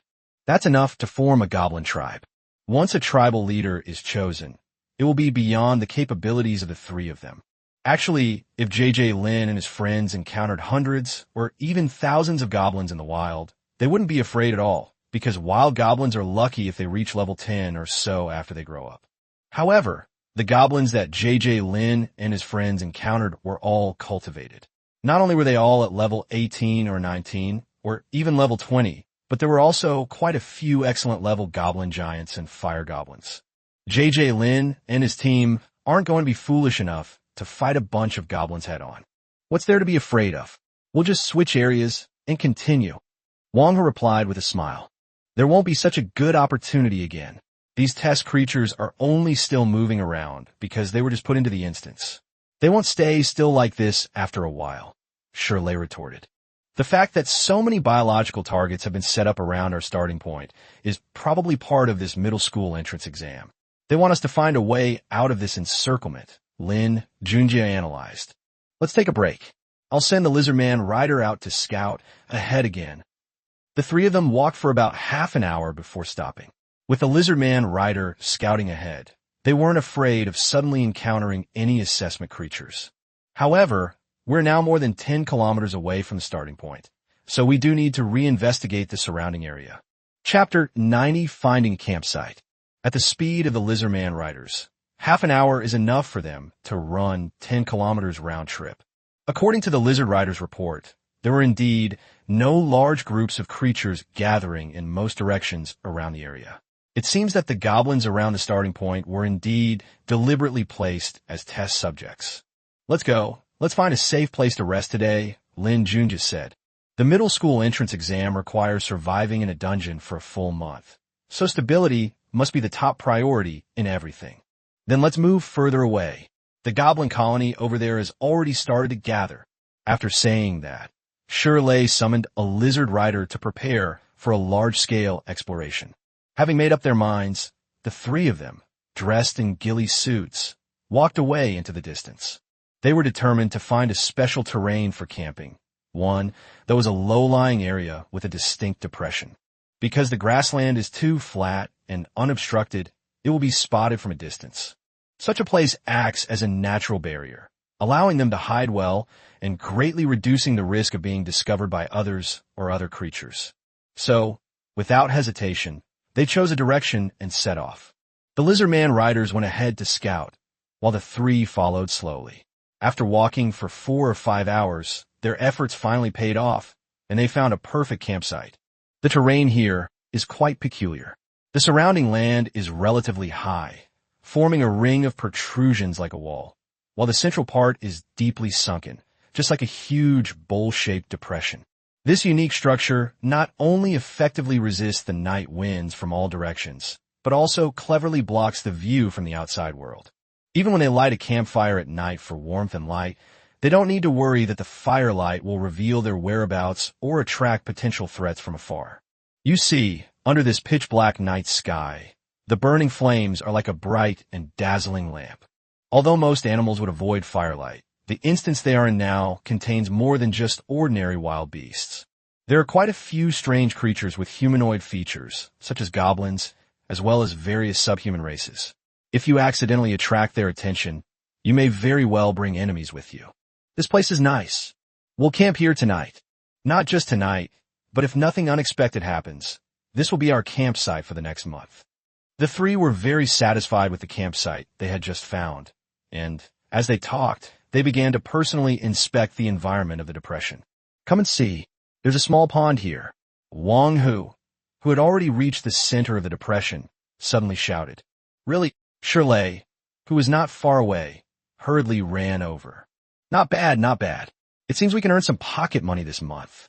Lin Junjie said after looking at the size of the pond. The pond is not large, with a surface area of only a dozen square meters. The entire pond is hidden by the surrounding lush weeds, and you would hardly notice it unless you get close. Water, as the source of life, is the foundation for animal survival. It is likely that many animals that originally lived in the instance would come here from time to drink and quench their thirst. This place undoubtedly became a pretty good hunting ground for J.J. Lin and his two companions. Moreover, this pond is well hidden and can prevent large numbers of assessment creatures from finding it. All right, get some rest. We'll hunt here tonight. Wang, who was very happy, as his tiger roar body refining technique required him to consume a lot of meat. Agree. J.J. Lin and Shirley also agreed. The three found a secluded spot, each dug a large pit, laid out moisture-proof cloths, and made camouflage and concealment. This would be their temporary resting place. Shirley sent the lizardman riders out to continue exploring, while Lin Junjie's skeletons were tasked with protecting the area around the campsite.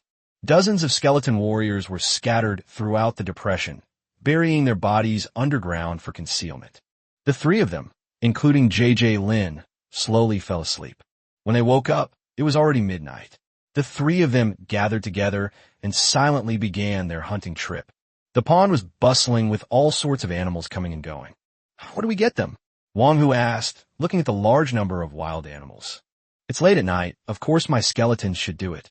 Do you expect us to do it ourselves? J.J. Lin said. That's true. Wang Hu smiled and said nothing more. He had indeed been preparing to take action himself. Should I get the lizardman riders to help? Shirley asked. My skeleton is enough. If I bring the lizard riders, I'll have to prepare a midnight snack for them. It's not worth it, J.J. Lin said, indicating that it wasn't necessary. When these servant-like creatures are sealed within cards, they're similar to hibernating creatures and naturally do not need to be fed. However, once they are released from the cards, they're no different from normal creatures. Naturally, they'll get hungry over time. Today, the lizardman riders explored everywhere, consuming a lot of Shirley's stored food. In this respect, J.J. Lin's skull is much better. A flash of white light, and 100 skeleton soldiers appeared in front of the three. 40 crippled skeletons are responsible for hunting small animals and insects. Insect corpses also generate undead energy, and their carapaces, like bones, can upgrade your main card's level. The 60 ordinary skeleton soldiers were responsible for hunting down the larger animals. The three watched from afar as 40 short, slender skeletons pinned down dozens of prairie rats drinking water, rendering them unable to move. Let's go divide the spoils, Lin Junjie said jokingly, leading Shirley and Wang Hu downwind. Not long after the location was chosen, skeleton soldiers delivered more than a dozen prairie rats. I'll keep the bones and entrails that nobody else wants from this hunt, and you two can share the fur and meat, Lin Junjie said. Last time, J.J. Lin took all the goblin corpses, so naturally he can't take more this time. Ugh. I'll listen to you. We're all brothers, so naturally we don't care about these things. Several skeleton warriors were responsible for butchering the prey, gutting it, skinning it, and dismembering it, a task they performed with remarkable ease. Prairie voles are small, and their skins are of little value, so J.J. Lin simply threw them all, along with their internal organs and bones, into the White Bone River. As for the rat meat, it was all left to Shirley to be used as food for the lizardman riders. Wang Hu felt he hadn't made any contribution today, so he didn't want to take advantage of his brother. We agreed that we would just get some of the best cuts from the large and medium-sized prey.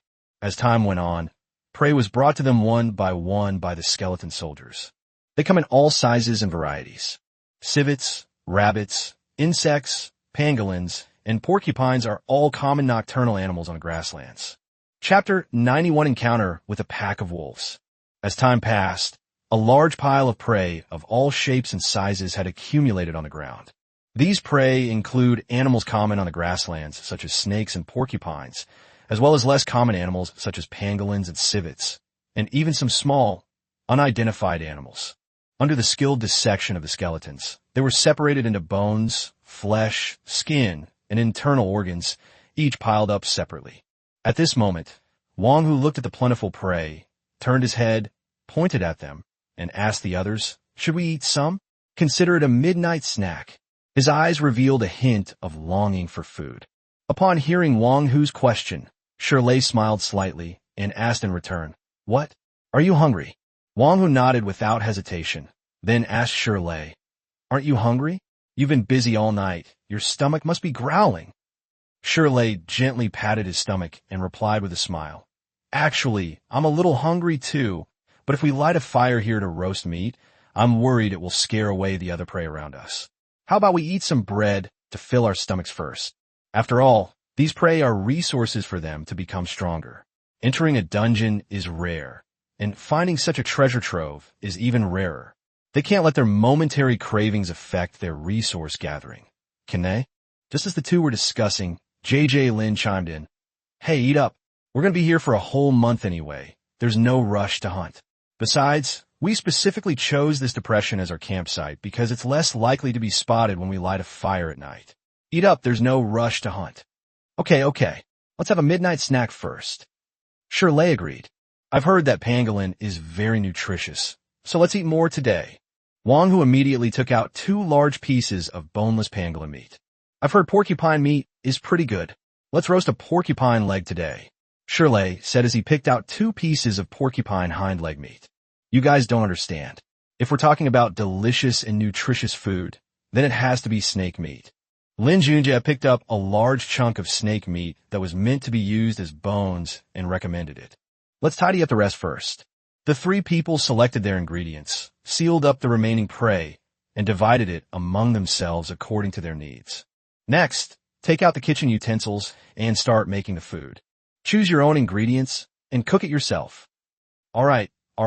Don't say you can't do it. Everyone should at least make one. But I didn't bring any kitchen utensils. I only brought the barbecue grill. I have it all, and nobody can escape. The 3 of them chatted and laughed as they began preparing the food.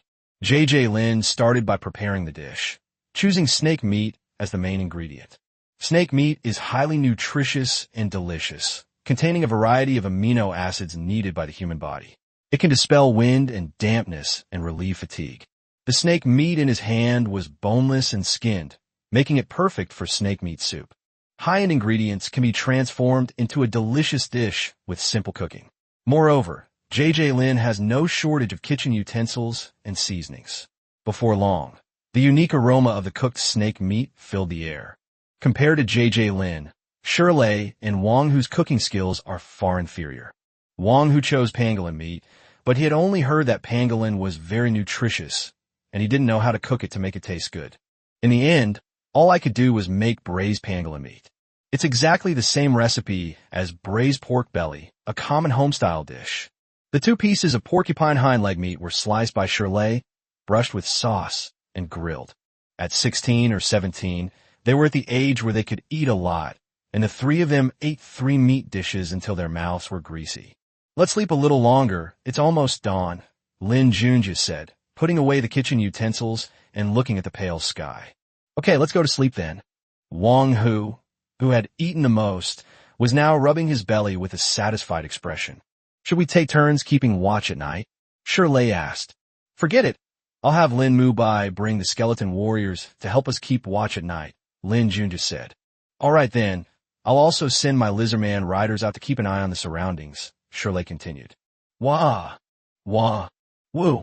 Just as the 3 were about to take a nap, a series of wolf howls suddenly came from afar. It's a pack of wolves, Wang Hu said with a hint of surprise. Could it be that they were attracted by the aroma of the food coming from here? Shirley said uncertainly. It must be the smell of blood that came out when we were butchering the prey. Lin Junjie said confidently. Could this be a gift from nature? But I've heard that wolf meat is tough and sour and not tasty at all. Wang Hu was still thinking about eating it even now. Oh no, 13 of my lizardman riders have died at once. We need to move quickly. This pack of wolves is dangerous. Suddenly, Shirley's expression changed. Through the connection between the card master and the card creatures, he discovered that the lizardman riders he had sent to guard the area were dying rapidly. It's too late, call for help. Lin Junjie had barely finished speaking when huge figures appeared around the depression, clearly indicating that they were now surrounded. Damn, what breed of wolves are these? They're as big as calves. Wang Hu cursed worriedly as he looked at the dark figures around him.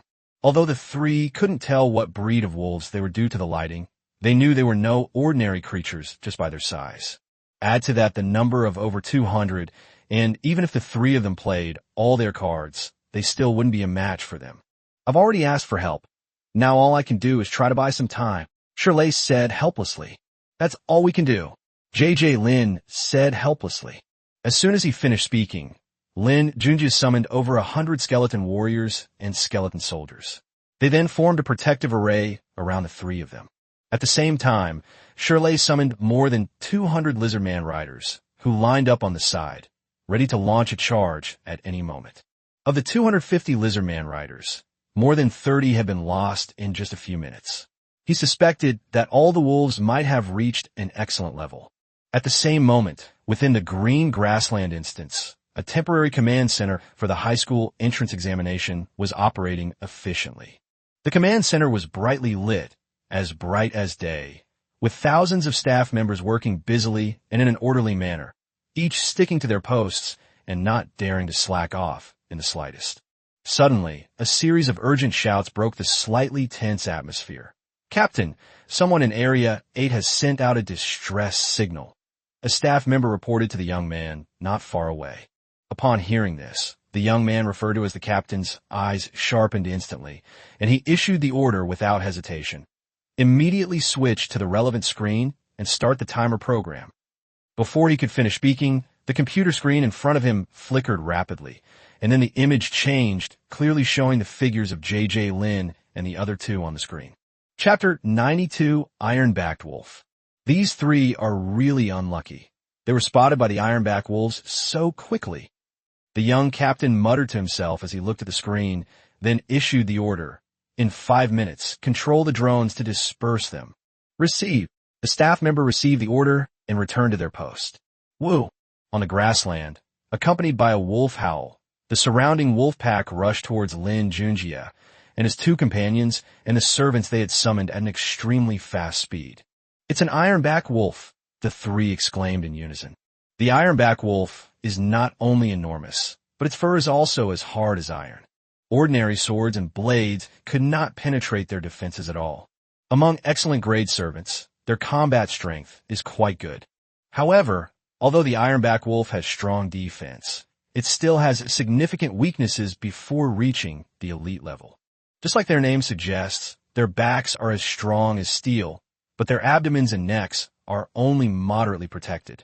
Only when these iron-backed wolves successfully break through to the elite level and undergo a metamorphosis can the fur on their abdomen and neck gradually harden, eventually becoming as hard as steel all over their bodies. This amazing evolutionary phenomenon is not accidental, but closely related to the living environment of the iron-backed wolf and the enemies it faces. As is well known, in nature, larger creatures usually have greater attack power and a weight advantage. When they attack the iron-backed wolf, they usually choose to attack from above. This attack pattern necessitates that the iron-backed wolf possess sufficiently robust back protection to withstand impact from above. Therefore, over a long period of evolution, their back fur gradually adapted to this need, continuously strengthening its structure until it formed a protective layer as hard as armor. At the same time, when facing smaller creatures, even if they expose their weakness in defense, the iron-backed wolf can still easily deal with and defeat them due to the huge difference in strength between the two sides, even without relying on its superior defensive capabilities. Just as the three were finally able to clearly see the breed of the wolves, these iron-backed wolves had already entered the effective attack range of the bows and arrows. Without Lin Junjie giving any orders, the skeleton warriors and skeleton archers, who possessed ranged attack capabilities, launched an attack under Lin Mubai's command. The arrows appeared sparse because they were so widely scattered. However, among them were 20 explosive bone arrows wreathed in will-o'-the-wisps, all fired by level 30 skeleton warriors. Despite the incoming arrows, the iron-backed wolf charged forward with all its might, showing no intention of dodging. All the arrows, including these exploding bone arrows, struck the iron-backed wolf hard in the body. Immediately afterward, the exploding bone arrows exploded violently upon contact with the wolf's body. Countless shattered bone fragments, wreathed in ghostly fire, scattered like petals from a celestial maiden, carrying an incomparably sharp aura and immense destructive power. However, despite the dramatic nature of the attack, it actually caused relatively little damage to the entire iron-backed wolf pack. Neither the bone fragments that shot out as sharp as blades, nor the iron arrows that hit their targets directly could penetrate the defenses of this pack of iron-backed wolves. Their fur, like iron armor, repels all attacks. Shirley, quickly get your lizard men off their lizards and attack the ironback wolves' bellies. Seeing that these incredibly defensive ironback wolves were about to make contact with the lizardman riders on the outside, Lin Junjie hurriedly reminded Shirley. After speaking, he gave orders to his skeletons. Fire the explosive arrows at the ground. The other skeleton warriors prepare to withstand the charge of the ironback wolves. Upon hearing J.J. Lin's reminder, Shirley quickly issued the order. However, the lizardman riders were a beat too slow to react after receiving the order. Some lizardman riders didn't even have time to jump off the backs of the lizards they were riding before they were violently knocked away by the surging tide of ironback wolves. Then, those enormous, ferocious iron-backed wolves charged forward with overwhelming force. Their massive bodies slammed into the lizardman riders with a chilling thud. In an instant, the lizardman and a lizard were thrown into the air together, and then crashed heavily to the ground like a kite with a broken string. However, some of the quicker reacting lizardman riders attempted to dodge the sudden attack by maneuvering their swift lizards. But their efforts were destined to be in vain, because the ironback wolf was simply too agile and ferocious. Just as the swift-moving lizard and the iron-backed wolf were about to pass each other, the iron-backed wolf suddenly tilted its head, opened its blood-red maw, and accurately bit the lizard-man rider. Then, with a slight flick of its wrist, it easily tore a large chunk of bloody flesh from the lizard-man rider. The air was instantly filled with a strong, pungent stench of blood. The scene was gruesome. In contrast, those lizard-man riders who could act decisively and quickly jump off the lizard's back were much luckier. Although they were mercilessly trampled by wolves after landing, they managed to survive. The three men stared wide-eyed, their faces filled with astonishment. 200-plus lizardman riders have been slaughtered in less than a minute by this pack of ferocious ironback wolves. In fact, this is due to both the gap in strength and level between the two sides, and also to the fact that the lizardman riders failed to make full use of their speed and agility advantages. The wolf pack swept over the poor lizardman riders with overwhelming force. In the blink of an eye, the ground was littered with the bodies of severely wounded lizardman riders. However, the wolf pack's charge did not stop there. They continued their relentless charge forward, crashing headlong into the outer circle of skeleton soldiers. As expected, these skeleton soldiers were no match for the wolf pack's fierce charge. With a series of crisp cracking sounds, skeleton soldiers fell one after another like leaves swept away by the autumn wind, some even being knocked into the air. In an instant, dust filled the air and bones flew everywhere on the battlefield, creating an extremely chaotic scene. But at that moment, an unexpected change occurred. A second wave of 20 exploding bone arrows shot towards the wolf pack. Unlike the first wave, this time the bone arrows were not aimed at the front of the wolf pack, but at the ground beside them. In an instant, a series of explosions rang out, and countless bone arrows shattered upon contact with the ground. Fragments of bone, wreathed in eerie blue flames, flew about like dazzling fireworks in the night sky. Caught off guard, the ironback wolves on either side suffered a heavy blow. Sharp bone fragments burning with eerie flames easily pierced the relatively soft fur on their bellies and embedded themselves deep inside. In an instant, dozens of iron-backed wolves let out a series of extremely painful howls. Under the relentless scorching of the will-o'-the-wisp, wisps of black smoke quickly rose from the wound, emitting a nauseating burnt smell. The once unstoppable wolf pack offensive was no longer so smooth due to the sudden attack and the screams of the wounded ironback wolf. Chapter 93, a battle lasting less than 5 minutes. With a series of booming sounds, more ironback wolves were injured by the flying bone fragments as the bone arrows exploded. The wolf pack's delayed attack allowed the skeleton soldiers to temporarily hold off their assault, giving the skeleton warriors in the back ranks an opportunity to launch ranged attacks. As wave after wave of exploding bone arrows whistled through the air, a series of violent explosions followed. The number of wounded ironback wolves grew increasingly large. Wah! The wounded ironback wolf let out a series of mournful howls, which echoed across the battlefield.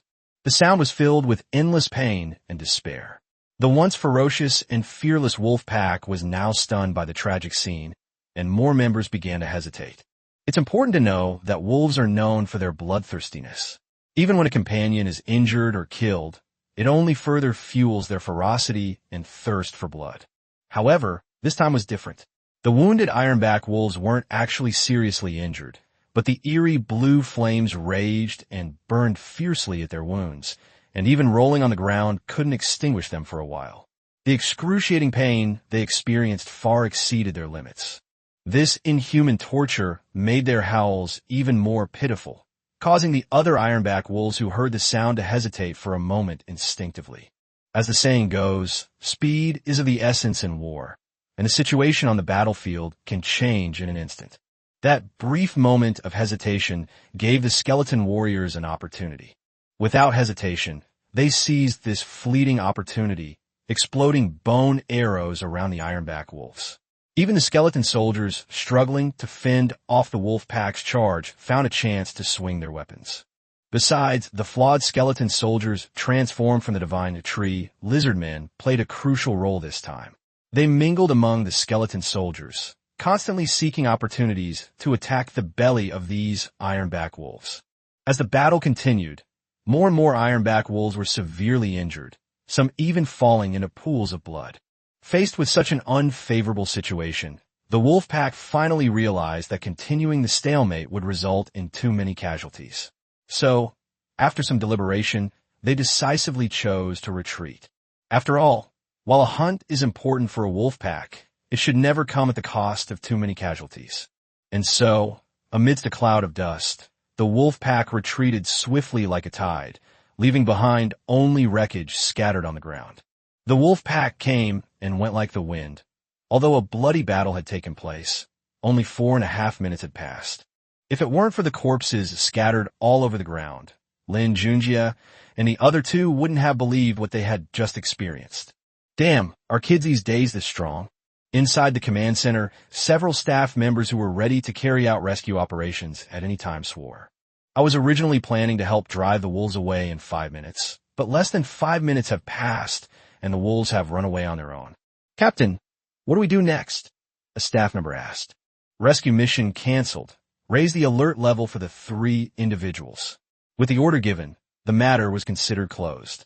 The 3 of them just now, mainly the performance of the exploding bone arrow, was indeed impressive, but Lin Junjie and his 2 friends were not the only ones who performed well in the entire martial arts exam. Quickly clean up the battlefield and tally up the losses, Lin Junjie said to Shirley as he turned around. Although the wolf pack retreated on its own, both players suffered heavy losses of their minion cards. Not to mention Shirley, Lin Junjie's skeleton soldiers also suffered considerable losses this time. It's only the first day, and we've already suffered heavy losses, Shirley said, his mood heavy. According to statistics, of Shirley's 250 lizard riders, only 63 survived, plus 13 fast-moving lizards. Even so, they were all injured, and it would take them a lot of medical resources to recover. Lin Junjie's losses this time were not much worse than Shirley's. Although the skeleton warriors and skeleton archers guarding his main card did not suffer any losses, 60 of the 90 skeleton soldiers on the outer perimeter died directly. Even the remaining 30 had many broken bones, and some are even left with only a head. However, as skeletons, they are much easier to restore. All that's needed is to replace the broken bones. As for the source of the bones, they naturally come from dead skeleton soldiers. Besides, 28 of the 40 defective skeleton soldiers survived due to their size. This time, the wolf pack also left behind the carcasses of 8 iron-backed wolves. While the iron-backed wolves' bellies are their weak point, their defense is relatively weak compared to their steel-like backs. The splash damage from the exploding bone arrows won't kill them quickly enough. Therefore, many wolves were injured this time, but few died in the end. The 8 iron-backed wolves that died were killed after being wounded by the defective skeleton soldier, who seized the opportunity to stab them to death. After cleaning up the battlefield, J.J. Lin collected all the corpses of the dead skeleton soldiers and lizard riders into the White Bone River. Just as he was about to have the skeleton warriors dismantle the remaining 8 iron-backed wolves, Shirley suddenly asked, how many lizard riders do you have left? I only trained 10 lizardman riders this time. The rest are still in their egg state. I'm mainly training skeleton soldiers and skeleton warriors right now. Lin Junjie finished speaking, glanced at Shirley, and then asked, What? You want one? Take it if you want it. Then I won't stand on ceremony. Shirley took the card from Lin Junjie and said, Take your card, and you can keep the loot later. Okay. Lin agreed. They were all brothers, so there was no need to worry about whether he was at a disadvantage or gaining an advantage. Lazy, I ate all those eggs. If I had known you wanted them, I wouldn't have eaten them. Wang said somewhat embarrassedly. Damn it, you're something else. You spendthrift. Lin Junjie and Shirley were both furious and cursed Wang for eating the eggs that had been given to him. Actually, I don't need the spoils. My family doesn't lack these resources. Wang said to himself, ignoring Lin Junjie and Shirley. Sometimes, people experience different joys and sorrows. Since you've all said so, then I won't stand on ceremony. Lin Junjie said, then collected the corpses of the 8 ironback wolves. Chapter 94, The Strong Skeleton. Lin Junjie and his 2 companions were originally planning to have a good night's sleep, but things didn't go as planned, and the sudden appearance of the ironback wolves completely disrupted their plans. Although the battle had only lasted a few minutes, it had already completely banished their sleepiness. After a brief discussion, they ultimately decided to change their campsite. They were worried that the wolf pack might return in retaliation. After all, wolves are said to be quite vengeful. Secondly, the commotion generated during the battle was considerable. In the dead of night, who knows where those sounds might have traveled? If it attracts other, more ferocious or numerous wild beasts, the consequences would be unimaginable. With this in mind, the 3 of them dared not delay any longer and hurriedly embarked on their journey to find the Shinjuku camp under the moonlight. Since it was still dark, even with lizardman riders leading the way, they proceeded cautiously, vigilantly watching their surroundings for any possible mishaps. The group continued on their way, not knowing how long they walked, until it was broad daylight before they stopped. Let's not go any further. Let's rest here. Lin looked around and stopped to say, I'm so sleepy. Wang said, yawning. Then let's rest here today. Shirley didn't say anything more. As cultivators, the 3 of them possessed physical strength far exceeding that of ordinary people. Walking such a short distance was nothing to them, but they were feeling rather sleepy. Furthermore, Lin and Shirley suffered heavy losses last night, and they need time to organize their resources and replenish their cards. Lin randomly found a spot and asked the skeleton warrior to dig 3 large pits for him. These pits are where the 3 of them rest. As usual, the lizardman riders split up to keep watch, while the 3 of them simply camouflaged the pit and rested inside. To make himself more comfortable, Lin not only laid a moisture-proof cloth in the pit, but also placed an inflatable mattress. After making all the preparations, I lay down on the inflatable mattress and slowly fell asleep. Lin Junjie and his 2 companions slept soundly in the pit, but the entire instance began to stir. As the day passed, the test creatures released into the instance adapted to their environment and began to roam freely. Those candidates who didn't stray too far from the starting point on the first day, if they're unlucky, will encounter the biology test. Some unfortunate candidates have begun to withdraw from the high school entrance examination one after another. After all, even if you call for help, you have to hold on for a full 5 minutes. There are many different types of awakened cards, and not all novice card players can find the right path to level up. Even with family resources, if you can't level up, the level increase will be limited over a semester. Even if you encounter a goblin swarm of only a few dozen, you might not be able to last 5 minutes. These students who have now withdrawn from the high school entrance exam and martial arts exam have generally failed the high school entrance exam. Good schools like Kashi High School or martial arts schools are no longer within their reach. When Lin woke up, he felt refreshed, but when he looked at the time, it was already past 1 o'clock in the afternoon. However, he did not rush to leave the pit, but instead began to have Lin Mubai summon skeletons. After entering the instance, Lin collected hundreds of corpses. Besides the goblins killed at the beginning, there were also many corpses of lizardman riders. Once he summons all these corpses into skeletons, They can quickly replenish the enormous losses he suffered in the last battle. He skillfully and carefully separated the 20 ordinary-level skeleton warriors and 10 skeleton archers stationed in his main card deck. This not only made it easier to replenish and train the skeletons, but also allowed the entire operation to be completed directly within Whitebone River. Immediately afterwards, J.J. Lin took out 12 goblin giant corpses without hesitation and put them one by one into his signature card, Whitebone River. The moment these corpses fell into the Whitebone River, Lin Junjie, who had been on high alert and fully prepared, immediately cast the spell Summon Skeleton, constructed on his magic book. With flashes of magical light, towering skeletons, each over 2 meters tall, rose from the corpses of the goblin giants. They are large and strong, with hard bones, and look majestic and unique.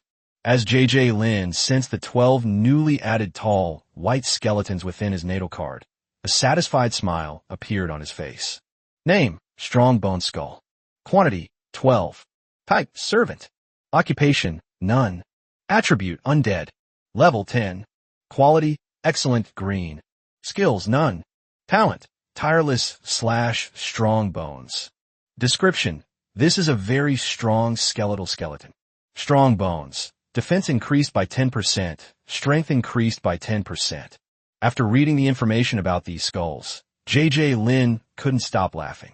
These skeletons summoned by the goblin giant, despite only having the strong prefix, not only have higher initial attributes than ordinary skeletons, but also possess an additional talent.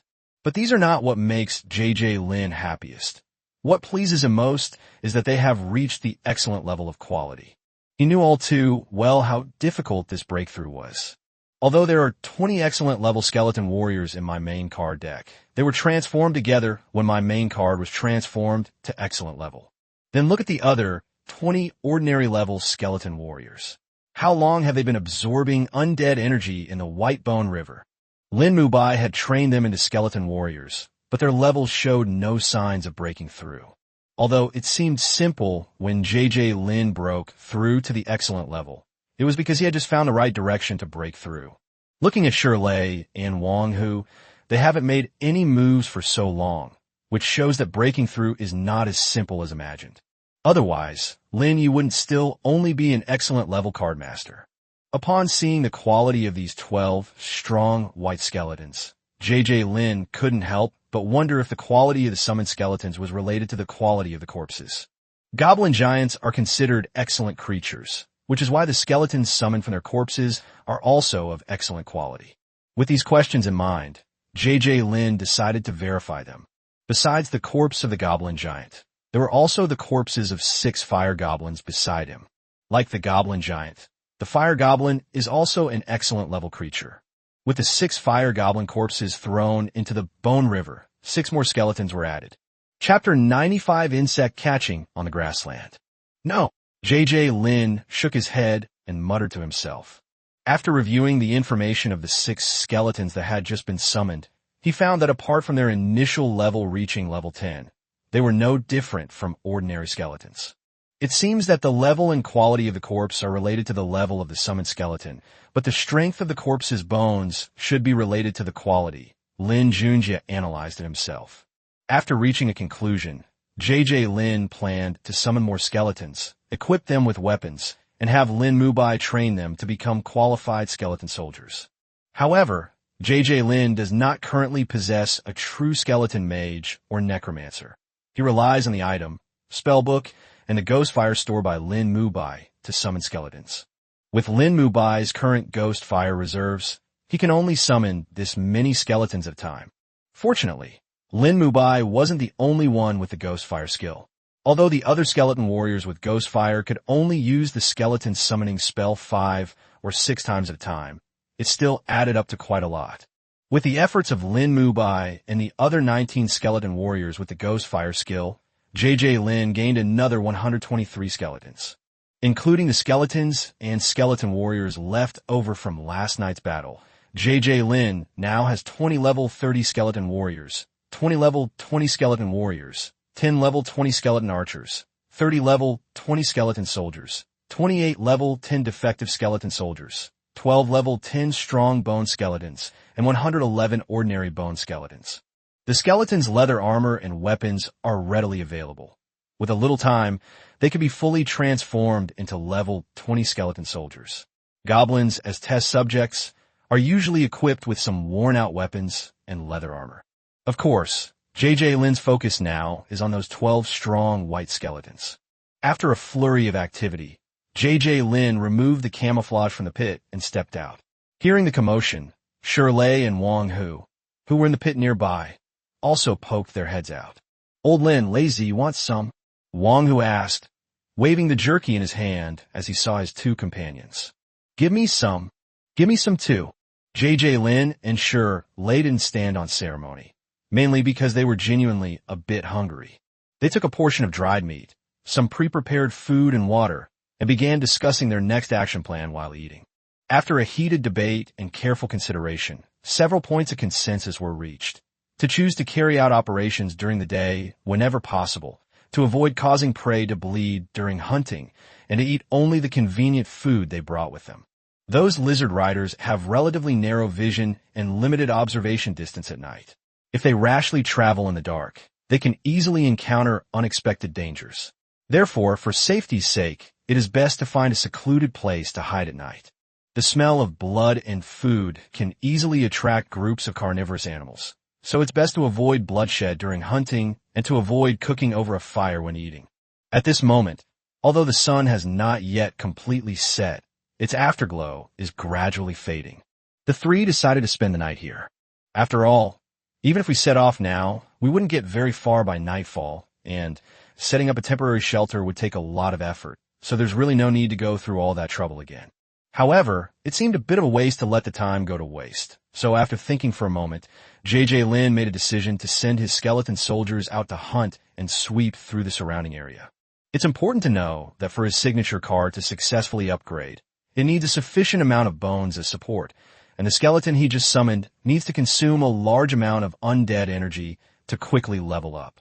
In short, for the main card, White Bone River, the more undead energy or bones you accumulate, the better. In other words, being able to collect more corpses is definitely a good thing. However, at the same time, in order to prevent falling into danger again like last night, Lin Junjie, after careful consideration, decided to have Shirley disperse the lizardman riders further away. Furthermore, unless they are traveling, the Divine Tree lizardmen are strictly prohibited from riding on the backs of the rapid traveling lizards. This arrangement minimizes the risk of being discovered by the enemy. Under Shirley's command, dozens of lizardman riders dismounted from the fast-moving lizards and spread outwards under the cover of the grass. JJ Lin then ordered the skeletons that had not trained or rapidly absorbed energy to level up within the White Bone River, to scatter and hunt. To make it easier for them to transport and store their prey, JJ Lin even prepared a plastic bag for each skeleton creature. Time passed day by day, and in the blink of an eye, the three of them had survived in the dungeon for 10 days. Whether they were lucky or cautious enough, these days went very smoothly. With lizardman riders scouting ahead, even if they encounter hordes of assessment creatures, they can avoid them in advance. However, I haven't gained much during this period. The grasslands are vast, but there aren't many animals. Even if you occasionally encounter some small animals, they are very difficult to catch. JJ Lin even misses the pond he encountered on the first day. However, JJ Lin later discovered that there were many different kinds of insects on the grassland.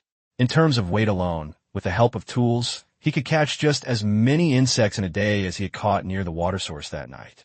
Therefore, the skeleton soldiers and skeletal skeletons sent out now are mainly for catching insects. With the help of homemade insect nets, hundreds of skeleton creatures can catch thousands of kilograms of various insects a day. The necromantic energy it generates is enough to rapidly increase the skeleton's level these days. Old Lin, I don't think this martial arts exam is that difficult.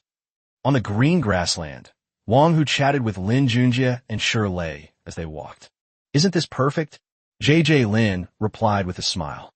That's because there were lizardman riders scouting ahead and avoiding risks in advance, which is why you can be so comfortable now, Shirley said lazily as he walked by.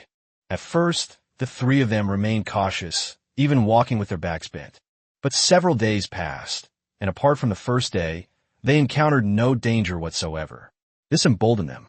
Just like now, although they continue to send lizardman riders out to scout ahead, they themselves have long lost their initial vigilance.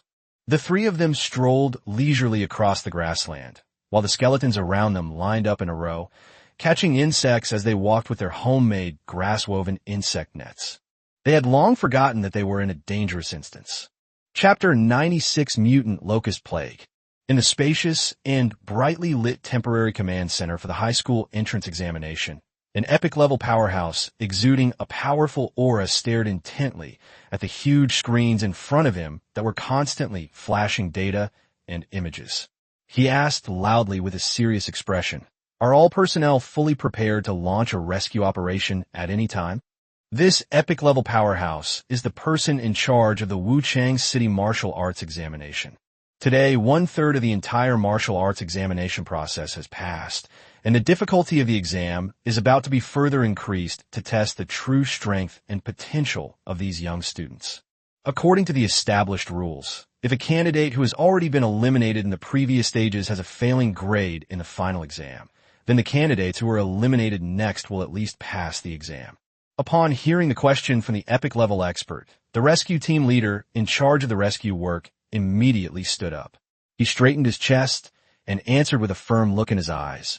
"Please rest assured, all of our rescue team members are already on high alert and will never allow any examinee to be in danger." His voice was powerful and full of confidence and determination. After receiving a satisfactory reply, the epic-level powerhouse nodded slightly in approval. Then, in a deep and authoritative voice, he said, "In that case, let's begin. It's time for these younger generations to experience the terror of natural disasters firsthand."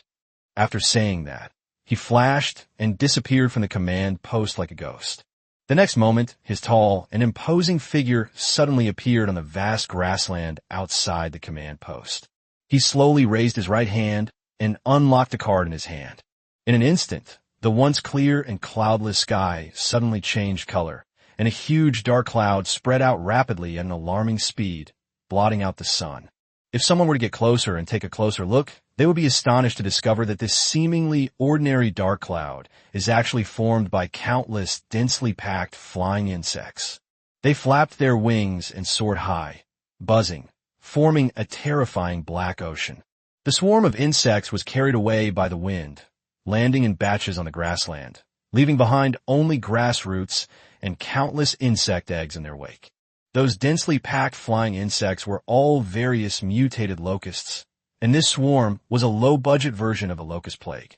The reason why this is only a low-end version is that there are no excellent or higher quality variants in the locust swarm.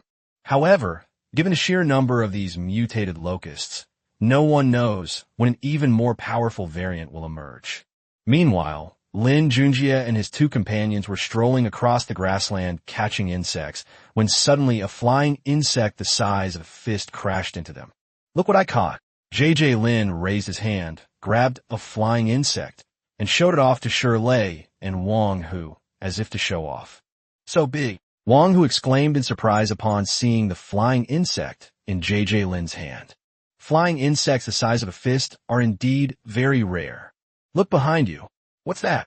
Shirley said with some fear.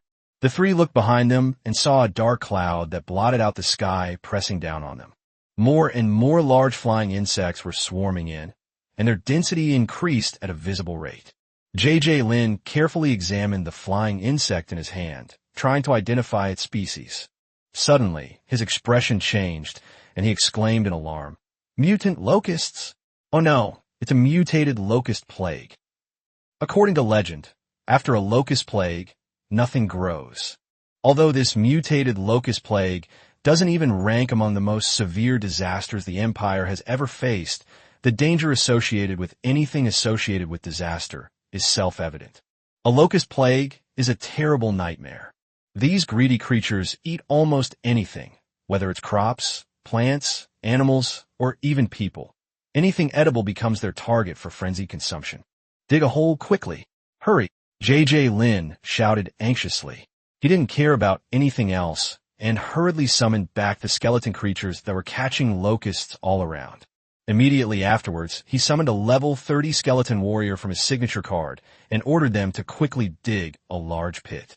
On the other side, upon seeing this situation, Shirley dared not be negligent in the slightest and immediately recalled the lizardman riders who had been sent out to scout the situation. Wang Hu, without the slightest hesitation, rolled up his sleeves and joined the digging team. However, time was running out, leaving everyone breathless. Just as they were frantically digging the hole, a dark cloud of countless locusts was hurtling towards them at an alarming speed. In the blink of an eye, the terrifying dark cloud had already reached the top of the three people's heads. Swarms of locusts rained down like raindrops, charging towards the three people and the skeleton warrior who was digging the pit. At first, being hit by one or two locusts might not have much of an impact, but if one is continuously hit by a dense swarm of locusts the size of a fist, even a person with great strength would probably find it difficult to withstand. Worse still, these locusts not only ram into people, but they also climb onto their bodies and bite and feed with their sharp mouthparts. "No, I can't hold on any longer," Shirley shouted.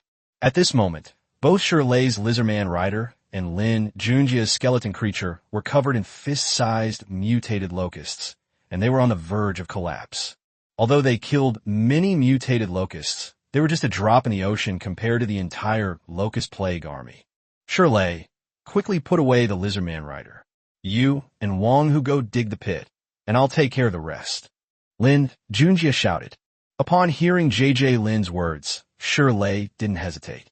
He put away his lizardman rider, picked up a shovel, and went to dig a hole. JJ Lin also put away most of the skeleton creatures, leaving only 20 level 20 skeleton warriors to take over from the level 30 skeleton warriors who were digging the pit. "Use the ghost fire with all your might," JJ Lin shouted as the positions had been switched. As soon as he gave the order, 20 skeleton warriors, exuding an aura of death, sprang into action. They gripped bone weapons wreathed in eerie blue flames, and in the blink of an eye, they surrounded Lin Junjie and his two companions, as well as the skeleton warriors who were frantically digging a pit.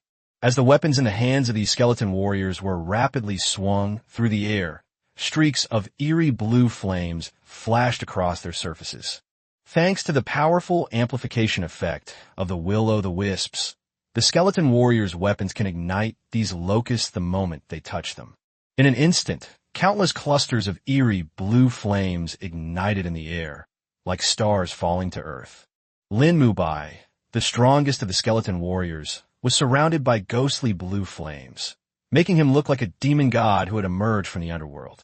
Any locusts that fly by are instantly engulfed by the raging will-o'-the-wisps, leaving not even a trace behind. The death of a large number of locusts unknowingly enhanced Lin Mubai's intimidation skills. The original Intimidate skill only reduced the attack power of enemies whose level was no higher than yours by 10%. But at this moment, he unknowingly exuded an invisible pressure, which made the locusts that approached him feel fear and dare not easily go forward. Therefore, the number of locusts around him was decreasing rapidly at a rate visible to the naked eye. The locusts that had been aggressively swarming towards the group hesitated in the face of this impenetrable attack. Under such terrifying pressure, the skeleton warrior and JJ Lin, who were struggling to dig the pit, suddenly felt the pressure lessen and relaxed considerably. Chapter 97: Jumping into the Pit. When disaster strikes, if one's existing strength is insufficient to fight it, then the wisest and most effective strategy is to quickly find a safe place to hide and take temporary refuge. Since the skeleton warriors responsible for digging the pit were armed with steel swords, which weren't very suitable for digging, digging a pit large enough to accommodate 3 people was no easy task and took a considerable amount of precious time. If Lin Mubai hadn't bought them ample time, the 3 of them would have had to send out a distress signal long ago and might not have even lasted 5 minutes, ultimately having to prematurely end the martial arts exam. Just as the pit was finally completed, JJ Lin shouted at the top of his lungs without hesitation, "Jump!" As he shouted, the 3 of them, as if by telepathy, leaped in unison into the newly dug pit. Immediately afterwards, they curled up tightly and carefully hid in the corner of the pit. Almost at the same moment, 3 beams of light flashed, and 3 strong, muscular skeletons, each over 2 meters tall, were summoned. They stood firmly in the pit and used their bodies to protect the 3 people hiding inside.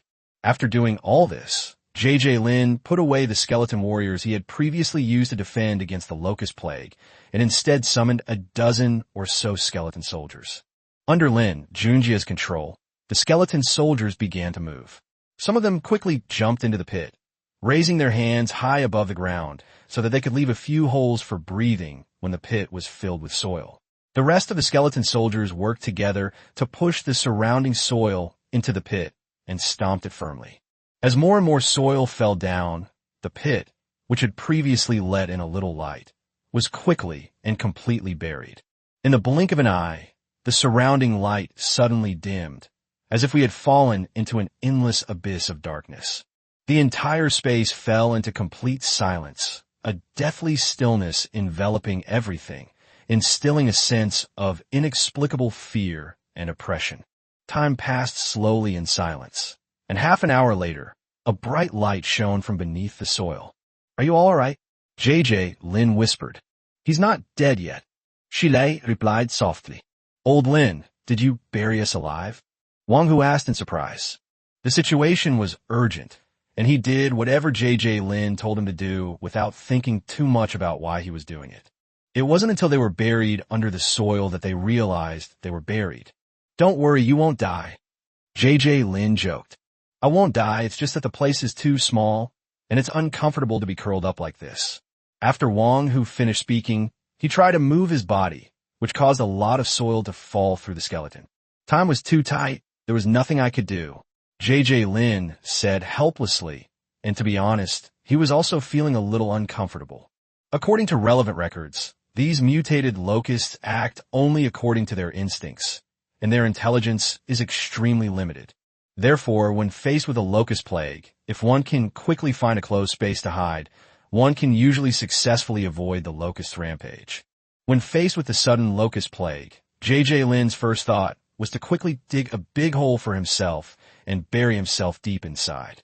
This idea may seem simplistic and crude, but in that urgent situation, it was a feasible solution. After all, these mutated locusts couldn't possibly dig them out again. However, to be fair, it is indeed a bit bizarre for someone like Lin to dig a hole and bury himself like that. Even digging a hole would be much better than digging a pit. But the reality is that Lin remained calm in the face of danger. It's already quite good that he was able to think of a way to protect himself in the face of a natural disaster. "So what do we do next?" Shirley asked with some worry. "Just wait. In 3 to 5 days, once the locust plague is over, it will be safe," Lin Junjie said matter-of-factly. "What should I do if I need to poop or pee these next few days?" Wang Hu suddenly asked. "Just bear with it. If all else fails, just poop in your pants pocket." "You're the one who pooped in your pants pocket." "You."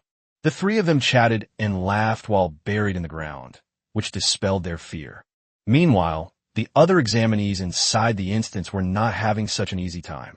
When the overwhelming locust plague suddenly descended, their first thought was to run for their lives.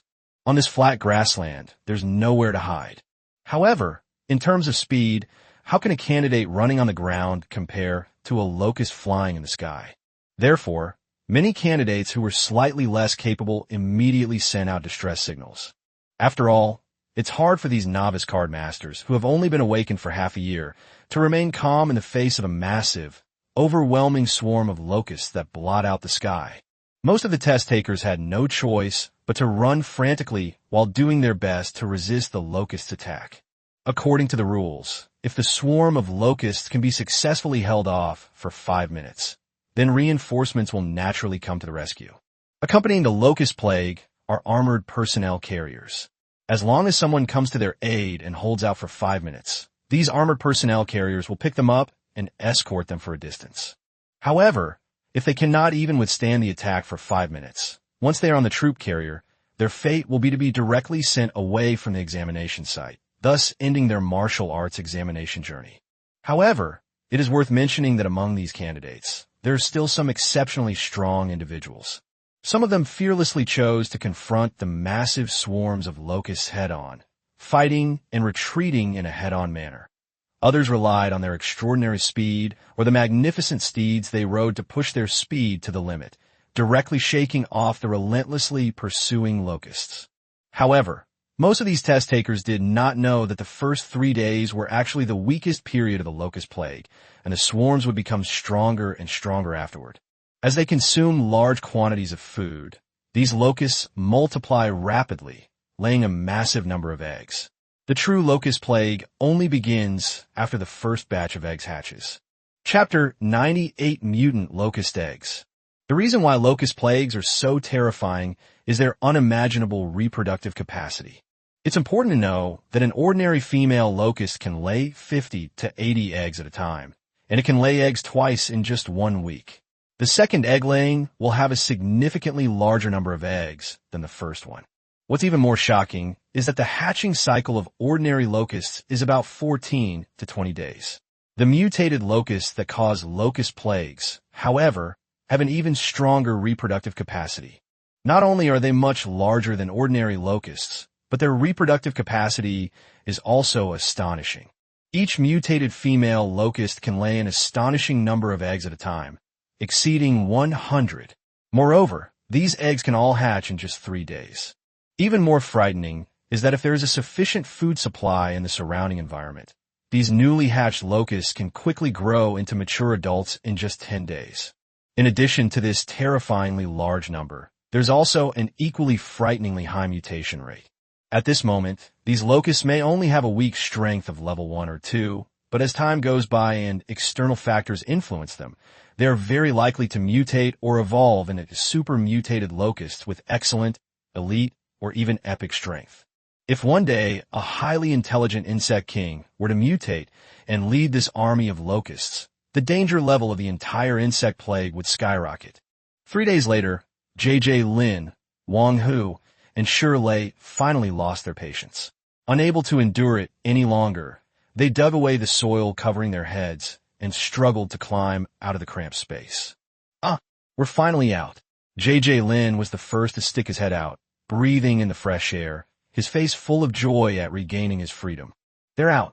They're finally out, Shirley shouted excitedly as he followed closely behind. Damn, where's my grassland? Such a big grassland. Wang Hu, who was the last to climb out, stared at the scene before him, his eyes wide with astonishment and disbelief. The once lush and boundless grassland has now become barren, with not a trace of green to be seen. Fortunately, the swarms of mutated locusts that had previously blanketed the area seemed to have left and did not linger there. The 3 of them relaxed a little. At least for now, they were safe. Just then, Wang Hu suddenly pointed to the ground and shouted as if he had discovered some treasure. Old Lin, look, they are newly hatched locusts.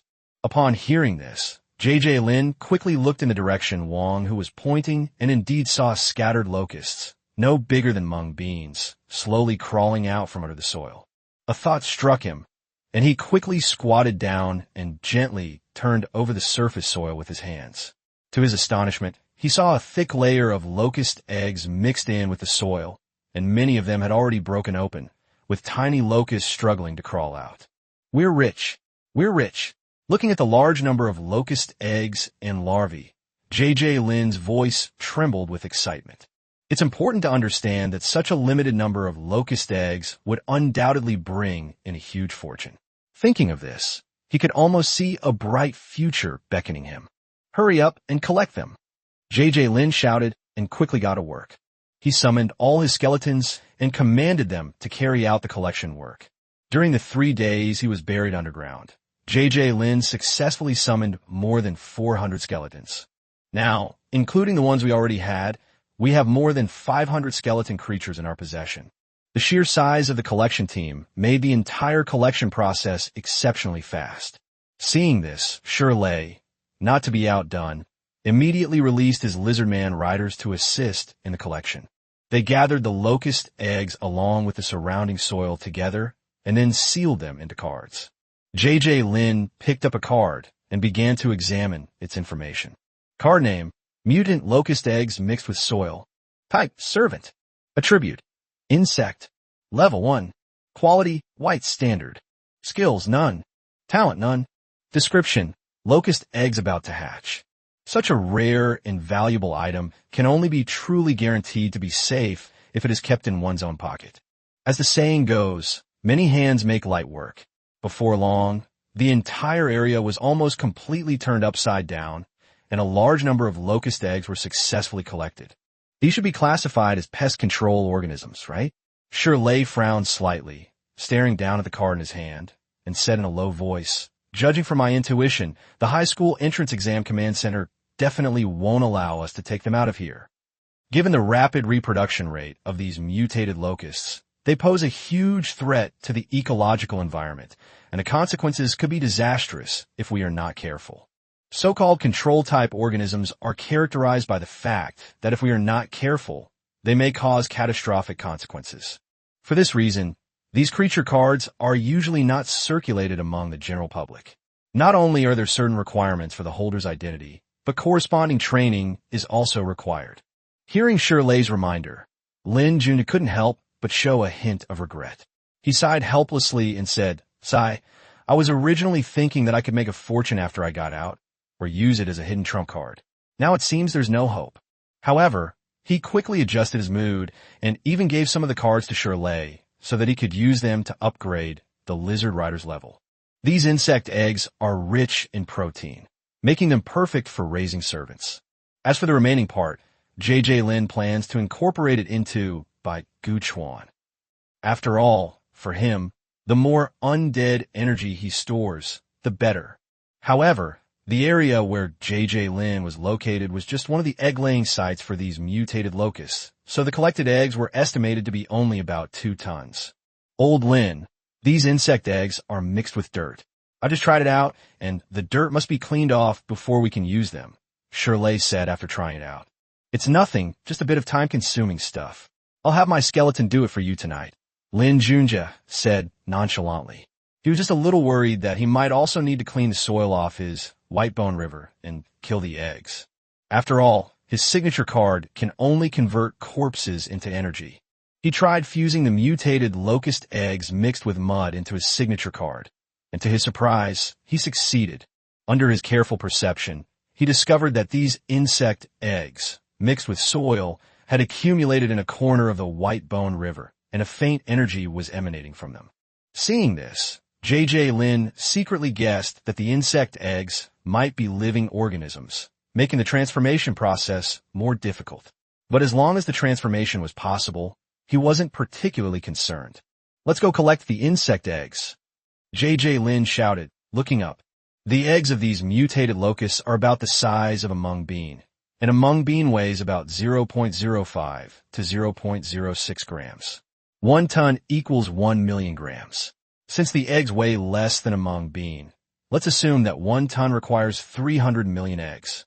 That is, approximately 3 million mutated locusts lay their eggs here. In reality, the number of locusts in a locust plague is enormous, estimated to be close to 400 billion. Chapter 99, Collecting Mutant Locust Eggs. After a short rest, JJ Lin, Shirley, and Wang Hu set off again to search for and collect the precious mutated locust eggs. However, this trip was different from the previous ones. This time, the purpose was much clearer. In order to better find the insect eggs, JJ Lin summoned Xiaodian and its 6 brothers and sisters. As soon as the 7 dogs appeared, they displayed their keen sense of smell. They all lowered their heads, brought their heads close to the ground, and carefully sniffed at the remaining mutated locust eggs around them. Before long, as if they had sensed some important clue, they suddenly raised their heads in unison and ran off in the same direction. The dog was tracking the female locust by its scent. Watching these clever dogs move so efficiently and accurately, the 3 couldn't help but smile at each other, secretly marveling. Indeed, whether it's finding people or searching for things, dogs are the real experts. Without hesitation, they followed closely behind Xiaodian and his brothers and sisters, running forward quickly. Along the way, the 7 dogs darted across the desolate land like arrows, while JJ Lin and his 2 companions did their best to keep up with them. Their efforts paid off, and before long, they finally arrived at a new nesting ground for mutated locusts. Gently brushing aside the surface soil, a pile of mutated locust eggs appeared before me, an unimaginable number. Perhaps out of instinct, in order to ensure that the hatched larvae can quickly gather together to form a large swarm, these mutated locusts deliberately concentrate the eggs they lay in one place. However, this greatly facilitated the collection work of J.J. Lin and others. After a long day of hard work, J.J. Lin had a very fruitful day. He roughly estimated that he had successfully collected a whopping tens of tons of insect eggs. Wait after removing the soil. Even more fortunately, due to the previous severe locust plague, this area is now barren and desolate.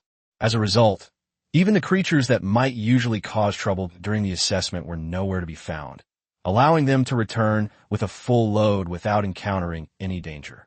When night fell, the three of them found a place to rest, while hundreds of skeletons helped Shirley pick out the dirt mixed in with the insect eggs he had left for him.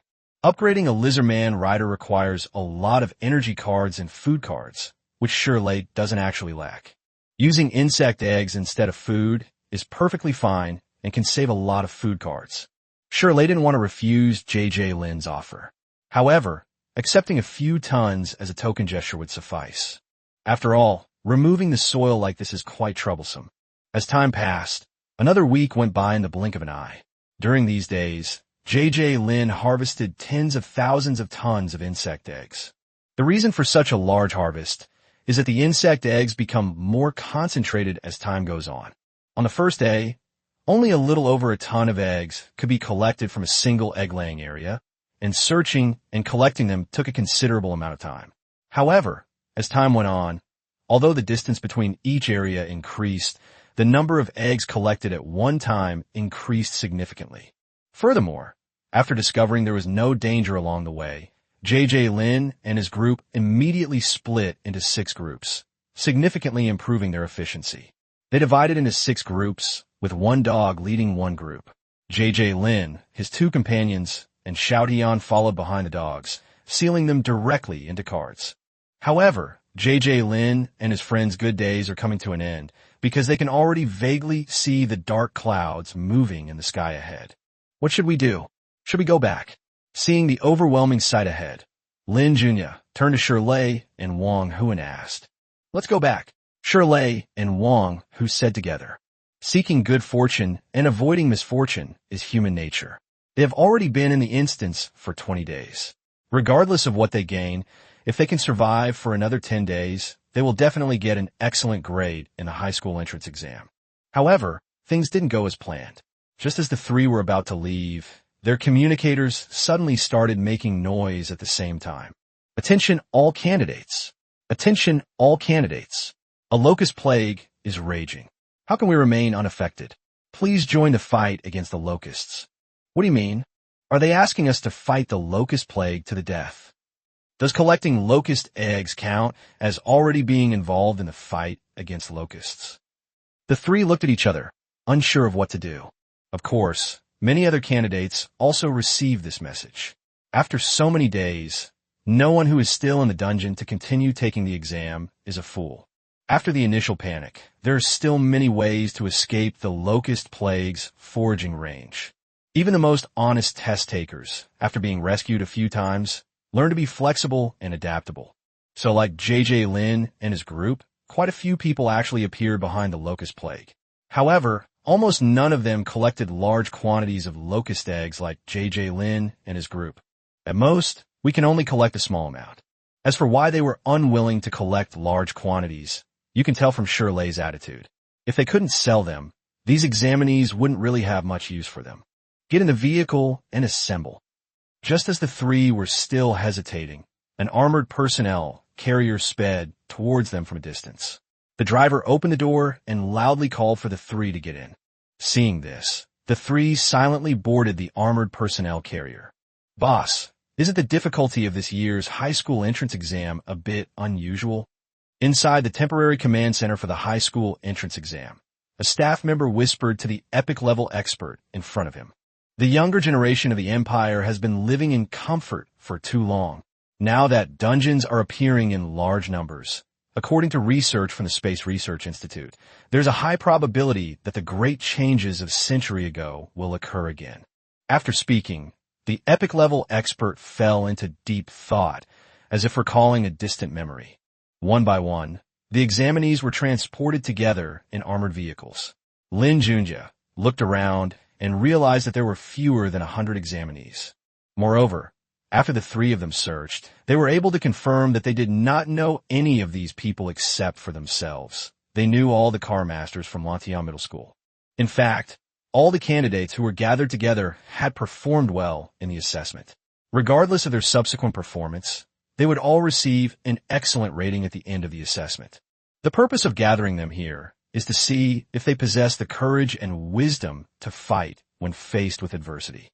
Chapter 100, The Locust Plague ends. JJ Lin, Shirley, and Wang were urgently assigned to an elite combat squad. They were tasked with a difficult mission, to assist the massive mechanized army in completely eradicating the locust plague that was ravaging the land. 5 incredibly powerful armored vehicles charged at the forefront of the column like steel behemoths, their high-raised anti-aircraft machine guns roaring like fire dragons, relentlessly spewing out raging flames. Accompanied by deafening gunfire, countless locusts fell rapidly from the sky like raindrops. The 3 members of JJ Lin's team were not on the front line, but were following a combat squad stationed far behind the armored vehicle. The team members are well equipped with advanced individual exoskeletons, making them agile and highly effective in combat. The 3 men watched the locusts falling like raindrops from the sky, listening to the roar of anti-aircraft machine guns and armored vehicles, feeling both tense and excited. Despite the almost frenzied barrage of anti-aircraft machine gun fire, the dense, heavy swarm of locusts, as thick as a dark cloud, did not flinch. They swooped down straight down from the high sky. In an instant, the surging torrent of locusts collided violently with the torrent of scorching bullets spewed from the anti-aircraft machine gun. A series of loud cracking sounds rang out as the locust bodies shattered and fell to the ground under the fierce bombardment of bullets. But they showed no fear whatsoever, nor did they show any sign of retreating. Seeing their attack halted by the torrent of bullets, the swarms of locusts seemed to receive some kind of command, scattering rapidly. In the blink of an eye, they transformed into a dark cloud that blotted out the sky, pressing down fiercely on the armored vehicle. The torrent of bullets that had previously been able to contend with it was now clearly struggling and stretched thin. Although the bullets continued to whistle through the air, they were no longer able to completely block out the vast space. Countless mutated locusts slammed into the armored vehicle like cannonballs, producing a series of muffled thuds. Those hard metallic shells were beyond the reach of these mutated locusts' flesh and blood. Upon impact, many locust bodies were instantly torn to shreds. Even so, hordes of locusts continued to pour in, wave after wave. Seeing that the 5 armored vehicles were completely covered by the mutated locusts, yet unable to cause them any harm, Lin Junjie and his 2 companions, who were witnessing such a scene for the first time, finally breathed a deep sigh of relief. Suddenly, the 5 armored vehicles began to turn and retreat, heading towards Lin Junjie's elite squad. The mutated locusts attacking the armored vehicles followed like a dark cloud. "Prepare for battle," the squad leader suddenly shouted. The team members equipped with individual exoskeletons rushed forward immediately, and large amounts of flames shot out from the flamethrowers in their hands. Under the raging flames, the mutated locusts in the sky were ignited, and the corpses on the armored vehicles were burned to ashes. "Hurry up! Change the armor!" the captain shouted as he sprayed flames into the air. Immediately, team members braved the mutated locusts in the sky to inspect and replace the outer armor of the armored vehicle. Seeing this, JJ Lin and his 2 companions also stepped forward to stand guard beside the replacement personnel and clear out any remaining individuals. Approaching the armored vehicle, one could see that the outer armor plating was already corroded and pitted, with some areas even having large holes corroded out. As complete rookies, although their strength and speed were no less than those of the soldiers, their mental fortitude and willpower were far inferior. It would be difficult for them to concentrate on changing armor in the midst of the chaos of the battlefield. "All right, retreat," The armor on the armored vehicle was repaired and replaced, and the squad members retreated. They also took advantage of the situation to eliminate the mutated locusts that were following the attack squad. Meanwhile, the 5 armored vehicles began to unleash their firepower rapidly, trying to draw the swarm's attention before advancing to the front lines to continue firing. After wiping out the pursuing mutated locusts, they returned to the waiting area at the rear. "Captain, how come these mutated locusts are so corrosive?" Lin Junjie asked the team leader in confusion. This is the 11th day since the locust plague began. With ample food supplies, the second batch of hatch larvae has reached adulthood. It's not surprising that they've mutated to produce highly corrosive bodily fluids. And have you noticed that not every mutated locust's bodily fluids are corrosive? The team leader was very patient and explained the locust mutations in detail. Prepare for battle. Set off. The fierce battle lasted for 3 whole days.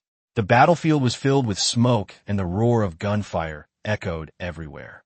The swarms of locusts, darkening the sky, surged like a raging black tide, relentlessly assaulting the defenses. However, as time passed, the number of locusts gradually decreased. Despite the astonishing number of mutated locusts, their level is actually not very high. This locust plague was deliberately manipulated and underwent a certain degree of human intervention, making it a large-scale disaster with a relatively limited threat.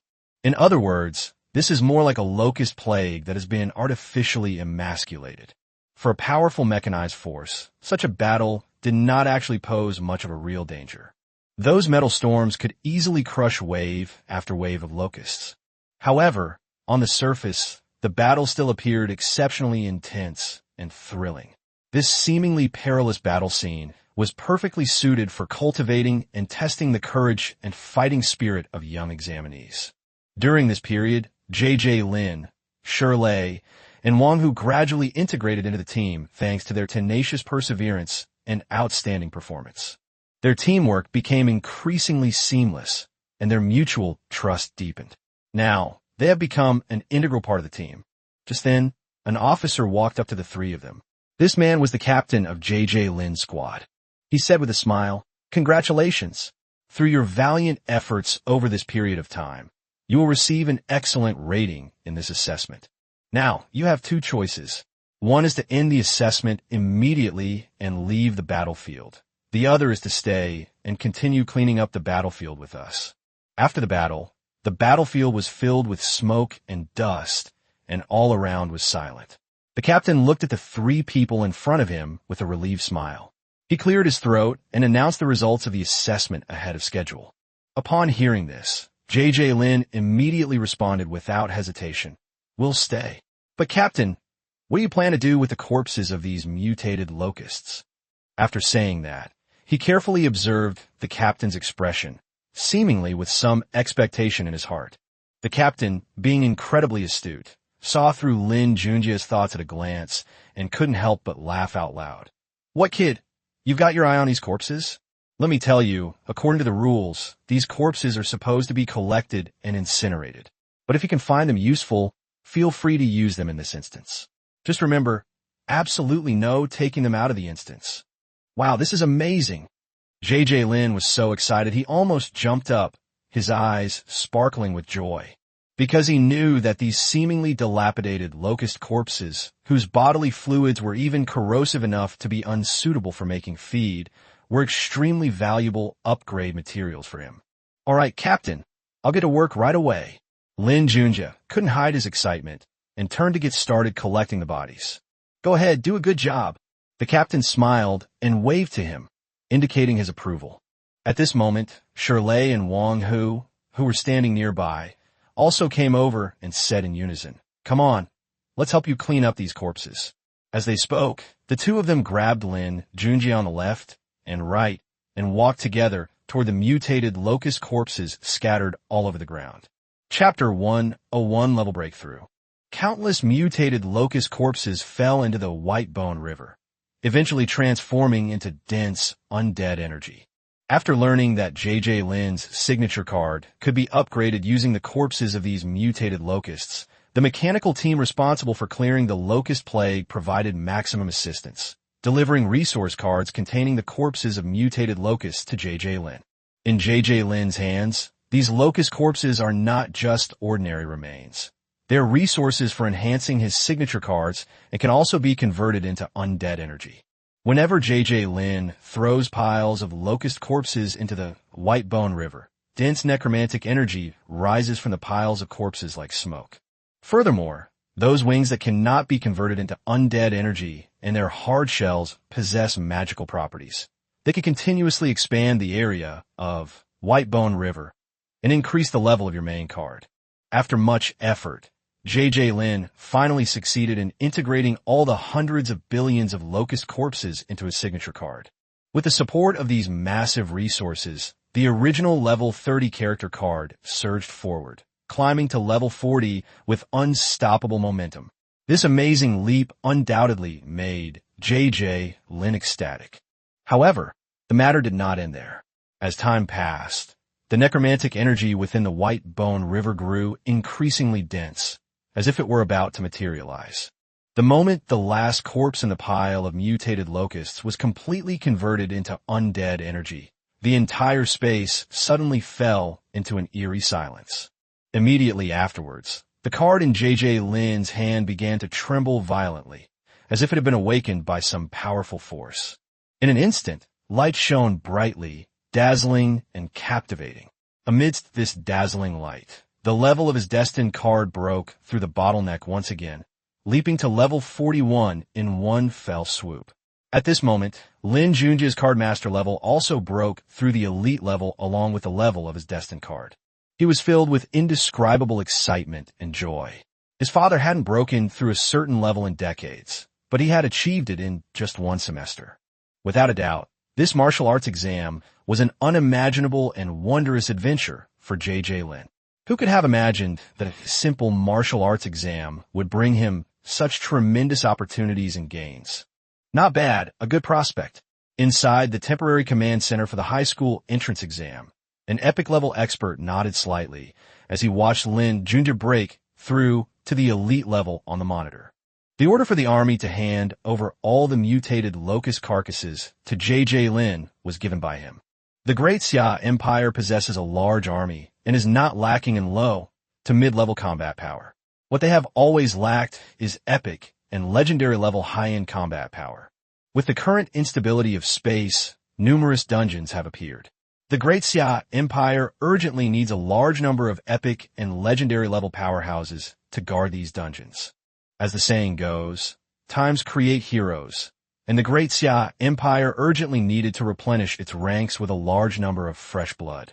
Young people like J.J. Lin, who already have a clear direction for improvement, are the key targets for development by senior management.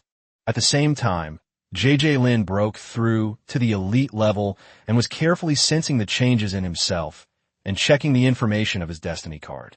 J.J. Lin. Occupation, Card Master. Level, 41. Attributes, Strength 71, Agility 71, Spirit 112, Constitution 71. My favorite card, Bone Wasteland. Skills, Card Sealing, Card Summoning, Card Fusion, Skill Inheritance, Card Perception, Card Enhancement. As his level increased to 41, all of J.J. Lin's attributes were also improved. Their strength, agility, and physique are now more than 7 times that of ordinary people, and their mental strength is more than 11 times that of ordinary people. Now, based solely on his own attributes, he is capable of fighting against many excellent level creatures.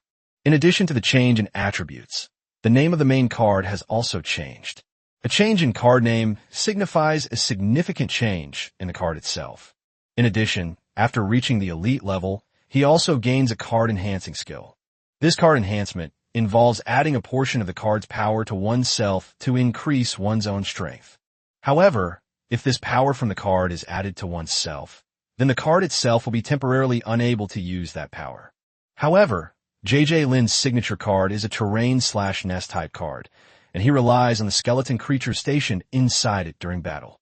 Using a portion of the power from his signature card to empower himself has little effect on these skeleton creatures.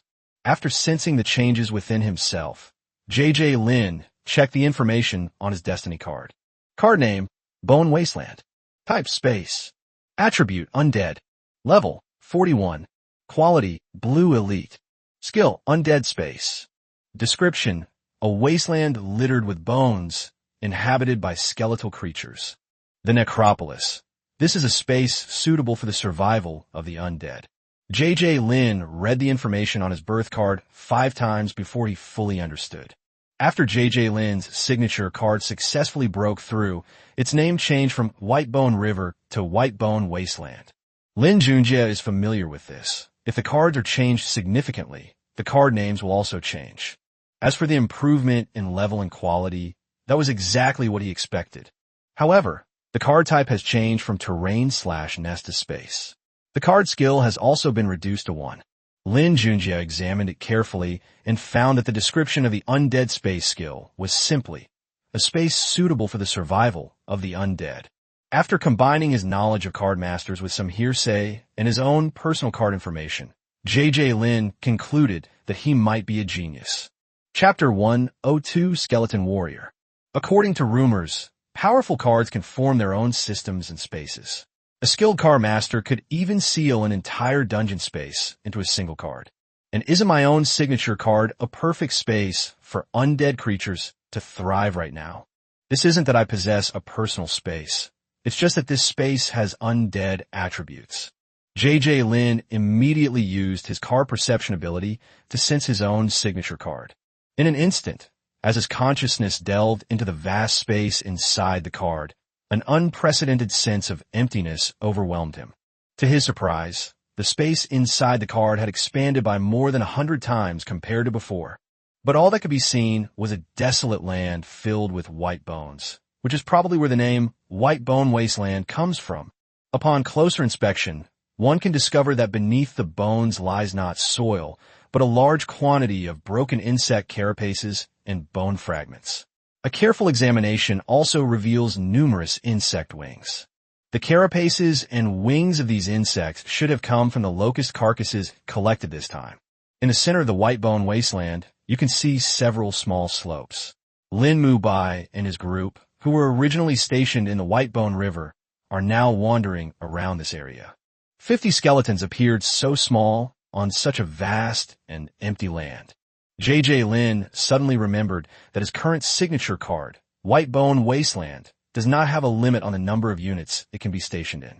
Thinking of this, he quickly fused all the cards of the Bone Squad with his main card. As the cards continued to fuse, one skeleton creature after another appeared in the Bone Wasteland. The number of skeletons in the main card, Whitebone Wasteland, has increased from 50 to over 800. These were all summoned by J.J. Lin using the magic book these past few days. If he hadn't run out of corpses, he could have summoned even more. Looking at the large number of skeletons in the Bone Wasteland, J.J. Lin felt very happy. With such a suitable space for the undead to live in, J.J. Lin can quickly train skeletal skeletons into skeleton warriors directly within the cards, and also quickly level them up to level 20.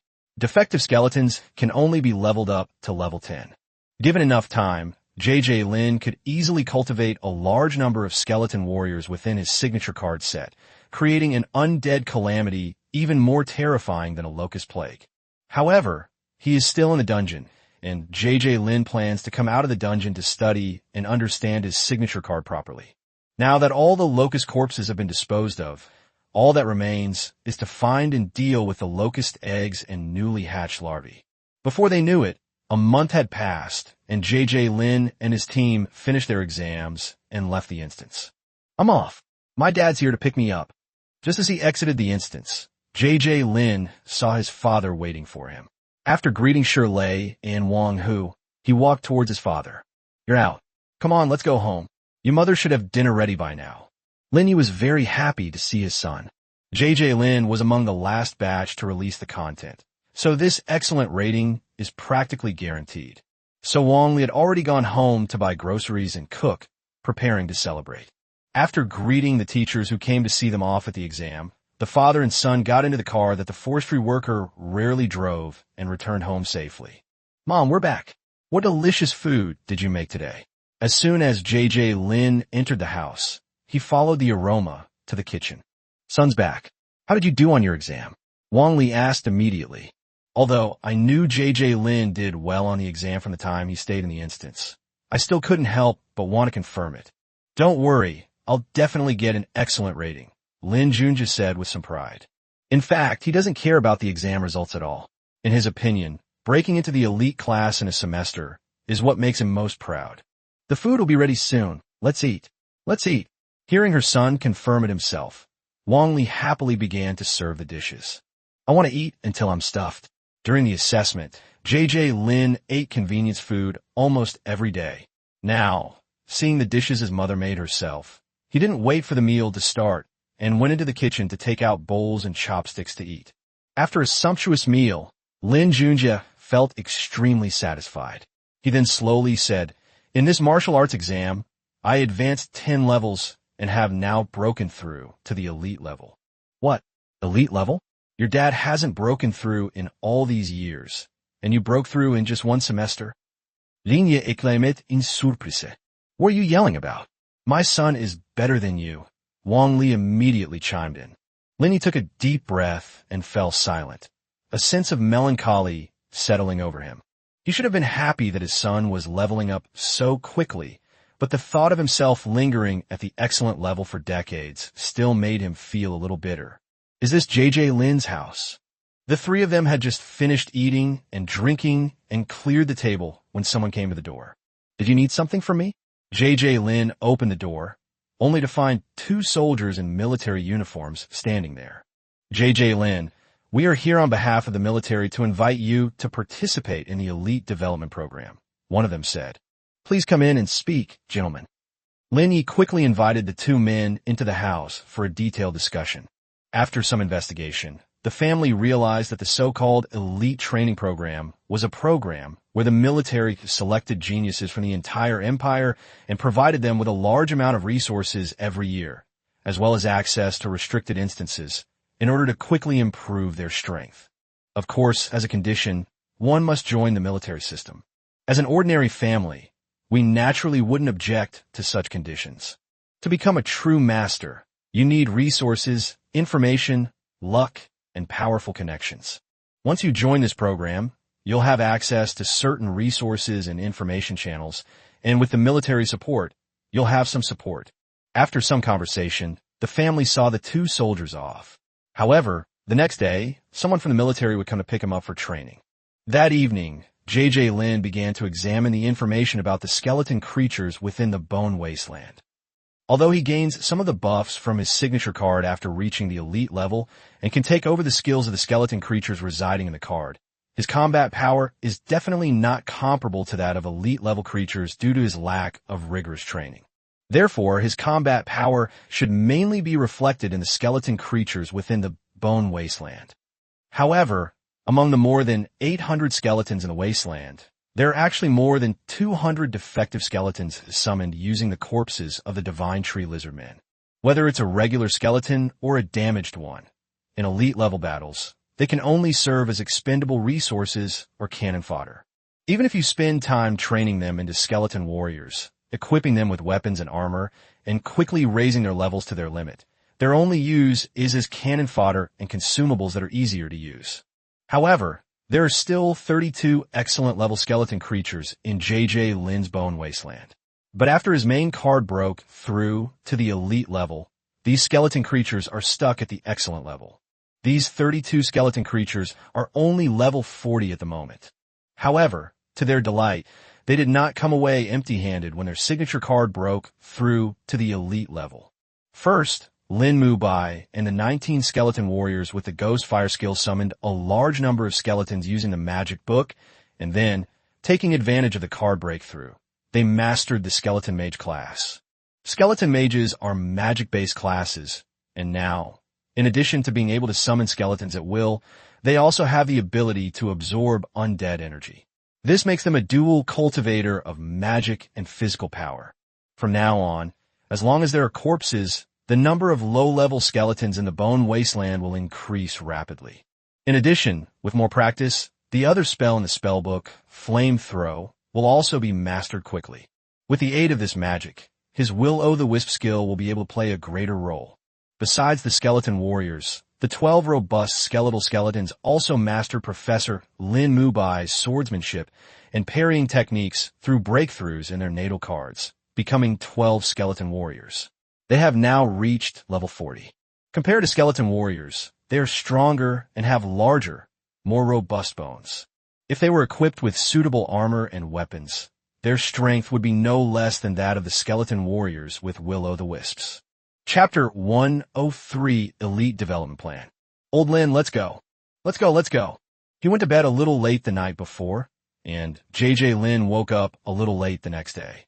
He had just finished washing up when he heard Shirley and Wang Hu's voices. He knew yesterday that the two of them had also received invitations from the military, and the three of them had agreed to travel together. I just didn't expect the two of them to arrive so early. I haven't had breakfast yet, JJ Lin said, somewhat displeased as the two urged him on. What are you eating for? Our people are here to pick us up. Wang Hu urged on. Let's go. We can eat on the way, Shirley said, and without waiting for Lin Junjie's objection, he pulled him downstairs. At this moment, a military vehicle was parked downstairs, and inside were the two officers who had come to visit yesterday. JJ Lin said goodbye to his parents, and the three of them went to the assembly point together. More than 20 people were selected from Wuchang City this time. They were all people who had stayed to help clean up the battlefield after they had eliminated the locust plague. Everyone here is a young person who has just finished the high school entrance exam, and their faces are still full of youthful vigor and vitality. They gathered together, initially a little awkward and reserved, but after someone broke the silence, they began to chat and laugh in a relaxed and cheerful manner. As we traveled, the feeling of unfamiliarity quickly dissipated, and we soon became familiar with each other. And so, the group of young people were sent to the assembly point amidst laughter and cheerful conversation. As time went by, the participants gradually arrived. What awaited them was 3 months of rigorous military training. During these 3 months, they underwent a series of high-intensity training exercises, uniform drills requiring every movement to be precise, extremely high standards for housekeeping, from beds to the placement of items, all reflecting meticulousness and rigor. At the same time, they had to keep in mind all disciplinary regulations and not violate them in the slightest. In addition, patriotic education was integrated throughout, using various forms to help them deeply understand the meaning and value of the country. And military discipline and regulations, like a sword hanging over their heads, constantly reminded them to maintain a sense of awe. For children going through puberty, such training is undoubtedly a test. Fortunately, they are in the prime of their physical development, and their physical attributes far exceed those of ordinary people. Their abundant physical strength meant that physical training was not an insurmountable obstacle for them. What's truly important is that these 3 months of rigorous training will cultivate their unwavering willpower and high level of discipline, and further inspire their deep-seated patriotism. Only after undergoing these arduous 3 months of military training can the Elite Development Program officially begin. Time flew by, and the 3-month military training came to a successful end. For JJ Lin, the military training was just a bit stricter in terms of management, but otherwise it was fine. After all, he was already an elite-level car master, and his various attributes were quite high. The intensity of the military training was set according to the attributes of a level 20 card master. Therefore, Shirley and Wang Hu suffered a lot. Wang Hu, in particular, could keep up with the physical training, but he could never keep up with the theoretical learning. The reason for this is naturally because his mental attributes are low. While mental attributes are unrelated to intelligence, they're closely related to memory. Old Lin, let's go eat. After the military training ended, Wang Hu suggested having a good meal. Why eat? Of course we should go exchange for resources and quickly improve our abilities and strength. Shilai disagreed. Let's go. Let's see how many treasures are in this advanced warehouse. After saying that, Lin Junjie pulled his 2 brothers to the resource exchange area. After joining the elite program, each person can receive at least 100 contribution points to exchange for resources. Of course, 100 contribution points is for the normal level, 1,000 for the excellent level, and 10,000 for the elite level. Of course, the military will also reward you with corresponding contribution points when you break through. Looking at it this way, It seems like J.J. Lin is at a disadvantage. Now that 3 months of military training have passed, it's time to exchange these contribution points for resources. He is now particularly interested in knowing the purchasing power of this contribution value. Lin Junjie immediately checked the resources that could be exchanged here. As soon as he opened it, he saw that the first exchangeable item was a legendary magical beast, the dragon egg of the fire dragon. If you can find a way to integrate this egg into your signature card and nurture it to adulthood, then congratulations, you will become a legendary powerhouse. Even if this egg can't be fused with your main card, that's okay. As long as you also learn the Beastmaster or Dragon Knight classes, you will still have legendary strength. However, the contribution points required to exchange for a legendary item must be astronomical. Lin Junjie didn't even dare to look at the contribution points required for this item before quickly searching for it. He entered items priced no higher than 10,000 into the search box. As J.J. Lin clicked the search bar, a large number of resource directories appear in front of him. Undead staff, zombie, skeleton rider. Looking at each item, J.J. Lin felt that each one was quite nice. However, what he wants most right now is to help Lin Mubai break through to the elite level. Actually, it would be simpler to just buy an elite level undead creature and fuse it into your main card, but that would require far too many contribution points. After all, elite level minion cards are much more valuable than tanks and planes. Chapter 104 Dark Flame Bone Horse. After checking, J.J. Lin discovered that the purchasing power of contribution points was 100 times that of money, and that contribution points could buy many resources that could not be bought outside. J.J. Lin has 10,000 contribution points, which is equivalent to 1 million yuan. After searching for a while, J.J. Lin finally chose a skill book called Cavalry Training and the corpse of a magical beast, the Flame Horse. The remaining money was used to commission 12 sets of steel weapons and armor specifically for the undead. What J.J. Lin is most satisfied with is the price of these custom-made armors, mainly because comfort is not a concern. After selecting the items and paying the contribution points, he immediately received the skill book and the corpse of the Flame Horse. As for the custom-made armor, it would take another week to arrive. Let's go. Seeing that Lin Junjie had finished exchanging resources, Wang Hu and Shirley, who had already finished exchanging, urged Lin Junjie to leave. Judging from their happy expressions, they had clearly both had a good experience. Old Lin, what did you exchange for this time? Wang Hu asked, leaning closer. Yes, what did you exchange for this time? Shirley was also very curious. Of the three, J.J. Lin contributed the most, so it's understandable that they're curious. I exchanged for a corpse and a skill book. Lin Junjie didn't hide anything and took out the 2 cards he had just received. This is the complete carcass of the flaming horse. Wang Hu exclaimed in surprise. The fiery horse is an elite quality magical beast. As its name suggests, it is a magical beast whose entire body is engulfed in flames. Most importantly, the most valuable magical beast core inside the corpse was not taken. Are you planning to train a Death Knight? Shirley asked, looking at the skill book in his hand. I can tell.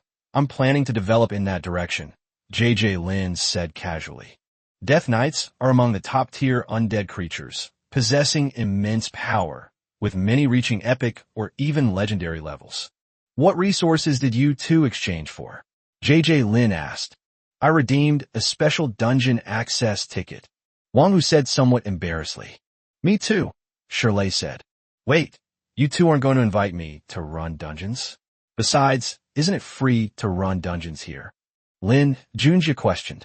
My 2 good brothers didn't even include me in their games. This is a dungeon exchange ticket, not a dungeon entry ticket. We enter the dungeon to exchange and learn. Wang Hu explained. The dungeons that appear are diverse, and many of them feature human beings. The Great Xia Empire and many human factions in the game are actually allied. The purpose of the exchange voucher is to allow the owner to enter the territory of an ally to learn. The instance Wang Hu entered was a training instance with trainers as the main system. His idea was to minor in a trainer profession. He had always been used to seeing Shirley and Lin Junjie summon their underlings for help, so he also wanted to have his own underlings. Shirley, on the other hand, planned to enter a large dungeon with battle chi and magic to study for a period of time. His signature card is the sword, and learning some fighting spirit and sword techniques can further enhance and unleash his combat power. Of course, the most important thing is the 100 contribution points, which is exactly the price of a special dungeon exchange ticket. It's indeed very cost-effective. In effect, the two of them obtained a government-funded study abroad opportunity to enter a specific instance. Next time we meet, at least we won't hold you back, Shirley said with some sadness. They were all good brothers, but after just one semester, their skills were getting further and further away from Lin Junjie's. The three of them returned to their dormitory together, chatting and laughing. They agreed to wait until the other two successfully broke through to the elite level before joining forces to challenge the next dungeon. Because everyone knows very well that if the gap in strength is too large, then in the pursuit of power, they will inevitably drift further and further apart. Finally back in his small single dormitory room, JJ Lin took a deep breath and resolutely took out his natal card. He decided to immediately help Lin Mubai become a Death Knight and assist him in breaking through to the elite level. Without the slightest hesitation, JJ Lin decisively took out the skill book, Cavalry Training, and handed it to Lin Mubai without hesitation. Lin Mubai quickly learned to ride. After completing this step, JJ Lin then put the fiery horse into the bone wasteland. In the blink of an eye, the carcass of a fiery red, tall and mighty fiery horse suddenly appeared on this desolate land. Surprisingly, unlike in the past, the flame horse did not decompose and transform into pure undead energy as quickly as expected after being sent to the bone wasteland. However, due to the influence of the dense aura of the dead in the surrounding area, its body decomposed slightly faster than in the outside world. Lin Junjie wasn't too disappointed about this. Although his signature card lost the ability to quickly decompose corpses into necromantic energy, it was only a matter of time. A large number of corpses piled up together would naturally slowly transform into necromantic energy. So while it's a pity to lose this ability, it's not indispensable for JJ Lin. Seeing the situation, JJ Lin decisively gave Lin Mubai the order. Use the skill Summon Skeleton. Upon hearing the order, Lin Mubai dared not delay. As he used his skill, a black light shot out from the magic book in his hand and went straight into the corpse of the fiery horse. Then, a shocking scene unfolded. The corpse of the flaming horse, shrouded in black light, decayed and disintegrated rapidly at a visible speed, eventually turning into a pile of pale bones scattered on the ground. At the same time, the scattered bones seemed to come alive, automatically gathering and reassembling, soon forming a brand new white bone horse. Finally, a red crystal core on the ground shot towards the white bone horse's forehead. This crystal is the core of the magical beast. As the core merges with it, two blazing pale black flames ignite in the eye sockets of the skeletal horse, making it look both sinister and terrifying and filled with endless pressure. A brand new skeleton horse suddenly took shape.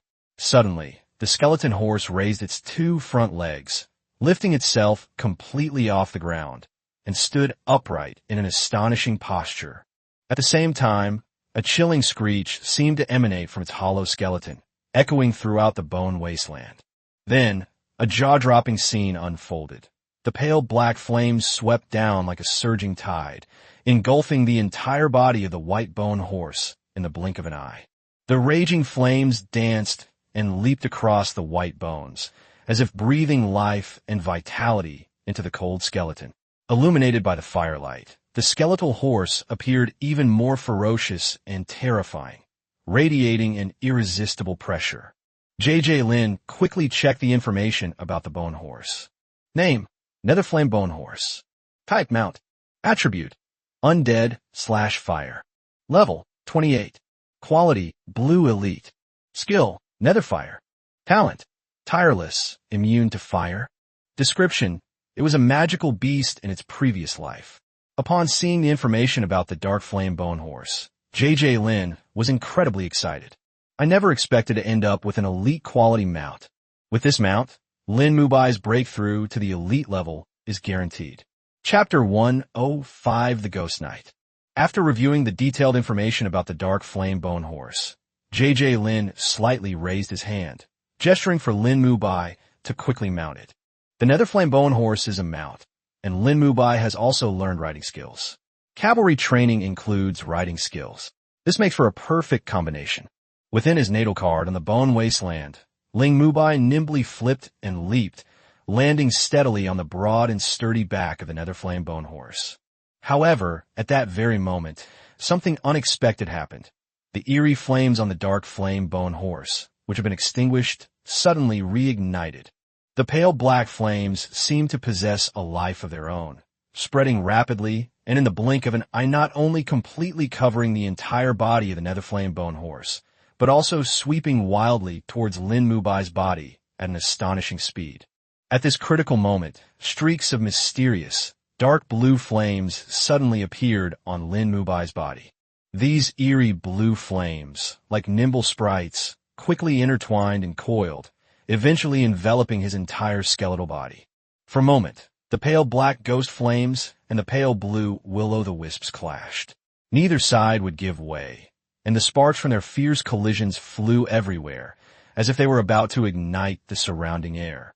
However, after a tense and exciting contest, the two completely different flames began to slowly intertwine and merge together. A deafening roar followed.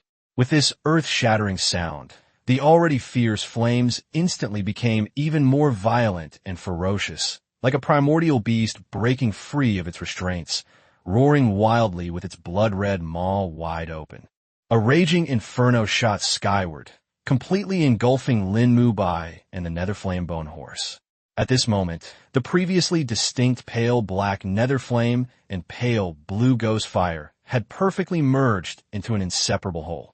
However, the color of the fused flames has subtly changed, transforming from the initial pale black and pale blue to a deep and mysterious blue-black, making them appear even more sinister, terrifying, and captivating.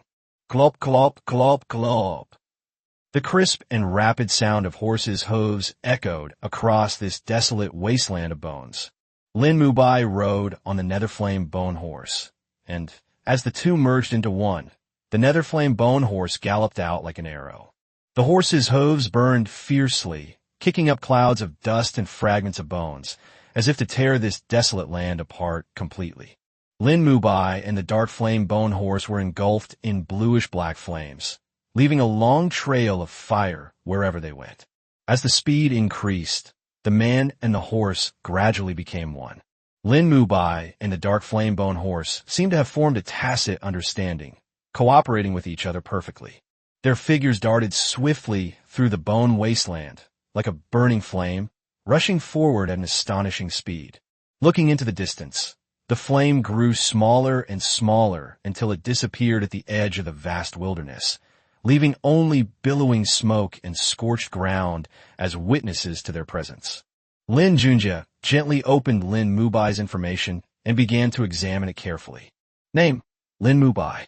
Type: Hero. Class: Nether Knight. The original warrior/mage class did not disappear.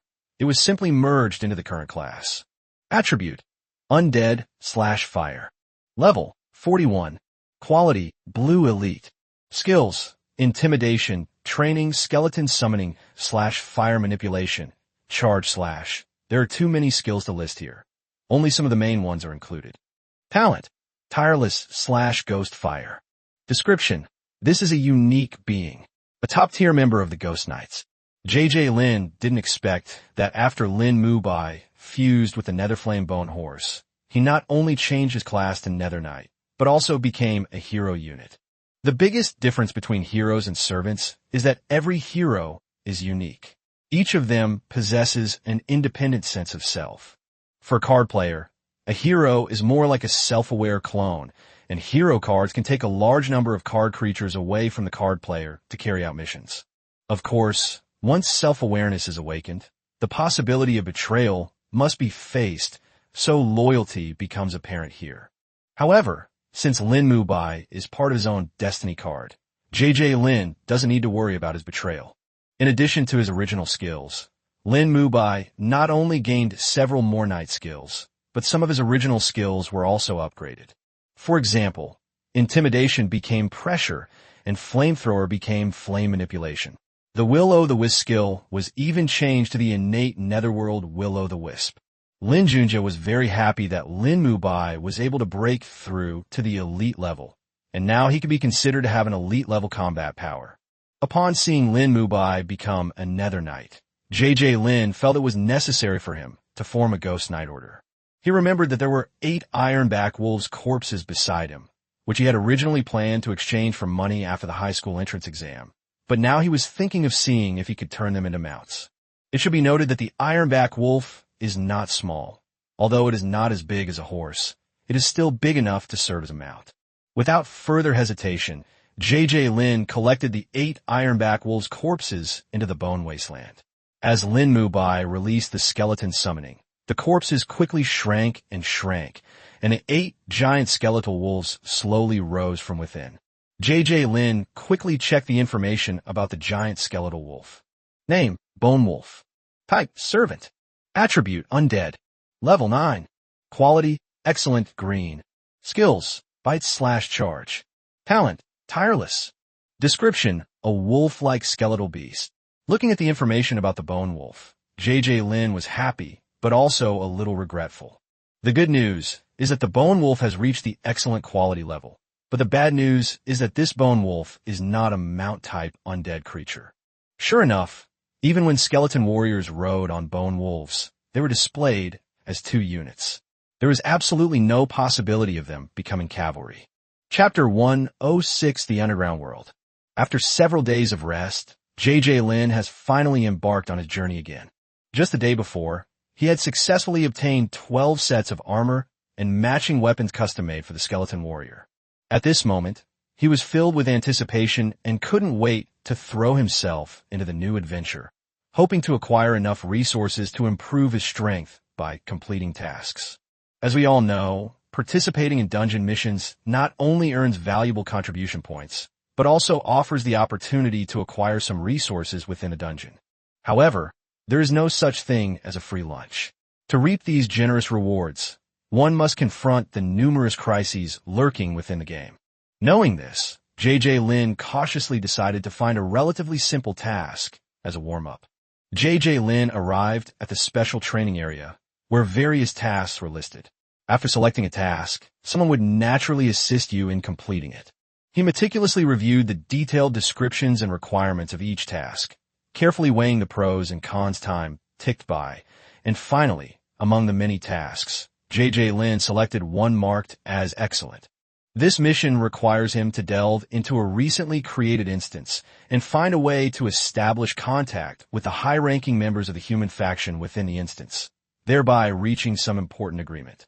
JJ Lin's mission is to protect the negotiators sent by the military and find the high-ranking members of the human forces in this instance.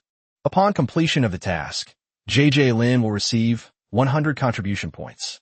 Although the mission didn't yield many rewards, he was accompanied by professionals throughout, and all he had to do was intervene when enemies appeared. It was perfect for a novice like him. After accepting the mission, JJ Lin was sent to the assembly point to meet with the other members of the mission. Upon arrival, a middle-aged military officer approached JJ Lin with a serious expression. He stood tall and straight, his eyes resolute, exuding a calm and confident air of someone who had been through many battles.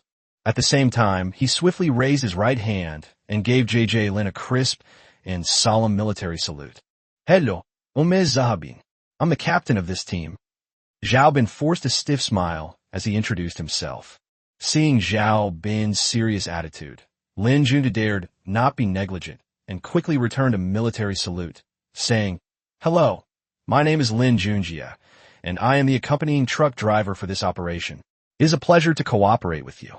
Zhao Bin nodded slightly in response, then glanced thoughtfully at Lin Junjie. After a moment's thought, he sincerely offered his suggestion. The accompanying card master has a heavy responsibility. During the mission, you may face various unexpected situations. I think you should find a few reliable teammates to go with you, so that you can take care of each other. Actually, when Zhao Bin saw JJ Lin, he had some doubts. Although the military would assess each person's abilities when assigning and distributing tasks, JJ Lin looked far too young, making him wonder if he could really handle this important job. Moreover, he wasn't the only one in the group. When the other members saw JJ Lin's youthful face, although they didn't say anything to his face, it was inevitable that they would have some doubts in their hearts. Lin Junjie naturally understood Zhao Bin's concerns. He smiled slightly and confidently replied, "Captain Zhao, please rest assured. Don't underestimate me just because I'm young. My strength is not weak." As soon as he finished speaking, a dazzling light flashed, and a tall, imposing figure exuding a powerful aura appeared before everyone. It was none other than Lin Junjie's capable partner, Lin Mubai. Immediately afterwards, JJ Lin gave Lin Mubai the order, "Give Captain Zhao a good demonstration of our strength." This was the best, fastest, and simplest way to build trust. Without hesitation upon receiving the order, Lin Mubai unleashed a burst of blazing blue-black flames, instantly enveloping his entire body. The intense flames danced and flickered like nimble sprites, adding an extra layer of domineering aura to Lin Mubai's already imposing figure, making him awe-inspiring to all. Witnessing this, a hint of surprise flashed in Zhao Bin's eyes, and his previously anxious heart calmed down slightly. After all, judging from the aura that Lin Mubai displayed, Lin Junjie's words were true. They did indeed possess considerable strength. Having demonstrated his talent, JJ Lin quickly earned the respect of the other team members and integrated into the group. Besides JJ Lin and team leader Zhao Bin, the team also includes 2 professional negotiation experts, a language expert, and a guide. The negotiation expert is in charge of negotiations. The language expert is in charge of communication between the 2 parties, and the guide is also a wilderness survival expert, specializing in finding traces of human activity. As the team's only card master, JJ Lin is naturally primarily responsible for safety. Meanwhile, Zhao Bin, the team leader, not only has the final decision-making authority, but is also the second strongest fighter after JJ Lin.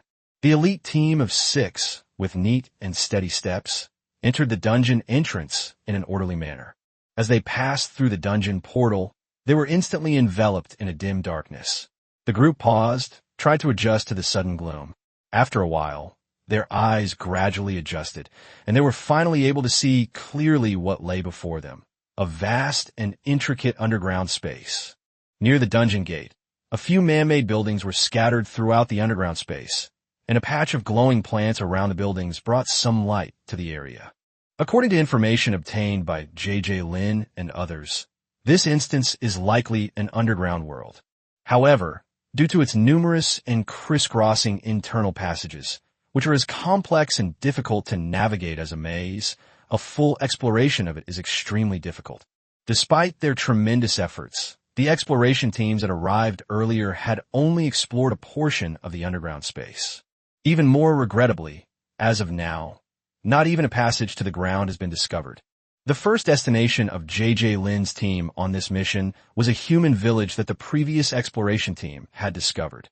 "Our safety depends on you," Zhao Bin pleaded with Lin Junjie. "Don't worry, I've got you covered." After saying that, JJ Lin summoned 50 skeleton creatures.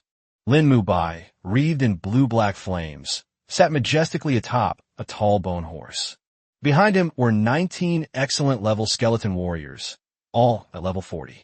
They walked at the very front of the procession, their bodies radiating a faint glow that illuminated the path ahead.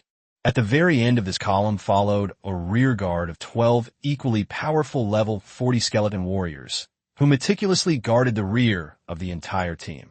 Between the two were 18 relatively weaker, but still level 20 ordinary skeleton warriors. They were cleverly divided into 6 groups, each consisting of 3 skeleton warriors. 2 of the skeleton warriors worked closely together to steadily lift a sedan chair, which served as the makeshift transportation for the group. The remaining skeleton warrior stood beside the sedan chair, remaining highly vigilant, not only watching for potential dangers, but also handling miscellaneous tasks to ensure the entire journey went smoothly. When Zhao Bin saw JJ Lin sitting comfortably on the sedan chair and enjoying this unique way of traveling, he couldn't help but widen his eyes and look at him with admiration. He couldn't help but give JJ Lin a thumbs up, sincerely praising him. "You're really something? You actually came up with such a unique idea." Chapter 107 Human Natives in the Underground Dungeon. The group consisted of 6 people, 5 of whom sat comfortably in the sedan chair. The only one who didn't enjoy this privilege was the group's guide, Yu.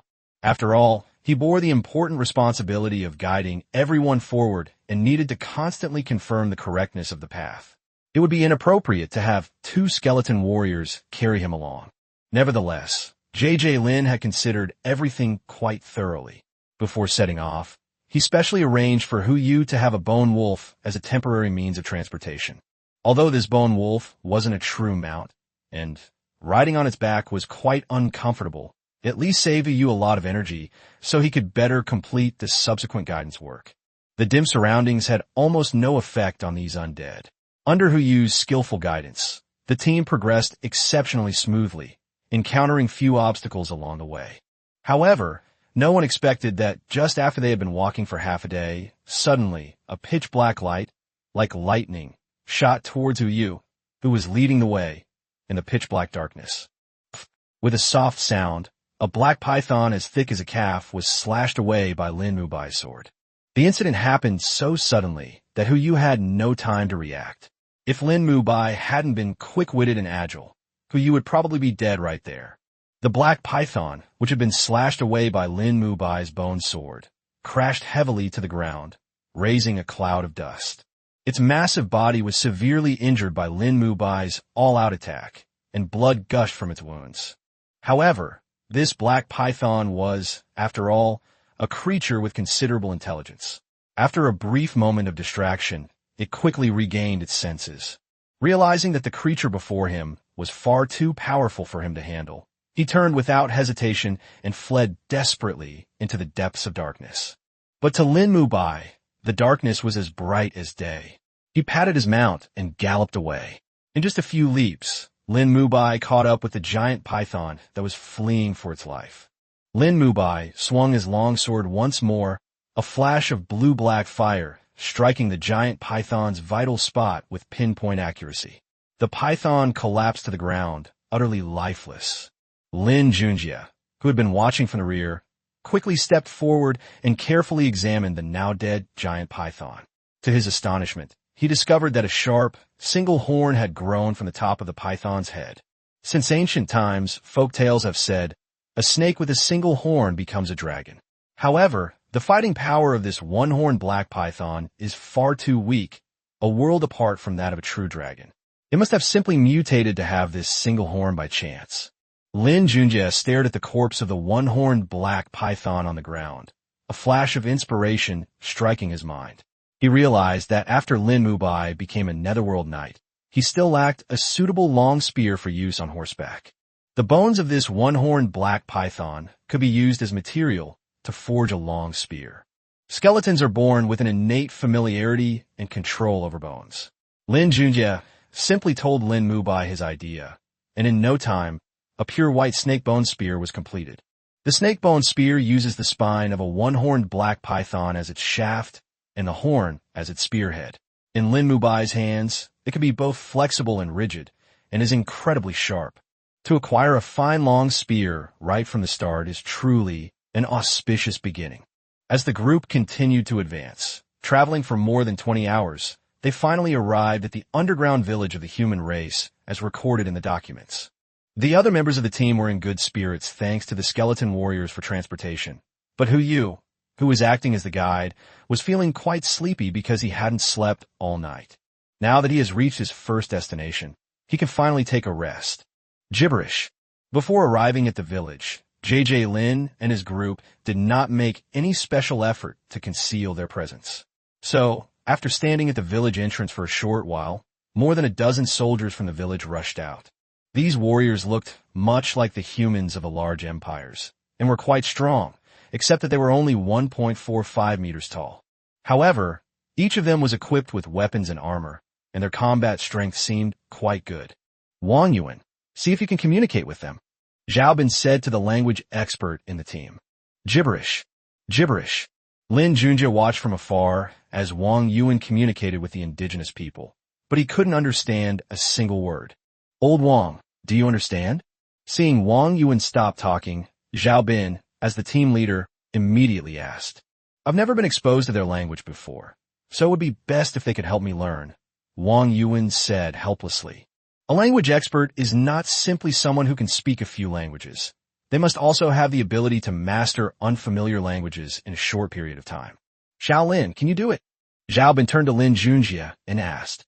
The simplest way to get others to cooperate is through force. And naturally, JJ Lin is the one to provide the team's fighting force. No big deal, Lin Junjie said dismissively, glancing at the dozen or so native warriors still locked in a standoff. Then it's up to you, Zhao Bin said, patting Lin Junjie on the shoulder. Given the current situation, capturing them alive would be the best option. JJ Lin summoned another 200 ordinary quality skeleton warriors and said to Lin Mubai, go, kill them alive. As soon as the order was given, Lin Mubai took the lead, his body engulfed in flames, and charged toward the dozen or so human native warriors guarding the village entrance. These native warriors were quite strong and well-equipped, but they clearly lacked any cultivation system. Before the skeleton warriors following behind could even reach the village entrance, all of the dozen or so human native warriors had fallen to the ground. The Nether Knight Lin Mubai charged ahead, followed closely by more than 200 skeleton warriors.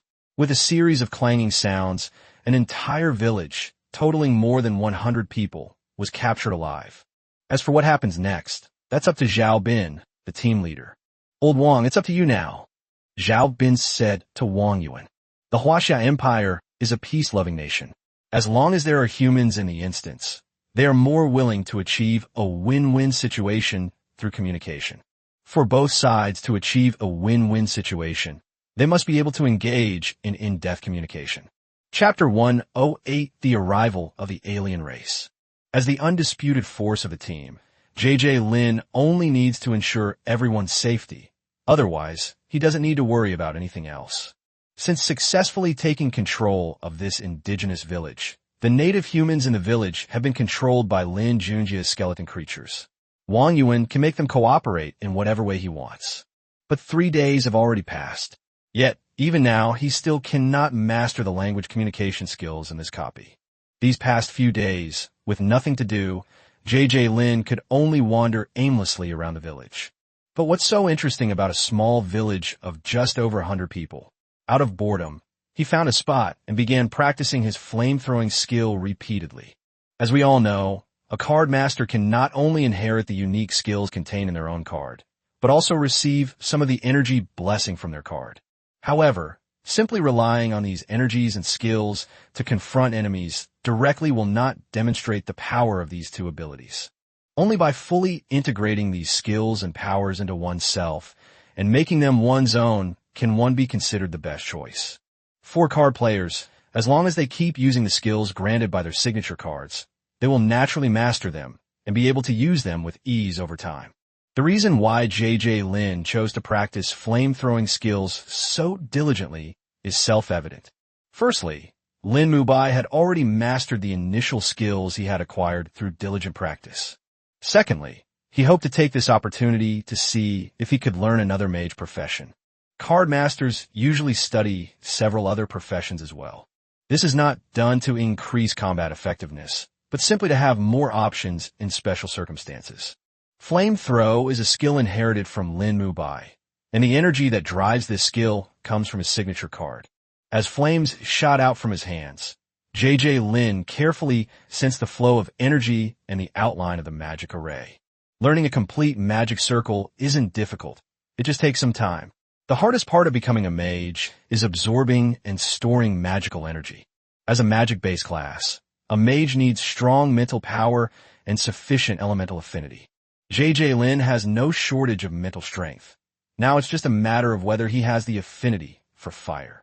As JJ Lin continuously used his flamethrower, jets of fire shot out. The surrounding air seemed to be ignited, and the temperature rose sharply, increasing by several degrees in a short period of time. The originally cool and pleasant environment instantly became unbearably hot, with waves of heat making it difficult to breathe. At that very moment, JJ Lin closed his eyes and focused intently on using his powerful mental energy to perceive the world around him. After much effort, he finally succeeded in capturing the extremely faint, barely perceptible fire elemental energy in the air. These fire elements are scattered around like tiny stars. Though small, they contain endless potential and possibilities. JJ Lin was overjoyed. It seems I really do have the potential to become a fire mage. However, he knew that to become a true magician, simply being able to sense magical elements was far from enough. In addition to keen perception, one must also learn to store these precious magical elements within one's own body and skillfully control and utilize them. However, he has not yet mastered this skill and lacks a crucial mage's meditation method. Although Lin Mubai had also comprehended a similar method on his own, his meditation method was only suitable for undead creatures to absorb undead energy. JJ Lin secretly thought that after completing this mission, he must find a way to exchange for a suitable advanced meditation technique. Just as he was immersed in his beautiful vision of the future, he suddenly heard an anxious shout. Shaolin, something bad has happened. A lot of alien warriors have appeared at the village entrance. The situation is extremely critical. Xiaobin told Lin Junjie this news with a serious expression. According to the information, there were no other powerful creatures around the village, so no skeleton warriors were sent out to scout the area. Unexpectedly, an alien race had come to their doorstep. Let's go take a look. JJ Lin called out to Xiaobin and Wang Yuan to go together. Although Wang Yuan hasn't fully grasped the language of this copy yet, after so many days, he's been able to guess some of its meaning. When the three of them reached the village entrance, Lin Mubai was leading 200 skeleton warriors in a standoff with thousands of alien warriors. Gibberish. A tall kobold warrior shouted at Lin Junjie and his two companions as they approached. What did he say? Xiaobin turned to ask Wang Yuan. It seems like he wants us to hand over something, Wang Yuan said, half guessing and half confused. It seems these alien races are here to plunder resources, Lin Junjie guessed. Are you confident? Xiaobin turned to look at JJ Lin. Their ultimate goal is to recruit the human natives in the instance and then help them unify and manage the instance. Therefore, he generally doesn't show mercy to foreign races. His only worry now is that JJ Lin might not be able to withstand the pressure. Don't worry, JJ Lin said dismissively. If this mission is only rated as excellent, it means that the strongest creature the initial exploration team encountered was also only rated as excellent. Regardless of the overall dungeon quality, there shouldn't be any particularly strong creatures near this village. Then what are we waiting for? Xiaobin said. Let's go then. After saying that, Lin Junjie led the skeleton warriors behind him and charged forward. In JJ Lin's eyes, these thousands of alien warriors who were armed with their own weapons were just thousands of skeleton warriors. Upon receiving the order, Lin Mubai's body suddenly shone with a blue-black light. Immediately afterward, raging flames erupted from his body like a raging torrent, instantly covering his entire body. The flames were incredibly hot, as if they could burn everything in the world. At this moment, the pale white skeletal horse beneath Lin Mubai was also engulfed in flames. It raised its head and neighed, its forehooves flying as it galloped away like lightning, its target the group of aggressive alien warriors. The kobold warrior in the lead, though startled by Lin Mubai's ferocity, did not back down. He roared, gripped his massive battle axe tightly, and swung it with all his might, attempting to block Lin Mubai's charge. However, it was all in vain. The snake-bone spear in Lin Mubai's hand, burning with eerie blue-black flames, moved like a nimble venomous snake, striking the kobold warrior with lightning speed. The spear tip gleamed coldly, easily breaching the opponent's defenses. In an instant, the kobold warrior felt an irresistible force, and Lin Mubai hurled him into the air. Under the scorching heat of the raging flames, he let out a piercing howl that sent chills down everyone's spine. But Lin Mubai seemed oblivious to this. He held the gun in one hand and raised the kobold warrior hanging on a high, as if a war god had descended to earth. At this moment, he was engulfed in flames, resembling a raging fire, rampaging through the dense ranks of alien warriors. Those alien warriors who couldn't dodge in time were blasted away by the powerful impact. Some even tumbled several times in the air before crashing heavily to the ground, coughing up blood, their fate unknown. In an instant, dust billowed across the battlefield, and screams echoed everywhere. Chapter 109 Raid on the Kobold Tribe. Lin Junjie regarded the thousands of alien warriors as mere weeds, riding his horse as if entering an empty land. More than 200 skeleton warriors followed closely behind, continuously reaping and expanding their spoils.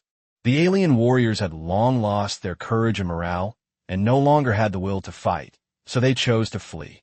Lin Junjie led his skeleton warriors in a chase, leaving behind more than 1,000 corpses and a large number of weapons. Shaolin, everyone says that you card masters are like an army all by yourself, and that's absolutely true, Zhao Bin said admiringly. What is this? Compared to your legion's mechanized forces, mine is nothing, Lin Junjie said sincerely. That's true. When it comes to low to mid-level combat power, our Great Xiao army still has to be the best, Zhao Bin said with immense pride. Even against high-end combat forces, our army is not afraid, Wang Yuan said proudly. Back when the dungeon suddenly appeared, before the cardmasters had even grown up, the Imperial Army still managed to trap them inside the dungeon. The group began to talk about the great achievements of their ancestors. Time flies, and in the blink of an eye, a week has quietly slipped away. It must be admitted that these so-called experts do indeed possess extraordinary abilities. Only a little over a week has passed, and Wang Yuan is already able to communicate fluently with the local indigenous people. It's important to understand that the languages spoken by these indigenous people were not any of those controlled by the empire. Mastering a completely new language is no easy feat for the average person. However, thanks to her solid linguistic foundation and unremitting efforts, Wang Yuan achieved a breakthrough in such a short period of time. Meanwhile, with J.J. Lin's powerful military presence and the concerted efforts of the other two negotiation experts, the team was able to gain complete control of the indigenous village. They not only successfully gained the trust and support of the villagers, but also gradually figured out the specific locations and detailed map information of the various branches of the underground world in the surrounding area. With this crucial intelligence as support, the team's subsequent operations will undoubtedly become smoother and more efficient. Gibberish. That day, Wang Yuan brought a native warrior to find Lin Junjie. The village chief said he hoped Xiaolin could help them reclaim their hematite from the kobolds. Wang Yuan quickly translated. Is it the same group of alien warriors we encountered last time? J.J. Lin asked. Gibberish. Gibberish. Yes, it's a large kobold tribe. There are many other tribes that are dependent on them. The village chief said that if we help them drive away the kobold tribe and reclaim their iron mine, they will pay us. Wang Yuan acted as the translator very well. J.J. Lin had heard that kobolds were skilled in prospecting and mining, and he expressed skepticism about the village chief's words. However, he didn't care much about such things. In fact, this human village was an affiliated village of the kobold tribe, mainly responsible for crafting weapons and armor. It was a technology-based village.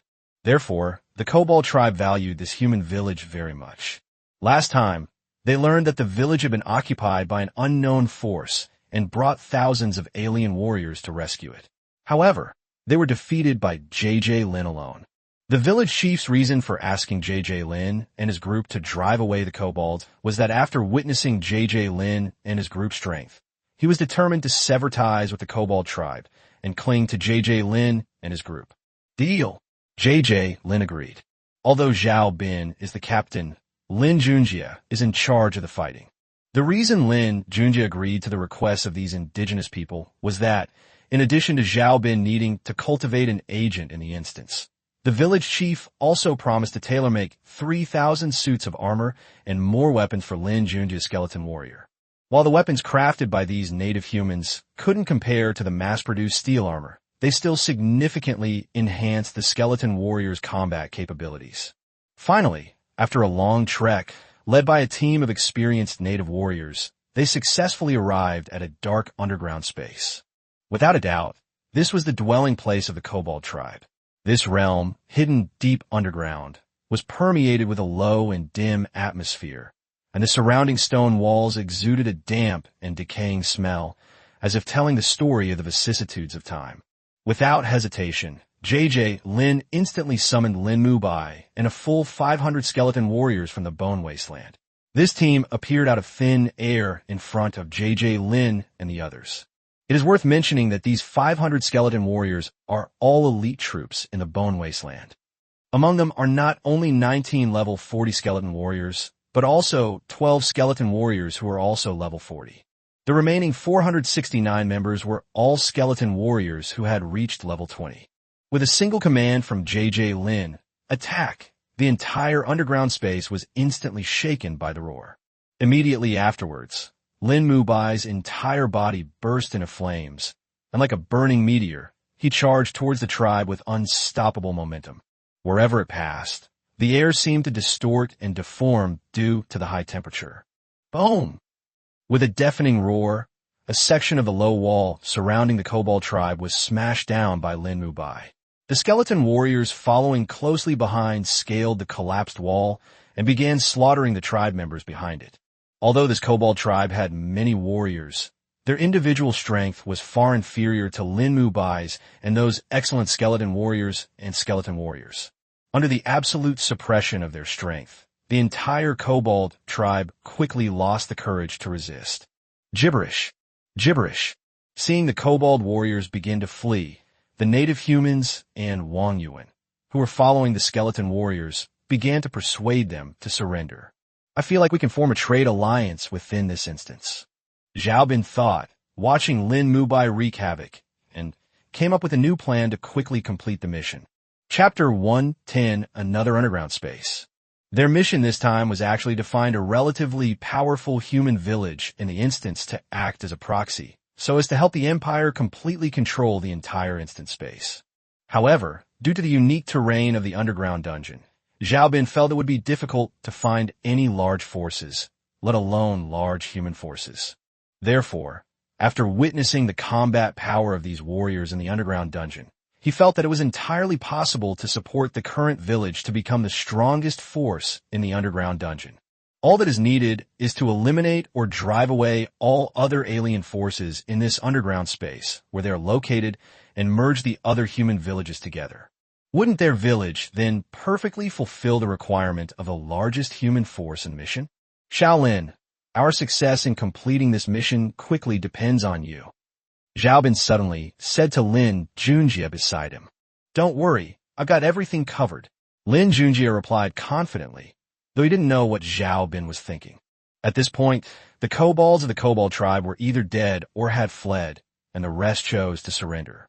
JJ Lin quickly instructed Lin Mubai to lead the skeleton warriors to clean up the battlefield and search the tribe for any treasures. This Kobold tribe truly lives up to its reputation as the strongest tribe in this underground space. Lin Junjie's haul this time was quite good. Besides the corpses and a large quantity of weapons and armor, he also found a large amount of iron, ore, and smelted iron ingots in the warehouse. Although none of them are particularly valuable, they are abundant. Lin Junjie will eventually build his own Undead scourge. Although the weapons and armor made by these alien natives are not of very good quality, they are sufficient to equip the skeleton warriors. The prisoners, along with the ore and iron ingots, were handed over to the village chief, who was tasked with organizing a force to forge weapons and armor. Meanwhile, Lin Junjie prepared to lead Lin Mubai and his skeleton army to completely plunder this underground space. With Lin Mubai's strength, coupled with hundreds of skeleton warriors, they are invincible in this underground space. It didn't take long to thoroughly search the entire underground space. Zhao Bin and his team are now also having the natives use the underground passages to find ways to other underground spaces. According to information provided by the indigenous people, many large underground spaces are connected by underground passages, but these passages are generally narrow and difficult to navigate, and it is very dangerous to pass through them. Indigenous people generally wouldn't be so foolish as to explore other underground spaces unless they were desperate to survive. He no longer needed to worry about the rest. He was now completely free. My lord, I have a treasure to offer. On this day, a native human suddenly found JJ Lin. This native human is the village chief of the village that JJ Lin and his group first discovered. However, with the help of JJ Lin and his group, he has now become the only force in this underground space, leading a tribe of thousands of people. although Zhao Bin was the captain of the team, and it was usually them who interacted with the local natives. In the eyes of the natives, Lin Junjie, who was powerful, mysterious, and could summon an army of skeletons, was the one they revered and the one who truly held power. That's why the newly appointed chieftain sought out JJ Lin immediately after acquiring the treasure. Not bad. In less than a month, you've already mastered the basics of the Empire's language. JJ Lin wasn't particularly interested in the treasure the indigenous chief mentioned, but he was amazed by his learning ability. This chieftain is at least a linguistic genius. He could use this talent to gain a foothold in the Empire in the future. I must thank Lord Wang for his guidance, the chieftain said respectfully. I accept the gift. Now, tell me, is there anything I can help you with? After receiving the gift, JJ Lin asked the chief what he wanted. Please, Your Excellency, bestow upon me a name, the chieftain said respectfully. Lin Junjie was somewhat surprised to hear his request. Regardless of the civilization, it is generally the elders who bestow names upon the younger generation or the superiors who bestow names upon their subjects. The chief's request to be given a name clearly indicated his intention to submit to me. My surname is Lin, so from now on you will be called Lin Zhong, loyal to humanity, loyal to the great Xia. Lin Junjie readily gave him a name. JJ Lin is still young, so it's quite interesting to see people bowing down to him. Thank you for bestowing this name upon me, sir. Lin Zhong bowed in gratitude. Go back if you have nothing else to do. When JJ Lin told Lin Zhong to leave, Lin Zhong left without a word of complaint. After Lin Zhong left, Lin Junjie examined the so-called treasure. The so-called treasure was actually a special metal dug from deep within an iron mine. It looked small, only about the size of a fist, but it was quite heavy, weighing over 200 kilograms. JJ Lin couldn't understand the purpose of these metals either, but he figured they would be good for forging weapons. The mission is almost complete, and JJ Lin plans to have someone take a look at the metal after he finishes submitting the task. Xiao Lin quickly gather the skeleton army and get things done. That day, Zhao Bin, whom I hadn't seen for several days, suddenly came rushing over. What happened? JJ Lin asked hurriedly. Today we found a passage, and on the other side is a fairly large underground space. Zhao Bin explained. While they can go back and complete their mission now, without any problem, if they can manage to explore the newly discovered space, their mission score will definitely be much higher. Then what are we waiting for? Let's go, JJ Lin said happily. The passage connecting to another underground space is winding and uneven, like a deep crack in the earth, or an ancient road riddled with holes by the passage of time. This passage is not only treacherous, but also full of countless intricate forks, making one feel as if they are in a vast and mysterious maze. Fortunately, this time they had experienced native warriors to act as guides. These native warriors have lived in this underground world for many years, and it is through their keen intuition and the survival wisdom they have accumulated over the years that they are able to find the right passage. This is the road they scouted beforehand, and this is the second time these native warriors have traveled this route. However, even so, the journey was still fraught with hardship and challenges. Along the way, everyone had to carefully cross huge rocks, avoid bottomless ravines, and deal with dangers that could appear at any moment. After a long and arduous journey of 2 days and 2 nights, the group finally emerged from the nightmarish passage. The moment they stepped out, a strange and beautiful scene unfolded before them. A soft yet bright fluorescent glow emanated from all around, like countless stars scattered in the darkness. Upon closer inspection, it could be seen that this light originated from a large number of bioluminescent plants in the vicinity. Some of them resemble tiny, exquisite lanterns, swaying gently on the branches. Others are like blooming flowers, radiating a dazzling array of colors. In addition, exposed fluorite stones can be seen on the ground from time to time. These stones shimmering with a faint blue or green light, like gems embedded in the earth. Compared to the underground space at the other end of the passage, the environment here is obviously much better. This space was higher, the air was fresh and pleasant, and the oppressive atmosphere was gone. The group could even feel a cool breeze blowing from somewhere. The entire space was filled with a peaceful and serene atmosphere, as if it were a hidden paradise deep underground. Chapter 111, Unknown Terrifying Creatures. J.J. Lin was delighted to see such a view, feeling that this was the underground world he had imagined. He looked around and found an open space. With a flash of light, Lin Junjie and 200 skeleton warriors were successfully summoned before everyone. Which direction should we go? J.J. Lin turned his head and looked at Hu Yu, who was standing to the side, and asked, "As a professional guide, Hu Yu naturally chose the direction of a journey. Don't ask me. I know absolutely nothing about this place, and I don't have any relevant information at all." Hu Yu spread his hands innocently, indicating that he couldn't help her either. After all, he had never set foot in this mysterious underground space before, and didn't even have any information about it, so he naturally couldn't provide accurate guidance. The group exchanged bewildered glances, surprised that their professional guide was so ineffective. They couldn't just wander aimlessly through this complex underground space like headless flies. Then let's try to find out if there are any settlements of indigenous people around here, Zhao Bin said after a moment of contemplation.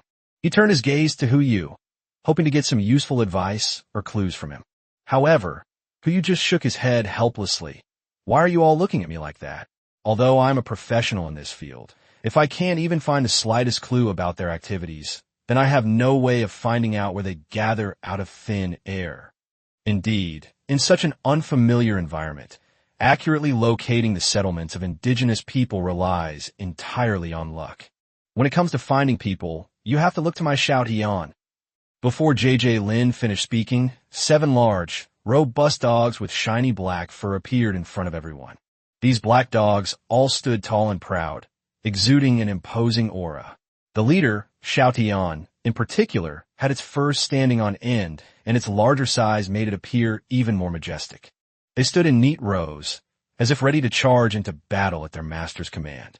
"Shout Hian, quickly help us find a place nearby where creatures gather."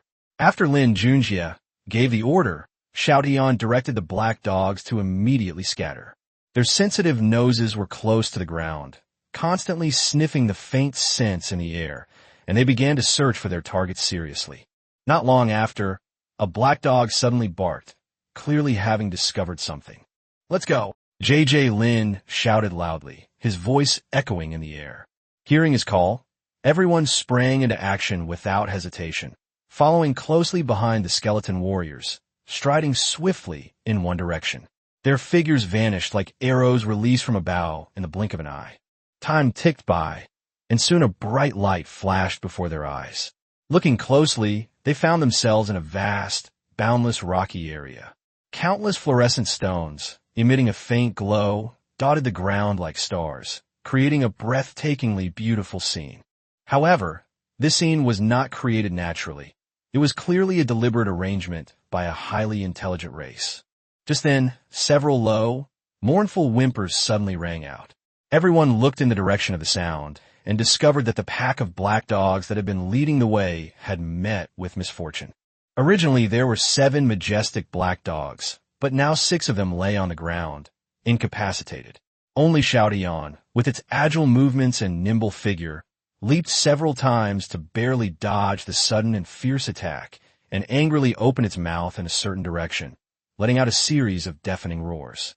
Upon seeing this, J.J. Lin felt a pang of anxiety and quickly activated the seal, storing the 6 injured black dogs into his card. After settling them in, J.J. Lin turned around and gazed intently in the direction of Xiao Yan's roar. There, in the distant depths of the fluorescent light, were more than a dozen enormous, strangely shaped creatures suspended in midair. These creatures resembled giant, fleshy tumors covered in tentacles. 3 irregularly sized eyeballs grew from the tumor, and below them was a gaping maw filled with fangs. The entire creature exuded a chilling aura. "Damn, what the hell have we run into?" The team members exclaimed upon seeing these strange creatures. "Superior." Without hesitation, Lin Junjie received J.J. Lin's command, his entire body enveloped in dark blue flames. He spurred his netherflame bone horse forward, charging ahead towards the unknown creature in the distance. At the same time, 200 skeleton warriors followed closely behind Lin Junjie, charging towards the enemy. Suddenly, dozens of fluorescent green beams shot out, striking Lin Mubai and the skeleton warriors behind him. Faced with these rays, Lin Mubai reacted swiftly, his spear spinning rapidly, creating a sharp whistling sound. The fluorescent rays that attacked him were all accurately deflected by his spear. However, the skeleton warriors following behind him were not so lucky. While a few exceptionally strong skeleton warriors managed to withstand the attack with their decent strength, most were merely ordinary-level skeleton warriors. They were overwhelmed by the ferocious ray attack. Upon being hit, it pierced through the iron armor recently forged by the native humans, instantly shattering their internal skeletons. Lin Junjie, who was watching from the back, finally saw clearly the attack methods of these mysterious creatures. Although the fluorescent rays emitted from their eyes have extremely strong penetrating power and can easily pierce through objects, their destructive power is relatively limited. For most ordinary life forms, such an attack would undoubtedly be extremely fatal. But for skeleton warriors whose bodies are made of bones, the situation is slightly better. As long as they are not directly hit in vital areas such as the head, even if dozens of bones are broken, the impact on their combat power is not particularly significant. Just as Lin Mubai was about to lead the skeleton warriors through the obstacles and reach these unknown creatures, the huge commotion caused by the previous battle had already attracted the attention of more of these unknown creatures around them. In an instant, the number of strange creatures surging in from all directions increased continuously, and the fluorescent rays they emitted became more and more dense, weaving into an overwhelming net of death that mercilessly enveloped Lin Mubai and the others. Behind Lin Mubai, the group of skeleton warriors who were originally fierce and terrifying were now being attacked by the enemy with a dense and fierce barrage. Under this terrifying onslaught, their bones began to emit chilling, cracking sounds, and large amounts of white bone broke apart, as fragile as easily broken porcelain. As time went on, these skeleton warriors gradually became unsteady on their feet, and their movements became increasingly sluggish, clearly having lost most of their mobility. Even worse, some skeleton warriors had their heads shot through by the enemy, their skulls exploding instantly and bone fragments flying everywhere. After suffering such a heavy blow, the unfortunate skeleton warriors collapsed to the ground, unable to move an inch. Chapter 112 Battle Against Unknown Creatures. The sudden and massive casualties startled J.J. Lin. He stared at the scene before him, his heart filled with shock and astonishment. This also gave him a completely new understanding of the attack power of this unknown creature. It's important to know that the skeleton warriors who charged alongside Lin Mubai weren't unprotected. They were all wearing iron armor. Although the quality of this armor is not top-notch, it can at least provide a certain level of protection. However, even such equipment proved so vulnerable to enemy attacks, easily penetrated. Seeing the number of skeleton warriors closely following Lin Mubai dwindling rapidly, Lin Junjie was extremely anxious. He knew that if he didn't take action soon, even if Lin Mubai charged into the enemy ranks, he might not be able to gain the upper hand on his own. Without hesitation, he released over 2,000 more skeletons. The horde of skeletons charged as soon as they appeared. The 12 skeleton warriors charged ahead, tall and imposing, exuding a terrifying aura. Following closely behind were countless skeleton warriors and numerous skeleton soldiers, surging forward like a tidal wave, forming a raging torrent of skeletons. It's worth mentioning that a significant portion of these newly summoned skeletons were summoned after entering this underground dungeon by collecting various alien corpses. Because these skeletons have only been summoned for a short time and do not yet have enough armor to equip them, their strength is slightly inferior to that of their counterparts.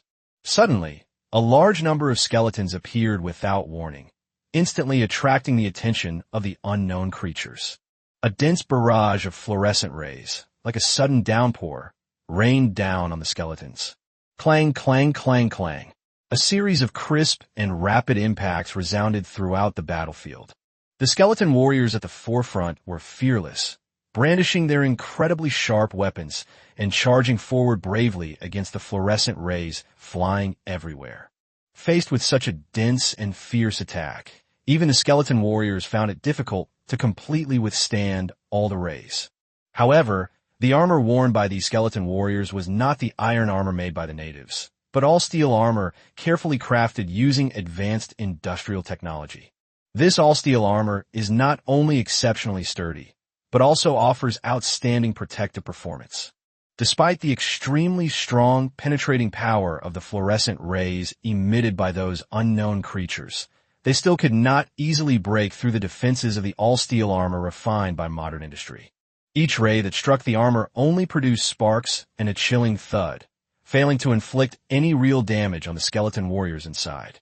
Boom! Lin Junjie took the lead, and his netherflame bone horse charged straight into the group of unknown creatures like lightning. With a fierce and powerful swing, he pierced precisely into an unknown creature shaped like a fleshy ball. With a flick of Lin Junjie's arm, the poor fellow was instantly lifted high into the air and then shot far away like a cannonball. Those unknown creatures were all suspended in midair, only a few dozen centimeters above the ground, with no foothold at all. When Lin Junjie charged towards them on his netherflame bone horse with overwhelming force, they had no time to dodge and could not withstand the powerful impact. They were all knocked backward and sent flying. Moreover, the moment Lin Junjie charged into the enemy formation, the netherworld ghost fire that had already covered his entire body suddenly burst into flames as if stimulated by something. The fire spread rapidly and increased several times in the blink of an eye. The terrifying flames seemed to possess a life of their own, spreading wildly in all directions. No unknown creature that came near Lin Junjie was spared. They were all ignited by the blazing, ghostly flames. In an instant, the area was engulfed in flames. Lin Junjie, like a giant fireball, rampaged through the unknown creatures with unstoppable force, truly as if he were in an empty field.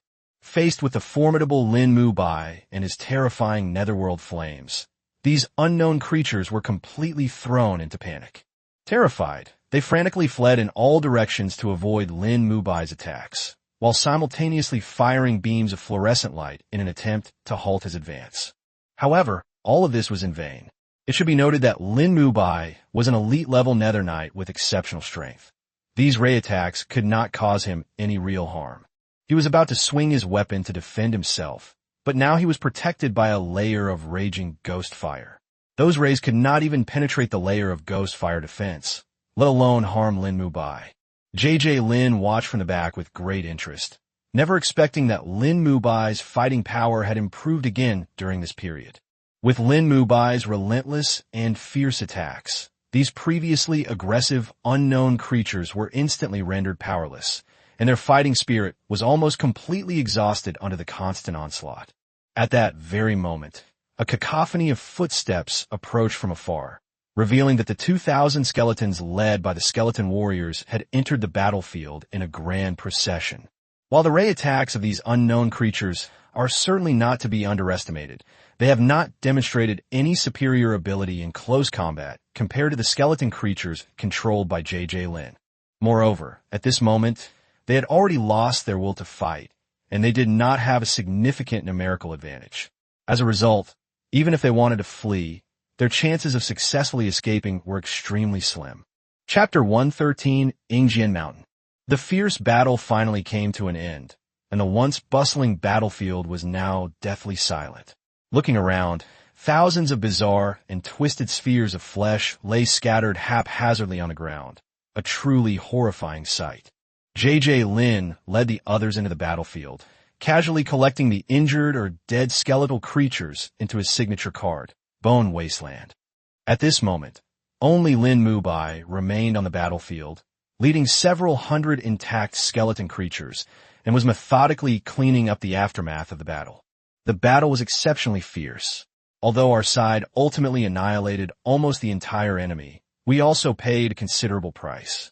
Not only were a large number of skeleton warriors killed by the fluorescent rays at the beginning, but the enemy also launched a frenzied counterattack after realizing there was no hope of escape. In close combat, these tumor-like unknown creatures could not only shoot fluorescent rays from their eyes, but the sharp teeth in their huge mouths were also exceptionally sharp, even capable of biting through the iron armor of the skeleton soldiers. If it weren't for the fact that all of JJ Lin's subordinates were skeletons, completely devoid of any concept of fear of death, coupled with Lin Mubai's ferocity, they might have turned the tables on him. However, these skeletons are all part of his signature card set. Given enough time, they can gradually recover to their original state by relying on the characteristics of his signature card set. It will take a considerable amount of time for these dead and wounded skeletons to fully recover. Lin Junjie originally planned to use the large amount of undead energy stored in the bone wasteland to accelerate the skeleton's recovery process. However, after careful consideration, he ultimately decided to abandon the idea. After all, the amount of necromantic energy required to repair so many skeletons was simply too enormous. Instead of doing that, it would be more worthwhile to use it to quickly level up the newly summoned skeleton creatures.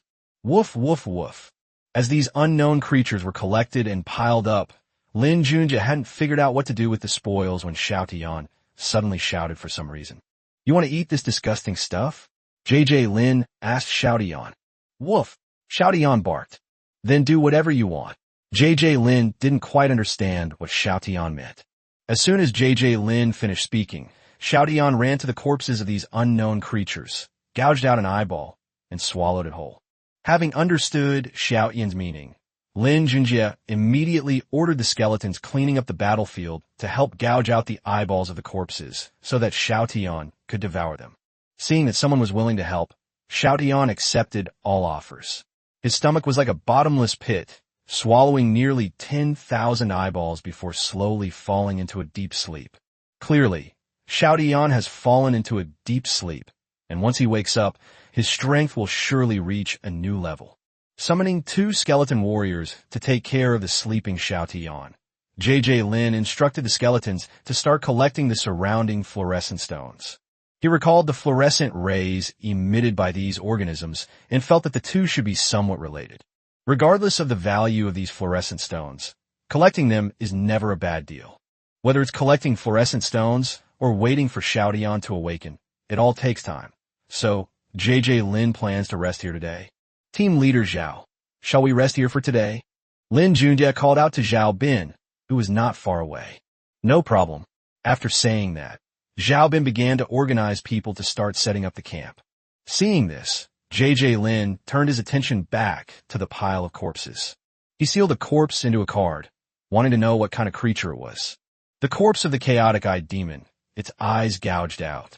Upon seeing the card names, JJ Lin realized that these creatures were called chaotic-eyed demons. He had heard of eyed demons, but never of chaotic-eyed demons. However, he figured this must be a variant of an eyed demon. These beholders are quite powerful. In Lin Junjie's judgment, each of them possesses excellent quality.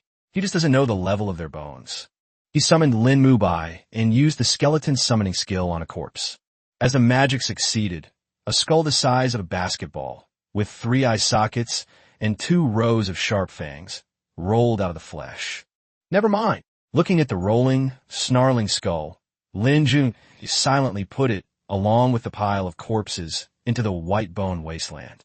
In any case, the quality of the corpses is not bad, and they should increase a lot of undead energy after they decompose on their own. In the underground world, there was no distinction between day and night. When Lin Junjie woke up and came out of the tent, Lin Mubai had already led a group of skeleton creatures to pile up the fluorescent stones they had found into a small mountain. The light they emitted made the surroundings seem like daytime. Seeing the environment illuminated as if it were daytime, JJ Lin was very happy. He had been in the underground space for so long that he hadn't seen sunlight in ages. Although it wasn't sunlight, it was still quite rare to see the surroundings so brightly illuminated. JJ Lin happily sealed the large pile of fluorescent stones in cards. But as the fluorescent stones were sealed, the surroundings instantly plunged into boundless darkness. The darkness came too suddenly, and the surrounding team members were clearly not prepared for this situation and were momentarily thrown into a state of panic.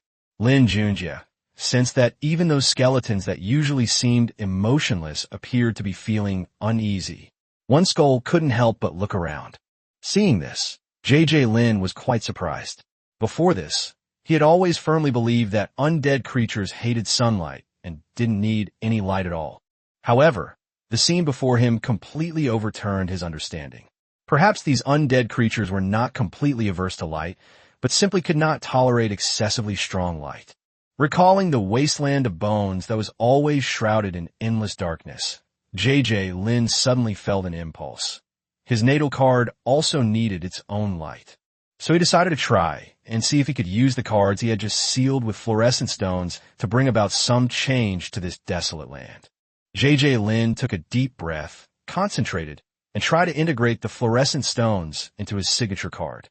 I initially thought that since the two cards had different attributes, the chances of them successfully fusing together were extremely slim. Unexpectedly, with a flash of white light, the two cards successfully fused together. Lin's eyes widened as he incredulously sensed the changes in his natal card. He could clearly perceive that on the small hill in the very center of the bone wasteland, a soft fluorescent light, like a light veil, quietly covered it. This faint fluorescent light gradually spread, like the silvery glow of the stars in the night sky, gently sprinkling the entire wasteland. Not only that, but the level of my main card has also increased from level 41 to level 42. The area within the bone wasteland has also increased significantly. Lin focused his mind, sensing the changes on the small hillside. The small hill, originally made of bones, seemed to have been sprinkled with fluorescent powder, and a large amount of fluorescence escaped from the gaps between the bones. As he focused his mental energy, a piece of information about the small hill suddenly appeared in his mind. Name, Ingmi Mountain. Type, special terrain. Skill, fluorescence. Description, even the faintest fluorescence, when gathered together, can illuminate an entire space. Chapter 114, Xiaoyan's Third Eye. Just as Lin finished examining his destiny card, Xiaotian, who had been sleeping quietly to the side, also woke up at that moment. Suddenly, it raised its head to the sky and let out a deafening roar that echoed throughout the entire underground space. At the same time, all its bones seemed to be activated, emitting a series of crisp sounds. Its entire body expanded rapidly at a visible speed, becoming more than twice its previous size in the blink of an eye. Even more astonishingly, at that moment, a crack suddenly appeared between Xiaoyan's eyebrows without warning, and a vertical, irradiating divine light slowly opened from it. Suddenly, a beam of light shot out from that vertical eye, shooting straight towards a huge rock not far ahead like lightning. In an instant, a loud boom was heard, and the boulder was instantly blasted into pieces, with countless tiny stones flying everywhere, raising a cloud of dust that blotted out the sky. After the fluorescent light successfully hit its target, Xiaoyan's vertical eye between its eyebrows quickly closed again. If one did not see it with their own eyes, it would be difficult to detect that such a magical vertical eye existed beneath its thick fur. Upon closer comparison, the beam of light emitted by Xiaotian was clearly much thicker than that released by the chaotic eye demon, and its power was naturally much greater. However, relatively speaking, this beam of light seemed to be slightly inferior in terms of penetrating power. Awesome! Lin shouted.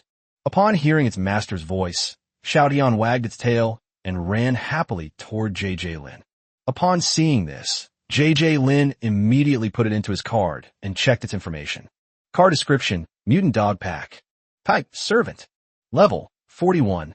Quality, blue elite. After a quick glance at the card information, I discovered that it has become an elite card. Its level has also increased to 41. Lin then took a closer look at Xiaoyan's information.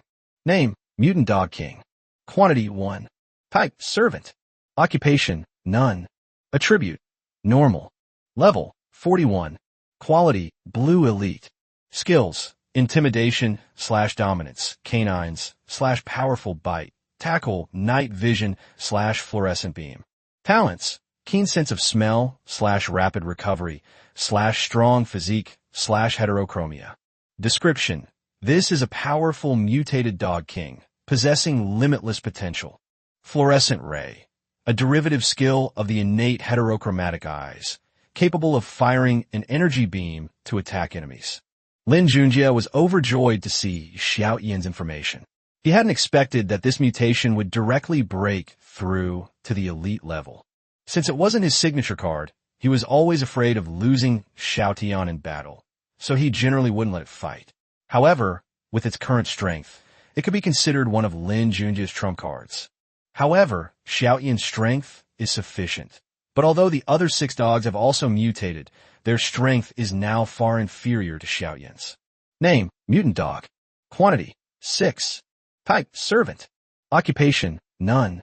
Attribute, normal. Level, 20. Quality, white standard.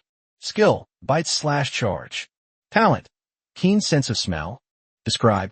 Seeing that these mutated dogs only had ordinary level strength, Lin Junjie felt that he also needed to train them properly. Xiaotian and the other 6 black dogs were released again, and their sizes now differed by several times. Others might not even imagine that they were the same species. Seeing the 6 somewhat sickly black dogs, JJ Lin finally put them away. These black dogs had just been seriously injured. Although JJ Lin took the time to provide them with medical treatment, it will still take some time for them to fully recover. Set off. At JJ Lin's command, Xiaotian followed the scent and began searching for the gathering place of the underground creatures once again. Following Xiaotian forward, after a long and arduous journey, the group stopped once again in front of a huge passageway. Are there underground clans here too? JJ Lin asked curiously. Woof woof, Xiaotian confirmed. A group of people followed closely behind Xiaotian, slowly stepping into the dark and deep passage. To ensure everything went smoothly, not only Xiaotian, who was leading the way, but also Lin Mubai, the strongest among them, was responsible for clearing the path ahead. Lin Mubai, who was leading the way, was covered in ghostly flames. The blazing blue-black flames not only greatly enhanced his own defense, but also illuminated the path ahead, allowing Lin Junjie and his group, who were following closely behind, to see the situation inside the passage clearly by the light of the flames. This passage was exceptionally wide and tall, large enough for Lin Mubai to ride his bone horse freely through it. However, they had only gone a short distance when a strong, pungent stench hit them, making it almost impossible for them to breathe. At the same time, a constant stream of chattering noises reached their ears. Damn, it's a bat, someone suddenly shouted. As the group continued to move forward, dark shadows would occasionally flash overhead. When everyone looked up, they were stunned by the sight before them. Countless bats hung upside down from the top of the passage, packed tightly together in layers, stretching as far as the eye could see. No one could estimate how many of these terrifying creatures were hidden there. Back off, don't disturb these bats. Zhao Bin whispered to Lin Junjie. JJ Lin nodded silently and called Xiaotian and Lin Mubai, who were scouting ahead, to retreat together. But Lin Mubai's enormous human-shaped torch had already alerted the bats in the passage. Before they could even take a few steps back, swarms of bats descended upon them in a devastating attack. Bats are only the size of fists, and they are incredibly agile when they fly through the passageway. Seeing that the swarm of bats had been alerted, everyone frantically ran towards the entrance of the passage. Chapter 115, The Power of the Netherworld Fire. Upon receiving the order and sensing the danger, everyone retreated as quickly as possible. However, JJ Lin, the only cardmaster in the team, stayed at the back of the team, and together with Xiaotian and Lin Mubai, he took the initiative to cover the rear for the others. The dense swarm of bats swept in like a surging black tide. Faced with such a terrifying sight, Lin Junjie did not hesitate at all and instantly summoned 200 skeleton soldiers to cut off the entire passage. These skeletons, wielding various weapons, stood in neat rows in front of JJ Lin and his companions, forming an impenetrable defensive line. It's important to understand that while these bats are numerous, each one is relatively weak. Once attacked, they are essentially rendered incapable of fighting. The skeleton soldiers brandished their weapons and launched tireless attacks. But these bats not only can fly, they also possess unique racial characteristics. They are exceptionally agile and unpredictable when dodging in the air, making it difficult for the skeleton soldiers' attacks to hit them. Not only that, the swarm of bats bypassed the skeleton soldiers' blockade and launched an attack on JJ Lin and the others who were evacuating. Even worse, these bats, as flying units, possess a significant advantage in maneuverability. Every moment, some cunning bats would seize the opportunity, suddenly swooping down from the sky and attacking J.J. Lin and his companions like lightning. In terms of speed and agility alone, these bats are clearly superior. Upon seeing this, J.J. Lin led Lin Mubai and Xiao Tian in a rapid retreat. He looked at Lin Mubai, only to see that his entire body was enveloped in raging flames, the intense heat forming an impenetrable shield of fire. Any ferocious bats that touched this flame were instantly ignited and reduced to ashes. Therefore, Lin Mubai at this moment was like a moving flame, making the bats afraid to approach him, and naturally, they did not suffer any attacks. Meanwhile, on Xiaoyan's side, its thick, tough fur made it completely immune to the harm posed by the small bats. Facing the overwhelming swarm of bats, Xiao Tian seemed to handle it with ease, not only dealing with them effortlessly, but also occasionally turning its head to open its blood-red maw and swallow a few unfortunate bats as delicious snacks. In contrast, J.J. Lin's own situation is much more difficult. Although he wore sturdy armor that protected most of his body from the bats, his exposed head and face became a fatal weakness. Countless bats surged in like a black torrent, lunging straight at his head. As Lin Junjie retreated, he swung his weapon, parrying and slashing left and right, trying his best to protect his vital parts. However, because there were so many bats, densely packed together, they quickly and completely blocked his view. Flame jet, J.J. Lin shouted, and a fiery serpent erupted, sweeping across the battlefield under his control. Large numbers of bats in front of him were scorched by the flames and fell to the ground.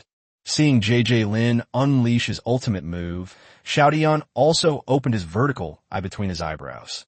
With a beam of light shooting out, a row of bats was pierced through, and even the top of the passage was blasted into a large crater. The power of this attack is undeniable, but it killed too few bats. On the other side, Lin Mubai's charged attack was much more powerful. The ghostly flames covering his body suddenly expanded, and the blue-black flames directly cut off the passage. Even though Lin Mubai's flames avoided Lin Junjie and Xiao Tian, they only felt a wave of heat hitting them. Once the flames subsided, all was quiet. A large number of bats, startled, scattered in all directions, but dared not approach them at all. That was just the power displayed by Lin Mubai's innate ability, netherworld ghost fire, combined with his skill, flame manipulation. It's too big. The flames are too powerful, Lin Junjie said with some regret. The flames were so powerful that the bats' corpses were completely burned. J.J. Lin looked at Lin Mubai, pondered for a moment, and said, "Let's do it again in a bit, but try to minimize the power of the flames and maximize the coverage area." A qualified card player needs to learn how to adjust the skills of their minion creatures. Just as Lin Mubai was about to release the netherworld ghost fire again, a sharp and piercing sound suddenly came from the depths of the passage. If J.J. Lin hadn't become an elite-level card master and had his hearing enhanced, he wouldn't have been able to hear that voice. Clearly, the sounds emitted by bats are outside the range of human hearing. The difference in hearing range between humans and bats. The human ear can hear sound frequencies ranging from approximately 20 Hz to 20,000 Hz. Sound within this range are called audible sounds.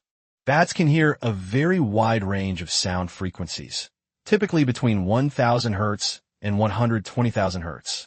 Not only can bats hear high-frequency sounds inaudible to humans, they can also emit these high-frequency sounds, which are called ultrasound.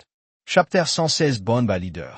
Seeing the bat swarm intimidated by the ghostly flames controlled by Lin Mubai, they hesitated in fear.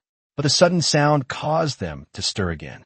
This time, however, they did not rush forward to attack again. Instead, they simultaneously emitted supersonic waves towards J.J. Lin and his group.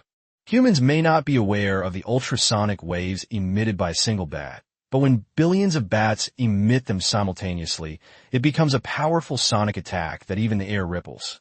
The first to suffer were the 200 skeleton soldiers covering the rear. As ripples flashed in the air, the soul fire within their skeletons flickered, instantly rendering them unable to move. Then, their bones slowly shattered, eventually turning into a pile of snow-white fragments. At the same time, The sound wave swept past the skeleton soldiers and directly affected J.J. Lin and his group behind them. J.J. Lin felt a sharp, buzzing sound enter his ears. His brain felt like it was being pricked with needles, and 2 streams of blood flowed from his ears. Sensing the abnormality in his body, a bluish-black flame suddenly enveloped his entire body. At the same time, a powerful force surged into his body, barely managing to withstand the invasion of the ultrasonic waves. The flames on J.J. Lin's body are the netherworld flames he inherited from Lin Junjie, and that power comes from the blessing of his natal card. He turned to look at Lin Junjie and Xiao Tian. Clearly, both of them had been significantly affected, but compared to Lin Junjie, they were much easier to defend themselves and had preserved their strength to fight again. After all, although the number of bats is large, the ultrasonic waves they emit can actually affect J.J. Lin and his group in a limited number. This attack was quite powerful. Only those at the elite level could barely withstand it. If the others hadn't retreated quickly, they might have perished here. Accompanied by ultrasonic attacks, swarms of bats once again rushed towards J.J. Lin and his group like a tide. "Mubai, set it on fire!" J.J. Lin shouted as he saw the swarm of bats flying in. They are in poor condition now, and whether to retreat or fight depends on the effectiveness of Lin Mubai's large-scale attack.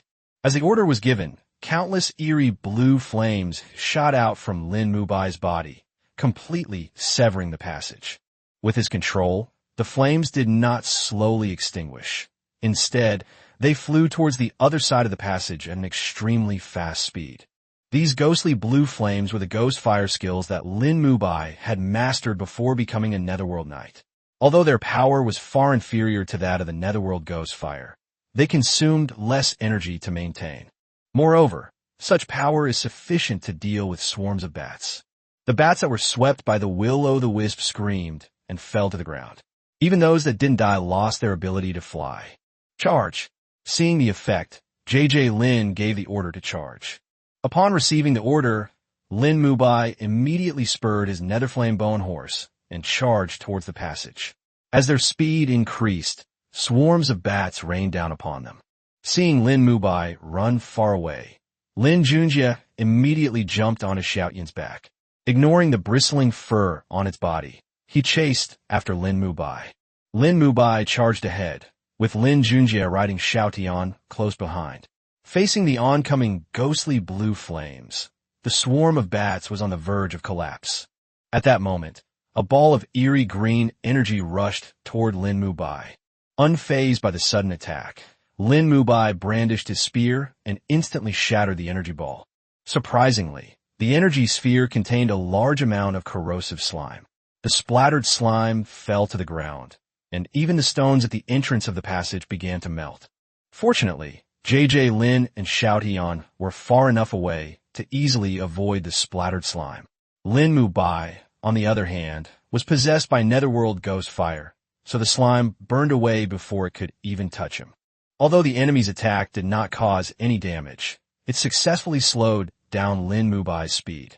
A huge bat skeleton appeared in the middle of the passage. J.J. Lin looked at the skeleton that could fly freely with great surprise. He did not expect that the leader of this swarm of bats was actually an undead creature. Moreover, judging from its appearance, this is a naturally generated undead creature. Naturally generated undead creatures are not uncommon, but undead creatures that can coexist with living creatures are rare. Faced with the suddenly appearing bone bat, Lin Junjie gripped his spear and charged straight at it. At the same time, a tongue of blue-black fire shot out from his bone spear, heading straight for the bone bat in midair. Faced with the attack, the bone bat rapidly ascended, spewing out a stream of green poisonous fire from its mouth, directly blocking the Netherworld ghost fire.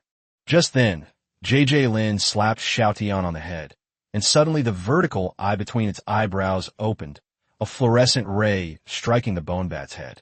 Clearly, J.J. Lin was prepared to disregard martial ethics, not only going to fight 2 against 1, but also launching a sneak attack on the bone bat. Faced with the rapidly approaching fluorescent rays, the bone bat only had time to turn its body to avoid its vital points, but it was still hit in the wing. With a loud explosion, a hole the size of a bowl was blasted through the bone bat's wing. With its wing injured, it instantly lost its balance, greatly affecting its agility in the air. Just as it was struggling to regain its balance, a steel arrow struck it directly in the head. Faced with this attack, the bone bat had no time to dodge before it noticed and was shot directly into its empty eye socket by a steel arrow.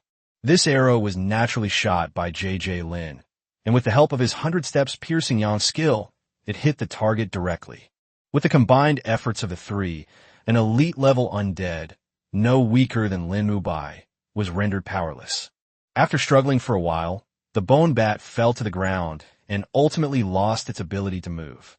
Seeing that the flame of its soul within its head was growing weaker and weaker, on the verge of being extinguished, J.J. Lin beckoned Xiao Tian to come forward. Upon reaching the bone bat, Xiao Tian stomped on it, while J.J. Lin bent down, pulled out a steel arrow, and sealed it into a card. Without the bone bat's command, and with these bat swarms conveniently countered by Lin Junjie, it was time to reap the rewards. Lin Junjie transformed into a sea of fire, unleashing his full speed as he raced through the passage. Countless charred bat corpses rained down upon him. Lin Junjie did not follow Lin Junjie any further. Instead, he summoned hundreds of skeleton soldiers to collect loot. He then checked the information on the bone bats. Card name, Bone Bat Leader, severely wounded. Type, Servant, half-step hero. Attributes, Undead, Poison, Fire, Flying. Level, 41. Quality, Blue Elite.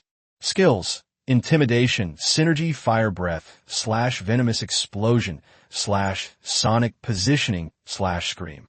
Talents, Flight / Netherworld Poison Flame, / Corrosive Poison, / Ultrasonic Wave.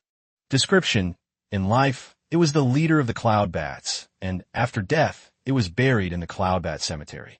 After sleeping for an unknown number of years, for some unknown reason, it rose again in the cemetery. J.J. Lin suddenly realized that this bone bat didn't have the talent of being tireless. It's known that all undead usually possess this skill. After some thought, he secretly guessed that flying might require a lot of energy, and the rate of absorption might not be able to keep up with the rate of consumption. Lin Junjie was delighted upon seeing the information about the bone bat. It seemed he would soon have another powerful general under his command. Moreover, it possessed flight capabilities and teamwork skills, making it perfectly suited to help him lead the future Air Force. Speaking of the Air Force, J.J. Lin couldn't help but look at the bat carcasses on the ground. Oh no, they were cloud bat carcasses. Without waiting for Lin Junjie to return, he directly took over the skeleton summoning skill. With a flash of light, a skeleton cloud bat stood up from the cloud bat corpse. Fly! J.J. Lin commanded the skull cloud bat. Unfortunately, although the skull cloud bat can flap its wings, it has no ability to fly at all. After sealing the skull cloud bat into a card, J.J. Lin examined its information. Card name, Skeleton Cloud Bat. Type, Servant. Attribute, Undead. Level 1. Quality, White Standard. Skills, none. Talent, Tireless. Description, just a movable skeleton. As expected, it has no ability to fly. Therefore, it can only be used to enhance one's own main card. Chapter 1, 17 Bone Bat Graveyard. Lin Junjie sped off, and countless cloud bats landed. However, the passage became narrower and narrower as they went further, with many branching paths. In the end, about half of the cloud bats managed to escape. As Lin Junjie pursued the fleeing cloud bats, hundreds of skeletons collected their corpses behind him. When he returned, a large number of cloud bat corpses had piled up in front of J.J. Lin. And all of this is just part of what J.J. Lin has gained today. Looking at the mountain of cloud bat corpses, Lin Junjie suddenly recalled the information he had learned about bone bats. His heart stirred, and he quickly asked Lin Junjie, "How is it? Have you found the location of the cloud bat's graveyard?"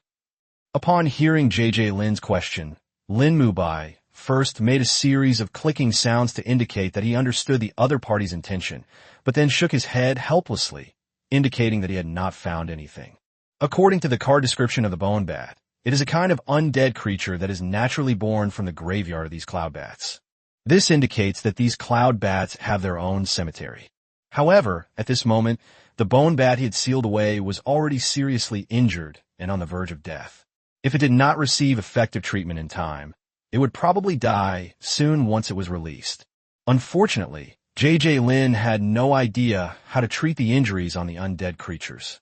Without much hesitation, JJ Lin fused the Bone Bat card with his own signature card. With a strong surge of energy, the Bone Bat successfully merged into the natal card.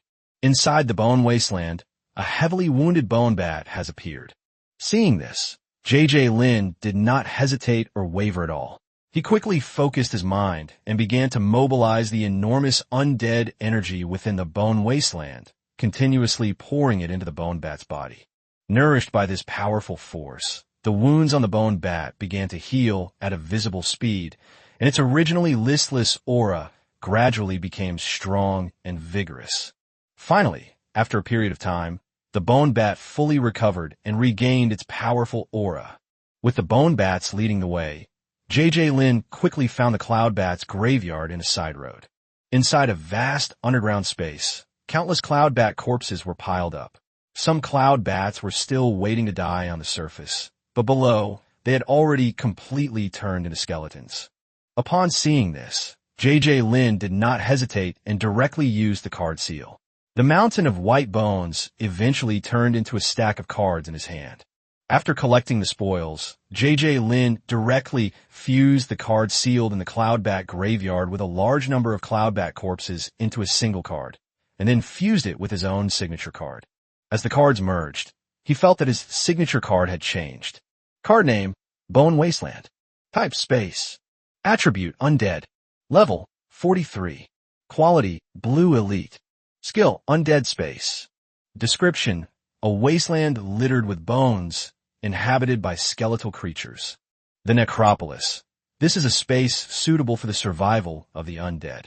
JJ Lin checked the card information and, sure enough, the level had increased to 43. In addition, the area of the Bone Wasteland has also increased significantly. Most importantly, a small mountain composed entirely of the bones and corpses of Cloud Bats has appeared next to Mount Ingjian in the Bone Wasteland. Name, Bone Bat Cemetery. Type, Nest. Attribute, Undead. Skills, Bone Bat Generation / Bone Bat Recovery. Quality, Excellent, Green. Description, this is a graveyard for bat creatures, spawning a certain number of Bone Bats each week. Bone Bat Spawn. Bone Bats spawn by absorbing surrounding undead energy. A maximum of 3 spawn per week. Bone Bat Recovery reduces the recovery cost of Bone Bats by 20%. Just as JJ Lin finished reviewing the information about the Bone Bat graveyard, a Bone Bat suddenly crawled out from a small hill made up of bones and corpses. Its appearance was not much different from that of the Bone Bat leader, but its size was much smaller. JJ Lin quickly checked the information about the Bone Bat. Name, Bone Bat. Type, Servant. Attribute, Undead / Flying. Level, 12. Quality, Excellent, Green. Skills, Dive / Sonic Positioning / Scream. Talent, Flight / Ultrasound. Description, undead creatures spawn from the Bone Bat graveyard. Dive, rapidly descend from the air, using gravity to accelerate and attack enemies. Sonic Positioning, use the ultrasonic wave talent to pinpoint the enemy's location. Scream, uses disruptive high-frequency sound waves to distract and attack enemies. As he carefully examined the detailed information about the Bone Bat, a hint of satisfaction flashed in JJ Lin's eyes. Although this ordinary Bone Bat is insignificant in strength compared to the Bone Bat leader, it is still a type of flying unit capable of soaring freely in the air. In addition, they also possess ultrasonic attack skills, screaming attacks, which can be said to compensate for their air combat capabilities. Chapter 118 Encounter with Cave People. When they led Lin Mu Bai and Xiao Tian out of the passage, the others were already waiting anxiously at the entrance. Xiao Lin, are you alright?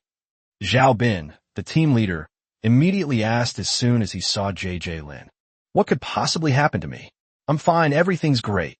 JJ Lin said dismissively. That's good.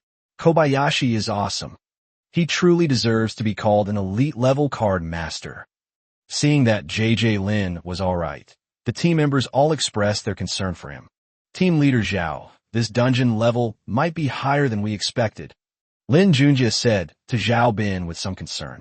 Upon entering this entirely new underground space, they first encountered a large number of excellent level chaotic eye demons, followed by a catastrophic swarm of cloud bats and an elite-level bone bat leader. Who knows what kind of underground creatures they'll encounter next? Are you capable of dealing with underground creatures of this level? Zhao Bin asked with some concern. In fact, he had a premonition the moment he entered this underground space that the underground creatures here were much stronger than those in the first underground space. After all, this underground space is larger and higher, and the living environment is much better. It's barely acceptable, but your safety is somewhat uncertain, JJ Lin said frankly. If the others hadn't evacuated quickly, there might have been casualties this time. After listening to JJ Lin's words, Zhao Bin thought for a moment and then said, "We'll continue exploring this underground space, but I'll compile the latest information and have you go back and report to his superiors to request assistance. What do you think? You're the captain. I'll listen to you." Lin Junjie didn't take it seriously. He wasn't afraid of those weaker than him. So what did he have to worry about?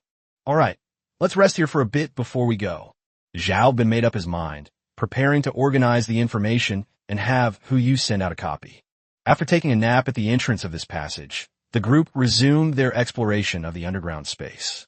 This time, Xiao Tian led the way again, but JJ Lin also released the other 6 mutated dogs. Furthermore, for safety reasons, JJ Lin summoned 300 skeleton warriors to ensure everyone's safety. Woof woof woof. Woof woof. Suddenly, the mutated dogs leading the way started barking. They had discovered something unusual. JJ Lin immediately ran towards Xiao Tian with Lin Mubai. Seeing this, Zhao Bin also led the other members of the team with a solemn expression, closely following Lin Junjie and Lin Mubai, and quickly arrived at Xiao Yin's side. Looking ahead, a vast expanse of shimmering green light suddenly appeared, neatly and orderly distributed before everyone's eyes, like a dreamlike scene. Upon closer inspection, it was discovered that the green fluorescence actually originated from densely packed, neatly arranged mushrooms. Each mushroom emits a faint yet captivating green glow, appearing from afar like countless emerald gems embedded in the ground. What's even more surprising is that these mushrooms are connected by pathways, dividing them into neat square sections. Judging from this layout, they were clearly carefully cultivated and tended by someone. Sure enough, just as everyone was still immersed in this strange and beautiful scenery, a series of noisy footsteps came from afar. Looking in the direction of the sound, one could see a group of hundreds of small humanoid creatures rushing toward them along the path. In the blink of an eye, the group of mysterious humanoid creatures had run up to JJ Lin and the others and stopped in their tracks. The leader took a step forward and began spouting a string of incomprehensible words. Listening to the other person's seemingly incomprehensible language, JJ Lin looked completely bewildered, utterly clueless.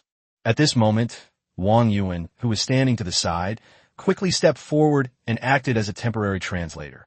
He said that this is the planting village of Black Wind Cave, which is under the jurisdiction of the Black Bear King.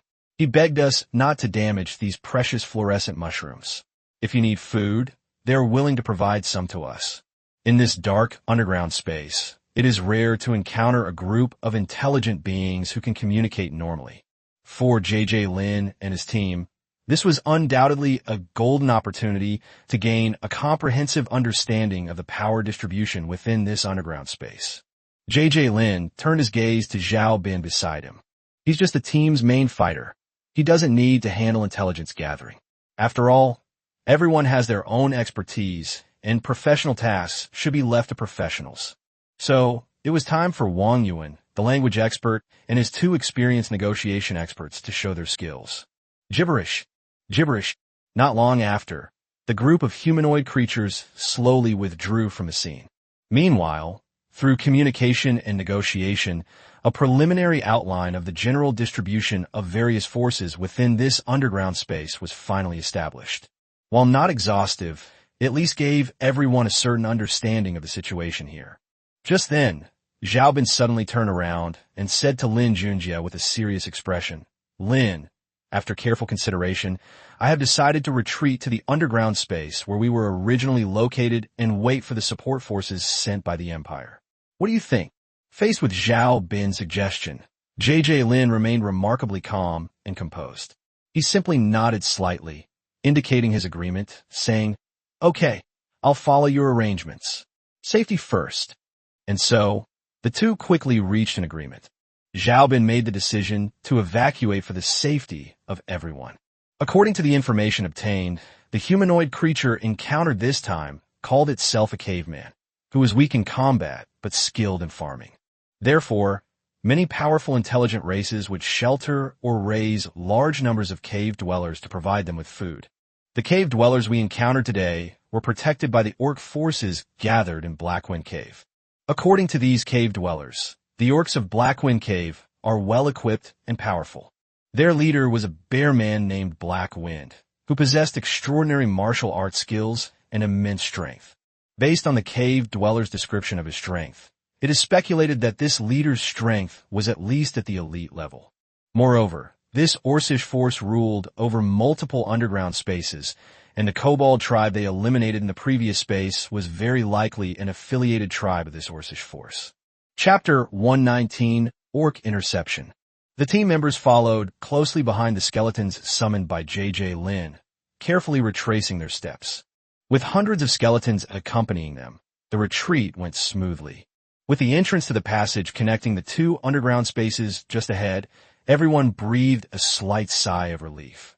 However, at that moment, a series of hurried footsteps suddenly came from the side road, and then a group of figures rushed out like a whirlwind, instantly blocking the team's path.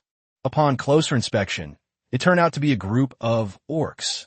These orcs were few in number, only about 500, but each of them was clad in heavy armor, tall and imposing, exuding a chilling aura.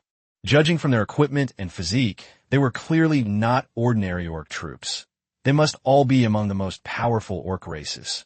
Standing at the very front of this Orcish column was a striking bear man. He was a full head taller than the other orcs, towering like a small mountain. His thick, muscular arms bulged, and he gripped a massive battle axe, its blade gleaming coldly, sending chills down the spines of those around him. Upon seeing the enemy blocking their path, Xiaobin made a quick decision and deployed his troops. Wang Yuan, go and try to communicate with them. Upon reaching the orc, Wang Yuan took a deep breath and began to converse with him in a strange, dungeon-like language. Gibberish. Gibberish. At first, the bear man who was in the lead seemed to listen to him with some patience. But before long, the bear man's face turned gloomy. Before Wang Yuan could finish speaking, the bear man waved his hand and roared. In an instant, the entire orc army, as if receiving a command, raised their weapons and charged towards the squad. The orc army consisted of incredibly tall and strong men, all clad in heavy iron armor. When 500 warriors ran together, each step they took caused the ground to tremble, making it feel as if a small earthquake had struck the surrounding crowd. This team of 500 men advanced like an impregnable mobile fortress, their powerful aura inspiring fear and making them seem invincible. Form ranks. JJ Lin shouted the order at the top of his lungs.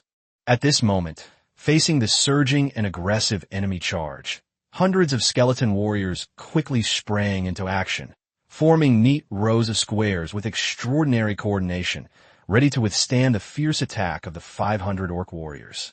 At the same moment, JJ Lin quietly retreated with Lin Mubai and Xiao Tian. However, he did not remain idle. He immediately summoned the Bone Bat leader and as many as 2,000 skeleton creatures, and had them form ranks and guard the rear. As for the other members of the team, they could only retreat behind JJ Lin and his group, trying their best not to cause him any trouble. Boom! A deafening roar suddenly rang out as the hundreds of skeleton warriors who had just formed their ranks collided with the attacking Orcish troops. In terms of strength, these skeleton warriors were clearly no match for the Orcish army. One by one, the skeleton warriors were sent flying like kites with broken strings, directly knocked away by the charging Orcish warriors. After only a few brief exchanges, the skeleton warriors were utterly defeated, reduced to scattered bones on the ground. A truly gruesome sight. In contrast, the orc warriors were basically unharmed. Each time the skeleton warriors' weapons struck an orc warrior, they bounced off weakly after making a series of crisp impact sounds. The orc warriors wore incredibly thick armor, far too heavy for just any orc to wield. Lin Junjie judged that not even a barrage of machine gun fire could penetrate their armor, let alone swords and blades. "It's up to you three," JJ Lin said, looking at the three elites beside him. After being personally verified by these hundreds of skeleton warriors, it was found that each of the 500 orc warriors on the other side possessed excellent level strength, and in terms of defense alone, they were no less than some elite-level creatures. Therefore, the only way to break through the orc army's defenses is to rely on Lin Mubai, Xiao Tian, and the Bone Bat leader. Boom! With a roar, a jet of dark blue flame shot out from the tip of the gun. The flames, carrying immense pressure and intense heat, hurtled straight towards the orc warriors. In the blink of an eye, the dark blue flames transformed into a raging sea of fire, engulfing all the orc warriors with overwhelming force. The sea of fire surged and roared, as if it would burn everything to ashes. Just then, a sharp whistling sound suddenly came from midair. Everyone looked up and saw the Bone Bat leader flapping its wings and flying high, quickly rising to a certain height before stopping. It opened its hideous and terrifying maw, and a torrent of eerie green flames poured down, intertwining with the blue sea of fire below to create a bizarre yet spectacular scene. The ghostly flames and the ghostly poisonous flames intertwined, and the high temperature and toxicity they generated distorted the surrounding air. Even the most powerful and experienced elite warriors felt their scalps tingle and dared not let their guard down when faced with such a fierce fire. Seeing such a fierce sea of fire, one would think that even if the orc warriors managed to escape with their lives and not be burned to ashes, they would at least panic, and then scatter and flee in order to save themselves. However, something unexpected happened. Within that sea of fire, countless dark red wisps of mist began to emanate continuously from the bodies of the orc warriors.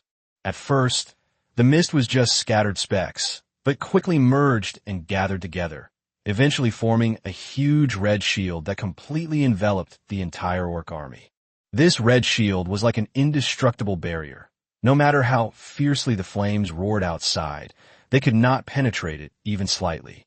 This red mist is a unique energy form within the body of a body cultivator. The fact that they can release this energy and form a shield of such scale is enough to prove that these orc warriors have already achieved some success in body cultivation. Boom!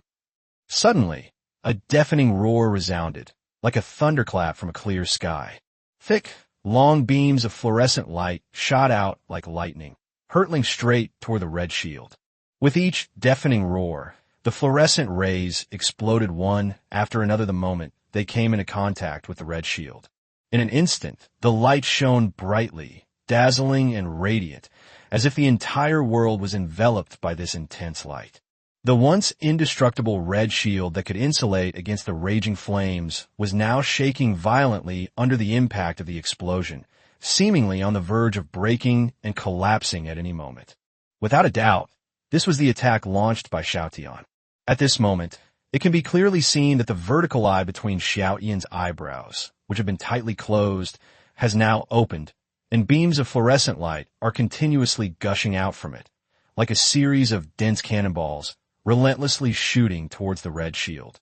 Each ray fired by Xiao Tian contained astonishing energy and power, carrying an indomitable momentum, determined to shatter the seemingly unbreakable red shield completely. Chapter 120, Repelling the Orcs. Faced with such a ferocious attack, the orc troops roared in fury, their heavy, powerful strides propelling them forward at full speed. Their eyes, filled with savagery and murderous intent, were fixed on the front, as if they wanted to tear everything in their path to shreds. Once troops get close, the effectiveness of these ranged attacks is greatly reduced. Just as this ferocious orc army was about to collide violently with the second line of defense composed of thousands of skeletons, Lin Mubai decisively abandoned his remote control of the ghostly fire in the distance. He spurred his dark flame bone horse between his legs, and the horse burst into flames, charging towards the orc army with boundless power, like a demon king from hell. A loud boom rang out as Lin Mubai collided violently with the orc army. In that instant, the entire battlefield seemed to tremble, flames soared, and the sky was covered. Under Lin Mubai's all-out, powerful impact, the orc troops, already flickering an indistinct blood energy shield, could no longer withstand such a huge impact, and a shocking gap was instantly smashed open. Lin Mubai charged directly into the orc ranks through the gap. His tightly gripped spear thrust out like lightning, carrying an incomparably fierce momentum, piercing through the thick, sturdy armor of an orc warrior in front of him. With this successful shot, Lin Mubai stormed into the orc army with unstoppable momentum. The raging flames burning all over his body seemed to transform into a roaring fire dragon, mercilessly sweeping across and engulfing several orc warriors in the blink of an eye. The orc warriors, engulfed in flames, howled in agony, writhing and struggling on the ground, but they were utterly unable to extinguish the terrifying ghostly fire. Lin Mubai charged through the orc army like a mad beast, recklessly disregarding everything. His fierce and fearless aura instantly threw the originally orderly orc troops into chaos. At the same time, the blood energy shield that had been struggling to hold on finally gave way and shattered with a bang. In an instant, raging flames surged forth like a flood bursting its banks, engulfing the entire orc army. The agonizing screams echoed endlessly. The orc warriors, perhaps having cultivated some kind of body refining technique, did not immediately succumb to the flames. Instead, their bodies were gradually consumed by the fire, and they struggled in agony. Just as the orc army was about to be wiped out, at this critical moment, a dark figure suddenly leaped out of the sea of fire. Upon closer inspection, J.J. Lin realized it was a burly bear-like beast-man. He wielded an enormous axe and, with overwhelming force, slashed down at the bone bat leader, who was spewing out ghostly poisonous flames in midair. The attack happened so suddenly that the nether bone bat was completely unprepared for such an unexpected turn of events. Before it could even react, its head, which was spewing out venomous flames, was struck down by the giant axe. When J.J. Lin, who was hiding in the skull, finally saw the situation clearly, he was shocked. In that instant, one of his 3 elite subordinates was killed, and the culprit behind all this was the bear-like orc who commanded this orc army. Upon seeing his companion killed by the enemy, Xiaoyan's vertical pupils suddenly shot out a beam of fluorescent light, rushing straight towards the Bear Clan orc who had no way to dodge in midair. Boom! The bear-like orc was now suspended in midair, with nowhere to gain leverage. However, faced with Xiaoyan's fierce attack, he reacted extremely quickly, gripping the huge axe in both hands, and suddenly spun around, holding the broad axe blade horizontally in front of him. In an instant, the ray struck the axe's surface hard, triggering a violent explosion. A powerful shockwave spread in all directions. However, this incredibly powerful attack not only failed to inflict fatal damage on the bear-like orc, but instead, the orc used the immense force of the explosion to propel him away into the distance. Without a doubt, this guy, seeing the situation was turning against him, had already planned to find an opportunity to escape the battlefield. Sure enough, after the bear-like orc landed heavily on the ground, he turned around without hesitation, took a few strides with his strong legs, and ran away into the distance at lightning speed. Meanwhile, the orc warriors who had not yet perished, seeing this, no longer cared about the excruciating pain caused by the raging flames on their bodies. They gritted their teeth and endured the pain, desperately fleeing in all directions. Although these fleeing orc warriors are all wounded, it is not easy to forcibly stop or kill them. Each of them possesses astonishing defenses. Without elite-level strength, even if one succeeds, one will likely pay a heavy price. Before deciding to retreat, the orc leader had already planned his escape. Of the 3 elite fighters under Lin Junjie's command, one was ambushed and killed before he could flee. If the remaining 2 elite-level fighters both choose to relentlessly pursue him, then his remaining orc warriors might find a glimmer of hope to escape. However, if the opponent underestimates him and only sends an elite-level expert to pursue him, then the final outcome will be unpredictable. Unfortunately, all of this planning was merely wishful thinking on the part of this bear-like orc. After a moment's thought, Lin Junjie decisively ordered Lin Mubai and Xiaotian to launch a pursuit. In terms of speed, The Bear Clan Beastman was naturally no match for Xiaotian and Lin Mubai, and with Xiaotian's keen sense of smell, he had no chance of escape. As for the other orc warriors, isn't there still himself? As an elite cardmaster, excluding cards, his current strength, while not comparable to those elite-level combatants, is still sufficient to deal with some excellent-level combatants. In addition, he now has no shortage of excellent subordinates around him. After giving the order, he quickly unsealed a card, and a well-crafted, powerful bow instantly appeared in his hand. He took out an arrow, knocked it on the bow, and a bluish-black flame instantly wrapped around it. This arrow is no ordinary shot. JJ Lin not only infused it with a portion of the power from his signature card, but also cleverly combined and used the 3 skills, 100 Steps Piercing Yang, Netherworld Ghostfire, and Flame Manipulation.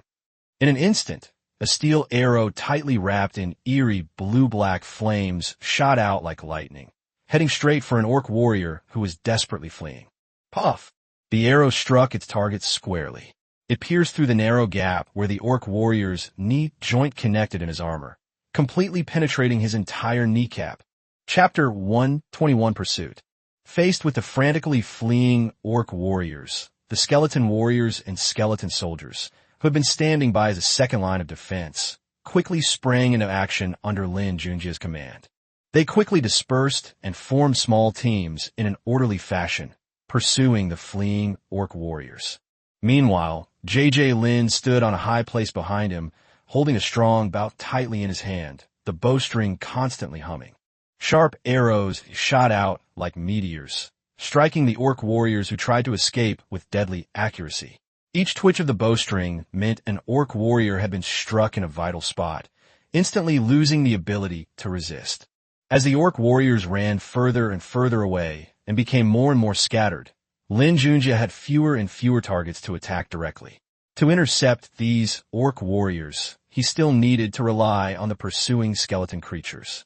However, despite the overwhelming numerical advantage of the skeleton warriors, their weapons were simply unable to penetrate the orc warriors' thick armor due to the vast difference in individual strength. Even though these orc warriors had already suffered severe burns from the flames, the skeletal creatures could only inflict pain and slow their movements with the impact of their weapons. They were unable to penetrate the armor's protective layers and inflict any real damage. On the contrary, once these orc warriors launch a counterattack, the skeletons chasing them will suffer heavy casualties. Because the pursuing skeletons were of relatively low strength and their combat power was far inferior to that of the orc warriors. The vast majority of them were ordinary servants, level 20 or lower. Against elite orc warriors, their greatest role was merely to hinder and wear down their stamina. However, besides the 3 elite-level combatants, Lin Junjie also had dozens of excellent-level skeleton creatures under his command. Although their combat strength might not be comparable to these orc warriors, they could still hunt down the wounded orc warriors in conjunction with the ordinary-level skeleton creatures. Unfortunately, those 19 elite skeleton warriors were mercilessly killed by the orc warriors during the first fierce clash between the two sides. Fortunately, JJ Lin still has 12 excellent-level skeleton warriors. These skeleton warriors were all tall and strong, with superior strength and defense compared to other skeleton warriors of the same level. Their combat power was in no way inferior to the orc warriors in front of them, let alone the wounded orc warriors. When these skeleton warriors gather together, they can instantly combine into a powerful force that should not be underestimated. Although their weapons were equally unable to pierce the thick armor of the orc warriors, the astonishing force contained in each swing was far beyond what the already heavily wounded orc warriors could withstand. With the added power, just a few strikes were enough to kill the orc warrior hidden inside the armor on the spot. These skeleton warriors are equipped with large machetes, which are not very effective against these heavily armored warriors. JJ Lin has now decided to replace the skeleton warriors' weapons with heavy weapons such as hammers and axes. Seeing that only the skeleton warriors could effectively kill the orc warriors on the battlefield, JJ Lin immediately changed his tactics. At his command, the skeleton warriors and numerous skeleton soldiers who had been fighting bravely ceased their attacks and instead focused all their efforts on blocking the orc warriors' escape route. These orc warriors, while possessing impressive defense, explosive power, and strength, are correspondingly slower than other creatures of the same level. With thousands of low-level skeletons slowing down the orc warriors' escape, it was only a matter of time before the remaining orc warriors were all killed. Lin Junjie led thousands of skeletons to hunt down orc warriors on the main battlefield. While not far away, Lin Mubai and Xiao Tian successfully intercepted the bear orc. As the leader of this orcish force, the Bear Clan orc was undoubtedly a heavily armored warrior. He was tall and imposing, with bulging muscles, wearing heavy armor, and wielding a huge and sharp battle axe, exuding a chilling aura. However, when it comes to speed, how can two-legged humans or other creatures compare to four-legged beastmen? Lin Mubai, a netherworld knight, is a seasoned warrior with superb riding skills. Xiao Tian, on the other hand, is a mutated beast with unimaginable agility and strength. Regardless of their combat strength, their running speed is indeed unmatched by any bear-type orc of the same level. Clearly, this bear-like orc knew very well that even if he successfully ambushed and shot down a flying enemy, it would be a pipe dream to shake off the enemy's pursuit. So he decided to use the same trick again. While undead creatures have many advantages, their weaknesses are also quite obvious. Because they are completely brainless, most undead creatures lack intelligence and adaptability. Just then, Lin Mubai, who was charging ahead, gripped the long spear wreathed in blue-black flames and sped forward like an arrow. Just as the spear was about to touch the orc, an unexpected scene unfolded. The bear-like orc stomped his feet on the ground and, using the powerful recoil, leaped high into the air like a cannonball. At the same time, the giant axe he gripped tightly drew an arc, accompanied by a sharp whistling sound, and suddenly cleaved out from between his legs. The axe blade gleamed coldly as it slashed directly at the skull on Lin Mubai's helmet, which was burning with ghostly flames. Faced with such a sudden change, the bear-like orc originally thought victory was assured. After all, this change of tactics was too swift and unexpected. But to his utter surprise, Lin Mubai reacted just as quickly. They moved as one, their movements perfectly synchronized, as if they were one body. The dark flame bone horse beneath him seemed to sense its master's intention, instantly rearing up and raising its two strong front hooves, striking the orc in midair with overwhelming force. Seeing that he was about to be kicked away by the horse's hooves, the bear-like orc in midair could only twist his body and change the chopping motion of his battle axe to a sweeping motion, aiming at the bone horse's forelegs. Boom! The horse's hoof carried a powerful impact, colliding directly with the battle axe. With a loud bang, the front leg of the netherflame bone horse shattered, and the Bear Clan beastman was kicked away by the immense force. Chapter 122 Bear Warrior. Boom! Another deafening roar rang out. A dazzling beam of fluorescent light shot out like lightning, striking precisely the bear-like orc who had just been kicked away. With the explosion of the ray, the bear-like orc was like a cannonball, crashing straight into the ground at an astonishing speed. In an instant, dust billowed, the earth trembled violently, and a deep crater appeared before everyone's eyes. The bear-like orc fell heavily into the crater, his fate unknown.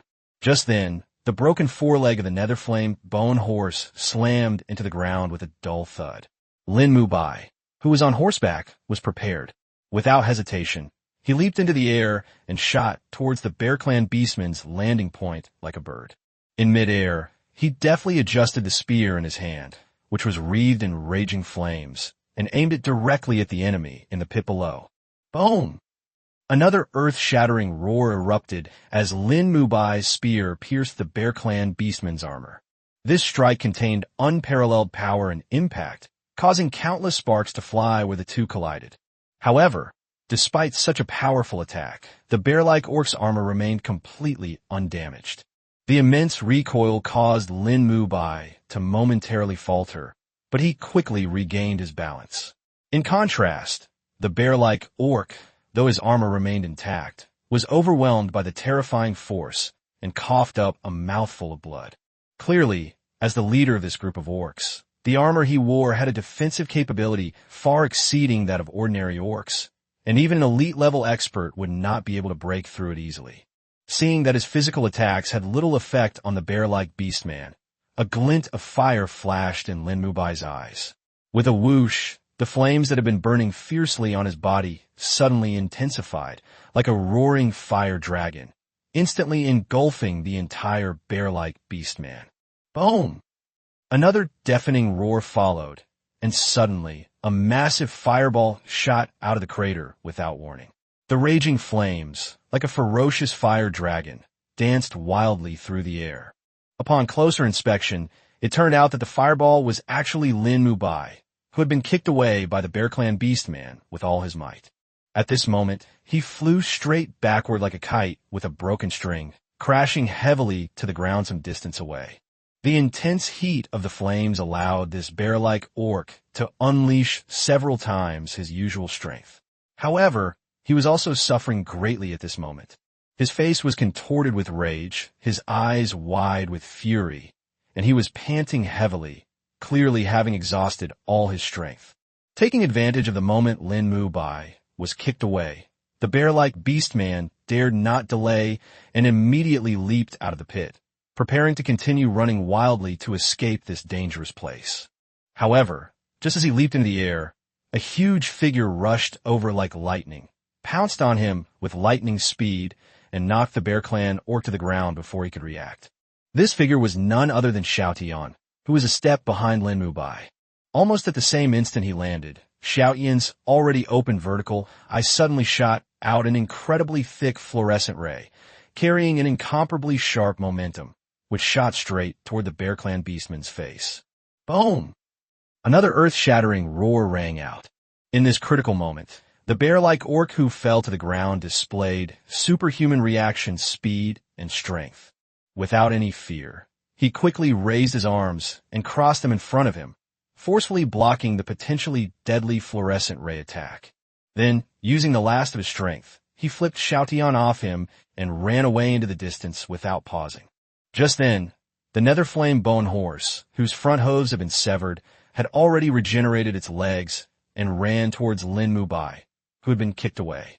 Man and horse, their hearts in perfect harmony. The instant the bone horse passed by, Lin Mubai leaped onto the horse and galloped toward the fleeing Bear Clan beastmen. The bear-like orc was already slower than Lin Mubai, and after several bursts of speed, he was now at his limit. In no time, Lin Mubai caught up with him. At this critical moment, Lin Mubai gripped the gleaming spear tightly in his hands, and with a sudden swing, he swept it across the bear man's neck with a fierce momentum.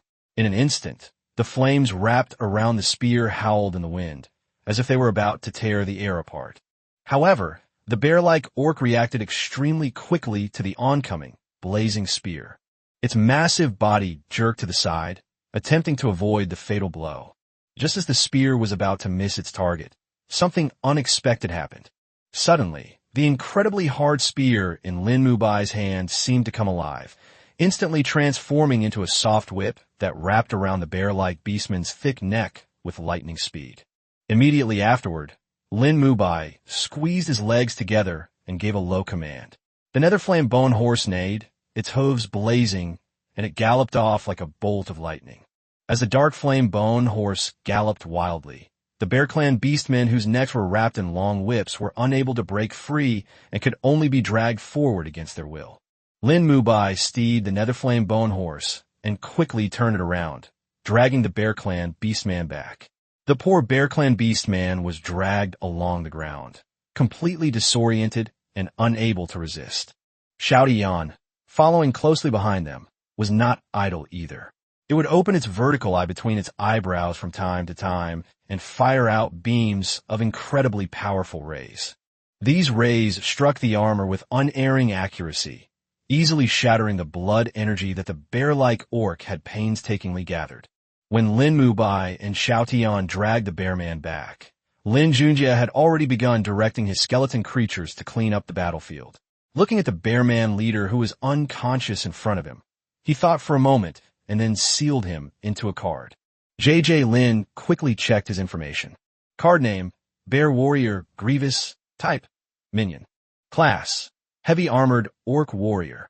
Attribute, Normal. Level, 43. Quality, Blue Elite. Skills: health enhancement / heavy strike / body tempering / axe mastery / parry. Talent: immense strength. Description: elite members of the Bear Clan, possessing immense strength and excellent equipment. Looking at the card in his hand, J.J. Lin was very satisfied. This was another powerful trump card. However, the bear-like orc sealed in this card is Lin Junjie's enemy, so its loyalty will definitely be very low.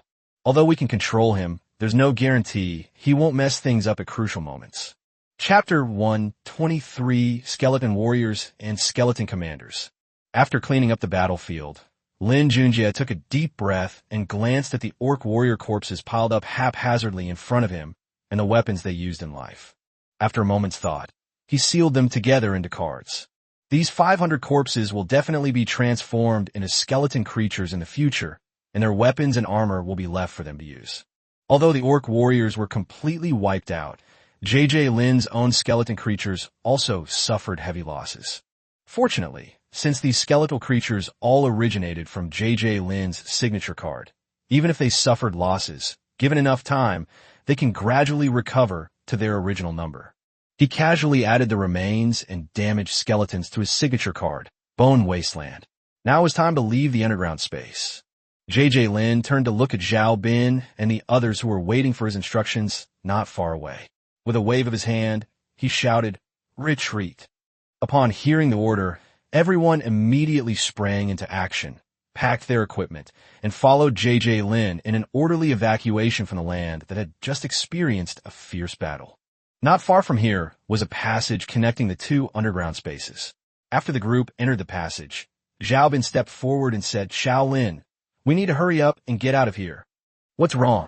J.J. Lin asked, startled, turning around. Before the battle, Lao Wang asked about the origins of these orcs. They were just an inspection team of the orc forces gathered in Black Quinn Cave, specifically there to patrol and maintain order. Zhao Bin explained in detail the information that Wang Yuan and the two negotiation experts had obtained from their initial exchanges with the orc team. "Oh, I thought they were having a good chat at first. So why did they suddenly start a war against us?" J.J. Lin asked curiously. "Because old Wang told them that we are natives from the other side of the passage," Zhao Bin said helplessly. "So what?" J.J. Lin felt there was nothing wrong with what he said. But the problem is that the underground space we were in at the beginning was also their territory.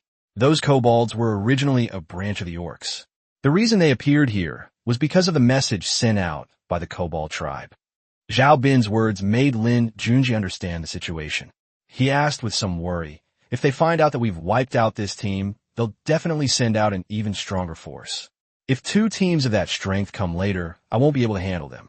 How about we block this passage?" Hearing J.J. Lin's words, Zhao Bin said dismissively, "It's too troublesome and not worth it. There will definitely be stronger people coming to take over later. If we bury it now, we'll have to spend manpower to dig it up again later."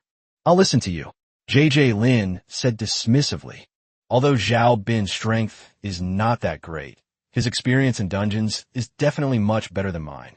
With the help of hundreds of skeletons, the group traveled nonstop and arrived at the village of the native humans in just one day.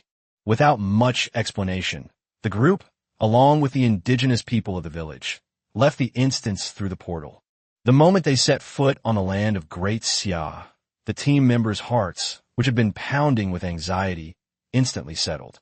Thus, J.J. Lin's first task can be considered successfully completed. Although the mission was to find the strongest human force in the plane and establish contact, the mission's level suggests that the mission issuer misjudged its difficulty and danger. Therefore, not only have they completed the task, but the publisher also has to give them some compensation. After leaving the instance, Zhao Bin, as the team leader, naturally took care of everything. Lin Junjie, on the other hand, found a single dormitory in a nearby military camp to rest. He plans to return to the training base tomorrow to submit his assignment. However, before returning, J.J. Lin still had a lot of excellent materials for summoning skeletons that he hadn't used yet. As the orc warrior's corpse merged into the main card, a bunch of orc corpses wearing thick armor and holding weapons appeared in the Bone Wasteland. As Lin Mubai used the summon skeleton skill on one of the corpses, a skeleton wearing thick armor and nearly 2 meters tall, slowly stood up. He bent down, picked up the battle axe at his feet, and stood motionless in front of Lin Junjie. Unconsciously, a murderous aura swept over him. The summoned skeleton was clearly no ordinary creature, so Lin quickly checked its information. Name: Skeleton Warrior. Type: Servant. Class: Heavy Armor Warrior. Attribute: Undead. Level: 25. Quality: Excellent Green. Skills: Battle Axe Mastery / Heavy Armor. Talent: Tireless / Strong Bones. The description card states, in life, he was a powerful warrior. As an undead, he not only inherited his weapons and armor, but also retained his fighting instincts. Upon seeing the message, Lin was filled with surprise. He hadn't expected to summon an excellent-level skeleton warrior so soon. The reason for this may be, as described, that it is due to the inheritance of weapons, armor, and fighting instincts from the previous life. Before long, Lin's signature card collection will have another 500 excellent-level skeleton warriors. Just then, Lin couldn't help but think of the bear warrior card he had just obtained. If converting him into a skeleton warrior would retain his elite quality, then converting him into a skeleton warrior would definitely be more worthwhile. However, if the summoned skeleton warriors are only of the excellent level, then it would obviously be a huge loss. As he hesitated, he inadvertently saw the Bone Bat leader in the Bone Bat graveyard, who had not yet recovered. If it hadn't been fused into its own signature card, there would have been no chance of recovery after this death. Let's do it. Lin made up his mind. He first tried to fuse the two cards, but failed several times, probably due to their different attributes. Left with no other choice, he had to steel himself and kill the Bearman warrior directly. Only then did they successfully integrate into the Bone Wasteland. Upon seeing the suddenly appearing corpse, Lin Junjie released a skeleton summon, and another skeleton warrior appeared in the White Bone Wasteland. Lin quickly checked his information. Name: Skeleton Commander. Type: Servant. Class: Heavy Armor Warrior. Attribute: Undead. Level: 30. Quality: Blue Elite. Skills: Battle Axe Mastery / Heavy Armor / Command. Talent: Tireless / Strong Bones. The description card states, in life, he was a powerful orc leader. After becoming an undead, he not only inherited his weapons and armor, but also retained his fighting instincts. Commander: increases the combat effectiveness of your subordinate soldiers by 20%. Skeleton Commander: the information he received was once again beyond his expectations. He felt like he had really struck gold this time. This Skeleton Commander is not only an elite quality undead, but also possesses commander skills. In the future, he will not only be able to command skeleton warriors and skeleton warriors, but he can also try to train skeleton warriors together with Lin Junjie. Chapter 124 Attack from the Underground Dungeon. The next morning, as the first rays of sunlight streamed into the dormitory through the window, Lin slowly opened his eyes. However, just as he regained consciousness, a piercing alarm suddenly blared throughout the entire barracks. The sudden alarm shattered the morning tranquility, like a sharp sword slicing through the sky. Lin Junjie instantly awoke, quickly jumped out of bed, and dressed and equipped himself. At the same time, the other soldiers were also awakened by the alarm and sprang into action. In less than 3 minutes, one well-trained soldier after another quickly assembled into a square formation at the designated location. Their movements were synchronized and their steps were vigorous and powerful, demonstrating extremely high military skills and emergency response capabilities. Just 5 minutes later, tanks, armored vehicles, and various advanced military vehicles filed out of the camp gates. These steel behemoths roared, kicking up clouds of dust, and sped toward their target. And the direction they were heading was none other than the entrance to that underground dungeon. Clearly, something had escaped from that dungeon. As an elite-level cardmaster, Lin can play an important role in battle. Moreover, he participated in the training camp, which means he was also a member of the military. Therefore, faced with such a sudden situation, he naturally could not sit idly by and had to contribute his own strength to resolving the crisis.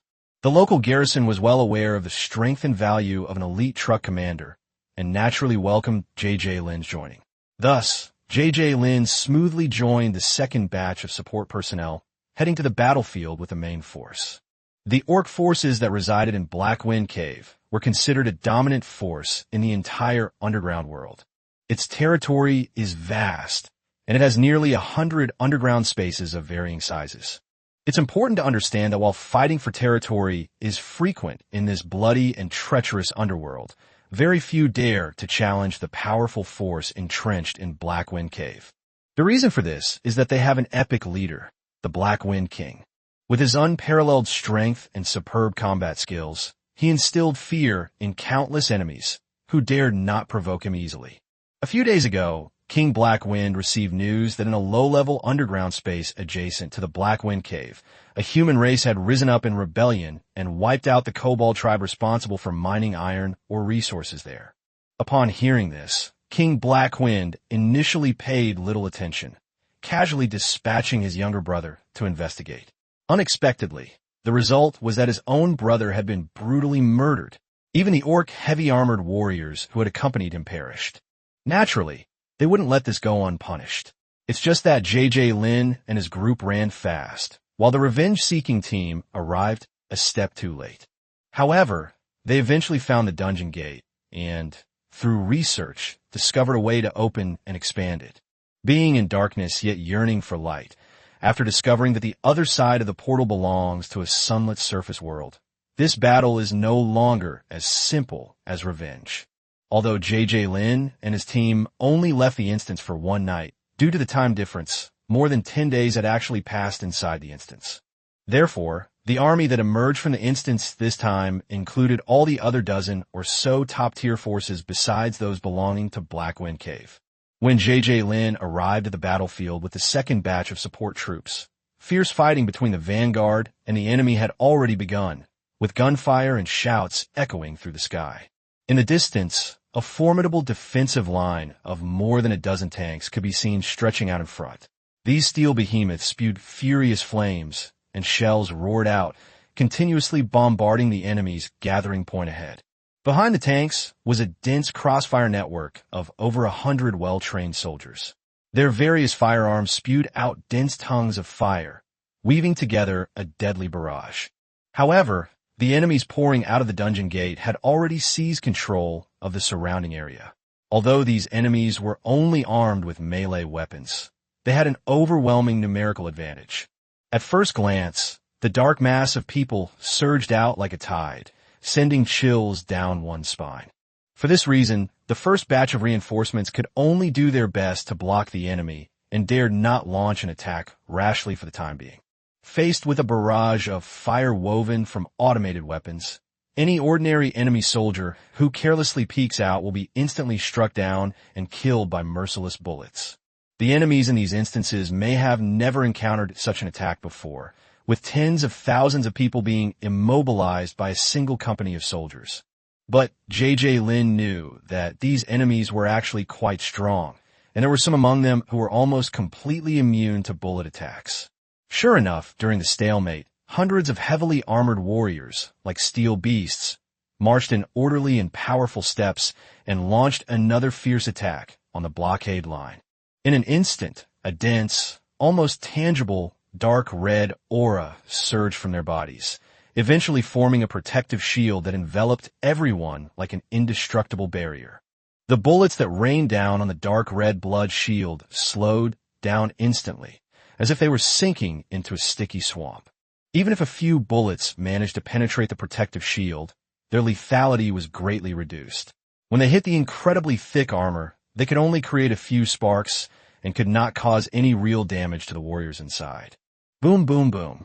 Seeing that conventional firearms attacks were ineffective against these hundreds of enemies, the tank units, which had been firing indiscriminately, immediately reacted. With the roar of engines and the creaking of tracks, tanks quickly adjusted their gun barrels, aimed at the enemy group that had formed a blood-red formation, and launched a fierce barrage without hesitation. Compared to ordinary firearms, tank cannons are far more powerful. With a series of booming sounds, more than a dozen shells roared out at the same time, slamming hard into the dark red blood shield. Under the terrifying explosion and impact, The seemingly indestructible protective shield instantly crumbled, turning into countless fragments that scattered in all directions. Several artillery shells even pierced straight through the shield, triggering violent explosions within the military formation. A massive shockwave, accompanied by billowing smoke, swept in. The heavily armored warriors near the epicenter of the explosion had no way to escape. They were all thrown high into the air by the powerful blast wave and then crashed heavily to the ground. Some unlucky ones were even hit directly by shells or killed by the strong shock waves, leaving behind a scene of carnage and horrific carnage. However, despite the formidable power of the tank's main gun, it is not without its flaws. Because each shot requires a series of complex operations, such as loading ammunition and adjusting the angle, there is a certain firing interval. Just as the tank crews were busily preparing for the second wave of attack, the remaining heavily armed soldiers displayed extremely high tactical skills. They did not back down because of the casualties of their comrades. Instead, they took advantage of the gap and decisively dispersed, each launching a swift attack on different positions of the defensive line. These heavily armored warriors were all formidable, and even clad in heavy armor, they were incredibly agile. Once they were spread out, it became extremely difficult for the tank's main guns to hit them again. Compared to artillery, firearms are much more flexible and have a relatively higher hit rate. However, what is shocking is that these heavily armored warriors are like mobile steel fortresses, each of them covered in a thick layer of heavy armor. Even if a few bullets hit it, they can only create some sparks and cannot easily penetrate it. Fortunately, our firepower was exceptionally dense, with countless bullets weaving a tight net of fire in the air.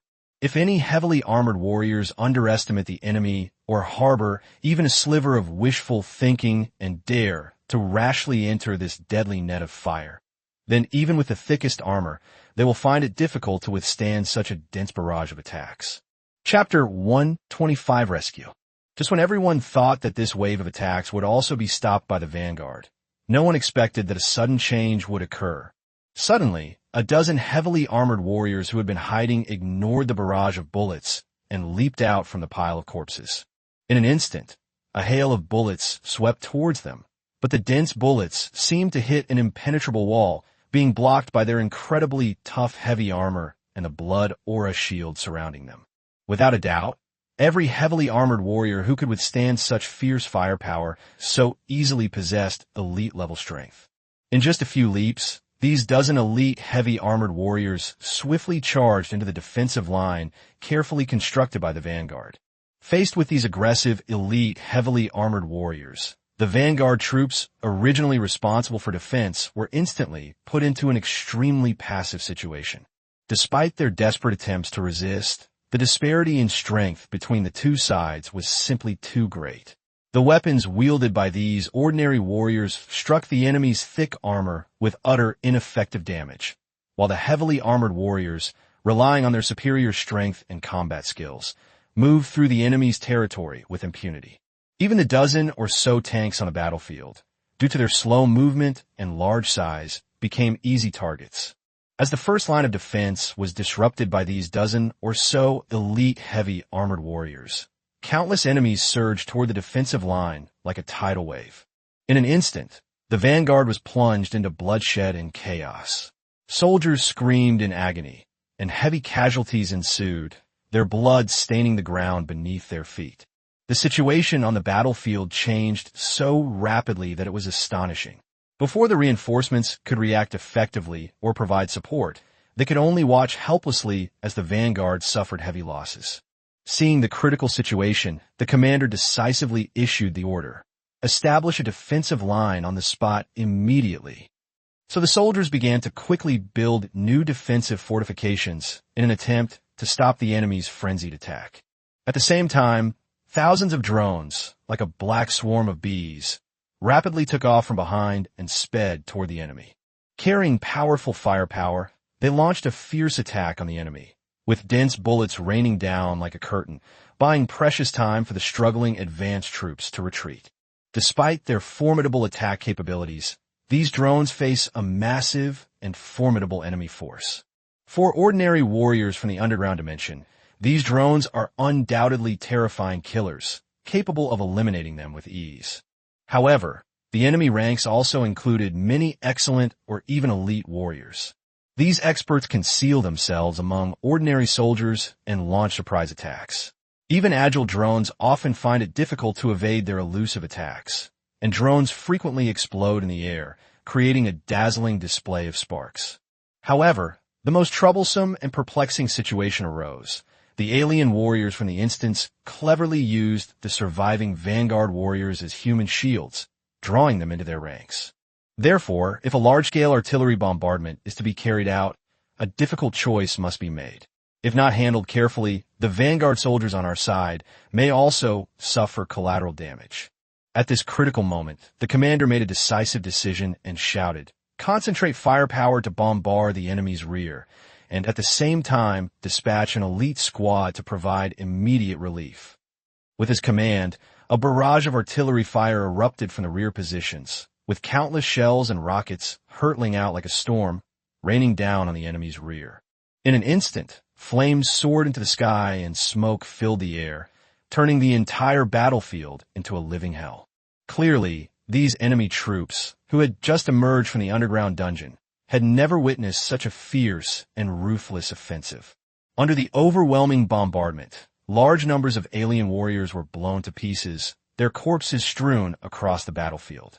Even the most powerful elite warriors, if unfortunately hit directly by a shell, were unlikely to escape unscathed, suffering either death or serious injury. While the powerful firepower from the rear continued to pour out like a storm, the elite combat forces within the army also launched a fierce offensive without hesitation. As an elite-level cardmaster, J.J. Lin naturally became a member of this force. Moreover, the current situation left him no room for retreat. There were more than 20 soldiers dressed in full sets of excellent equipment, who gathered together after receiving orders from their superiors. These 20-odd people were all the elite-level powerhouses present on the human side. These people nodded to each other, clearly knowing each other beforehand. However, they seemed somewhat surprised when they saw J.J. Lin, as he looked remarkably young. Time was of the essence. After exchanging glances, the two groups of people sped off at an astonishing speed toward the approaching enemy. At this time, Lin Junjie only had two truly elite-level combatants under his command, Lin Mubai and Xiao Tian. As for the other members, the Bone Bat leader has not yet fully recovered from the injuries he suffered, and the skeleton commander still needs to be upgraded because his level is not high enough. He decisively summoned Lin Mubai and Xiao Tian to his side. Then with a nimble flip, he sat firmly on Xiao Yan's broad and sturdy back. Without hesitation, he urged Xiao Tian to follow Lin Mubai and charge towards the surging enemy horde. Chapter 126 Rescue completed. With Lin Mubai leading the charge and Xiao Tian serving as their mount, Lin Junjie and his team quickly cleared out a large area after charging into the enemy ranks. Of course, J.J. Lin and his team weren't the only ones involved in the rescue operation. They were accompanied by over 20 other elite-level fighters. However, unlike Lin Mubai and others, these elite soldiers from the army are more known for their individual combat strength, and most of them focus more on single-target damage output. After all, for true powerhouses, the destructive power of large-scale group attacks is actually quite limited. Furthermore, what the military excels at and never lacks is precisely its ability to inflict damage over a large area. As Lin Mubai manipulated his raging netherworld ghost fire to expand and spread like a giant fire net covering the enemy, the elite-level powerhouses who were participating in the rescue were still using machine guns to mow down the lower-level combat forces. Although Lin Mubai's control over the netherworld ghost fire greatly reduced the fire's single-target lethality, those enemies with relatively low strength would be mercilessly ignited by the flames the moment they came into contact with it, instantly losing their ability to continue fighting. Only enemies with exceptional strength can barely withstand the spread of the netherworld ghost fire by relying on their powerful physique and the energy within their bodies. But just as they were secretly rejoicing, Lin Mubai gave them no chance to catch their breath. He rode his bone horse and kept charging at them, his bone spear thrusting out repeatedly, even piercing through their heavy armor. At the same time, Xiao Tian, who was charging in alongside Lin Mubai, was not to be outdone. He continuously shot out beams of fluorescent light from his vertical pupils, aiming directly at the vital points of these enemies. As a result, even these excellent-level enemies were unable to withstand the perfectly coordinated and exquisite attacks of Lin Junjie and Xiao Tian, and could only die on the spot. Seeing how efficiently Lin Junjie's Netherworld Ghost Fire was clearing things out, the elite-level experts who had been firing machine guns just moments before silently threw away their guns and joined the hunt for the enemy's superior combat power. Those elite combatants hidden among the many enemies, seeing Lin Junjie display such powerful and terrifying clearing ability, knew that if they did not stop him, the entire battle situation might be turned around by him alone. Therefore, these elites no longer concealed their presence and launched a fierce attack, attempting to intercept and kill Lin Junjie here. Even when facing a combined attack from numerous elite enemies, Lin Junjie's side remained fearless, because he was not fighting alone.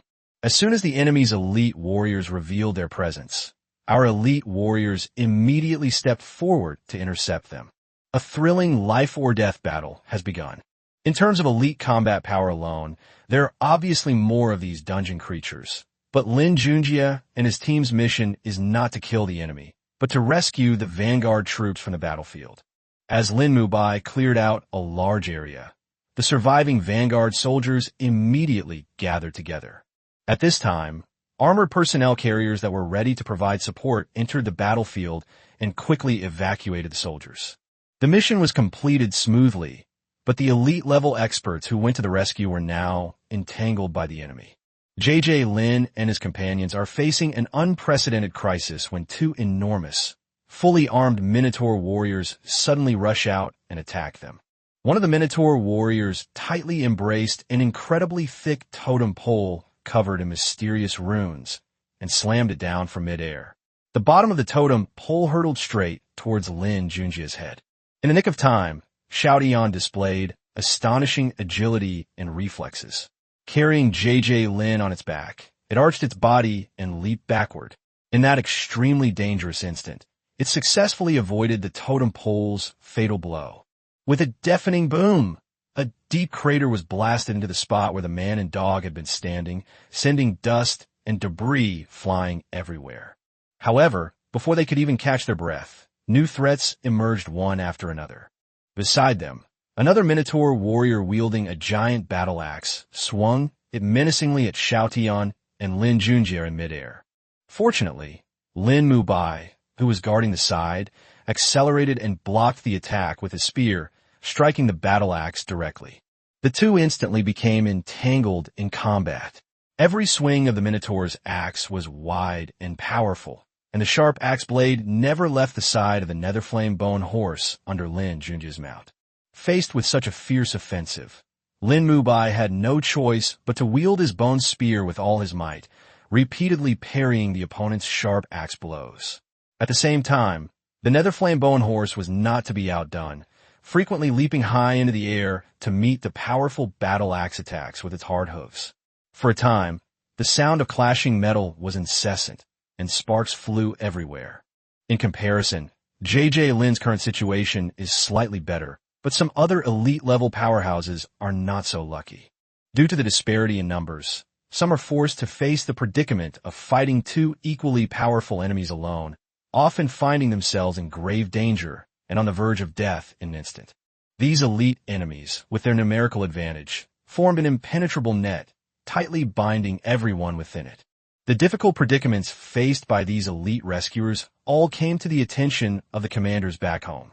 Suicide drones are ready to provide support at any time.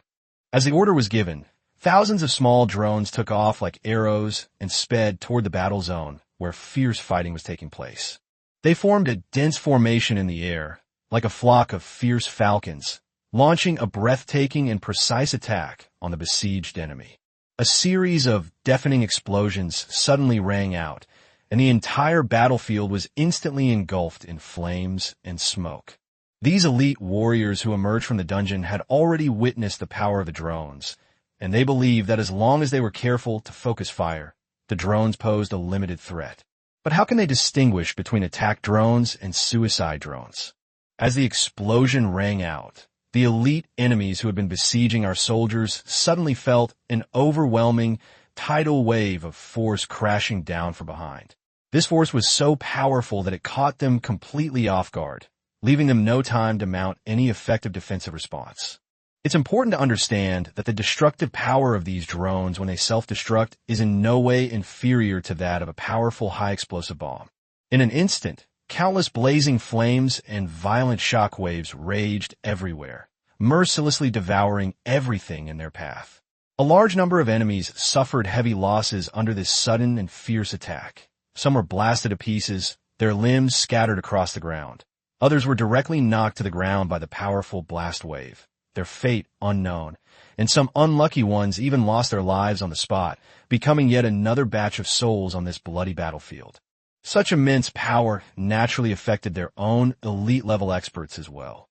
However, due to the presence of an elite-level enemy in between and the fact that they had taken precautions beforehand, although some were injured, none of them died. Chapter 127, the enemy's epic-level powerhouse appears.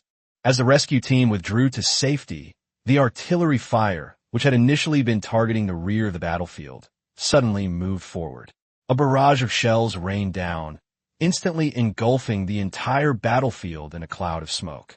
Looking at the magnificent scene before them, everyone couldn't help but breathe a sigh of relief. Boom, boom, boom, boom.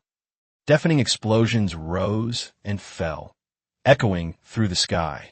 Seeing that the crisis was about to pass safely, everyone couldn't help but feel relieved. However, at this moment, a sudden change made everyone's hearts jump into their throats again. Suddenly, a series of violent explosions came from behind, and the overwhelming artillery support stopped without warning. What's going on? Has something gone wrong? Oh no, this is a huge problem. Everyone looked at each other, their faces filled with shock and fear. In an instant, they all realized the gravity of the situation. It was clear that their artillery positions had been destroyed or captured by the enemy.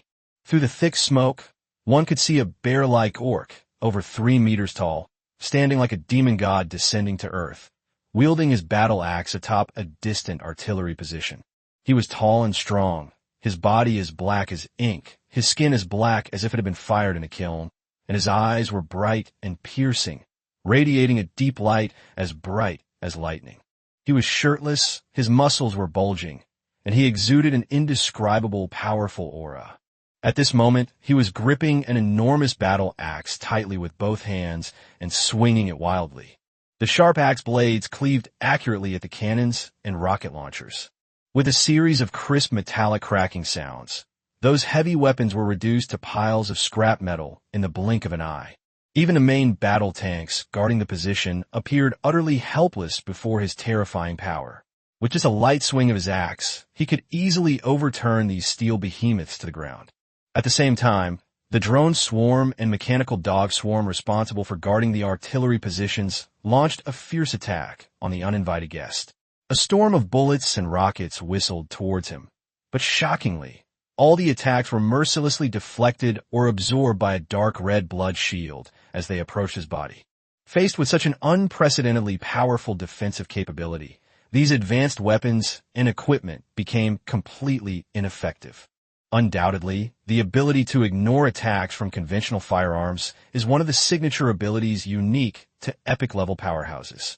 At this moment, this terrifying bear-like orc has undoubtedly become the most dazzling and threatening presence on the battlefield. At the same time, with the suppression of artillery fire gone, countless warriors surged out of the dungeon gate like a tidal wave. Clad in armor, wielding sharp weapons, their eyes burning with the fury of battle, they roared deafening battle cries as they launched a fierce assault on the second line of defense.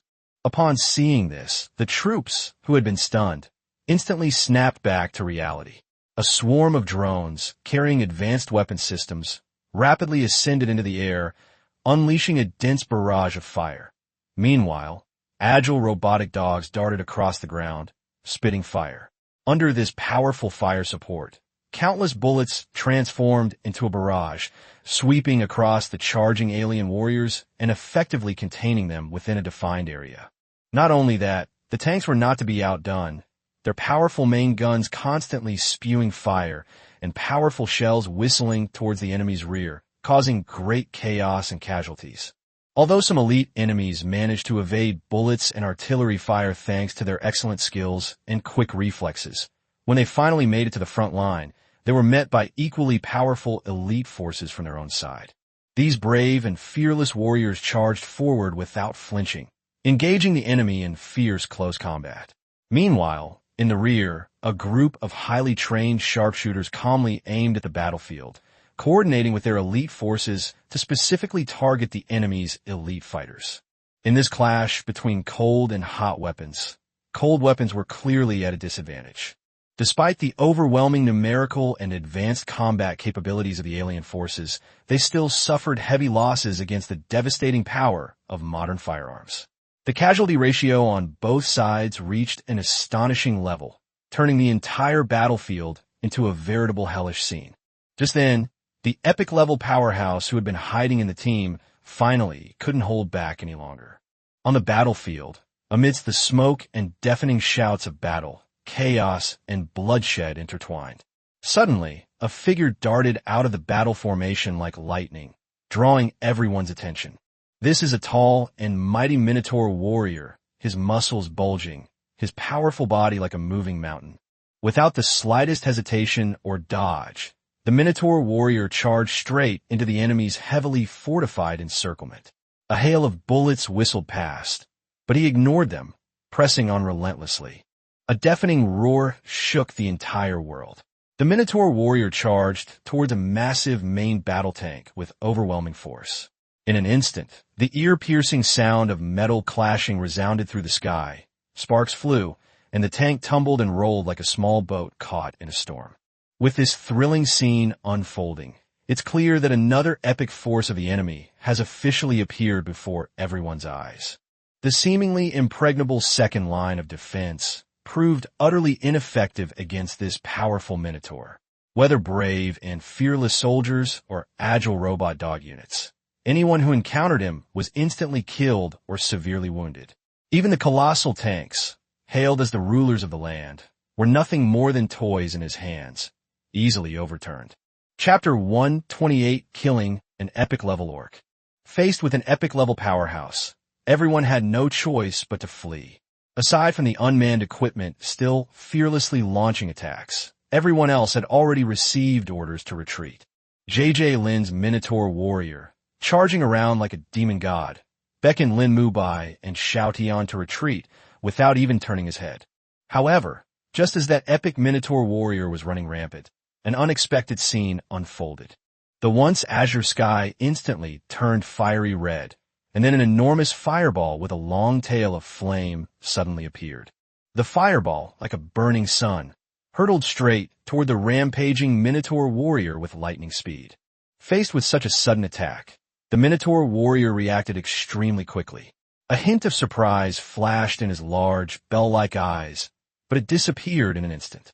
Without the slightest hesitation, he pushed off the ground with both feet, attempting to dodge the oncoming fireball.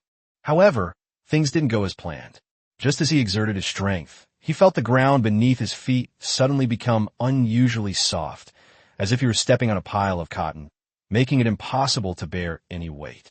Not only that, but a powerful suction force came from underground, like an invisible giant hand tightly gripping his legs and desperately dragging him down into the ground. Not good. The Minotaur warrior thought to himself, trying to break free from the strange force. But it was too late. The enormous fireball engulfed in raging flames was already upon him. Boom! With a deafening roar, the fireball collided with the Minotaur warrior. In an instant, flames soared into the sky, smoke billowed, and the entire battlefield was enveloped in this terrifying explosion. However, this Minotaur was no ordinary person after all. As an epic-level powerhouse, he naturally had extraordinary abilities. Despite the suddenness and unavoidability of the incident, he still managed to react in the critical moment, relying on the instincts and experience accumulated over many years of combat. He swiftly swung the heavy, sharp battle axe in his hand, and with unparalleled force, cleaved the fireball in the air. The fireball collided with the battle axe, sparking countless sparks and fragments. The immense impact caused violent fluctuations in the surrounding air, creating visible shock waves that spread outwards. As the smoke and dust gradually dissipated, people finally saw what was happening before them. The fireball had actually been cleaved in two by the Minotaur's powerful strike, shattering into several pieces. It turned out that what was hidden in this raging fire was a huge meteorite. The meteorite was completely black, and its surface was covered with pits and cracks. The meteorite's immense impact instantly created a huge crater in the ground, several meters in diameter, burying the Minotaur warrior deep within it. With the meteorite, he had cleaved in two, pressing down on top of him. Although he did not die on the spot despite suffering such a severe injury, he was now covered in wounds, barely breathing, and completely powerless to resist. Without a doubt, such a stunning attack must have come from a powerful individual with extraordinary strength within the military. With a meteorite falling from the sky and a quicksand trap, he easily defeated a powerful opponent of equal strength, demonstrating his unparalleled combat wisdom and unfathomable magical prowess. After successfully defeating the epic Minotaur, before the group could even catch their breath, the sky above the enemy's location was suddenly engulfed in raging flames, as if a sea of fire had descended from the heavens. In an instant, the blazing flames spread rapidly with overwhelming force, engulfing the entire area in the blink of an eye. This was none other than the legendary epic magic, Burning City in Flames. As the piercing, heart-wrenching screams echoed one after another, this thrilling head-on confrontation finally came to a temporary end. Although the epic-level mage swiftly quelled the main battlefield with two epic-level spells, the losses to the troops were still staggering. The meteorite struck precisely within the second line of defense. Although the order to retreat had been given to every warrior the moment the epic Minotaur appeared, most of them were, after all, just ordinary people. The impact of the meteorite on the ground generated a huge shock and a large number of flying dirt and rocks. Even if people tried their best to avoid it, they still inevitably suffered injuries of varying degrees. The once sophisticated weapons and equipment were now battered and bruised by the earth-shattering impact, suffering extremely heavy losses. Fortunately, J.J. Lin not only possesses considerable talent, but also has Lin Mu Bai and Xiao Tian protecting him. As the smoke cleared, everything on the battlefield gradually returned to calm. At this moment, J.J. Lin unhesitatingly summoned thousands of skeleton warriors to join the rescue of the wounded and the cleanup of the battlefield. However, to Lin Junjie's surprise, the epic-level mage never showed up. What Lin Junjie didn't know was that epic-level mages, as magic-based classes with high attack but low defense, generally try to hide themselves on the battlefield to avoid being ambushed by the enemy. In a fierce battle on the main battlefield, the epic fall of the Tauren became a crucial turning point in the entire war. However, at the same time, an equally shocking surprise attack was unfolding in the artillery positions behind the lines. Just as a massive, menacing epic bear warrior was wreaking havoc on the weapons, the earth suddenly trembled violently. With a muffled thud, a giant rock serpent over 10 meters long burst forth from the ground, its massive and hard body instantly coiling around the bear warrior with lightning speed. Faced with this sudden restraint, the bear warriors unleashed astonishing power, struggling desperately to break free from the giant snake's entanglement. But the giant rock serpent's body was as solid as if it were cast from steel, and no matter how hard he tried, he couldn't budge an inch. Nevertheless, the bear warrior refused to give up, continuing to frantically twist his thick arms and legs, engaging in a thrilling battle with the giant rock serpent.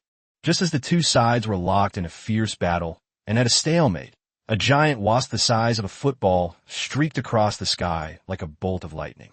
This wasp was entirely golden, shimmering with a dazzling light, especially its sharp, slender stinger, which emitted a chilling gleam. In the blink of an eye, the wasp rushed toward the bear warrior at incredible speed and accurately stabbed him in the face with its huge stinger. At this moment, the bear warriors were bound by the giant rock serpent and had no way to avoid the stinger of the wasps. In an instant, a heart-wrenching scream echoed through the sky. The enormous tail stinger pierced directly into his face. Tormented by the combined pain and poison, his consciousness began to blur, and his once powerful strength rapidly vanished. Finally, under the relentless strangulation of the giant rock serpent, This once invincible epic bear warrior slowly stopped breathing and collapsed limply to the ground. With the death of this bear warrior, this dungeon invasion incident has finally come to an end. The battlefield was filled with thick smoke and the stench of blood, a scene of utter devastation. However, although the battle was over, the follow-up work had only just begun. The military quickly mobilized a large number of personnel to the scene. They need to thoroughly clean the copy to ensure that no potential threats remain. Chapter 129, Necromancer's Tower. With the help of the skeleton warriors summoned by J.J. Lin, the battlefield was finally cleaned up before nightfall. J.J. Lin breathed a long sigh of relief. He had completed his mission yesterday and would have left long ago if it weren't for the sudden dungeon invasion. Now that the battlefield is cleaned up, J.J. Lin plans to return to the training camp tomorrow. However, J.J. Lin's performance in dealing with the dungeon invasion was truly remarkable. Therefore, he earned a considerable amount of contribution points in this battle.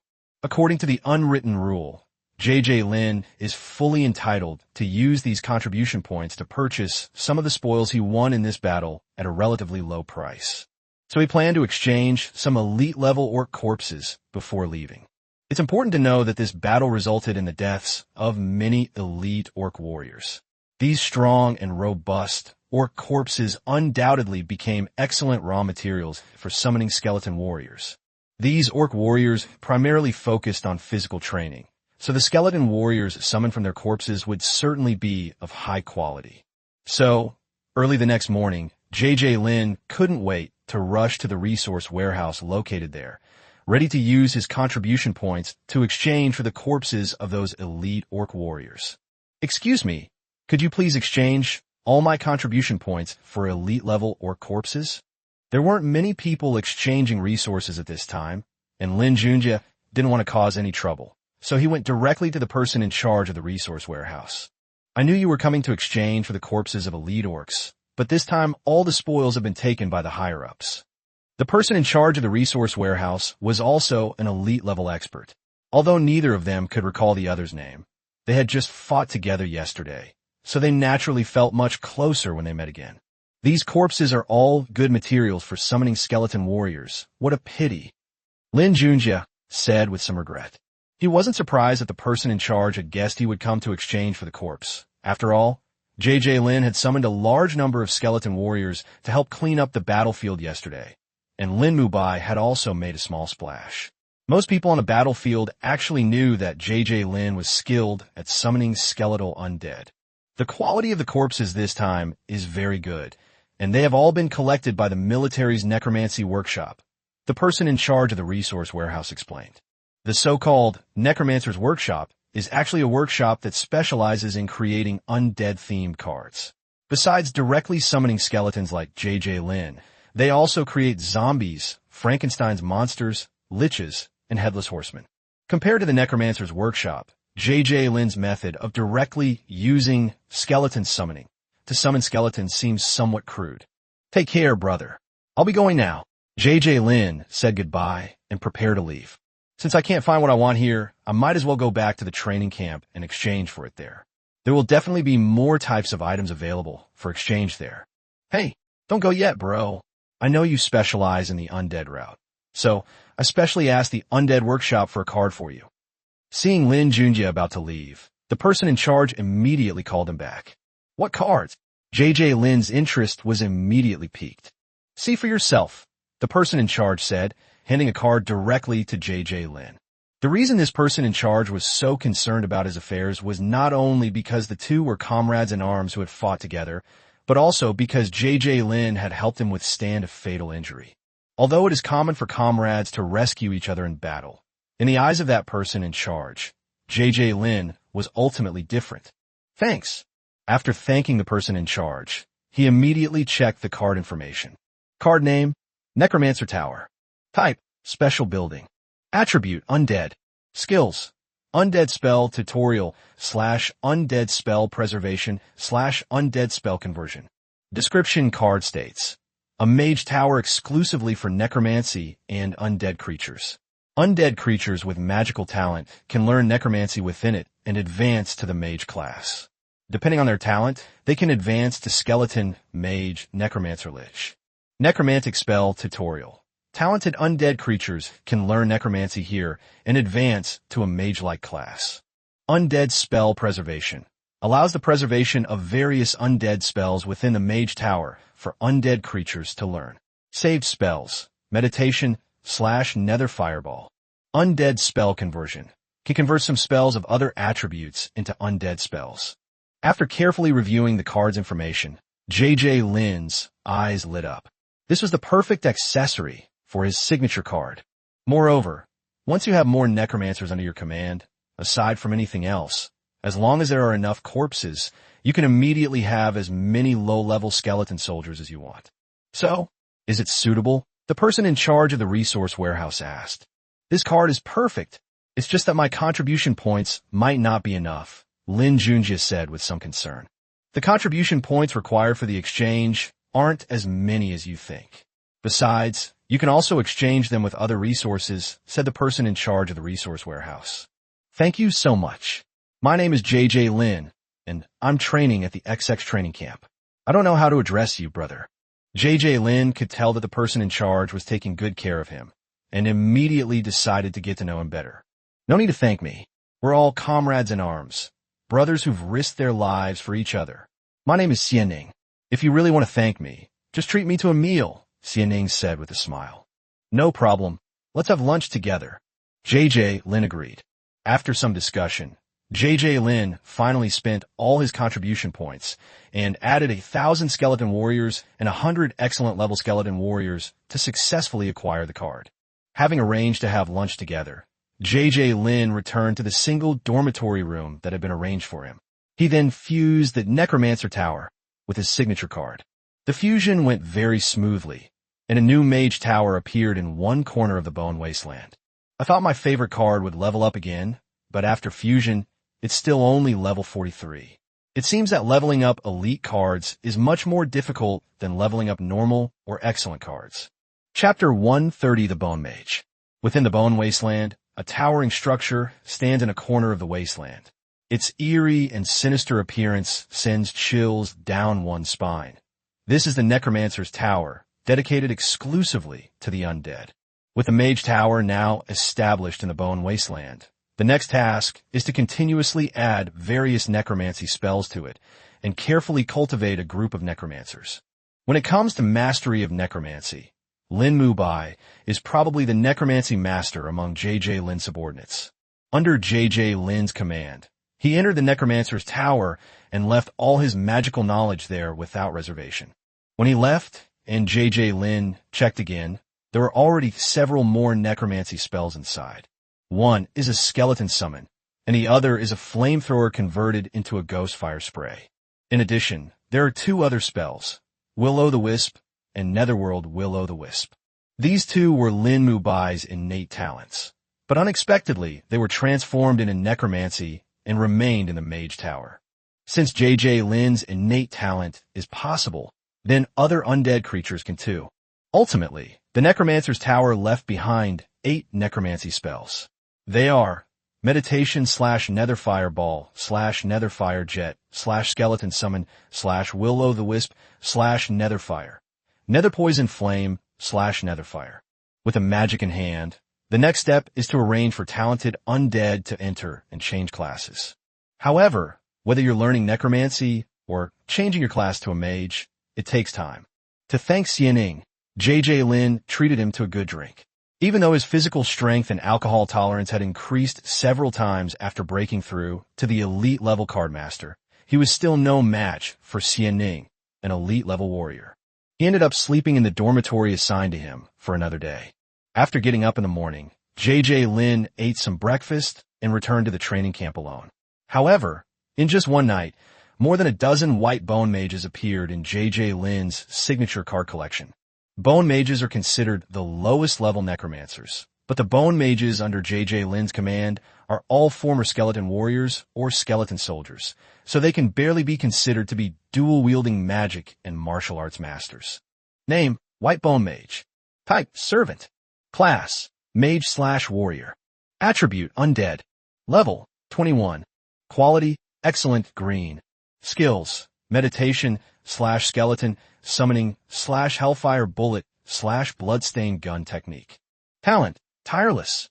Description card states, a skeleton warrior with magical talent. JJ Lin was very happy after reading the message. After these skeleton warriors broke through to become skeleton mages, their quality also improved from ordinary to excellent. Furthermore, this skeleton mage is just the beginning. If he has enough talent, it's not impossible for him to eventually become a necromancer or a lich. However, his main card is currently only level 43, and it is not easy to level it up. Although there are no more bottlenecks after reaching the elite level, the resources required to advance to the next level are staggering.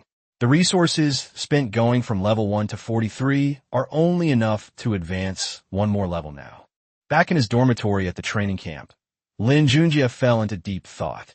He needed a large number of corpses or bones to level up, and to increase his combat power and the number of skeletons, he also needed a massive amount of corpses, preferably humanoid ones. So JJ Lin kept thinking about what kind of mission or dungeon would allow him to collect so many corpses. After resting in the dormitory for a few days, JJ Lin went to the special training center again, ready to find a suitable task for himself. Shirley and Wang who went to other dungeons to further their studies, so JJ Lin had to venture into the dungeons alone. Chapter 131 Pirate Capture Mission. Lin Junjie stood in front of the task panel, his eyes quickly scanning the task descriptions. After some careful consideration, he finally stopped his finger on the task called Capture Pirates. This mission originates from a massive ocean-themed instance. The electromagnetic fields within this instance are so chaotic that high-tech equipment, such as satellites and radar, become ineffective. Moreover, this instance is vast and boundless. Although the Great Xia Empire has firmly controlled most of the large islands, countless small islands and vast sea areas are still under the ravages of pirates. What's even more troublesome is that these pirates are quite powerful, including both ordinary pirate crews of excellent caliber and epic pirate crews formed by epic-level powerhouses. Their large numbers and elusive movements put immense pressure on the troops stationed in the instance. Due to limited manpower, the army had to recruit various car masters and other skilled individuals as mercenaries to participate in the crackdown on pirates. However, JJ Lin had other plans behind choosing this seemingly dangerous and challenging task. What he was really thinking about wasn't just the reward for completing the mission itself, but the abundant fishery resources hidden in that vast ocean. He secretly thought that if he could get a fishing boat to go out to sea to fish, the large number of fish caught would definitely provide enough nutrients for his main card, thus significantly improving its level. Of course, Lin Junjie didn't intend to slack off on the part of the mission that required capturing pirates. In his mind, it would be easy to just catch a few low-level pirates to complete the task. After all, compared to leveling up your main card, everything else seems less important. After accepting the mission and passing through the dungeon gate, JJ Lin arrived at a naval base. The next step is to register and receive a professional guidebook. This encyclopedia plays a tremendous role in the universe. First is the map function. The encyclopedia stores a map of the entire plane, allowing the holder to determine their location based on the size of the islands and reefs in the ocean. In addition, the map also contains star charts for various locations. Since there is no location or navigation in the dungeon, this map will help you avoid getting lost while sailing at sea. Secondly, this encyclopedia also stores a large amount of information on pirates and species unique to each instance. Once you encounter a pirate, you can look up their information in the encyclopedia. Of course, in addition to information on pirates and pirate crews, it also includes information on various resources found in the instance. This also prevents the holder from missing out on items they don't recognize. However, the most important function of this encyclopedia is to authenticate the holder's identity and provide language translation, thus offering great convenience to the holder. After a flurry of activity, JJ Lin finally got everything sorted out.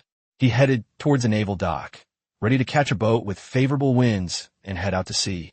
For those who own their own ships, they can choose their sailing time and destination at will, enjoying a free and unrestrained sea adventure.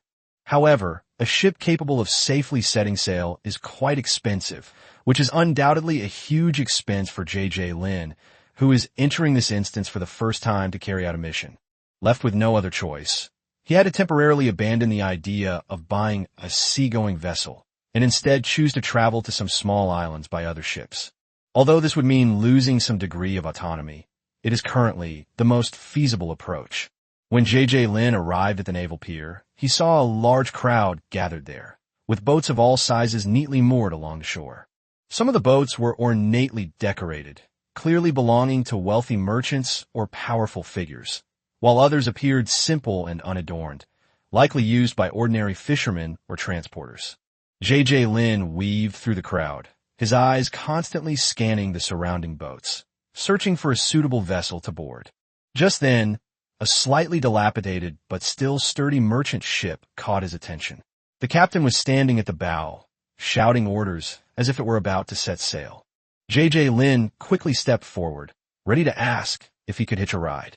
"Is this gentleman from Great Xia preparing to set sail?" Before Lin Junjie could even ask, the captain enthusiastically stepped forward and struck up a conversation, speaking in the Great Xia language. "You speak Daxia dialect so fluently," J.J. Lin praised sincerely. Although the captain spoke with an unfamiliar accent, communication was not a problem at all. This Daxia language is the official language stipulated by the Navy. As a captain who has traveled all over the country, it's not surprising that I can speak the official language, the captain said with some pride.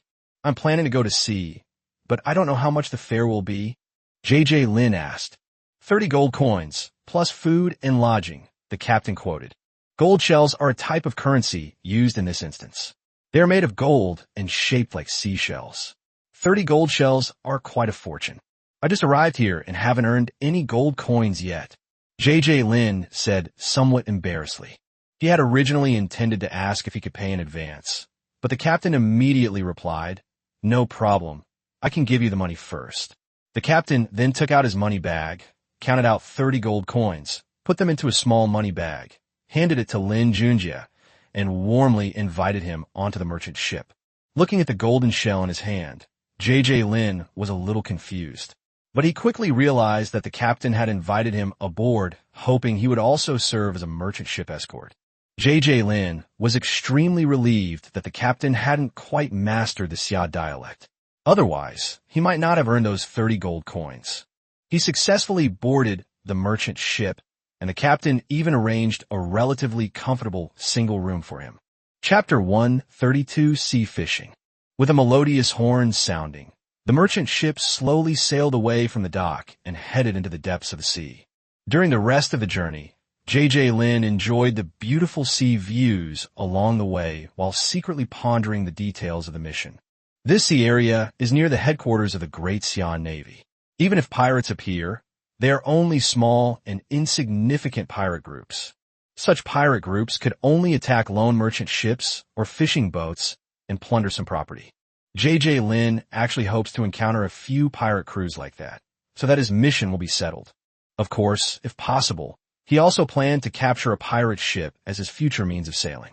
J.J. Lin grew up in a bustling city, surrounded by skyscrapers and traffic every day before his awakening. He had only ever seen the vast ocean on television or in movies, so this sea voyage was a first for him.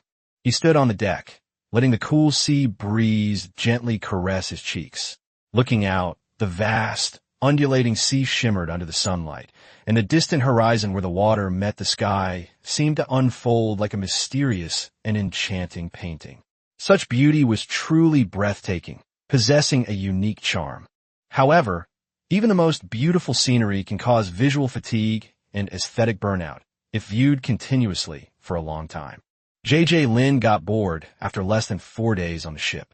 Although the sea view in front of him was still magnificent, the unchanging scenery over the past few days had gradually made him feel bored and even somewhat dull.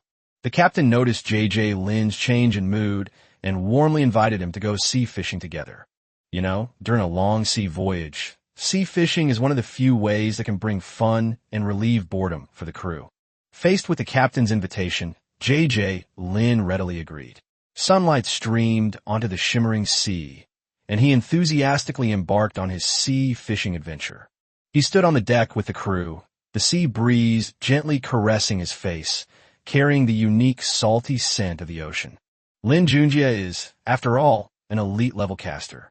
He only observed the crew members around him a few times, but his casting and line casting already looked quite professional. He cast the fishing line into the sea, his eyes fixed on the surface, full of anticipation. Time ticked by, and suddenly, the fishing rod dipped sharply. He instantly became excited and shouted, "A fish has taken the bait!" He quickly reeled in the line and began to struggle with the fish. With his efforts, a large fish was successfully caught, its scales shimmering silver in the sunlight. Lin was surprised that he, a first-time sea fishing participant, would be the first to have a successful catch. As the fish began to bite, the crew members began to reap their rewards, pulling large fish onto the boat one after another. Joy radiated from everyone's faces, and cheers echoed across the sea. Looking at the bountiful harvest, someone suggested a seafood feast, and everyone readily agreed. Some crew members continued fishing, while others quickly processed the large fish they had caught. Soon, a delicious aroma filled the air.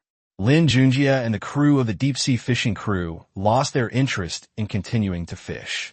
The people on the boat sat together, enjoying a freshly cooked seafood feast. The fish was tender and juicy, melting in their mouths. Everyone ate heartily while sharing anecdotes. Lin was also immersed in this joyful atmosphere, temporarily forgetting the pressures of life and work, and fully enjoying this wonderful time with the sea and delicious food. The merchant ship that Lin was on was a wooden sailing ship. On the vast, turbulent sea, the ship could only move slowly forward with the waves. The daily life at sea seemed incredibly monotonous and tedious. But amidst this dull and uninteresting existence, Lin unexpectedly became fascinated with sea fishing. Every morning, as the first rays of sunlight fall on the sea, Lin gets up early and takes his beloved fishing rod to the bow of the boat. He would sit there quietly, often for an entire day, from sunrise to sunset, immersed in the world of sea fishing, forgetting everything around him. Every time he successfully catches a fish, Lin will show a satisfied smile. The fish that are caught are skillfully cut into pieces by the crew on the ship and used to cook various delicious dishes for everyone to enjoy. But Lin Junjie was unwilling to waste any of the remaining parts, such as the fish head, tail, bones, scales, and internal organs.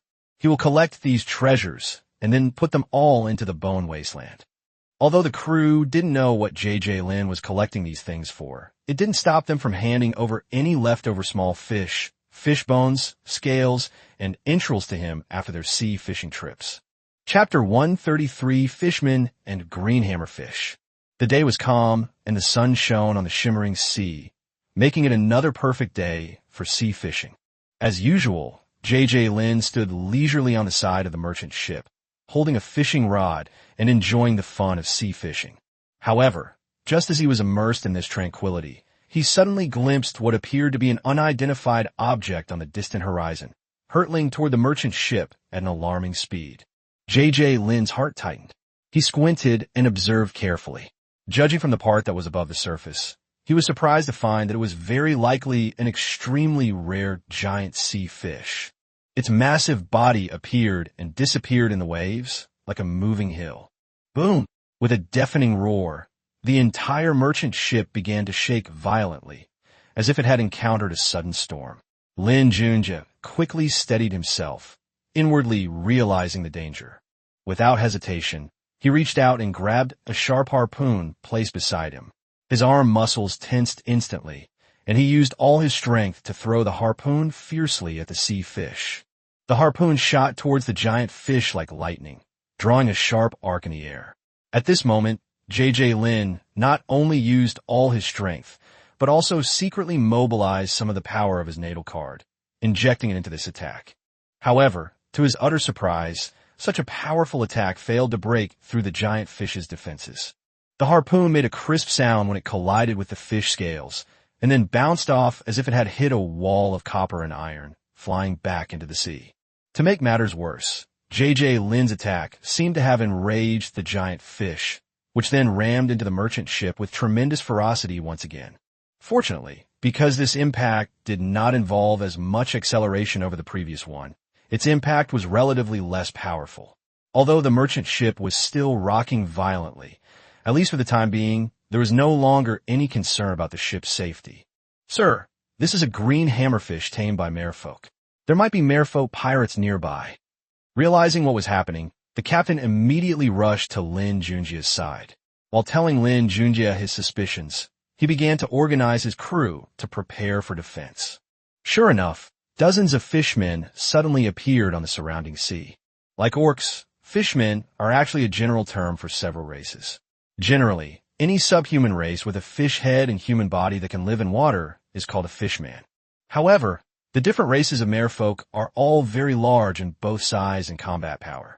If he were on land right now, JJ Lin would definitely not hesitate to release the skeleton creature from his signature card to deal with the current situation. However, being stranded in the vast ocean, facing the fishmen who live in the sea, was a first for him. He thought he should discuss with the captain beside him how to deal with them. But at that moment, the crew members who had just rushed over, under the captain's command, launched a fierce attack on the fishmen in the sea. A burst of rapid and crisp gunfire rang out. Bang, bang, bang. Faced with the crew's gunfire, the fishmen disappeared into the water, vanishing without a trace. Only the green hammerfish remained, following behind the merchant ship. JJ Lin looked at the guns in the crew's hands. Without exception, all of these guns were single-shot designs. After each bullet was fired, it would take a certain amount of time to reload the ammunition, which greatly reduced the shooting efficiency. However, what JJ Lin didn't know was that even such an outdated single-shot firearm was not actually made by the native humans of this plane. They were all purchased at high prices from the Great Xi'an Navy stationed in this plane through trade. As for more advanced weaponry and high-performance ships, these are firmly controlled by the Great Xi'an Navy and will never be easily leaked out. After all, who would willingly invite trouble upon themselves? These fishmen just left like that. JJ Lin asked the captain, somewhat surprised. "No way. See those green hammerfish following behind? Once they recover, they'll ram the merchant ship again," the captain explained. "What do you mean?" JJ Lin didn't quite understand what the captain was saying. Seeing that JJ Lin didn't quite understand, the captain patiently explained it to him. Forces are reciprocal. When the giant fish forcefully rammed the merchant ship, it also suffered some damage. However, the damage to the merchant ship cannot be recovered in the sea, but the green hammer fish can recover quickly. Of course, a merchant ship as large as ours couldn't possibly be sunk by a single fish, but the subsequent repair costs would certainly be substantial. And it certainly wouldn't be safe at night. The ultimate goal of these fishmen was, of course, to intimidate merchant ships into providing them with supplies. However, we certainly cannot compromise easily. Even if we ultimately provide them with supplies, we must make them understand that our merchant ships are not defenseless. "Then just kill that fish," JJ Lin said dismissively. "Then why do you think we didn't shoot the fish?" "Naturally, it's because our guns simply can't break through the green hammerfish's defenses," the captain said with a hint of helplessness. While these fishmen in the sea pose little threat to merchant ships, being targeted by them can be extremely unpleasant. Even more dangerous is that these scattered fishmen will occasionally gather together to plunder merchant ships, at which point the situation becomes truly perilous. JJ Lin recalled that he hadn't been able to break through its defenses with a single harpoon and had instead enraged it. He quickly took out his encyclopedia and checked the information on the green hammerfish. Name: green hammerfish. Features: huge size, delicate flesh, and abundant energy. Its scales offer incredible defensive capabilities, able to withstand elite-level attacks. Its hammer-like skull is extremely hard and can be used to craft weapons and armor. Weakness: the rest of the head except for the malleus. The green hammerfish's head is not covered with scales, and the strength of the bones other than the malleus is significantly lower than that of scales. Upon seeing the information in the encyclopedia, JJ Lin was overjoyed. He hadn't expected that even weaknesses were recorded. "Then watch how I deal with it," Lin Junjie said. The people on the merchant ship couldn't harm it, but he had plenty of ways to deal with it. "In that case, I'll leave it to you, sir." That way we'll be a little safer, the captain said happily. After thinking for a moment, Lin summoned Xiaotian. After all, the surrounding area was full of dungeon natives, and he was afraid that summoning a skeleton creature now would scare them. I'm also afraid they'll misunderstand and think I'm some evil demon. If that happens, things might not be so comfortable around me. Oh, this. Everyone was incredibly surprised to see a huge, imposing black dog suddenly appear on the boat. However, the captain standing to the side was quite knowledgeable and had seen some powerful supernatural abilities before. He had heard of summoners and spatial equipment that could store pets or exotic beasts. Moreover, in his opinion, Lin must have storage space since he collected a lot of fish bones and such. He quickly calmed himself down and unleashed a barrage of attacks on the crew members in the instance's language. The gist of the message was to tell them not to make a fuss and not to act like they've never seen anything like this before. No matter how majestic and imposing Xiaotian was, it was still a dog at heart. After barking a few times, the people on the boat relaxed and were no longer afraid.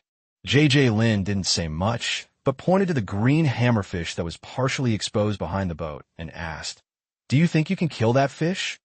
Woof woof. Xiaotian barked twice to indicate that there was no problem at all. Chapter 134, Killing the Green Hammerfish.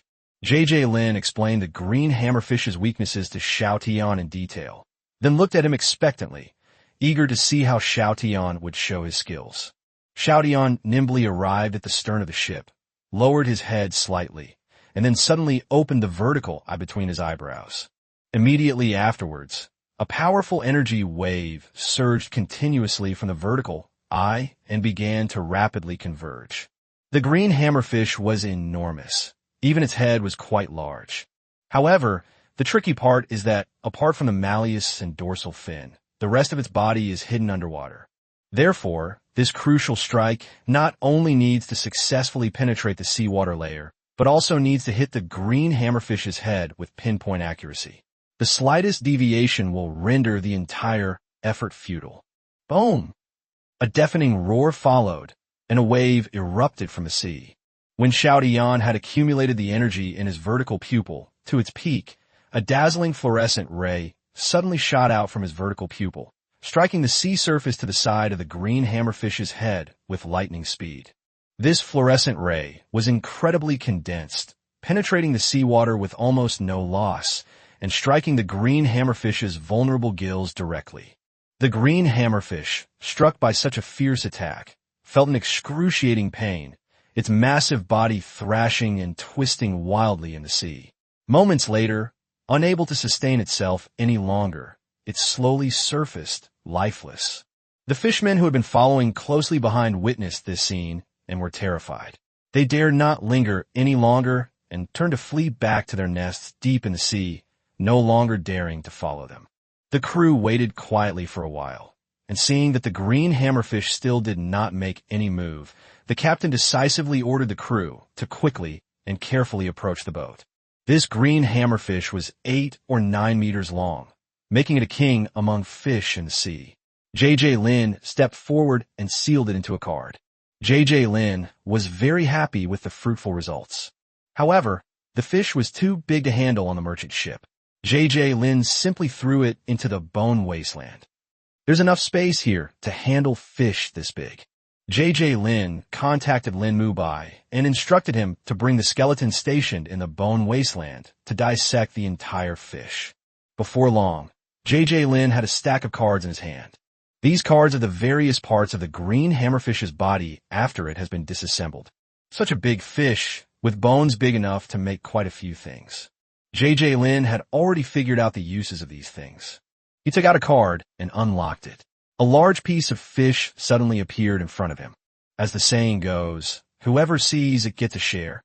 And this piece of meat was enough to feed the entire crew of the merchant ship for 2 days. Since such a big fish had been killed, it was only natural that they should also have a taste. As for the remaining fish, Lin plans to use it as food for Xiaotian and its brothers and sisters. As for the most valuable parts of the fish, the scales and hammer bones, Lin used them to add a suit of fish scale armor and a helmet to Lin Mubai and his nether flame bone horse. These fish scales are actually the exoskeleton of a fish.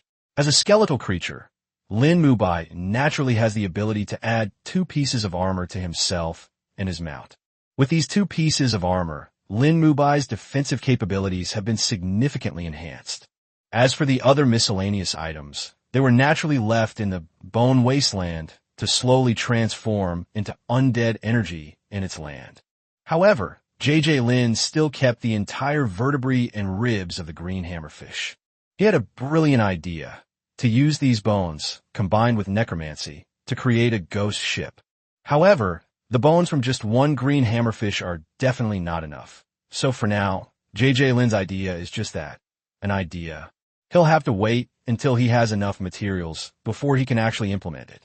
With the green hammerfish killed, the fishmen who followed him dared not continue to oppose the merchant ship carrying JJ Lin. They could only flee back to their lair in disarray and report the news to their leader. Upon hearing this, the leader was instantly enraged, his eyes wide open as if they could spew forth raging flames. What enraged the chieftain was not merely the loss of a large domesticated fish. In fact, there are several other creatures similar to these green hammerfish in their group. What truly ignited his anger was the person who made the move. How could a mere ordinary merchant ship possess such formidable power to successfully kill the green hammerfish? The answer is self-evident. There is no other reasonable explanation other than bounty hunters from the Great Xia dynasty. It should be noted that in this ocean-themed dungeon, the Murloc race has always held a unique advantage. With their unique body structure and outstanding underwater combat capabilities, they have long been the undisputed overlords of this dungeon world. The small number of humans are confined to some super large islands, which is no different from being domesticated.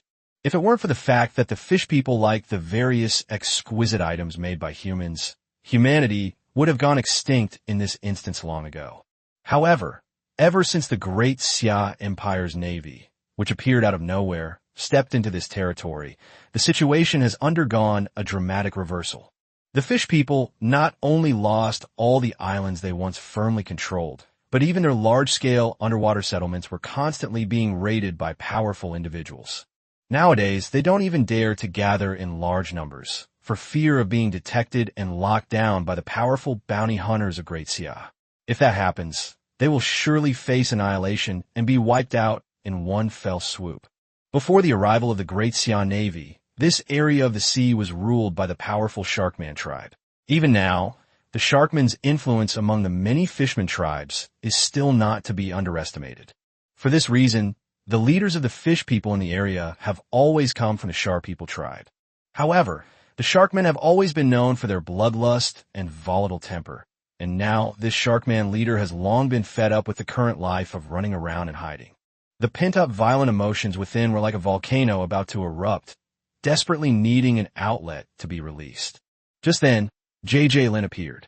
This gold hunter, who was traveling on a merchant ship, unfortunately became the prime target for this man's venting. In the eyes of this self-important shark man, a bounty hunter who couldn't even afford his own ship couldn't possibly be that skilled. Faced with such an opponent, the shark man was confident that he could easily tear him to pieces, thus allowing his long-suppressed anger to be completely released. Chapter 135, The Fishman Attack.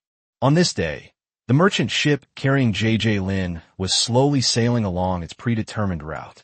However, not far ahead, strange ripples began to appear on the calm sea, and one after another, heads emerged from the water. Upon closer inspection, it becomes clear that these creatures emerging from the water are all fishmen of different races. They vary in appearance, wield rudimentary weapons, and quietly await their leader's instructions. It turns out that these fishmen, Chief, that merchant ship is only 15 minutes away from us. At this moment, a merman in charge of reconnaissance hurriedly swam to the sharkman's side to report the situation. Upon hearing this, the sharkman leader fixed his sharp eyes on the approaching merchant ship in the distance and roared in a low voice, "Attention everyone! Conceal yourselves immediately and do not reveal your whereabouts." As soon as it gave the order, the numerous merfolk quickly dived into the water, leaving only faint ripples as proof that they had once been there. At this moment, however, the atmosphere on the merchant ship was one of joy and peace. Because a giant kingfish was hunted yesterday, everyone enjoyed a sumptuous dinner, and the delicious fish meat was unforgettable. The thought that they might be able to taste such delicious food again today filled everyone's faces with satisfaction and joy. Just as everyone was immersed in their wonderful anticipation, a sudden roar shattered the tranquility. Boom, boom, boom. Suddenly, 6 or 7 unidentified objects struck the merchant ship. Immediately afterward, the entire enemy attack, the captain shouted, and began to organize the crew to defend against the enemy. Judging from the impact just now, it appears that 7 giant marine creatures collided with the merchant ship. In this sea area, if they encounter this situation, it's highly likely they've run into a joint hunt by fishmen. And their prey are, of course, merchant ships traveling through this area. As an elite-level car master, Lin Junjie was naturally the first person on the entire merchant ship to react. The instant he felt the impact, he dashed onto the deck like lightning and summoned his powerful battle pet, Xiaotian, without hesitation. While the merchant ship's captain was still organizing his crew to fight back, Xiaotian had already launched an attack under J.J. Lin's orders. Boom! With a deafening roar, a thick, fluorescent ray from Xiaotian's vertical pupil between his eyebrows struck the gills of one of the giant fish with unerring accuracy. This blow was fatal. The severely injured giant fish thrashed in agony in the sea, creating towering waves. However, seeing their companion injured, the remaining 6 giant fish showed no sign of retreating. Instead, they became even more ferocious and brutal. They nimbly dived into the sea, attempting to launch an even more violent ramming attack from the bottom of the merchant ship. For a moment, the sounds of impact, boom, boom, boom, rose and fell, never ceasing. However, seeing how powerful Xiaotian was, killing a fish king as soon as he appeared, the previously terrified crew members felt a little more confident, and their anxious hearts calmed down somewhat. Immediately afterward, under the orderly command of the experienced captain, the crew members sprang into action and actively engaged in the battle to resist the foreign enemy. After the giant fish disappeared into the water, Xiaotian's attacks became less effective against them. However, the captain remained calm and composed, issuing orders in a collected manner. One by one, the crew members worked together to push wooden barrels painted with skulls off the ship's side into the sea. Like bombs falling into the deep ocean, the barrels began to sink rapidly as soon as they hit the water. When they reached a certain depth, they suddenly exploded violently one after another. With a series of muffled roars, bubbles surged and churned from the seawater, instantly turning the once clear, azure waters a shocking crimson that spread rapidly in all directions. A strong, pungent odor filled the entire surface, making it extremely unpleasant to smell. The bright red color couldn't possibly be the blood of a giant fish that dived into the sea. It was actually chemicals contained in the barrels. This is a deflection-type depth charge designed by the Great Xi'an Navy for use against fishmen and large marine life. The barrel that was thrown into the sea contained 1/3 gunpowder and counterweight, and 2/3 of these chemicals. With the detonation of numerous depth charges, the entire sea area, from top to bottom, will be contaminated by these toxic chemicals. With such extensive marine pollution, even the most ferocious sea creatures would have to turn and leave. While it might seem like large sea fish or sea monsters are merely driven away, the damage inflicted on fishmen is fatal. Any fishman who is immersed in such polluted waters will not only suffer from itching and discomfort all over their body, just like the fish and sea monsters, but will also experience large-scale skin ulceration, and in severe cases, may even lose their life on the spot. However, if a human accidentally falls into it, apart from the pungent and unpleasant smell, and some people experiencing skin redness and swelling, it will not cause them much harm.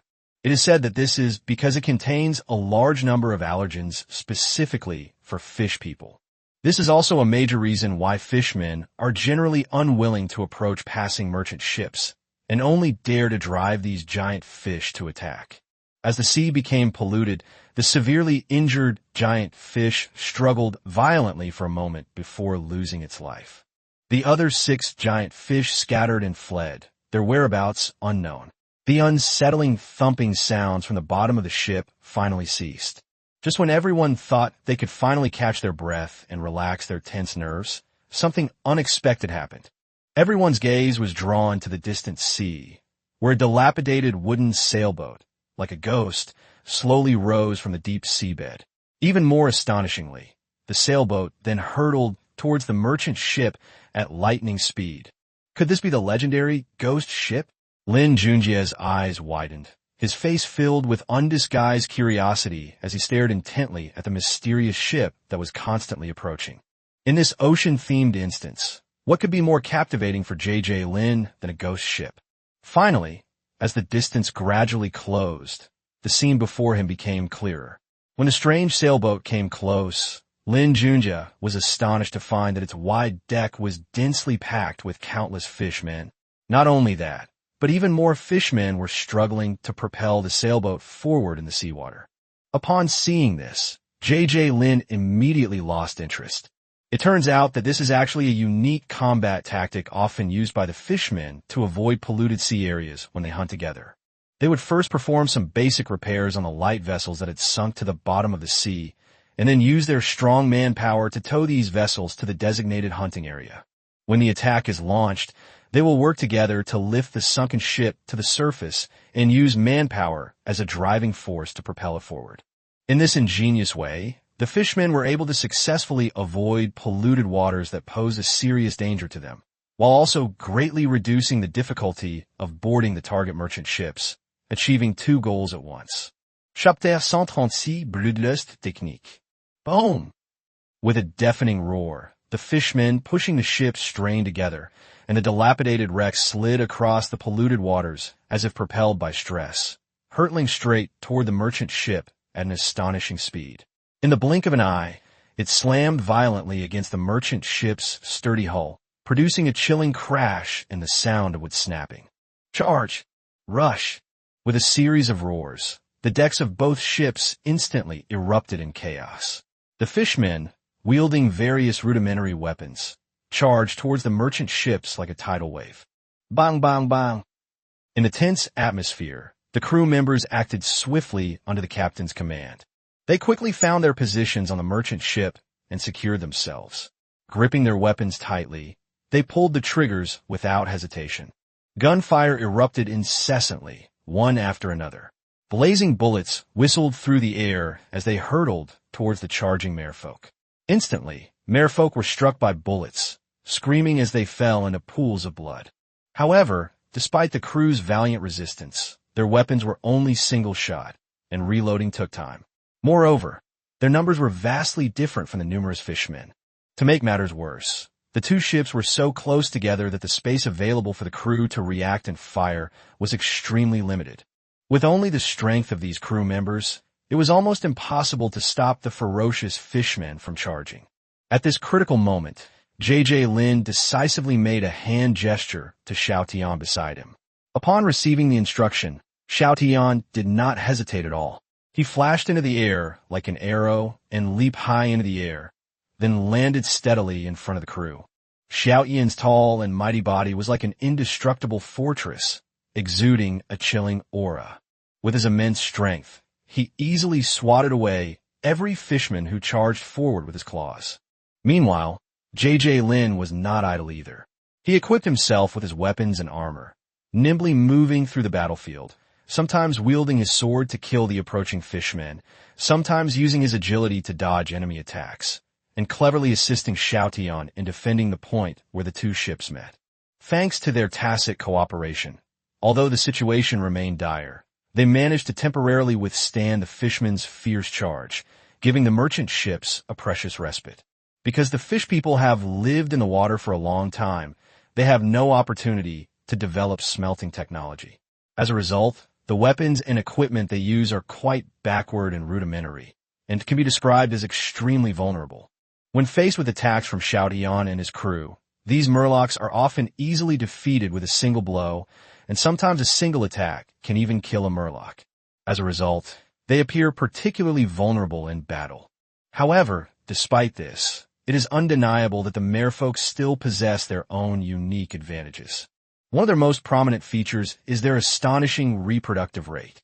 Because of this characteristic, Even after round of brutal suppression operations by the Great Xia Empire's navy, the fishmen have been able to survive tenaciously in the vast depths of the ocean and continue to maintain a certain level of activity. In addition, it should be noted that among the many murlocs, there are not only ordinary murlocs with low combat power who serve as cannon fodder.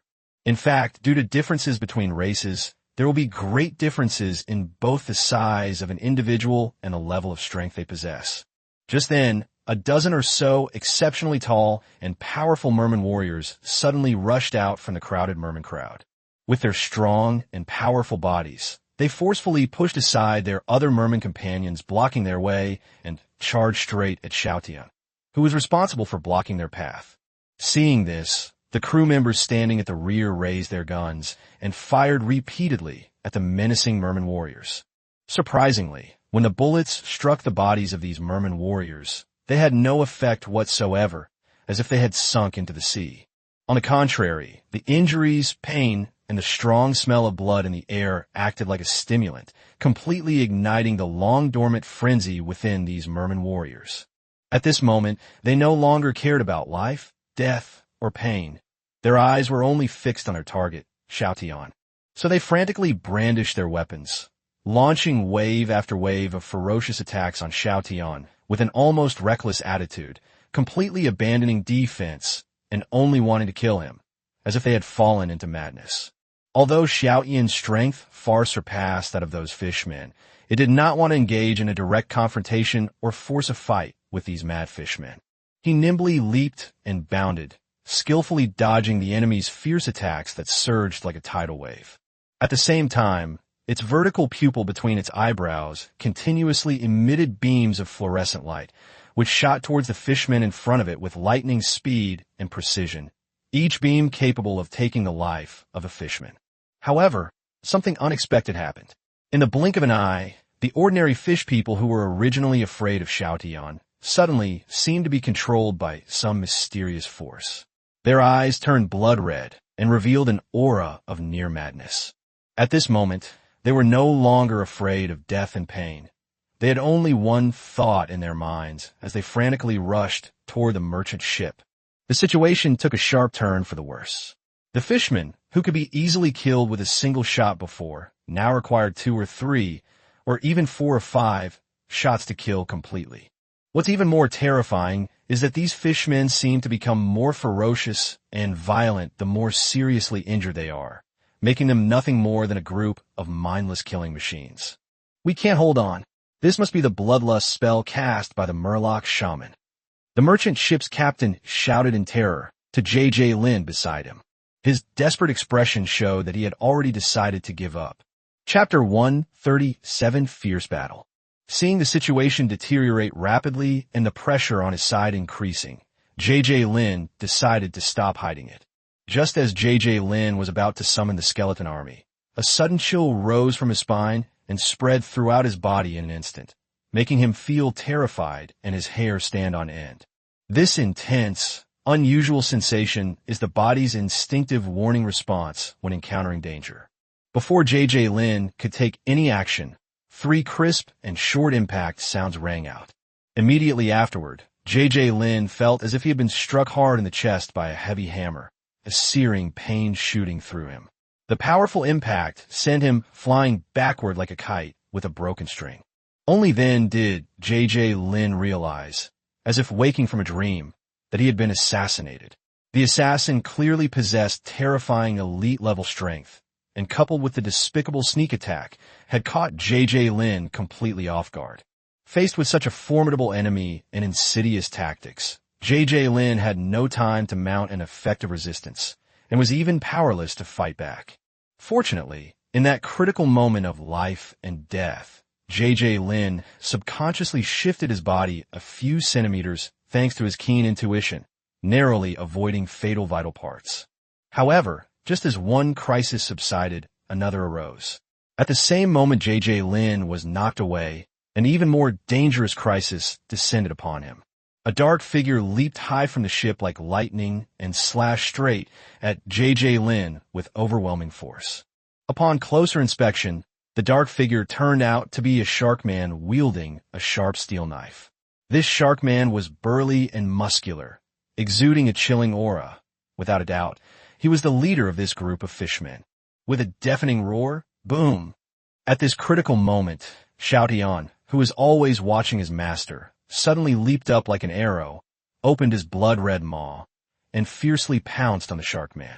In the blink of an eye, Xiao Tian was entangled with the shark man, engaging in a thrilling and desperate battle. However, the crisis was far from over. At that very moment, the fishman who had initially attacked J.J. Lin was now wielding a sharp longsword and charging towards him with lightning speed. However, Lin Junjie had already regained his senses. Faced with this attack, he dared not be careless in the slightest, and didn't even have time to think too much. In an instant, a tall figure tightly wrapped in blue-black flames suddenly appeared in front of him. It was Lin Mubai, the powerful helper he had urgently summoned.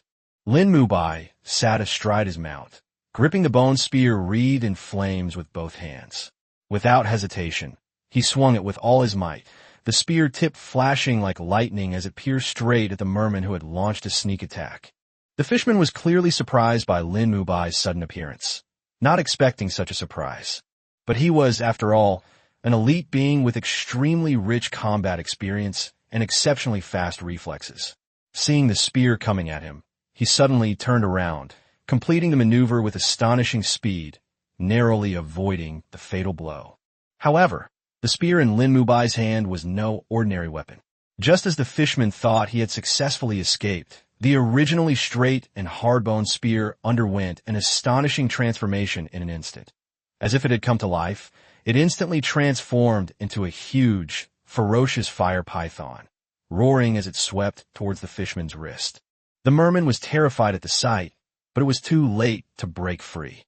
With a whoosh, the fire python coiled tightly around a merman's wrist like a serpent emerging from its hole.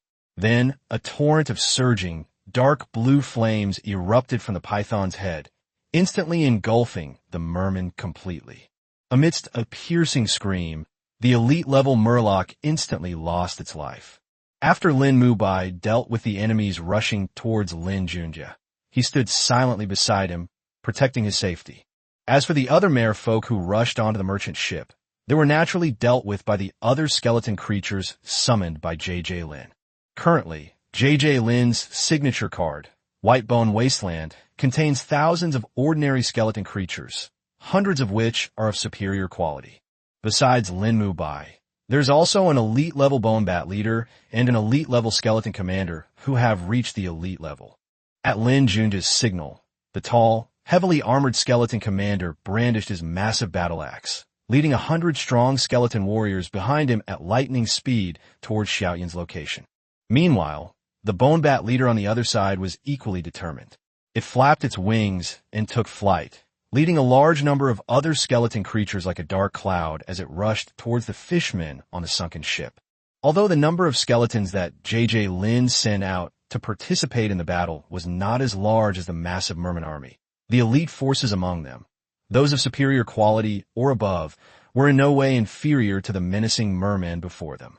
Moreover, they have an air force composed of the bone bat leader and several bone bats as strong support, which give J.J. Lin's side an advantage when facing the enemy. In an instant, the entire battlefield erupted in a deafening roar of battle cries as both sides engaged in a thrilling and desperate struggle. The murlocs and skeletons clashed in close combat, their swords flashing and crisscrossing. One was an undead creature, fearless of death, while the other, under the influence of bloodlust magic, was fearless of death. Both sides fought with all their might in every attack.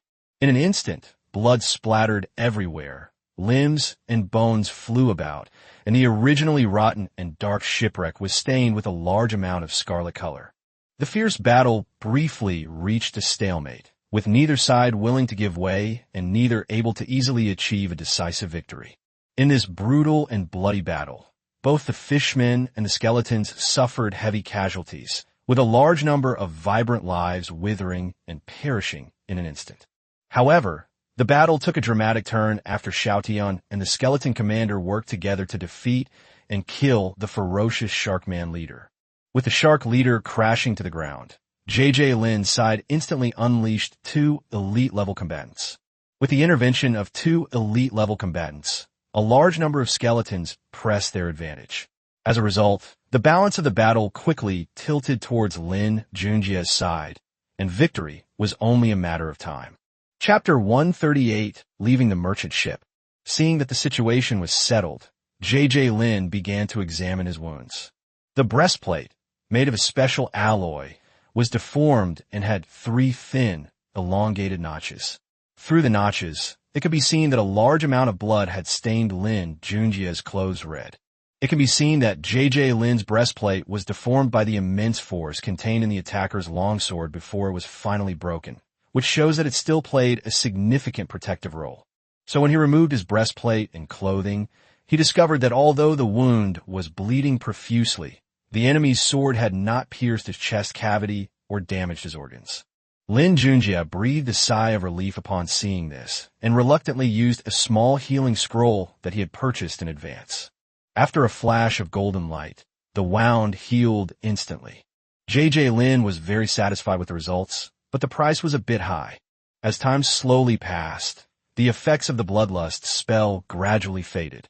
However, the after effects it left behind began to appear on the Murlocs. An overwhelming sense of fatigue washed over them, making the fishmen feel powerless in battle.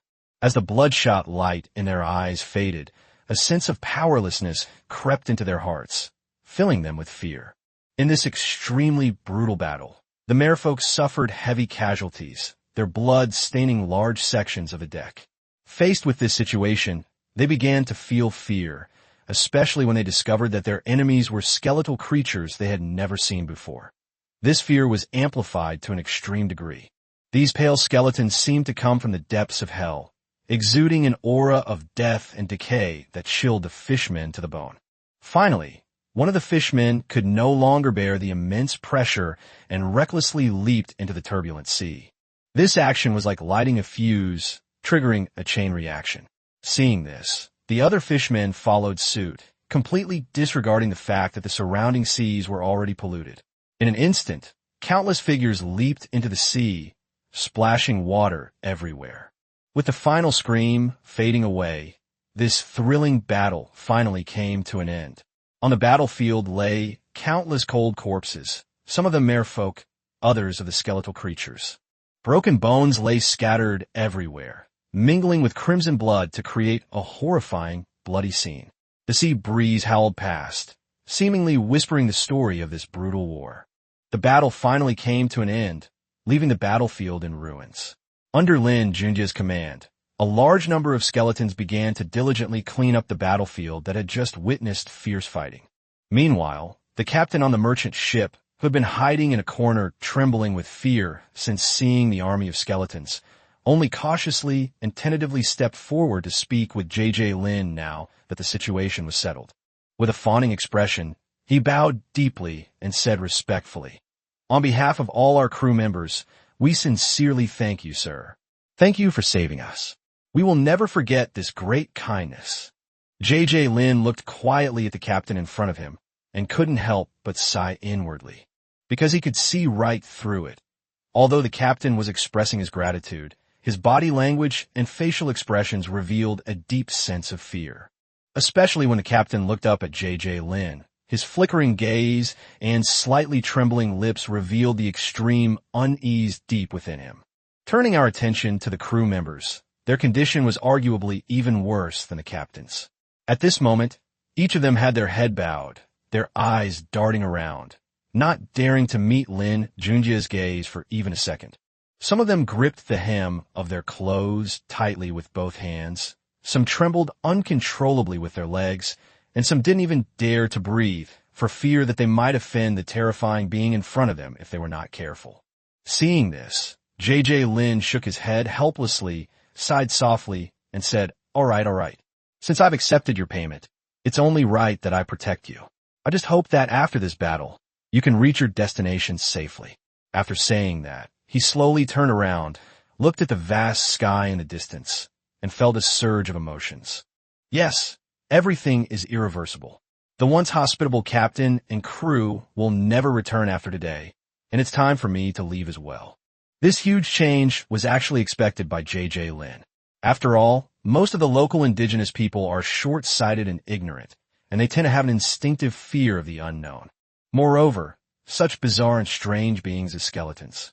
A group of skeletons capable of fighting on their own was completely beyond their comprehension. In their eyes, they were probably the epitome of evil, since no one wants their corpse to be enslaved and manipulated after death. After packing up his spoils, Lin ultimately had the merchant ship leave him on a deserted island. He was still too young and couldn't stand the stares of the crew and captain. Moreover, that was his original plan. He would wait on the merchant ship for the pirates to walk into his trap, complete his mission, and incidentally acquire a pirate ship to fish in the ocean.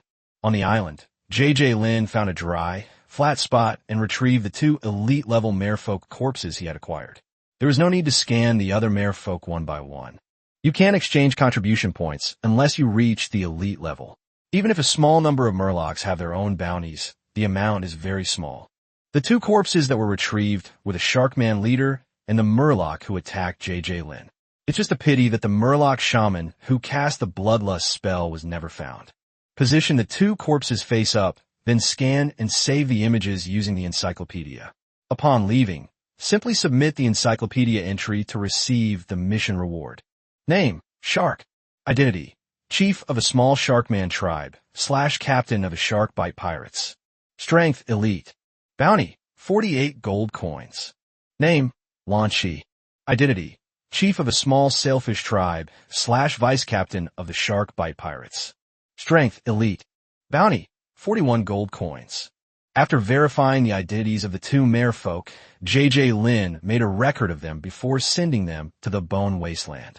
Elite-level corpses are rare, so these 2 were considered decent materials. For each elite pirate he hunts, Lin Junjie earns 10 contribution points. Killing these 2 fishmen will earn him 20 contribution points. In addition, he can collect 89 gold coins from any naval office. Chapter 139 adds 2 more elite quality skeleton creatures. This operation was incredibly successful. Not only did they successfully obtain 2 elite-level Murloc corpses, but even more surprisingly, they also obtained over 4,000 Murloc corpses of both ordinary and excellent levels. At this moment, within Lin's signature card, White Bone Wasteland, Lin Mubai is leading over 30 skeleton mages, casting a skeleton summoning spell on the mountain of Murloc corpses. As beams of dark light shot out from their hands and entered the merman corpses, the previously lifeless bodies began to tremble violently. Before long, the 30-odd skeletal creatures with fish heads and human bodies shook off the remaining flesh and blood from their bodies and slowly stood up. Their empty eye sockets flickered with eerie green flames as they silently came to stand behind Lin Mubai and the others. However, the only drawback is that since these fish did not wear armor in life, the summoned skeletons can only be equipped with the crude weapons they possessed in life. Without suitable weapons and armor, their combat effectiveness is destined to be much lower. As Lin Mubai and the skeleton mages continued to summon skeleton creatures, Lin Junjie quietly checked the information of these newly summoned skeleton creatures. Name, Bone Skeleton / Skeleton Soldier / Skeleton Warrior. Type, Servant. Occupation, None. Attribute, Undead. Level, 5 to 25. Quality, White, Standard / Green, Excellent / Blue, Elite. Skills, Combat Instinct / Sword Mastery. Talent, Tireless. Description, Skeleton creatures crawling out of corpses. The types of skeletons summoned vary, depending on the corpse used. The levels, qualities, and skills possessed naturally vary greatly. However, I'm still very happy to have 2 more elite quality undead creatures. It's a pity that these fish, who were skilled in underwater combat in life, did not show this ability after becoming skeleton creatures. After Lin Junjie had roughly reviewed the information of the first batch of skeletons, more than 300 skeleton creatures were already standing behind Lin Mubai. Since Lin incorporated the Necromancer Tower into his signature card, he has cultivated more than 30 skeleton mages. To become a skeleton mage, or even a necromancer, one must possess a certain level of magical talent. Skeletons with magical talent are extremely rare. Moreover, Their abilities are closely related to their profession or cultivation in their previous life. 19 of the skeleton mages under J.J. Lin's command were actually transformed from skeleton warriors who had mastered the ghost fire skill. The number of skeleton mages was relatively limited, but even so, having these 30-odd skeleton mages as an aid was like adding wings to a tiger for Lin Junjie. After all, as long as there are enough corpses to use, Lin Junjie can summon a large number of skeletons to act as cannon fodder in a very short time by relying on the powerful summoning spells mastered by the skeleton mage, thus gaining an absolute advantage in the fierce battle. Furthermore, the skeleton mage doesn't just possess the skeleton summoning spell. The will-o'-the-wisp combined with fire manipulation is also a decent area of effect skill. However, these newly summoned skeletons have not yet reached their level limit. In the days to come, in addition to continuing to summon skeletons, it is necessary to quickly increase their level and train them continuously. However, J.J. Lin's main purpose in coming to this deserted island is to fish. With the sheer number of skeletons, he could catch a large catch of fish around the deserted island. But if he had a few fishing boats, his harvest would certainly be even greater.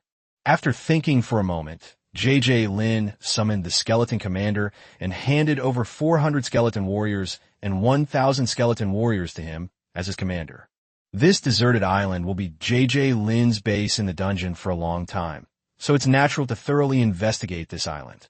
Once the investigation is complete, the skeleton commander can lead them to collect marine life around the island, and they can also keep watch. Chapter 140, The Bones Sailboat. After arranging everything properly, J.J. Lin slowly sat down and began to think about the ship's construction. He frowned slightly, lost in deep thought. After a brief pause, J.J. Lin extended his right hand and pulled out 3 bills. The first card contains the sunken ship that the Murlocs have done some simple repairs on. This shipwreck has weathered many storms and has existed at sea for countless years. Although it can float on the surface after some simple repairs by the fishermen, much of the ship's timber has rotted away, and the mast and sails are long gone.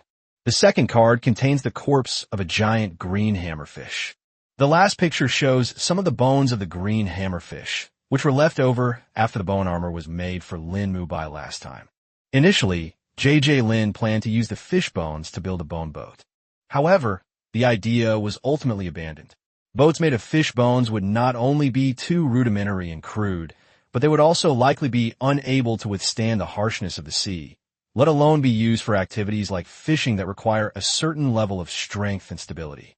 So, after careful consideration, J.J. Lin decided to use the sunken ship as the main framework to try to build a brand new ship. Having made up his mind, J.J. Lin took a deep breath, then squatted down and carefully examined the information about the sealed shipwreck. Card name, Bloodstained Deepwater Shipwreck. Category, Item. Attribute, Water/Undead. Level, 12. Quality, Excellent Green. Skills, Levitation/Fire Resistance. Talent, None. Description, a shipwreck that has been submerged in the sea for hundreds of years. After reading the card information, J.J. Lin was taken aback. Surprisingly, this is a green quality card. Ordinary wooden sailboats are mostly just white and of ordinary quality. Unexpectedly, after being submerged in seawater for hundreds of years, it has become an excellent product. Moreover, the sailboat, made of wood, should have the attribute of wood, but now it has turned into water and the undead. This inevitably reminded him of the legendary ghost ship. Could this shipwreck be turning into a ghost ship? Lin Junjie wondered to himself. He had never built a ghost ship, but he had heard some related legends. In some legends, ghost ships are created through magic. For example, by using specific incantations and rituals, the ship's soul is combined with dark forces, making it a ghost ship. However, I've heard that this refining method usually requires the participation of powerful magicians or wizards, and also requires specific rituals and materials.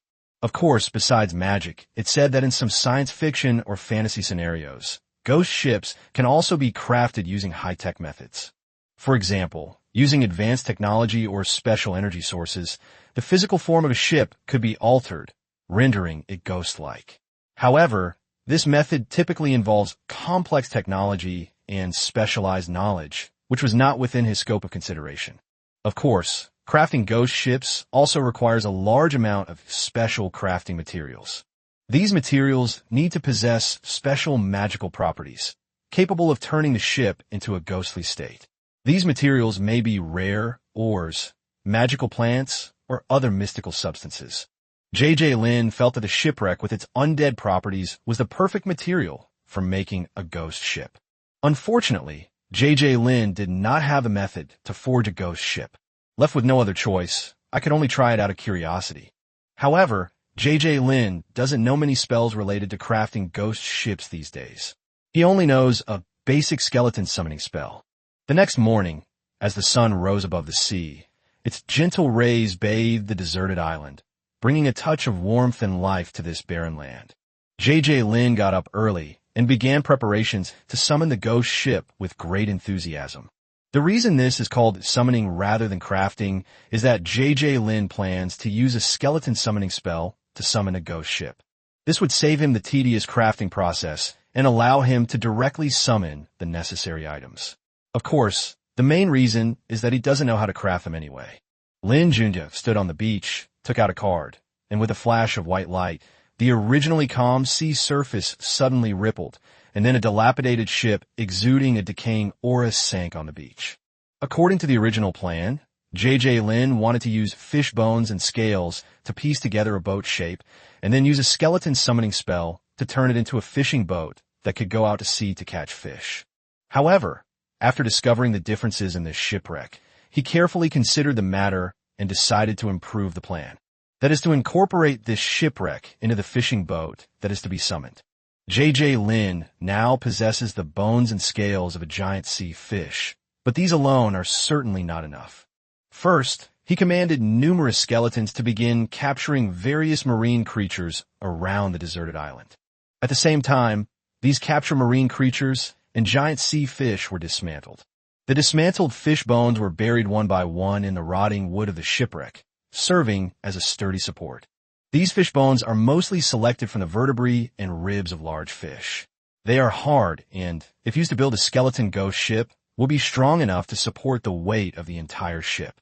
Next, J.J. Lin ordered the skeletons to peel off the huge fish scales and carefully cover the inside and outside of the shipwreck. The fish scales adhered tightly to the hull, not only increasing the ship's defense and sealing, but also making it look brand new. And so, thanks to J.J. Lin's meticulous planning and the hard work of the many skeleton creatures, it took 3 whole days to finally complete all the preparations. What now appeared before them was no longer the dilapidated shipwreck, but a strangely shaped yet remarkably sturdy ghost ship. It lay silently on the sea, its entire hold filled with deboned and scaled fish, as if awaiting its master's guidance to sail to an unknown destination. At the last moment, Lin Junjie appeared suddenly beside the sunken ship like a ghost. Accompanying him were more than 30 skeleton mages. Under Lin Junjie's command, a breathtaking magical spectacle unfolded. Powerful skull summoning spells rained down, striking the newly remodeled shipwreck with pinpoint accuracy. In an instant, the dilapidated shipwreck was enveloped in a layer of mysterious magic. As the magical light faded, a large white ship, 30 meters long, suddenly appeared before J.J. Lin's eyes.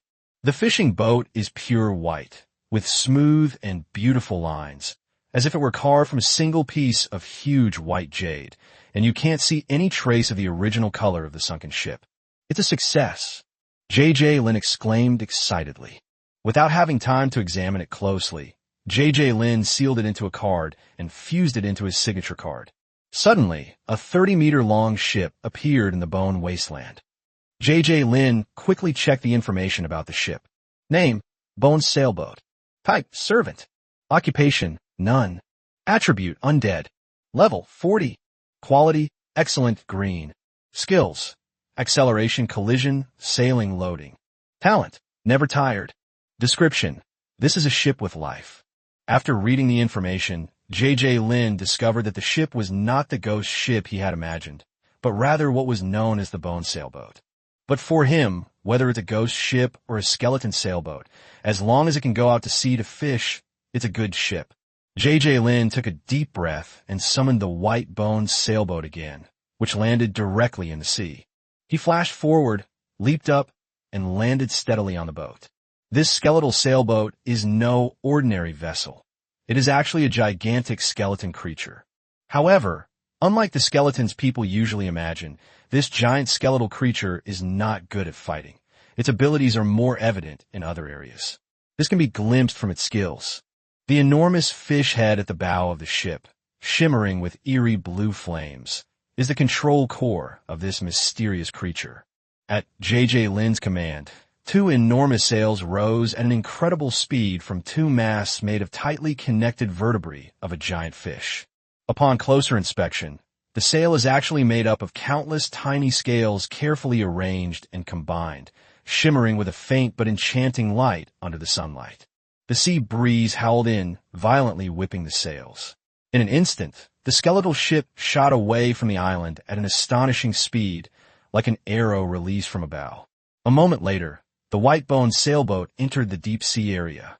J.J. Lin summoned 10 bone bats, which flapped their wings and flew in all directions at his command, beginning to search for schools of fish in the nearby waters.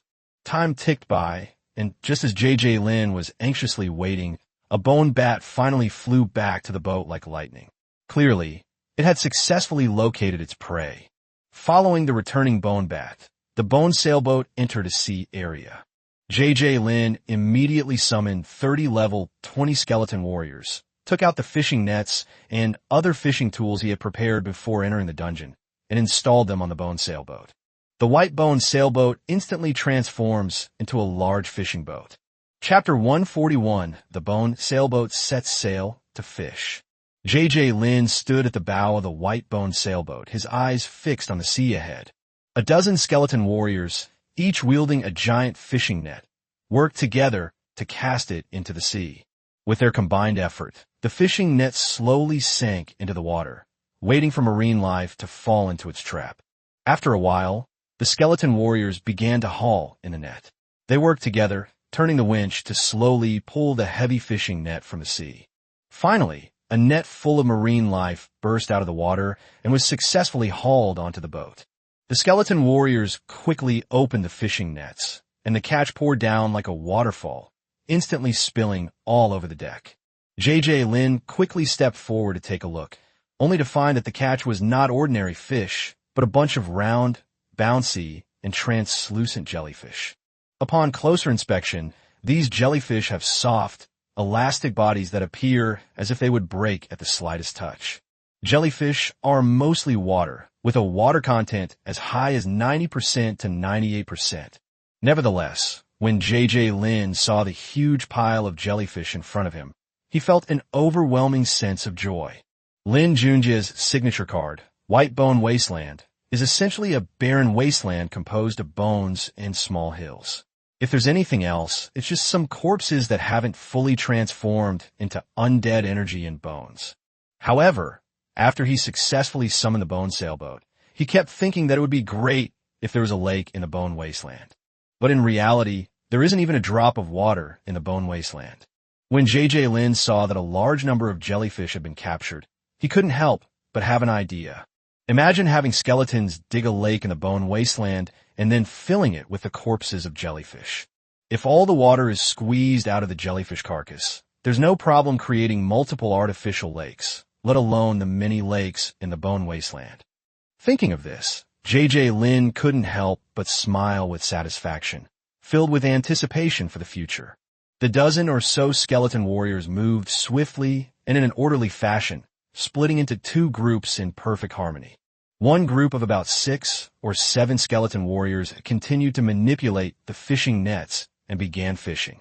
Another wave of the same number of skeleton warriors busily carried the catch from the deck into the spacious cargo hold inside the bone sailing ship. It's important to know that rebellious creatures cannot be sealed away as cards, and Bone Wasteland can only fuse with corpses and minion cards with undead attributes. Therefore, the live fish caught can only be placed in the hold and left to die naturally before further processing can be carried out. Undead creatures never know fatigue. The skeleton warriors tirelessly repeated the actions of casting and hauling in their nets, showing no sign of stopping. Meanwhile, a swarm of bone bats circled and flew above the vast surrounding sea. Using their unique ultrasonic abilities, they accurately detected the location of schools of fish below and relayed the information to the skeleton warriors in a timely manner. Whenever a school of fish in one area is nearly depleted, the bone sailboat will use its speed-up skill to head to the next school of fish. Thus, thanks to the tireless efforts of the skeleton warriors and the assistance of the bone bats, the day's catch was exceptionally bountiful. In addition to a wide variety of sea fish and jellyfish that looked like jelly, they also successfully caught a large number of crabs and shrimp. The entire cargo hold of the white bone sailing ship was almost full, exuding a strong ocean scent. Before nightfall, the white bone sailboat returned fully laden to the deserted island. JJ Lin enjoyed a delicious seafood feast on the island before starting to think about how to use his catch. Chapter 142, Active Transformation. The night passed quietly, and when the first rays of sunlight shone in the morning, almost all the fish caught the night before had died. Of course, the more resilient crabs were an exception. Most of them remained energetic, continuing to crawl around happily in the cabin, some even feeding. Upon seeing this, JJ Lin first sealed up the dead fish, shrimp, and jellyfish according to their different species, turning them into resource cards. After sealing the inanimate objects, JJ Lin turned to Lin Mubai and gestured for him to deal with them. Lin Mubai understood immediately, and with sparks flying out, the entire warehouse was instantly enveloped. Lin Mubai had complete control over these sparks, ensuring they killed the crabs without harming the white bone sailboat. The crabs, roasted by the flames, had their outer shells turned completely red, clearly indicating that they were all dead. JJ Lin intervened again, sealing all the crabs that had survived the fire into cards. Thus, all the spoils from this fishing trip were safely preserved. Looking at the bone wasteland now, its area is approximately 3 square kilometers. Within this wasteland, there are 2 unique terrain features, Firefly Mountain and Bone Bat Graveyard, as well as a special building, Necromancer's Tower. As JJ Lin felt everything within his natal card and watched the skeletons constantly training and working on the wasteland, a strong impulse surged within him. He thought to himself, I can completely plan the bone wasteland. With a reasonable layout, not only can its area be further expanded, but it is also very likely to give rise to more wonderful and unique terrain. Thinking of this, a glimmer of excitement and anticipation flashed in JJ Lin's eyes. We acted on our idea immediately, and the first thing we did was to excavate an artificial lake. He had this plan in mind when he caught the first jellyfish. His original plan was to dig a large artificial lake, turn the jellyfish carcasses into water, and use it specifically to moor the skeleton sailboat. However, after careful consideration, he realized that the area currently occupied by the bone wasteland was not actually that large. It might be wiser and more appropriate to place the future lake plan directly on the edge of the bone wasteland and wait for it to gradually expand and naturally form a real lake. Once he has an idea, he puts it into action without hesitation. He immediately gave orders to the skeletons remaining inside the bone wasteland, instructing them to quickly move to the edge of the area and use various tools to lower the ground. Groups of skeletons began to work busily and systematically, wielding their weapons and digging the earth with great effort, making a series of crackling sounds.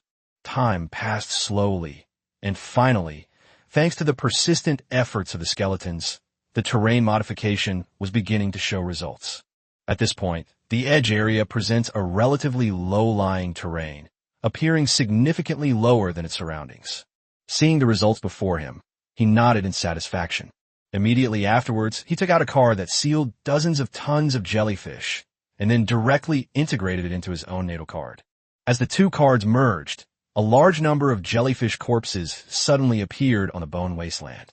These jellyfish carcasses, like piles of translucent jelly, lay scattered on the ground, emitting a faint glow under the fluorescent light. Upon seeing this, JJ Lin immediately issued another order, directing the skeleton creatures to quickly move the jellyfish to the preset location. Upon receiving the order, the skeletons sprang into action. After all the jellyfish were in place, the skeletons grabbed their weapons and began hacking and slashing at the jellyfish corpses, smashing them to pieces before trying to stomp on them with their feet. A large number of skeletons stomped on the jellyfish corpses while using their weapons to help drain the water. The scene was chaotic and water splashed everywhere. In J.J. Lin's mind, he originally imagined that the large amount of water stored in the jellyfish corpses would slowly flow out under the constant trampling of numerous skeleton creatures. The squeezed-out water will slowly flow to low-lying areas, eventually pooling into a small pond. If things continue as they are, the pool will grow larger and larger as more water from the dead jellyfish is added, and perhaps over a long period of time, it will grow into a lake. However, things took a completely unexpected turn. Just as the skeletons continued tirelessly trampling on the jellyfish corpses, some strange changes were quietly taking place. For some unknown reason, the organic matter in the jellyfish carcass transformed into necromantic energy at an astonishing rate. Even more surprisingly, this necromantic energy did not dissipate in the air as usual, but instead quickly merged with the liquid flowing from the jellyfish's body. And so, under the relentless trampling of the skeletons, the internal structure of the jellyfish carcass was completely altered. The residue that should have remained vanished without a trace, replaced by a large mass of sticky, viscous liquid. After all the jellyfish carcasses have been disposed of, a pool formed by this strange liquid was discovered to be surprisingly found on the edge of the bone wasteland. Chapter 143, Poisonous Pool. It's been upgraded. The moment the pool formed by the jellyfish took shape, a gentle energy flowed back to itself, and the feeling of the bone wasteland expanded slightly. J.J. Lin couldn't wait to focus his attention on his destiny card, and he carefully examined the information on it. Sure enough, J.J. Lin's signature card leveled up. Actually, J.J. Lin's signature card was already close to leveling up, so reaching level 44 was just a natural progression. A surge of joy welled up in J.J. Lin's heart. The final change to the main card is undoubtedly thanks to the newly formed pool. He guessed that the pool must also be a special type of terrain. Name: highly toxic pool. Type: terrain. Attributes: undead water, poison. Skill: poison. The description card states, the liquid in the pool contains a large amount of deadly jellyfish toxin and concentrated necromantic energy. The consequences for any living being that comes into contact with it are unimaginable. Seeing this special terrain feature added to his signature card set filled J.J. Lin with satisfaction. It showed that his strategy was entirely correct. Although the pool is currently relatively small, he knows that as long as he continues to add matching materials, jellyfish, it will inevitably expand gradually and eventually become a lake or even an ocean. It's just a small pond for now, and the jellyfish's venom is nothing compared to a high-level ability user. However, it could be used to poison low-level creatures or to poison the weapons of skeleton creatures. After processing the harvested jellyfish, all that's left are the sea fish and crabs. After fusing all resource cards into the main card, several more piles of seafood appeared in the bone wasteland. One pile was filled with various kinds of crabs, another pile with various kinds of shrimp, and of course, the largest pile was filled with various kinds of sea fish. As J.J. Lin stared at the pile of dead fish, shrimp, and crabs in front of him, an idea suddenly came to mind. What strange creatures would be summoned if a skeleton summoning spell were cast on these marine animals? Without hesitation, he summoned a skeleton mage and carefully selected a large, scaly sea fish, a large lobster, and a large crab from among the many fish, shrimp, and crabs. Immediately afterward, at J.J. Lin's command, the skeleton mage waved his staff made of white bones, and 3 beams of magical light were shot one after another towards the fish, shrimp, and crab. As the magical light gradually faded, a miraculous scene unfolded. Although the large crab and lobster looked almost identical, their colors had changed from reddish-brown to a deathly pale. The most dramatic change was to the sea fish, which had transformed into a pristine white skeleton in the blink of an eye. Each fish bone was clearly visible, like a finely crafted work of art. Unfortunately, the scales that were originally attached to the surface of the fish fell off and scattered around the fish bones, instead of being incorporated into the skeleton fish. Under J.J. Lin's control, the 3 newly summoned skeletons began to move forward. The skeleton fish merely swayed its spine back and forth, unable to move forward an inch. For now, it seems to have no value in summoning. The skeleton lobster crawled slowly on the ground, which was better than the skeleton fish, but it was still meaningless. Only the skeleton crab, with its 8 legs, crawled incredibly fast on the ground. Lin curiously checked the information on the skull crab. As for the skullfish and skull shrimp, there was absolutely no need to look at them. Name, skull crab. Type, servant. Occupation, none. Attribute, undead. Level 1. Quality, white standard. Skill, clamp. Talent, tireless. Description, a small undead creature with a crab shell as its body. Looking at the fist-sized, white crab, Lin thought it would be a good pet. He tried to envelop it with dense necromantic energy, but unexpectedly, the skeleton crab stopped absorbing it after a short while. It seemed to have reached its limit. Lin summoned the white-boned crab, whose pure white shell looked quite cute. But when he held in his hand, he found that the crab was weightless, as if it were just an empty shell. He pinched one of the white crab's large pincers and crushed it with a little force. The pincer was empty.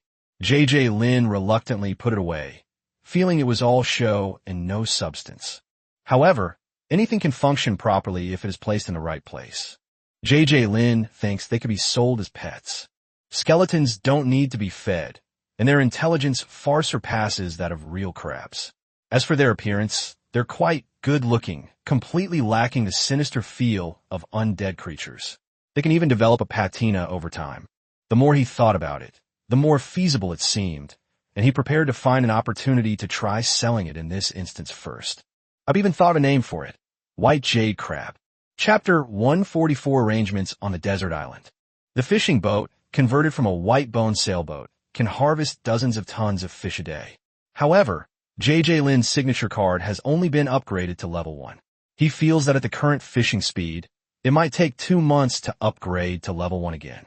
Therefore, he planned to have the bone sailboat fish 24 hours a day, day and night. All it takes to build a temporary storage area for the fish caught on the beach is to realize what Lin wants. Once the skeleton sailboat is full, it can return to the deserted island on its own. Dead fish can be sealed into cards, while surviving fish can be piled up in a temporary storage area. After his last fishing trip, Lin discovered that these undead creatures were now capable enough to complete the task.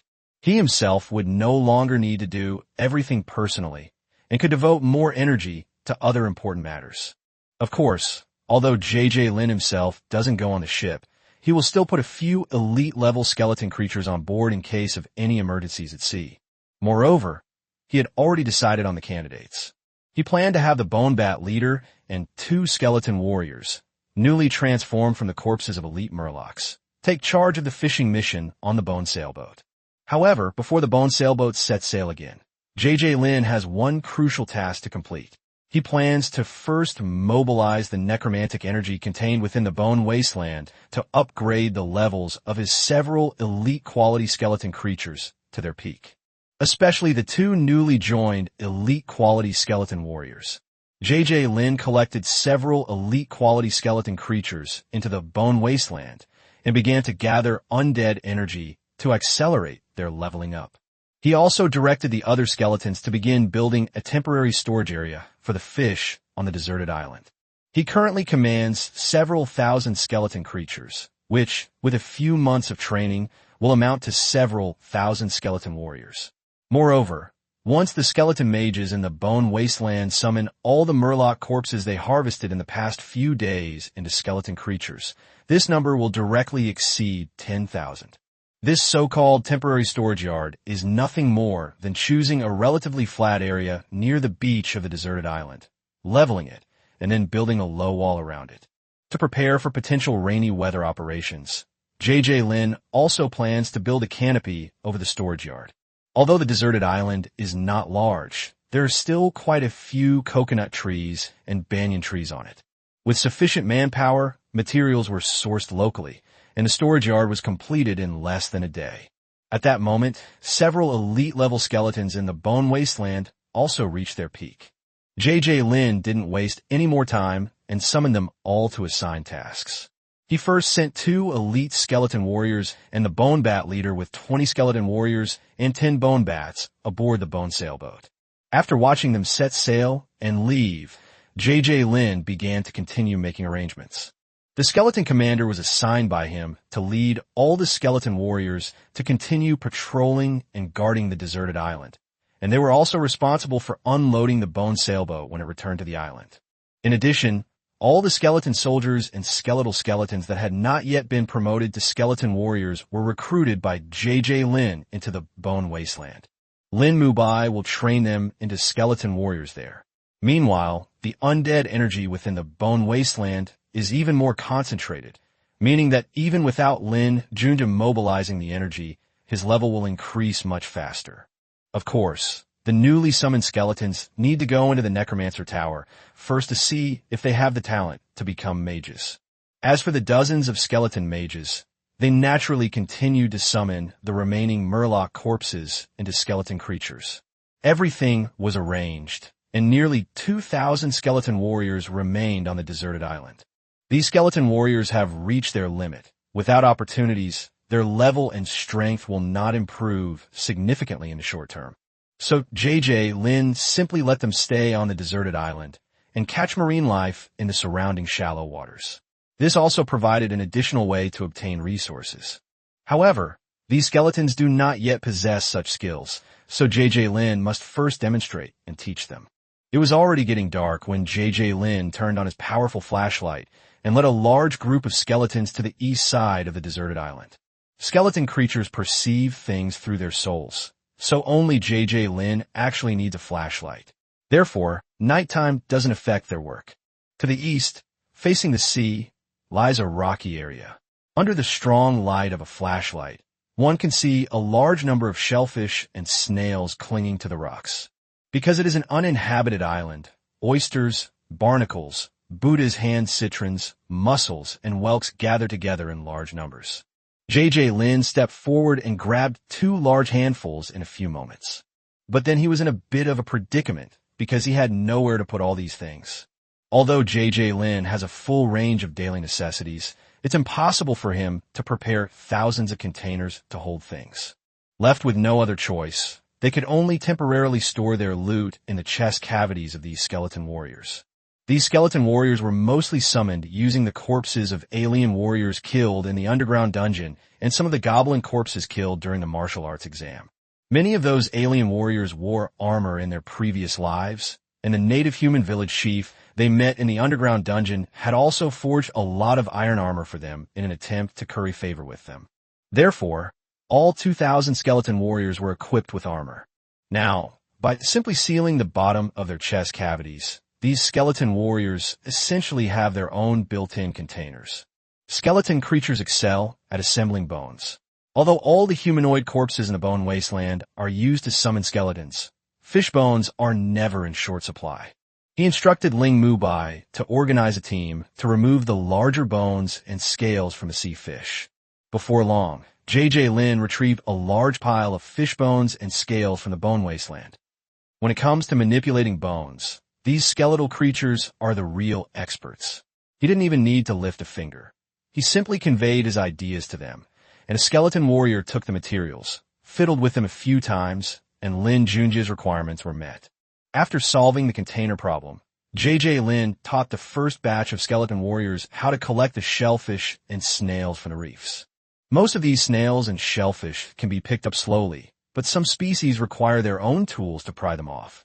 Besides snails and shellfish, you can also find crabs, shrimps, and octopuses in the rocky reef area by the sea, but their numbers are naturally incomparable to those of snails and shellfish.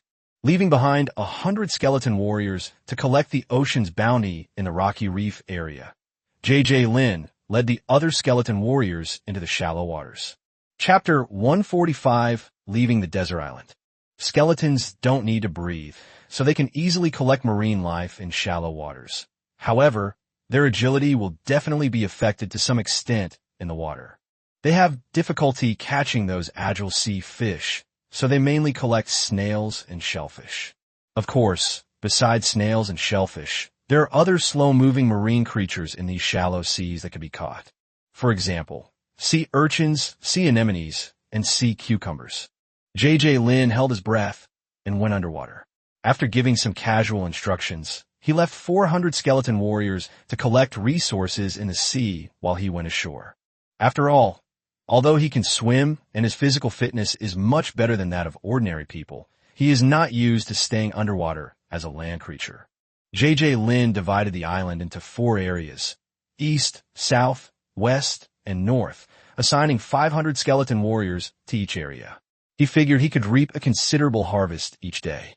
After arranging for the skeleton warriors to collect seafood, he suddenly remembered that many marine creatures can actually survive for a long time after leaving the sea. Therefore, it would be best if someone could be responsible for killing them. After some thought, he finally summoned 2 more skeleton mages who could use the will-o'-the-wisp skill. Let them burn the sea creatures brought by the skeleton warriors to death with will-o'-the-wisps right there in the storage area. Killing a large number of creatures actually helps improve the quality of the undead creatures. By the time J.J. Lin had finished arranging everything, the sky was already beginning to lighten, and the morning sun shone through the thin clouds onto the earth. J.J. Lin was also quite tired that night. He quickly found a relatively flat and open spot and started setting up his tent. After the tent was set up, he took a good shower and changed into clean clothes. At this moment, J.J. Lin was already feeling exhausted, so he crawled into the tent, fell asleep immediately, and soon drifted into a sweet dream. Time slipped by unnoticed. When J.J. Lin finally woke up, the sun was already high in the sky, and the intense sunlight streamed in through the gaps in the tent, making it hard for him to open his eyes. He rubbed his sleepy eyes, checked the time, and realized it was already noon. He rummaged through the food and stuffed a few mouthfuls into his mouth to fill his stomach. Then he got up and walked toward the storage yard. From a distance, the storage area was piled high with all sorts of fish. Clearly, the skeletons had done an excellent job of fishing even without his supervision. Upon closer inspection, it is clear that the fish catch has been neatly divided into several piles according to different species.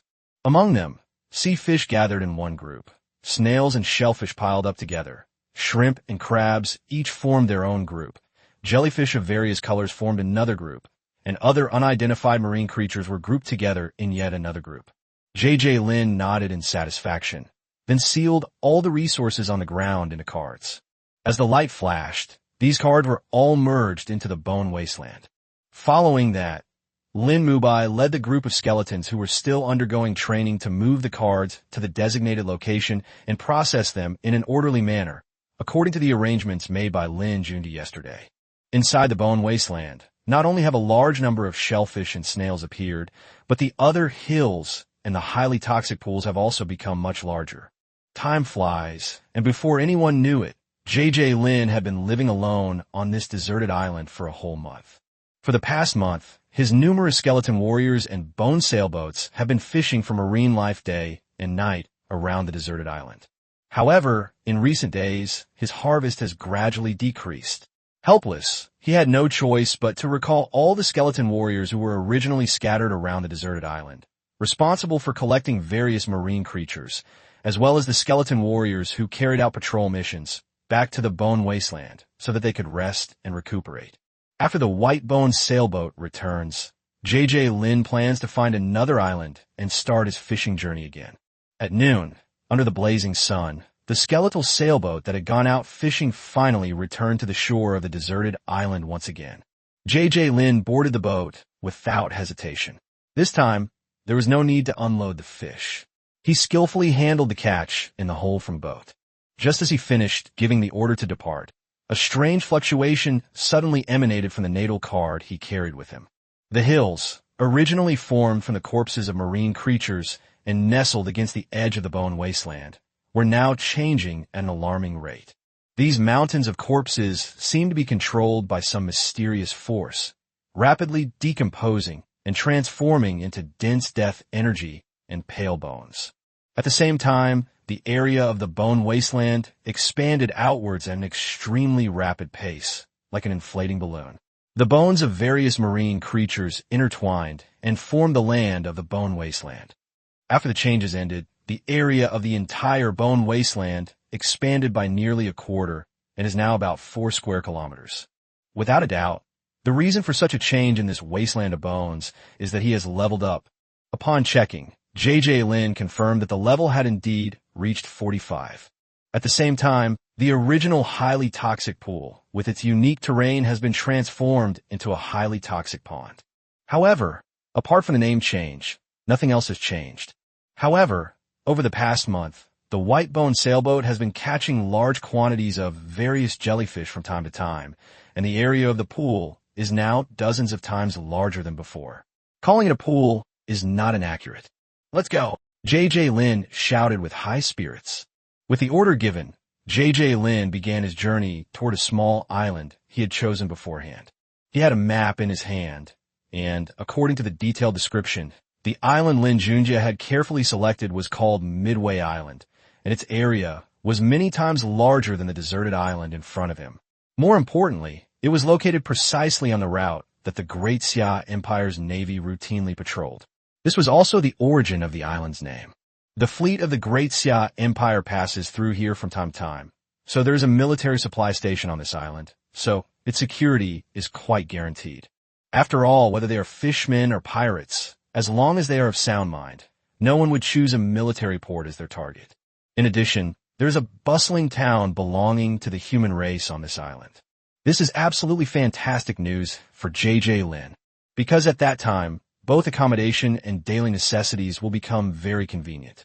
Imagine waking up every morning to enjoy a variety of delicious foods in town.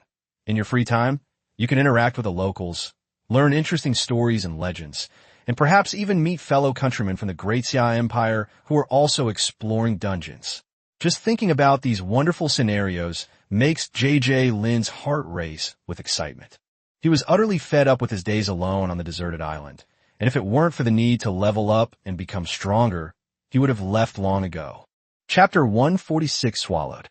Lin wanted to get from his original deserted island to Midway Island, which, given the speed of the skeleton sailboat, would probably take 2 days and 2 nights. This long 2-day journey should not be wasted. Although Lin followed the precise route indicated by the guidebook throughout the journey, he certainly wouldn't miss the opportunity if he encountered a school of fish along the way. After all, the skeleton warriors who had been working hard on the ship for more than a month were all experienced and highly skilled. They operated the fishing nets with effortless grace, and their catching actions were seamless, requiring no effort from Lin. As night deepened, the stars in the sky were gradually obscured by dark clouds, and the darkness grew even heavier. Lin found a cabin on the white-bone sailboat that looked relatively clean and prepared to rest for a while. However, in the middle of the night, just as he was immersed in a sweet dream, he suddenly felt a strong wave of dizziness, and the whole world seemed to start spinning wildly. The dizzying sensation jolted him awake, and a nameless panic welled up inside him. Filled with trepidation and unease, Lin hurriedly got up and rushed out of the cabin without hesitation to find out what was going on. However, the moment he stepped out of the cabin, the sight before him left him speechless. In the boundless darkness, a gigantic maw vaguely appeared, lunging toward the 30-meter-long white-bone sailboat. Before Lin could recover from his shock, the entire ship was mercilessly swallowed up. Immediately afterwards, the boat began to rock and sway violently, as if it would fall apart at any moment. Lin clung tightly to whatever he could hold on to, trying his best to maintain his balance, while feeling as if the boat was gliding rapidly through some mysterious and narrow passage. Boom! With a deafening roar and a sudden jolt of the ship, everything gradually returned to calm. Silence returned, broken only by the distinct sounds of Lin's rapid breathing and heartbeat in the eerie atmosphere. Lin took a deep breath, calmed his somewhat flustered mind, and slowly turned on the high-powered flashlight. As the light pierced the darkness and shone outwards, he was horrified to find himself seemingly in a swamp. A nauseating, sour stench surged towards him like a tidal wave, assaulting his nostrils. Lin couldn't help but frown, suppressing his discomfort, and intently looked around. In this swamp, all sorts of debris were scattered everywhere, including broken planks, rusty iron plates, and other unidentifiable items. What's even more chilling is that among the debris were many pale bones, scattered in a viscous liquid, making the scene look particularly sinister and terrifying. Lin swallowed hard, trying to stay calm. He picked up a fish that had somehow ended up on the deck and threw it overboard without hesitation. However, what happened next left him speechless. The fish, which had been lively and jumping around, only twitched twice after touching the liquid in the swamp and then went still. Before long, the entire fish began to rot and dissolve at a speed visible to the naked eye, eventually leaving only a white fish skeleton. Clearly, the skeleton sailboat was surrounded by highly corrosive slime. During the descent, the skeleton sailboat only suffered some damage to its mast. Apart from that, the rest of the ship was temporarily undamaged. This provided Lin with a temporary place to stay. Even so, looking at the corrosive liquid bubbling and churning beneath the ship, Lin Junjie knew that if he couldn't find a way to leave this place as soon as possible, the entire bottom of the ship would probably be completely corroded and penetrated within a few days. What kind of enormous creature could have swallowed me? Lin Junjie wondered to himself, filled with suspicion. This skeletal sailboat was a full 30 meters long. How enormous must the creature be to have swallowed it whole? Thinking of this, Lin Junjie couldn't help but shudder. He frowned and pondered for a moment before carefully taking out the illustrated guide. According to the naval official who issued the encyclopedia, this encyclopedia contains all the information about this copy. Such a huge creature must be very famous in the dungeon. So how could you not find information about it? Time passed slowly, and after a lot of searching and comparison, he finally found some records about similar creatures in the corner of a page. After reading it carefully, he had an answer in his mind. It was very likely a giant creature called a virtual whale. According to the description in the encyclopedia, this virtual whale looks quite similar to a common whale, but its size is unimaginably huge, hundreds of times larger than an ordinary whale. According to records, its body length can reach over 1,000 meters. No wonder that the 30-meter-long ship was swallowed up in an instant in front of it. As he continued to study the information in the encyclopedia, he couldn't help but gasp. It turned out that this void whale was not only enormous, but its flesh was also exceptionally tough, easily withstanding attacks from legendary-level powerhouses. Even for a powerful being of epic caliber, breaking open its belly from the inside to escape would be an impossible task. Thinking of this, and considering his current strength, Lin Junjie couldn't help but smile bitterly. With his current abilities, even if he spent several months and exerted all his strength to attack this phantom whale, he probably wouldn't be able to cause it the slightest damage. Moreover, even if a tiny wound were to occasionally be left on its body, it would probably heal completely in an instant. Fortunately, according to the information recorded in the encyclopedia, even if one is unfortunately swallowed by this enormous phantom whale, there is still a glimmer of hope for survival. Because if you can launch a fierce attack precisely at the junction of its stomach and esophagus, there's a certain chance that you can stimulate the hymen whale to produce a strong nausea reaction. Therefore, Lin's only hope for survival is to find a way to make the phantom whale vomit him up along with the bone sailboat. However, although this matter sounds relatively easy, it is actually fraught with difficulties and dangers in practice. Leaving aside the various difficulties and obstacles in other aspects, just maintaining normal breathing has become an extremely thorny and urgent problem to be solved. After all, this is a completely enclosed space, and as the gastric juices erode and digest various foods, they continuously release toxic methane gas. If an effective solution cannot be found soon, it will not be long before those in the situation will find it difficult to withstand the enormous pressure brought about by this harsh environment. Moreover, what's worse is that, in order to grasp that sliver of hope, one must successfully evade the highly corrosive liquids in this pitch-black environment and accurately locate that crucial target location, the junction of the stomach and esophagus, the difficulty of which is beyond imagination. Chapter 147 Escape. Undoubtedly, getting out of this place is fraught with difficulties and obstacles, but for Lin, it is not an insurmountable hurdle. He can get out of trouble smoothly by simply following the established steps. He turned and quickly returned to the cabin, then swiftly slammed the hatch shut. In an instant, The entire space seemed to be completely sealed off, utterly isolated from the outside world. JJ Lin let out a long breath, and the slight tightness in his chest caused by the ringing miraculously eased quickly, making him feel much more relaxed. JJ Lin felt that he could stay in the cabin of the white bone sailboat for a day or two without any pressure. However, the most crucial task now is to locate and find a way to stimulate the connection between the whale's stomach and esophagus. But this tricky task is not something that JJ Lin needs to do himself. JJ Lin summoned the bone bat leader and dozens of other bone bats directly into the cabin. Since bone bats are skeletal creatures, they neither need to breathe fresh air nor are they afraid of the endless darkness around them.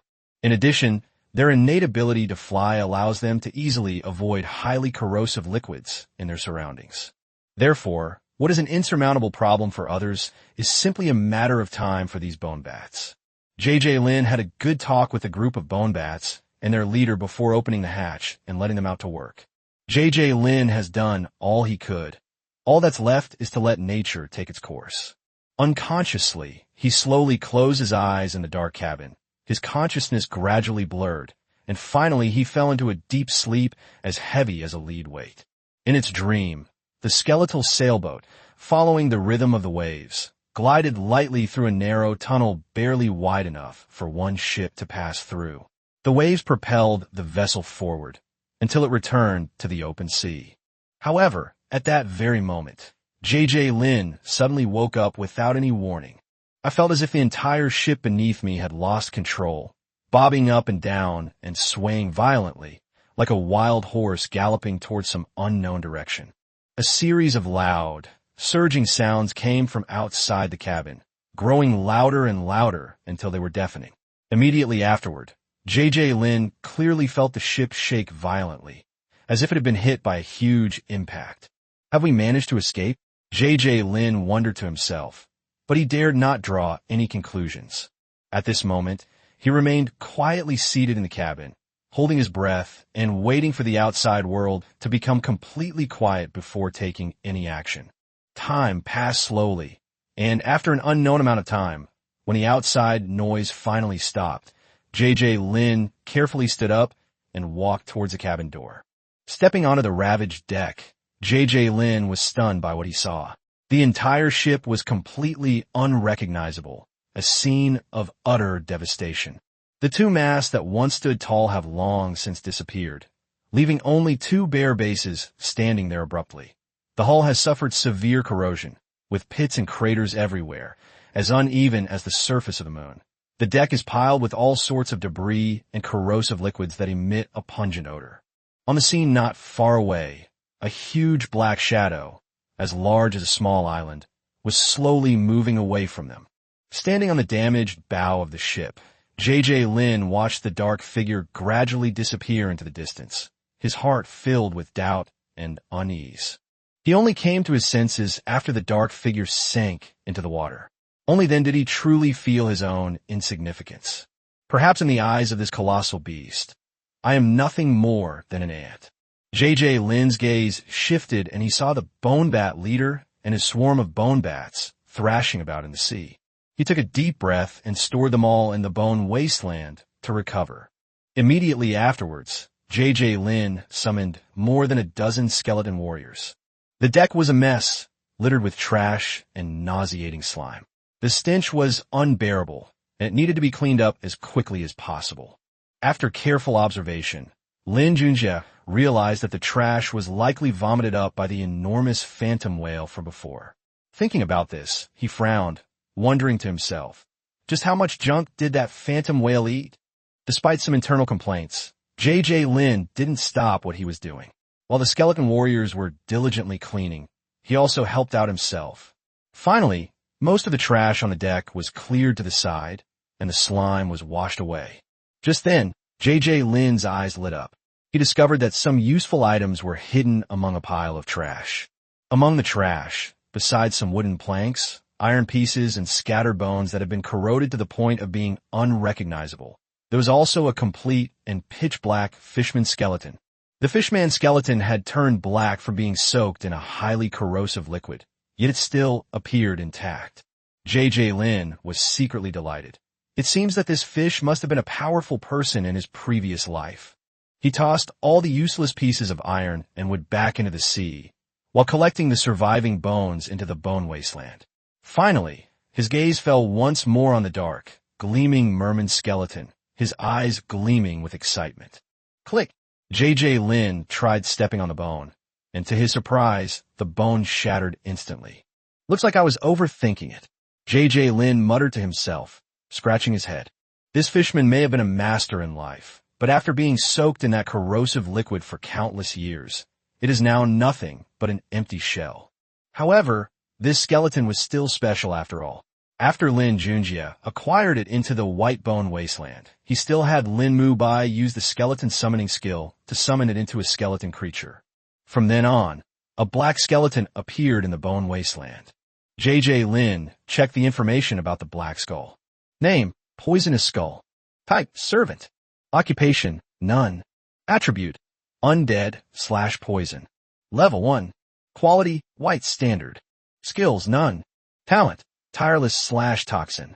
The description card states, this is a peculiar skeleton containing toxins within its bones. Chapter 148 rescued and boarded the ship.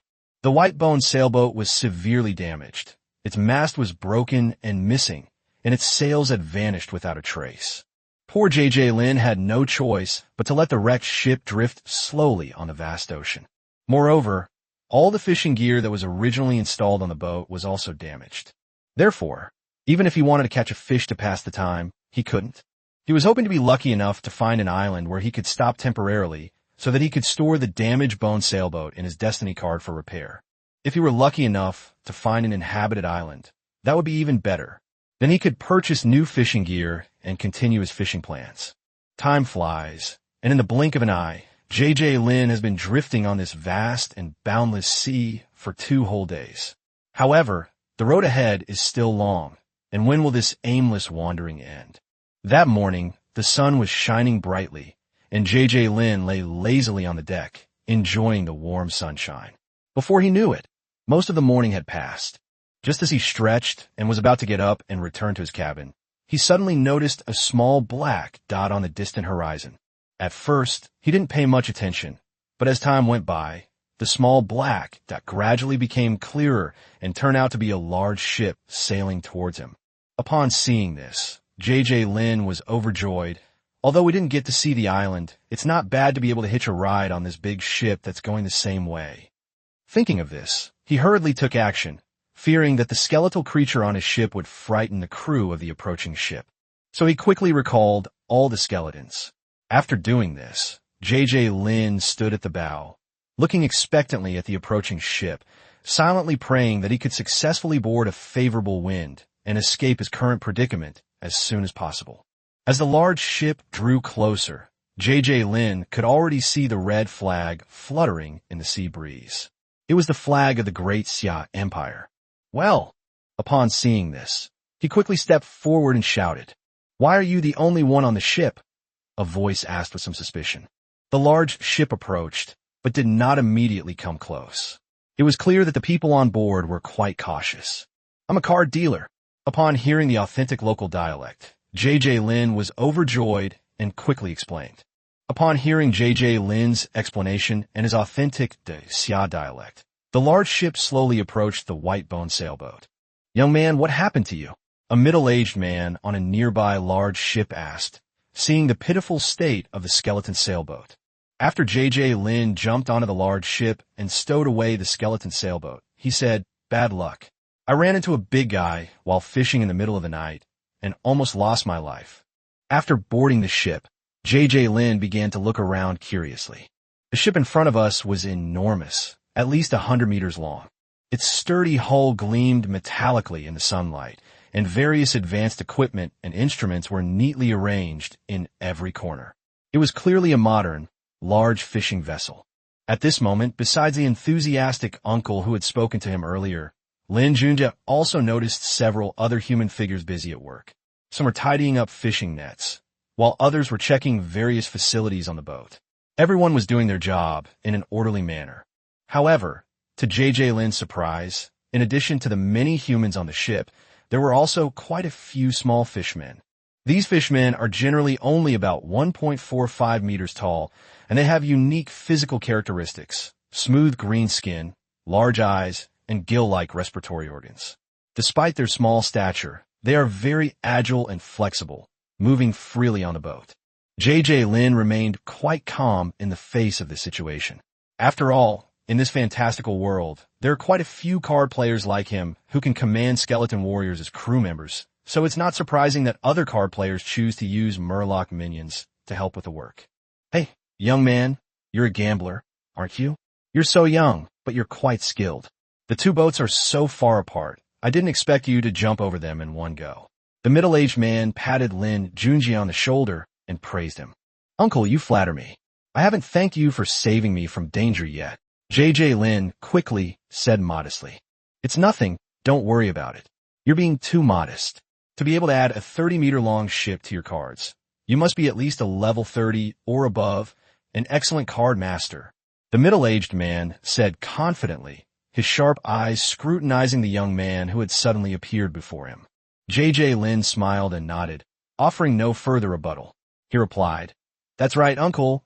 You truly have excellent judgment. J.J. Lin scratched his head and gave a slightly shy smile. Judging by your age, you probably haven't been awakened for long. Reaching the excellent level is already quite an achievement. The middle-aged man's praise was genuine this time. He thought for a moment, then continued. So, young man, where are you headed? Something's up. J.J. Lin laughed and confessed. Hee uncle. I entered this instance for a military mission to wipe out a pirate group, but I'm more interested in the abundant fishing resources here. If I could make a fortune, that would be fantastic. Perhaps it was because J.J. Lin was still young and inexperienced and did not yet have much understanding of or guard against the wickedness of people. Or perhaps it was because he felt that the middle-aged man in front of him seemed kind and trustworthy, so it was not long before he began to talk to him without reservation, explaining his background in detail. Although the dungeon world has its own rules and is full of unknowns and dangers, trust between people becomes especially precious and fragile. J.J. Lin naturally knew that he had to be vigilant at all times here, and even when facing fellow Dixia people, he could not blindly trust them completely, because no one can predict whether someone will suddenly betray them in a moment of life or death. However, excessive suspicion and defensiveness are also not the best approach. After all, in interpersonal relationships, sincerity is often the ultimate weapon to win people's hearts. When we treat others with sincerity, we may receive unexpected kindness and help. Sure enough, when J.J. Lin frankly told him that he needed fish bones, internal organs, and other items to upgrade his signature card, the uncle readily agreed to give him a generous gift. After a thorough conversation, J.J. Lin learned that the man's name was Zhou Fugue, who was not only a powerful elite-level martial artist, but also the captain of the fishing boat. To J.J. Lin's surprise, apart from Zhou Fugue, the other people on the fishing boat were all local indigenous residents he had temporarily hired in the game. Even those fishmen were actually hired, not servants as Lin Junjie initially thought. But thinking about it, it makes sense. The merfolk aren't a monolithic group. They consist of many different factions, and it's impossible for all of these factions to hate humans. Some coexist peacefully with humans, while others harbor hostility towards them. After all, for those relatively weaker merfolk tribes, the oppression and bullying exerted by the more powerful merfolk tribes within their own race were far more cruel and ruthless than that of the mighty Great Xia Empire. Therefore, under the pressure of survival, some weak fishman tribes chose to cooperate with humans in order to find a glimmer of hope in this perilous sea. Zhou Fugue has been struggling and painstakingly building his business in this dungeon world for over a decade. His main occupation is fishing, while his side job is being a pirate hunter, killing pirates for rewards. After all, he and J.J. Lin both entered the instance after accepting the quest to eliminate pirates. This meant that they had to kill several pirate leaders every year to fulfill their quota. The large fishing boat belonging to Zhou Fugue was like a mobile fortress, drifting and wandering on the turbulent sea almost year-round. Since there are no boat operators on board, the freshly caught fish are processed quickly to ensure their freshness and quality, in order to store as much of the catch as possible. This also saves a lot of space. The fish meat is broken down and categorized according to its species, cut, and size, and then properly stored in a cold storage. As for the parts that are relatively less valuable, such as fish bones, scales, and internal organs, they're simply thrown back into the sea. At this moment, Zhou Fugui was preparing to take the newcomer Lin Junjie to visit the fish sorting and processing line set up on the ship. On this assembly line, workers are busy sorting, cleaning, and processing various types of fish. The gift Zhou Fugui refers to is actually just bones, entrails, and the like, which are about to be thrown away as waste. While these might be considered useless trash by most people, they are valuable resources for J.J. Lin. Chapter 149, Zhou Fugui's Gift. Zhou Fugui owns an enormous fishing boat. This fishing boat is undoubtedly a masterpiece of modern technology. Compared to J.J. Lin's white-bone sailboat, the two are worlds apart in terms of size, efficiency in finding schools of fish, and fishing speed. Although Zhou Fugui's fishing boat doesn't work day and night like Lin Junjie's skeleton sailboat, thanks to its advanced equipment and efficient operating procedures, its daily catch can easily reach several times that of the latter. Following Zhou Fugui's footsteps, the two enter the cabin. Upon entering, one is greeted by an extremely advanced production line. Numerous fish are busy at their respective posts, completing their tasks in an orderly manner. After the fresh seafood, which has undergone initial sorting, is continuously delivered, it first undergoes a comprehensive cleaning process. The high-pressure water jets spray water like a powerful torrent, quickly washing away dirt, scales, and other impurities from the surface of the seafood. Next, after initial cleaning, the seafood will move along the conveyor belt to the sorting stage. Here, fishermen, with their skilled techniques and keen eyesight, assist the machines in separating different types and sizes of seafood. Subsequently, these seafood products will be further subdivided and classified according to quality and use. Next comes the crucial cutting step. Sharp knives dance in the hands of the fishmongers, precisely slicing the seafood into suitable chunks or slices. The entire process is fluid and efficient, without the slightest delay. Finally, the carefully processed seafood emerges from the end of the production line as beautifully packaged and neatly arranged boxes of finished fish products. Of course, this amazing production line isn't limited to processing seafood. Other seafood like shrimp and crabs can also be properly processed here. In short, Zhou Fugui practically moved a complete food processing plant onto his ship. Shaolin, these are all things I don't want here. It's a waste to throw them away.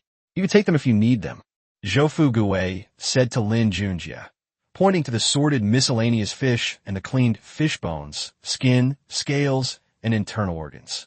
Thank you so much, Uncle Zhou. Please feel free to ask for anything. Although Lin Junjie was full of gratitude, he remained clear-headed. Although Uncle Zhou was enthusiastic, he also said that it was useless waste. But he couldn't just take it for free. Zhou Fugui's fishing boat was particularly picky when processing the catch, carefully selecting only the most prized parts. Therefore, apart from the scraps and bits that are cleared out from the assembly line here, not all of the marine life caught on the ship will be sent here. Many of the fish caught are thrown back into the sea because they are worthless. If all these discarded catches were given to J.J. Lin, their weight would probably account for more than half of the total catch. For J.J. Lin, this is much easier and more convenient than going out to sea to fish himself. However, as the saying goes, one cannot accept a reward without merit. There is no such thing as unprovoked resentment in this world, nor is there any unfounded affection. Although these discarded items might be dispensable to Zhou Fugui, given the sheer quantity, how could he possibly give them away to a complete stranger he had just met? Even if we take a step back and just use these things to create a fishing spot, it would probably greatly improve their subsequent fishing efficiency. What are you asking for? These are all unwanted items. You can take them and save my men the trouble of doing it. Logically, Uncle Zhou should be thanking you. As they spoke, their relationship unknowingly grew closer. One thing at a time. If you don't let me do something for you, I won't dare take your things for nothing, Lin Junjie said loudly. Don't be so formal. How about this? Consider these fish as my uncle's request for you to be the guard of my fishing boat. Zhou Fugui then revealed his idea. He saw that JJ Lin was young but had good skills, which is why he wanted to befriend him. Moreover, although the fishing routes and waters he chose were relatively safe, no one could guarantee that they wouldn't encounter pirates. JJ Lin's presence on the sidelines was a great help. Then thank you very much, Uncle Zhou. I won't stand on ceremony with you. Knowing Zhou Fugui's true intentions, JJ Lin naturally agreed. Actually, this can be considered a win-win situation. Chapter 150, The Skull Pirate Crew. Standing on Zhou Fugui's enormous fishing boat, JJ Lin couldn't help but marvel at the convenience and comfort brought by modern technology. Here, there are comfortable rooms and king-size beds, and delicious food is delivered directly to the room every day. More importantly, he can even take a hot shower every day at sea. Of course, JJ Lin wasn't just enjoying himself. After communicating with Zhou Fugui, he also had his skeleton commander lead 100 skeleton warriors to help the crew with some odd jobs.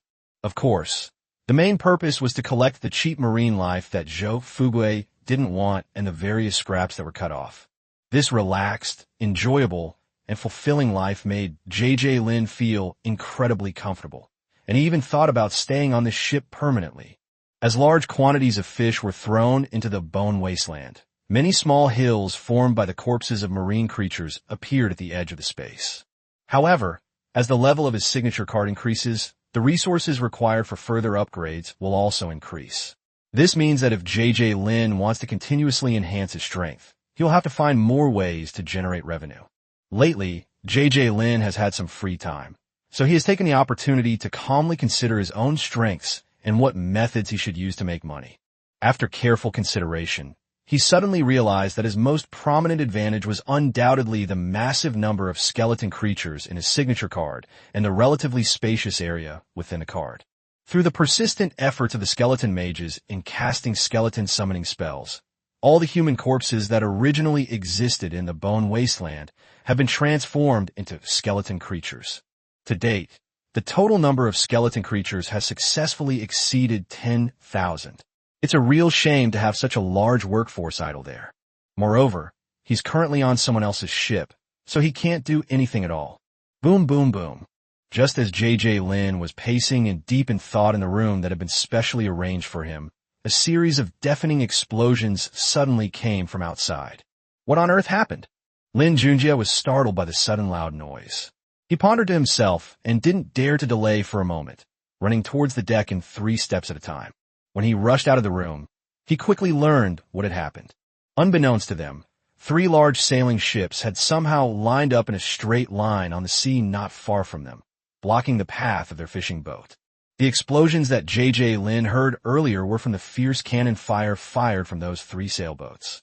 One after another, round, solid iron shells, accompanied by raging flames and sharp winds, hurtled towards them. Fortunately, however, these seemingly powerful cannons could not cause any real damage to their super-large fishing boat, which was built with modern advanced technology and was exceptionally sturdy. After all, these old-fashioned weapons, which use solid iron balls as cannonballs, are hardly effective against such a huge and hard steel behemoth. What happened? Did we encounter pirates? After finding Zhou Fugui on the deck, Lin Junjie went up to ask. This is the Skull Pirates. They're probably here to collect protection money from us, Zhou Fugui said nonchalantly. So what are you planning to do, Uncle Zhou? JJ Lin asked. In terms of ships alone, the large fishing boat that JJ Lin was on could easily smash those 3 wooden sailboats into pieces. However, there are rules within the instance itself, and this pirate group dared to block the way because they had their own reasons. Why are you asking what to do? Isn't this a sales opportunity delivered right to our doorstep? Zhou Fugui said with a smile. If he were the only person on the ship, he would naturally have to pay whatever protection money he was owed. But now that there's another expert on the ship, JJ Lin, the skeleton commander who is still working on his ship is a genuine elite-level undead creature. Of course, Zhou Fugui's confidence stems not only from the strong support of JJ Lin, but also from his own abilities. He had some understanding of the Skull Pirate's strength. The entire pirate crew had 5 elite-level combatants. Even among those of elite strength, there are still differences in skill level. He's not far from breaking through to epic level, and he wouldn't be afraid even if he had to fight 5 opponents at once. Alright, since Uncle Zhou said so, let's make it our achievement, Lin Junjie said, putting away the illustrated guide in his hand. Just now, he quickly searched the encyclopedia in his hand and found detailed information about the Skull Pirates. It turns out that this skeleton pirate crew actually has 5 powerful members with elite-level strength.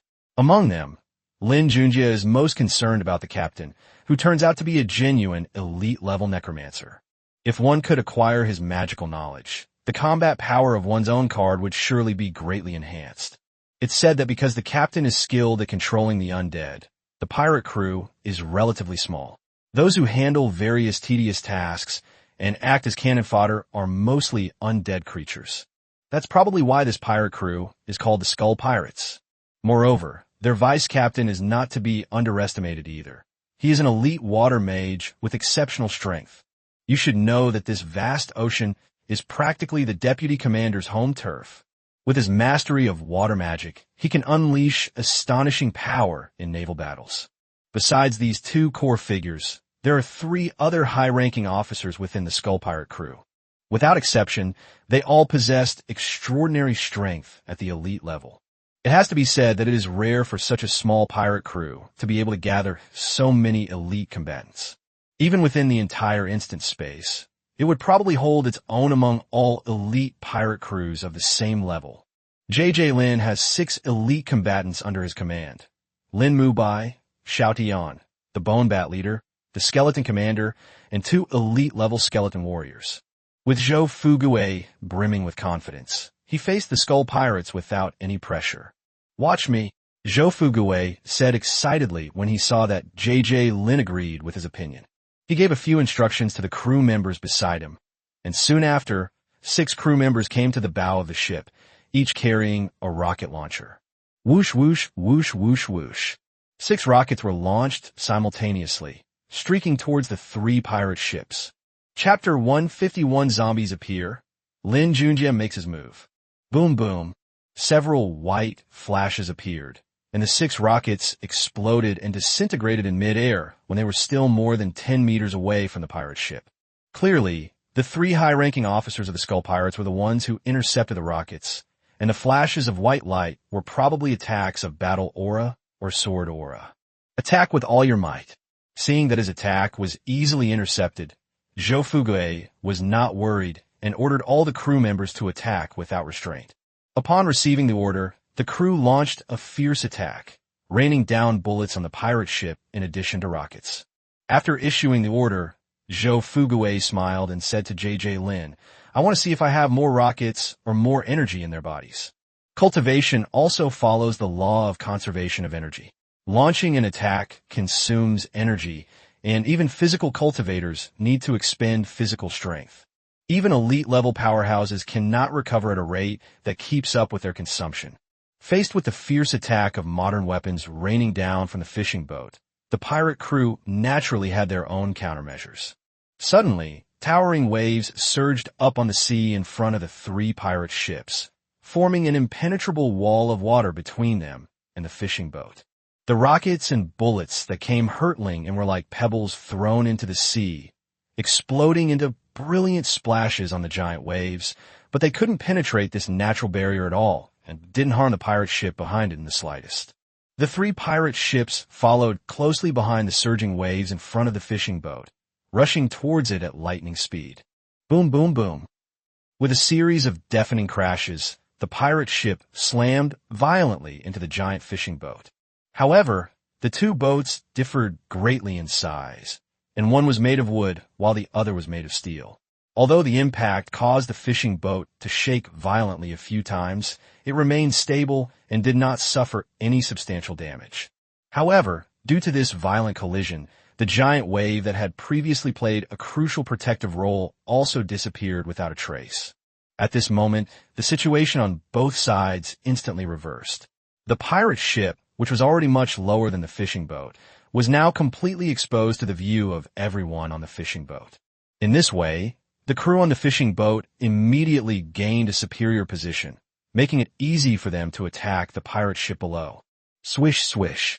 Faced with a barrage of modern weapons raining down from the fishing boat, a shocking scene unfolded. Hundreds of dark figures braved the hail of bullets without fear and leaped onto the deck of the fishing boat. The bullets struck their bodies like a storm, but they had little effect on them. Even the most powerful rockets could only shatter the bodies of these shadowy figures. However, as long as their heads were not damaged, they would not die immediately. Lin Junjie looked closely and was surprised. It turned out that these dark figures were actually more than 100 fishmen with eerie bluish-purple skin, wielding various sharp weapons. They had ferocious faces, exposed fangs, and exuded a chilling aura. Without a doubt, these must be zombies created by the necromancer leader of the skeleton pirates using necromancy.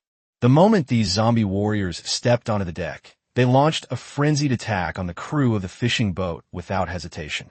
Although the crew's guns were constantly spitting fire, it was completely ineffective against these gun-insensitive zombies. Left with no other option, the crew had to fight and retreat, trying to find a way to escape. But then, something even worse happened.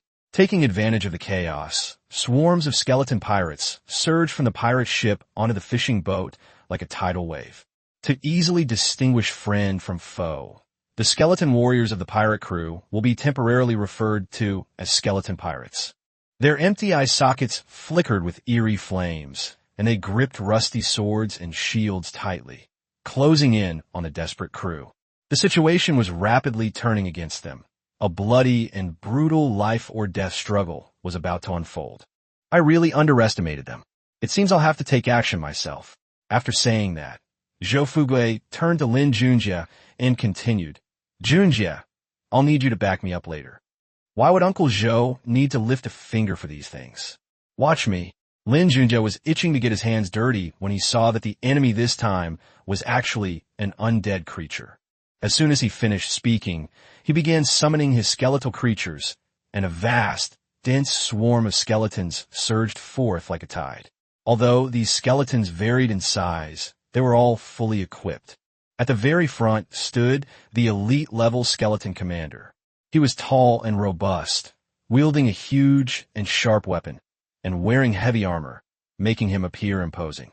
Behind the skeleton commander followed more than 400 elite skeleton warriors clad in heavy armor. These skeleton warriors were fully armed, their heavy armor gleaming with a cold light, seemingly indestructible. Further on, there were 1,000 ordinary-level skeleton warriors. Although they were slightly weaker, they still exuded a powerful sense of oppression.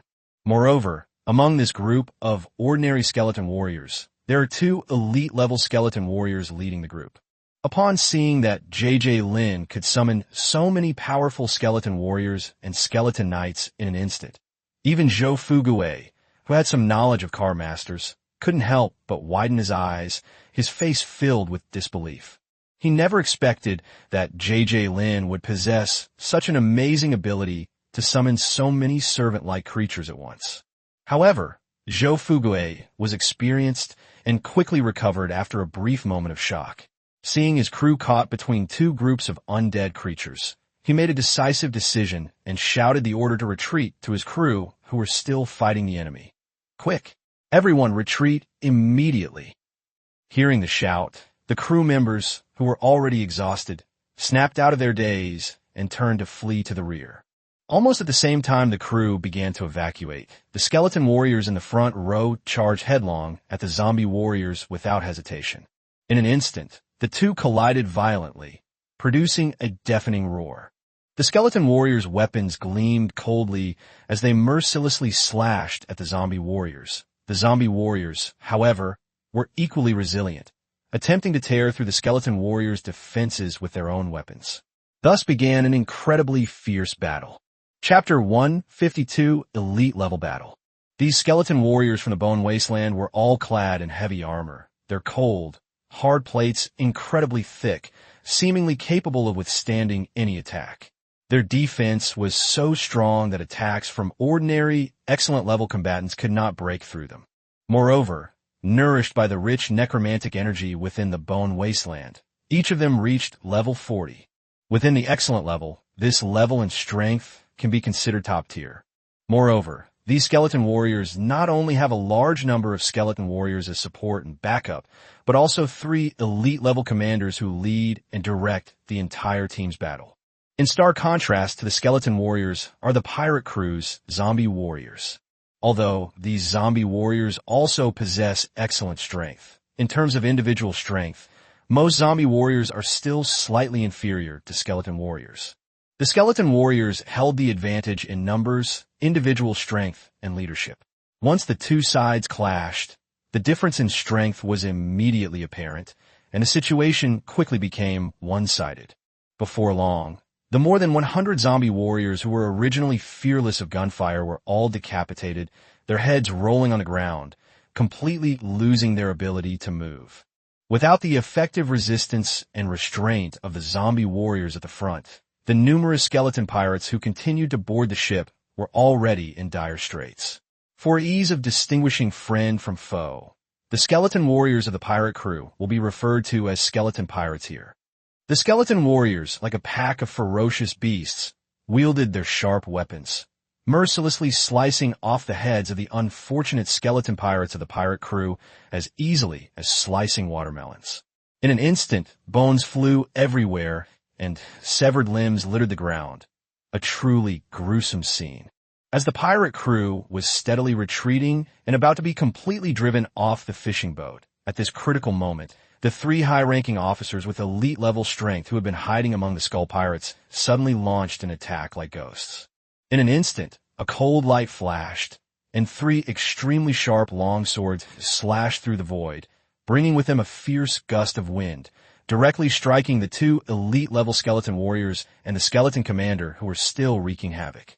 In the blink of an eye, before the 2 elite skeleton warriors could even react, their heads flew high into the air and then crashed to the ground with a dull thud, like ripe watermelons. Only the skeleton commander reacted a little faster, slightly turning his body and using his shoulder to meet the slash aimed at him. With a loud crash, the steel blade struck the skeleton commander's thick armor. However, this strike was a powerful attack from an elite expert, not only incredibly fast but also containing immense energy. Not only was the skeleton commander's armor cleaved open by this strike, but even the arm protecting it was shattered. A skeletal arm fell to the ground. Having succeeded in their attack, the 2 high-ranking officers who had successfully severed the heads of the elite-level skeleton warriors stepped forward without hesitation, stomped their feet hard, and with 2 loud bangs, the 2 heads instantly exploded, their soul fire extinguished.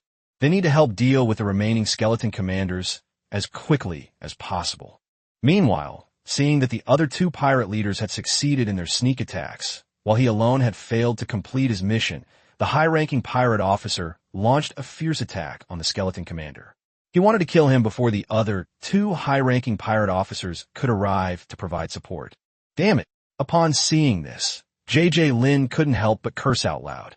He never imagined that his 3 elite subordinates, whom he had carefully trained, would be so easily ambushed by the enemy.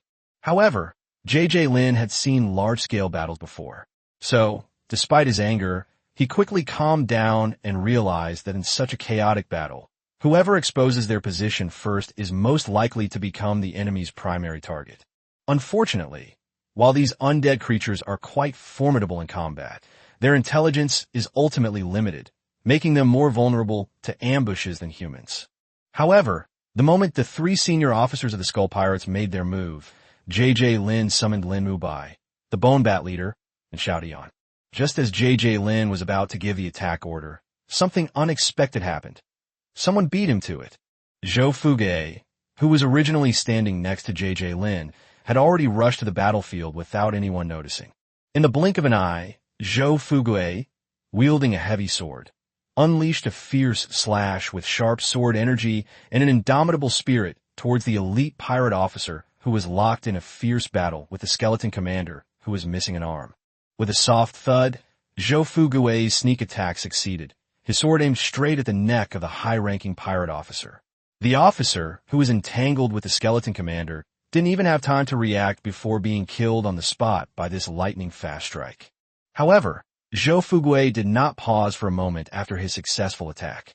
He turned around quickly, his steps as swift as the wind, and in the blink of an eye, he was rushing towards another senior cadre. Upon witnessing this scene, J.J. Lin made a decisive decision and immediately adjusted his battle strategy. At his command, Lin Mubai, spear in hand and mounted on the Netherflame Bone horse, his body ablaze with flames, charged majestically towards the remaining high-ranking pirate officer. A trail of scorching heat followed in his wake.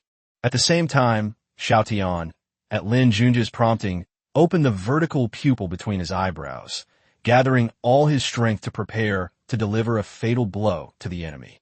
Boom! With a loud bang, Lin Mubai's momentum was unstoppable.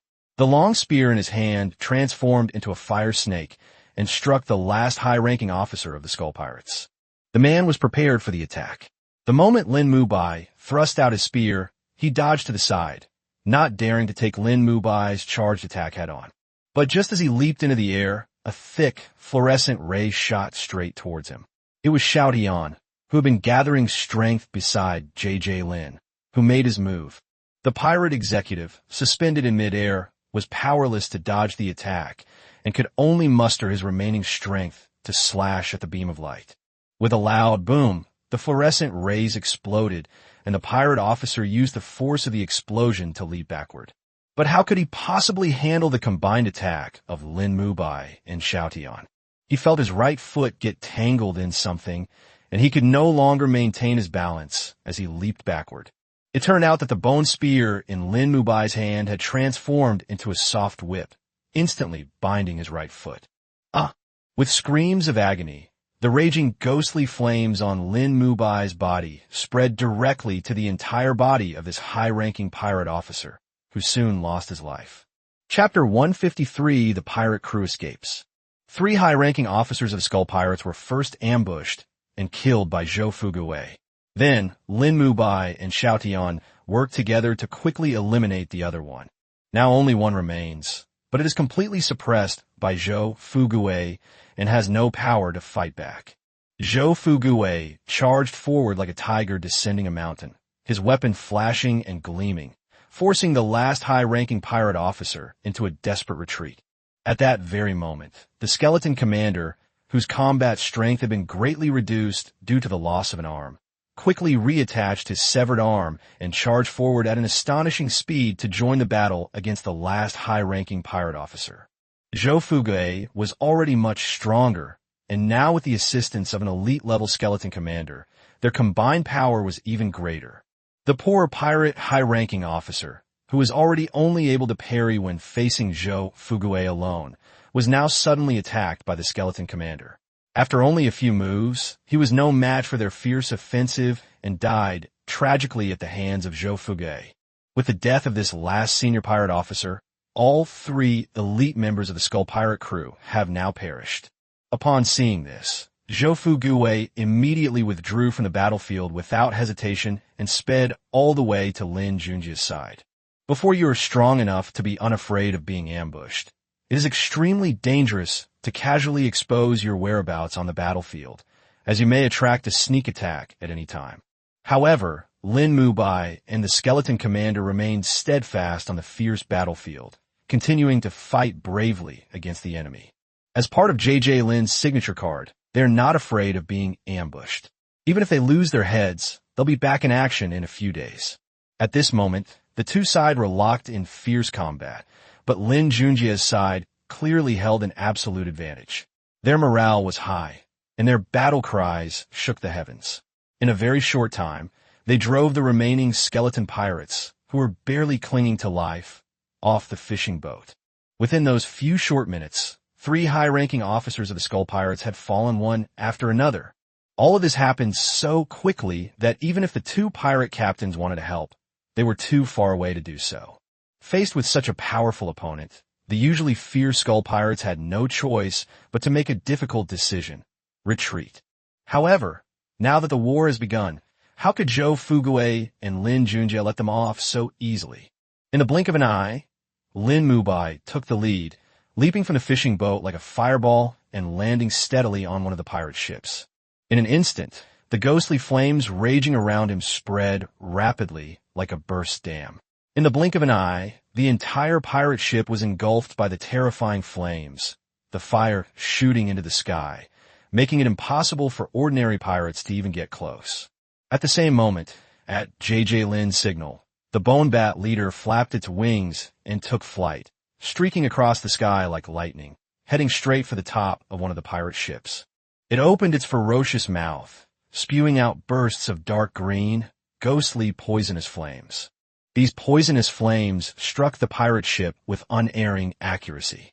In an instant, raging flames soared into the sky, mercilessly engulfing the entire vessel. In the blink of an eye, the pirate ship was engulfed in a sea of fire, with flames shooting into the sky and thick smoke billowing. Looking around, 2 of the 3 pirate ships had been completely engulfed by fierce flames, which were growing larger and larger and impossible to extinguish. The remaining pirate ship, which had not yet been affected by the flames, disregarded the lives of its companions and ignored the fires on the other 2 ships. Without hesitation, it turned around and fled the scene at an astonishing speed, seemingly wanting to get rid of this terrible disaster as soon as possible. Didn't they say the Skull pirate crew had 5 elite-level experts? Why haven't the remaining 2 mages shown up yet? Lin Junjie stood on the deck, looking at the 2 burning pirate ships with some curiosity. Just as J.J. Lin was puzzled, the calm sea suddenly erupted into a raging storm. Towering waves, tens of meters high, surged from the depths of the ocean, crashing down on the 2 burning pirate ships with devastating force. The leader of the Bone Bats is capable of flight, and when the giant waves surge in, it quickly flaps its wings and takes flight to escape the catastrophe. However, Lin Junjie was not as lucky as the Bone Bat leader. At this moment, he was on a pirate ship and could only face the overwhelming waves. Huge waves crashed down like a giant hand descending from the sky, gripping the entire pirate ship tightly in its palm. In an instant, the 2 pirate ships disappeared beneath the vast waves. When the waves subsided, the flames on the ships were extinguished, and the ships, propelled by the force of the giant waves, moved far away from Lin Junjie's fishing boat. Although the giant wave was powerful enough to extinguish the raging flames on the ship instantly, its impact was too dispersed to cause Lin Junjie much real harm. Even the ghostly flames swirling around him only swayed slightly and were not significantly affected. This giant wave couldn't have come out of nowhere, and the person who stirred up such a huge wave was none other than the vice captain of the pirate group, a powerful water mage. However, mages are most vulnerable to being approached by warriors, but for now, they don't know which pirate ship the 2 leaders of the skeleton pirates are on. Once their location is determined, 2 elite-level mages alone will have virtually no chance of winning against them. Just then, the huge, modern fishing boat carrying Lin Junjie and the others suddenly roared with a deafening sound. Under Zhou Fugui's command, it accelerated forward like an awakened steel beast. "Don't worry, they can't escape," Zhou Fugui said, patting Lin Junjie on the shoulder as he watched the pirate ship sail away. "Of course, surely our modern steel fishing boats can outrun a few wooden sailboats?" Lin Junjie replied, patting the accelerating fishing boat. The modern, super-large fishing boat was moving at full speed, its speed increasing rapidly, like an arrow shot from a bow. The impact it generated was far beyond what an ordinary pirate ship could withstand. Especially those sailboats built of wood were extremely vulnerable to such a violent impact. Because the crew suffered heavy losses in the initial flames, the 2 unfortunate pirate ships, despite being slightly pulled away from the fishing boat's course by the earlier giant waves, failed to seize the opportunity to escape and ultimately could not escape the fate of being rammed hard by the giant fishing boat. After being ravaged by both flames and giant waves, the pirates on board had no time to react and could only watch helplessly as their ship was completely capsized with a deafening roar. Only the last pirate ship, which narrowly escaped destruction thanks to its incredible speed, was able to temporarily avoid being wiped out. Chapter 154, Killing the Water Mage. The super-large fishing boat carrying J.J. Lin and his crew collided violently with the 2 pirate ships, producing a series of loud bangs. Then, the 2 pirate ships capsized as if they had lost their balance. In an instant, wood chips flew everywhere and seawater surged in. Hundreds of panicked pirates immediately leaped into the churning sea, frantically waving their arms, and swimming as if a ferocious beast was chasing them. Seeing that 2 pirate ships had been overturned, the bone bat leader, which was circling in the air, immediately changed direction and rushed straight towards the last pirate ship that had not yet been hit. Meanwhile, Lin Junjie, who was still on the pirate ship, leaped high into the air the moment the ship was hit and landed steadily on the fishing boat. Just then, a rapid rat-a-tat-tat sound suddenly rang out. It turned out that some crew members on the fishing boat, seeing the pirates fall into the water, grabbed their guns and began to fire wildly at the pirates who were struggling to swim in the sea. Bullets whistled through the air, mercilessly piercing the sea surface and splashing up sprays of blood. In the blink of an eye, the once clear, azure seawater was stained crimson with blood. However, amidst this bloody scene, a pirate who had just been struggling in the sea with the other pirates suddenly leaped out of the water, as if blessed by some mysterious power. At the same time, a transparent barrier formed from pure water elements quickly enveloped him tightly. Immediately afterwards, the pirate, protected by a water elemental shield, sped off like a high-speed cannonball toward the last pirate ship that was already drifting further and further away. Upon seeing this, everyone understood that the man must be the vice captain of the Skull Pirates. Damn it, this is the vice captain of the pirate crew. JJ Lin couldn't help but swear. He quickly ordered the Bone Bat leader, who was chasing the last pirate ship, to turn back and intercept it. Enveloped in a tight water elemental shield, the water mage sped away, his speed increasing rapidly until he was almost upon the last pirate ship, about to catch up. However, at this critical moment, a huge black shadow suddenly appeared in the sky, like a falling meteorite, and fell from the sky at an astonishing speed, crashing heavily into the water element shield with a boom. The dark figure that descended from the sky was the leader of the Bone Bats who had returned to ambush them, and a high-speed, violent collision occurred between the two. In an instant, the water elemental shield shattered like fragile glass.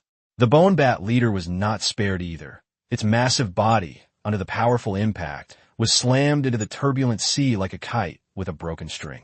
Although the water elemental shield was broken, it withstood the vast majority of the impact, and the water mage remained calm and quickly devised a solution. 2 beams of blue light suddenly appeared, and then 2 humanoid beings, each over 2 meters tall and made of pure water element, slowly emerged from the light. One of the more agile water elementals quickly stepped forward, grabbed the somewhat shaken water mage, and led him to continue the rapid pursuit towards the pirate ship, while the other turned around without hesitation and pounced on the Bone Bat leader, who had just fallen into the sea and was struggling desperately, launching an extremely fierce attack. The Bone Bat leader watched as he fell into the sea, his wings damaged, temporarily preventing him from taking flight again. At that moment, another water elemental creature was attacking it, but it kept its eyes fixed on the water mage who was being carried away by a water elemental in a panic. The Bone Bat leader opened its blood-red maw and suddenly spat out a glob of dark green liquid, which was its innate skill, corrosive venom. Almost simultaneously, the water mage who was desperately fleeing also keenly sensed the deadly threat from behind. In a moment of haste, he hurriedly mobilized the magic power within his body, instantly condensing a water ball the size of a soccer ball, and without hesitation, shot it towards the rapidly flying green liquid. In the blink of an eye, the water sphere and the corrosive venom were about to collide. However, something unexpected happened. At the very moment of contact, the corrosive venom suddenly exploded without warning, as if ignited. The venom splattered everywhere, like a terrifying downpour of poison. This was another skill of the Bone Bat leader. Venomous explosion. Although the water mage's timely casting of a large water sphere successfully blocked some of the splashing venom, a large amount of venom still bypassed the sphere's protection and rained down on the water mage's back. Instantly, a piercing pain shot through his back, as if he were being bitten by 1,000 poisonous insects at once. Suddenly, a blood-curdling scream erupted from the water mage's mouth. The sound seemed to pierce through one's soul, sending chills down one's spine. The water mage was as pale as a sheet, with large beads of sweat rolling down his forehead. Beams of blue light shot out from his hands one after another, clearly as he was exerting all his strength to continuously unleash magic. However, after the long and intense battle, his magical elements were almost completely depleted. But the excruciating pain still drove him to grit his teeth and desperately squeeze out the last bit of magic power from his body. As he struggled, the once calm seawater began to churn violently, and then a huge wave appeared out of nowhere, sweeping towards his back. The giant wave slammed into his back with tremendous force, instantly washing away the deadly venom clinging to it. But at that moment, the commotion they made inevitably attracted the attention of others. The crew members, who were focused on shooting down the pirates at sea, turned their guns around without hesitation and aimed the dark barrels at the water mage upon hearing the commotion. Suddenly, a dense barrage of gunfire erupted. Rat-a-tat-tat. Countless scorching bullets whistled through the air, raining down on the target like a deluge. In the blink of an eye, several bullets struck their targets accurately, one of them piercing straight through the chest of a deputy commander. Instantly, crimson blood gushed from the wound like a fountain, splattering everywhere. The unfortunate deputy commander didn't even have time to utter a groan before he slumped limply into the sea, lifeless. With the death of the water mage, the two water elementals slowly dissipated, and the bone bat leader was spared. However, he was no longer able to fight at this point, so J.J. Lin had no choice but to put it into the Whitebone Wasteland to recover. Chapter 155: The Escape of a Skull Pirate Captain. Of the 3 pirate ships, 2 have already sunk, and the remaining one is unlikely to outrun the modern fishing boat that J.J. Lin and his crew are on. Just as the two sides were drawing closer, something unexpected happened. Without warning, the pirate ship lowered its sails. Then, as if controlled by some mysterious force, the entire ship suddenly swung sideways. Then, with unimaginable speed, it sped away like an arrow released from a bow. This astonishing speed is even faster than Zhou Fugui's modern fishing boat. What exactly is going on? Lin Junjie was stunned. He turned to look at Zhou Fugui beside him with a puzzled expression. At this moment, however, Zhou Fugui was holding a telescope, intently observing the fleeing pirate ship in the distance. Seeing Zhou Fugui's focused expression, J.J. Lin quickly realized what was happening and hurriedly found the binoculars he had specially prepared before entering this instance. He raised his binoculars, fixing his gaze firmly on the pirate ship that was desperately fleeing. As his vision zoomed in, a jaw-dropping scene unfolded before him. The pirate ship had somehow completely detached itself from the surface of the sea, and supporting it were 10 gigantic fish kings, each over 10 meters long. These kingfish, like loyal steeds, carried the pirate ship at breakneck speed. J.J. Lin subconsciously adjusted the focus of his binoculars, trying to get a clearer view. When he finally saw the appearance of these giant fish, his heart skipped a beat. Each of them appeared unusually thin, as if they had been malnourished for a long time. Their skin was covered with deep and shallow wrinkles, like the wrinkles on the face of an old man. Even more terrifying, some of the fish kings had large patches of scales falling off, revealing dark red muscle tissue underneath. Thinking of the special identity of that pirate captain, Lin Junjie suddenly realized that these were a group of zombie fish kings. "We can't catch up," Zhou Fugui said helplessly, putting down his binoculars. "If we can't catch up, let's just clean up the battlefield." J.J. Lin comforted him. The result achieved this time are already quite good, and there is no need to be too demanding. The Skull Pirates may seem vulnerable, but the real reason is that Zhou Fugui's fishing boat is large enough to prevent the two captains from fully utilizing their abilities. Putting everything else aside, if this ship were only the size of that pirate ship, it would have been capsized by that water mage with a large number of zombie fish kings. In the sea, no matter how strong J.J. Lin and his friends are, they wouldn't be a match for so many zombie fish kings. Both Zhou Fugui and Lin Junjie quickly grasped these principles. They stopped dwelling on it, and the fishing boat returned to port to begin retrieving the bodies. Lin Junjie needs the corpses of these pirates to improve his strength, while Zhou Fugui needs the corpse of the vice captain of the Skull Pirate Gang to complete his mission. After a series of salvage operations, it took until dark to completely clean up the battlefield. The body naturally belongs to J.J. Lin, while the mission reward will be split equally between the two. It's very easy to use. The encyclopedia itself has this function.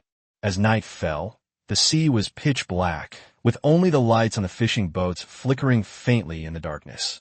After having a quick meal in the fishing boat's mess hall, Lin hurriedly returned to his cabin on the boat.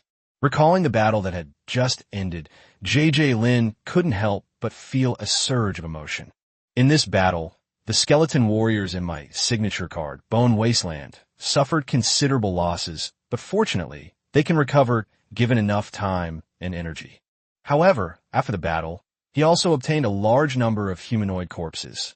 These corpses were his resources for becoming stronger. With skeleton mages around, it only takes some time to summon and train them all into skeleton warriors. Once all summons are completed, the number of skeletons in the Bone Wasteland will increase to over 13,000. Lin became more and more excited as he thought about it, feeling that he was one step closer to realizing his vision of a cataclysmic undead invasion. However, in the blink of an eye, his mind calmed down again. When he completed the underground dungeon mission, he personally experienced a fierce battle involving large-scale modern weaponry. He had long realized a stark reality. When faced with modern weapons like airplanes and tanks, the actual effectiveness of lower-level undead creatures was extremely limited.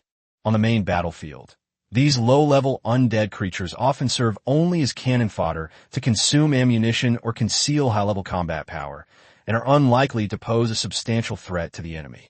Only when they grow to the elite level can they play a role in the face of modern weapons. Take this confrontation, for example. Those two mages, whose strength had already reached the elite level, actually did nothing in the battle. Despite their best efforts and all their skills, they were ultimately unable to budge Zhou Fugui's enormous fishing boat by even a fraction. Keep in mind that this is just a civilian fishing boat. Imagine how helpless they would be if they were facing a military vessel. Of course, this situation cannot be simply attributed to the difference in strength between the two sides. There's another crucial factor: the difference in skill trees. For example, if a necromancer who is the team leader had chosen to create more than 10 elite-level zombie beasts with the ability to fly, instead of the zombie fish king we see now, the outcome of this battle would probably have been completely reversed. After all, the zombie beasts, which are agile and mobile in the air, are better able to deal with attacks from all directions than the zombie fish kings, which can only move in the water, thus putting more pressure on the enemy. Of course, crafting elite-level zombie beasts also requires suitable corpses. Elite-level birds or bats are not so easy to deal with. After careful consideration, Lin decided to conduct a comprehensive and detailed grouping of the skeleton creatures under his control. He planned to divide them into two main categories: combat groups and support/cannon fodder groups. Currently, those skeletons whose quality reaches the excellent level or above will be selected by Lin to be included in the combat team. After all, these skeleton creatures possess relatively greater strength and potential and can play an important role in intense battles. However, those skeletons of only average quality could only be assigned to the logistics cannon fodder group. Members of this group often undertake various trivial and arduous labor tasks, and may even serve as cannon fodder on the battlefield when necessary. Chapter 156. A review of your favorite cards. Having an idea, the next step is to put into practice. However, before that, the various corpses harvested this time must be transformed into skeleton creatures. Currently, over 30 skeleton mages have successfully changed jobs in the Bone Wasteland. Thanks to their continuous efforts, they were all transformed into skeleton warriors or skeleton soldiers early the next morning. The reason the transformation was so rapid is that the vast majority of these corpses were undead creatures. This allowed them to save half the mana required for summoning. With the corpses disposed of, the next step is to train the skeleton soldiers into skeleton warriors. At the same time, we must hurry and use undead energy to quickly level them up. Time flies, and 7 days have passed in the blink of an eye. During this period, Lin devoted himself to improving the strength of his signature card, White Bone Wasteland, and the skeleton creatures within it. Fortunately, thanks to his persistent efforts over the past few days, Lin has finally managed to sort out all the matters related to his signature card, White Bone Wasteland, and has a complete plan for its future development. Lin looked at the information of his signature card again. Card name, Bone Wasteland. Type space. Area, 4.5 square kilometers. Attribute, Undead. Level, 45. Quality, Blue Elite. Skill, Undead Space. Description, a wasteland littered with bones, inhabited by skeletal creatures. Special terrain, highly toxic pool, / Mount Ingjian. Nest, Bonba Gravilla. Special building, Necromancer's Tower. Hero, Lin Junjie, Ghost Knight. Elite quality skeleton creatures. Bone Bat Leader, Half-Step Hero, / Skeleton Commander, 1, / Skeleton Warrior, 5, / Skeleton Mage, 1. High quality skeleton creatures. Skeleton Warriors, 412, / Skeleton Warriors, 218, / Skeleton Mages, 45, / Bone Sailboats, 1, / Bone Bats, 27, / Bone Wolves, 8. Common quality skeleton mobs. Skeleton Warriors, 12,962, / Others, 189. The current signature card, Bone Wasteland, not only contains over 10,000 skeleton creatures, but also features 2 unique terrain features, a special building and a nest. The 3 corpses of high-ranking pirate officers that were harvested this time eventually summoned 3 elite quality skeleton warriors, while the corpse of the pirate crew's vice captain only summoned 1 excellent quality white skeleton. Unexpectedly, after entering the Necromancer Tower, this skeletal skeleton not only successfully changed its class to a skeleton mage, but its quality was also upgraded to elite level. JJ Lin felt that this would be the first necromancer he would cultivate in the Bone Wasteland. Therefore, JJ Lin's signature cards already contain as many as 9 elite-level combat cards. If we include Shout Eon, the total number reaches an astonishing 10. At this moment, JJ Lin already had a detailed plan in mind. He decided to have Lin Junjie meticulously build an elite squad composed of top-tier experts. However, for now, the elite squad only consists of those 5 elite-level skeleton warriors. After leaving this instance, JJ Lin plans to convert several undead mounts. With enough mounts, and relying on Lin Junjie's training skills, he could train a squad of knights. In this way, even with only 6 people, the knight squad will surely become an invincible sharp blade on the battlefield. In addition to this elite squad, JJ Lin also plans to build an air force centered around the Bone Bat Leader. Unfortunately, the current air force lineup is somewhat weak, with only the Bone Bat as the sole unit, and its numbers are relatively small. Fortunately, there's a Bone Bat cemetery with nests in the Bone Wasteland. Given time, through continuous accumulation and development, they will eventually be able to gather into a massive army of bone bats. The only elite-level skeleton mage has been temporarily given the important mission of leading the other skeleton mages. However, there aren't many skeleton mages around right now, and their main task isn't combat. JJ Lin's greatest hope is that one of them can break through to become a necromancer as soon as possible, and be able to research more necromancy or other types of undead creatures within the Necromancer Tower. As for the skeleton commander, he will be responsible for leading those elite skeleton warriors and skeleton soldier. Currently, there are 412 skeleton warriors and 218 skeleton warriors who have reached the excellent level in the Bone Wasteland. It's worth mentioning that, despite both being of the excellent tier, the difference between skeleton warriors and skeleton warriors in the Bone Wasteland is actually not that significant. Their main difference lies solely in the equipment they are equipped with. Most skeleton warriors are clad in heavy, sturdy armor and wield imposing heavy weapons such as giant axes and large steel swords, giving them an aura of invincibility and dominance. In contrast, skeleton warriors typically wear lighter iron armor, some even in leather armor or without any protection at all. Moreover, their weapons are mostly versatile swords and blades. Of course, given Lin Junjie's excellent training skills as a hero unit, coupled with his mastery of various martial arts such as knife skills, gun skills, sword skills, throwing techniques, and even archery, it is foreseeable that both the skeleton warriors and skeleton warriors under Lin Junjie's command will eventually master these combat skills under his careful guidance. However, since each individual has different talents and temperaments, the areas they can ultimately master may vary to some extent. These skeletons will be the future combat members, and they will focus on training during their free time. As for the remaining skeleton warriors, They can only serve as cannon fodder or logistical support. They can only do work when there is work and train when there is no work, unless some of them can become excellent. After reorganizing the skeletons in the bone wasteland, J.J. Lin finally left his room feeling refreshed. As soon as he arrived on the deck, he noticed that all the crew members looked worried. "Uncle Joe, what's wrong? You look so troubled after just a few days."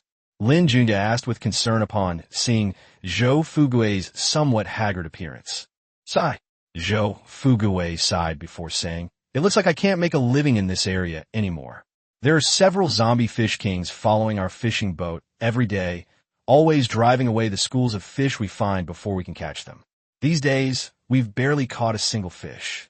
J.J. Lin has been focusing on sorting out his destiny cards these days, and he was unaware that Zhou Fugui would find himself in such a predicament. However, as long as these giant fish kings don't show themselves, even J.J. Lin can't do anything to them. What's more, these fish kings have been turned into zombies. Chapter 157: Arrival at Orange Island. Zhou Fugui's fishing boat was being closely followed by a group of zombie fish kings.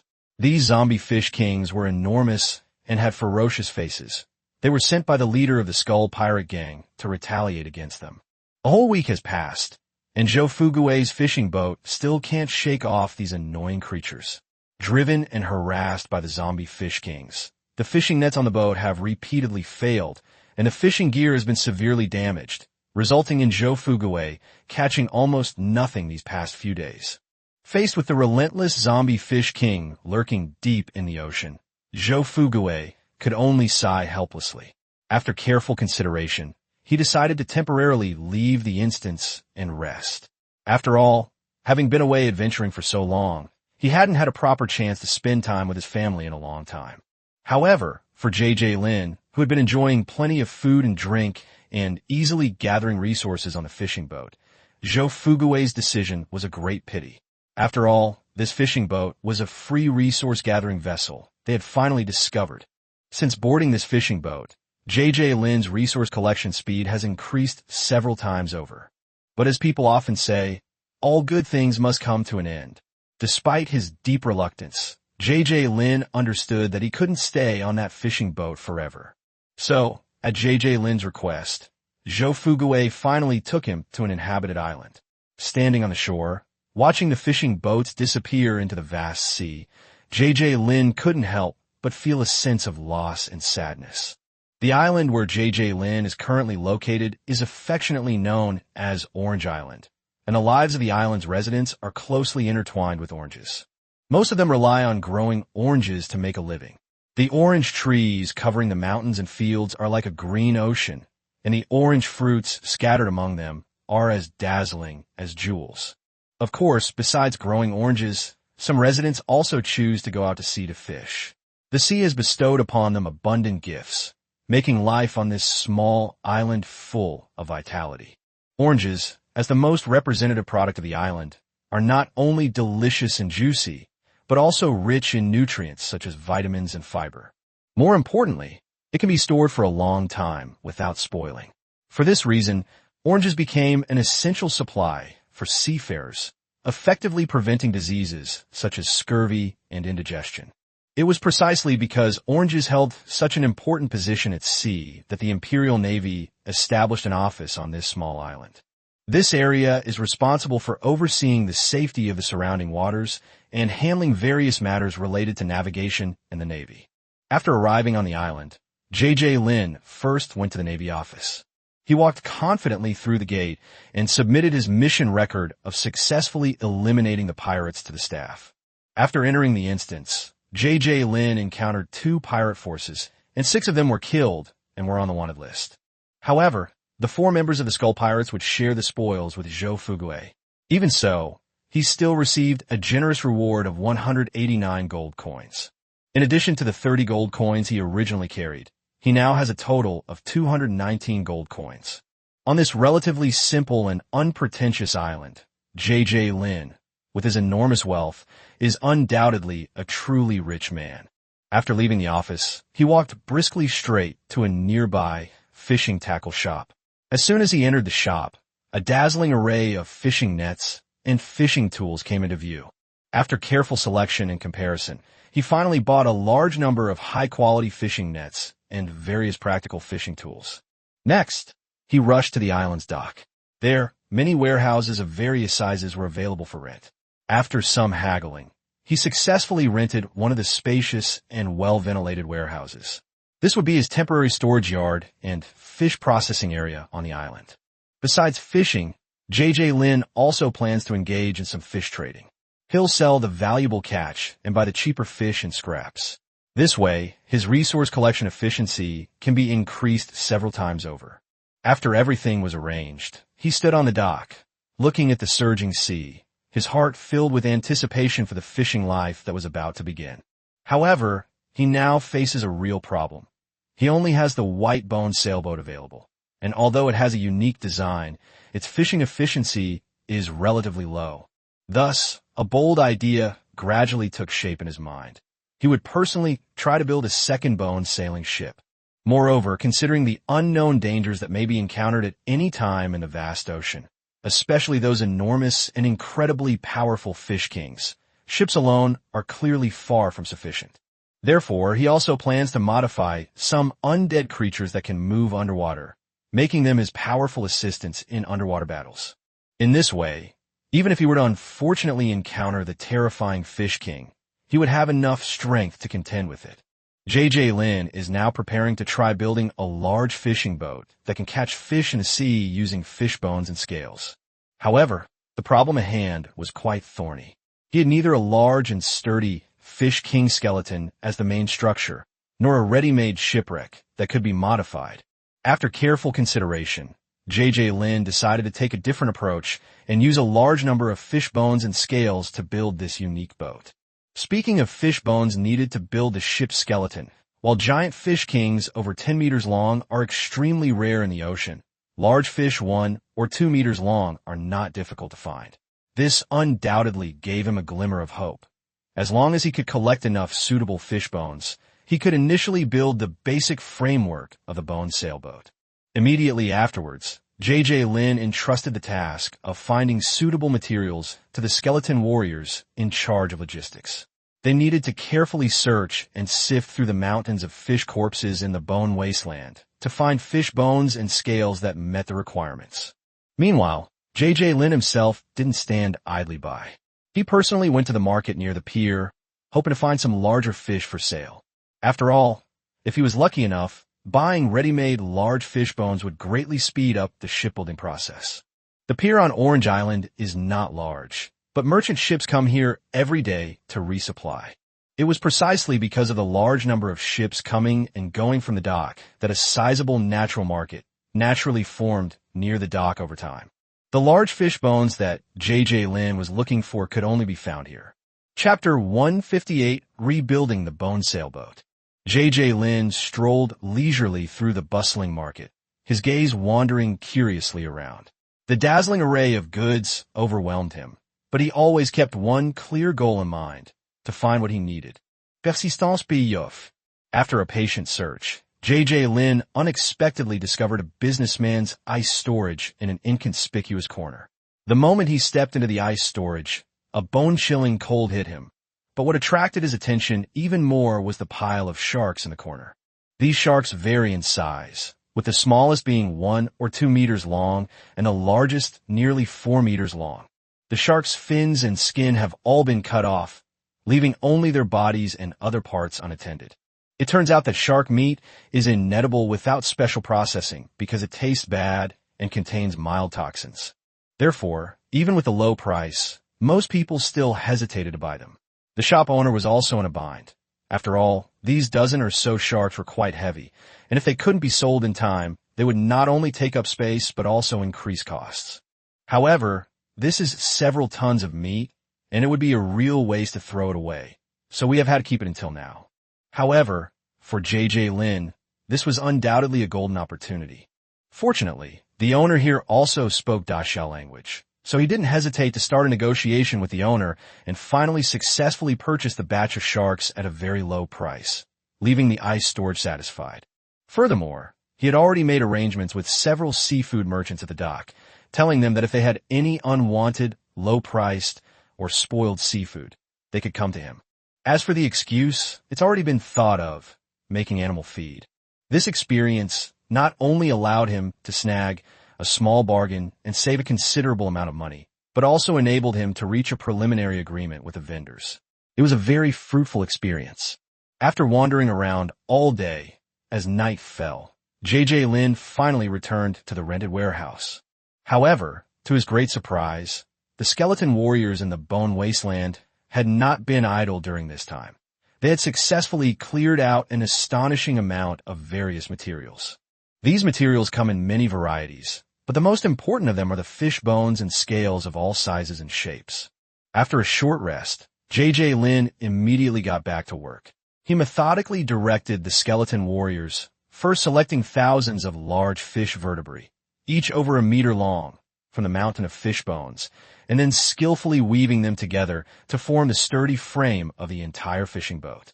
Considering the relatively low hardness of these fishbone materials, and to ensure the boat structure was sturdy enough to withstand the impact of sea waves, J.J. Lin specifically asked the skeleton warriors to weave the fishbone as finely as possible. Their hard work paid off. After some effort, a preliminary, though still somewhat rough, fishing boat frame emerged. He then directed the skeleton warriors to select slightly smaller fish bones and carefully fill them into the gaps in the fishing boat's frame. This not only further enhanced the stability of the entire frame, but also made the fishing boat appear more sturdy and durable. After filling the interior of the frame, it was time to waterproof the surface of the fishing boat. J.J. Lin knew that simply applying 1 or 2 layers of fish scales would be far from sufficient. So he gave the order without hesitation to have the skeleton warriors collect as many fish scales as possible and layer them on top of each other to stick to the outer surface of the fishing boat. In this way, layer after layer of fish scales were tightly adhered until there were dozens of layers before they stopped. It must be said that this work consumed a considerable amount of time and effort. Fortunately, the fish scales and bones in the Bone Wasteland were exceptionally abundant, enough to support J.J. Lin in completing the construction of this giant fishing boat, which was over 30 meters long. In the end, a uniquely designed and exquisitely crafted fishing boat was successfully completed thanks to everyone's concerted efforts. The ship that appears before us today may look quite impressive in appearance, but in reality, it is nothing more than a mere showpiece. If it were hastily thrown into the vast ocean, it might indeed be able to float on the surface with its existing structure and materials. However, once it encounters the impact of surging waves, it would probably break apart like a candle in the wind in no time. Therefore, in order for this ship to truly have the ability to brave the wind and waves, there is still one crucial final step missing, giving it a vibrant life. And the one who took on this important task and was responsible for completing this crucial step was none other than the elite-level skeleton mage. He, along with more than 40 other skeleton mages behind him, simultaneously cast a skeleton summoning spell.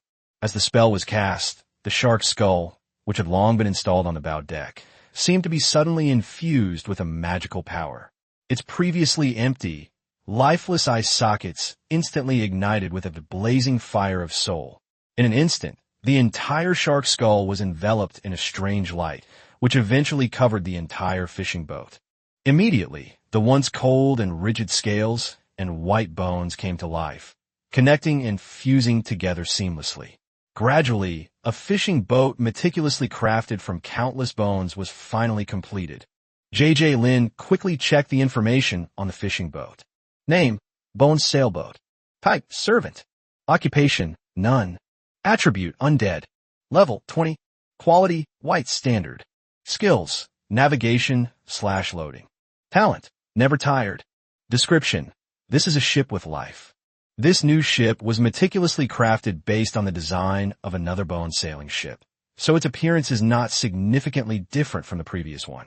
After carefully reviewing the relevant information, J.J. Lin discovered that due to the different quality of the raw materials used in building the ship, this sailboat made of bones was a whole level lower in both quality and grade than the original one. Moreover, compared to the first excellent class bone sailing ship, this ordinary class bone sailing ship has 2 fewer skills, now only having the most basic loading and sailing functions. However, even so, If such a boat is only used for activities such as fishing at sea, then it is perfectly capable of doing so without any problems. With the important matter settled, and seeing that it was getting late, he decided not to continue and planned to try fishing at sea the next day. Chapter 159, Azure Sea Magic Association. In the dead of night, all was silent, and the world was pitch black. At such a moment, on a deserted, isolated island, a dilapidated wooden sailboat was slowly approaching the shore. Several figures dressed in black robes silently disembarked from the ship, as quiet as ghosts. The robes were wide and heavy, completely concealing their figures, especially the black hoods, which completely covered their faces, making it impossible for others to see what they looked like. These mysterious figures in black robes stepped off the ship and immediately began to move forward rapidly, heading straight into the island. Their steps were perfectly synchronized, as if they had undergone extensive training or were guided by a clear goal. Along the way, apart from the soft sound of their footsteps, there was no other noise. Before long, a faint light appeared ahead. This light stood out starkly in the darkness, like a lone star in the night sky. Seeing this, the men in black robes did not stop at all and continued to move forward at their original speed. As they drew closer, a wooden house gradually came into view. This house stood alone on this barren land, its construction a mystery. When the men in black robes reached the wooden house, the leader gently reached out and pushed open the slightly worn wooden door. The moment the door opened, a cacophony of noise rushed in. However, as if by magic, the sound abruptly ceased. Clearly, the people inside had seen the visitors. Once everyone in the cabin could see who it was, the tense atmosphere dissipated and the noise resumed. At this moment, dozens of people could be seen gathered inside the wooden house, some standing and some sitting, filling the entire space to capacity. Fortunately, the wooden house was built quite spaciously, enough to accommodate so many people. Turning our gaze to the center of the cabin's main hall, we saw a large round table. 8 people sat around it, each with a different expression, some serious, some relaxed, some wary. Beside them, 2 seats remained empty. The man in black, who was in the lead, strode over to one of the empty seats without any politeness and then plopped down heavily. After he settled down, he slowly reached up and lifted the hood of his head, revealing a chilling face. His face was so thin that it was almost just skin and bones, and his deep-set eyes gleamed with a cold light, sending shivers down one's spine. "Skeleton, you're late. Why didn't the giant wave come with you?" A Murloc priest sitting next to him suddenly asked. "The giant wave won't come," said the black-robed man called Skull. Upon hearing the skeleton's words, the others fell silent instantly. "The sacrificial ceremony is starting tomorrow. Do you have any new candidates to recommend?" An elderly man, sitting in the middle, suddenly asked. After a long silence, someone finally spoke up. "I recommend the Ice Mage. Ice will fill in." After some discussion, the elder in the group called out to someone standing to the side. A middle-aged man in a religious robe stepped forward to the round table and loudly declared, "The Blue Sea will forever belong to all the people of the Blue Sea." After taking the oath, Han Bing nodded to the others before sitting down in the spot that originally belonged to Zhelan. The Azure Sea is naturally the name given to this instance by its native inhabitants. These people all come from the Azure Sea Magic Association. Among them, the skeleton is the leader of the Skull pirate gang, who had fought with J.J. Lin. The Azure Sea Magic Association has long been classified as a terrorist organization at the copy level. Just then, a short merman priest broke the silence and cautiously asked, "Your Excellency, which powerful demon do you intend to worship this time?" The revered, white-haired old man sitting in the center slowly raised his head and replied in a low voice, "The object of this sacrifice is the legendary Kraken." Upon hearing this name, everyone present's expression subtly changed. Legend has it that the Kraken is one of the most terrifying beings in the ocean depths, possessing world-destroying power capable of plunging the entire Blue Sea into endless catastrophe. However, the merman priest nodded respectfully in acceptance and said softly, "Very well, may the great Kraken feel our piety and prayers and respond to our sacrifice." May it use its boundless power to drive all those outsiders who dare to trespass into our territory out of the blue sea and restore peace and tranquility to us. Obtaining a response from the worshipped is no easy task. It requires a great deal of effort and resources and also depends on luck and divine favor. After all, demons are usually high above and elusive beings. As night deepened, a darkness as deep as water enveloped the land. Inside this secret stronghold located deep beneath the sea, the members of the Azure Sea Magic Association were still engaged in a heated discussion about the various details surrounding the sacrifice of the Kraken. The next morning, just as dawn broke, J.J. Lin quickly got up, washed up, and headed straight for the pier, full of energy. Today, while fishing at sea, he will try to summon and modify some marine creatures to make them his powerful assistants in combat forces. This matter was supposed to be completed last night, but things didn't go as planned. Since Lin Junjie had already used all the large marine carcasses to build the skeleton sailboat, he didn't have any suitable materials to immediately begin further experiments. Left with no other choice, he had to suppress his eagerness for the time being and wait patiently for the voyage to yield some results before trying again. After looking around and confirming that no one was nearby, J.J. Lin summoned the bone sailboat without hesitation. He boarded the ship, raised the sails, and ordered the vessel to speed away into the distance. After the bone sailboat had sailed some distance away from the island, J.J. Lin summoned another sailboat, also made of bones, along with skeleton warriors to serve as crew members. In an instant, the two skeletal sailboats sailed side by side, riding the waves on the turbulent sea, heading towards the unknown deep sea. Since this area is part of the shipping route, J.J. Lin also planned to visit the fishing grounds rich in fishery resources. Considering the large number of people in the fishing grounds and the possibility of being frightened by his skeleton crew members, J.J. Lin also made disguises for them. In fact, he had already consulted in detail and completed the reporting process when he went to the Navy office to collect the mission reward yesterday. Following the staff's advice, he purchased a batch of high-quality silicone headgear and matching clothes and pants. With J.J. Lin's help, the skeleton warriors on both ships were fully equipped and stood in a row. If viewed from a distance at this moment, it would be impossible to detect anything unusual. The figures looked no different from normal humans, except that they were a bit thinner. If one didn't know the inside story beforehand, probably no one would have imagined that these were actually a group of skeleton warriors. Chapter 160 Research on the Skeleton Turtle Fails. Two skeletal sailboats glided across the vast sea, one after the other. Their hulls, covered in layers of white fish scales, shimmered with an eerie light under the sunlight. No one would guess that these were two undead creatures, sailboats built entirely of bones. As usual, the ship was equipped with a group of bone bats, which could not only scout out the fish population, but also serve as sentinels for the bone sailboat. As soon as they detect signs of fish in the vicinity, they quickly signal one of the fishing boats, which then speeds off to begin a thrilling fishing operation. J.J. Lin stood leisurely on the deck of one of the fishing boats, his eyes fixed on the huge fishing net that was being slowly pulled up. The fishing net gradually emerged from the sea, as if a silver mountain had been dredged up from the deep sea. Countless sardines struggled and writhed desperately in the net, their silver scales shimmering with dazzling light. When the fishing net was finally pulled up onto the deck, countless sardines, each about the length of a hand and slender in shape, rained down, instantly covering the entire deck and forming a silvery white ocean. However, amidst this school of fish, J.J. Lin's gaze was drawn to an enormous sea turtle. This sea turtle, resembling a giant millstone, lay quietly amidst the pile of sardines.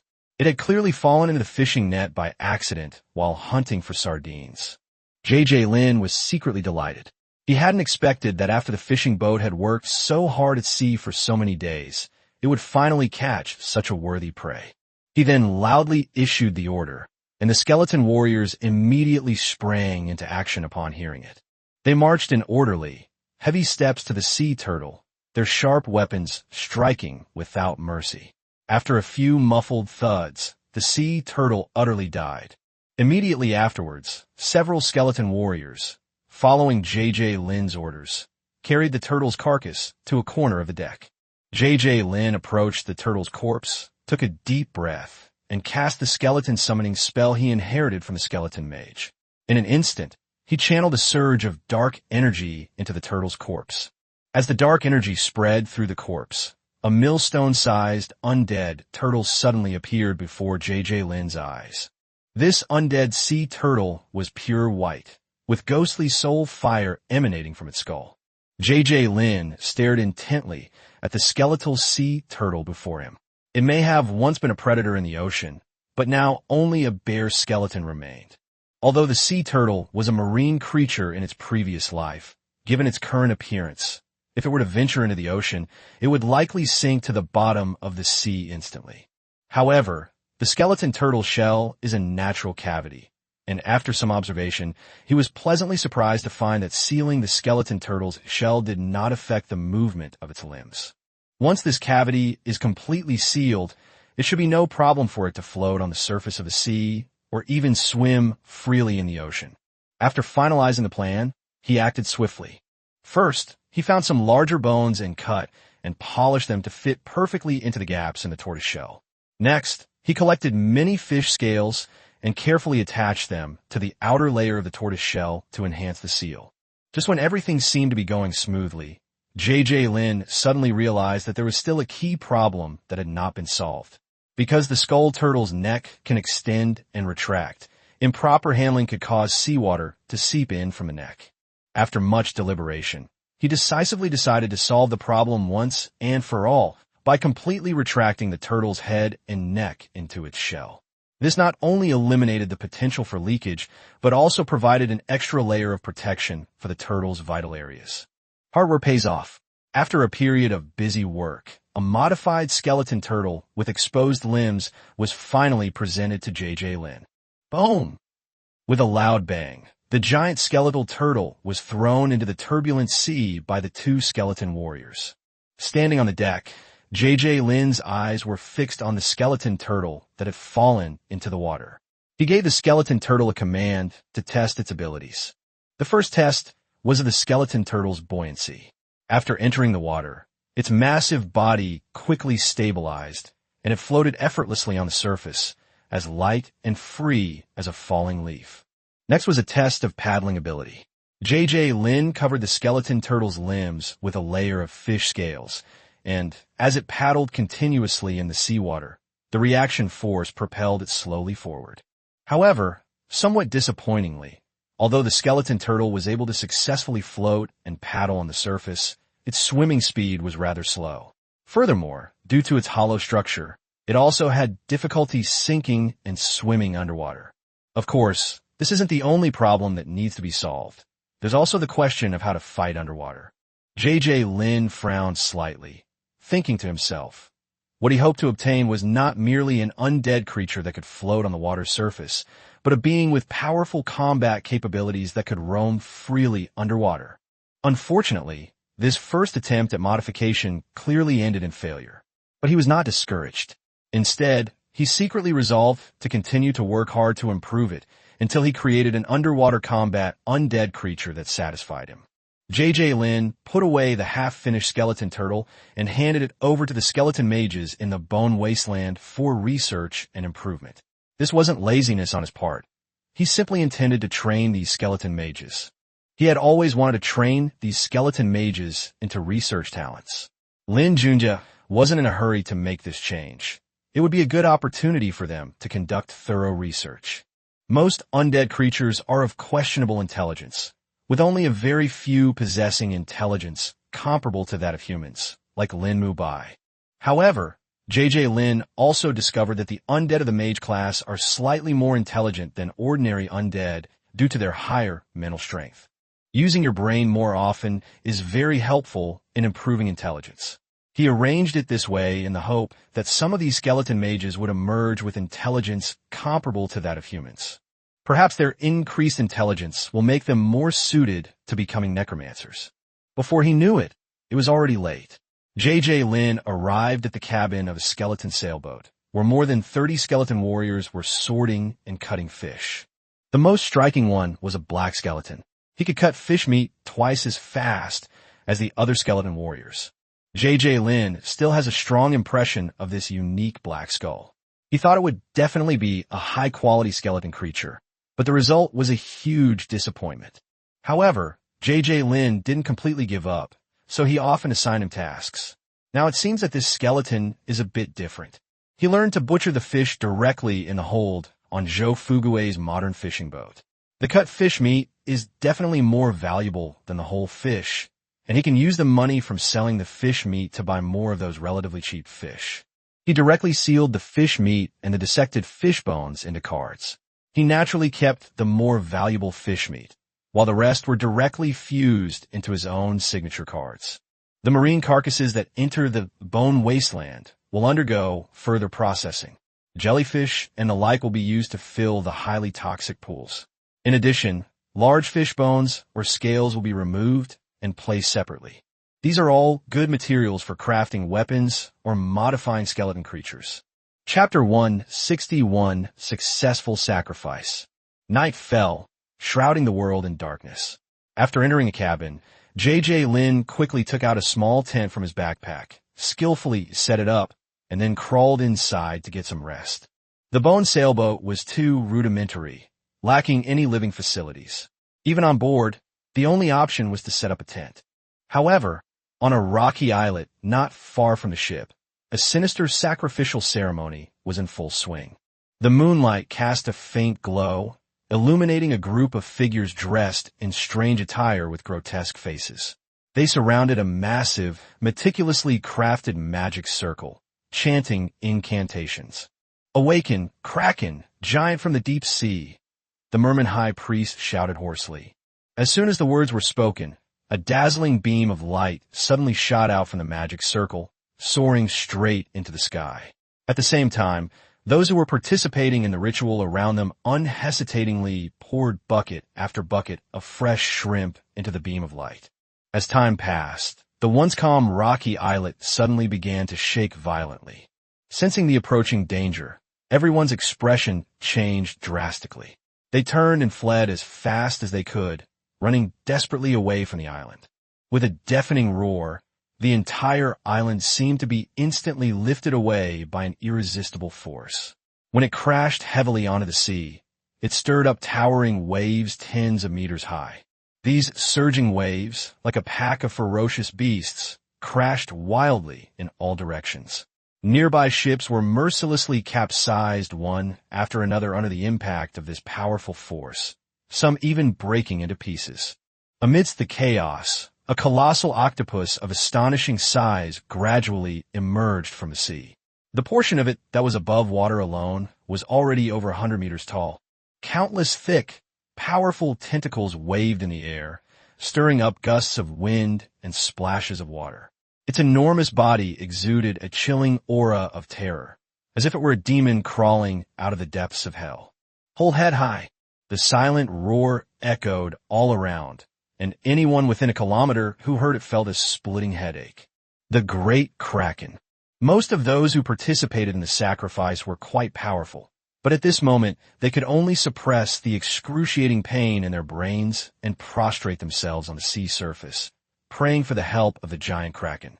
Just then, a sudden surge of waves erupted from the calm sea.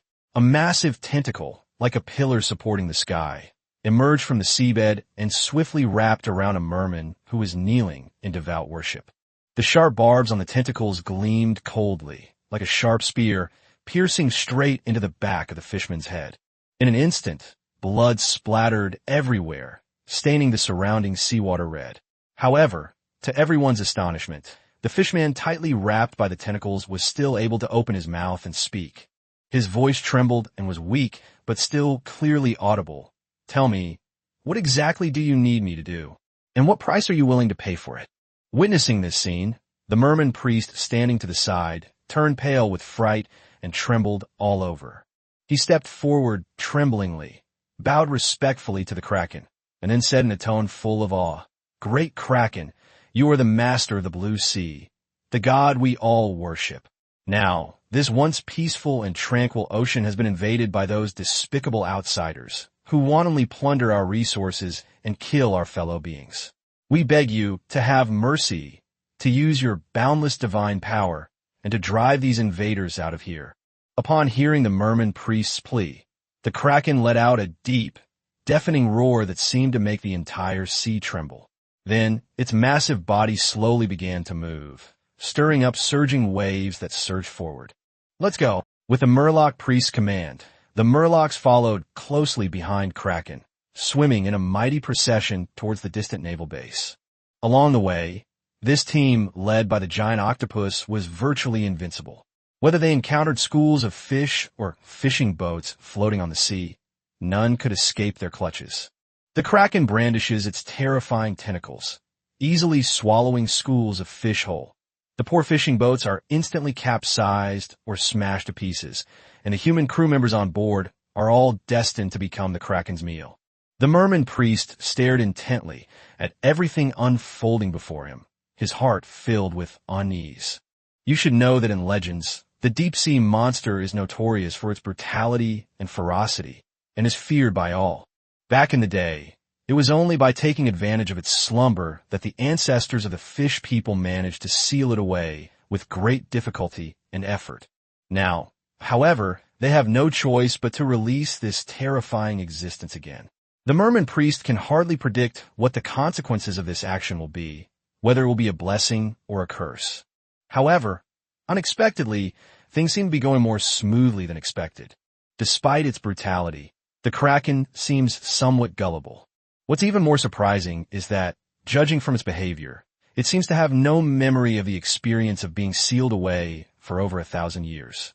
Meanwhile, Lin Junjie was sleeping soundly in the cabin of the white-boned sailboat. However, at that moment, a strong tremor suddenly struck, as if the whole world had turned upside down.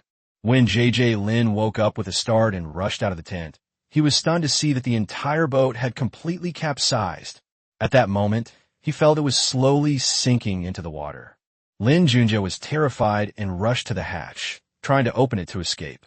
But as soon as he opened the hatch a crack, a huge, surging torrent of water rushed straight into the cabin like a ferocious beast. The powerful impact caught JJ Lin off guard, and he was so startled that he quickly used all his strength to try to block the hatch and prevent more water from rushing in. After a difficult effort, JJ Lin finally managed to temporarily seal the hatch and stop the impact of the water flow. But looking at the seawater constantly seeping in and the ship gradually sinking, he knew very well that he had to find a way to escape as soon as possible. After calming down, JJ Lin began communicating with the white-boned sailboat. Although this bone sailboat looks like an ordinary ship, it is actually a unique undead creature. After some intuitive communication, JJ Lin finally understood the situation outside. It turned out that a massive, earth-shattering tsunami had suddenly erupted in this sea area. The enormous, overwhelming waves were incredibly powerful, instantly engulfing the white-boned sailboat and capsizing it without mercy. Chapter 162 Attack on the Naval Base. JJ Lin remained quietly in the cabin, surrounded by tranquility, with only the gentle lapping of waves against the hull. He waited patiently, and as time ticked by, a full hour later, he finally noticed that the unusual activity in the seawater was gradually subsiding. After confirming that everything was safe, JJ Lin took a deep breath, concentrated, and began to retrieve the skeleton creatures and the two-boned sailboats. As the white-boned sailboat was taken away, JJ Lin appeared directly underwater. Having prepared in advance, he didn't hesitate at all. He held his breath and summoned the newly modified skeleton turtle at top speed. Although the skeleton turtle was still in a semi-finished state, it was perfect for use right now. JJ Lin held onto the skeleton turtle tightly and then slowly floated towards the surface of the sea. I originally thought this half-finished skeleton turtle wouldn't be of much use for the time being, but it unexpectedly came in handy at a crucial moment. When he surfaced, he felt a little relieved. Looking around, the sea had returned to calm. Upon seeing this, he immediately began to observe the two bone sailboats that had been taken into the bone wasteland. Despite being hit by the tsunami, the two skeletal sailboats were not severely damaged. Seeing this, he quickly began repairing one of the less damaged bone sailing ships. Before long, the ship was completely restored. JJ Lin summoned it to the surface of the sea, and with the help of the skeleton turtle, he leaped lightly onto the deck. Having just experienced that sudden and brief tsunami, JJ Lin still felt a lingering unease. The eerie tsunami came so swiftly and disappeared just as quickly. It was truly unusual. After careful consideration, JJ Lin believes the wisest choice right now is to leave this troublesome place as soon as possible and return to Orange Island to avoid the storm. After all, no one knows what other unexpected dangers might befall them. However, just moments ago, the raging tsunami, like a ferocious beast, violently swept him off his original course. To return to Orange Island, he would have to reposition himself. Fortunately, it is nighttime, so he can use star charts for positioning. The map he possessed not only contained detailed star charts of the sea area, but also precise nautical charts. After careful calculations and determining his location, JJ Lin steered the white-boned sailboat along the newly planned route and began his journey home. JJ Lin was wide awake and went to the deck to gaze at the starry sky. Suddenly, his gaze was drawn to a huge dark shadow that appeared not far ahead. JJ Lin's heart tightened, and he quickly pulled out a night vision binoculars, eagerly peering at the dark figure. As the camera gradually came into focus, he was surprised to discover that the dark shape was actually an island with a peculiar shape. The island is wider at the top and narrower at the bottom, resembling an inverted, majestic mountain peak, standing proudly on a vast sea. However, when he hurriedly flipped through the nautical charts in the atlas, he was astonished to find that they made no mention of such a unique island in this sea area. Faced with this sudden situation, Lin Junjie fell into deep thought. After a moment of contemplation, he simply recorded the relevant information about this strange island in the map. Then, he decisively steered the boned sailboat to adjust its course. He planned to go far around this strange island full of unknowns and continue towards his established goal. The unknown and the strange often represent danger, and JJ Lin felt that there was no need for him to take that risk. However, things in this world are often unsatisfactory. Sometimes, when you try your best to avoid risks, those risks follow you like a ghost. Just like now, the white-boned sailboat successfully bypassed the island. Just when JJ Lin thought he had successfully escaped a disaster, he never expected that the ship was speeding straight towards a huge whirlpool. The sea was pitch black under the cover of night, and the huge whirlpool ahead was completely invisible. Standing at the bow of the ship, JJ Lin was completely unaware that a catastrophic disaster was quietly approaching. It wasn't until the boat got closer and closer to the whirlpool that JJ Lin suddenly realized something was wrong and immediately understood that something terrible was about to happen. But by then it was too late. The immense suction of the powerful vortex pulled the entire boned sailboat in like a helpless lamb, instantly engulfing it. The ship rocked violently, emitting a chilling, creaking sound, as if it might fall apart at any moment. Faced with this irresistible force of nature, all efforts seemed so pale and powerless. In the blink of an eye, the entire white-boned sailboat, carrying JJ Lin, disappeared into the whirlpool. As JJ Lin was being sucked into the vortex, the Kraken, the giant sea monster, had already manipulated the giant waves to bring himself and those who participated in the ritual to the vicinity of a large naval base of the Great Xia Empire. The Kraken's massive body had not yet approached the island where the Navy was stationed, but the raging waves it created were like a ferocious beast, roaring and charging toward the island. This massive tsunami swept in with overwhelming force, its power astonishing. As the surging waves crashed against the shore, a series of loud crashes were heard, and a large number of defensive facilities along the coast collapsed like fragile building blocks. Countless ships anchored in the harbor were powerless against this powerful force. They were easily overturned by the towering waves, and some were even swept into the sea and disappeared without a trace. In such a massive tsunami, only the super-large ships, some over 100 meters long, and military warships, with their sturdy hulls and excellent stability, remained as steady as Mount Tai and floated safely on the sea surface despite the raging waves. Such a huge commotion could not possibly go unnoticed by the island's garrison. In an instant, alarms blared throughout the entire island, like a sharp bolt of lightning ripping through the sky. In less than 3 minutes, the well-trained island defense forces had swiftly assembled and were on high alert. With deafening roars, rockets that had been deployed on the island were launched in a dense barrage, their blazing tails hurtling straight toward the mountain-like body of Kraken. At the same time, the warships anchored in the harbor also launched an attack, their massive cannons roaring loudly. In an instant, flames soared into the sky, and the shock wave from the explosion caused the surrounding seawater to churn violently, forming spectacular waves. "On!" he roared in the face of the dense attack, and a huge water curtain shot into the sky. A large number of attacks were blocked by the water curtain, but even if cannonballs and rockets passed through the water curtain and landed on him, they could not cause him any harm. Chapter 163, The Beast Unafraid of Nuclear Bombs. Damn it! Inside the naval base, the base commander stared wide-eyed at the shocking scene on the monitor and couldn't help but utter a curse. On the monitor screen, a dense barrage of rockets and artillery shells, like a torrential downpour, hurtled towards the giant octopus, hundreds of meters tall, with a sharp whistling sound. However, these seemingly powerful attacks failed to leave even a mark on the octopus's massive body, as if they were merely tickling it, having no effect whatsoever. Worse still, this terrifying octopus was constantly waving its countless thick tentacles, stirring up the surrounding seawater and creating towering waves that blotted out the sky. These gigantic waves relentlessly pounded the island with overwhelming force. The coastal defenses had long since crumbled. The entire island was on the verge of being submerged by the surging sea. The ships that remained in the harbor looked even more wretched. Faced with the monstrous waves stirred up by the giant octopus, they were as fragile and powerless as fallen leaves in a storm.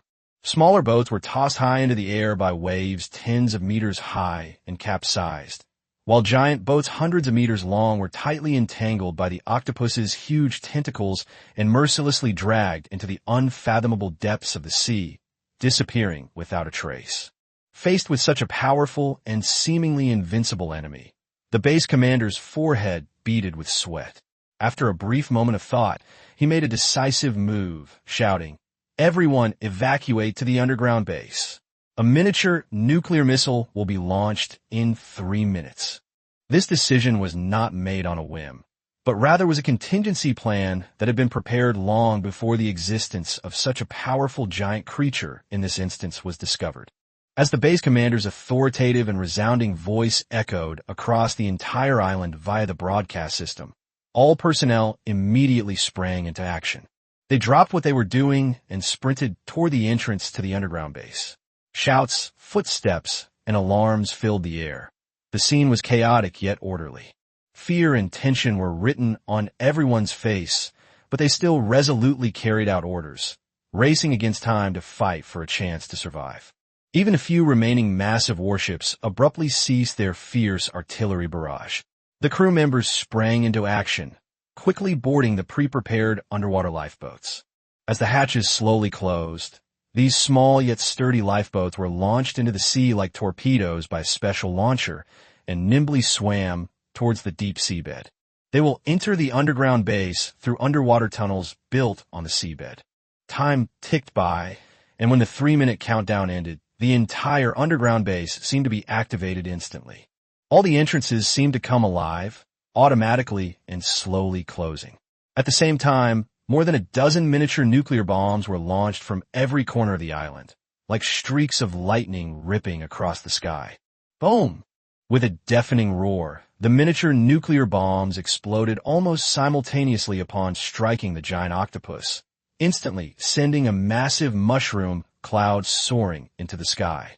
The combined detonation of so many miniature nuclear bombs is incredibly powerful, no less than the explosion of a standard-yield nuclear bomb. Moreover, due to the superimposed effects of the explosion centers of these miniature nuclear bombs, the destructive power of the explosion center area far exceeds that of ordinary standard-yield nuclear bombs. The surrounding air was instantly heated to thousands of degrees Celsius, creating a powerful shockwave that spread in all directions. Waves were hurled tens of meters high, crashing wildly against the shore, creating countless splashes and bubbles. The entire island trembled violently, as if it might sink into the sea at any moment. As the earth-shattering explosion gradually subsided, the once lush and vibrant island, along with the vast surrounding sea, was reduced to ruins. Looking around, all that could be seen were ruins and billowing smoke, as if the end of the world had arrived. However, in this desolate place, a colossal beast with a huge body and a charred black body suddenly stood. Suddenly, a deafening roar resounded, like a thunderclap, echoing through the sky. The charred parts of the giant beast peeled off its massive body at a visible speed, just like charred bark peeling off a tree trunk. At the same time, countless tiny pink buds sprouted from the wound like bamboo shoots after a spring rain, growing wildly at an astonishing rate. In no time, these granulation tissues intertwined and entwined, forming a new layer of skin that completely covered the hideous wounds. Witnessing this scene, the base commander turned ashen-faced, as if he had lost all his strength in an instant, and slumped into his chair. At this moment, facing such a powerful beast with terrifying self-healing abilities, he felt a deep sense of despair and helplessness. Now, it seems there's no other way but to silently pray that the beast will leave on its own. Of course, he still harbored a sliver of hope that the intense radiation from the nuclear explosion would slowly erode and eventually kill the behemoth. However, when he saw the behemoth's astonishing recovery speed, he knew very well that the possibility was extremely slim. Meanwhile, Lin Junjie, who was caught in the whirlpool, felt dizzy and disoriented. With a violent jolt and sway, he felt as if the white-boned sailboat he was riding was a lone leaf, tossing and turning in the surging water. After an unknown amount of time, when everything finally calmed down, the white-boned sailboat slowly came to rest in an unfamiliar place. J.J. Lin steadied himself and looked around, only to find himself in a completely different and strange space. This is a huge lake with a deep and mesmerizing azure blue water. But strangely, there isn't even a breath of wind on the entire lake surface. It was as calm as a smooth, mirror-like sapphire. However, in the middle of this seemingly tranquil and peaceful lake stands a chilling island. This island was entirely made up of piles of white bones. The pale bones were stacked together and shimmered with an eerie light under the surrounding light. The waters surrounding the island of bones are dotted with numerous dilapidated shipwrecks that are long since decayed. Some of these wrecks are tilted, half submerged and half floating. Others are just a few planks left, floating forlornly on the water. Standing on the deck of the white-boned sailboat, J.J. Lin felt an indescribable fear welling up inside him. He stared wide-eyed, nervously looking around, trying to find some clues or a way out in this mysterious and unpredictable environment. But he could see nothing but the boundless lake, the terrifying island of bones, and the dilapidated ships. At this moment, J.J. Lin was unaware that the place he was in was the sealed place of the deep-sea behemoth kraken, and also its former lair. The mountains of bones and the scattered shipwrecks were all bloody evidence left behind by the kraken's frenzied feasting 1,000 years ago. Chapter 164 Ghost. When you observe the world is also observing you. As J.J. Lin surveyed the surroundings aboard the skeletal sailboat, several bodiless ghosts gathered in the sunken ship beneath the lake, observing the newly appeared ship and people. This space has existed for thousands of years, during which countless lives have perished here, leaving behind a landscape strewn with corpses and piles of bones. After such a long period of accumulation and fermentation, it is only natural that some undead creatures would emerge from this place. However, this space belongs to the lair of the kraken, a giant sea monster, and naturally, it does not want undead creatures to appear in its living area. Over the years, the vast majority of undead creatures have been unable to escape the kraken's cleansing. Only a very few imperceptible ghosts, by sheer chance, retained a sliver of self-awareness and gradually developed a certain degree of intelligence. They learned to hide and evade before being discovered, which is why they have managed to survive until now. Not long ago, the terrifying kraken finally departed. Upon seeing this, the ghosts who had survived by chance felt a glimmer of hope and began to devise ways to escape from this place. But who could have predicted that, just as they were joyfully anticipating regaining their freedom, a figure would suddenly fall straight down from the sky without warning. J.J. Lin stared wide-eyed at the mysterious and silent space before him. The surroundings were utterly still, a stillness so profound it sent chills down his spine, as if time itself had frozen. This unusual calm made J.J. Lin's heart clench involuntarily, and an indescribable sense of panic welled up inside him. Without the slightest hesitation, J.J. Lin quickly began summoning his underlings. A flash of white light appeared, and Lin Mubai and 5 tall, elite skeleton warriors exuding powerful auras suddenly appeared beside him. These skeletons were the elite squad led by Lin Mubai. With these elite-level skeleton creatures protecting him, J.J. Lin's tense nerves relaxed a little, and he felt a greater sense of security. However, at that moment, an unexpected situation occurred. When the ghosts who were secretly observing from the bottom of the lake saw the 6 undead creatures suddenly appear, their hearts were instantly overwhelmed with a strong sense of excitement. The same kind. They're actually the same kind, several ghosts exclaimed in low voices. Although they're not the same type of undead, they are still considered to be of the same kind. Moreover, judging from the aura emanating from these undead creatures, these skeletal undead are no less powerful than themselves. To these ghosts, encountering such a powerful fellow being in this space filled with unknown dangers was undoubtedly an extremely fortunate thing. At this moment, it was a double blessing for these long-trapped ghosts. On the one hand, they finally found hope of escaping their predicament. On the other hand, they unexpectedly encountered other like-minded individuals with considerable strength. Just as everyone was immersed in this joy, their gazes inadvertently fell on the bone sailboat. Upon closer inspection, they were astonished to discover that the sailboat also exuded the aura of the dead. Furthermore, they discovered that this sailboat was exactly like the ghost ship they had been hiding in, a mysterious vessel with a unique vitality. Faced with this series of unbelievable coincidences, all the ghosts were both shocked and excited.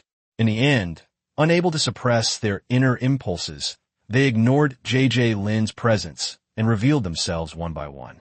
Just as J.J. Lin was intently observing his surroundings, several figures, barely visible, suddenly appeared before him without warning. This sudden turn of events startled J.J. Lin, and a sense of unease instantly rose within him. Upon closer inspection, he realized that these figures were actually a group of ghosts.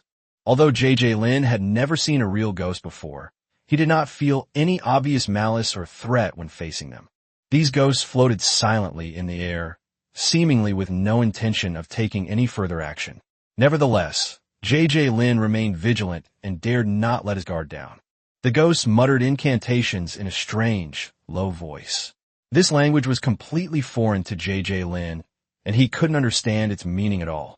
Fortunately, the undead have their own unique and universal way of communicating.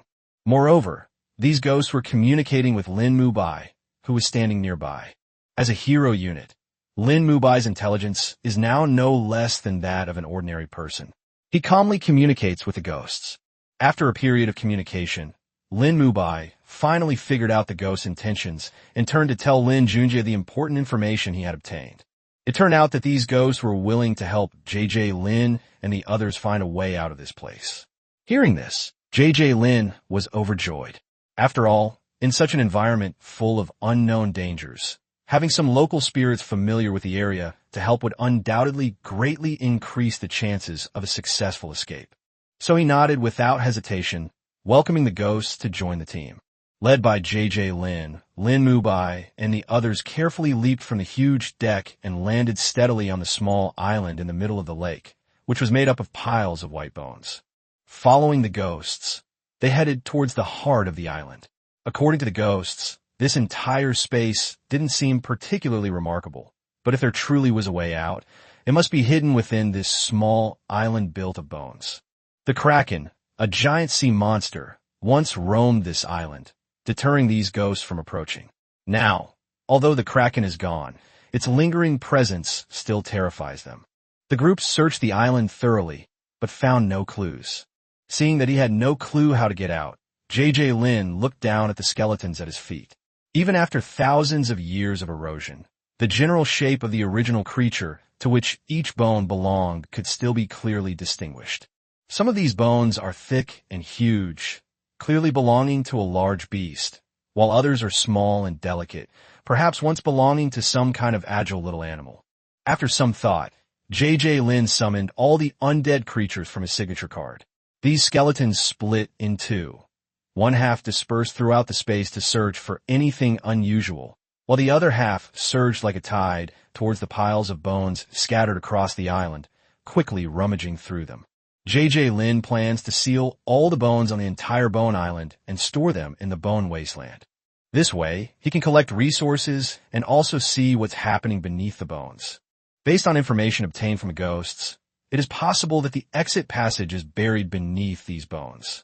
More than 10,000 skeletons were busy in this space, but this sudden scene shocked the ghosts. They stared wide-eyed at the large number of skeletons in front of them, their hearts filled with astonishment and doubt.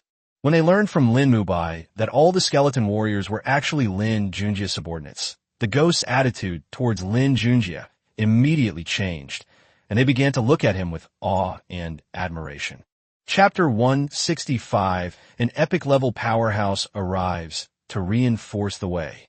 As J.J. Lin led his army of skeletons and ghosts to dig deep into the ground in search of a way out, the master of this space encountered a formidable enemy.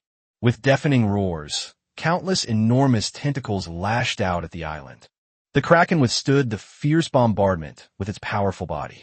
Astonishingly, instead of being severely damaged, it began to recover from the damage at an astonishing speed. After recovering, the Kraken did not choose to leave immediately, but instead used its incredibly thick tentacles to frantically lash out at the island beneath it. Each lash brought forth a fierce storm, and the hard rocks on the island shattered and flew apart under the powerful impact of the tentacles. In the blink of an eye, the entire island seemed to have been struck by an apocalyptic catastrophe. The once towering peaks were battered and teetered on the verge of collapse, threatening to be completely leveled. The portion of the island above sea level shrank dramatically under the Kraken's relentless onslaught.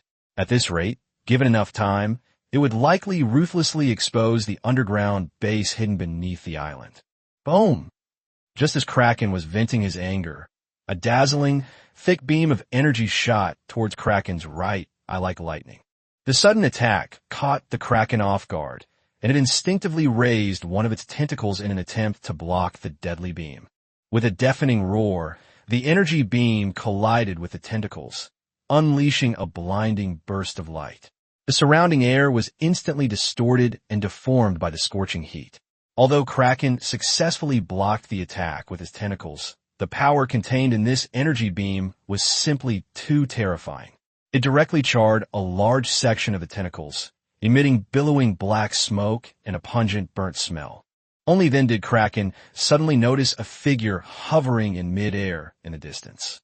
Upon closer inspection, he realized it was a martial artist dressed in a cool combat suit. Without a doubt, the incredibly powerful energy beam from before had originated from this martial artist. And this martial artist was the first epic-level powerhouse to arrive at the scene to provide support. With his agility and unexpected attack, he successfully dealt a heavy blow to one of Kraken's tentacles. However, the Kraken possessed dozens of similar terrifying tentacles. These tentacles occupied most of the sky, pressing down like a mountain made of flesh and blood. Faced with such an overwhelming and dense array of tentacles, the powerful figure in the air tried his best to dodge left and right.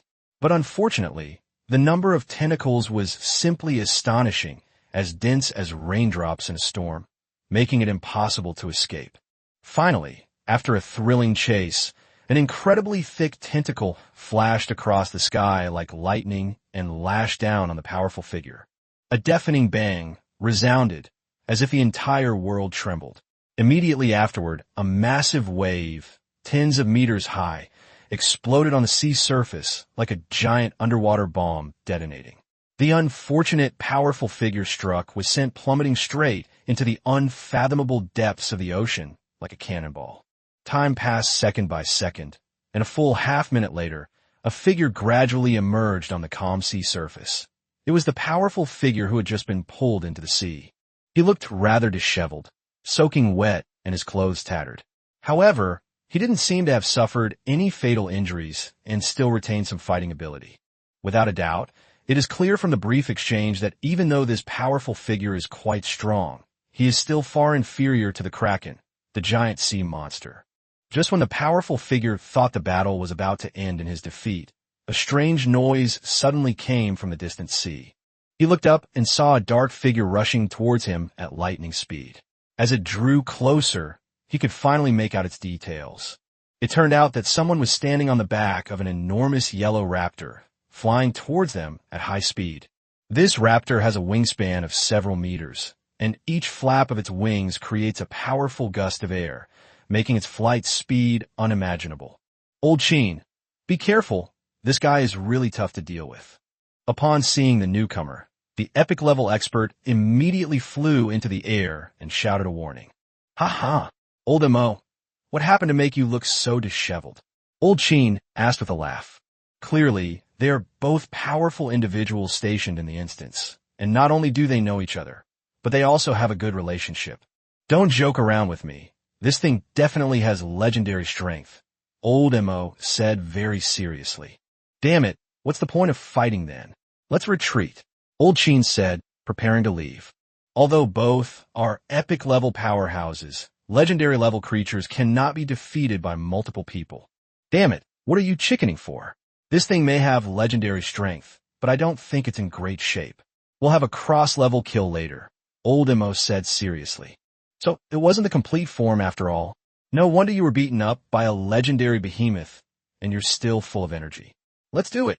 Old Sheen made up his mind. Just as old M.O. said, the Kraken is indeed in a weakened state. He had been sealed away for 1,000 years, and his internal energy had been greatly depleted. He had just been hit by a nuclear bomb, although he quickly recovered. But the price was the consumption of a large amount of energy. Therefore, the Kraken, the giant sea monster of today, is now all bark and no bite. Watch me. As soon as Old Sheen finished speaking, he gently patted the beast-taming pouch hanging at his waist. In an instant, several enormous figures appeared out of thin air beside him. The first thing that catches the eye is the enormous and majestic iron-beaked divine eagle, an epic creature. With its broad wings spread, it blots out the sky like a dark cloud descending from above. Next up was a Gyarados, a beast resembling a dragon. Like the legendary dragons, it had no wings, yet it could soar gracefully through the air.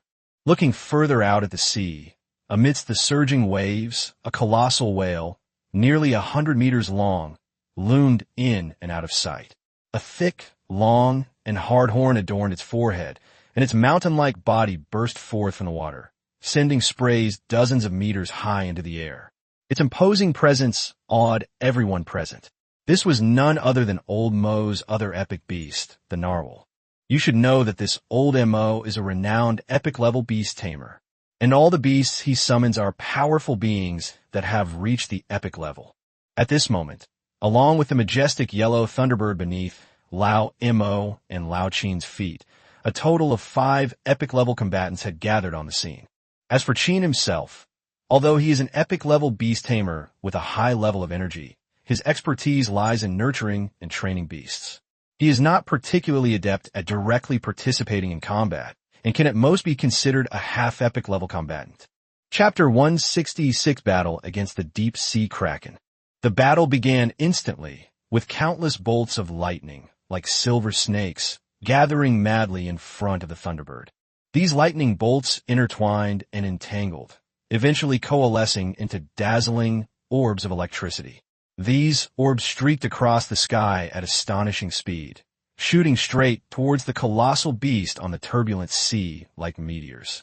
Almost simultaneously, Gyarados, which had landed on the water's surface, was not to be outdone. It opened its massive jaws and began to gather its energy. In an instant, a thick, jet-black beam of light erupted from its mouth, hurtling towards the Kraken with earth-shattering force. On the other side of the battlefield, the experienced Old M.O. was equally focused. He closed his eyes, held his breath, and concentrated all his energy in his palm. With a low roar, an energy blast containing terrifying power gradually took shape, and he launched it out of his hand with all his might. However, the Kraken remained remarkably calm and composed in the face of this fierce attack from three directions.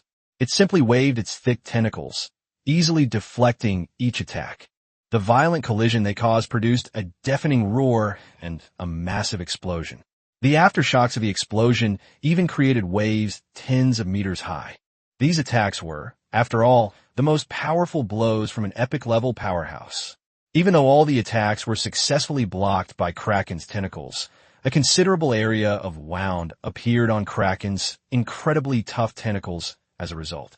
Although Kraken's powerful regenerative abilities would allow such an injury to heal quickly, rapid wound recovery does require a significant amount of energy. Knowing this, Kraken was naturally unwilling to continue to be passively attacked, and even less willing to be held back by the enemy like a kite. Suddenly, it burst forth with astonishing speed, hurtling towards the Thunderbird in the air like an arrow released from a bow. Looking at the Thunderbird again, its flight speed was as fast as lightning. Even with Old Sheen on its back, it was still moving at lightning speed, without showing any signs of slowing down. At that critical moment, Kraken's thick tentacles, covered with suckers, slammed down on it like a mountain crushing an egg. In the blink of an eye, Thunderbird made a sharp turn to evade the attack, then flapped its wings and soared into the sky at lightning speed, carrying the solemn-faced Old Sheen on its back. However, the matter did not end there. Just as Thunderbird successfully avoided the deadly tentacle, suddenly, Kraken spewed out a huge jet of water from its mouth. The jet of water, like a cannonball, struck the Thunderbird, which had not yet regained its footing, with overwhelming force in the blink of an eye. With a loud bang, the Thunderbird, struck head-on by the high-pressure water jet, let out a mournful cry. Its massive body, along with Old Sheen standing on it, was sent flying by the powerful impact. Like kites with broken strings, they traced a long arc in the air before plummeting straight to the ground. Seeing that he had succeeded in his attack, Kraken was not about to let the opportunity slip away easily. Its hideous maw opened, emitting a deep and intimidating roar, before it swiftly charged toward the direction where the Thunderbird had fallen.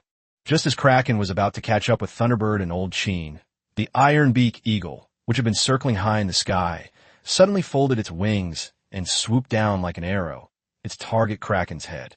At the same time, the narwhal, which had been lurking in the deep sea, suddenly exerted its strength, increasing its speed to the limit, and burst out of the waves like a silver lightning bolt, rushing fiercely towards the Kraken. Faced with this sudden pincer attack, even the formidable Kraken had no choice but to halt his pursuit. It frantically lashed out with its numerous thick, powerful tentacles, attempting to fend off attacks from above and in front. In an instant, the entire scene descended into chaos and fierce combat. Boom! With two deafening roars, the entire sea surface seemed to tremble. Kraken's thick, sucker-covered tentacles struck the oncoming ironbeak eagle and narwhal with astonishing speed. The ironbeak eagle swooped down like lightning, its sharp beak slamming into the Kraken's tentacle, instantly leaving a deep dent. However, before it could even feel smug, a powerful jet of high-pressure water gushed from the Kraken's mouth and struck the ironbeak eagle directly. The force was like a tidal wave, sending the person flying and tumbling through the air like a kite with a broken string. Meanwhile, the narwhal launched a surprise attack, while the Kraken's attention was drawn to the ironbeak eagle. Its extremely sharp horn, like a sword, pierced straight into one of Kraken's tentacles. In an instant, blood splattered everywhere, and Kraken let out a painful roar. Enraged by its severe injury, the Kraken wildly lashed out with its other tentacles, trying to seize the narwhal that dared to ambush it. Soon, due to the difference in strength, it successfully wrapped its tentacles tightly around the narwhal and began to tighten them, seemingly trying to strangle the wretched whale to death. Just then, Gyarados and Mordred, who had been a little slower to react, finally joined the battle. Gyarados opened its gaping maw, and a black beam of light shot out, heading straight for Kraken with immense power. At the same time, Oldemo also unleashed his signature move once again, sending out a dazzling energy ball that flew out of his hand, attacking Kraken along with the black beam of light. Faced with this sudden attack, Kraken did not panic. It quickly split off 2 tentacles, like 2 flexible whips, and lashed them out, striking the black pillar of light and the energy ball with perfect accuracy. With a loud bang, the black beam of light and the energy ball were instantly shattered, turning into specks of starlight that dissipated into the air. At that very moment, Thunderbird and Old Cheen, who had fallen into the sea, leaped out of the water like arrows released from a bow. However, in that instant, they inadvertently turned their gaze to the distance and discovered a person dressed in green standing steadily on a flying sword, speeding toward the battlefield like lightning. Without a doubt, these were familiar, powerful individuals who had come to reinforce them. Try to control his tentacles. Old Cheen roared hoarsely, then decisively commanded his 4 epic-level beasts to launch a swift and fierce close-range attack without hesitation. Seeing this, Lao Mo knew the situation was urgent and immediately chose to fully cooperate. No one knew what secret technique he had used, but his body suddenly swelled up, instantly increasing in size by a full third. Immediately afterwards, like a raging beast, he charged straight at Kraken with overwhelming force, launching a fierce close-quarters attack. Faced with such a fierce close-range attack from the enemy, Kraken showed no fear whatsoever. On the contrary, he was secretly delighted. After all, he possessed numerous and incredibly powerful tentacles, and his own strength far surpassed that of his opponent. Therefore, he was full of confidence and fearless in this close combat. In an instant, countless thick and flexible tentacles swept in like wild pythons, engaging in a thrilling and fierce battle with the person who was fighting against 5 others. Just as the 2 sides were locked in fierce combat, suddenly, a deafening whistling sound came from afar. The sound was like a thunderclap from the heavens, tearing through the sky. Before anyone else could react, they saw a flash of blue light. Upon closer inspection, they saw the man in blue, wielding 2 swords, moving with them like a streak of blue lightning, plunging straight down from above Kraken with lightning speed, his swords and all, disappearing into its massive body in the blink of an eye. Chapter 167 Space Corps. As the struggles gradually weakened and eventually disappeared, the Kraken gradually lost its power to resist and finally became a corpse. It must be said, a brain is a wonderful thing. Until his death, Kraken always believed that the people in front of him were the ones who had sealed him away. He will never know that the one who rescued it from the seal was in cahoots with the one who sealed it. I never expected that such a legendary behemoth would die so inexplicably. As the behemoth died, a man dressed in blue robes, wielding a flying sword, roared out from Kraken's body. With agile movements, he flipped over and the long sword in his hand appeared at his feet. His robes fluttered as he stood atop the flying sword, a brilliant energy core the size of a soccer ball tightly clutched in his hand. "Li Qing, you old bastard, how dare you steal my head?" Old Mo shouted, feigning anger, as he struggled to break free of the tentacles binding him. However, he had a joking smile on his face. Li Qing replied nonchalantly, "Mo Lao-san, if it weren't for your brotherly arriving in time to save your life, you would probably have been swallowed and digested by this octopus monster by now." With that, he raised the corners of his mouth slightly, revealing a smug smile. At this moment, Old Cheen leaped lightly, arriving beside the 2 like a swallow. He stared intently at Li Qing and asked curiously, "Brotherly, have you successfully broken through to the legendary level?" Li Qing smiled and nodded, replying, "I was just a little short of breaking through to the legendary level. But fortunately, with the help of this incomparably precious energy crystal, this breakthrough is practically guaranteed." His excitement was palpable. "Oh my, you've really struck gold. You've gotten such a great deal. When you finally break through to become a legendary powerhouse, don't forget to treat us brothers to a big meal," Old Mo said with a grin, his eyes full of envy and blessings for his friend. These 3 grew up together, always joking and laughing together, sharing everything. They never imagined that a legendary figure would emerge from among them. After some playful fighting, the 3 of them roughly divided the enormous corpse into pieces. Li Qing naturally received the energy crystal core, while Lao Mo took half of the tentacles to use as food to replenish his energy. As for the rest, they were all left to old Qin as food for his several tamed beasts. With the crisis resolved, the three entered the underground base, greeted the commander there, and then left. Moreover, due to the use of nuclear weapons, most of the personnel here will be evacuated, and the original naval base will be relocated to a new island.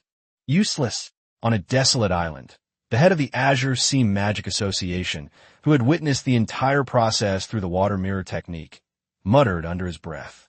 He spent a lot of effort to release the Kraken, but in the end, he couldn't even take down a small military base. Instead, he lost several key members of the association. However, through this deep-sea monster, they were able to initially probe the combat capabilities of the Great Xia Empire's navy in the Azure Sea. However, neither the three epic-level powerhouses nor the nuclear bomb were things they could handle at their current level. Therefore, he decided to continue lying low and accumulating strength. In that private space, J.J. Lin stared in astonishment at everything that was happening before him. After a long and arduous struggle, more than 10,000 skeletons worked together to finally seal the entire island, which was made up of countless bones, into the card bit by bit. After the last bone fragment was cleared away, a huge and ancient stone tablet was revealed. The stone tablet is densely covered with various strange and unrecognizable unknown runes, as if it hides endless secrets and powerful forces. J.J. Lin's eyes widened, a surge of intense curiosity and anticipation welling up within him. Could this be the so-called space core? The spatial core is actually the core of an ultra-large spatial treasure. Storage rings, storage bags, and special spirit beast bags are all common spatial treasures. It's just that extra-large ones are relatively rare. Lin Junjie's signature card, White Bone Wasteland, can actually be considered a spatial treasure. However, spatial treasures with a spatial core are generally crafted through weapon forging techniques. If he can successfully refine this spatial core, he might be able to completely control this mysterious space. Leaving then would be incredibly easy. Of course, it wouldn't be easy for J.J. Lin to refine the space core. Everyone has their own expertise, and he didn't know the method for refining the space core. However, Lin Junjie didn't see any of these as problems. Many novels involve blood oaths, right? Novels are based on real life. He'd just try it out with his blood first. If that didn't work, he could always smash the spatial core. Once the space shattered, he'd naturally escape. It would just be a bit of a waste, though. J.J. Lin's idea is not wrong. Blood oath is indeed a feasible method. However, the prerequisite is that the core of this space must be in an ownerless state. If it already has an owner, the idea of refining it with a few drops of blood is simply wishful thinking and impossible. This space had already been imbued with Kraken blood, recognizing it as its master. However, due to insufficient knowledge, it hadn't refined it. Otherwise, it wouldn't have been sealed inside. However, during the time J.J. Lin was clearing out the Bone Island, the original owner of this space, Kraken, was killed, and the place once again became a no-man's land. J.J. Lin was unaware of everything. He simply cut his left hand and tentatively dripped his blood onto the core of the space. Chapter 168, Blood Recognition. As drops of crimson blood fell one by one onto the core of the space, the stone tablet at the core emitted a mysterious light. A strange, indescribable feeling gradually welled up in J.J. Lin's heart. In that instant, it was as if a subtle, almost imperceptible bond had been established between him and this originally unfamiliar and vast space. Although this connection seemed insignificant compared to the close and profound bond between him and the Bone Wasteland. Even so, with this faint connection, sensing the location of the entrance and exit of the space was no longer difficult. With a thought, J.J. Lin collected all the skeleton warriors in this space, except for Lin Mubai, into the Bone Wasteland. Then, he turned his gaze to the 8 ghosts floating in the air. The sudden disappearance of a large number of skeletons naturally attracted the attention of the ghosts. The 8 ghosts moved erratically, sometimes approaching Lin Junjie, and sometimes moving away, seemingly curiously searching for the vanished undead creatures. Judging from their actions, they did not show any obvious hostility, but rather revealed a degree of friendliness. Seeing this, JJ Lin was secretly delighted and immediately decided to try to trick these ghosts into his destiny card. After all, if they could successfully subdue them, their strength would be greatly enhanced. However, just as JJ Lin was eager to try, a real problem arose. Language barrier. These ghosts are completely unable to communicate with each other. Left with no other option, JJ Lin had to pin his hopes on Lin Junjie, hoping he could come up with a solution to this thorny problem. As for whether to use forceful measures to compel these ghosts to submit, JJ Lin dismissed the idea after only a brief consideration. Firstly, with his current strength, he might not be able to easily suppress these 8 powerful ghosts. Secondly, forcibly forcing them might provoke fierce resistance, causing the situation to spiral out of control, ultimately resulting in more harm than good. Therefore, the wisest course of action right now is to see if we can reach a consensus with these ghosts through peaceful means. Typically, there seems to be an innate and deep-rooted hatred between the dead and the living. Many wild undead, driven by their instincts, will not hesitate to launch an attack on living beings. However, it is worth noting that only those spirits without self-awareness and wisdom blindly follow this instinct. The 8 ghosts in this space all possess considerable intelligence and self-awareness. Naturally, they are not easily controlled or manipulated by their instincts like ordinary wild undead. However, despite their high level of intelligence and their existence in this world for decades, centuries, or even millennia, these ghosts still retain a rare simplicity and innocence. The reason for this is that they have very few opportunities to come into contact with other intelligent beings. Because of this, they don't harbor many complex and intricate schemes or plots deep within their hearts. On the contrary, they tend to be quite simple and straightforward, easily believing what others say. Therefore, the chances of success are still quite high. No longer concerned about the ghosts, JJ Lin began to focus his energy on trying to control the dimensional core, hoping to reveal the entrance and exit of this space. Time ticked by, and finally, without warning, a gigantic whirlpool appeared on the mirror-like surface of the lake. Without a doubt, this was the exit to the outside world. JJ Lin turned to look at Lin Junjie, who was communicating with the ghosts. Clearly, Ling hadn't yet succeeded. He shook his head helplessly, indicating that they should leave this space first and deal with other matters later. He planned to see if he could take this space away after he left. Just as he was about to gesture for Lin Junjie beside him to say a few polite words to the ghosts, an unexpected scene unfolded. Suddenly, a huge splash erupted in the once calm, mirror-like lake. Immediately afterward, a dilapidated sailboat burst from the water and came to a steady stop on the lake surface. Meanwhile, the 8 ghosts seemed quite familiar with the suddenly appearing sailboat. Without hesitation, they flew towards the sailboat and boarded the deck in the blink of an eye. Under JJ Lin's gaze, the entire sailboat slowly rose, reaching above the enormous whirlpool. As the ship descended, it vanished into the whirlpool along with the 8 ghosts.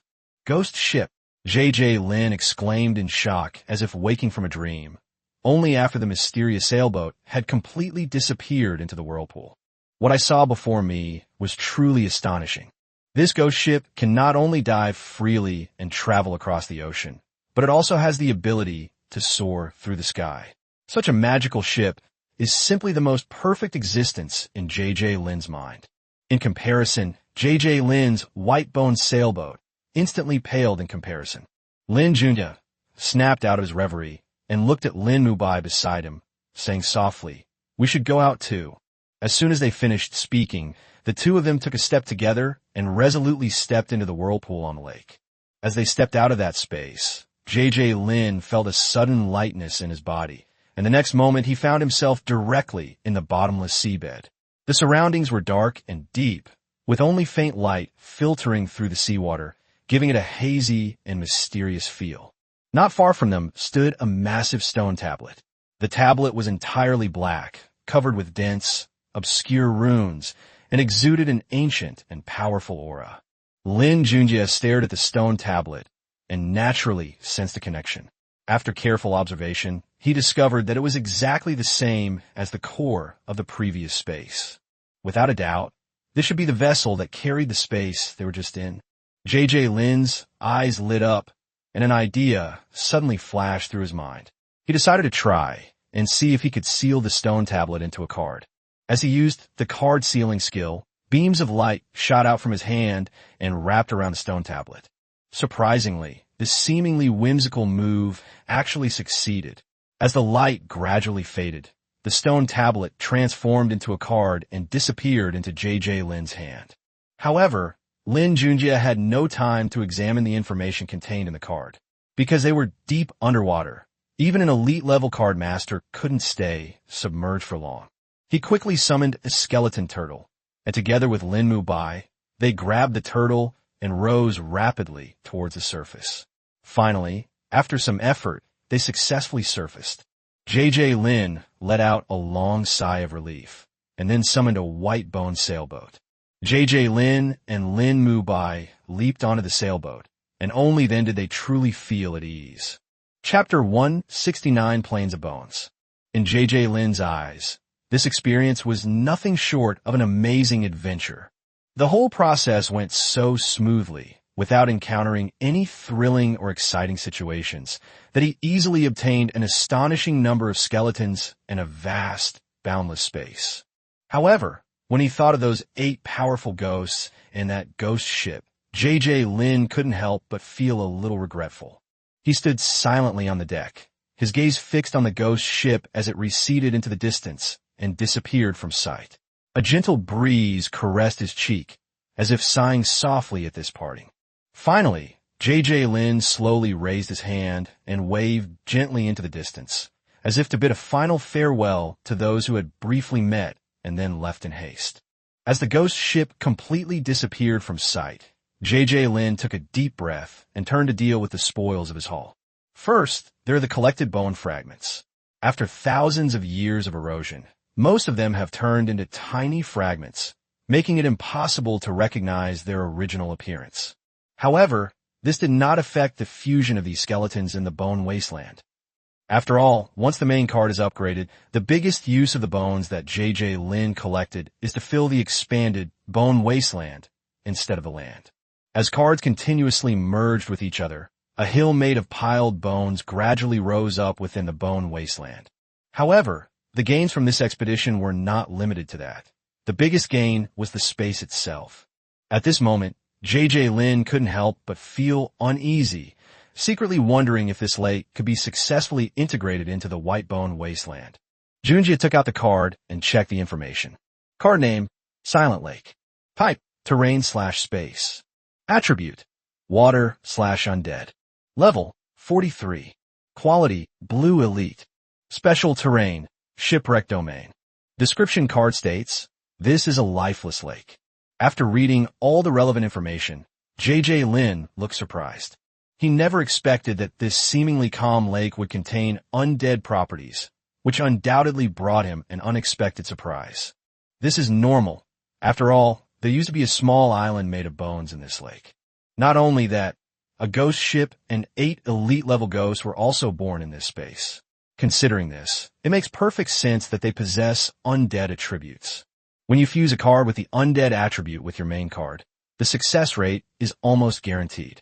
Without the slightest hesitation, J.J. Lin decisively decided to fuse this card with his own signature card. In that instant, as the light converged and intertwined, the 2 cards slowly merged together. As the cards merged, a gentle power was slowly infused into the body. This was the feedback from the upgraded natal card. He immediately checked the changes in his destined card. Card name, Plains of Bones. Type, space. Area, 7 square kilometers. Attribute, undead. Level, 48. Quality, blue elite. Skill, undead space. Description, a plain littered with bones, inhabited by skeletal creatures. Special terrain, bone bat graveyard/poisonous pool/Mount Fluorescent/silent lake/wrecked area. Special building, necromancer's tower. Hero, Lin Junjie, ghost knight.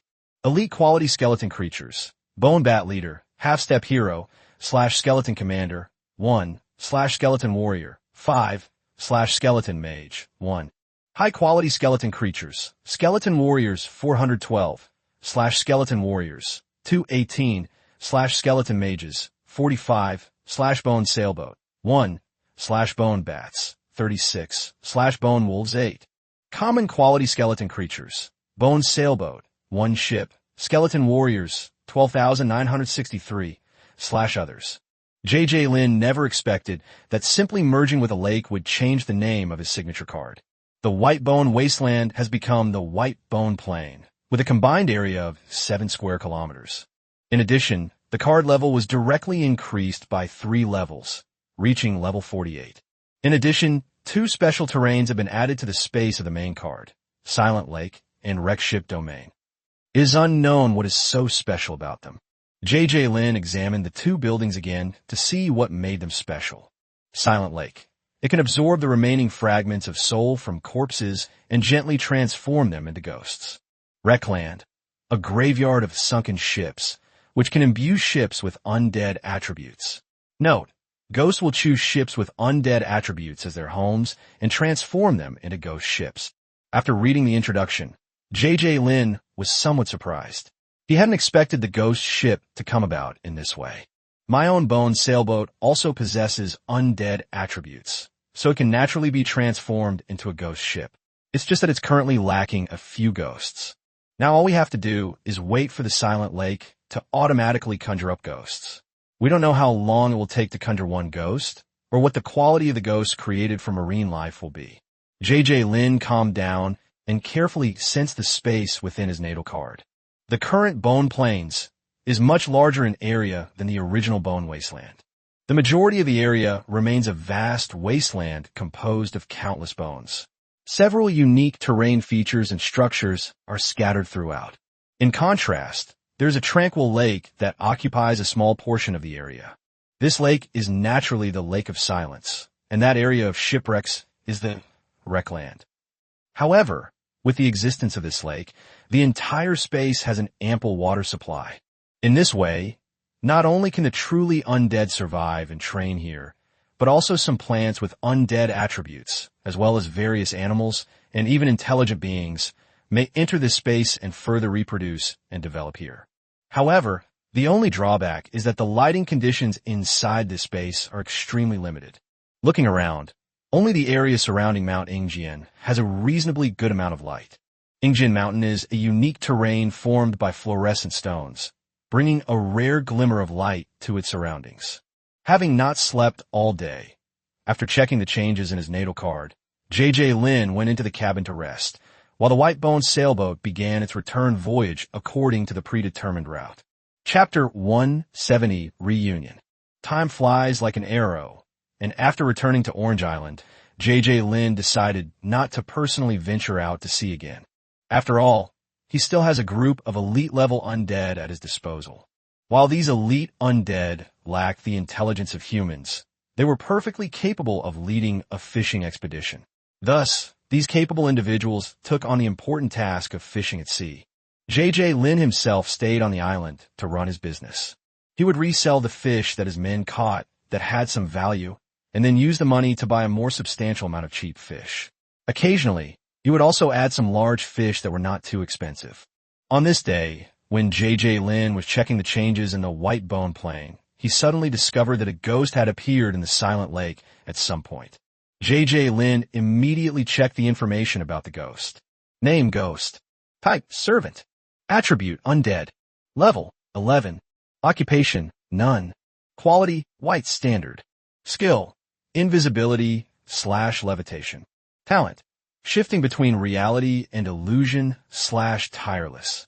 Description card states, an undead creature formed from the fusion and transformation of soul fragments. Invisibility: makes your appearance disappear. Floating in midair, flying slowly. Transformation between reality and illusion. Ghosts are energy-based undead and can transform between energy bodies and physical forms. After reading the ghost information, Lin Junjie felt a little disappointed. He hadn't expected the first ghost to be of only ordinary quality. Moreover, its intelligence was very low, not much different from that skeleton warrior. However, as an energy being, we could try to teach him some spells, or he could become an assassin. However, what J.J. Lin wants to know most right now is whether the ghost can turn the bone sailboat into a ghost ship. At that moment, a newly built white bone sailboat was sitting in the silent lake. At J.J. Lin's command, the ghost floated above the bone sailboat and disappeared into it in an instant. Upon seeing this, J.J. Lin quickly sensed the condition of the white bone sailboat.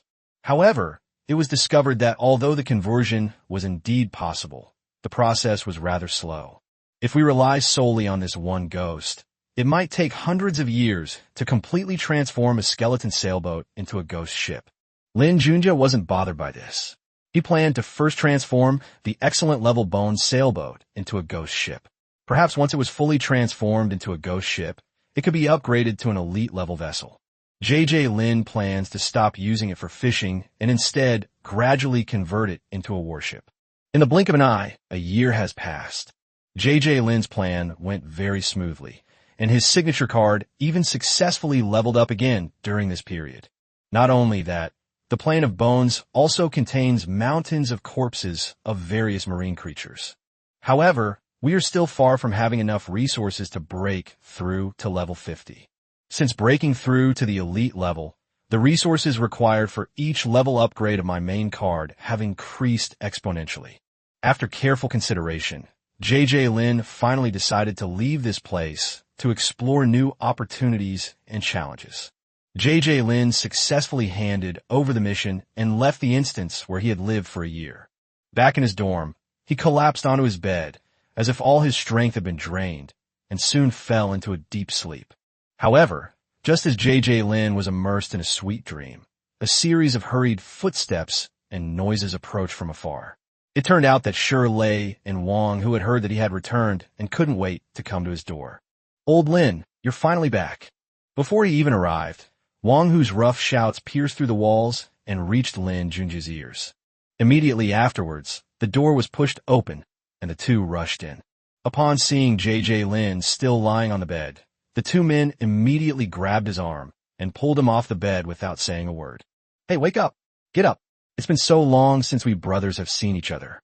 We have to go out and have a good get-together today," Shirley said excitedly. J.J. Lin was startled awake by this sudden action. He rubbed his sleepy eyes and looked at the two familiar and kind faces in front of him, and a warm feeling welled up in his heart. "All right, let's go then. I've been wanting to have a good chat with you too." J.J. Lin readily agreed. So the three of them walked towards the training base's canteen, chatting and laughing. Along the way, they joked and teased each other, reminiscing about the happy times they had spent together, their laughter echoing along the campus paths. Upon arriving at the cafeteria, they found a window seat and ordered a bunch of delicious barbecue and several bottles of chilled beer. Amidst the enticing aromas and lively atmosphere, the three of them enjoyed their meal and chatted freely. "How have you been lately? Have you encountered anything interesting or any formidable opponents?" J.J. Lin asked first. Shirley swallowed a bite of grilled meat, took a big gulp of beer, and then enthusiastically recounted his recent experiences. "Hey, you wouldn't believe it." Not to be outdone, Wang Hu then shared his new discoveries and breakthroughs in cultivation. Listening to his brother's wonderful stories, J.J. Lin was sometimes surprised and sometimes laughed out loud. Before he knew it, most of the food on the table had been eaten, and their friendship had grown even stronger. Chapter 171, Exchanging Gifts. Including the time spent in the instance, these three haven't seen each other for over a year. As the saying goes, a day apart feels like 3 autumns. A scholar should be looked at with new eyes after 3 days apart. How much more so after such a long time? The three of them have all made great progress in their abilities compared to before. Let's start with J.J. Lin.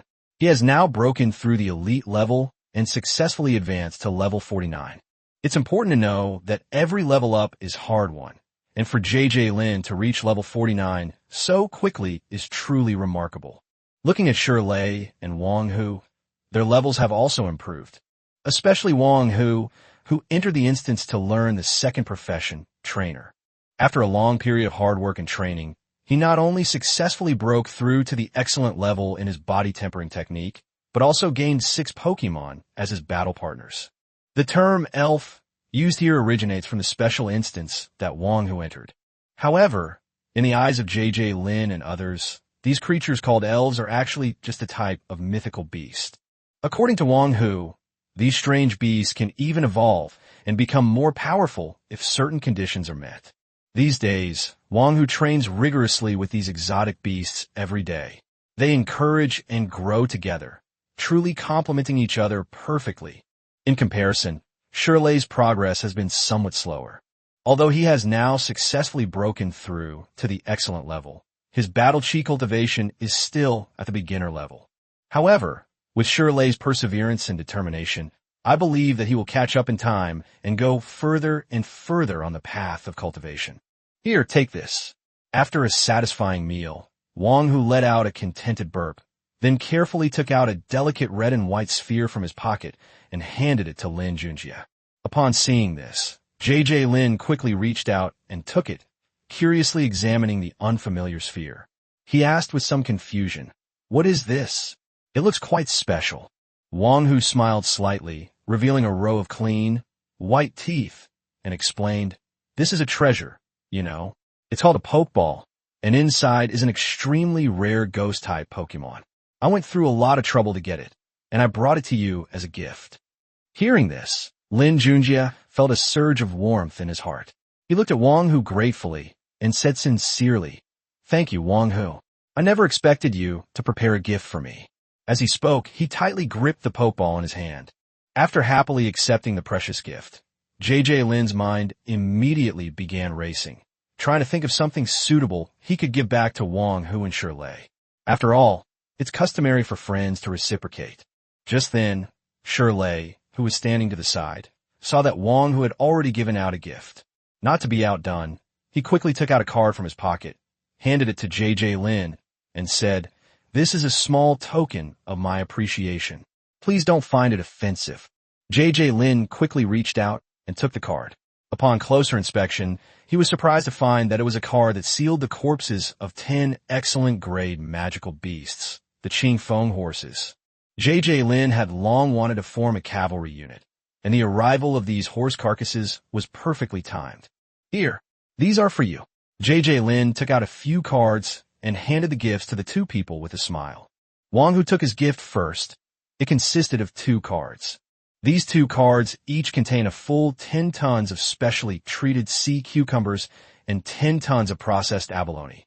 It should be known that both sea cucumber and abalone are extremely precious and highly nutritious foods. For Wang Hu, who is currently cultivating a body refining technique and urgently needs to replenish his strength, these are undoubtedly a godsend. Meanwhile, Shirley on the other side was also happily examining his own card. But they discovered it was a huge skeletal sailboat. This sailboat is made entirely of pure white bones, and it is also a complete undead. Although JJ Lin chose to give it to Shirley as a gift mainly because he didn't have any other more suitable items, it is undeniable that the white bone sailboat itself has extremely high value. Moreover, as a truck driver, Shirley might need to use such a large watercraft someday. After a heated and in-depth discussion, the 3 of them reached a consensus and decided to go together to challenge the next dungeon the next day. Back in the dormitory area, they went their separate ways and began their journeys home. As soon as JJ Lin returned to his dormitory, he couldn't wait to start dealing with the gifts he had received that day. First, there are the 10 corpses of Qing Feng horses. The crystal cores inside these corpses are still intact, which will surely be able to summon 10 decent mounts. JJ Lin directly collected all the corpses into his white bone plane. As the corpse entered this space, several skeleton mages immediately appeared. As necromancy was unleashed, death energy wrapped around the corpses of the Qing Feng horses like threads. In an instant, the lifeless horse carcasses began to move, their bones cracking and popping. Driven by the powerful magic of the skeleton mages, one skeletal horse after another slowly broke free from the corpses. JJ Lin checks information. Name, Qing Feng Guma. Type mount. Attribute, Undead/Wind. Level, 21. Quality, excellent green. Skill, gale acceleration. Talent, tireless. Description, in its previous life, it was a magical beast. After death, it was summoned into a skeletal horse. In this vast bone plains, only Lin Mubai has a mount. The rest of the undead must rely on themselves to move around. After careful consideration, Lin Junjie decided to form an elite knight squad. Lin Junjie and 5 elite skeleton warriors had just formed an elite squad, and now that they had mounts, they could form a knight squad. As for the remaining 5 Qingfeng bone horses, they will naturally be left for now and distributed after more skeleton warriors break through to the elite level. After distributing the mounts, Lin Junjie taught the skeleton warriors riding skills in the bone plains, while Lin Junjie examined Wang Hu's gifts. Lin Junjie took out a pokeball, examined it, and attempted to seal it directly into a card. I initially thought there were still Pokemon inside the pokeball, making it impossible to seal them, but to my surprise, it actually worked. I wonder what state this Pokemon is in inside the pokeball. Seeing that the seal was successful, JJ Lin immediately fused it with his signature card. With a successful fusion, a black sphere the size of a football and possessing facial features appeared in the bone plains. After appearing in the bone plains, the sphere floated up and began to fly around randomly. This was very different from the summoned skeleton creatures. I suppose this is the difference between having self-awareness and not having it. Find a place to settle down quickly. Seeing it running around like a headless fly, JJ Lin hurriedly gave it the order. With the order given, the erratic black ball finally quieted down and settled down next to the poisonous pool. Lin Junjie calmed down and began to examine the information on the black ball. Name, Ghastly. Type, Servant. Attribute, Undead/Poison. Level, 24. Quality, Excellent Green. Skills, Phosphorus Fire/Shadow Ball. Talent, Levitation/Curse. Description, this is a special creature with undead attributes. After reading the message, JJ Lin felt a bit troubled again. According to the description, this is a creature with undead attributes, not an undead. Living things need to eat, but the bone plains only contains water and the corpses of some marine creatures. I wonder if this Ghastly even eats it. It seems I'll have to ask Wang Hu later. Ideally, I should be able to plant some undead plants in the bone plains. This way, you won't have to worry about your Ghastly dying because you forgot to feed it. Chapter 172 Ghost Ship.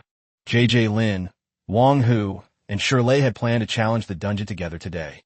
However, JJ Lin had just come out of the dungeon and planned to go to a special location to exchange his accumulated contribution points for valuable resources. Recalling his last mission, JJ Lin focused his main efforts on fishing, and dealing with the pirates was just a side task. To be honest, I have indeed been neglecting my duties, so the contribution points I have gained are not many. After some calculations, he found that he only earned a little over 50 contribution points from his last mission. Now that he has enough water in his main deck, he plans to use these contribution points to exchange for some special plants with the undead attribute. Originally, JJ Lin was thinking that within the range of 50 contribution points, the number of undead attribute plants to choose from should be limited.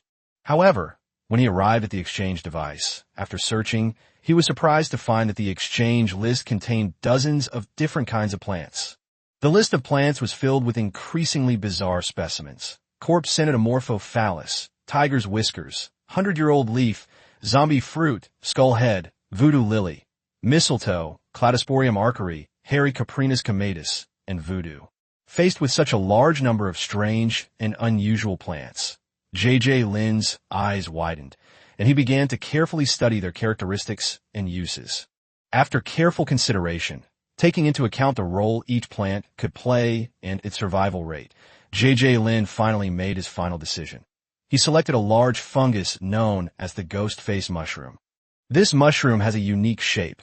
The patterns on its cap resemble eerie human faces, sending chills down one's spine. The purpose of this ghost-faced mushroom is to rapidly decompose organic matter and grow quickly. This ability is actually present in many plants and fungi. But what makes the grimace mushroom special is that the grimace on its surface is alive. The death energy generated from the absorption of organic matter by the grimace mushroom is expelled by this grimace. The death energy exhaled by this grotesque face is a great tonic for undead creatures. If these ghost-faced mushrooms reach a certain size, they can significantly enhance the conversion of death energy in the bone plains. I exchanged all my contribution points for ghost-faced mushroom spawn and immediately started planting them in the bone plains. Although all organic matter can be decomposed and absorbed by the grimace mushroom, according to the planting manual included with the redemption, the best soil for growing grimace mushrooms is the flesh and blood of living organisms. The skeleton warriors in the Bone Plains collected fish meat from the mountains of marine carcasses, chopped it up, mixed it with bone fragments to create soil, and then planted the fungus in this soil. Now all that's needed is to wait. Old Lin, we've been looking for you for ages. So this is where you are. Wang Hu and Shirley arrived just as the inoculum was planted. Let's go. Let's get the mission. Lin Junjie didn't explain further and led the two to the mission hall. Of the three, only JJ Lin, who is the strongest, has elite level strength, so the dungeon missions he can receive can only be elite level at most. After a long period of searching and deliberation, the three finally reached a consensus and selected an elite level cleanup task. The objective of this mission is to eliminate dangerous large creatures, such as dinosaurs, from a newly discovered super large primitive dungeon. The reason they chose this instance is that JJ Lin urgently needs the corpses of large creatures like dinosaurs to upgrade the level of his signature card. Wang Hu hopes to strengthen his physique by eating the meat of these large creatures. As for Shirley, he wants to find some dinosaur eggs and successfully hatch and raise them to enhance his own strength. It's worth noting that the dinosaurs and primitive crocodiles in these primitive replicas, despite their enormous size, have relatively low intelligence. Therefore, as long as they remain cautious and avoid blind arrogance, they generally won't encounter too much danger or unexpected situations. Once everything was ready, the three of them boarded a specially arranged vehicle and sped all the way to the entrance of the original instance. The cleanup operation involved a large number of people, numbering in the thousands, making it a truly impressive operation. Furthermore, the military was also deployed to assist in the mission. As planned, the clearing of the various continental areas inside the instance would not be the responsibility of teams like JJ Lin's. It would usually be handled by veteran teams in cooperation with the military. The main task of JJ Lin's team was to focus on clearing the islands located in the ocean. After the three of them stepped into the instance through the instance gate, they entered the camp established by the army within the instance. The group arrived at the registration desk and, after some detailed consultation and selection, finally chose their target for the operation. These target islands are scattered throughout the instance, separated from the mainland where the camp is located by a vast ocean. Reaching these destinations is no easy feat. They faced two choices. One was to request the army to send a special transport team to escort them there, but this meant paying a certain amount of contribution points as an assistance fee for the army. The other was to go there on their own. After careful consideration, JJ Lin and his two companions ultimately decided to abandon the plan of relying on military escort. One of JJ Lin's bone sailboats, moored at the Bone Plain, has successfully transformed into a ghost ship. It should be noted that this ghost ship is a large undead creature with elite level strength, so it is perfectly suitable as a means of transportation. After leaving the military camp, JJ Lin took a deep breath, and a huge ghost ship was summoned by him. The ship is over 30 meters long. Its surface covered with a layer of pure white scales that shimmer with a faint, cold light in the sunlight, making it look like a colossal beast from the deep sea, truly awe-inspiring. "Get on the boat," JJ Lin shouted. Wang Hu, standing to the side, stared wide-eyed, then walked forward with a look of astonishment, gently stroking the hull. Feeling the cold, smooth texture, he couldn't help but exclaim, "This ship is so cool." However, Shirley seemed somewhat worried, looking at Lin Junjie with a puzzled expression and asking, "Old Lin, we've only just left the military camp. Isn't it a bit too early for you to summon the ship here? Surely the ship can't still sail on land, can it?" Before Shirley could finish speaking, Lin Junjie impatiently interrupted him. "Hurry up, stop rambling." With that, he didn't care whether the two of them followed or not, and with a flash, he lightly leaped onto the deck of the ghost ship. Seeing that JJ Lin had already boarded the boat, Wang Hu and Shirley exchanged a glance and then, without further hesitation, gathered their strength and leaped, landing steadily beside JJ Lin. Once the two had steadied themselves, JJ Lin immediately gave the order, shouting, "Let's go." As soon as he finished speaking, a powerful death energy suddenly surged out of the ghost ship, tightly enveloping the entire ship. Driven by the energy of death, the ghost ship began to slowly rise into the air and then sped forward at increasing speed. J.J. Lin modified this ghost ship when he was in the Blue Sea. Not only were a large number of combat weapons added, but a large number of permanent crew members were also assigned. The ship's cabins were also modified. The ghost ship is now fully equipped with all kinds of living facilities, at least enough to allow J.J. Lin to live comfortably on board. Unlike before, when he had to set up a tent on the ship to sleep. Chapter 173, Leviathan Whale. J.J. Lin's ghost ship was over 30 meters long, making it a dominant force in the sky. Although its flight altitude was limited and its speed wasn't particularly fast, fortunately, no annoying pterosaurs or other flying creatures dared to bother it along the way. After flying for most of the day, the ghost ship finally carried J.J. Lin and his two companions out of the land area. To conserve energy, J.J. Lin switched the ghost ship to sail on the sea. The ghost ship then slowly descended onto the turbulent waters and began its journey towards its target. This time, the ghost ship sailed forward on the sea, but J.J. Lin never dared to send the bone sailboat out to fish like he did in the previous instance. According to the information, this sea area is not peaceful and is home to many enormous sea monsters, such as ichthyosaurs, mosasaurus, and plesiosaurs. Each of them had a body length of more than 10 meters and a weight of more than 10 tons. In those unfathomable depths of the sea, these sea monsters could easily capsize a skeleton sailboat with just a flick of their tails or a slight push.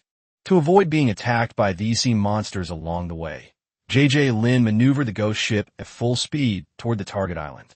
But life is unpredictable. Sometimes what you fear most is what you will encounter.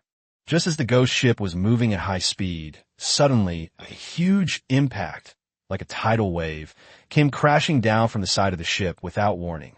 In an instant, the ghost ship, which was more than 30 meters long, was like a candle flickering in the wind and was forced to turn completely to the side by this terrifying force. Fortunately, despite the violent impact that caused the ship to capsize, the ghost ship's protective shield did not break. With a violent shaking and tilting, the capsized ghost ship sank rapidly into the water at an alarming speed. Surprisingly, in the brief moment after entering the water, it seemed to come alive, suddenly making a nimble turn and miraculously regaining its original stable shape. Having barely recovered from the terrifying incident, J.J. Lin, Shirley, and Wang Hu, still shaken, nervously peered through the ghost ship's transparent energy shield at the turbulent sea. Suddenly, their eyes were drawn to a huge creature swimming in the sea not far away. A gigantic whale was swimming beside the ghost ship. Its size was beyond imagination. At this moment, the whale opened its gaping maw, revealing 2 rows of huge and sharp teeth that were terrifying, and charged menacingly at the ghost ship as if it wanted to bite the entire ship to pieces. My God, could this be the legendary Leviathan whale? The sharp-eyed Shirley recognized the giant ocean creature in front of him almost instantly. As far as he knew, once an adult, the Leviathan whale could reach a terrifying length of 18 meters and a weight of up to 60 tons. This whale was ferocious by nature and especially liked to catch its prey by violently ramming them. Without a doubt, it was this incredibly strong Leviathan whale that, with its brute force, rammed the ghost ship into the sea. Unbeknownst to anyone, 200 skeleton warriors exuding an eerie aura and 10 elusive ghosts suddenly appeared out of thin air on the wide deck of the ghost ship. These undead creatures were not summoned by J.J. Lin on the spot.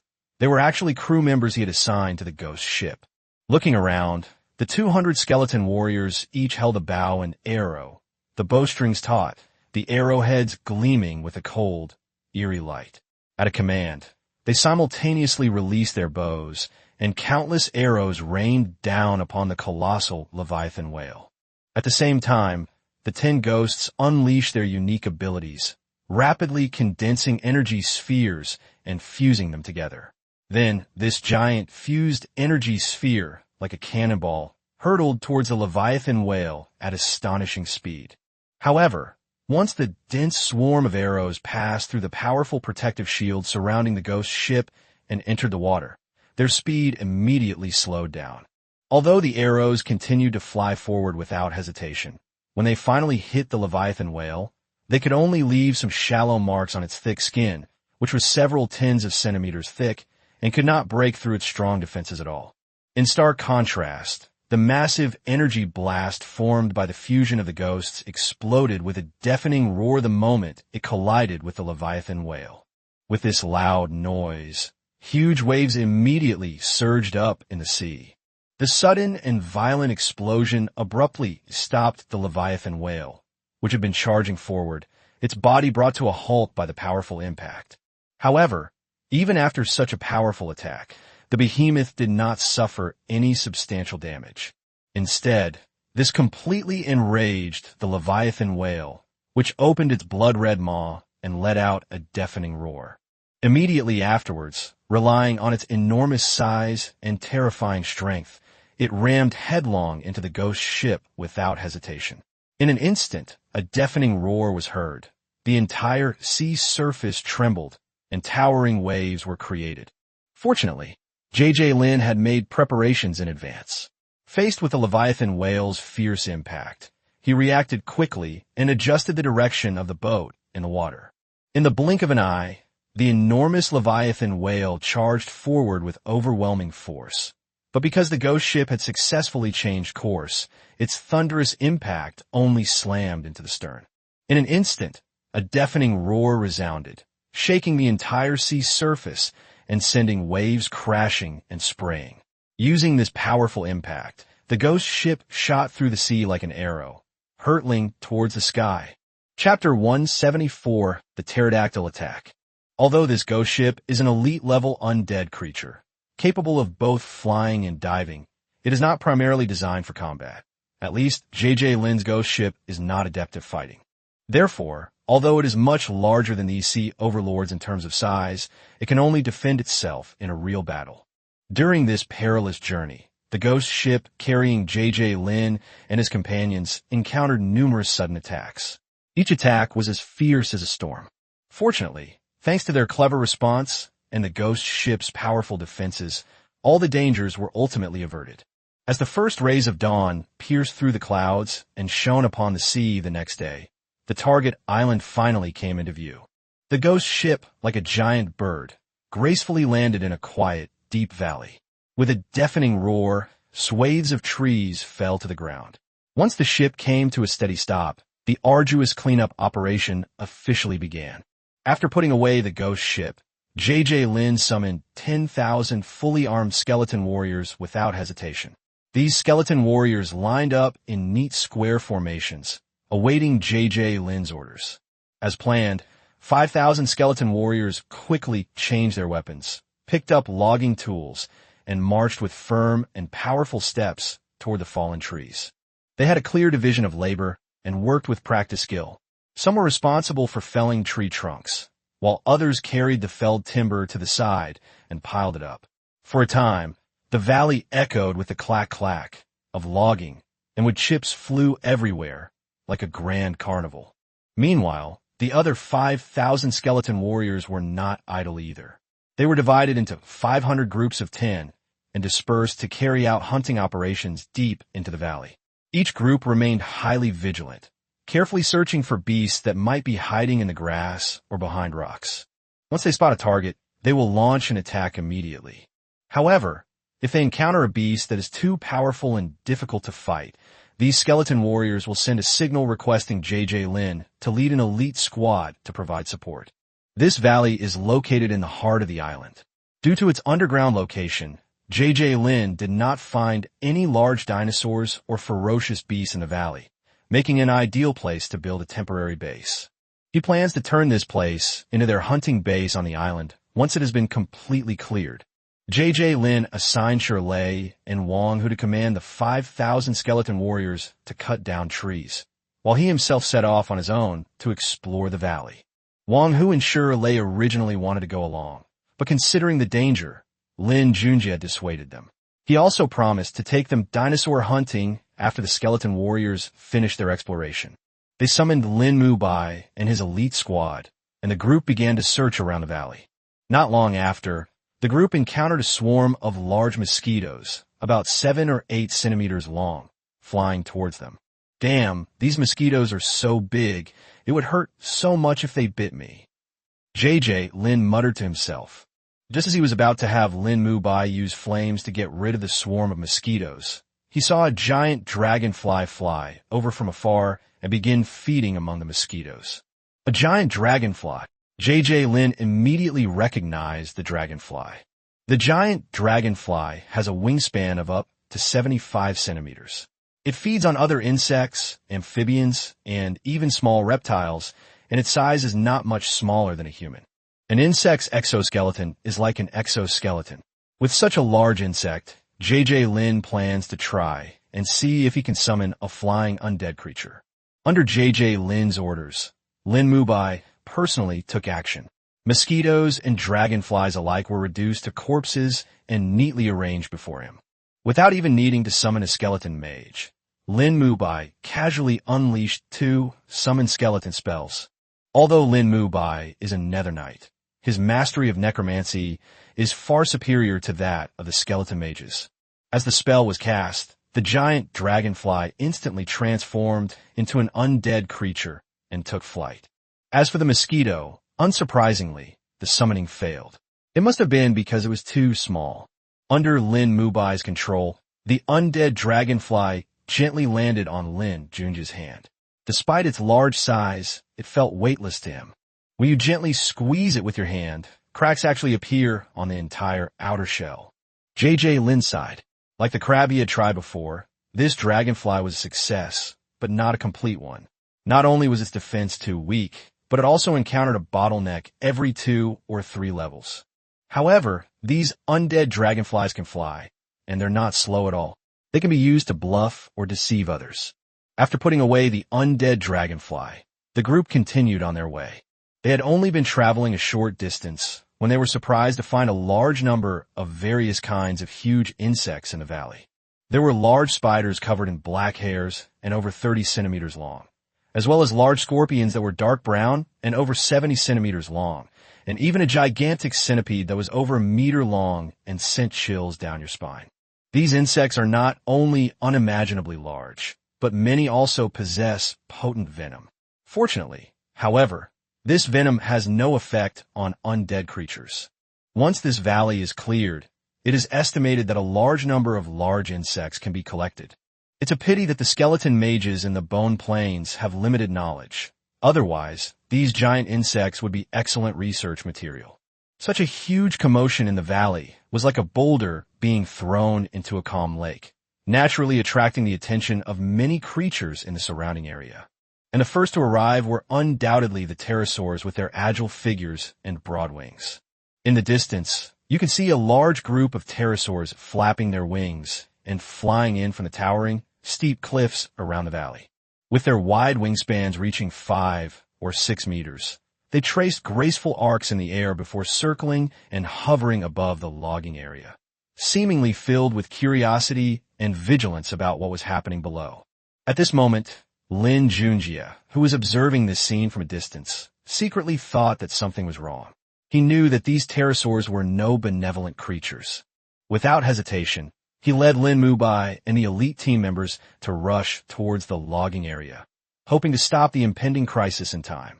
However, these pterosaurs clearly did not intend to patiently wait for Lin and his group to arrive. Just as Lin was hurrying along, he saw the group of pterosaurs suddenly spread their powerful wings and swoop down like a series of dive bombers. In the blink of an eye, their sharp claws accurately seized the skeleton warriors who were logging and effortlessly carried them into the sky. These poor skeleton warriors were powerless against the pterosaurs' claws and could only watch as they were lifted off the ground. The pterosaurs circled leisurely in the sky for a couple of hours before realizing that the captured undead creatures had no flesh or blood at all. They were just a pile of dry, rotten bones. Realizing this, the pterosaurs immediately lost interest and loosened their grip on their claws. The skeleton warriors, now, without support, plummeted from hundreds of meters in the air. With a series of crisp cracking sounds, they crashed heavily to the ground, instantly turning into a pile of broken bones. A truly gruesome sight. Chapter 175, Repelling the Pterodactyl. Faced with the sudden and fierce attack of the pterosaur, Shirley and Wong, who remained calm and quickly responded and organized an effective counterattack. The numerous skeleton warriors moved in perfect unison, donning bows, spears, and other weapons, and without hesitation, aimed their spears at the raging pterosaur army circling in the sky. In an instant, countless arrows rained down on the pterosaurs in the sky. But unexpectedly, the powerful wind generated by the pterosaur's broad and powerful wings caused the dense rain of arrows to deviate from their original targets halfway. Moreover, the arrows were greatly reduced in power due to the strong wind. Even if a few lucky ones managed to hit the pterosaurs, they could hardly cause them any real damage. However, the skeleton warriors' brave and fearless attacks did not frighten the pterosaurs. On the contrary, it seemed to enrage them, causing the pterosaurs to swoop down even more frantically towards the skeleton warriors below, attempting to use their size advantage to defeat their opponents in one fell swoop. But at this critical moment, the skeleton warriors wielding spears displayed astonishing courage.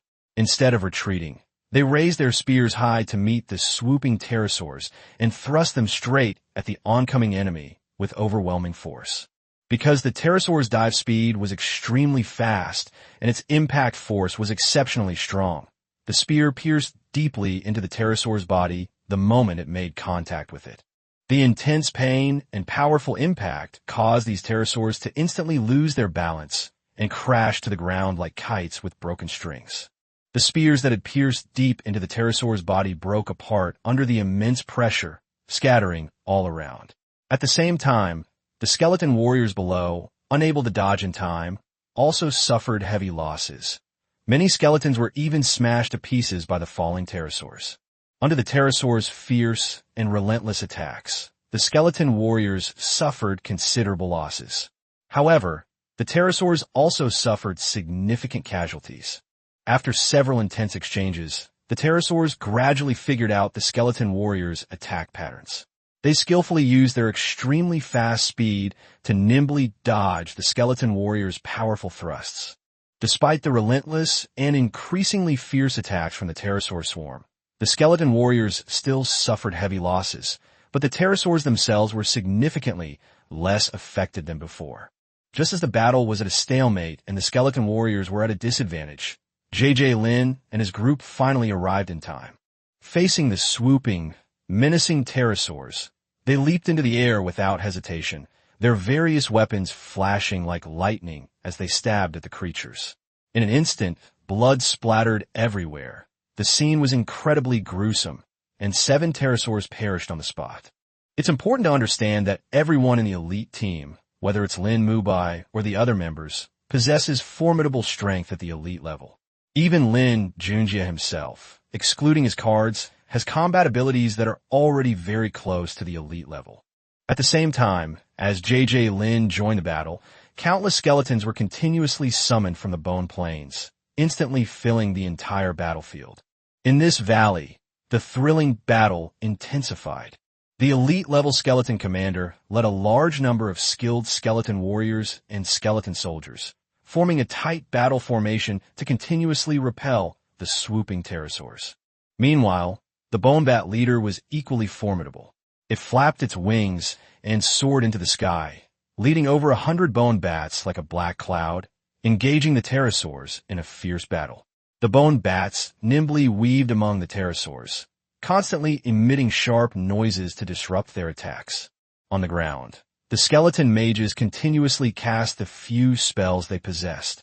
Rays of shimmering magic shot towards the pterosaurs like meteors, inflicting considerable damage on the enemy. As more and more new forces joined the battle, the pterosaur swarm, which had initially held the advantage, gradually found itself overwhelmed, and the situation began to reverse. The pterosaurs watched as their companions plummeted from the sky, emitting pitiful cries. Faced with this unfavorable situation, they were ultimately forced to abandon their attack and turn to flee in disarray out of the valley. After a fierce and brutal battle, the fight finally came to an end. However, both the skeletons and the pterosaurs paid a heavy price, suffering heavy losses on both sides. Fortunately, Skeletons can recover from the battle and regain their original size by spending some time and energy. Watching the pterosaur swarm gradually disappear into the distance, J.J. Lin stood silently in place, his heart filled with countless emotions. He knew this was just a small episode in a long journey, but each battle made him stronger. Once the pterosaur was completely out of sight, Lin Junjie came to his senses and waved for the skeleton warriors to begin clearing the battlefield. The skeleton warriors marched in orderly steps toward the devastated battlefield, carefully collecting scattered bone fragments, pterosaur carcasses, weapons, equipment, and other useful items. The skeletons, however, showed no fear and carried out their tasks methodically. Wounded undead creatures, bone fragments, and weapons are naturally added to the main card, White Bone Plains, while the corpses of the pterosaurs are temporarily sealed away. J.J. Lin intends to train these pterosaurs into flying zombie beasts. Chapter 176 Night Squad. Old Lin, if you had come back any later, Lei and I might have been in serious trouble, Shirley said dramatically as the pterosaur left. I think it's you who's in danger. I'm perfectly fine, Shirley complained to Wang Hu. It's good that you're all right. Lin Junjie was relieved to see that Shirley and Wang Hu had only suffered minor injuries. The skeleton warrior can be restored, but if something happens to his two brothers, it will be too late for regrets. Now the pterosaurs that had been hindering the skeleton warriors from clearing the valley have fled, and the skeleton warriors have quickly and efficiently completed their task of clearing the battlefield. J.J. Lin promptly issued instructions, allowing the logging work to continue in an orderly manner. To make full use of the resources, J.J. Lin plans to use local materials to build some simple structures in the clear valley. This not only provides a temporary storage place for the various creatures they hunt, but more importantly, it allows them to decompose and process the captured creatures. Thanks to the tireless efforts of tens of thousands of skeleton warriors working day and night, the once lush and verdant valley has undergone a dramatic transformation. Looking around, the trees and lush vegetation in the valley have been completely cleared away, making the entire area appear exceptionally open and bright.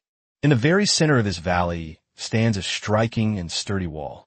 This wall is made of tightly packed logs, each 2 meters high and incredibly thick. They are interdependent and form an unbreakable barrier, enclosing the center of the valley. Within the walls, a vast, boundless platform stretched out before them. This platform, too, was constructed from trees found in the valley. Though it appeared rugged, it was nonetheless sturdy enough. The platform rests on a sturdy base carefully constructed from thick, solid logs, which supports the weight of the entire platform. Above this base is a layer of smooth, evenly thick wooden planks laid tightly together, giving a sense of stability and solidity. Surrounding the platform are simple yet practical wooden houses, scattered in a staggered manner, blending into the surrounding environment. The valley was cleared, and at this moment, most of the skeleton warriors summoned by J.J. Lin were busily working outside the walls. They wielded their sharp axes, diligently chopping away excess branches from the trees and arranging them neatly. You see, for card masters who can freely carry resources, these seemingly insignificant branches may have limited value, but as the saying goes, every little bit counts, so carrying them around might come in handy someday.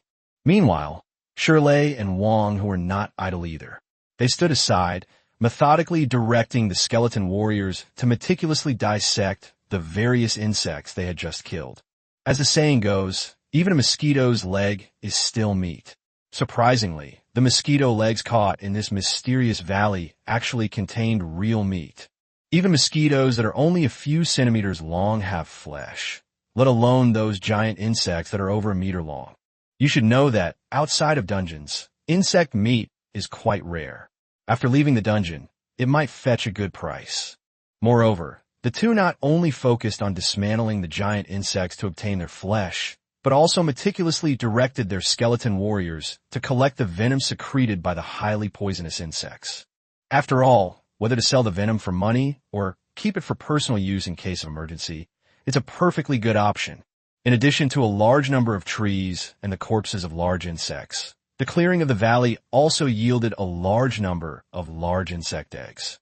The happiest person about the insect eggs was Shirley, whose signature card was a sword, unlike J.J. Lin's signature card, White Bone Plains, which could have countless minions. Therefore, he had a certain preference for minion-type cards. After sorting through the spoils, the three began to divide them according to their needs. This time, Wong was given a lot of high-quality insect meat, whether it was him or his elf partner who wanted to improve their strength. In addition to constant training in battles, they all needed to eat a lot of high-quality meat to replenish their energy. The harvested insect eggs and some low-quality insect meat were given to Shirley, along with a large amount of plants and leaves. After all, the insect eggs would need a lot of food to grow after hatching. As for the rest, it naturally all belonged to J.J. Lin. After all, J.J. Lin contributed the most, so he naturally deserved the lion's share of the spoils. After the assignments were completed, J.J. Lin prepared to begin the cleanup mission. After careful consideration, he decided to tackle the more difficult tasks first, eliminating any large dinosaurs or other large ancient creatures that posed a danger on the island. Once he has dealt with these creatures with elite combat capabilities, he can send out his skeleton army to thoroughly clean up the island. Before going out hunting, he entrusted the crucial logistical work to Shirley and Wong Hu. Meanwhile, to ensure the safety of the logistics base, he specifically left behind two powerful elite skeleton creatures, the Bone Bat Leader and the Skeleton Commander, to lead their subordinates in closely guarding the base. Having arranged everything, J.J. Lin led Lin Mubai and an elite squad of skeleton knights out of the valley without hesitation, embarking on a thrilling dinosaur hunting adventure. Their target for this operation was clearly those large, ferocious dinosaurs. It is worth mentioning that under Lin Mubai's careful guidance, his 5 skeleton warriors, who also possessed elite-level strength, successfully mastered superb riding skills after several days of arduous training and completed their job change, transforming into skeleton knights. With the addition of J.J. Lin and Lin Mubai, this already formidable team is now even stronger, forming a powerful squad of 7 elite knights. Despite the lush vegetation and abundant foliage on the island, this did not deter J.J. Lin and his companions from their determined journey and search. After all, their target was a gigantic dinosaur, and even the mounts they rode were all of excellent quality. Therefore, a place where these dinosaurs could move freely was naturally no problem for this well-equipped and well-trained squad of knights. Chapter 177 Triceratops Group. The Knight Squad cautiously moved through the relatively sparsely wooded areas, searching for any trace of dinosaurs as they advanced. Soon after, a slight but persistent tremor of the ground began to occur. Could it be a large dinosaur? Lin Junjie's heart skipped a beat, and he couldn't help but feel secretly delighted. He made a quick decision and led the Knight's squad to search the direction from which the tremors were coming from. As they drew closer, the vibrations they sensed grew stronger and clearer. Finally, after a difficult search, they successfully located the source of the vibrations. What appeared before us was a group of large, somewhat clumsy, herbivorous dinosaurs. Their thick, powerful legs supported their enormous bodies as they leisurely fed and frolicked in an open space. Every movement of these behemoths caused the ground to tremble slightly, as if the earth itself shuddered at their presence. This group of dinosaurs is highly recognizable. They have 3 sharp, long horns on their heads, and a large bony plate extending from the back of their skull, shaped like a sturdy shield, encircling the back of their necks. Without a doubt, this is the famous Triceratops family. Triceratops' horns were undoubtedly their most powerful defensive weapon, like 3 sharp spears, enough to make any predator that attempted to invade their territory or prey on them tremble in fear. Furthermore, they had short, sharp tails, hoof-like feet, and made a dull thud when walking. It is estimated that this group of Triceratops was between 6 and 10 meters long, with their hips about 2 to 3 meters off the ground, and their weight was astonishing, reaching 5 to 12 tons. From a distance, these Triceratops were all enormous, exuding an awe-inspiring and domineering presence. Judging from their size, even if these Triceratops did not reach the elite level, they undoubtedly possessed at least the powerful strength of the peak of the excellent level.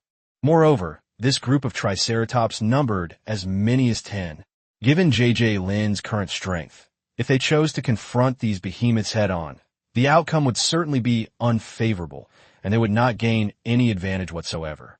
However, J.J. Lin's mission was to eliminate all the hidden dangers on the island. Therefore, when faced with such a large number of ferocious triceratops, they did not retreat an inch. Since direct confrontation is not a wise move, we must devise a clever strategy to deal with the current predicament. After careful consideration, J.J. Lin decisively summoned 100 fully armed skeleton warriors from the Bone Plains. Lin Junjie methodically directed the skeleton warriors to move. Under his command, the skeleton warriors put on longbows and then lined up in a neat battle formation. At his command, the skeleton warriors simultaneously drew their bows, aimed at the troop of triceratops not far away, and released their fingers without hesitation.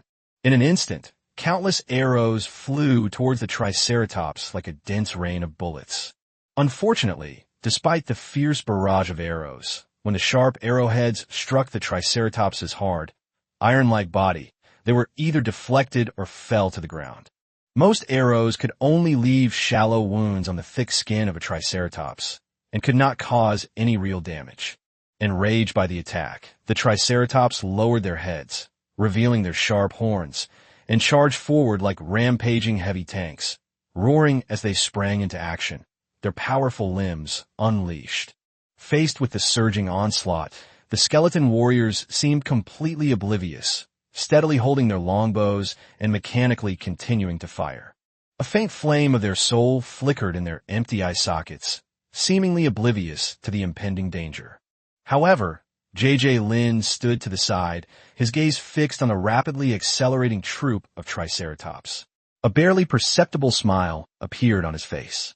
Triceratops were large and cumbersome, and once they picked up speed, stopping or changing direction became extremely difficult. Just then, J.J. Lin suddenly swung his spear and shouted, "Charge!" Immediately afterwards, he led his squad of knights in a fierce charge from the flank and rear towards the triceratops horde. Lin Mubai's netherworld bone horse galloped away like a black lightning bolt, taking the lead, while Lin Junjie and the skeleton knights' breezebone horses were not to be outdone, their hooves flying and kicking up clouds of dust. Both the netherworld bone horse and the gentle breezebone horse are just as fast as the triceratops. As these powerful mounts unleashed their respective acceleration skills, the distance between the knight squad and the triceratops herd rapidly closed to the naked eye. Suddenly, with a series of deafening roars, the triceratops swarm crashed into the array of skeleton warriors like a moving mountain. In an instant, the once orderly and disciplined skeleton warriors were thrown into chaos. 100 skeleton warriors were instantly propelled high into the air by the immense force of the triceratops, like kites with broken strings. Some of them didn't even have time to land before scattering into piles of bones in midair, completely incapacitated. With just one charge, 100 skeleton warriors were sent flying without any chance to fight back. The scene was truly awe-inspiring. However, these skeleton warriors were actually just bait carefully set up by J.J. Lin.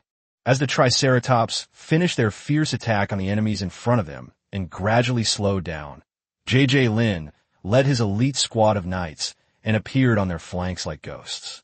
Lin Mubai took the lead, working closely with Lin Junjie and 5 other elite-level skeleton knights. They skillfully maneuvered their war horses, constantly and nimbly adjusting the angle of their charge. Each person gripped their sharp lance tightly, their eyes blazing, locked onto their chosen triceratops. In an instant, accompanied by a deafening thud of hooves, J.J. Lin and his companions sped towards their target like arrows released from a bow. The powerful impact of their mounts propelled their spears with lightning speed, piercing straight at the triceratops with overwhelming force. With a muffled thud, the sharp spear tip easily pierced the triceratops's tough scales and embedded itself deep within its massive body. Blood gushed out instantly, splattering into the air and forming a horrifying cloud of blood mist. Chapter 178, Clearing the Triceratops Herd. The attacked triceratops roared angrily and turned their massive bodies around. J.J. Lin felt an overwhelming force suddenly come from his hand, as if an invisible hand was about to throw him off his mount. Lin Junjie was startled. He didn't even have time to grip the spear tightly, and hurriedly let go. The spear remained inside the Triceratops's body. He turned and looked around and found that, apart from Lin Junjie, all the other skeleton knight spears were still attached to the bodies of the Triceratops. Despite the fierce attacks from the knight squad, the Triceratops were far too large for the spears to inflict fatal damage. They turned to face the knight squad directly. The Triceratops wouldn't easily let go of the enemies who had caused them pain. Facing this despicable squad of knights, they lowered their heads again, their sharp horns gleaming coldly, and charged towards the knights like heavy tanks, their strong, powerful limbs moving with incredible speed. Seeing this, Lin did not hesitate at all. He immediately ordered his horse to turn around and led his squad of riders to escape the scene quickly. Behind them, the horde of Triceratops pursued them relentlessly, their heavy footsteps echoing like muffled thunder, causing the ground to tremble slightly. Seeing that they couldn't shake off the Triceratops swarm, Lin Junjie's eyes narrowed, and he immediately commanded the knight squad to slightly change direction and sprint toward a densely wooded area not far away. Thanks to the relatively small size of the knight squad, they were able to move quickly through the gaps between the trees. However, the Triceratops following behind were not so lucky. Their massive bodies appeared particularly clumsy in the forest, making it impossible for them to nimbly dodge the trees ahead. With deafening booms, trees snapped in two under the impact of the Triceratops. Wood chips and branches flew everywhere. Each impact drained the Triceratops of a significant amount of energy, gradually weakening their initially powerful strikes. Realizing the pursuit was hopeless, the Triceratops stopped chasing and turned to return, but how could Lin possibly let them go? As the massive Triceratops slowly returned to the open area with heavy, powerful steps, Lin quickly sprang into action. He retrieved a batch of spears made of bones from the Plains of Bones and skillfully re-equipped the skeleton knights who had lost their weapons. Once everything was ready, Lin waved his hand, leading the knight squad to carefully follow the Triceratops swarm at a distance. They maintained a safe distance, closely observing the every move of the enormous creatures ahead. The Triceratops herd seemed completely unconcerned about being pursued, continuing their leisurely march. Seeing this, the knight squad gradually increased their pace. The sound of hooves changed from slow and gentle to rapid and loud, echoing across the entire wilderness like a sudden storm. As their speed increased, the distance between them and the Triceratops herd closed in. However, at that moment, the Triceratops, which had been facing away from them, suddenly turned around as if sensing some danger and faced the charging knight squad. In an instant, the earth trembled slightly, and accompanied by a series of low rumbling sounds, the Triceratops began to slowly accelerate. Faced with this unexpected situation, Lin and the skeleton knights showed no sign of backing down. They gripped their spears tightly and charged towards the horde of Triceratops. Just as the two sides were about to collide, the Triceratops lowered their heads, revealing their three sharp horns, which looked like three gleaming swords thrusting straight at them.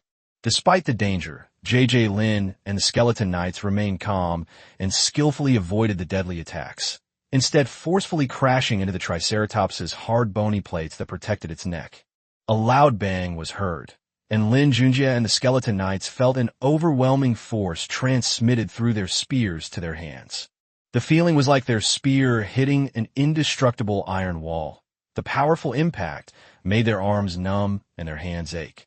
Worse still, the impact was so immense that the bone spear snapped in two on the spot, flying through the air and scattering across the ground.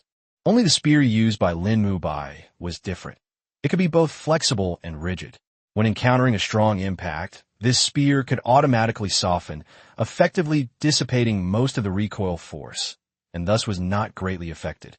Fortunately, by the time the Triceratops realized what was happening, the distance between them was already very close, and they had no time to increase their speed. The collision further interrupted their acceleration. The Triceratops, having been severely impacted, regained its footing, quickly adjusted its formation, and assumed a charging stance. Seeing this, Lin knew the situation was critical and allowed no room for hesitation. Without hesitation, he summoned thousands of skeleton warriors from the Bone Plains, which surged towards the Triceratops horde like a tidal wave. A breathtaking battle was about to begin. The difference in strength between the skeleton warriors and the Triceratops was obvious. Those massive Triceratops charged with unstoppable force, while the relatively weaker skeleton warriors were utterly helpless against them. With just a gentle nudge or a casual stomp, the Triceratops could easily knock the skeleton warriors away or crush them. However, despite being at a significant disadvantage, the skeleton warriors were numerous and fearless, charging relentlessly at the Triceratops and holding it tightly.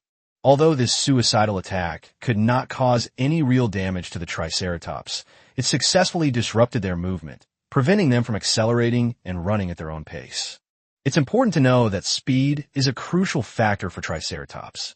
Only at high speeds can they unleash their most terrifying impact power. But now, held back by the skeleton warriors and slowed down, this greatest advantage is difficult to utilize. Instead, the Triceratops's weaknesses, its massive size and lack of agility, begin to become glaringly apparent. This situation undoubtedly provided the knights, who were waiting for an opportunity, with an excellent chance to attack. The knights quickly changed their weapons, replacing their broken lances with extremely sharp swords.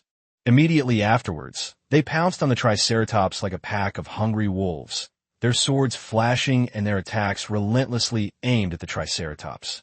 Among these Triceratops, 7 had suffered injuries of varying degrees from the very beginning of the battle.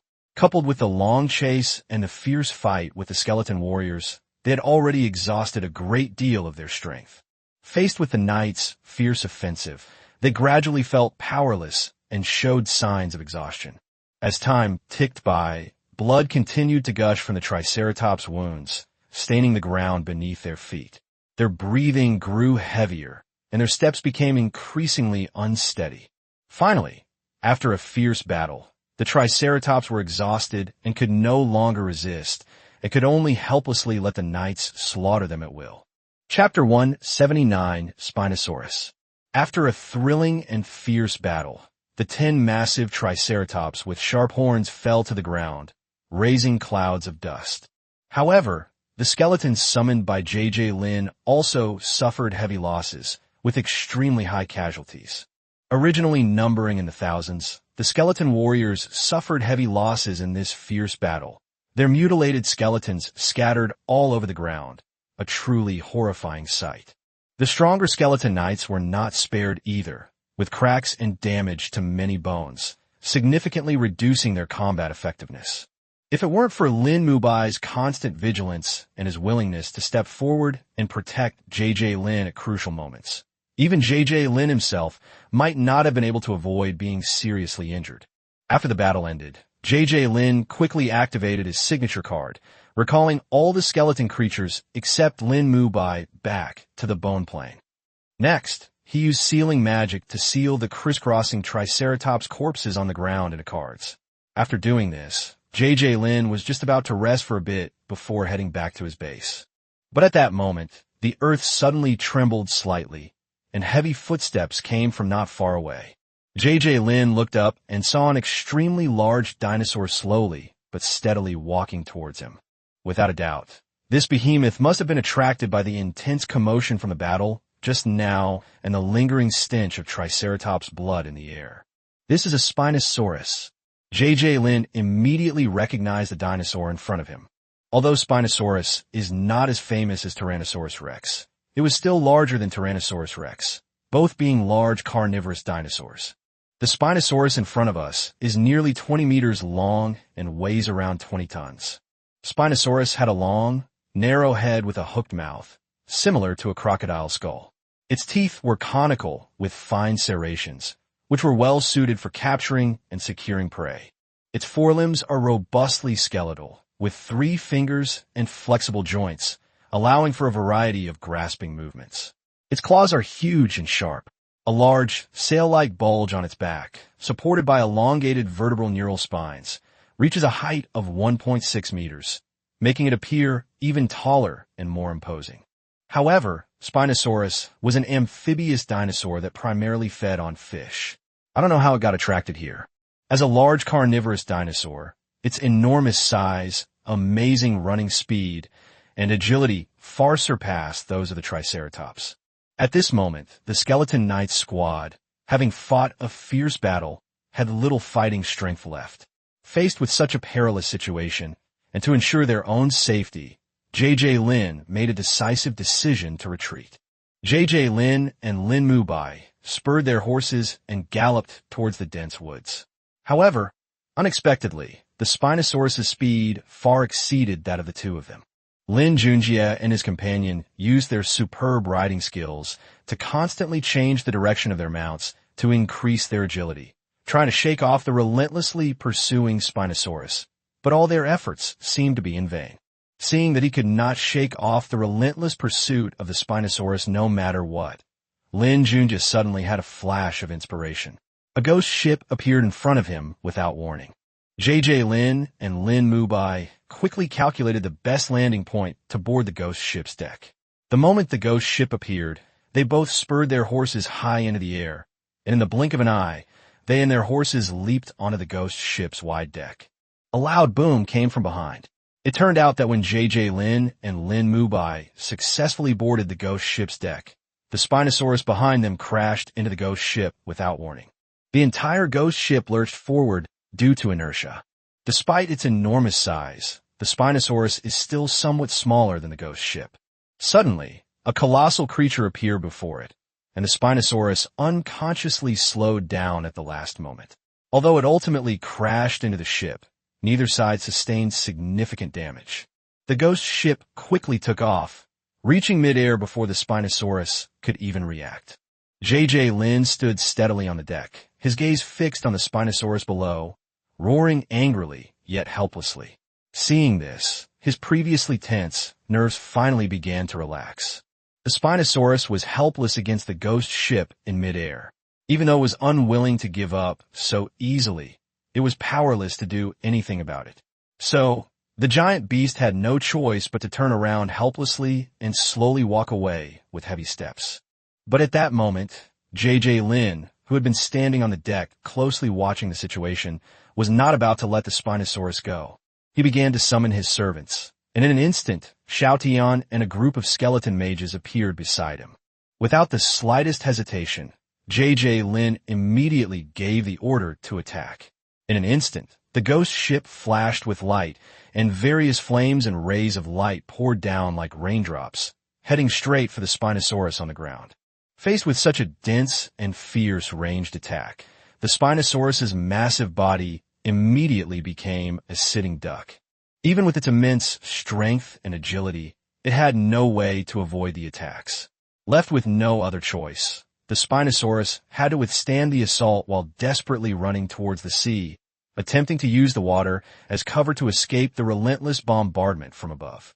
Among those who made a move, Lin Mubai's netherworld ghost fire was incredibly powerful. The bluish-black flames seemed to come from the deepest hell, carrying a chilling aura. Xiaoyan's fluorescent rays are even more domineering, their powerful penetrating force seemingly able to pierce through any obstacle. In addition, dozens of necromancers simultaneously cast spells such as nether fireballs and will-o'-the-wisps.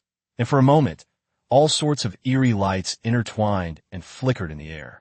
Fortunately, the Spinosaurus was exceptionally large, with extremely strong defense and physique. Otherwise, it probably would have succumbed to such a fierce attack long ago. Nevertheless, Spinosaurus was overwhelmed by the group's attack and could only manage to escape a short distance. Finally, with a dull thud, the Spinosaurus collapsed. Lin Junjie was overjoyed at the sight. He quickly stepped forward and sealed the Spinosaurus's massive corpse into a card. However, at that moment, a thick plume of black smoke suddenly billowed towards him. He instinctively looked up and was immediately stunned by what he saw. A raging fire had already broken out behind the Spinosaurus, and the flames were growing increasingly fierce. It turns out that during the fierce battle, J.J. Lin was so focused on attacking the Spinosaurus that he didn't notice that the flames generated by his attack had ignited a large area of trees and plants around him. Chapter 180. Cleanup completed. As the saying goes, arsonists will rot in jail. This saying is widely known and deeply ingrained in people's minds. However, this statement usually only applies to regions completely controlled by the Great Xia Empire. But at least for the island in front of us, it is not under the strict jurisdiction of the empire. However, if the island were to be burned down, the resources he could collect would be greatly reduced, which could also negatively impact his final mission evaluation. Looking at the raging fire below, J.J. Lin thought it over carefully and ultimately decided to give up trying to put it out. One reason is that firefighting is not his area of expertise. Secondly, although setting fires would reduce the harvest, it would greatly shorten the time required to clean up the entire island. After all, compared to slowly clearing obstacles and hidden dangers from the island, a fire can quickly solve many problems. Moreover, as long as the pace is increased in the subsequent journey and more other areas are cleared, the overall revenue will not be significantly affected. Having made up his mind, J.J. Lin piloted the ghost ship, cruising above the island. As the ghost ship moved, raging fires broke out wherever it went, instantly turning the once lush forest into a sea of flames. J.J. Lin stood quietly at the bow of the boat, expressionless as he watched the fire spread and the thick smoke rise. He remained completely unmoved, seemingly indifferent to the disaster he had personally caused. Finally, after confirming that most of the island was engulfed in flames, J.J. Lin turned the boat around without hesitation and headed back the way he came, leaving behind the still raging fire and thick smoke. After returning to the base, J.J. Lin began to rest and carried out a series of maintenance work on the temporary base. According to J.J. Lin's estimate, a fire of this scale would have to burn for at least 10 days to 2 weeks to reduce all the trees on the island to ashes. However, things often take unexpected turns. On the 4th day of the raging fire, a powerful hurricane suddenly swept across the sea. Initially, the hurricane fueled the fire, causing it to spread rapidly across the entire island. In an instant, flames soared into the sky, black smoke billowed, and the entire island resembled a living hell. But soon after, dark clouds gathered in the sky, followed by a torrential downpour. Large raindrops pelted the ground, engaging in a fierce battle with the raging flames. Gradually, under the constant erosion of the rain, the flames lost their fierce intensity, becoming weaker and weaker until they were finally extinguished completely.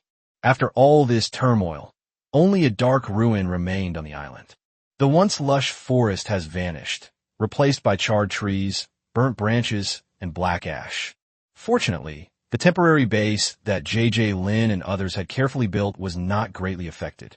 The temporary base was cleverly located in a valley. Prior to this, they had cleared the valley of trees and vegetation to prevent damage from fire and hurricanes. Moreover, the base was built on a high wooden frame and rafts, ensuring its safety even in the event of torrential rains and floods. After the rain stopped, a golden sun slowly rose from the east, dispelling the gloom in the sky and casting its warm and bright light upon the earth. At the same time, a magnificent rainbow appeared on the horizon, like a beautiful bridge spanning the sky, adding a dreamlike touch to the whole world. This is the perfect opportunity for J.J. Lin to showcase his skills and clean up the mess. He strode confidently aboard the ghost ship, ready to embark on a thrilling hunting adventure. As the ghost ship slowly moved forward, J.J. Lin began to carefully search for his target on the island. Those large or social dinosaurs that were originally hidden in the dense forest are now exposed because the trees have been burned and they have lost their cover. These large dinosaurs were all thick-skinned and incredibly large, so a fire was not enough to pose a fatal threat to them. However, having survived both the fire and the hurricane, they were now extremely exhausted. This made hunting them much easier for J.J. Lin and his team. It should be noted that, given the ghost ship's powerful flight capabilities, even a ferocious large carnivorous dinosaur like Spinosaurus would eventually be hunted down given enough time. However, there is another creature on this island that Lin Junjie finds quite troublesome, the pterosaur. Because pterosaurs possessed wings, they could soar freely through the sky. Upon sensing danger, they could quickly flap their wings and fly away. Even though the ghost ship possesses considerable flying capabilities, its speed and agility are still far from comparable to those of the pterosaur, making it no easy task to successfully hunt and kill one. Fortunately, Lin eventually came up with a solution: poisoning. The insect venom he had collected when he first arrived on the island would come in handy.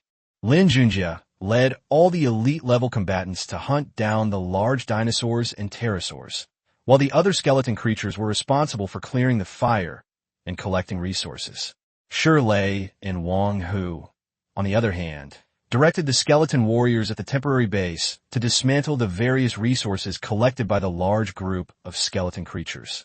Time flies, and another month has passed. At this moment, this once tranquil island has undergone earth-shattering changes. Those once scarred and bare tree trunks have miraculously sprouted tender green buds, as if nature is demonstrating its tenacious vitality and indomitable spirit. Moreover, over the course of so many days, more than 10,000 skeleton creatures worked day and night to thoroughly clean up the entire island. They left no corner untouched. Even large insects hidden deep in the soil could not escape and were eventually dug out. In the past month or so, Lin and his two friends have had a very fruitful time. Lin looked at the cards in his hand: 2 complete large Spinosaurus corpses and 10 Triceratops corpses. After careful consideration, Lin decided to keep these cards for the time being. Since the corpses of large creatures were not easy to obtain, he thought he would wait until he accumulated enough contribution points to exchange for a complete book of necromancy knowledge. Who knows, we might be able to use these corpses to create some powerful undead creatures. Chapter 181 Cemetery. Lin had a very fruitful trip on this island. He not only obtained an astonishing amount of high-quality timber, but also various dinosaur carcasses and large insect carcasses. He doesn't need the wood. He can just exchange it for contribution points later. Most of the flesh and blood extracted from the dissection was given to Wang Hu and Shirley. The remaining bones and internal organs were all thrown into the bone plane. Lin Junjie, however, kept those high-quality corpses. "Old Lin, let's go." After packing everything up, Shirley came to Lin Junjie's side with a smile. Let's go. Wang Hu urged. For more than a month, he directed the skeleton warriors to work at the temporary base, without even drawing blood with his greatsword. "Let's go." Lin summoned the ghost ship and lightly leaped onto the deck. Lin piloted the ghost ship, carrying the 3 of them, and began their return journey. Lin and his partners are tasked with eliminating potential dangers on the island. They possessed a flying ghost ship, and apart from the pterosaurs soaring through the air, no other creature could withstand their sweeping advance. Just like the island we just left, apart from some newly sprouting plants, it's hard to find any living things anymore. Before they knew it, the 3 of them had spent nearly a year in this instance world. During this long period, they worked together and forged ahead, successfully clearing away all 6 islands. Every battle was an adventure, and every conquered island became a medal of victory. At the same time, their hard work brought not only glory and achievement, but also countless valuable resources. As time has passed, the land area in this instance is now basically under the complete control of the Great Xia Empire. Although the vast ocean still hides countless unknown secrets and potential threats, it is by no means easy to completely conquer it. We can only explore and develop it step by step. Today, after careful consideration, the 3 decided to temporarily bid farewell to this familiar dungeon world and give themselves some time to organize and consolidate the experience and wealth they have gained along the way. When they successfully completed their quest and exited the instance, everyone was filled with emotion. Afterwards, they went to the designated area for exchanging items, each spending their accumulated contribution points to acquire the things they had long desired. These items would become indispensable aids on their continued journey. Finally, filled with joy and satisfaction, the 3 bid each other a reluctant farewell and headed towards their respective dormitories. Back in his dorm, Lin took out the complete guide to necromancy, which he had been longing to read. This guide contained most of the known necromancy spells. However, it wasn't a skill book.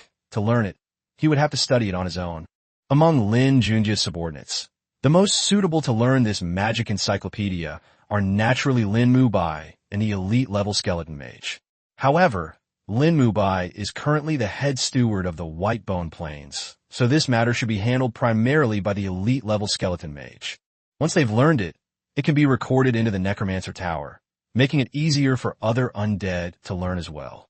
However, after Lin Junjie's initial review, he found that in addition to recording a large number of necromancy spells, the complete book of necromancy also recorded the methods of crafting and summoning various undead creatures, as well as the construction and formation principles of various undead buildings and special terrains.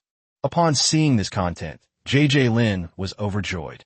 He felt that the contribution points had been well spent. Cemetery. The minions of the undead can be resurrected here after death. J.J. Lin fell in love with the building at first sight. Although J.J. Lin's signature card can revive fallen minions, there are prerequisites. Not only does it require a large amount of death energy, but it also takes a lot of time to wait if their bodies cannot be found. J.J. Lin intends to build a cemetery on the Plane of Bones to reduce the cost of resurrection. This cemetery is actually somewhat of a waste of Lin Junjie's time, as its abilities overlap somewhat with those of his signature card. The only reason he built it is because the materials for constructing it are simple and readily available to him. A cemetery is actually a large number of graves arranged in a special array according to a certain orientation. The construction of these tombs only requires a coffin, a tombstone, and a mound. The core of these tombs is actually the undead creatures that live inside. One undead spirit corresponds to one grave, so the grave can usually be considered the home of these spirits. Moreover, as long as one leaves their aura in the grave, even if they are killed and their remains are destroyed, they can be resurrected by the remaining aura. Having made up his mind, J.J. Lin began to arrange for the skeleton warriors to dig graves and make coffins and tombstones in the bone plane. In this instance, J.J. Lin obtained a large amount of wood resources, enough to craft tens of thousands of coffins and tombstones without any problem, let alone just crafting a little over 10,000 sets. With the mission assigned, all the skeleton warriors got to work. It took 2 full days for the cemetery to be initially completed. J.J. Lin built a home for the undead creatures of the Bone Plains. As more than 10,000 skeletons crawled into their coffins, the cemetery was completed. A large amount of death energy from the Bone Plains condensed above the cemetery, forming an energy shield. At the same time, levels that hadn't been improved for over a year began to loosen. With the changes in the Bone Wasteland coming to an end, J.J. Lin's signature card has gained another special building, and its level has been raised from 49 to 50. Upon seeing this, J.J. Lin quickly checked the information about the cemetery. Name: cemetery. Type: architecture. Attribute: undead. Level: 35. Quality: blue elite. Skills: resurrect undead / undead enhancement / undead breakthrough. The description card states, this is the graveyard of undead creatures, and also their home. Resurrecting the undead. As long as you have your own grave in the cemetery and leave your trace, you could be resurrected as an undead creature after death. Undead enhancement. Undead slumbering in the graveyard can slowly regenerate and strengthen themselves, increasing their level. Undead breakthrough. After a long period of slumber in the graveyard, there's a certain chance that one's own quality will be improved. After reading the information, J.J. Lin discovered that this cemetery was even better than what was recorded in the complete book of necromancy. But thinking about it, it makes sense. Bone Plains is a special space suitable for the survival of the undead, and it's also J.J. Lin's signature card. It's normal for it to be stronger than the regular version due to the combined effects. However, Lin Junjie noticed that although this special building was of elite quality, it was only level 35, which suggested that there were relatively few graves in the cemetery. Moreover, due to the rushed construction time, the tomb was not particularly exquisite. But that's alright. As time goes by, there will only be more and more undead creatures, and their level will naturally increase. Furthermore, if these undead creatures level up or perform meritorious deeds in the future, J.J. Lin can reward them by repairing their graves. Even undead creatures would probably want their homes to be high-end and classy. Chapter 182 Ghost Face, Mushroom Forest. His signature card has been successfully upgraded once again. After checking the information on the graveyard, JJ Lin couldn't wait to start looking at the changes that had occurred to his signature card. As the level increased, the area of the bone plains expanded by a full third. However, the carapaces, bones, and internal organs of the dinosaurs and various large insects that were originally piled up like mountains have all disappeared as if they were swallowed up by some mysterious force. This is the ground that has been completely transformed into dense death energy by the natal cards and the expanded bone plains. Looking at the dinosaur bones embedded in the ground, JJ Lin couldn't help but feel a pang of regret. After all, these dinosaur bones are of good quality, and if they were transformed into skeletons, their quality wouldn't be low. Fortunately, he didn't place all the dinosaur carcasses in this bone plane. He sealed many of the large dinosaur carcasses into cards and collected them. Moreover, if it weren't for the large number of dinosaur bones piled up here, the level upgrade of this main card might not have gone so smoothly. Even if it had been upgraded with difficulty, the bone plane wouldn't have expanded to such a large area. Thinking about this, JJ Lin couldn't help but feel that this wasn't so bad after all. However, the surprises didn't end there. 2 new areas have been added to the bone plains. One is the newly built cemetery. The other is an exceptionally lush mushroom forest. In that deep, secluded mushroom forest, a peculiar plant called the ghost-face mushroom grew densely. These mushrooms had been planted a year ago. After a year of growth, they quickly occupied a large area of land thanks to their strong vitality and reproductive ability. Before the card was upgraded, these ghost-face mushrooms were only about the size of an adult's fist. Despite their large numbers and the fact that they have multiplied to form a vast area, they can hardly be called a mushroom forest. However, looking at this place now, those originally fist-sized ghost-face mushrooms have all transformed into giants over a meter tall. Their thick stems support huge caps, resembling large black umbrellas, standing tall and orderly on the ground. Although the ghost face patterns on the mushroom caps were not originally static, they looked rather rigid. But now they seem to possess some kind of spirituality, occasionally emitting chilling, bone-chilling laughter. Faced with such a strange sight, JJ Lin couldn't help but wonder, could it be that this place has been transformed into a special terrain? Filled with doubt and curiosity, he couldn't wait to begin carefully examining the detailed information about this mushroom forest. Name: Ghost-face Mushroom Forest. Type: Terrain. Attribute: Undead/plant. Quality: Blue Elite. Skills: Decomposition and transformation/gathering of resentment/generation of resentful spirits. Description card states: a mushroom forest formed by mutated ghost-face mushrooms. Decomposition and transformation, converting organic matter into energy of death.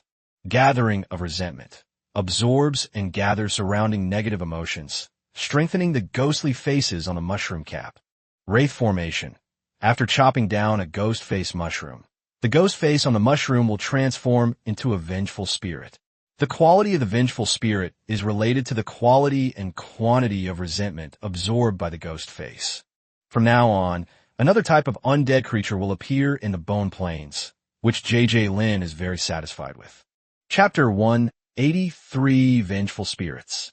After reading the detailed information about the ghost-face mushroom forest, JJ Lin took a deep breath and decided to try cutting down one of the giant mushrooms.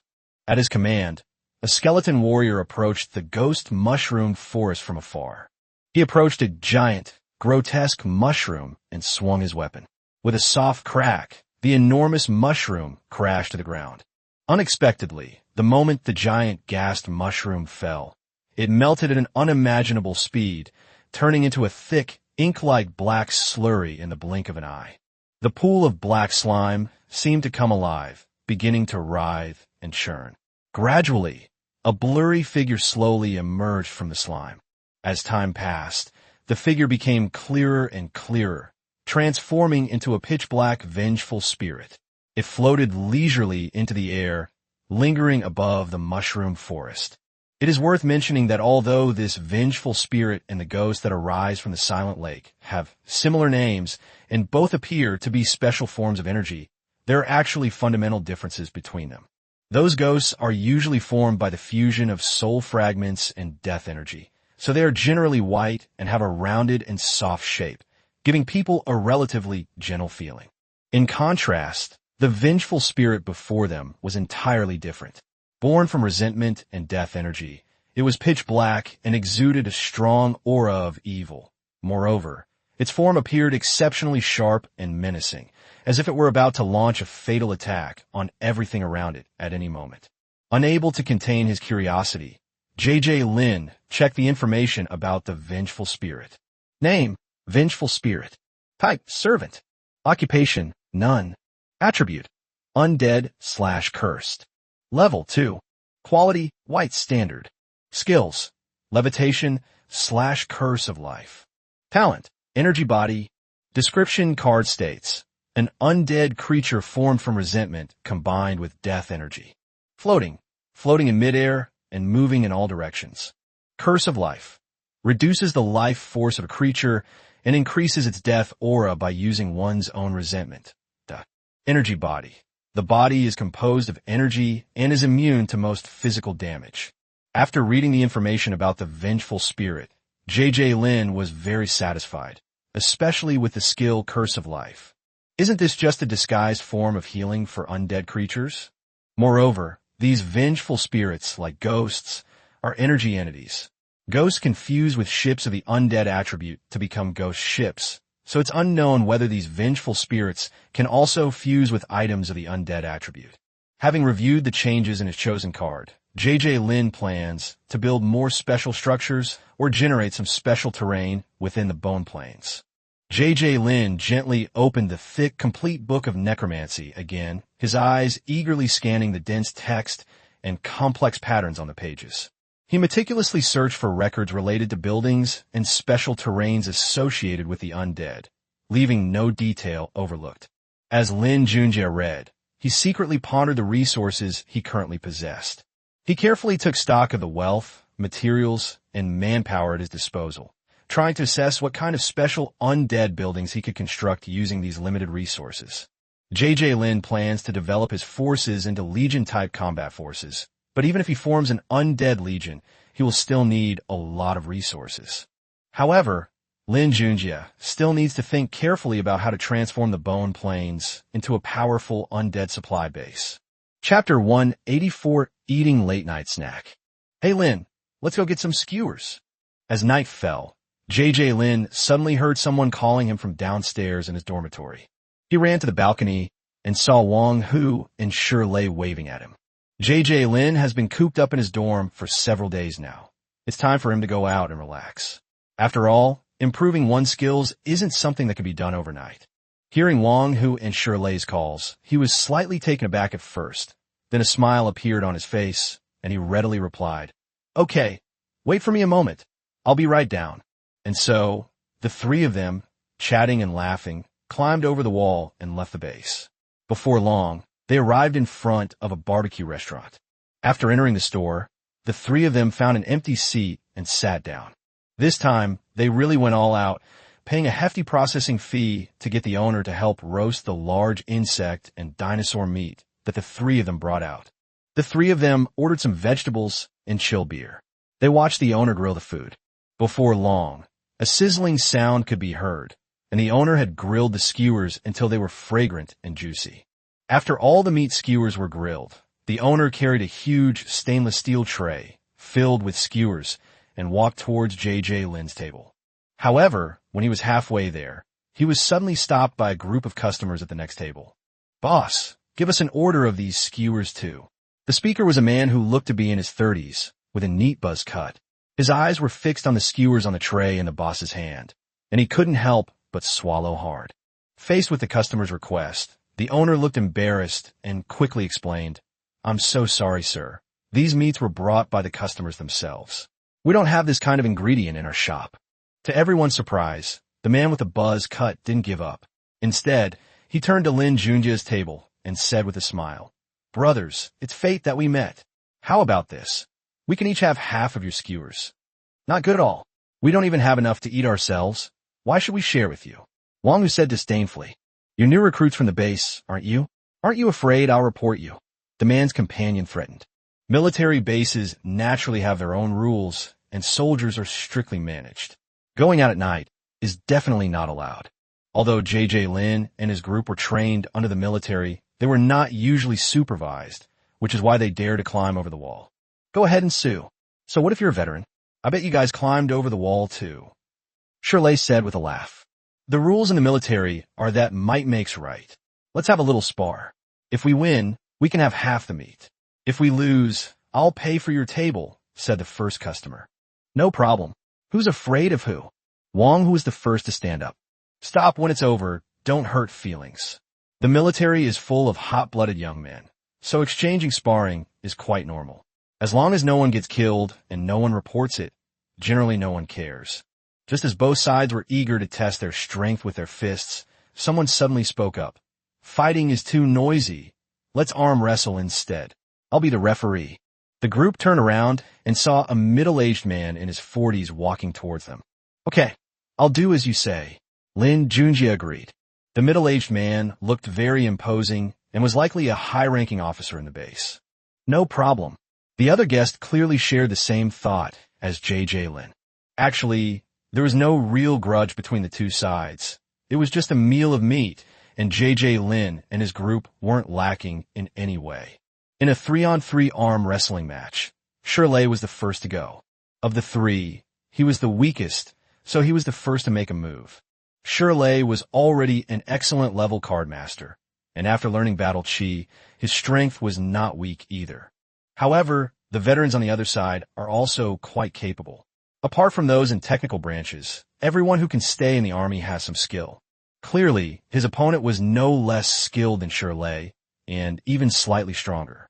The two were locked in a stalemate for a short while before Shirley was defeated. I'll go. Seeing Shirley defeated, Wang Hu prepared to step forward. Let me do it. J.J. Lin stopped Wang Hu and decided to take over himself. Although Wang Hu's strength was much greater than Shirley's, Lin Junjie could tell that their second contestant was of elite level. Both sides are ready to exert their strength. J.J. Lin felt a tremendous force strike him. His arm was being slowly pressed down by Lin Fong. J.J. Lin's main profession is card master, and his secondary profession is magician. Neither of them is known for its strength. Therefore, if you want to win, you have to find another way. Just then, a flame ignited from J.J. Lin's hand. His opponent felt a wave of heat and instinctively tried to pull his hand back. J.J. Lin naturally wouldn't let the opportunity pass and immediately pushed the other person's arm down. J.J. Lin won by cheating, which his opponent naturally resented.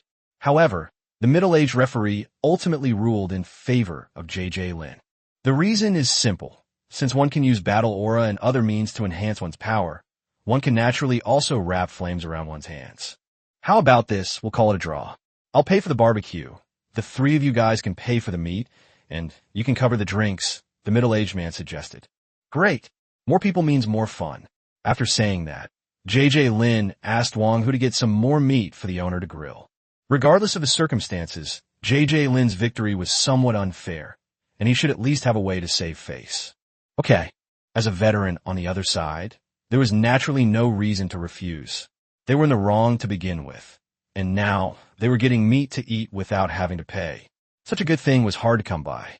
The two groups, who were initially tense and on the verge of exploding, quickly became acquainted thanks to the middle-aged man's skillful mediation, and even started calling each other brothers after a few drinks.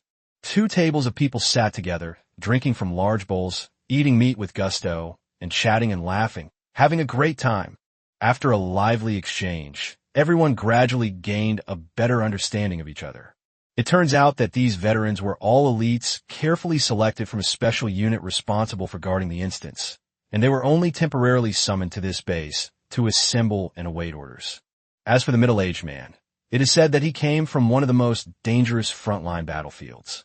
However, J.J. Lin and the others initially mistakenly thought that the so-called front line was merely the border area with other countries, so they did not investigate further. But what they didn't know was that in recent years, many large-scale dungeons have begun to integrate into the main world, and there were no longer any borders between countries. This news has not been released to the public simply to maintain social stability. Chapter 185, Joining the 13th Division. Late last night, JJ Lin and his group finished their late-night snack and went home. Because they went to bed so late, he slept until noon. He slowly woke up when the sunlight streamed through the window and fell on his face, and gradually got out of bed in his dormitory. After getting up sleepily, JJ Lin quickly tidied up his slightly disheveled appearance. He had planned to go out to find his friends Wang, Hu, and Shirley to get something to eat, but just as he was about to step out of his room, a messenger from the base rushed over and stopped him, indicating that a leader was looking for him. JJ Lin was confused, but he could only follow the messenger. Before long, they arrived at the door of a spacious conference room. JJ Lin took a deep breath, gently pushed open the door, and stepped inside. Looking up, he was surprised to find that the middle-aged man who had shared a late-night snack with him the night before was sitting directly in front of the conference table. Before JJ Lin could even say hello, the middle-aged man greeted him with a smile, saying, "Hello, Comrade Lin. It's great to see you again so soon." Upon hearing the other party's words, JJ Lin quickly and respectfully replied, "Hello, Colonel." He had noticed the middle-aged man's epaulets as soon as he entered the room. Lin Junjie was secretly astonished.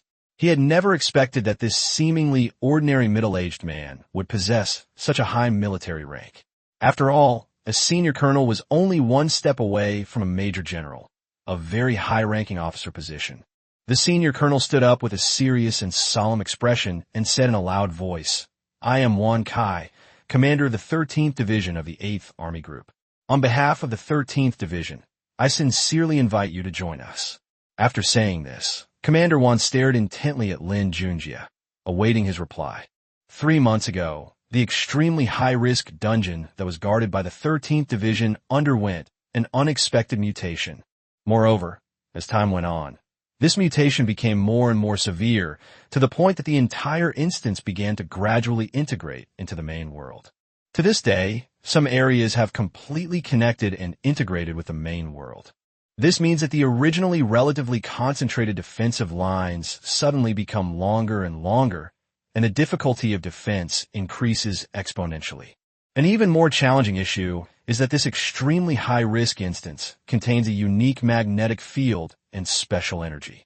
As a result, almost all electronic devices malfunction instantly here, which directly leads to a large number of high-tech weapons becoming piles of scrap metal, completely useless. Even the most crucial functions of those imposing tanks and armored vehicles have all failed. However, the most troublesome thing is the various creatures that inhabit this extremely high-risk instance. They are not only incredibly powerful, but also numerous, putting immense pressure on the 13th Division. A few days ago, the creatures in the instance area launched a large-scale attack.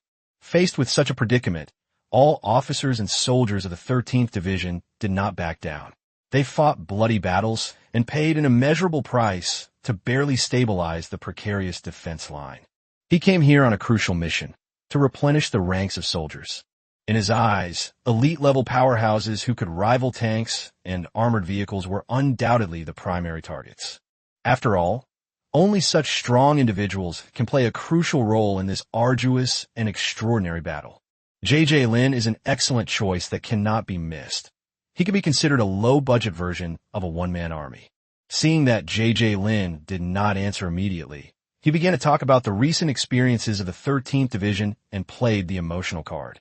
As a member of the training program, JJ Lin could have easily declined Wan Kai's invitation. After all, the battlefield is unpredictable and far more dangerous than running a dungeon.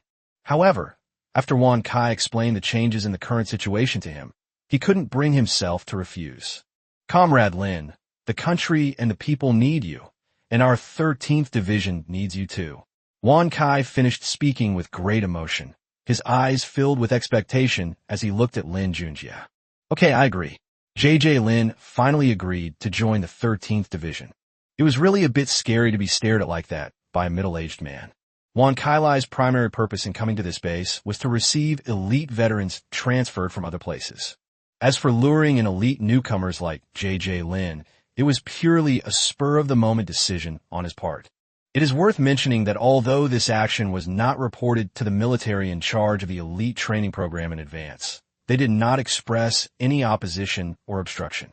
And so, after resolutely saying goodbye to Wang, Hu, and Shirley, JJ Lin followed closely behind Wan Kai and embarked on the journey to the 13th Division with several other elite-level newcomers who had also been fooled.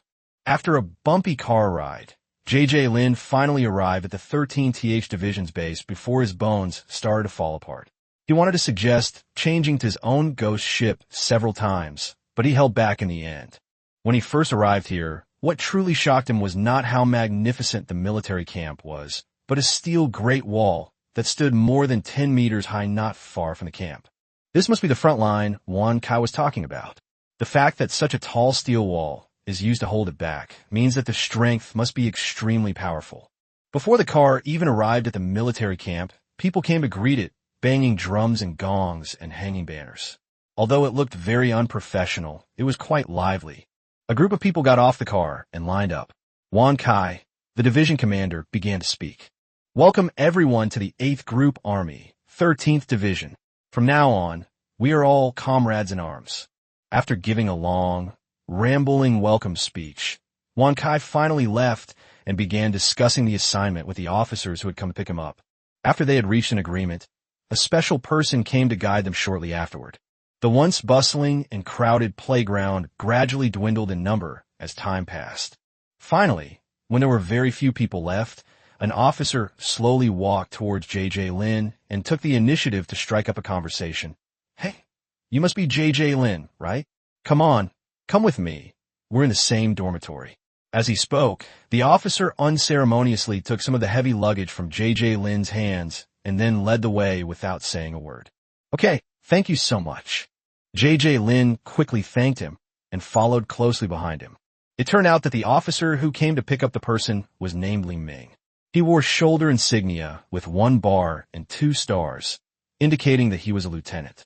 Despite not being particularly tall, he appears quite robust and strong, exuding a resolute and unyielding aura unique to soldiers.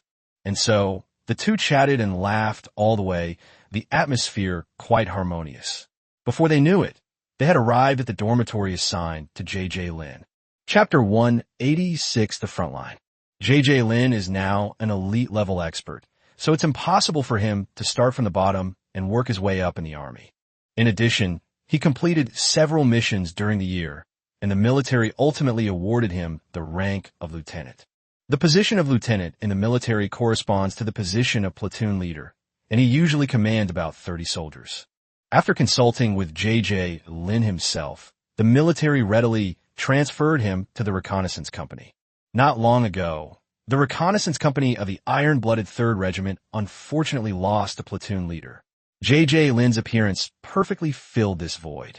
He was still young and didn't really care about the assignment. So, JJ Lin gladly accepted the appointment and waved goodbye to his temporary roommate, Li Ming. Then, he shouldered his simple bag and strode confidently toward the iron-blooded 3rd Regiment. After Lin Junjie arrived at the regimental headquarters and successfully completed the registration procedures, the regimental commander, Zhou Deong, originally intended to personally lead him to the 3rd Platoon's post in the reconnaissance company to begin his work. However, Lin Junjie ultimately declined. He felt that, with his abilities, becoming a platoon leader was no problem at all. From now on, the 3rd Platoon would be his territory, and he wouldn't need the leaders to personally escort him there. JJ Lin strode confidently into the 3rd Platoon's quarters, instantly drawing everyone's attention. The 3rd Platoon had known a platoon leader would be arriving today, but they hadn't expected JJ Lin to be so young. He entered his assigned dormitory as if no one else was there, put down his luggage, calmly walked to the playground, stood still, and then sounded the emergency assembly call without hesitation. The reconnaissance company is the elite force in the army, and their combat prowess is beyond question. Although they knew nothing about this new platoon leader and hadn't even exchanged a single word with him, the entire company assembled within 2 minutes. JJ Lin was very satisfied with the military skills of the 3rd Platoon. My name is Lin Junjie, and I'm an elite-level card master. From now on, I'll be your platoon leader, Lin Junjie announced loudly to the 3 neatly lined-up members. As your platoon leader, it's necessary for me to understand your strength as soon as possible. After saying this, Lin Junjie's gaze swept over all the members of the 3rd Platoon before he continued. Now, use all your means to attack me. Realizing that J.J. Lin wanted to take on all 30 of them single-handedly, everyone in the third row thought they had misheard. They looked at each other, unsure of what to do. While the people in the third row were still stunned, Lin Junjie did not hesitate at all. Under the watchful eyes of all 30 pairs of eyes in the row, he summoned Lin Mubai, the Skeleton Knight Squad, and 300 excellent-level skeleton warriors at an extremely fast speed. Upon seeing the numerous summoned skeletons, everyone realized that their new platoon leader was no joke. As soon as Lin Mubai appeared with his Skeleton Knight Squad and 300 skeleton warriors, he charged towards the opposite side like a tiger descending a mountain. Faced with the charging opponents, the 3 squad leaders led their team members to launch a joint attack using their firearms, showing no fear even when facing an opponent 10 times their number. The skeleton warriors are clad in heavy armor and are impervious to ordinary firearms. Even if bullets pierce through their armor, it has little effect on them. As for Lin Mubai and the Skeleton Knights, there's no need to elaborate. Lin Mubai led his Skeleton Knight Squad in just a few charges, scattering the 3 platoons of 30 men into disarray. In just a few rounds, the 300 skeleton warriors didn't even have to make a move before the 3 platoons were forced to retreat in defeat and ultimately had no choice but to admit defeat. It's important to understand that in the military, most people adhere to the principle of the strong prevailing over the weak. Lin Junjie only slightly revealed his abilities, yet he easily gained everyone's recognition and admiration. With the full cooperation and support of the 3 squad leaders and the entire platoon, J.J. Lin quickly mastered the 3rd platoon. Since the first line of defense has been corrupted by the energy and rules of the instance, the high-tech weapons of the Great Xia Empire have become ineffective. Reconnaissance companies are required to frequently penetrate deep behind enemy lines, so they are now equipped with ordinary firearms. According to Lin Junjie's understanding, every soldier in the 3rd platoon has reached the excellent level in terms of individual strength, especially the 3 squad leaders, who are at the perfect level of excellent and are only one step away from breaking through to the elite level.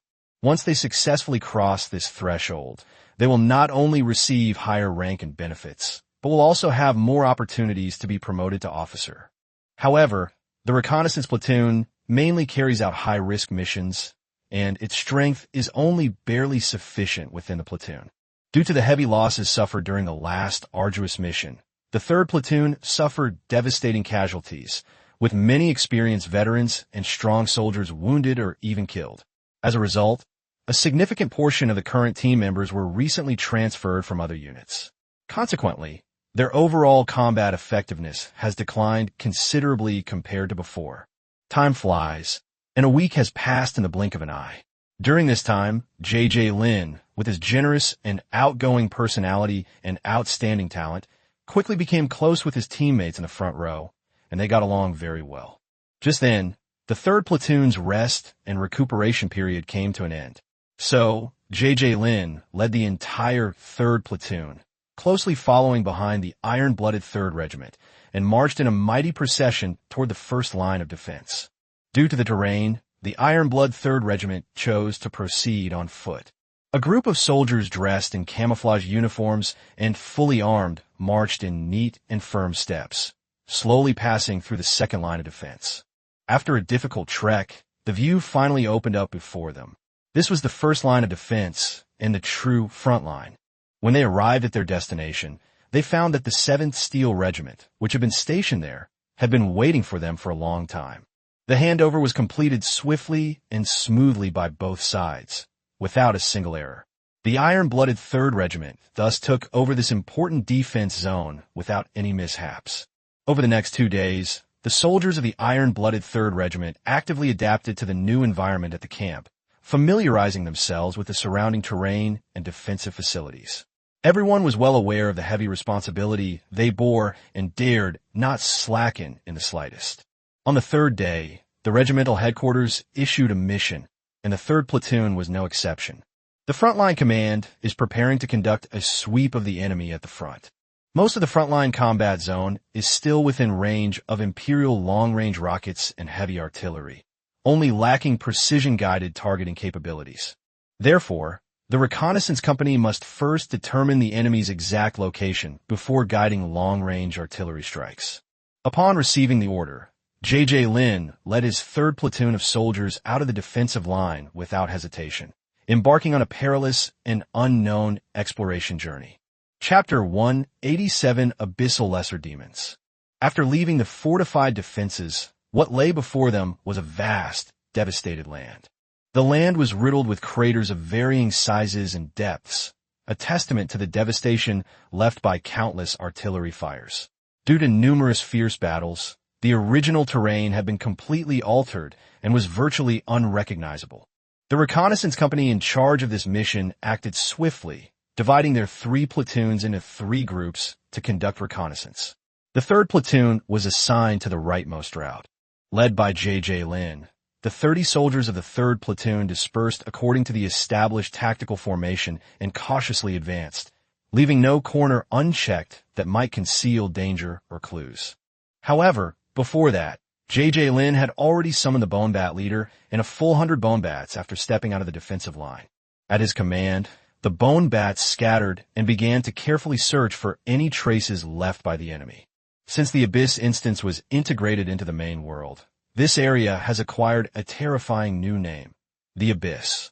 According to information obtained by J.J. Lin, this Abyss region is vast and boundless, but at the same time, it is extremely barren and desolate. Here, resources are extremely scarce. In order to survive, the various creatures in the Abyss have to follow the law of the jungle, and fighting and killing each other is commonplace. Even the extremely cruel act of cannibalism is frequently seen in this cruel land. The Bone Bat leader led its subordinates to explore ahead, while the 3 ranks of warriors followed at a certain distance, ready to deal with any unexpected situations that might arise. J.J. Lin took the lead and walked at the head of the group. Along the way, all he saw was barren and cracked land, and occasionally some strangely shaped and towering rocks. However, he could hardly see a single green plant. The whole scene gave people a sense of despair without any vitality. Less than 2 hours into their journey, J.J. Lin sensed that the Bone Bats scouting ahead had been shot down. Being shot down here meant they had undoubtedly encountered a creature from the Abyss. Situation detected. Stay concealed. Everyone follow. Upon receiving the message, J.J. Lin immediately issued the order. These Bone Bats are ultimately part of J.J. Lin's destiny card. Although they cannot share the same senses, he can still sense their death. Following the direction the Bone Bat was scouting, they soon discovered a gathering place for abyssal creatures. Around a burning campfire, a group of abyssal creatures appeared to be cooking something. There were more than 200 abyssal creatures, but they were all short in stature, with the tallest being no more than half a person's height. They were naturally noisy, their chirping echoing sharply and noisily in the silence of the abyss. Their short legs moved quickly, and they would occasionally push and shove each other, emitting sharp cries. Platoon leader, this is an abyssal demon. We can handle it ourselves, said Li Wei, the squad leader of the first squad. Inferior demons is actually just a general term for inferior demons. However, regardless of their race, all inferior demons are at the bottom of the food chain in the Abyss, serving as food for other demons. All right, tell the brothers to be careful and not get hurt. The Abyss demons were weak, and since he could deal with them without taking any damage, Lin Junjie felt there was no need to call for reinforcements. Without Lin Junjie's command, the 30 men formed a fan-shaped formation. At Lin Junjie's order, machine guns combined with submachine guns unleashed a barrage of fire, and before these abyssal demons could react, most of them were killed by bullets. Faced with overwhelming firepower, the abyssal demons showed no fear and charged towards the 3 rows of warriors. As the personnel dispersed, the firepower of submachine guns and machine guns was greatly reduced. Even so, these abyssal demons could only become sitting ducks. But as the battle progressed, the warriors sensed something was wrong. They saw one abyssal demon after another fall, yet the number of abyssal demons seemed to be increasing. They were about to reach the 3rd rank's position and engage in melee combat. Oh no, it's a resurrection spell. A warrior immediately realized the reason. The Empire had long studied this resurrection technique. It didn't actually resurrect the dead abyssal demons, but rather imprinted a mark on their souls beforehand. After an abyssal demon died, The demon mage could directly collect its soul and then rain-fuse it into the demon's corpse, granting it combat power for a short period.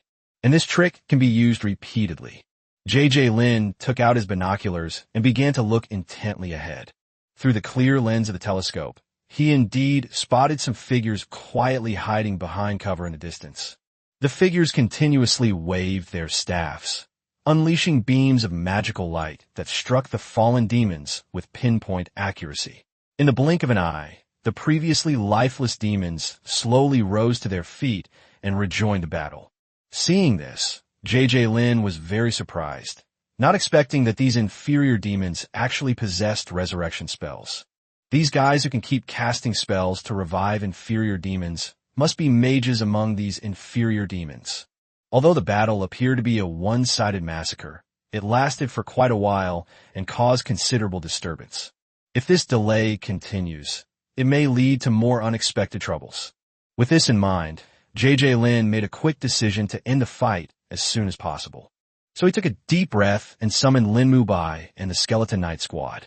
Without the slightest hesitation, Lin waved his hand and gave the order to charge. In an instant, a deafening sound of horses' hooves echoed through the sky.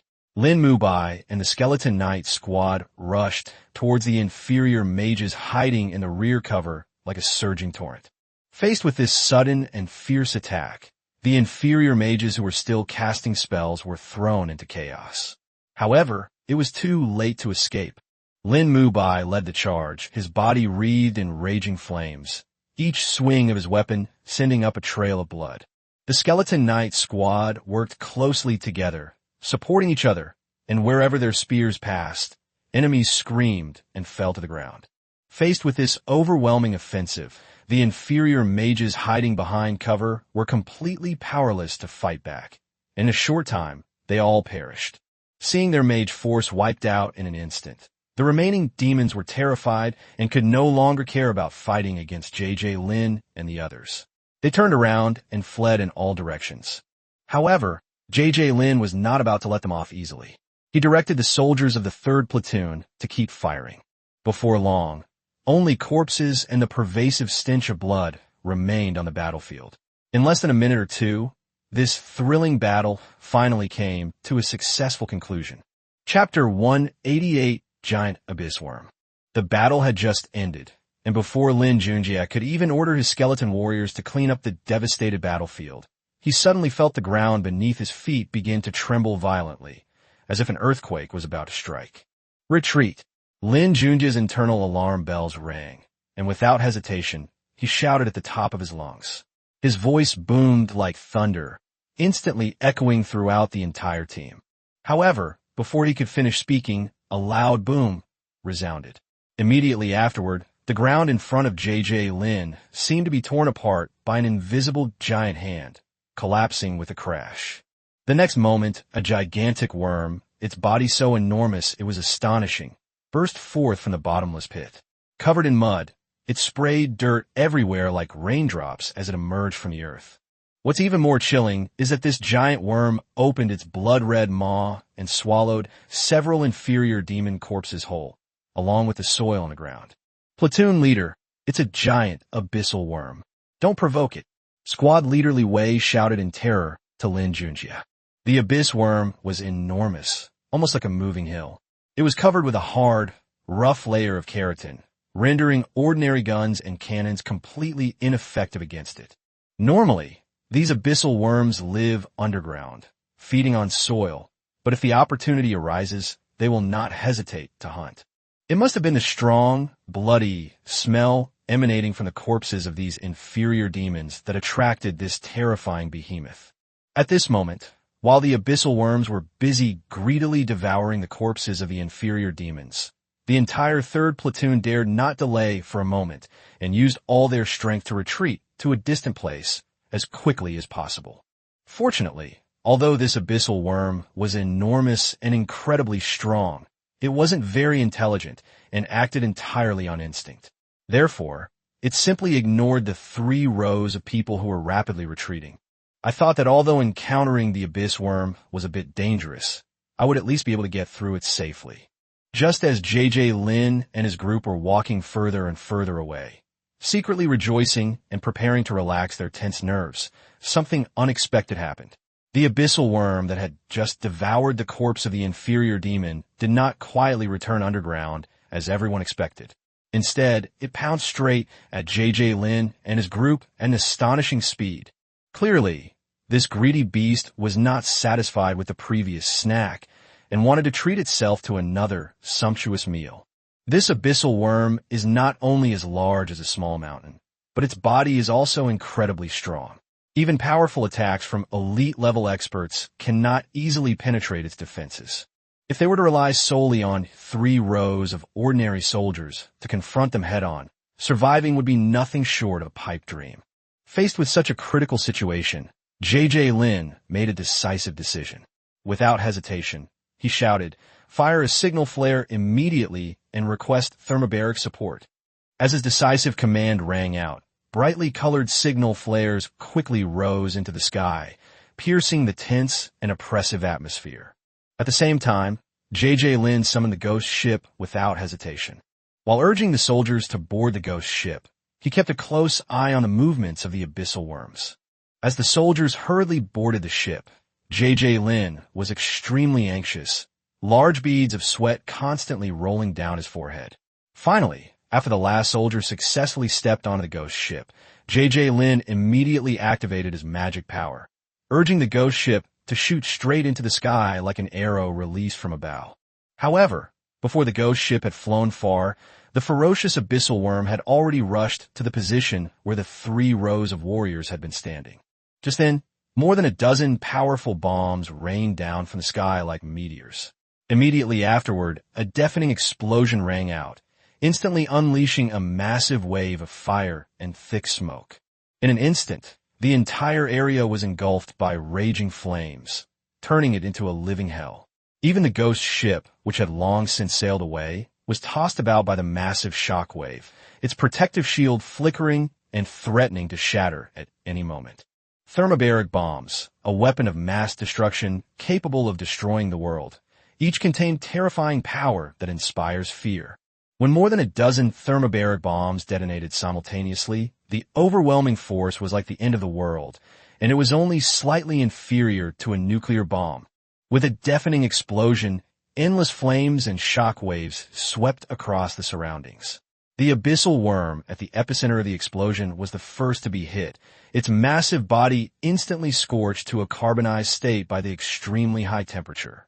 The once incredibly tough outer layer now looks extremely fragile, as if it would crumble into dust at the slightest touch. After the raging fire gradually died down, JJ Lin piloted the ghost ship and slowly returned. He stood tall and straight at the bow of the ship, a ball of intense heat rapidly forming in the palm of his right hand. He suddenly swung his arm and shouted, "Go!" The fireball flew straight toward the carbonized abyss worm with a whooshing sound. With a deafening roar, the fireball exploded upon contact with its target, transforming into a sea of fire that completely engulfed the abyssal worm. Under such a ferocious attack, the already fragile abyssal worm could no longer withstand the immense force. Its body was instantly blasted to pieces, scattering into countless inky black fragments across the ground. However, just when everyone thought the battle was about to end, Li Wei, who had been closely monitoring the situation, suddenly changed his expression and shouted, "Oh no! Everyone be careful! This abyss worm is not dead yet. Judging from the current situation, it may have just used some kind of special skill, such as shedding its shell to escape."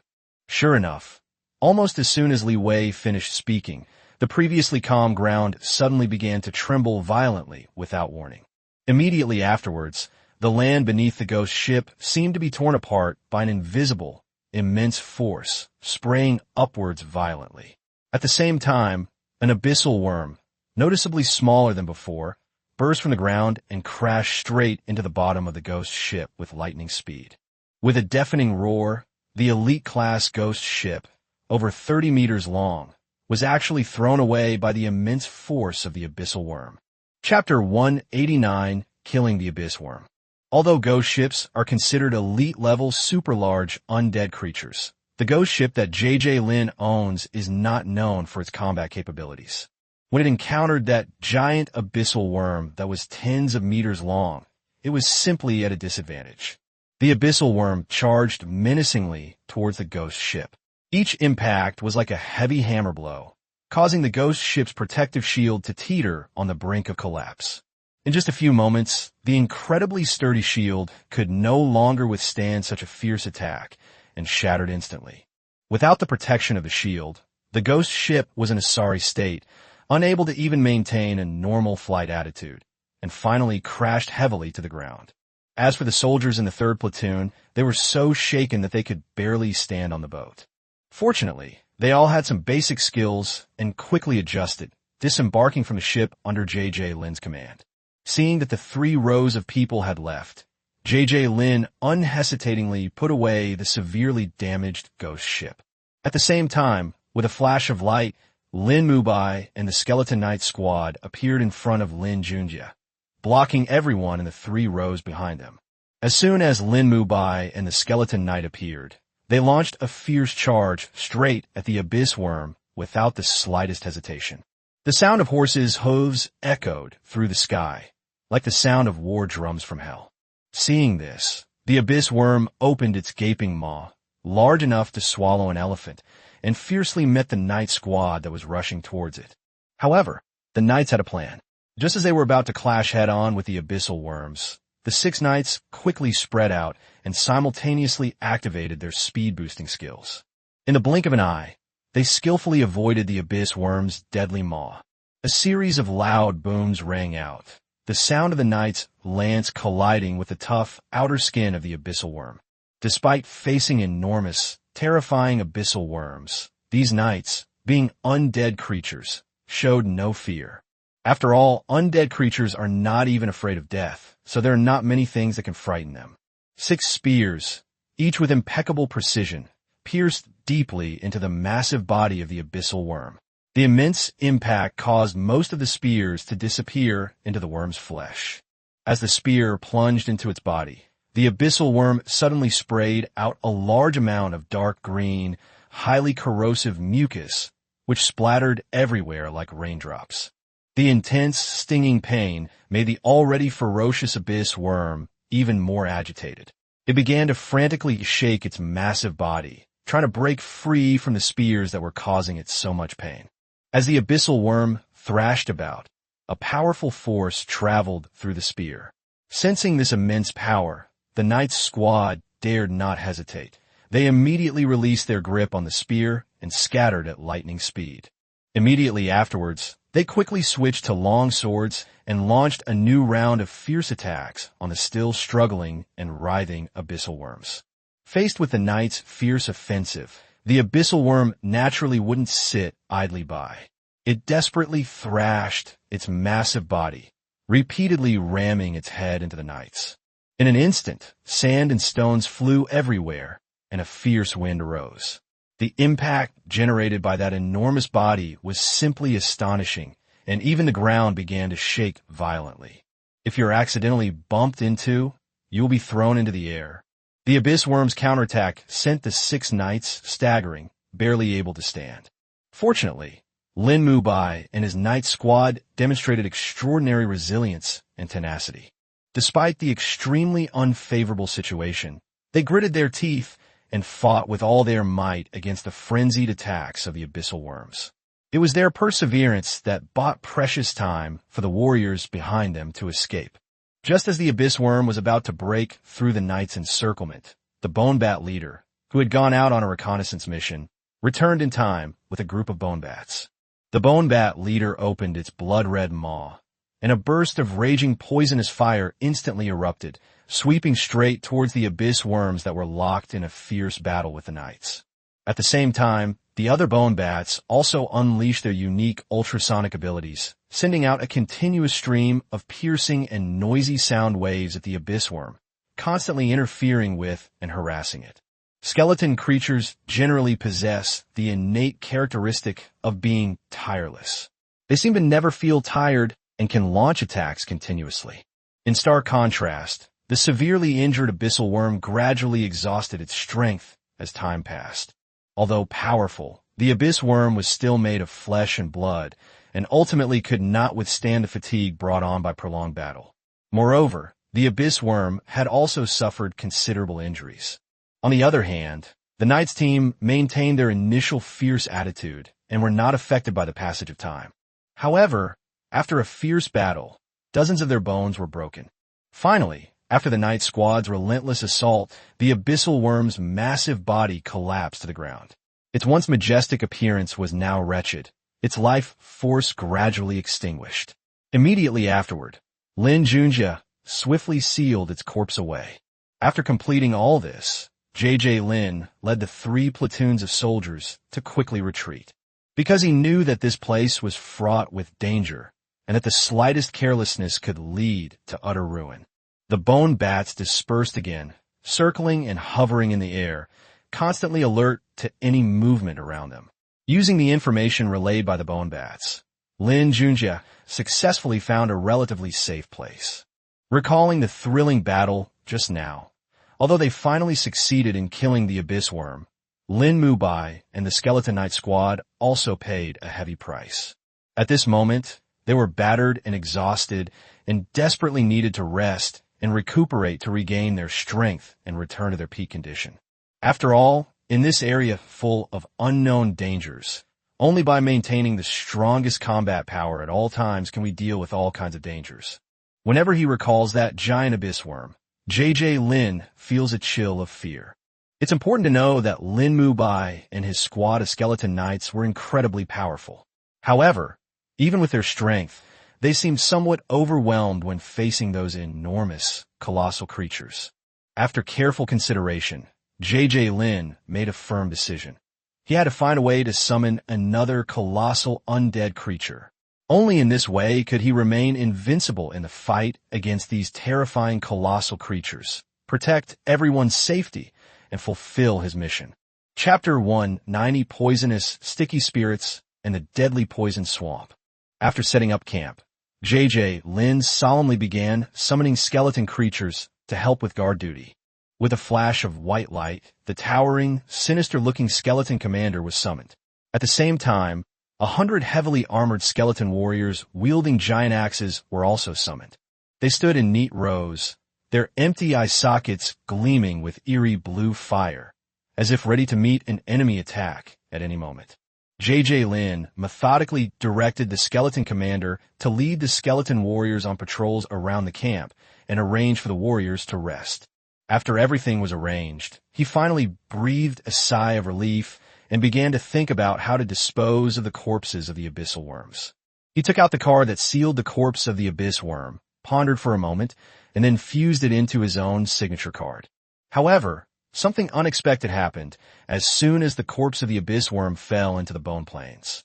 Large amounts of dark green, corrosive slime continuously flowed from the wounds of the abyss worm's corpse.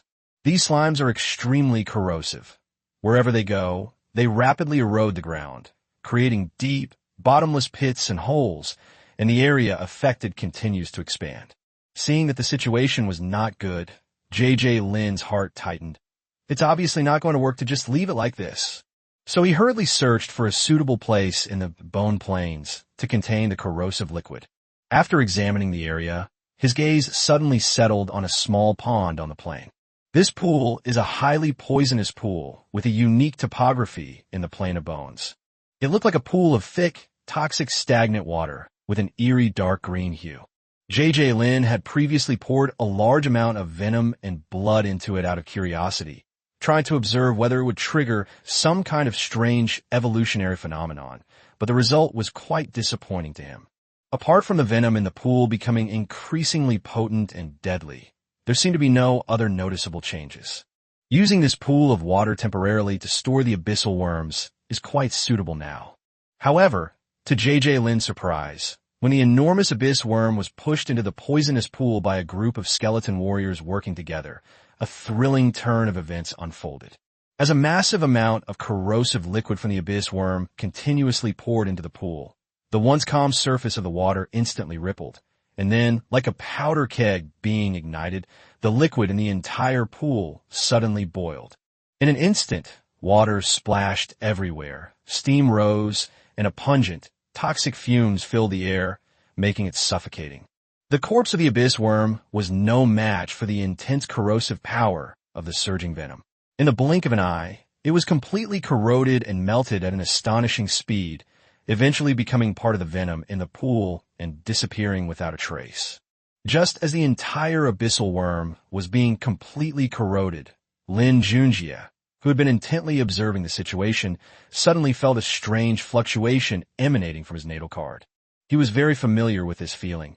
It was the evolved form of the highly toxic pool. Just as JJ Lin was about to check the information about the highly toxic pool and learn about its changes, a jaw-dropping scene appeared. The pool, which had returned to calm, was once again turbulent, and a huge slime monster, more than 3 meters tall, emerged from the water, wobbling unsteadily. The monster was a bizarre dark green, and a sticky liquid dripped from its body, making it look extremely disgusting. With each step it took, it made a muffled plop sound, and the ground trembled slightly, as if it could not support its heavy body. JJ Lin quickly checked the information about the clump of slime. Name, adhesive poison.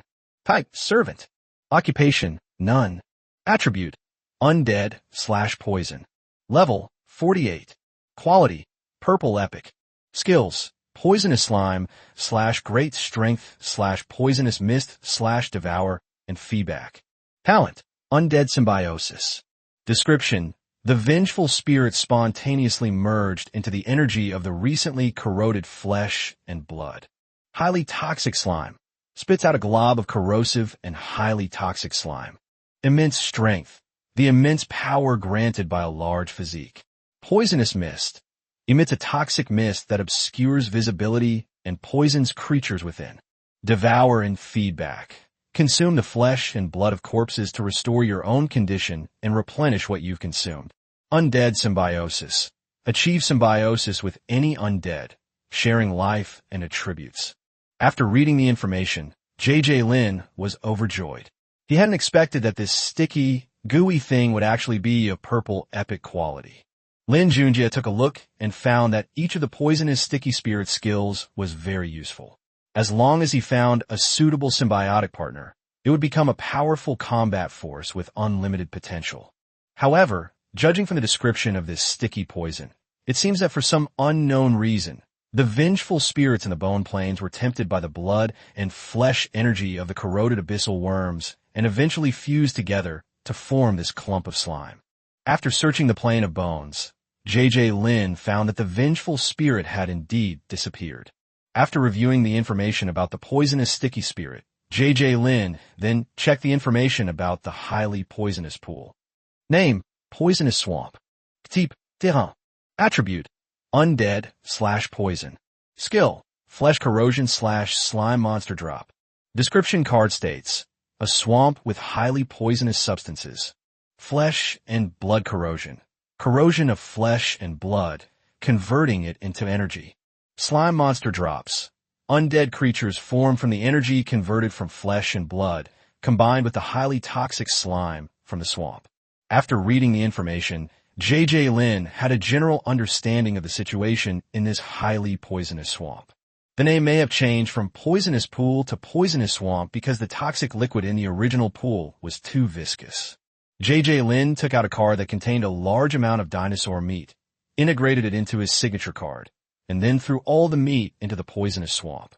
As all the flesh was corroded, a slime monster, similar in appearance to a poisonous slime spirit, crawled out of the swamp, only less than a meter in size. JJ Lin quickly checked the information about the slime monster. Name, slime monster. Type, servant. Occupation, none. Attribute, undead/poison. Level, 5. Quality, white standard. Skill, slime ball. Talent, deadly poison. Description card states, a creature composed of toxic slime. After reading the information about the slime monster, JJ Lin completely gave up. Although slime monsters and poisonous slime spirits look somewhat similar, they are actually two completely unrelated types of undead. Judging from its attributes, this slime monster is basically a slime with even greater toxicity. However, to produce poisonous sticky spirit. You only need to place some vengeful spirits on the edge of the swamp. However, the flesh and blood energy that can be seen by vengeful spirits must have been extremely powerful in life. Chapter %1 venomous bonnet dragon ligne. J.J. Lin never expected that the inconspicuous poisonous pool in the Bone Plain would transform into a poisonous swamp after a series of unknown changes. Unfortunately, despite the huge changes in the surrounding environment, the level of the main card failed to be upgraded as desired. After careful consideration, J.J. Lin realized that the problem likely lay in the insufficient number of corpses collected in the Bone Plain. After all, to upgrade your main card, a sufficient amount of high-quality corpse resources is essential. Previously, each upgrade of your main card consumed a large amount of bones and death energy. Currently, there are over 10,000 low-level undead creatures in the Bone Plains. This is enough for Lin Junjie in most situations. What he lacks now is combat power of elite level or above. Therefore, he decided that for the foreseeable future, unless he encountered elite quality corpses, he would store them in the Bone Plains so that he could have enough death energy and bones for his next level up. However, before that, J.J. Lin plans to use the dinosaur's corpse to summon a skeleton dinosaur. When J.J. Lin went to the dungeon last time, he sealed the corpses of 12 large dinosaurs. He originally planned to use them to make dinosaur zombies, but after checking the complete guide to necromancy, he realized that large undead creatures were not so easy to create. This is also why the only two types of large undead creatures that are familiar to everyone are bone dragons and ghost dragons. As is well known, the strength of undead creatures depends mainly on three aspects: physical strength, soul strength, and energy strength. Skeletons are unique in that their souls often merge with the energy contained within their bodies, forming a unique soul fire. Taking skeletons as an example, the larger the skeleton, the more intense the soul fire required to power it. However, the soul fire of newly summoned undead creatures is relatively weak, just like the bone sailboat we made before.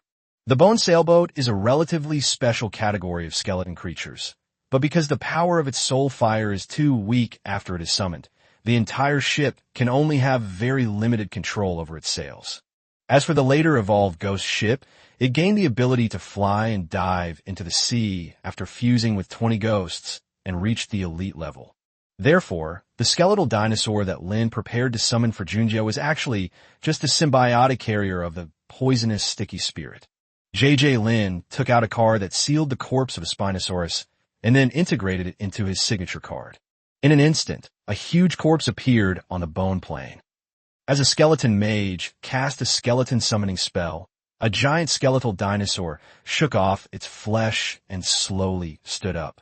Because this skeletal dinosaur was a gigantic creature in life, its body naturally reached elite level when it was summoned as an undead creature after death. However, in stark contrast, its soul fire appeared unusually weak, far from matching its powerful body. This severe imbalance is highly likely to lead to a series of thorny problems. Sure enough, this skeletal dinosaur had no other abilities besides walking slowly. After watching the skeleton dinosaur walk around in circles a few times, J.J. Lin suddenly had a flash of inspiration. This dinosaur is a dragon, isn't it? He thought to himself. If I gave it 2 wings, wouldn't it be a flying giant bone dragon? The skeleton mages in the Bone Plains directed the skeleton warriors to build more than a dozen bone sailboats. They were quite skilled at modifying these large skeleton creatures. Since my main card has just been upgraded to level 50, there are no suitable skeletons in the Bone Plains. Under the command of these skeleton mages, a large group of skeleton warriors finally managed to dig out suitable bones from underground in the Bone Plains. After careful modification, this skeletal dinosaur underwent an astonishing transformation. Its once bald back now sprouted a pair of broad and sturdy bony wings. Then, the moment we'd all been waiting for arrived. The poisonous sticky spirit and the skeleton dinosaur would fuse and become symbiotic. A ball of dark green slime, over 3 meters tall, slowly rolled over and finally stopped at the feet of the skeletal dinosaur. Then, as if it had a life of its own, the clump of slime rapidly wrapped around the skeletal dinosaur's thick leg bones, quickly quickly enveloping its entire body in the blink of an eye. As time passed, the originally snow-white skeletal dinosaur gradually turned into a deep, dark green.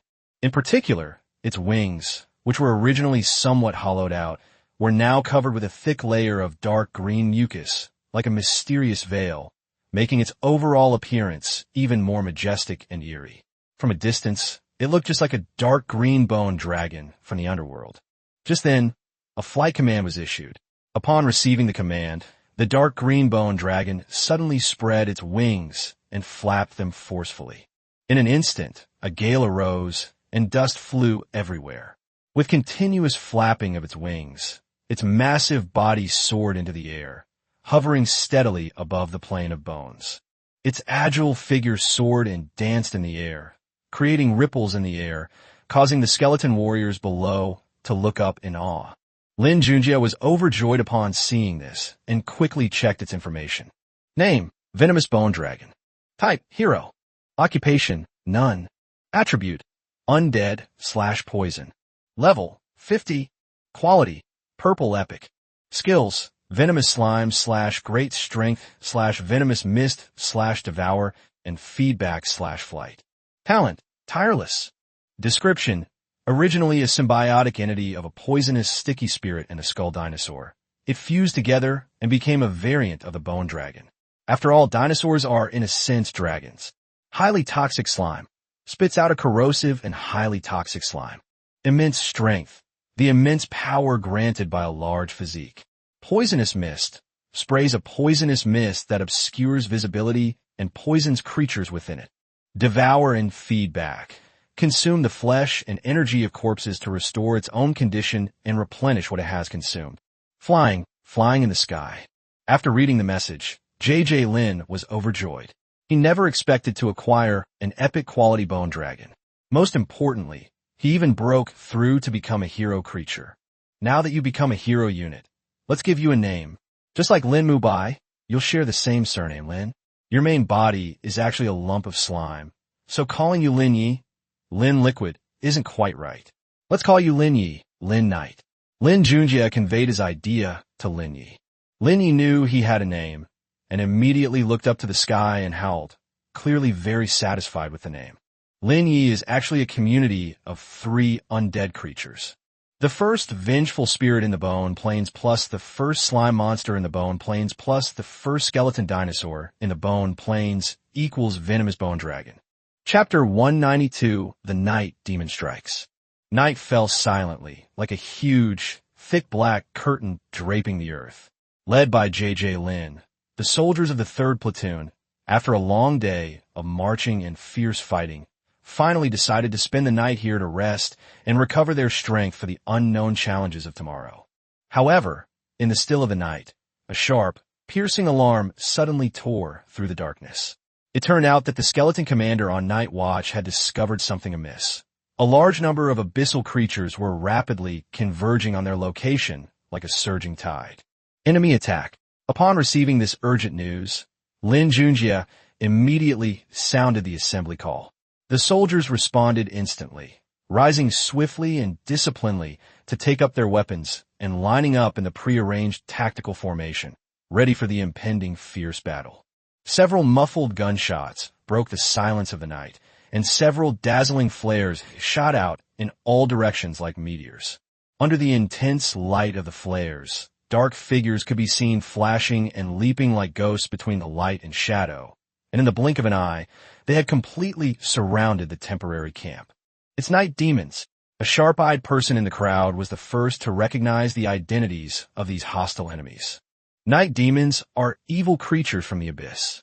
They are as black as ink and possess excellent night vision, making them adept at launching sudden attacks in the pitch-black night. Fire. With Lin Junjie's decisive order to attack, the soldiers' machine guns and submachine guns immediately spewed fire, a dense hail of bullets raining down on the night demon. Simultaneously, every so often, new flares were launched into the air, illuminating the battlefield that had been swallowed by darkness. Despite their agility and formidable fighting prowess, the night demons were forced to temporarily adopt a strategy of spreading out and maneuvering in the face of the warriors' fierce firepower. Clearly, these cunning night demons were not new to encountering human gunfire. They had already developed the necessary experience in dealing with it. As the night demons scattered like a tide, the threat posed by the previously dense and intense gunfire instantly diminished. These night demons were agile and swift, rushing forward at an astonishing speed, like phantoms in the night. Based on their current speed of movement, it won't be long before the distance between the two sides is close enough for them to engage in close combat, and a fierce melee will inevitably break out. Seeing the situation becoming increasingly critical, JJ Lin made a decisive move and summoned Lin Yi without hesitation.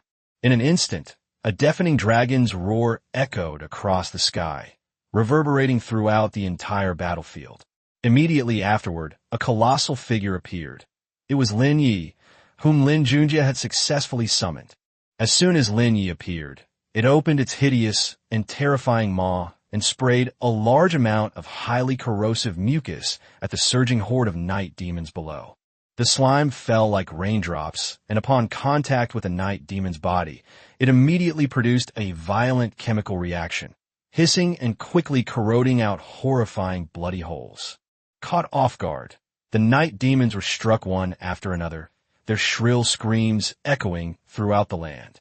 Some tried to struggle to avoid the deadly attack, but most collapsed and died on the spot amidst their painful howls, creating a bloody and horrific scene. Lin Yi continuously spewed out dark green, highly toxic venom, like a poisonous dragon wreaking havoc in the air. The thick, deadly liquid rained down, mingling with the flames from the guns of the 3 platoons of soldiers, forming a dense web of death. Amidst the hail of bullets, hordes of night demons fell like harvested wheat. However, their numbers were simply overwhelming. They charged relentlessly, fearless and fearless, some even possessing elite-level strength. Despite suffering heavy casualties, they still managed to break through the defenses quickly and surge towards the camp thanks to their overwhelming numbers. At this critical moment, JJ Lin, who had been on high alert, decisively gave the order, "Skeleton Commander, lead more than 400 skeleton warriors to attack." At his command, the tall, heavily armored skeleton commander brandished his giant battle axe and led a group of equally armed skeleton warriors to meet the night demon army. These skeleton warriors were all clad in heavy armor, the sturdy armor gleaming with a cold light, enough to withstand most night demon attacks. They quickly formed a tight, cylindrical formation, like an impregnable wall, forcefully blocking the night demon's advance. In an instant, the two sides engaged in fierce fighting, with shouts of battle, the sound of bones clashing, and the clash of weapons rising and falling, echoing throughout the entire battlefield. Taking advantage of the moment when the skeleton army successfully blocked the night demon, JJ Lin summoned the ghost ship without hesitation. JJ Lin led 3 rows of soldiers onto the ship, and the ghost ship slowly rose into the air. Standing atop the high ship's railing, the 3 ranks of soldiers surveyed the chaotic battle below. Their weapons roared incessantly, bullets raining down like meteors, relentlessly striking the night demons. Meanwhile, the soldiers also threw powerful grenades from the ship from time to time, causing a series of earth-shattering explosions in the night demon horde. Flames soared into the sky, and smoke filled the air, making the already fierce battle even more breathtaking. Boom, boom, boom. Suddenly, a series of deafening roars shattered the tranquility of the night. One after another, jet-black energy orbs shot out like meteors from the dense swarm of night demons, carrying a fierce momentum as they hurtled straight toward the ghost ship that was rampaging through the air and reaping lives, as well as Lin Yi, who was inside it. These black energy spheres seemed to blend into the night, their existence almost imperceptible without close observation. Only when they struck their target could one barely make out their grotesque and terrifying forms. A dozen or so black energy orbs struck the ghost ship and immediately exploded, causing the ghost ship's protective shield to flicker intermittently. Instead, the energy ball that struck Lin Yi didn't even cause a ripple. It was directly enveloped and swallowed by the slime attached to Lin Yi's body. Seeing all this, Lin Junjie couldn't help but sigh. Sometimes even creatures of the same level can have vastly different combat strengths. He hadn't expected Lin Yi to be able to devour even an energy ball. This black energy ball is the Shadow Ball, a special skill unique to the Night Demon race. It is said that only Night Demons with strength reaching the elite level or above are capable of casting the Shadow Ball. Now, facing such a large number of incredibly powerful shadow spheres, although the venom-bone dragon Lin Yu was not afraid, the ghost ship under Lin Junjie's feet could not hold out for long. Chapter 193, Chasing the Night Demon. As the platoon leader of the 3rd Platoon, JJ Lin knew he was not fighting alone, because he had strong and reliable support behind him, with artillery ready to respond at any time. When he saw that the ghost ship's shields were on the verge of collapse under the enemy's fierce attack, his heart tightened. JJ Lin made a quick decision and issued an order to Lin Yi beside him. Go and guard the area below the ghost ship. With Lin Yi's arrival, most of the attacks were blocked, and the ghost ship's shields slowly recovered. Meanwhile, the skeleton commanders and skeleton warriors who remained on the ground to guard the camp held out for only a few minutes before suffering heavy losses under the Night Demon's onslaught and on the verge of total annihilation. Upon seeing this, JJ Lin quickly stood on the deck and collected the skeleton warriors and skeleton commanders on the ground into his main card. After doing all this, JJ Lin took a deep breath and then shouted at the top of his lungs, "Fire signal flares," requesting support from large-area incendiary bombs. Before the words were even finished, several signal flares, flashing with dazzling light, shot straight into the sky. Time ticked by, and after an anxious wait, a whooshing sound came from the sky. Immediately afterwards, shells rained down from the sky, scattering outwards from the ghost ship as the center point. In an instant, deafening explosions rang out one after another. Flames shot into the sky, and thick smoke billowed into the air. An area within a 1-kilometer radius was instantly transformed into a raging sea of fire. Endless flames ravaged the land, as if to devour everything.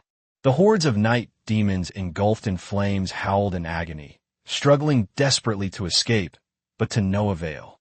The flames mercilessly licked at their bodies, gradually burning them into charred, unrecognizable corpses. Although the raging fire did not last long, its intense intensity was still terrifying. However, despite this, not all the attacking night demons were wiped out. Some of the more powerful night demons were completely unfazed by these ordinary flames. But most ordinary night demons are not so lucky. They struggle in the sea of fire, but ultimately cannot escape death. As the number of night demons dwindled dramatically, even those night demons who had managed to survive and were slightly stronger were now filled with fear and unwilling to face this terrifying scene again. So they all scattered and fled, trying to get away from this dangerous place. Nighttime is the natural domain of the night demon, but it is also the time when various undead creatures roam. Seeing those scattered and fleeing night demon warriors, how could JJ Lin let them go so easily? The one who launched the first attack was none other than Lin Yi, who had been fighting desperately to protect the ghost ship. He swooped down like lightning towards a fleeing night demon. With a deafening roar, his powerful legs slammed down on the night demon, as if crushing an egg with Mount Tai. When he leaped into the air again, people were astonished to find that the night demon was now tightly wrapped in a thick layer of slime and suspended high in the air. Not long after, as the mysterious viscous liquid slowly contracted back into Lin Ye's body, the night demon, which had been hanging up, was reduced to a pale skeleton and fell straight down from the sky. After successfully killing one enemy, Lin Yi didn't hesitate and immediately set his sights on the next target, then pounced on him with lightning speed. JJ Lin certainly wouldn't let go of such a good opportunity to expand his gains, so he only sent Lin Yi, a single bone dragon, to pursue them. At the same moment, Lin Mubai and the Skeleton Knight Squad were summoned together. Standing on the deck of the ghost ship, led by Lin Mubai, the entire Knight Squad displayed astonishing teamwork and courage. Without hesitation, they leaped from the ghost ship and charged towards the fleeing night demons with overwhelming force. Suddenly, Lin Mubai, who was leading the group, was engulfed in raging ghostly flames. The dark blue flames seemed to have a life of their own, rapidly spreading to every corner of his body, enveloping him and his mount. At this moment, Lin Mubai was like a fireball, carrying endless killing intent, and rushed straight towards one of the night demons. It should be understood that although these night demons are agile, how can they compare to knights of the same level in terms of speed? Especially elite knights like Lin Junjie, who are exceptionally strong and well-trained. Lin Junjie activated his acceleration skill, propelling himself forward like an arrow released from a bow. In the blink of an eye, he had closed in on his target, the night demon. Immediately following, accompanied by a chilling thud, Lin Junjie mercilessly crushed the night demon. The poor night demon didn't even have time to put up a fight before being sent flying a great distance by the powerful impact. Lin Junjie, however, showed no sign of stopping. He continued to sprint forward at breakneck speed, already searching for his next target. The night demon, which had just suffered a severe injury, struggled to get up and escape the scene again. However, before it could even regain its footing, it felt a tremendous force coming from behind.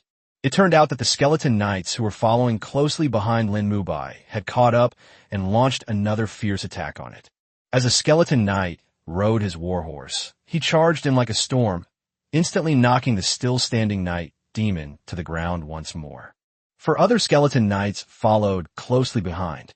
In an instant, the sound of hooves echoed through the sky as they trampled over the night demon. After a fierce rampage, when a last skeleton knight stepped across the land, all that remained was a mangled, gruesome corpse of a night demon.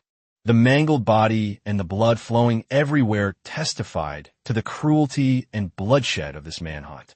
Seeing that the chase was progressing exceptionally smoothly, JJ Lin's lips curled up slightly, revealing a satisfied smile. At his command, the enormous ghost ship slowly descended to the ground. JJ Lin summoned 10,000 skeleton warriors directly from the cards he could sell to clean up the battlefield. Upon receiving the order, the skeleton warriors surged onto the battlefield like a tidal wave, quickly and systematically clearing away the remaining night demon corpses and various spoils of war. As time ticked by, the night gradually faded, and the sky began to lighten with the first light of dawn. After a night of fierce fighting and intense cleanup, the battlefield was finally cleared away as the first rays of sunlight touched the earth. At this time, the troops that went to hunt down the remnants of the night demon also returned in triumph. This operation was very fruitful for JJ Lin. Besides the tens of thousands of night demon corpses piled up like mountains, he could also gain a lot of battle merits from this battle, which he could use to exchange for the supplies he needed. Chapter 194: The Knights. A week later, at dawn, a group of figures gradually appeared on the distant horizon. It was JJ Lin leading the 3rd platoon of soldiers as they slowly approached. After overcoming numerous hardships, they had finally returned safely to their camp within the defensive line. Although this reconnaissance mission encountered some dangers and challenges, it was ultimately completed successfully. In a subsequent series of exploration operations, everything went relatively smoothly. They did not encounter those terrifying large abyssal creatures, nor did they come across any large abyssal groups with tens of thousands of members.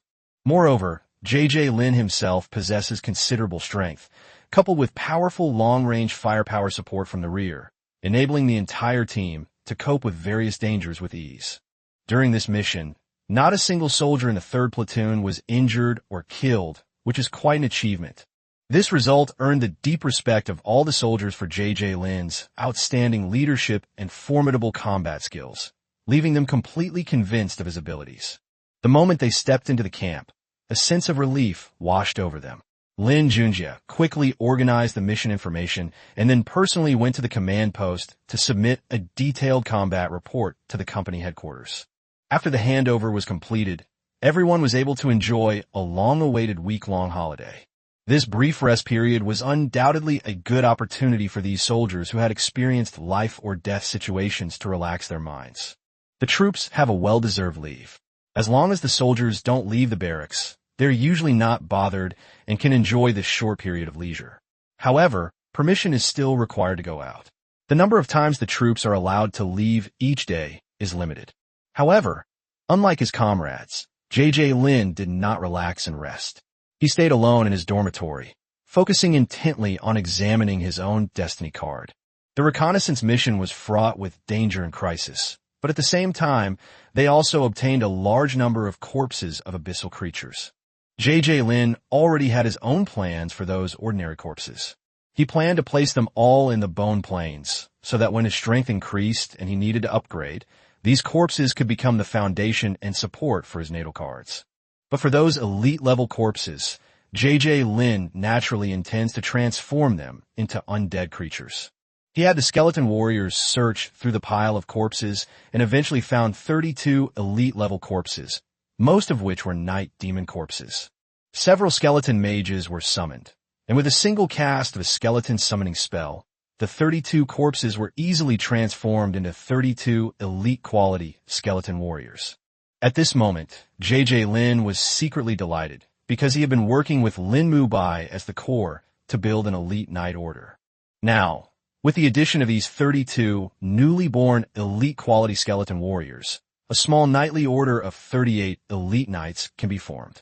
This new force will surely play a vital role in future battles. However, at this moment, although the personnel were all ready, the availability of mounts was severely lacking. It should be noted that in the bone plains, there are currently only 5 excellent level bone horses remaining. If all elite level skeleton warriors were equipped with mounts, there would still be a shortage of 27 undead mounts. Although J.J. Lin has reached the elite level, he doesn't have much foundation. Fortunately, there is always a way out. Just when he was at his wit's end, a piece of news that J.J. Lin heard from the soldiers of the 3rd Platoon brought him a turning point. Unlike the outside world, in a unique environment of the military, many car masters, in addition to focusing on combat, also conduct some research on undead cards. Therefore, whether it's accumulating battle merits to exchange for the required undead mounts or exchanging items with comrades in arms, it's relatively easy. The next morning, as the first rays of sunlight touched the earth, J.J. Lin couldn't wait to log onto the military's internal network platform and begin searching for the mount he wanted. With his keen insight and decisive decision-making ability, he soon successfully completed the transaction through the intranet, obtaining the items he desperately needed. However, this time he didn't exchange them for undead mounts, but rather the carcasses of horses. It's worth mentioning that in this barter process, usually if someone has a high-quality skeleton warrior and wants to exchange it for a mount corpse of the same high quality, most people will readily agree to the trade, provided the conditions are right.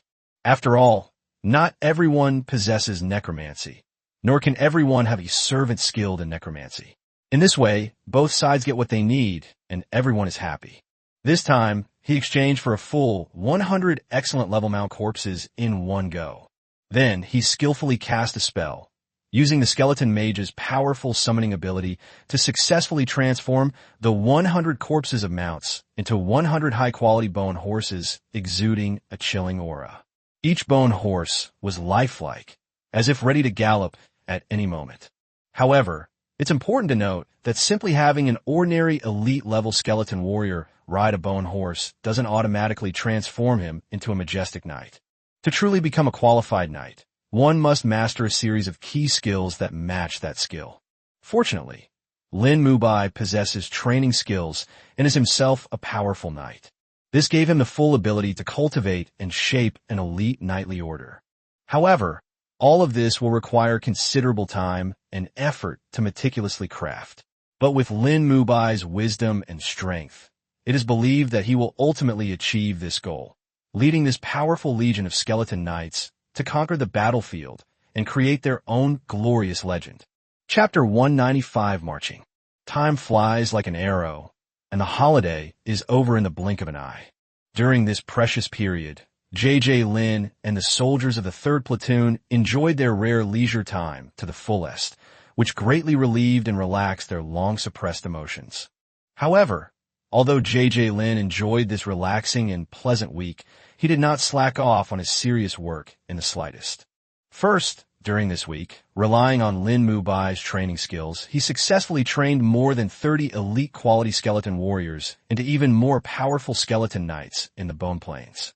Furthermore, by cleverly utilizing the death energy contained within the Bone Plains, the individual levels of this newly formed team were quickly increased, and they were eventually successfully raised to level 50, the same level as their natal cards.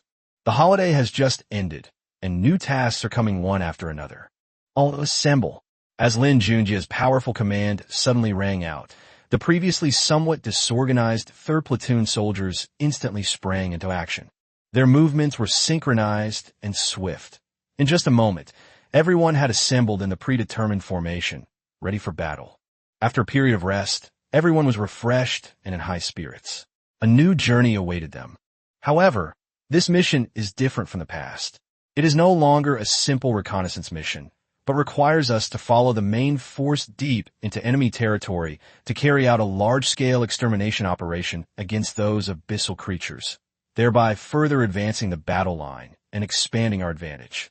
It is worth mentioning that the entire iron-blooded 3rd Regiment, including the 3rd Platoon led by J.J. Lin, was entrusted with an important task and became one of the main forces in this cleanup mission. Time passed second by second, and finally, all the troops involved in the cleanup mission arrived at the designated location and completed their final assembly preparations. A muffled rumble was heard as the massive steel gate of the first line of defense slowly opened.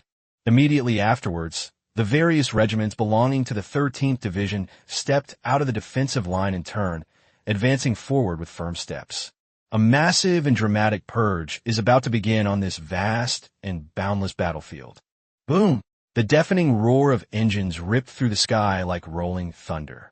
Armored vehicles, like steel behemoths, led the way with imposing grandeur. Their heavy hulls and powerful firepower inspired awe. However, this mysterious region is permeated with a very special energy, which acts like an invisible barrier, rendering many advanced technological weapons ineffective. Therefore, armored battalions composed of specially designed tanks and armored vehicles have taken on the crucial role of vanguard, advancing bravely into the unknown territory with their robust protection and powerful offensive capabilities. The iron-blooded 3rd Regiment formed a tightly knit fighting group, advancing rapidly at lightning speed. The 3rd Platoon, belonging to this regiment, was forced to rely solely on its own 2 feet, following closely behind the main force, as its reconnaissance company was not equipped with vehicles. Although all the soldiers in the 3rd Platoon possessed excellent skills, easily keeping pace with the armored vehicles, the arduous journey through the swirling dust and the feeling of being covered in dirt was truly unpleasant. At that moment, the soldiers of the 3rd Platoon all turned their gazes to their platoon leader, Lin Junjie, their eyes revealing a hint of dissatisfaction and helplessness. Just then, the rapid sound of hooves echoed through the air. It turned out that the soldiers of the 2nd Platoon were riding past the 3rd Platoon on their tall horses. As they passed, they deliberately raised their whips high and shouted, "Brothers of the 3rd Platoon, we're going ahead." Their smug expressions and boastful posture only fueled the resentment in the hearts of the soldiers of the 3rd Platoon. It turned out that shortly after stepping out of the defensive line, the 2nd Platoon leader, a card master, summoned dozens of tall and mighty warhorses. The warhorses ridden by the soldiers of the 2nd Platoon came from this. Lin Junjie looked around curiously and noticed that many other units had been in similar situations to his 3rd Platoon when they left the defensive line, struggling to make their way on foot. However, at this moment, most units had found various suitable vehicles or mounts to speed up their advance. Seeing this, J.J. Lin was quite surprised and muttered to himself, "How can it be done like this?" So, he turned around with a puzzled look and looked at the 3 squad leaders following closely behind him. He had always believed that soldiers could only rely on a limited number of vehicles allocated by the unit for movement during marches. But what he was seeing completely overturned his previous understanding. He never imagined that each soldier could summon their own unique means of transportation or mount by using the cards they possessed. At this moment, Squad Leader Li Wei seemed to see through Lin Junjie's thoughts and quickly explained, "The Army doesn't impose many restrictions on how we complete our missions, as long as we ultimately achieve the expected goals. Therefore, the choice of marching tools depends entirely on individual ability and strategy." Upon hearing this, J.J. Lin immediately felt annoyed and complained irritably, "If that's the case, why didn't you tell me sooner?" You should know that during the last reconnaissance mission, he led the entire 3rd Platoon of soldiers, and most of the time they walked that long distance step by step on their own 2 feet. Faced with J.J. Lin's accusations, Li Wei seemed somewhat helpless and replied with a wry smile, "I was just about to tell you about this. Now that he knew he could use cards to speed up his journey, Lin naturally didn't hold back. With a flash of light, a ghost ship more than 30 meters long appeared out of thin air before everyone's eyes. As everyone in the 3 rows boarded the ghost ship, the entire ship began to slowly rise and gracefully fly forward. Standing at the bow of the ship, Lin faced the wind, his clothes fluttering, his face radiating confidence and pride. At this moment, he and the soldiers of the 3rd platoon could finally hold their heads high. It's worth noting that such a massive vehicle capable of low-altitude flight is quite rare. People from other teams around them cast envious and surprised glances, but Lin Junjie ignored them, focusing solely on steering the ghost ship forward. Just as the ghost ship was slowly following the main force, Lin suddenly heard a shout from below.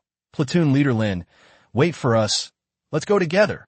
He looked up at the sound and saw the reconnaissance company commander, deputy commander, and political instructor traveling on a large puppet on the ground. The large puppet was imposing in appearance and moved nimbly. In addition to the 3 officers, there were also soldiers from the guard platoon on it. "Okay." Lin agreed and maneuvered the ghost ship to descend. Seeing this, the people dismounted from the giant puppet and put it away. Before the ghost ship even landed, they all leaped onto the deck. "This ship is impressive." Several people praised the ghost ship after inspecting it. Elite-level large vehicles not only fly smoothly, but also have protective shields to block dust along the way, making them excellent vehicles for transportation. Chapter 196: The Meteorite That Fell from the Sky. Mechanized forces still possess a significant advantage in combat against elite and lower-level forces. The main force proceeded smoothly without encountering any major obstacles. The reconnaissance of this area was completed a week ago. Many abyssal creatures living in this area have already been wiped out by reconnaissance troops with the help of long-range fire support. At this moment, the armored formation, like a ferocious beast, launched an attack with overwhelming force, supported by continuous firepower from the rear. With the combined firepower of these 2 forces, the main force advanced with unstoppable momentum, and the enemy was routed wherever it went. As darkness fell, the massive army finally came to a slow halt in its advance. The soldiers sprang into action, methodically beginning to construct sturdy fortifications and a tight defensive line. Because of their current position, they have almost reached the maximum range that rear artillery support can cover. If the troops continue to advance, obtaining timely and effective artillery support will become extremely difficult. Therefore, according to the established strategic plan, once the defensive line is successfully moved forward, this place will become a crucial forward position. Meanwhile, Lin Junjie, who had been traveling for a whole day, following the armored formation ahead, felt no fatigue whatsoever. All of this was thanks to that ghost ship. This ship was not only a powerful tool for their rapid march, but also provided comfortable and convenient living conditions. Even when they needed to rest at night, they didn't need to bother setting up camp. They could simply stay on the ship and sleep peacefully. However, despite the abyssal creatures' organization being vastly inferior to that of the Great Xia Empire, they would not stand idly by while the 13th Division smoothly constructed their forward base. A fierce battle seemed imminent. Sure enough, when the night was deep and all was quiet, a deafening explosion suddenly rang out. It was a creature from the abyss that had stepped on a landmine buried in front of the position. The sound of these landmines exploding instantly woke up all the resting soldiers. The ambush by the abyssal creatures was entirely within the soldiers' expectations. The well-prepared soldiers quickly entered combat readiness. The battle escalated into a fierce, white-hot phase from the very beginning. The once pitch-black horizon was now illuminated crimson by the firelight, as if the end of the world had arrived. Immediately afterwards, they witnessed a chilling scene. An endless expanse of abyssal creatures, like a surging black tide, swept towards the half-built position. These abyssal creatures come in all shapes and sizes. Some are as large as mountains, while others are as agile as ghosts. They bar their teeth and claws, have ferocious faces, and roar as if they want to tear everything in their sight to shreds. However, the 13th Division troops stationed there did not panic in the face of this sudden attack. They quickly entered combat readiness, and the rear fire support units provided saturation fire support without hesitation. In an instant, the sounds of gunfire and artillery filled the sky, and dense bullets and shells rained down like raindrops, forming an impenetrable barrier in front of the position. The vast majority of abyssal creatures fell to the ground and died under this fierce barrage, but some powerful abyssal creatures that could withstand heavy firepower continued to advance bravely. Faced with these tenacious enemies, the main guns of the tanks at the front line immediately adjusted their targets and concentrated their firepower to bombard them fiercely. Each shell hurtled out with tremendous force, exploding near the target creature. Despite their fearless fighting spirit, the abyssal creatures suffered heavy casualties under such a powerful barrage of firearms. The battlefield was littered with severed limbs and blood, and the air was thick with the stench of gunpowder and blood. Lin stood silently atop the towering bow of the ghost ship, gazing at everything unfolding before him. If this fierce battle continued as it was, even with the sheer number of creatures from the abyss, they would likely find it difficult to break through the impregnable defenses ahead. However, just when everyone thought victory was in sight, a sharp and piercing whistling sound suddenly tore through the sky. Lin Junjie's heart tightened, and he abruptly looked up at the sky. In the distant horizon, he saw enormous meteorites trailing long, fiery tails, crashing down on their position with overwhelming force. With a series of deafening booms, the massive meteorites crashed heavily onto the ground like boulders falling from sky. In an instant, the earth trembled violently, as if the entire world was about to collapse. A huge cloud of dust rose up, obscuring the sky and making it almost impossible to see the surroundings. Even the most sturdy tanks, if unfortunately struck by such a powerful meteorite, would probably instantly turn into a pile of useless scrap metal. But unexpectedly, this terrifying attack was not over yet. As the billowing smoke and dust gradually dissipated, people were horrified to find that the meteorites that had been burning fiercely were now slowly standing up. They transformed into towering stone giants. These stone giants swung their enormous fists, each strike causing a tremendous earthquake. Whether it was an indestructible tank or a nimble armored vehicle, under the ferocious attacks of these stone giants, they were all smashed into a pile of twisted, deformed, and utterly broken scrap metal. The battle situation was incredibly unpredictable and ever-changing. The once rock-solid and impregnable defenses were thrown into chaos in the blink of an eye. There are hundreds of these rock giants formed from meteorites, each of them powerful and having reached the pinnacle of elite level. Moreover, its enormous and rock-solid body is completely impervious to attacks from ordinary guns and cannons. Once it moves, it can instantly turn the surrounding defense system upside down. Taking advantage of this fleeting opportunity, some of the ferocious creatures from the abyss finally managed to break through the defenses and engage the army in close combat. In an instant, shouts of battle and the clang of metal echoed through the sky, and the stench of blood filled the air. However, the chaos did not last long.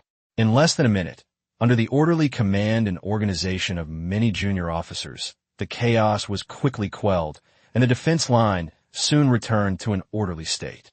Faced with these menacing rock giants and abyssal creatures that took the opportunity to infiltrate the defensive line, the brave and fearless warriors united closely, cooperated tacitly, and obeyed the orders of their respective platoon leaders and company commanders to launch a thrilling encirclement and annihilation operation against the enemy. Chapter 197, Killing the Rock Giant. Lin's ghost ship remained conspicuously suspended in the air after the battle began. It even managed to receive a special hit during this attack. As the massive meteorite, hurtling down like a shooting star and engulfed in flames, fell rapidly, everyone on board held their breath. Fortunately, Lin noticed it in time, and the ghost ship made a nimble evasive maneuver, successfully avoiding this disaster from outer space and floating safely in midair.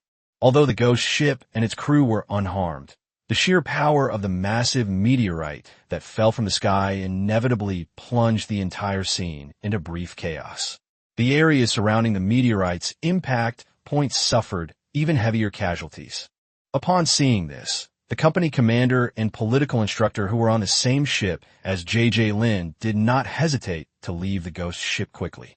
They remained calm and organized the surrounding manpower in an orderly manner, preparing to launch a fierce siege against the suddenly appearing rock giants. J.J. Lin volunteered to take on the arduous task of clearing out the enormous rock giant next to them. He calmly arranged for the 3rd platoon of soldiers to stay on the ghost ship to rescue their wounded comrades. Then he summoned Lin Yi. With a nimble leap, J.J. Lin landed steadily on Lin Yi's broad back. Then, the man and the dragon sped off like arrows, rushing towards the awe-inspiring rock giant. These rock giants are no ordinary creatures. Not only are their bodies as hard as iron, and they possess immense strength, but they also have extremely high defense. If one's strength does not reach the elite level, then conventional attack methods are almost incapable of causing any substantial damage to these rock giants. However, J.J. Lin was confident about this, because he knew that Lin Yi's unique abilities were enough to deal with the current crisis, and that he would not need to rely on the assistance of the 3 rows of soldiers. Just as they were approaching the rock giant, Lin Yi, who was in midair, opened his mouth and sprayed out several mouthfuls of highly corrosive mucus. The slime poured down like raindrops onto the rock giant's indestructible body, with its limbs and joints being its primary targets. Amazingly, even such hard rock was powerless against this powerful corrosive force, its surface quickly becoming pitted and emitting pungent white smoke. Looking at Lin Yi soaring in the sky and Lin Junjie sitting steadily on his back, the rock giant was furious, but its thick and powerful arms could not reach the 2 people high above. It could only stare wide-eyed as the corrosive slime relentlessly rained down from the sky, gradually weakening its fighting power. Boom! With a deafening roar, the entire earth seemed to tremble. Lin Yi, who had been hovering high in the air, swiftly retracted his broad, sturdy wings at Lin Junjie's decisive command. Like a bolt of lightning, he charged towards the rock giant below with astonishing speed. Lin Yi's enormous body was over 20 meters long, and its majestic and imposing figure was in no way inferior to the rock giant before it. Coupled with the powerful impact of its rapid descent from the sky, this force converged into an unstoppable torrent, slamming heavily into the rock giant's body. In an instant, dust flew and stones flew everywhere. The rock giant and Lin Yi fell heavily to the ground at the same time, raising a cloud of dust. However, Lin Yi, who was well prepared, displayed astonishing agility. He quickly adjusted his posture and stood up first. His thick, powerful thighs, as if forged from steel, stomped repeatedly on the rock giant's body without hesitation.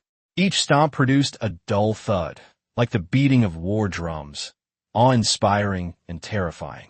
Under Lin Yi's fierce attacks, cracks began to appear on the rock giant's iron-hard body. Its left leg, in particular, had been severely corroded due to the special treatment it received from the corrosive slime, and finally could not withstand such immense pressure, snapping off with a crack.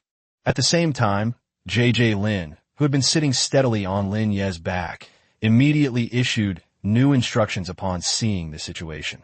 Lin Yi then spread his wings, carrying Lin Junjie into the air once more, and flew away into the distance with a whoosh. But he wouldn't ignore the rock giant on the ground. He immediately summoned the knights, led by Lin Mubai, to clean up the mess.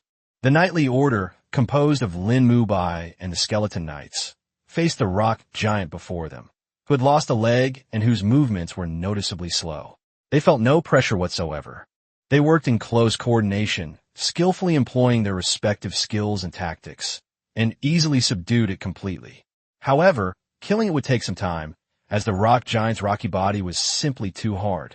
Meanwhile, J.J. Lin and Lin Yi continued their search for the next target, preparing to clear out these rock giants as quickly as possible. J.J. Lin stood firmly on Lin Yi's broad and sturdy back. He looked around to see if there were any soldiers who were having difficulty holding them back. As far as the eye could see, not far from them, dozens of brave and fearless warriors were engaged in a fierce battle with a huge rock giant, trying their best to keep it in place. The ordinary soldiers, armed with all sorts of firearms, rained down bullets at the rock giant, but to its thick hide, it was like a mere tickle barely causing any real damage. Beneath the rock giant's thick, pillar-like legs, two agile elite warriors were constantly leaping and darting about, trying to attract its attention. However, neither the dense barrage of bullets nor the gleaming, sharp weapons in the hands of these two elite warriors could cause any real damage to the rock giant. They merely sent up tiny specks of stone. Fortunately, these soldiers, with their agile movements and tactical coordination, were able to keep the behemoth firmly in check, preventing it from breaking away to attack other targets. Just then, Junjie keenly seized the opportunity. He quickly commanded Lin Junjie beneath him to fly into the air, and then, using the same trick, Lin Junjie suddenly retracted its wide wings, and its entire body plummeted straight down like a meteor. At the same time, Lin Junjie's strong and powerful hind legs were ready, aiming at the back of the rock giant's head. With a deafening roar, like a bomb exploding, Lin Junjie's legs struck the rock giant squarely on the back of the head. This attack was incredibly powerful. The once invincible rock giant was kicked to the ground, raising a cloud of dust. The rock giant, lying on the ground, was clearly unwilling to accept defeat. It struggled to get back up and swung its two huge fists, attempting to launch a counterattack. Unfortunately, Lin Junjie, who was already prepared, rushed forward without hesitation and stomped on the rock giant's back and thighs repeatedly with his thick hind legs, making it impossible for the rock giant to get up. With a crisp crack, the rock giant's thigh snapped off, and its massive body collapsed heavily to the ground, unable to get up again. Chapter 198, The Great Battle Begins. Although the rock giant was enormous and possessed terrifying strength, its defense was indestructible, far surpassing other powerful beings of the same level. However, it has two fatal weaknesses when facing Lin Junjie. First, it cannot soar freely in the sky like Lin Junjie, so as long as Lin Junjie does not land, it cannot attack Lin Junjie. Second, compared to Lin Junjie, this rock giant's movements are rather clumsy and slow, lacking the necessary flexibility. With similar strength and size, Lin Junjie seemed born to counter these rock giants. Controlling them was incredibly easy for him. JJ Lin was responsible for selecting the target.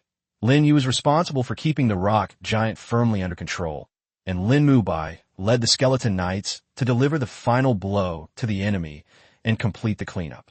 Thanks to their exceptional strength and efficient action, they were able to save a lot of precious time and quickly turn around to rush to the next battlefield to kill more rock giants. However, the army was not lacking in strong individuals. Faced with these menacing rock giants, everyone worked together and displayed their unique abilities. Before long, all the rock giants were completely wiped out. It's worth mentioning that Lin Junjie's size was quite enormous, comparable to those of rock giants. Therefore, he easily attracted the attention of those around him. Seeing that he had already swiftly and decisively killed 5 rock giants in such a short time, his astonishing feat naturally attracted the attention of the entire group, making him the focus of everyone's attention. At this moment, the soldiers of the iron-blooded 3rd Regiment were surprised to discover that there was such a strong person in their regiment. Even the usually calm and serious regimental commander couldn't help but look at this promising newcomer, JJ Lin, with new respect and began to pay close attention to his future performance. The battle came suddenly and fiercely, but surprisingly the enemy retreated so quickly, as if they had only come to test the waters briefly. Without a doubt, this was merely a small provocation by the forces of the Abyss, a prelude to a much larger war. As the smoke cleared, the battlefield was a scene of devastation. Reinforcements quickly arrived to clean up the battlefield, dealing with the damaged weapons, scattered supplies, and the corpses strewn about. Meanwhile, JJ Lin was busy settling his platoon of soldiers in order to rest and recover their strength in preparation for the unknown challenges ahead. The following morning, as the first rays of sunlight touched the earth, the army set off again. However, due to the loss of strong fire support from the rear, this march proved exceptionally arduous. Every step forward requires a greater price and more bloodshed. The advance is frequently met with attacks from abyssal creatures. Perhaps the forces of the Abyss had keenly sensed the change in our army situation, and they began to intensify their harassment and probing. From occasional small-scale raids to frequent sniper attacks, A variety of tactics have been employed, keeping our soldiers in a state of high tension at all times, and they dare not relax in the slightest. And so, in this tense atmosphere, time ticked by. Finally, at noon on the third day, the real battle began. Before the army, countless abyssal creatures surged forth like a tide. These abyssal creatures come in all shapes and sizes, some enormous, others small and delicate. Some are covered in hard scales that gleam with a cold light, while others are covered in soft fur that sways in the wind. At a glance, this vast expanse of abyssal creatures seems endless, stretching to the very edge of sight. Their sheer number is estimated to be at least hundreds of thousands, perhaps even millions. Standing at the rear of the army, J.J. Lin glanced past the crowd and quickly scanned the abyssal creature formation ahead. With just a casual glance, he was shocked and gasped. Among the countless abyssal creatures, there were several beings exuding a terrifying aura. Without a doubt, they must be epic-level abyssal creatures. Faced with such a formidable enemy, Lin Junjie couldn't help but feel worried. He turned to the company commander of the reconnaissance company beside him and asked anxiously, "Company commander, do you think we can win this tough battle?" Having experienced the many benefits brought by the ghost ship, the officers of the reconnaissance company decisively moved their company headquarters to the ghost ship. At this moment, J.J. Lin was filled with trepidation, staring intently at his company commander, hoping to hear some reassuring words from him. However, the company commander remained calm and nonchalant, waving his hand dismissively and reassuring him. "Don't worry, little brother. Don't forget about the truck division troops. They won't stand idly by." It turns out that while there are relatively few truck divisions in regular units, this does not mean that the military lacks high-end combat capabilities. In fact, the military forms an elite force specifically composed of truck divisions. Not only does the 13th Division have its own car division units, but even the iron-blooded 3rd Regiment has a car division unit of a lower rank. Sure enough, before those terrifying, evil-smelling abyssal creatures even got close, a well-trained and well-equipped force swiftly bypassed the heavily armored formations waiting in front and arrived at the forefront of the column with lightning speed. Accompanied by flashes of white light, in the blink of an eye, a host of servant creatures, each with a different form but exuding a powerful aura, appeared out of thin air before the army. These newly summoned servants showed no fear or hesitation in the face of the numerous and ferocious abyssal creatures. Without hesitation, they charged towards the menacing abyssal creatures. Despite the astonishing number of abyssal creatures, which stretched as far as the eye could see, forming a vast, dark ocean that seemed endless. However, the minions summoned by the Cardmaster's forces seem endless, as if they will never cease. The white light emanating from the unsealed cards never stops either. In an instant, the two sides clashed, engaging in a thrilling and extremely fierce life-or-death struggle. All that could be heard on the battlefield were shouts of killing, screams of agony, and the clanging of metal clashing together, forming a deafening symphony of death. The scene of carnage was too gruesome to bear. Every collision splattered countless droplets of blood and flesh. Every moment saw hundreds and thousands of lives vanish in an instant. Faced with such a bloody and cruel scene, even veterans who had experienced war were shocked and speechless. Chapter 199, An Epic Move. The Cardmaster's formidable advantages are on full display at this moment. No matter how powerful a force is, assembling a conventional army of millions is incredibly difficult. However, for a Cardmaster, the goal can be achieved simply by gathering a small force of a few thousand and equipping it with a sufficient number of minion cards. Although there is a limit to the number of cards each card player can use at the same time, they are able to maintain the number of summoned minions at a certain level. Moreover, compared to spending a lot of resources and effort to train a warrior of the same level as a minion, obtaining a minion-type card is much simpler. More importantly, the ongoing daily costs associated with this method are almost zero.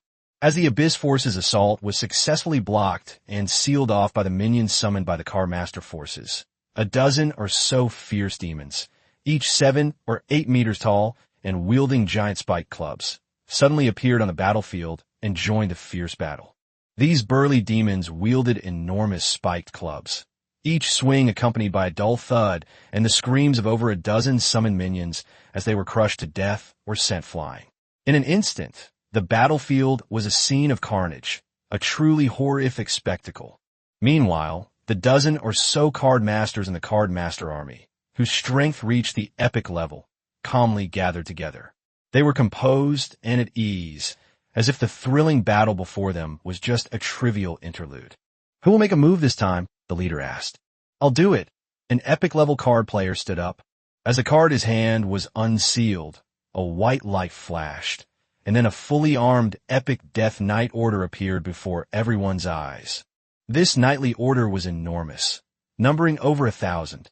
They were arranged in neat rows, divided into 10 squads of 100. And every single one of these knights was an elite Death Knight. Moreover, each squad leader possesses powerful epic-level strength, while the knight's commander has reached the pinnacle of epic-level power. With a deafening roar, the Death Knights launched a fierce charge like a black torrent. In an instant, the earth seemed to feel the impact of this terrifying power and began to tremble violently. As the knights increased their speed, a massive amount of death energy surged from their bodies like a raging tide, quickly coalescing into a thick black mist. The black mist rose higher and higher, eventually merging into a huge and unified dark energy body that enveloped the entire Knight Order. When the Death Knights stormed into the ranks of abyssal creatures like a raging storm, the scene was like a scorching blade mercilessly slicing through butter. Nothing could stop their advance. Not even the slightest obstacle could be felt. Everything was so smooth and natural, as if it had an eerie, silky feel to it. Those abyssal creatures that dared to block the knight's path, whether ordinary minions or powerful abyssal demons, were all easily knocked away like light, floating leaves. Their attacks, however, were completely unable to break through the energy shield enveloping the knights. From a distance, the entire knightly order seemed to have merged into one at that moment. Even those dozen or so abyssal demons, who also possessed epic-level strength, were completely unable to withstand such a devastating attack. They could only watch helplessly as they were violently blasted away, crashing heavily to the ground, instantly losing their life force and turning into cold corpses. Accompanied by the deep and awe-inspiring sound of hooves, the Death Knights surged in like a black torrent. They exuded a chilling aura, wielding massive battle axes and sharp spears, charging towards the abyssal creatures with boundless killing intent. In an instant, the abyssal creatures, which had been so aggressive and menacing, were like withered grass swept away by a gust of wind, instantly losing their ability to resist. The Death Knights charged into the enemy ranks with overwhelming force, leaving a trail of blood and flying limbs in their wake. From a distance, the scene resembled a giant wielding a massive eraser, mercilessly wiping away swathes of abyssal creatures from the land. At this moment, J.J. Lin, standing at the bow of the ghost ship, stared wide-eyed at the scene unfolding before him in astonishment. "This is the Legion I've always dreamed of," J.J. Lin murmured to himself, his voice trembling slightly with excitement. In his eyes, this Legion was no longer just a simple combination of individuals, but had truly merged into a whole. Every soldier cooperated closely and fought in unison, their tacit understanding as if they were telepathically connected. Every charge and every swing of their swords was so perfectly coordinated, like a meticulously choreographed grand dance. J.J. Lin even felt that this epic weakened Legion could go head-to-head with legendary powerhouses. Then, this knightly order, like a sharp spear, cut straight into the ranks of the abyssal creatures. It seemed they were about to successfully disrupt the abyssal creatures' attack rhythm completely. However, at this critical moment, the earth began to tremble violently without warning. It was as if a giant beast from ancient times was awakening underground and struggling to break through the soil. Immediately afterwards, one after another, enormous abyssal beasts, larger than anyone could imagine, suddenly roared out of the ground. These abyssal beasts had bodies as majestic and magnificent as mountains, each possessing a power and size that inspired awe. With their enormous size advantage, just a few dozen of them formed an impenetrable defensive line, and together they managed to stop the entire knightly order from advancing. Almost at the same instant, the previously calm sky above the knights suddenly changed, and a crimson vortex, as if stained with blood, appeared out of thin air. This eerie and terrifying vortex spun slowly, spewing out countless burning fireballs the size of basketballs. These fireballs, carrying intense heat and an aura of annihilation, rained down upon the knights below. When they collided with the protective shield formed by powerful energy surrounding the knights, a series of earth-shattering explosions erupted. Flames shot skyward, smoke billowed, and the entire area was instantly engulfed in chaos and flames. To make matters worse, taking advantage of the chaos as the knights were caught in a pincer attack, the long-suppressed abyssal creatures around them finally couldn't hold back any longer and surged forward like a tidal wave, launching a frenzied attack on the knights. Among this horde of abyssal creatures, there are even quite a few epic beings. Chapter 200 Clash of Legendary Powerhouses. It's about time you made your move. If you keep holding back, my Death Knights will be wiped out. The epic level card master who had unleashed the Death Knights was getting anxious as he saw his main force being blocked. Alright, let's get started. The leading epic level card master immediately issued the order. Faced with numerous powerful beings of epic strength within the Abyss Creature faction, the epic card masters in the Card Master army were naturally not to be outdone. As the command was given, streaks of white light flashed one after another, and in the blink of an eye, hundreds of servants with the same epic level strength were successfully summoned to the battlefield. Suddenly, the intensity of the entire battle escalated to a new level. The already thrilling scene became even more intense. The clashes between these epic-level powerhouses were filled with terrifying power in every punch and kick, enough to destroy thousands of troops. And the various energy attacks they unleashed were even more astonishing in their power. Those weaker beings who had not yet reached the epic level, even if they were only affected by the aftershocks of this fierce battle, either died on the spot or were seriously injured. Under the skillful and deliberate guidance of the card masters, the battlefield gradually advanced towards the heart of the abyss. More and more abyssal creatures were drawn into this bloody battle dominated by epic-level powerhouses. Ordinary abyssal creatures on the edge of the battle unfortunately became victims of the aftermath of the conflict. Company Commander, are we just going to stand back and watch like this? Standing at the bow of the ghost ship, Lin Junjie, along with several officers from the reconnaissance company, gazed at the increasingly intense and thrilling battle scene in the distance. Their emotions were as turbulent as the waves of the sea. The intense battle before them was truly awe-inspiring, but ordinary card masters and soldiers like them had no way to directly participate in it. Lin Junjie stared at the battlefield, a sense of powerlessness welling up deep within him. He pondered to himself that perhaps all it would take was for those powerful individuals with epic-level strength to personally intervene and easily clean up this abyss completely. After all, in his eyes, the power displayed by those strong individuals was simply beyond imagination.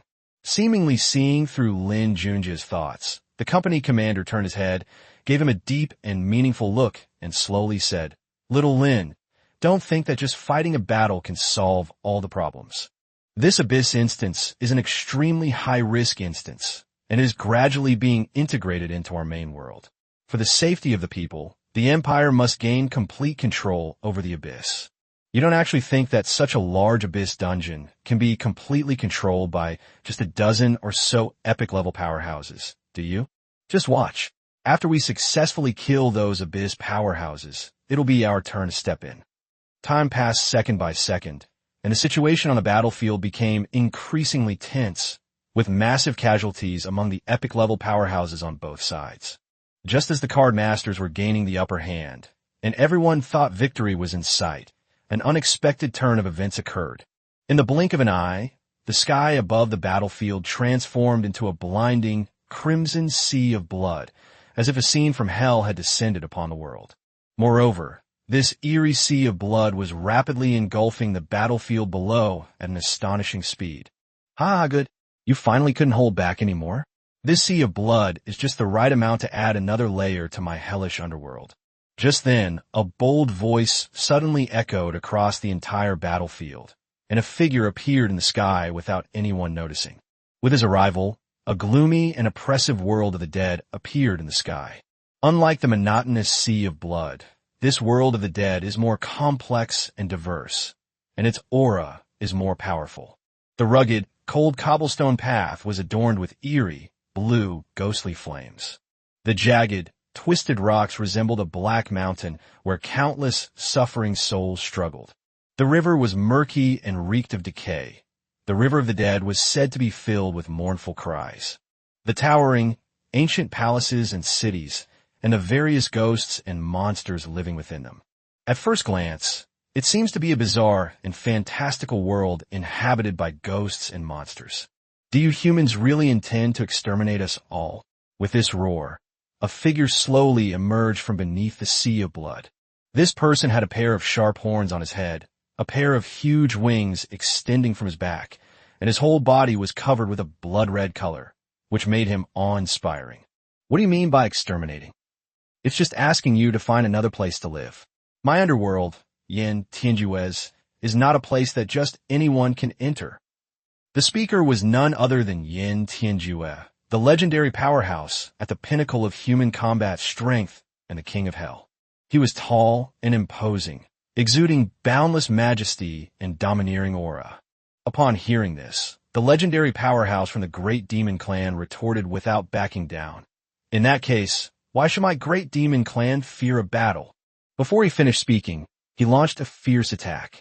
In an instant, the entire sea of blood began to roar and churn like an enraged beast, with countless streams of blood surging out and forming a torrent that blotted out the sky, as if it would completely engulf the battlefield.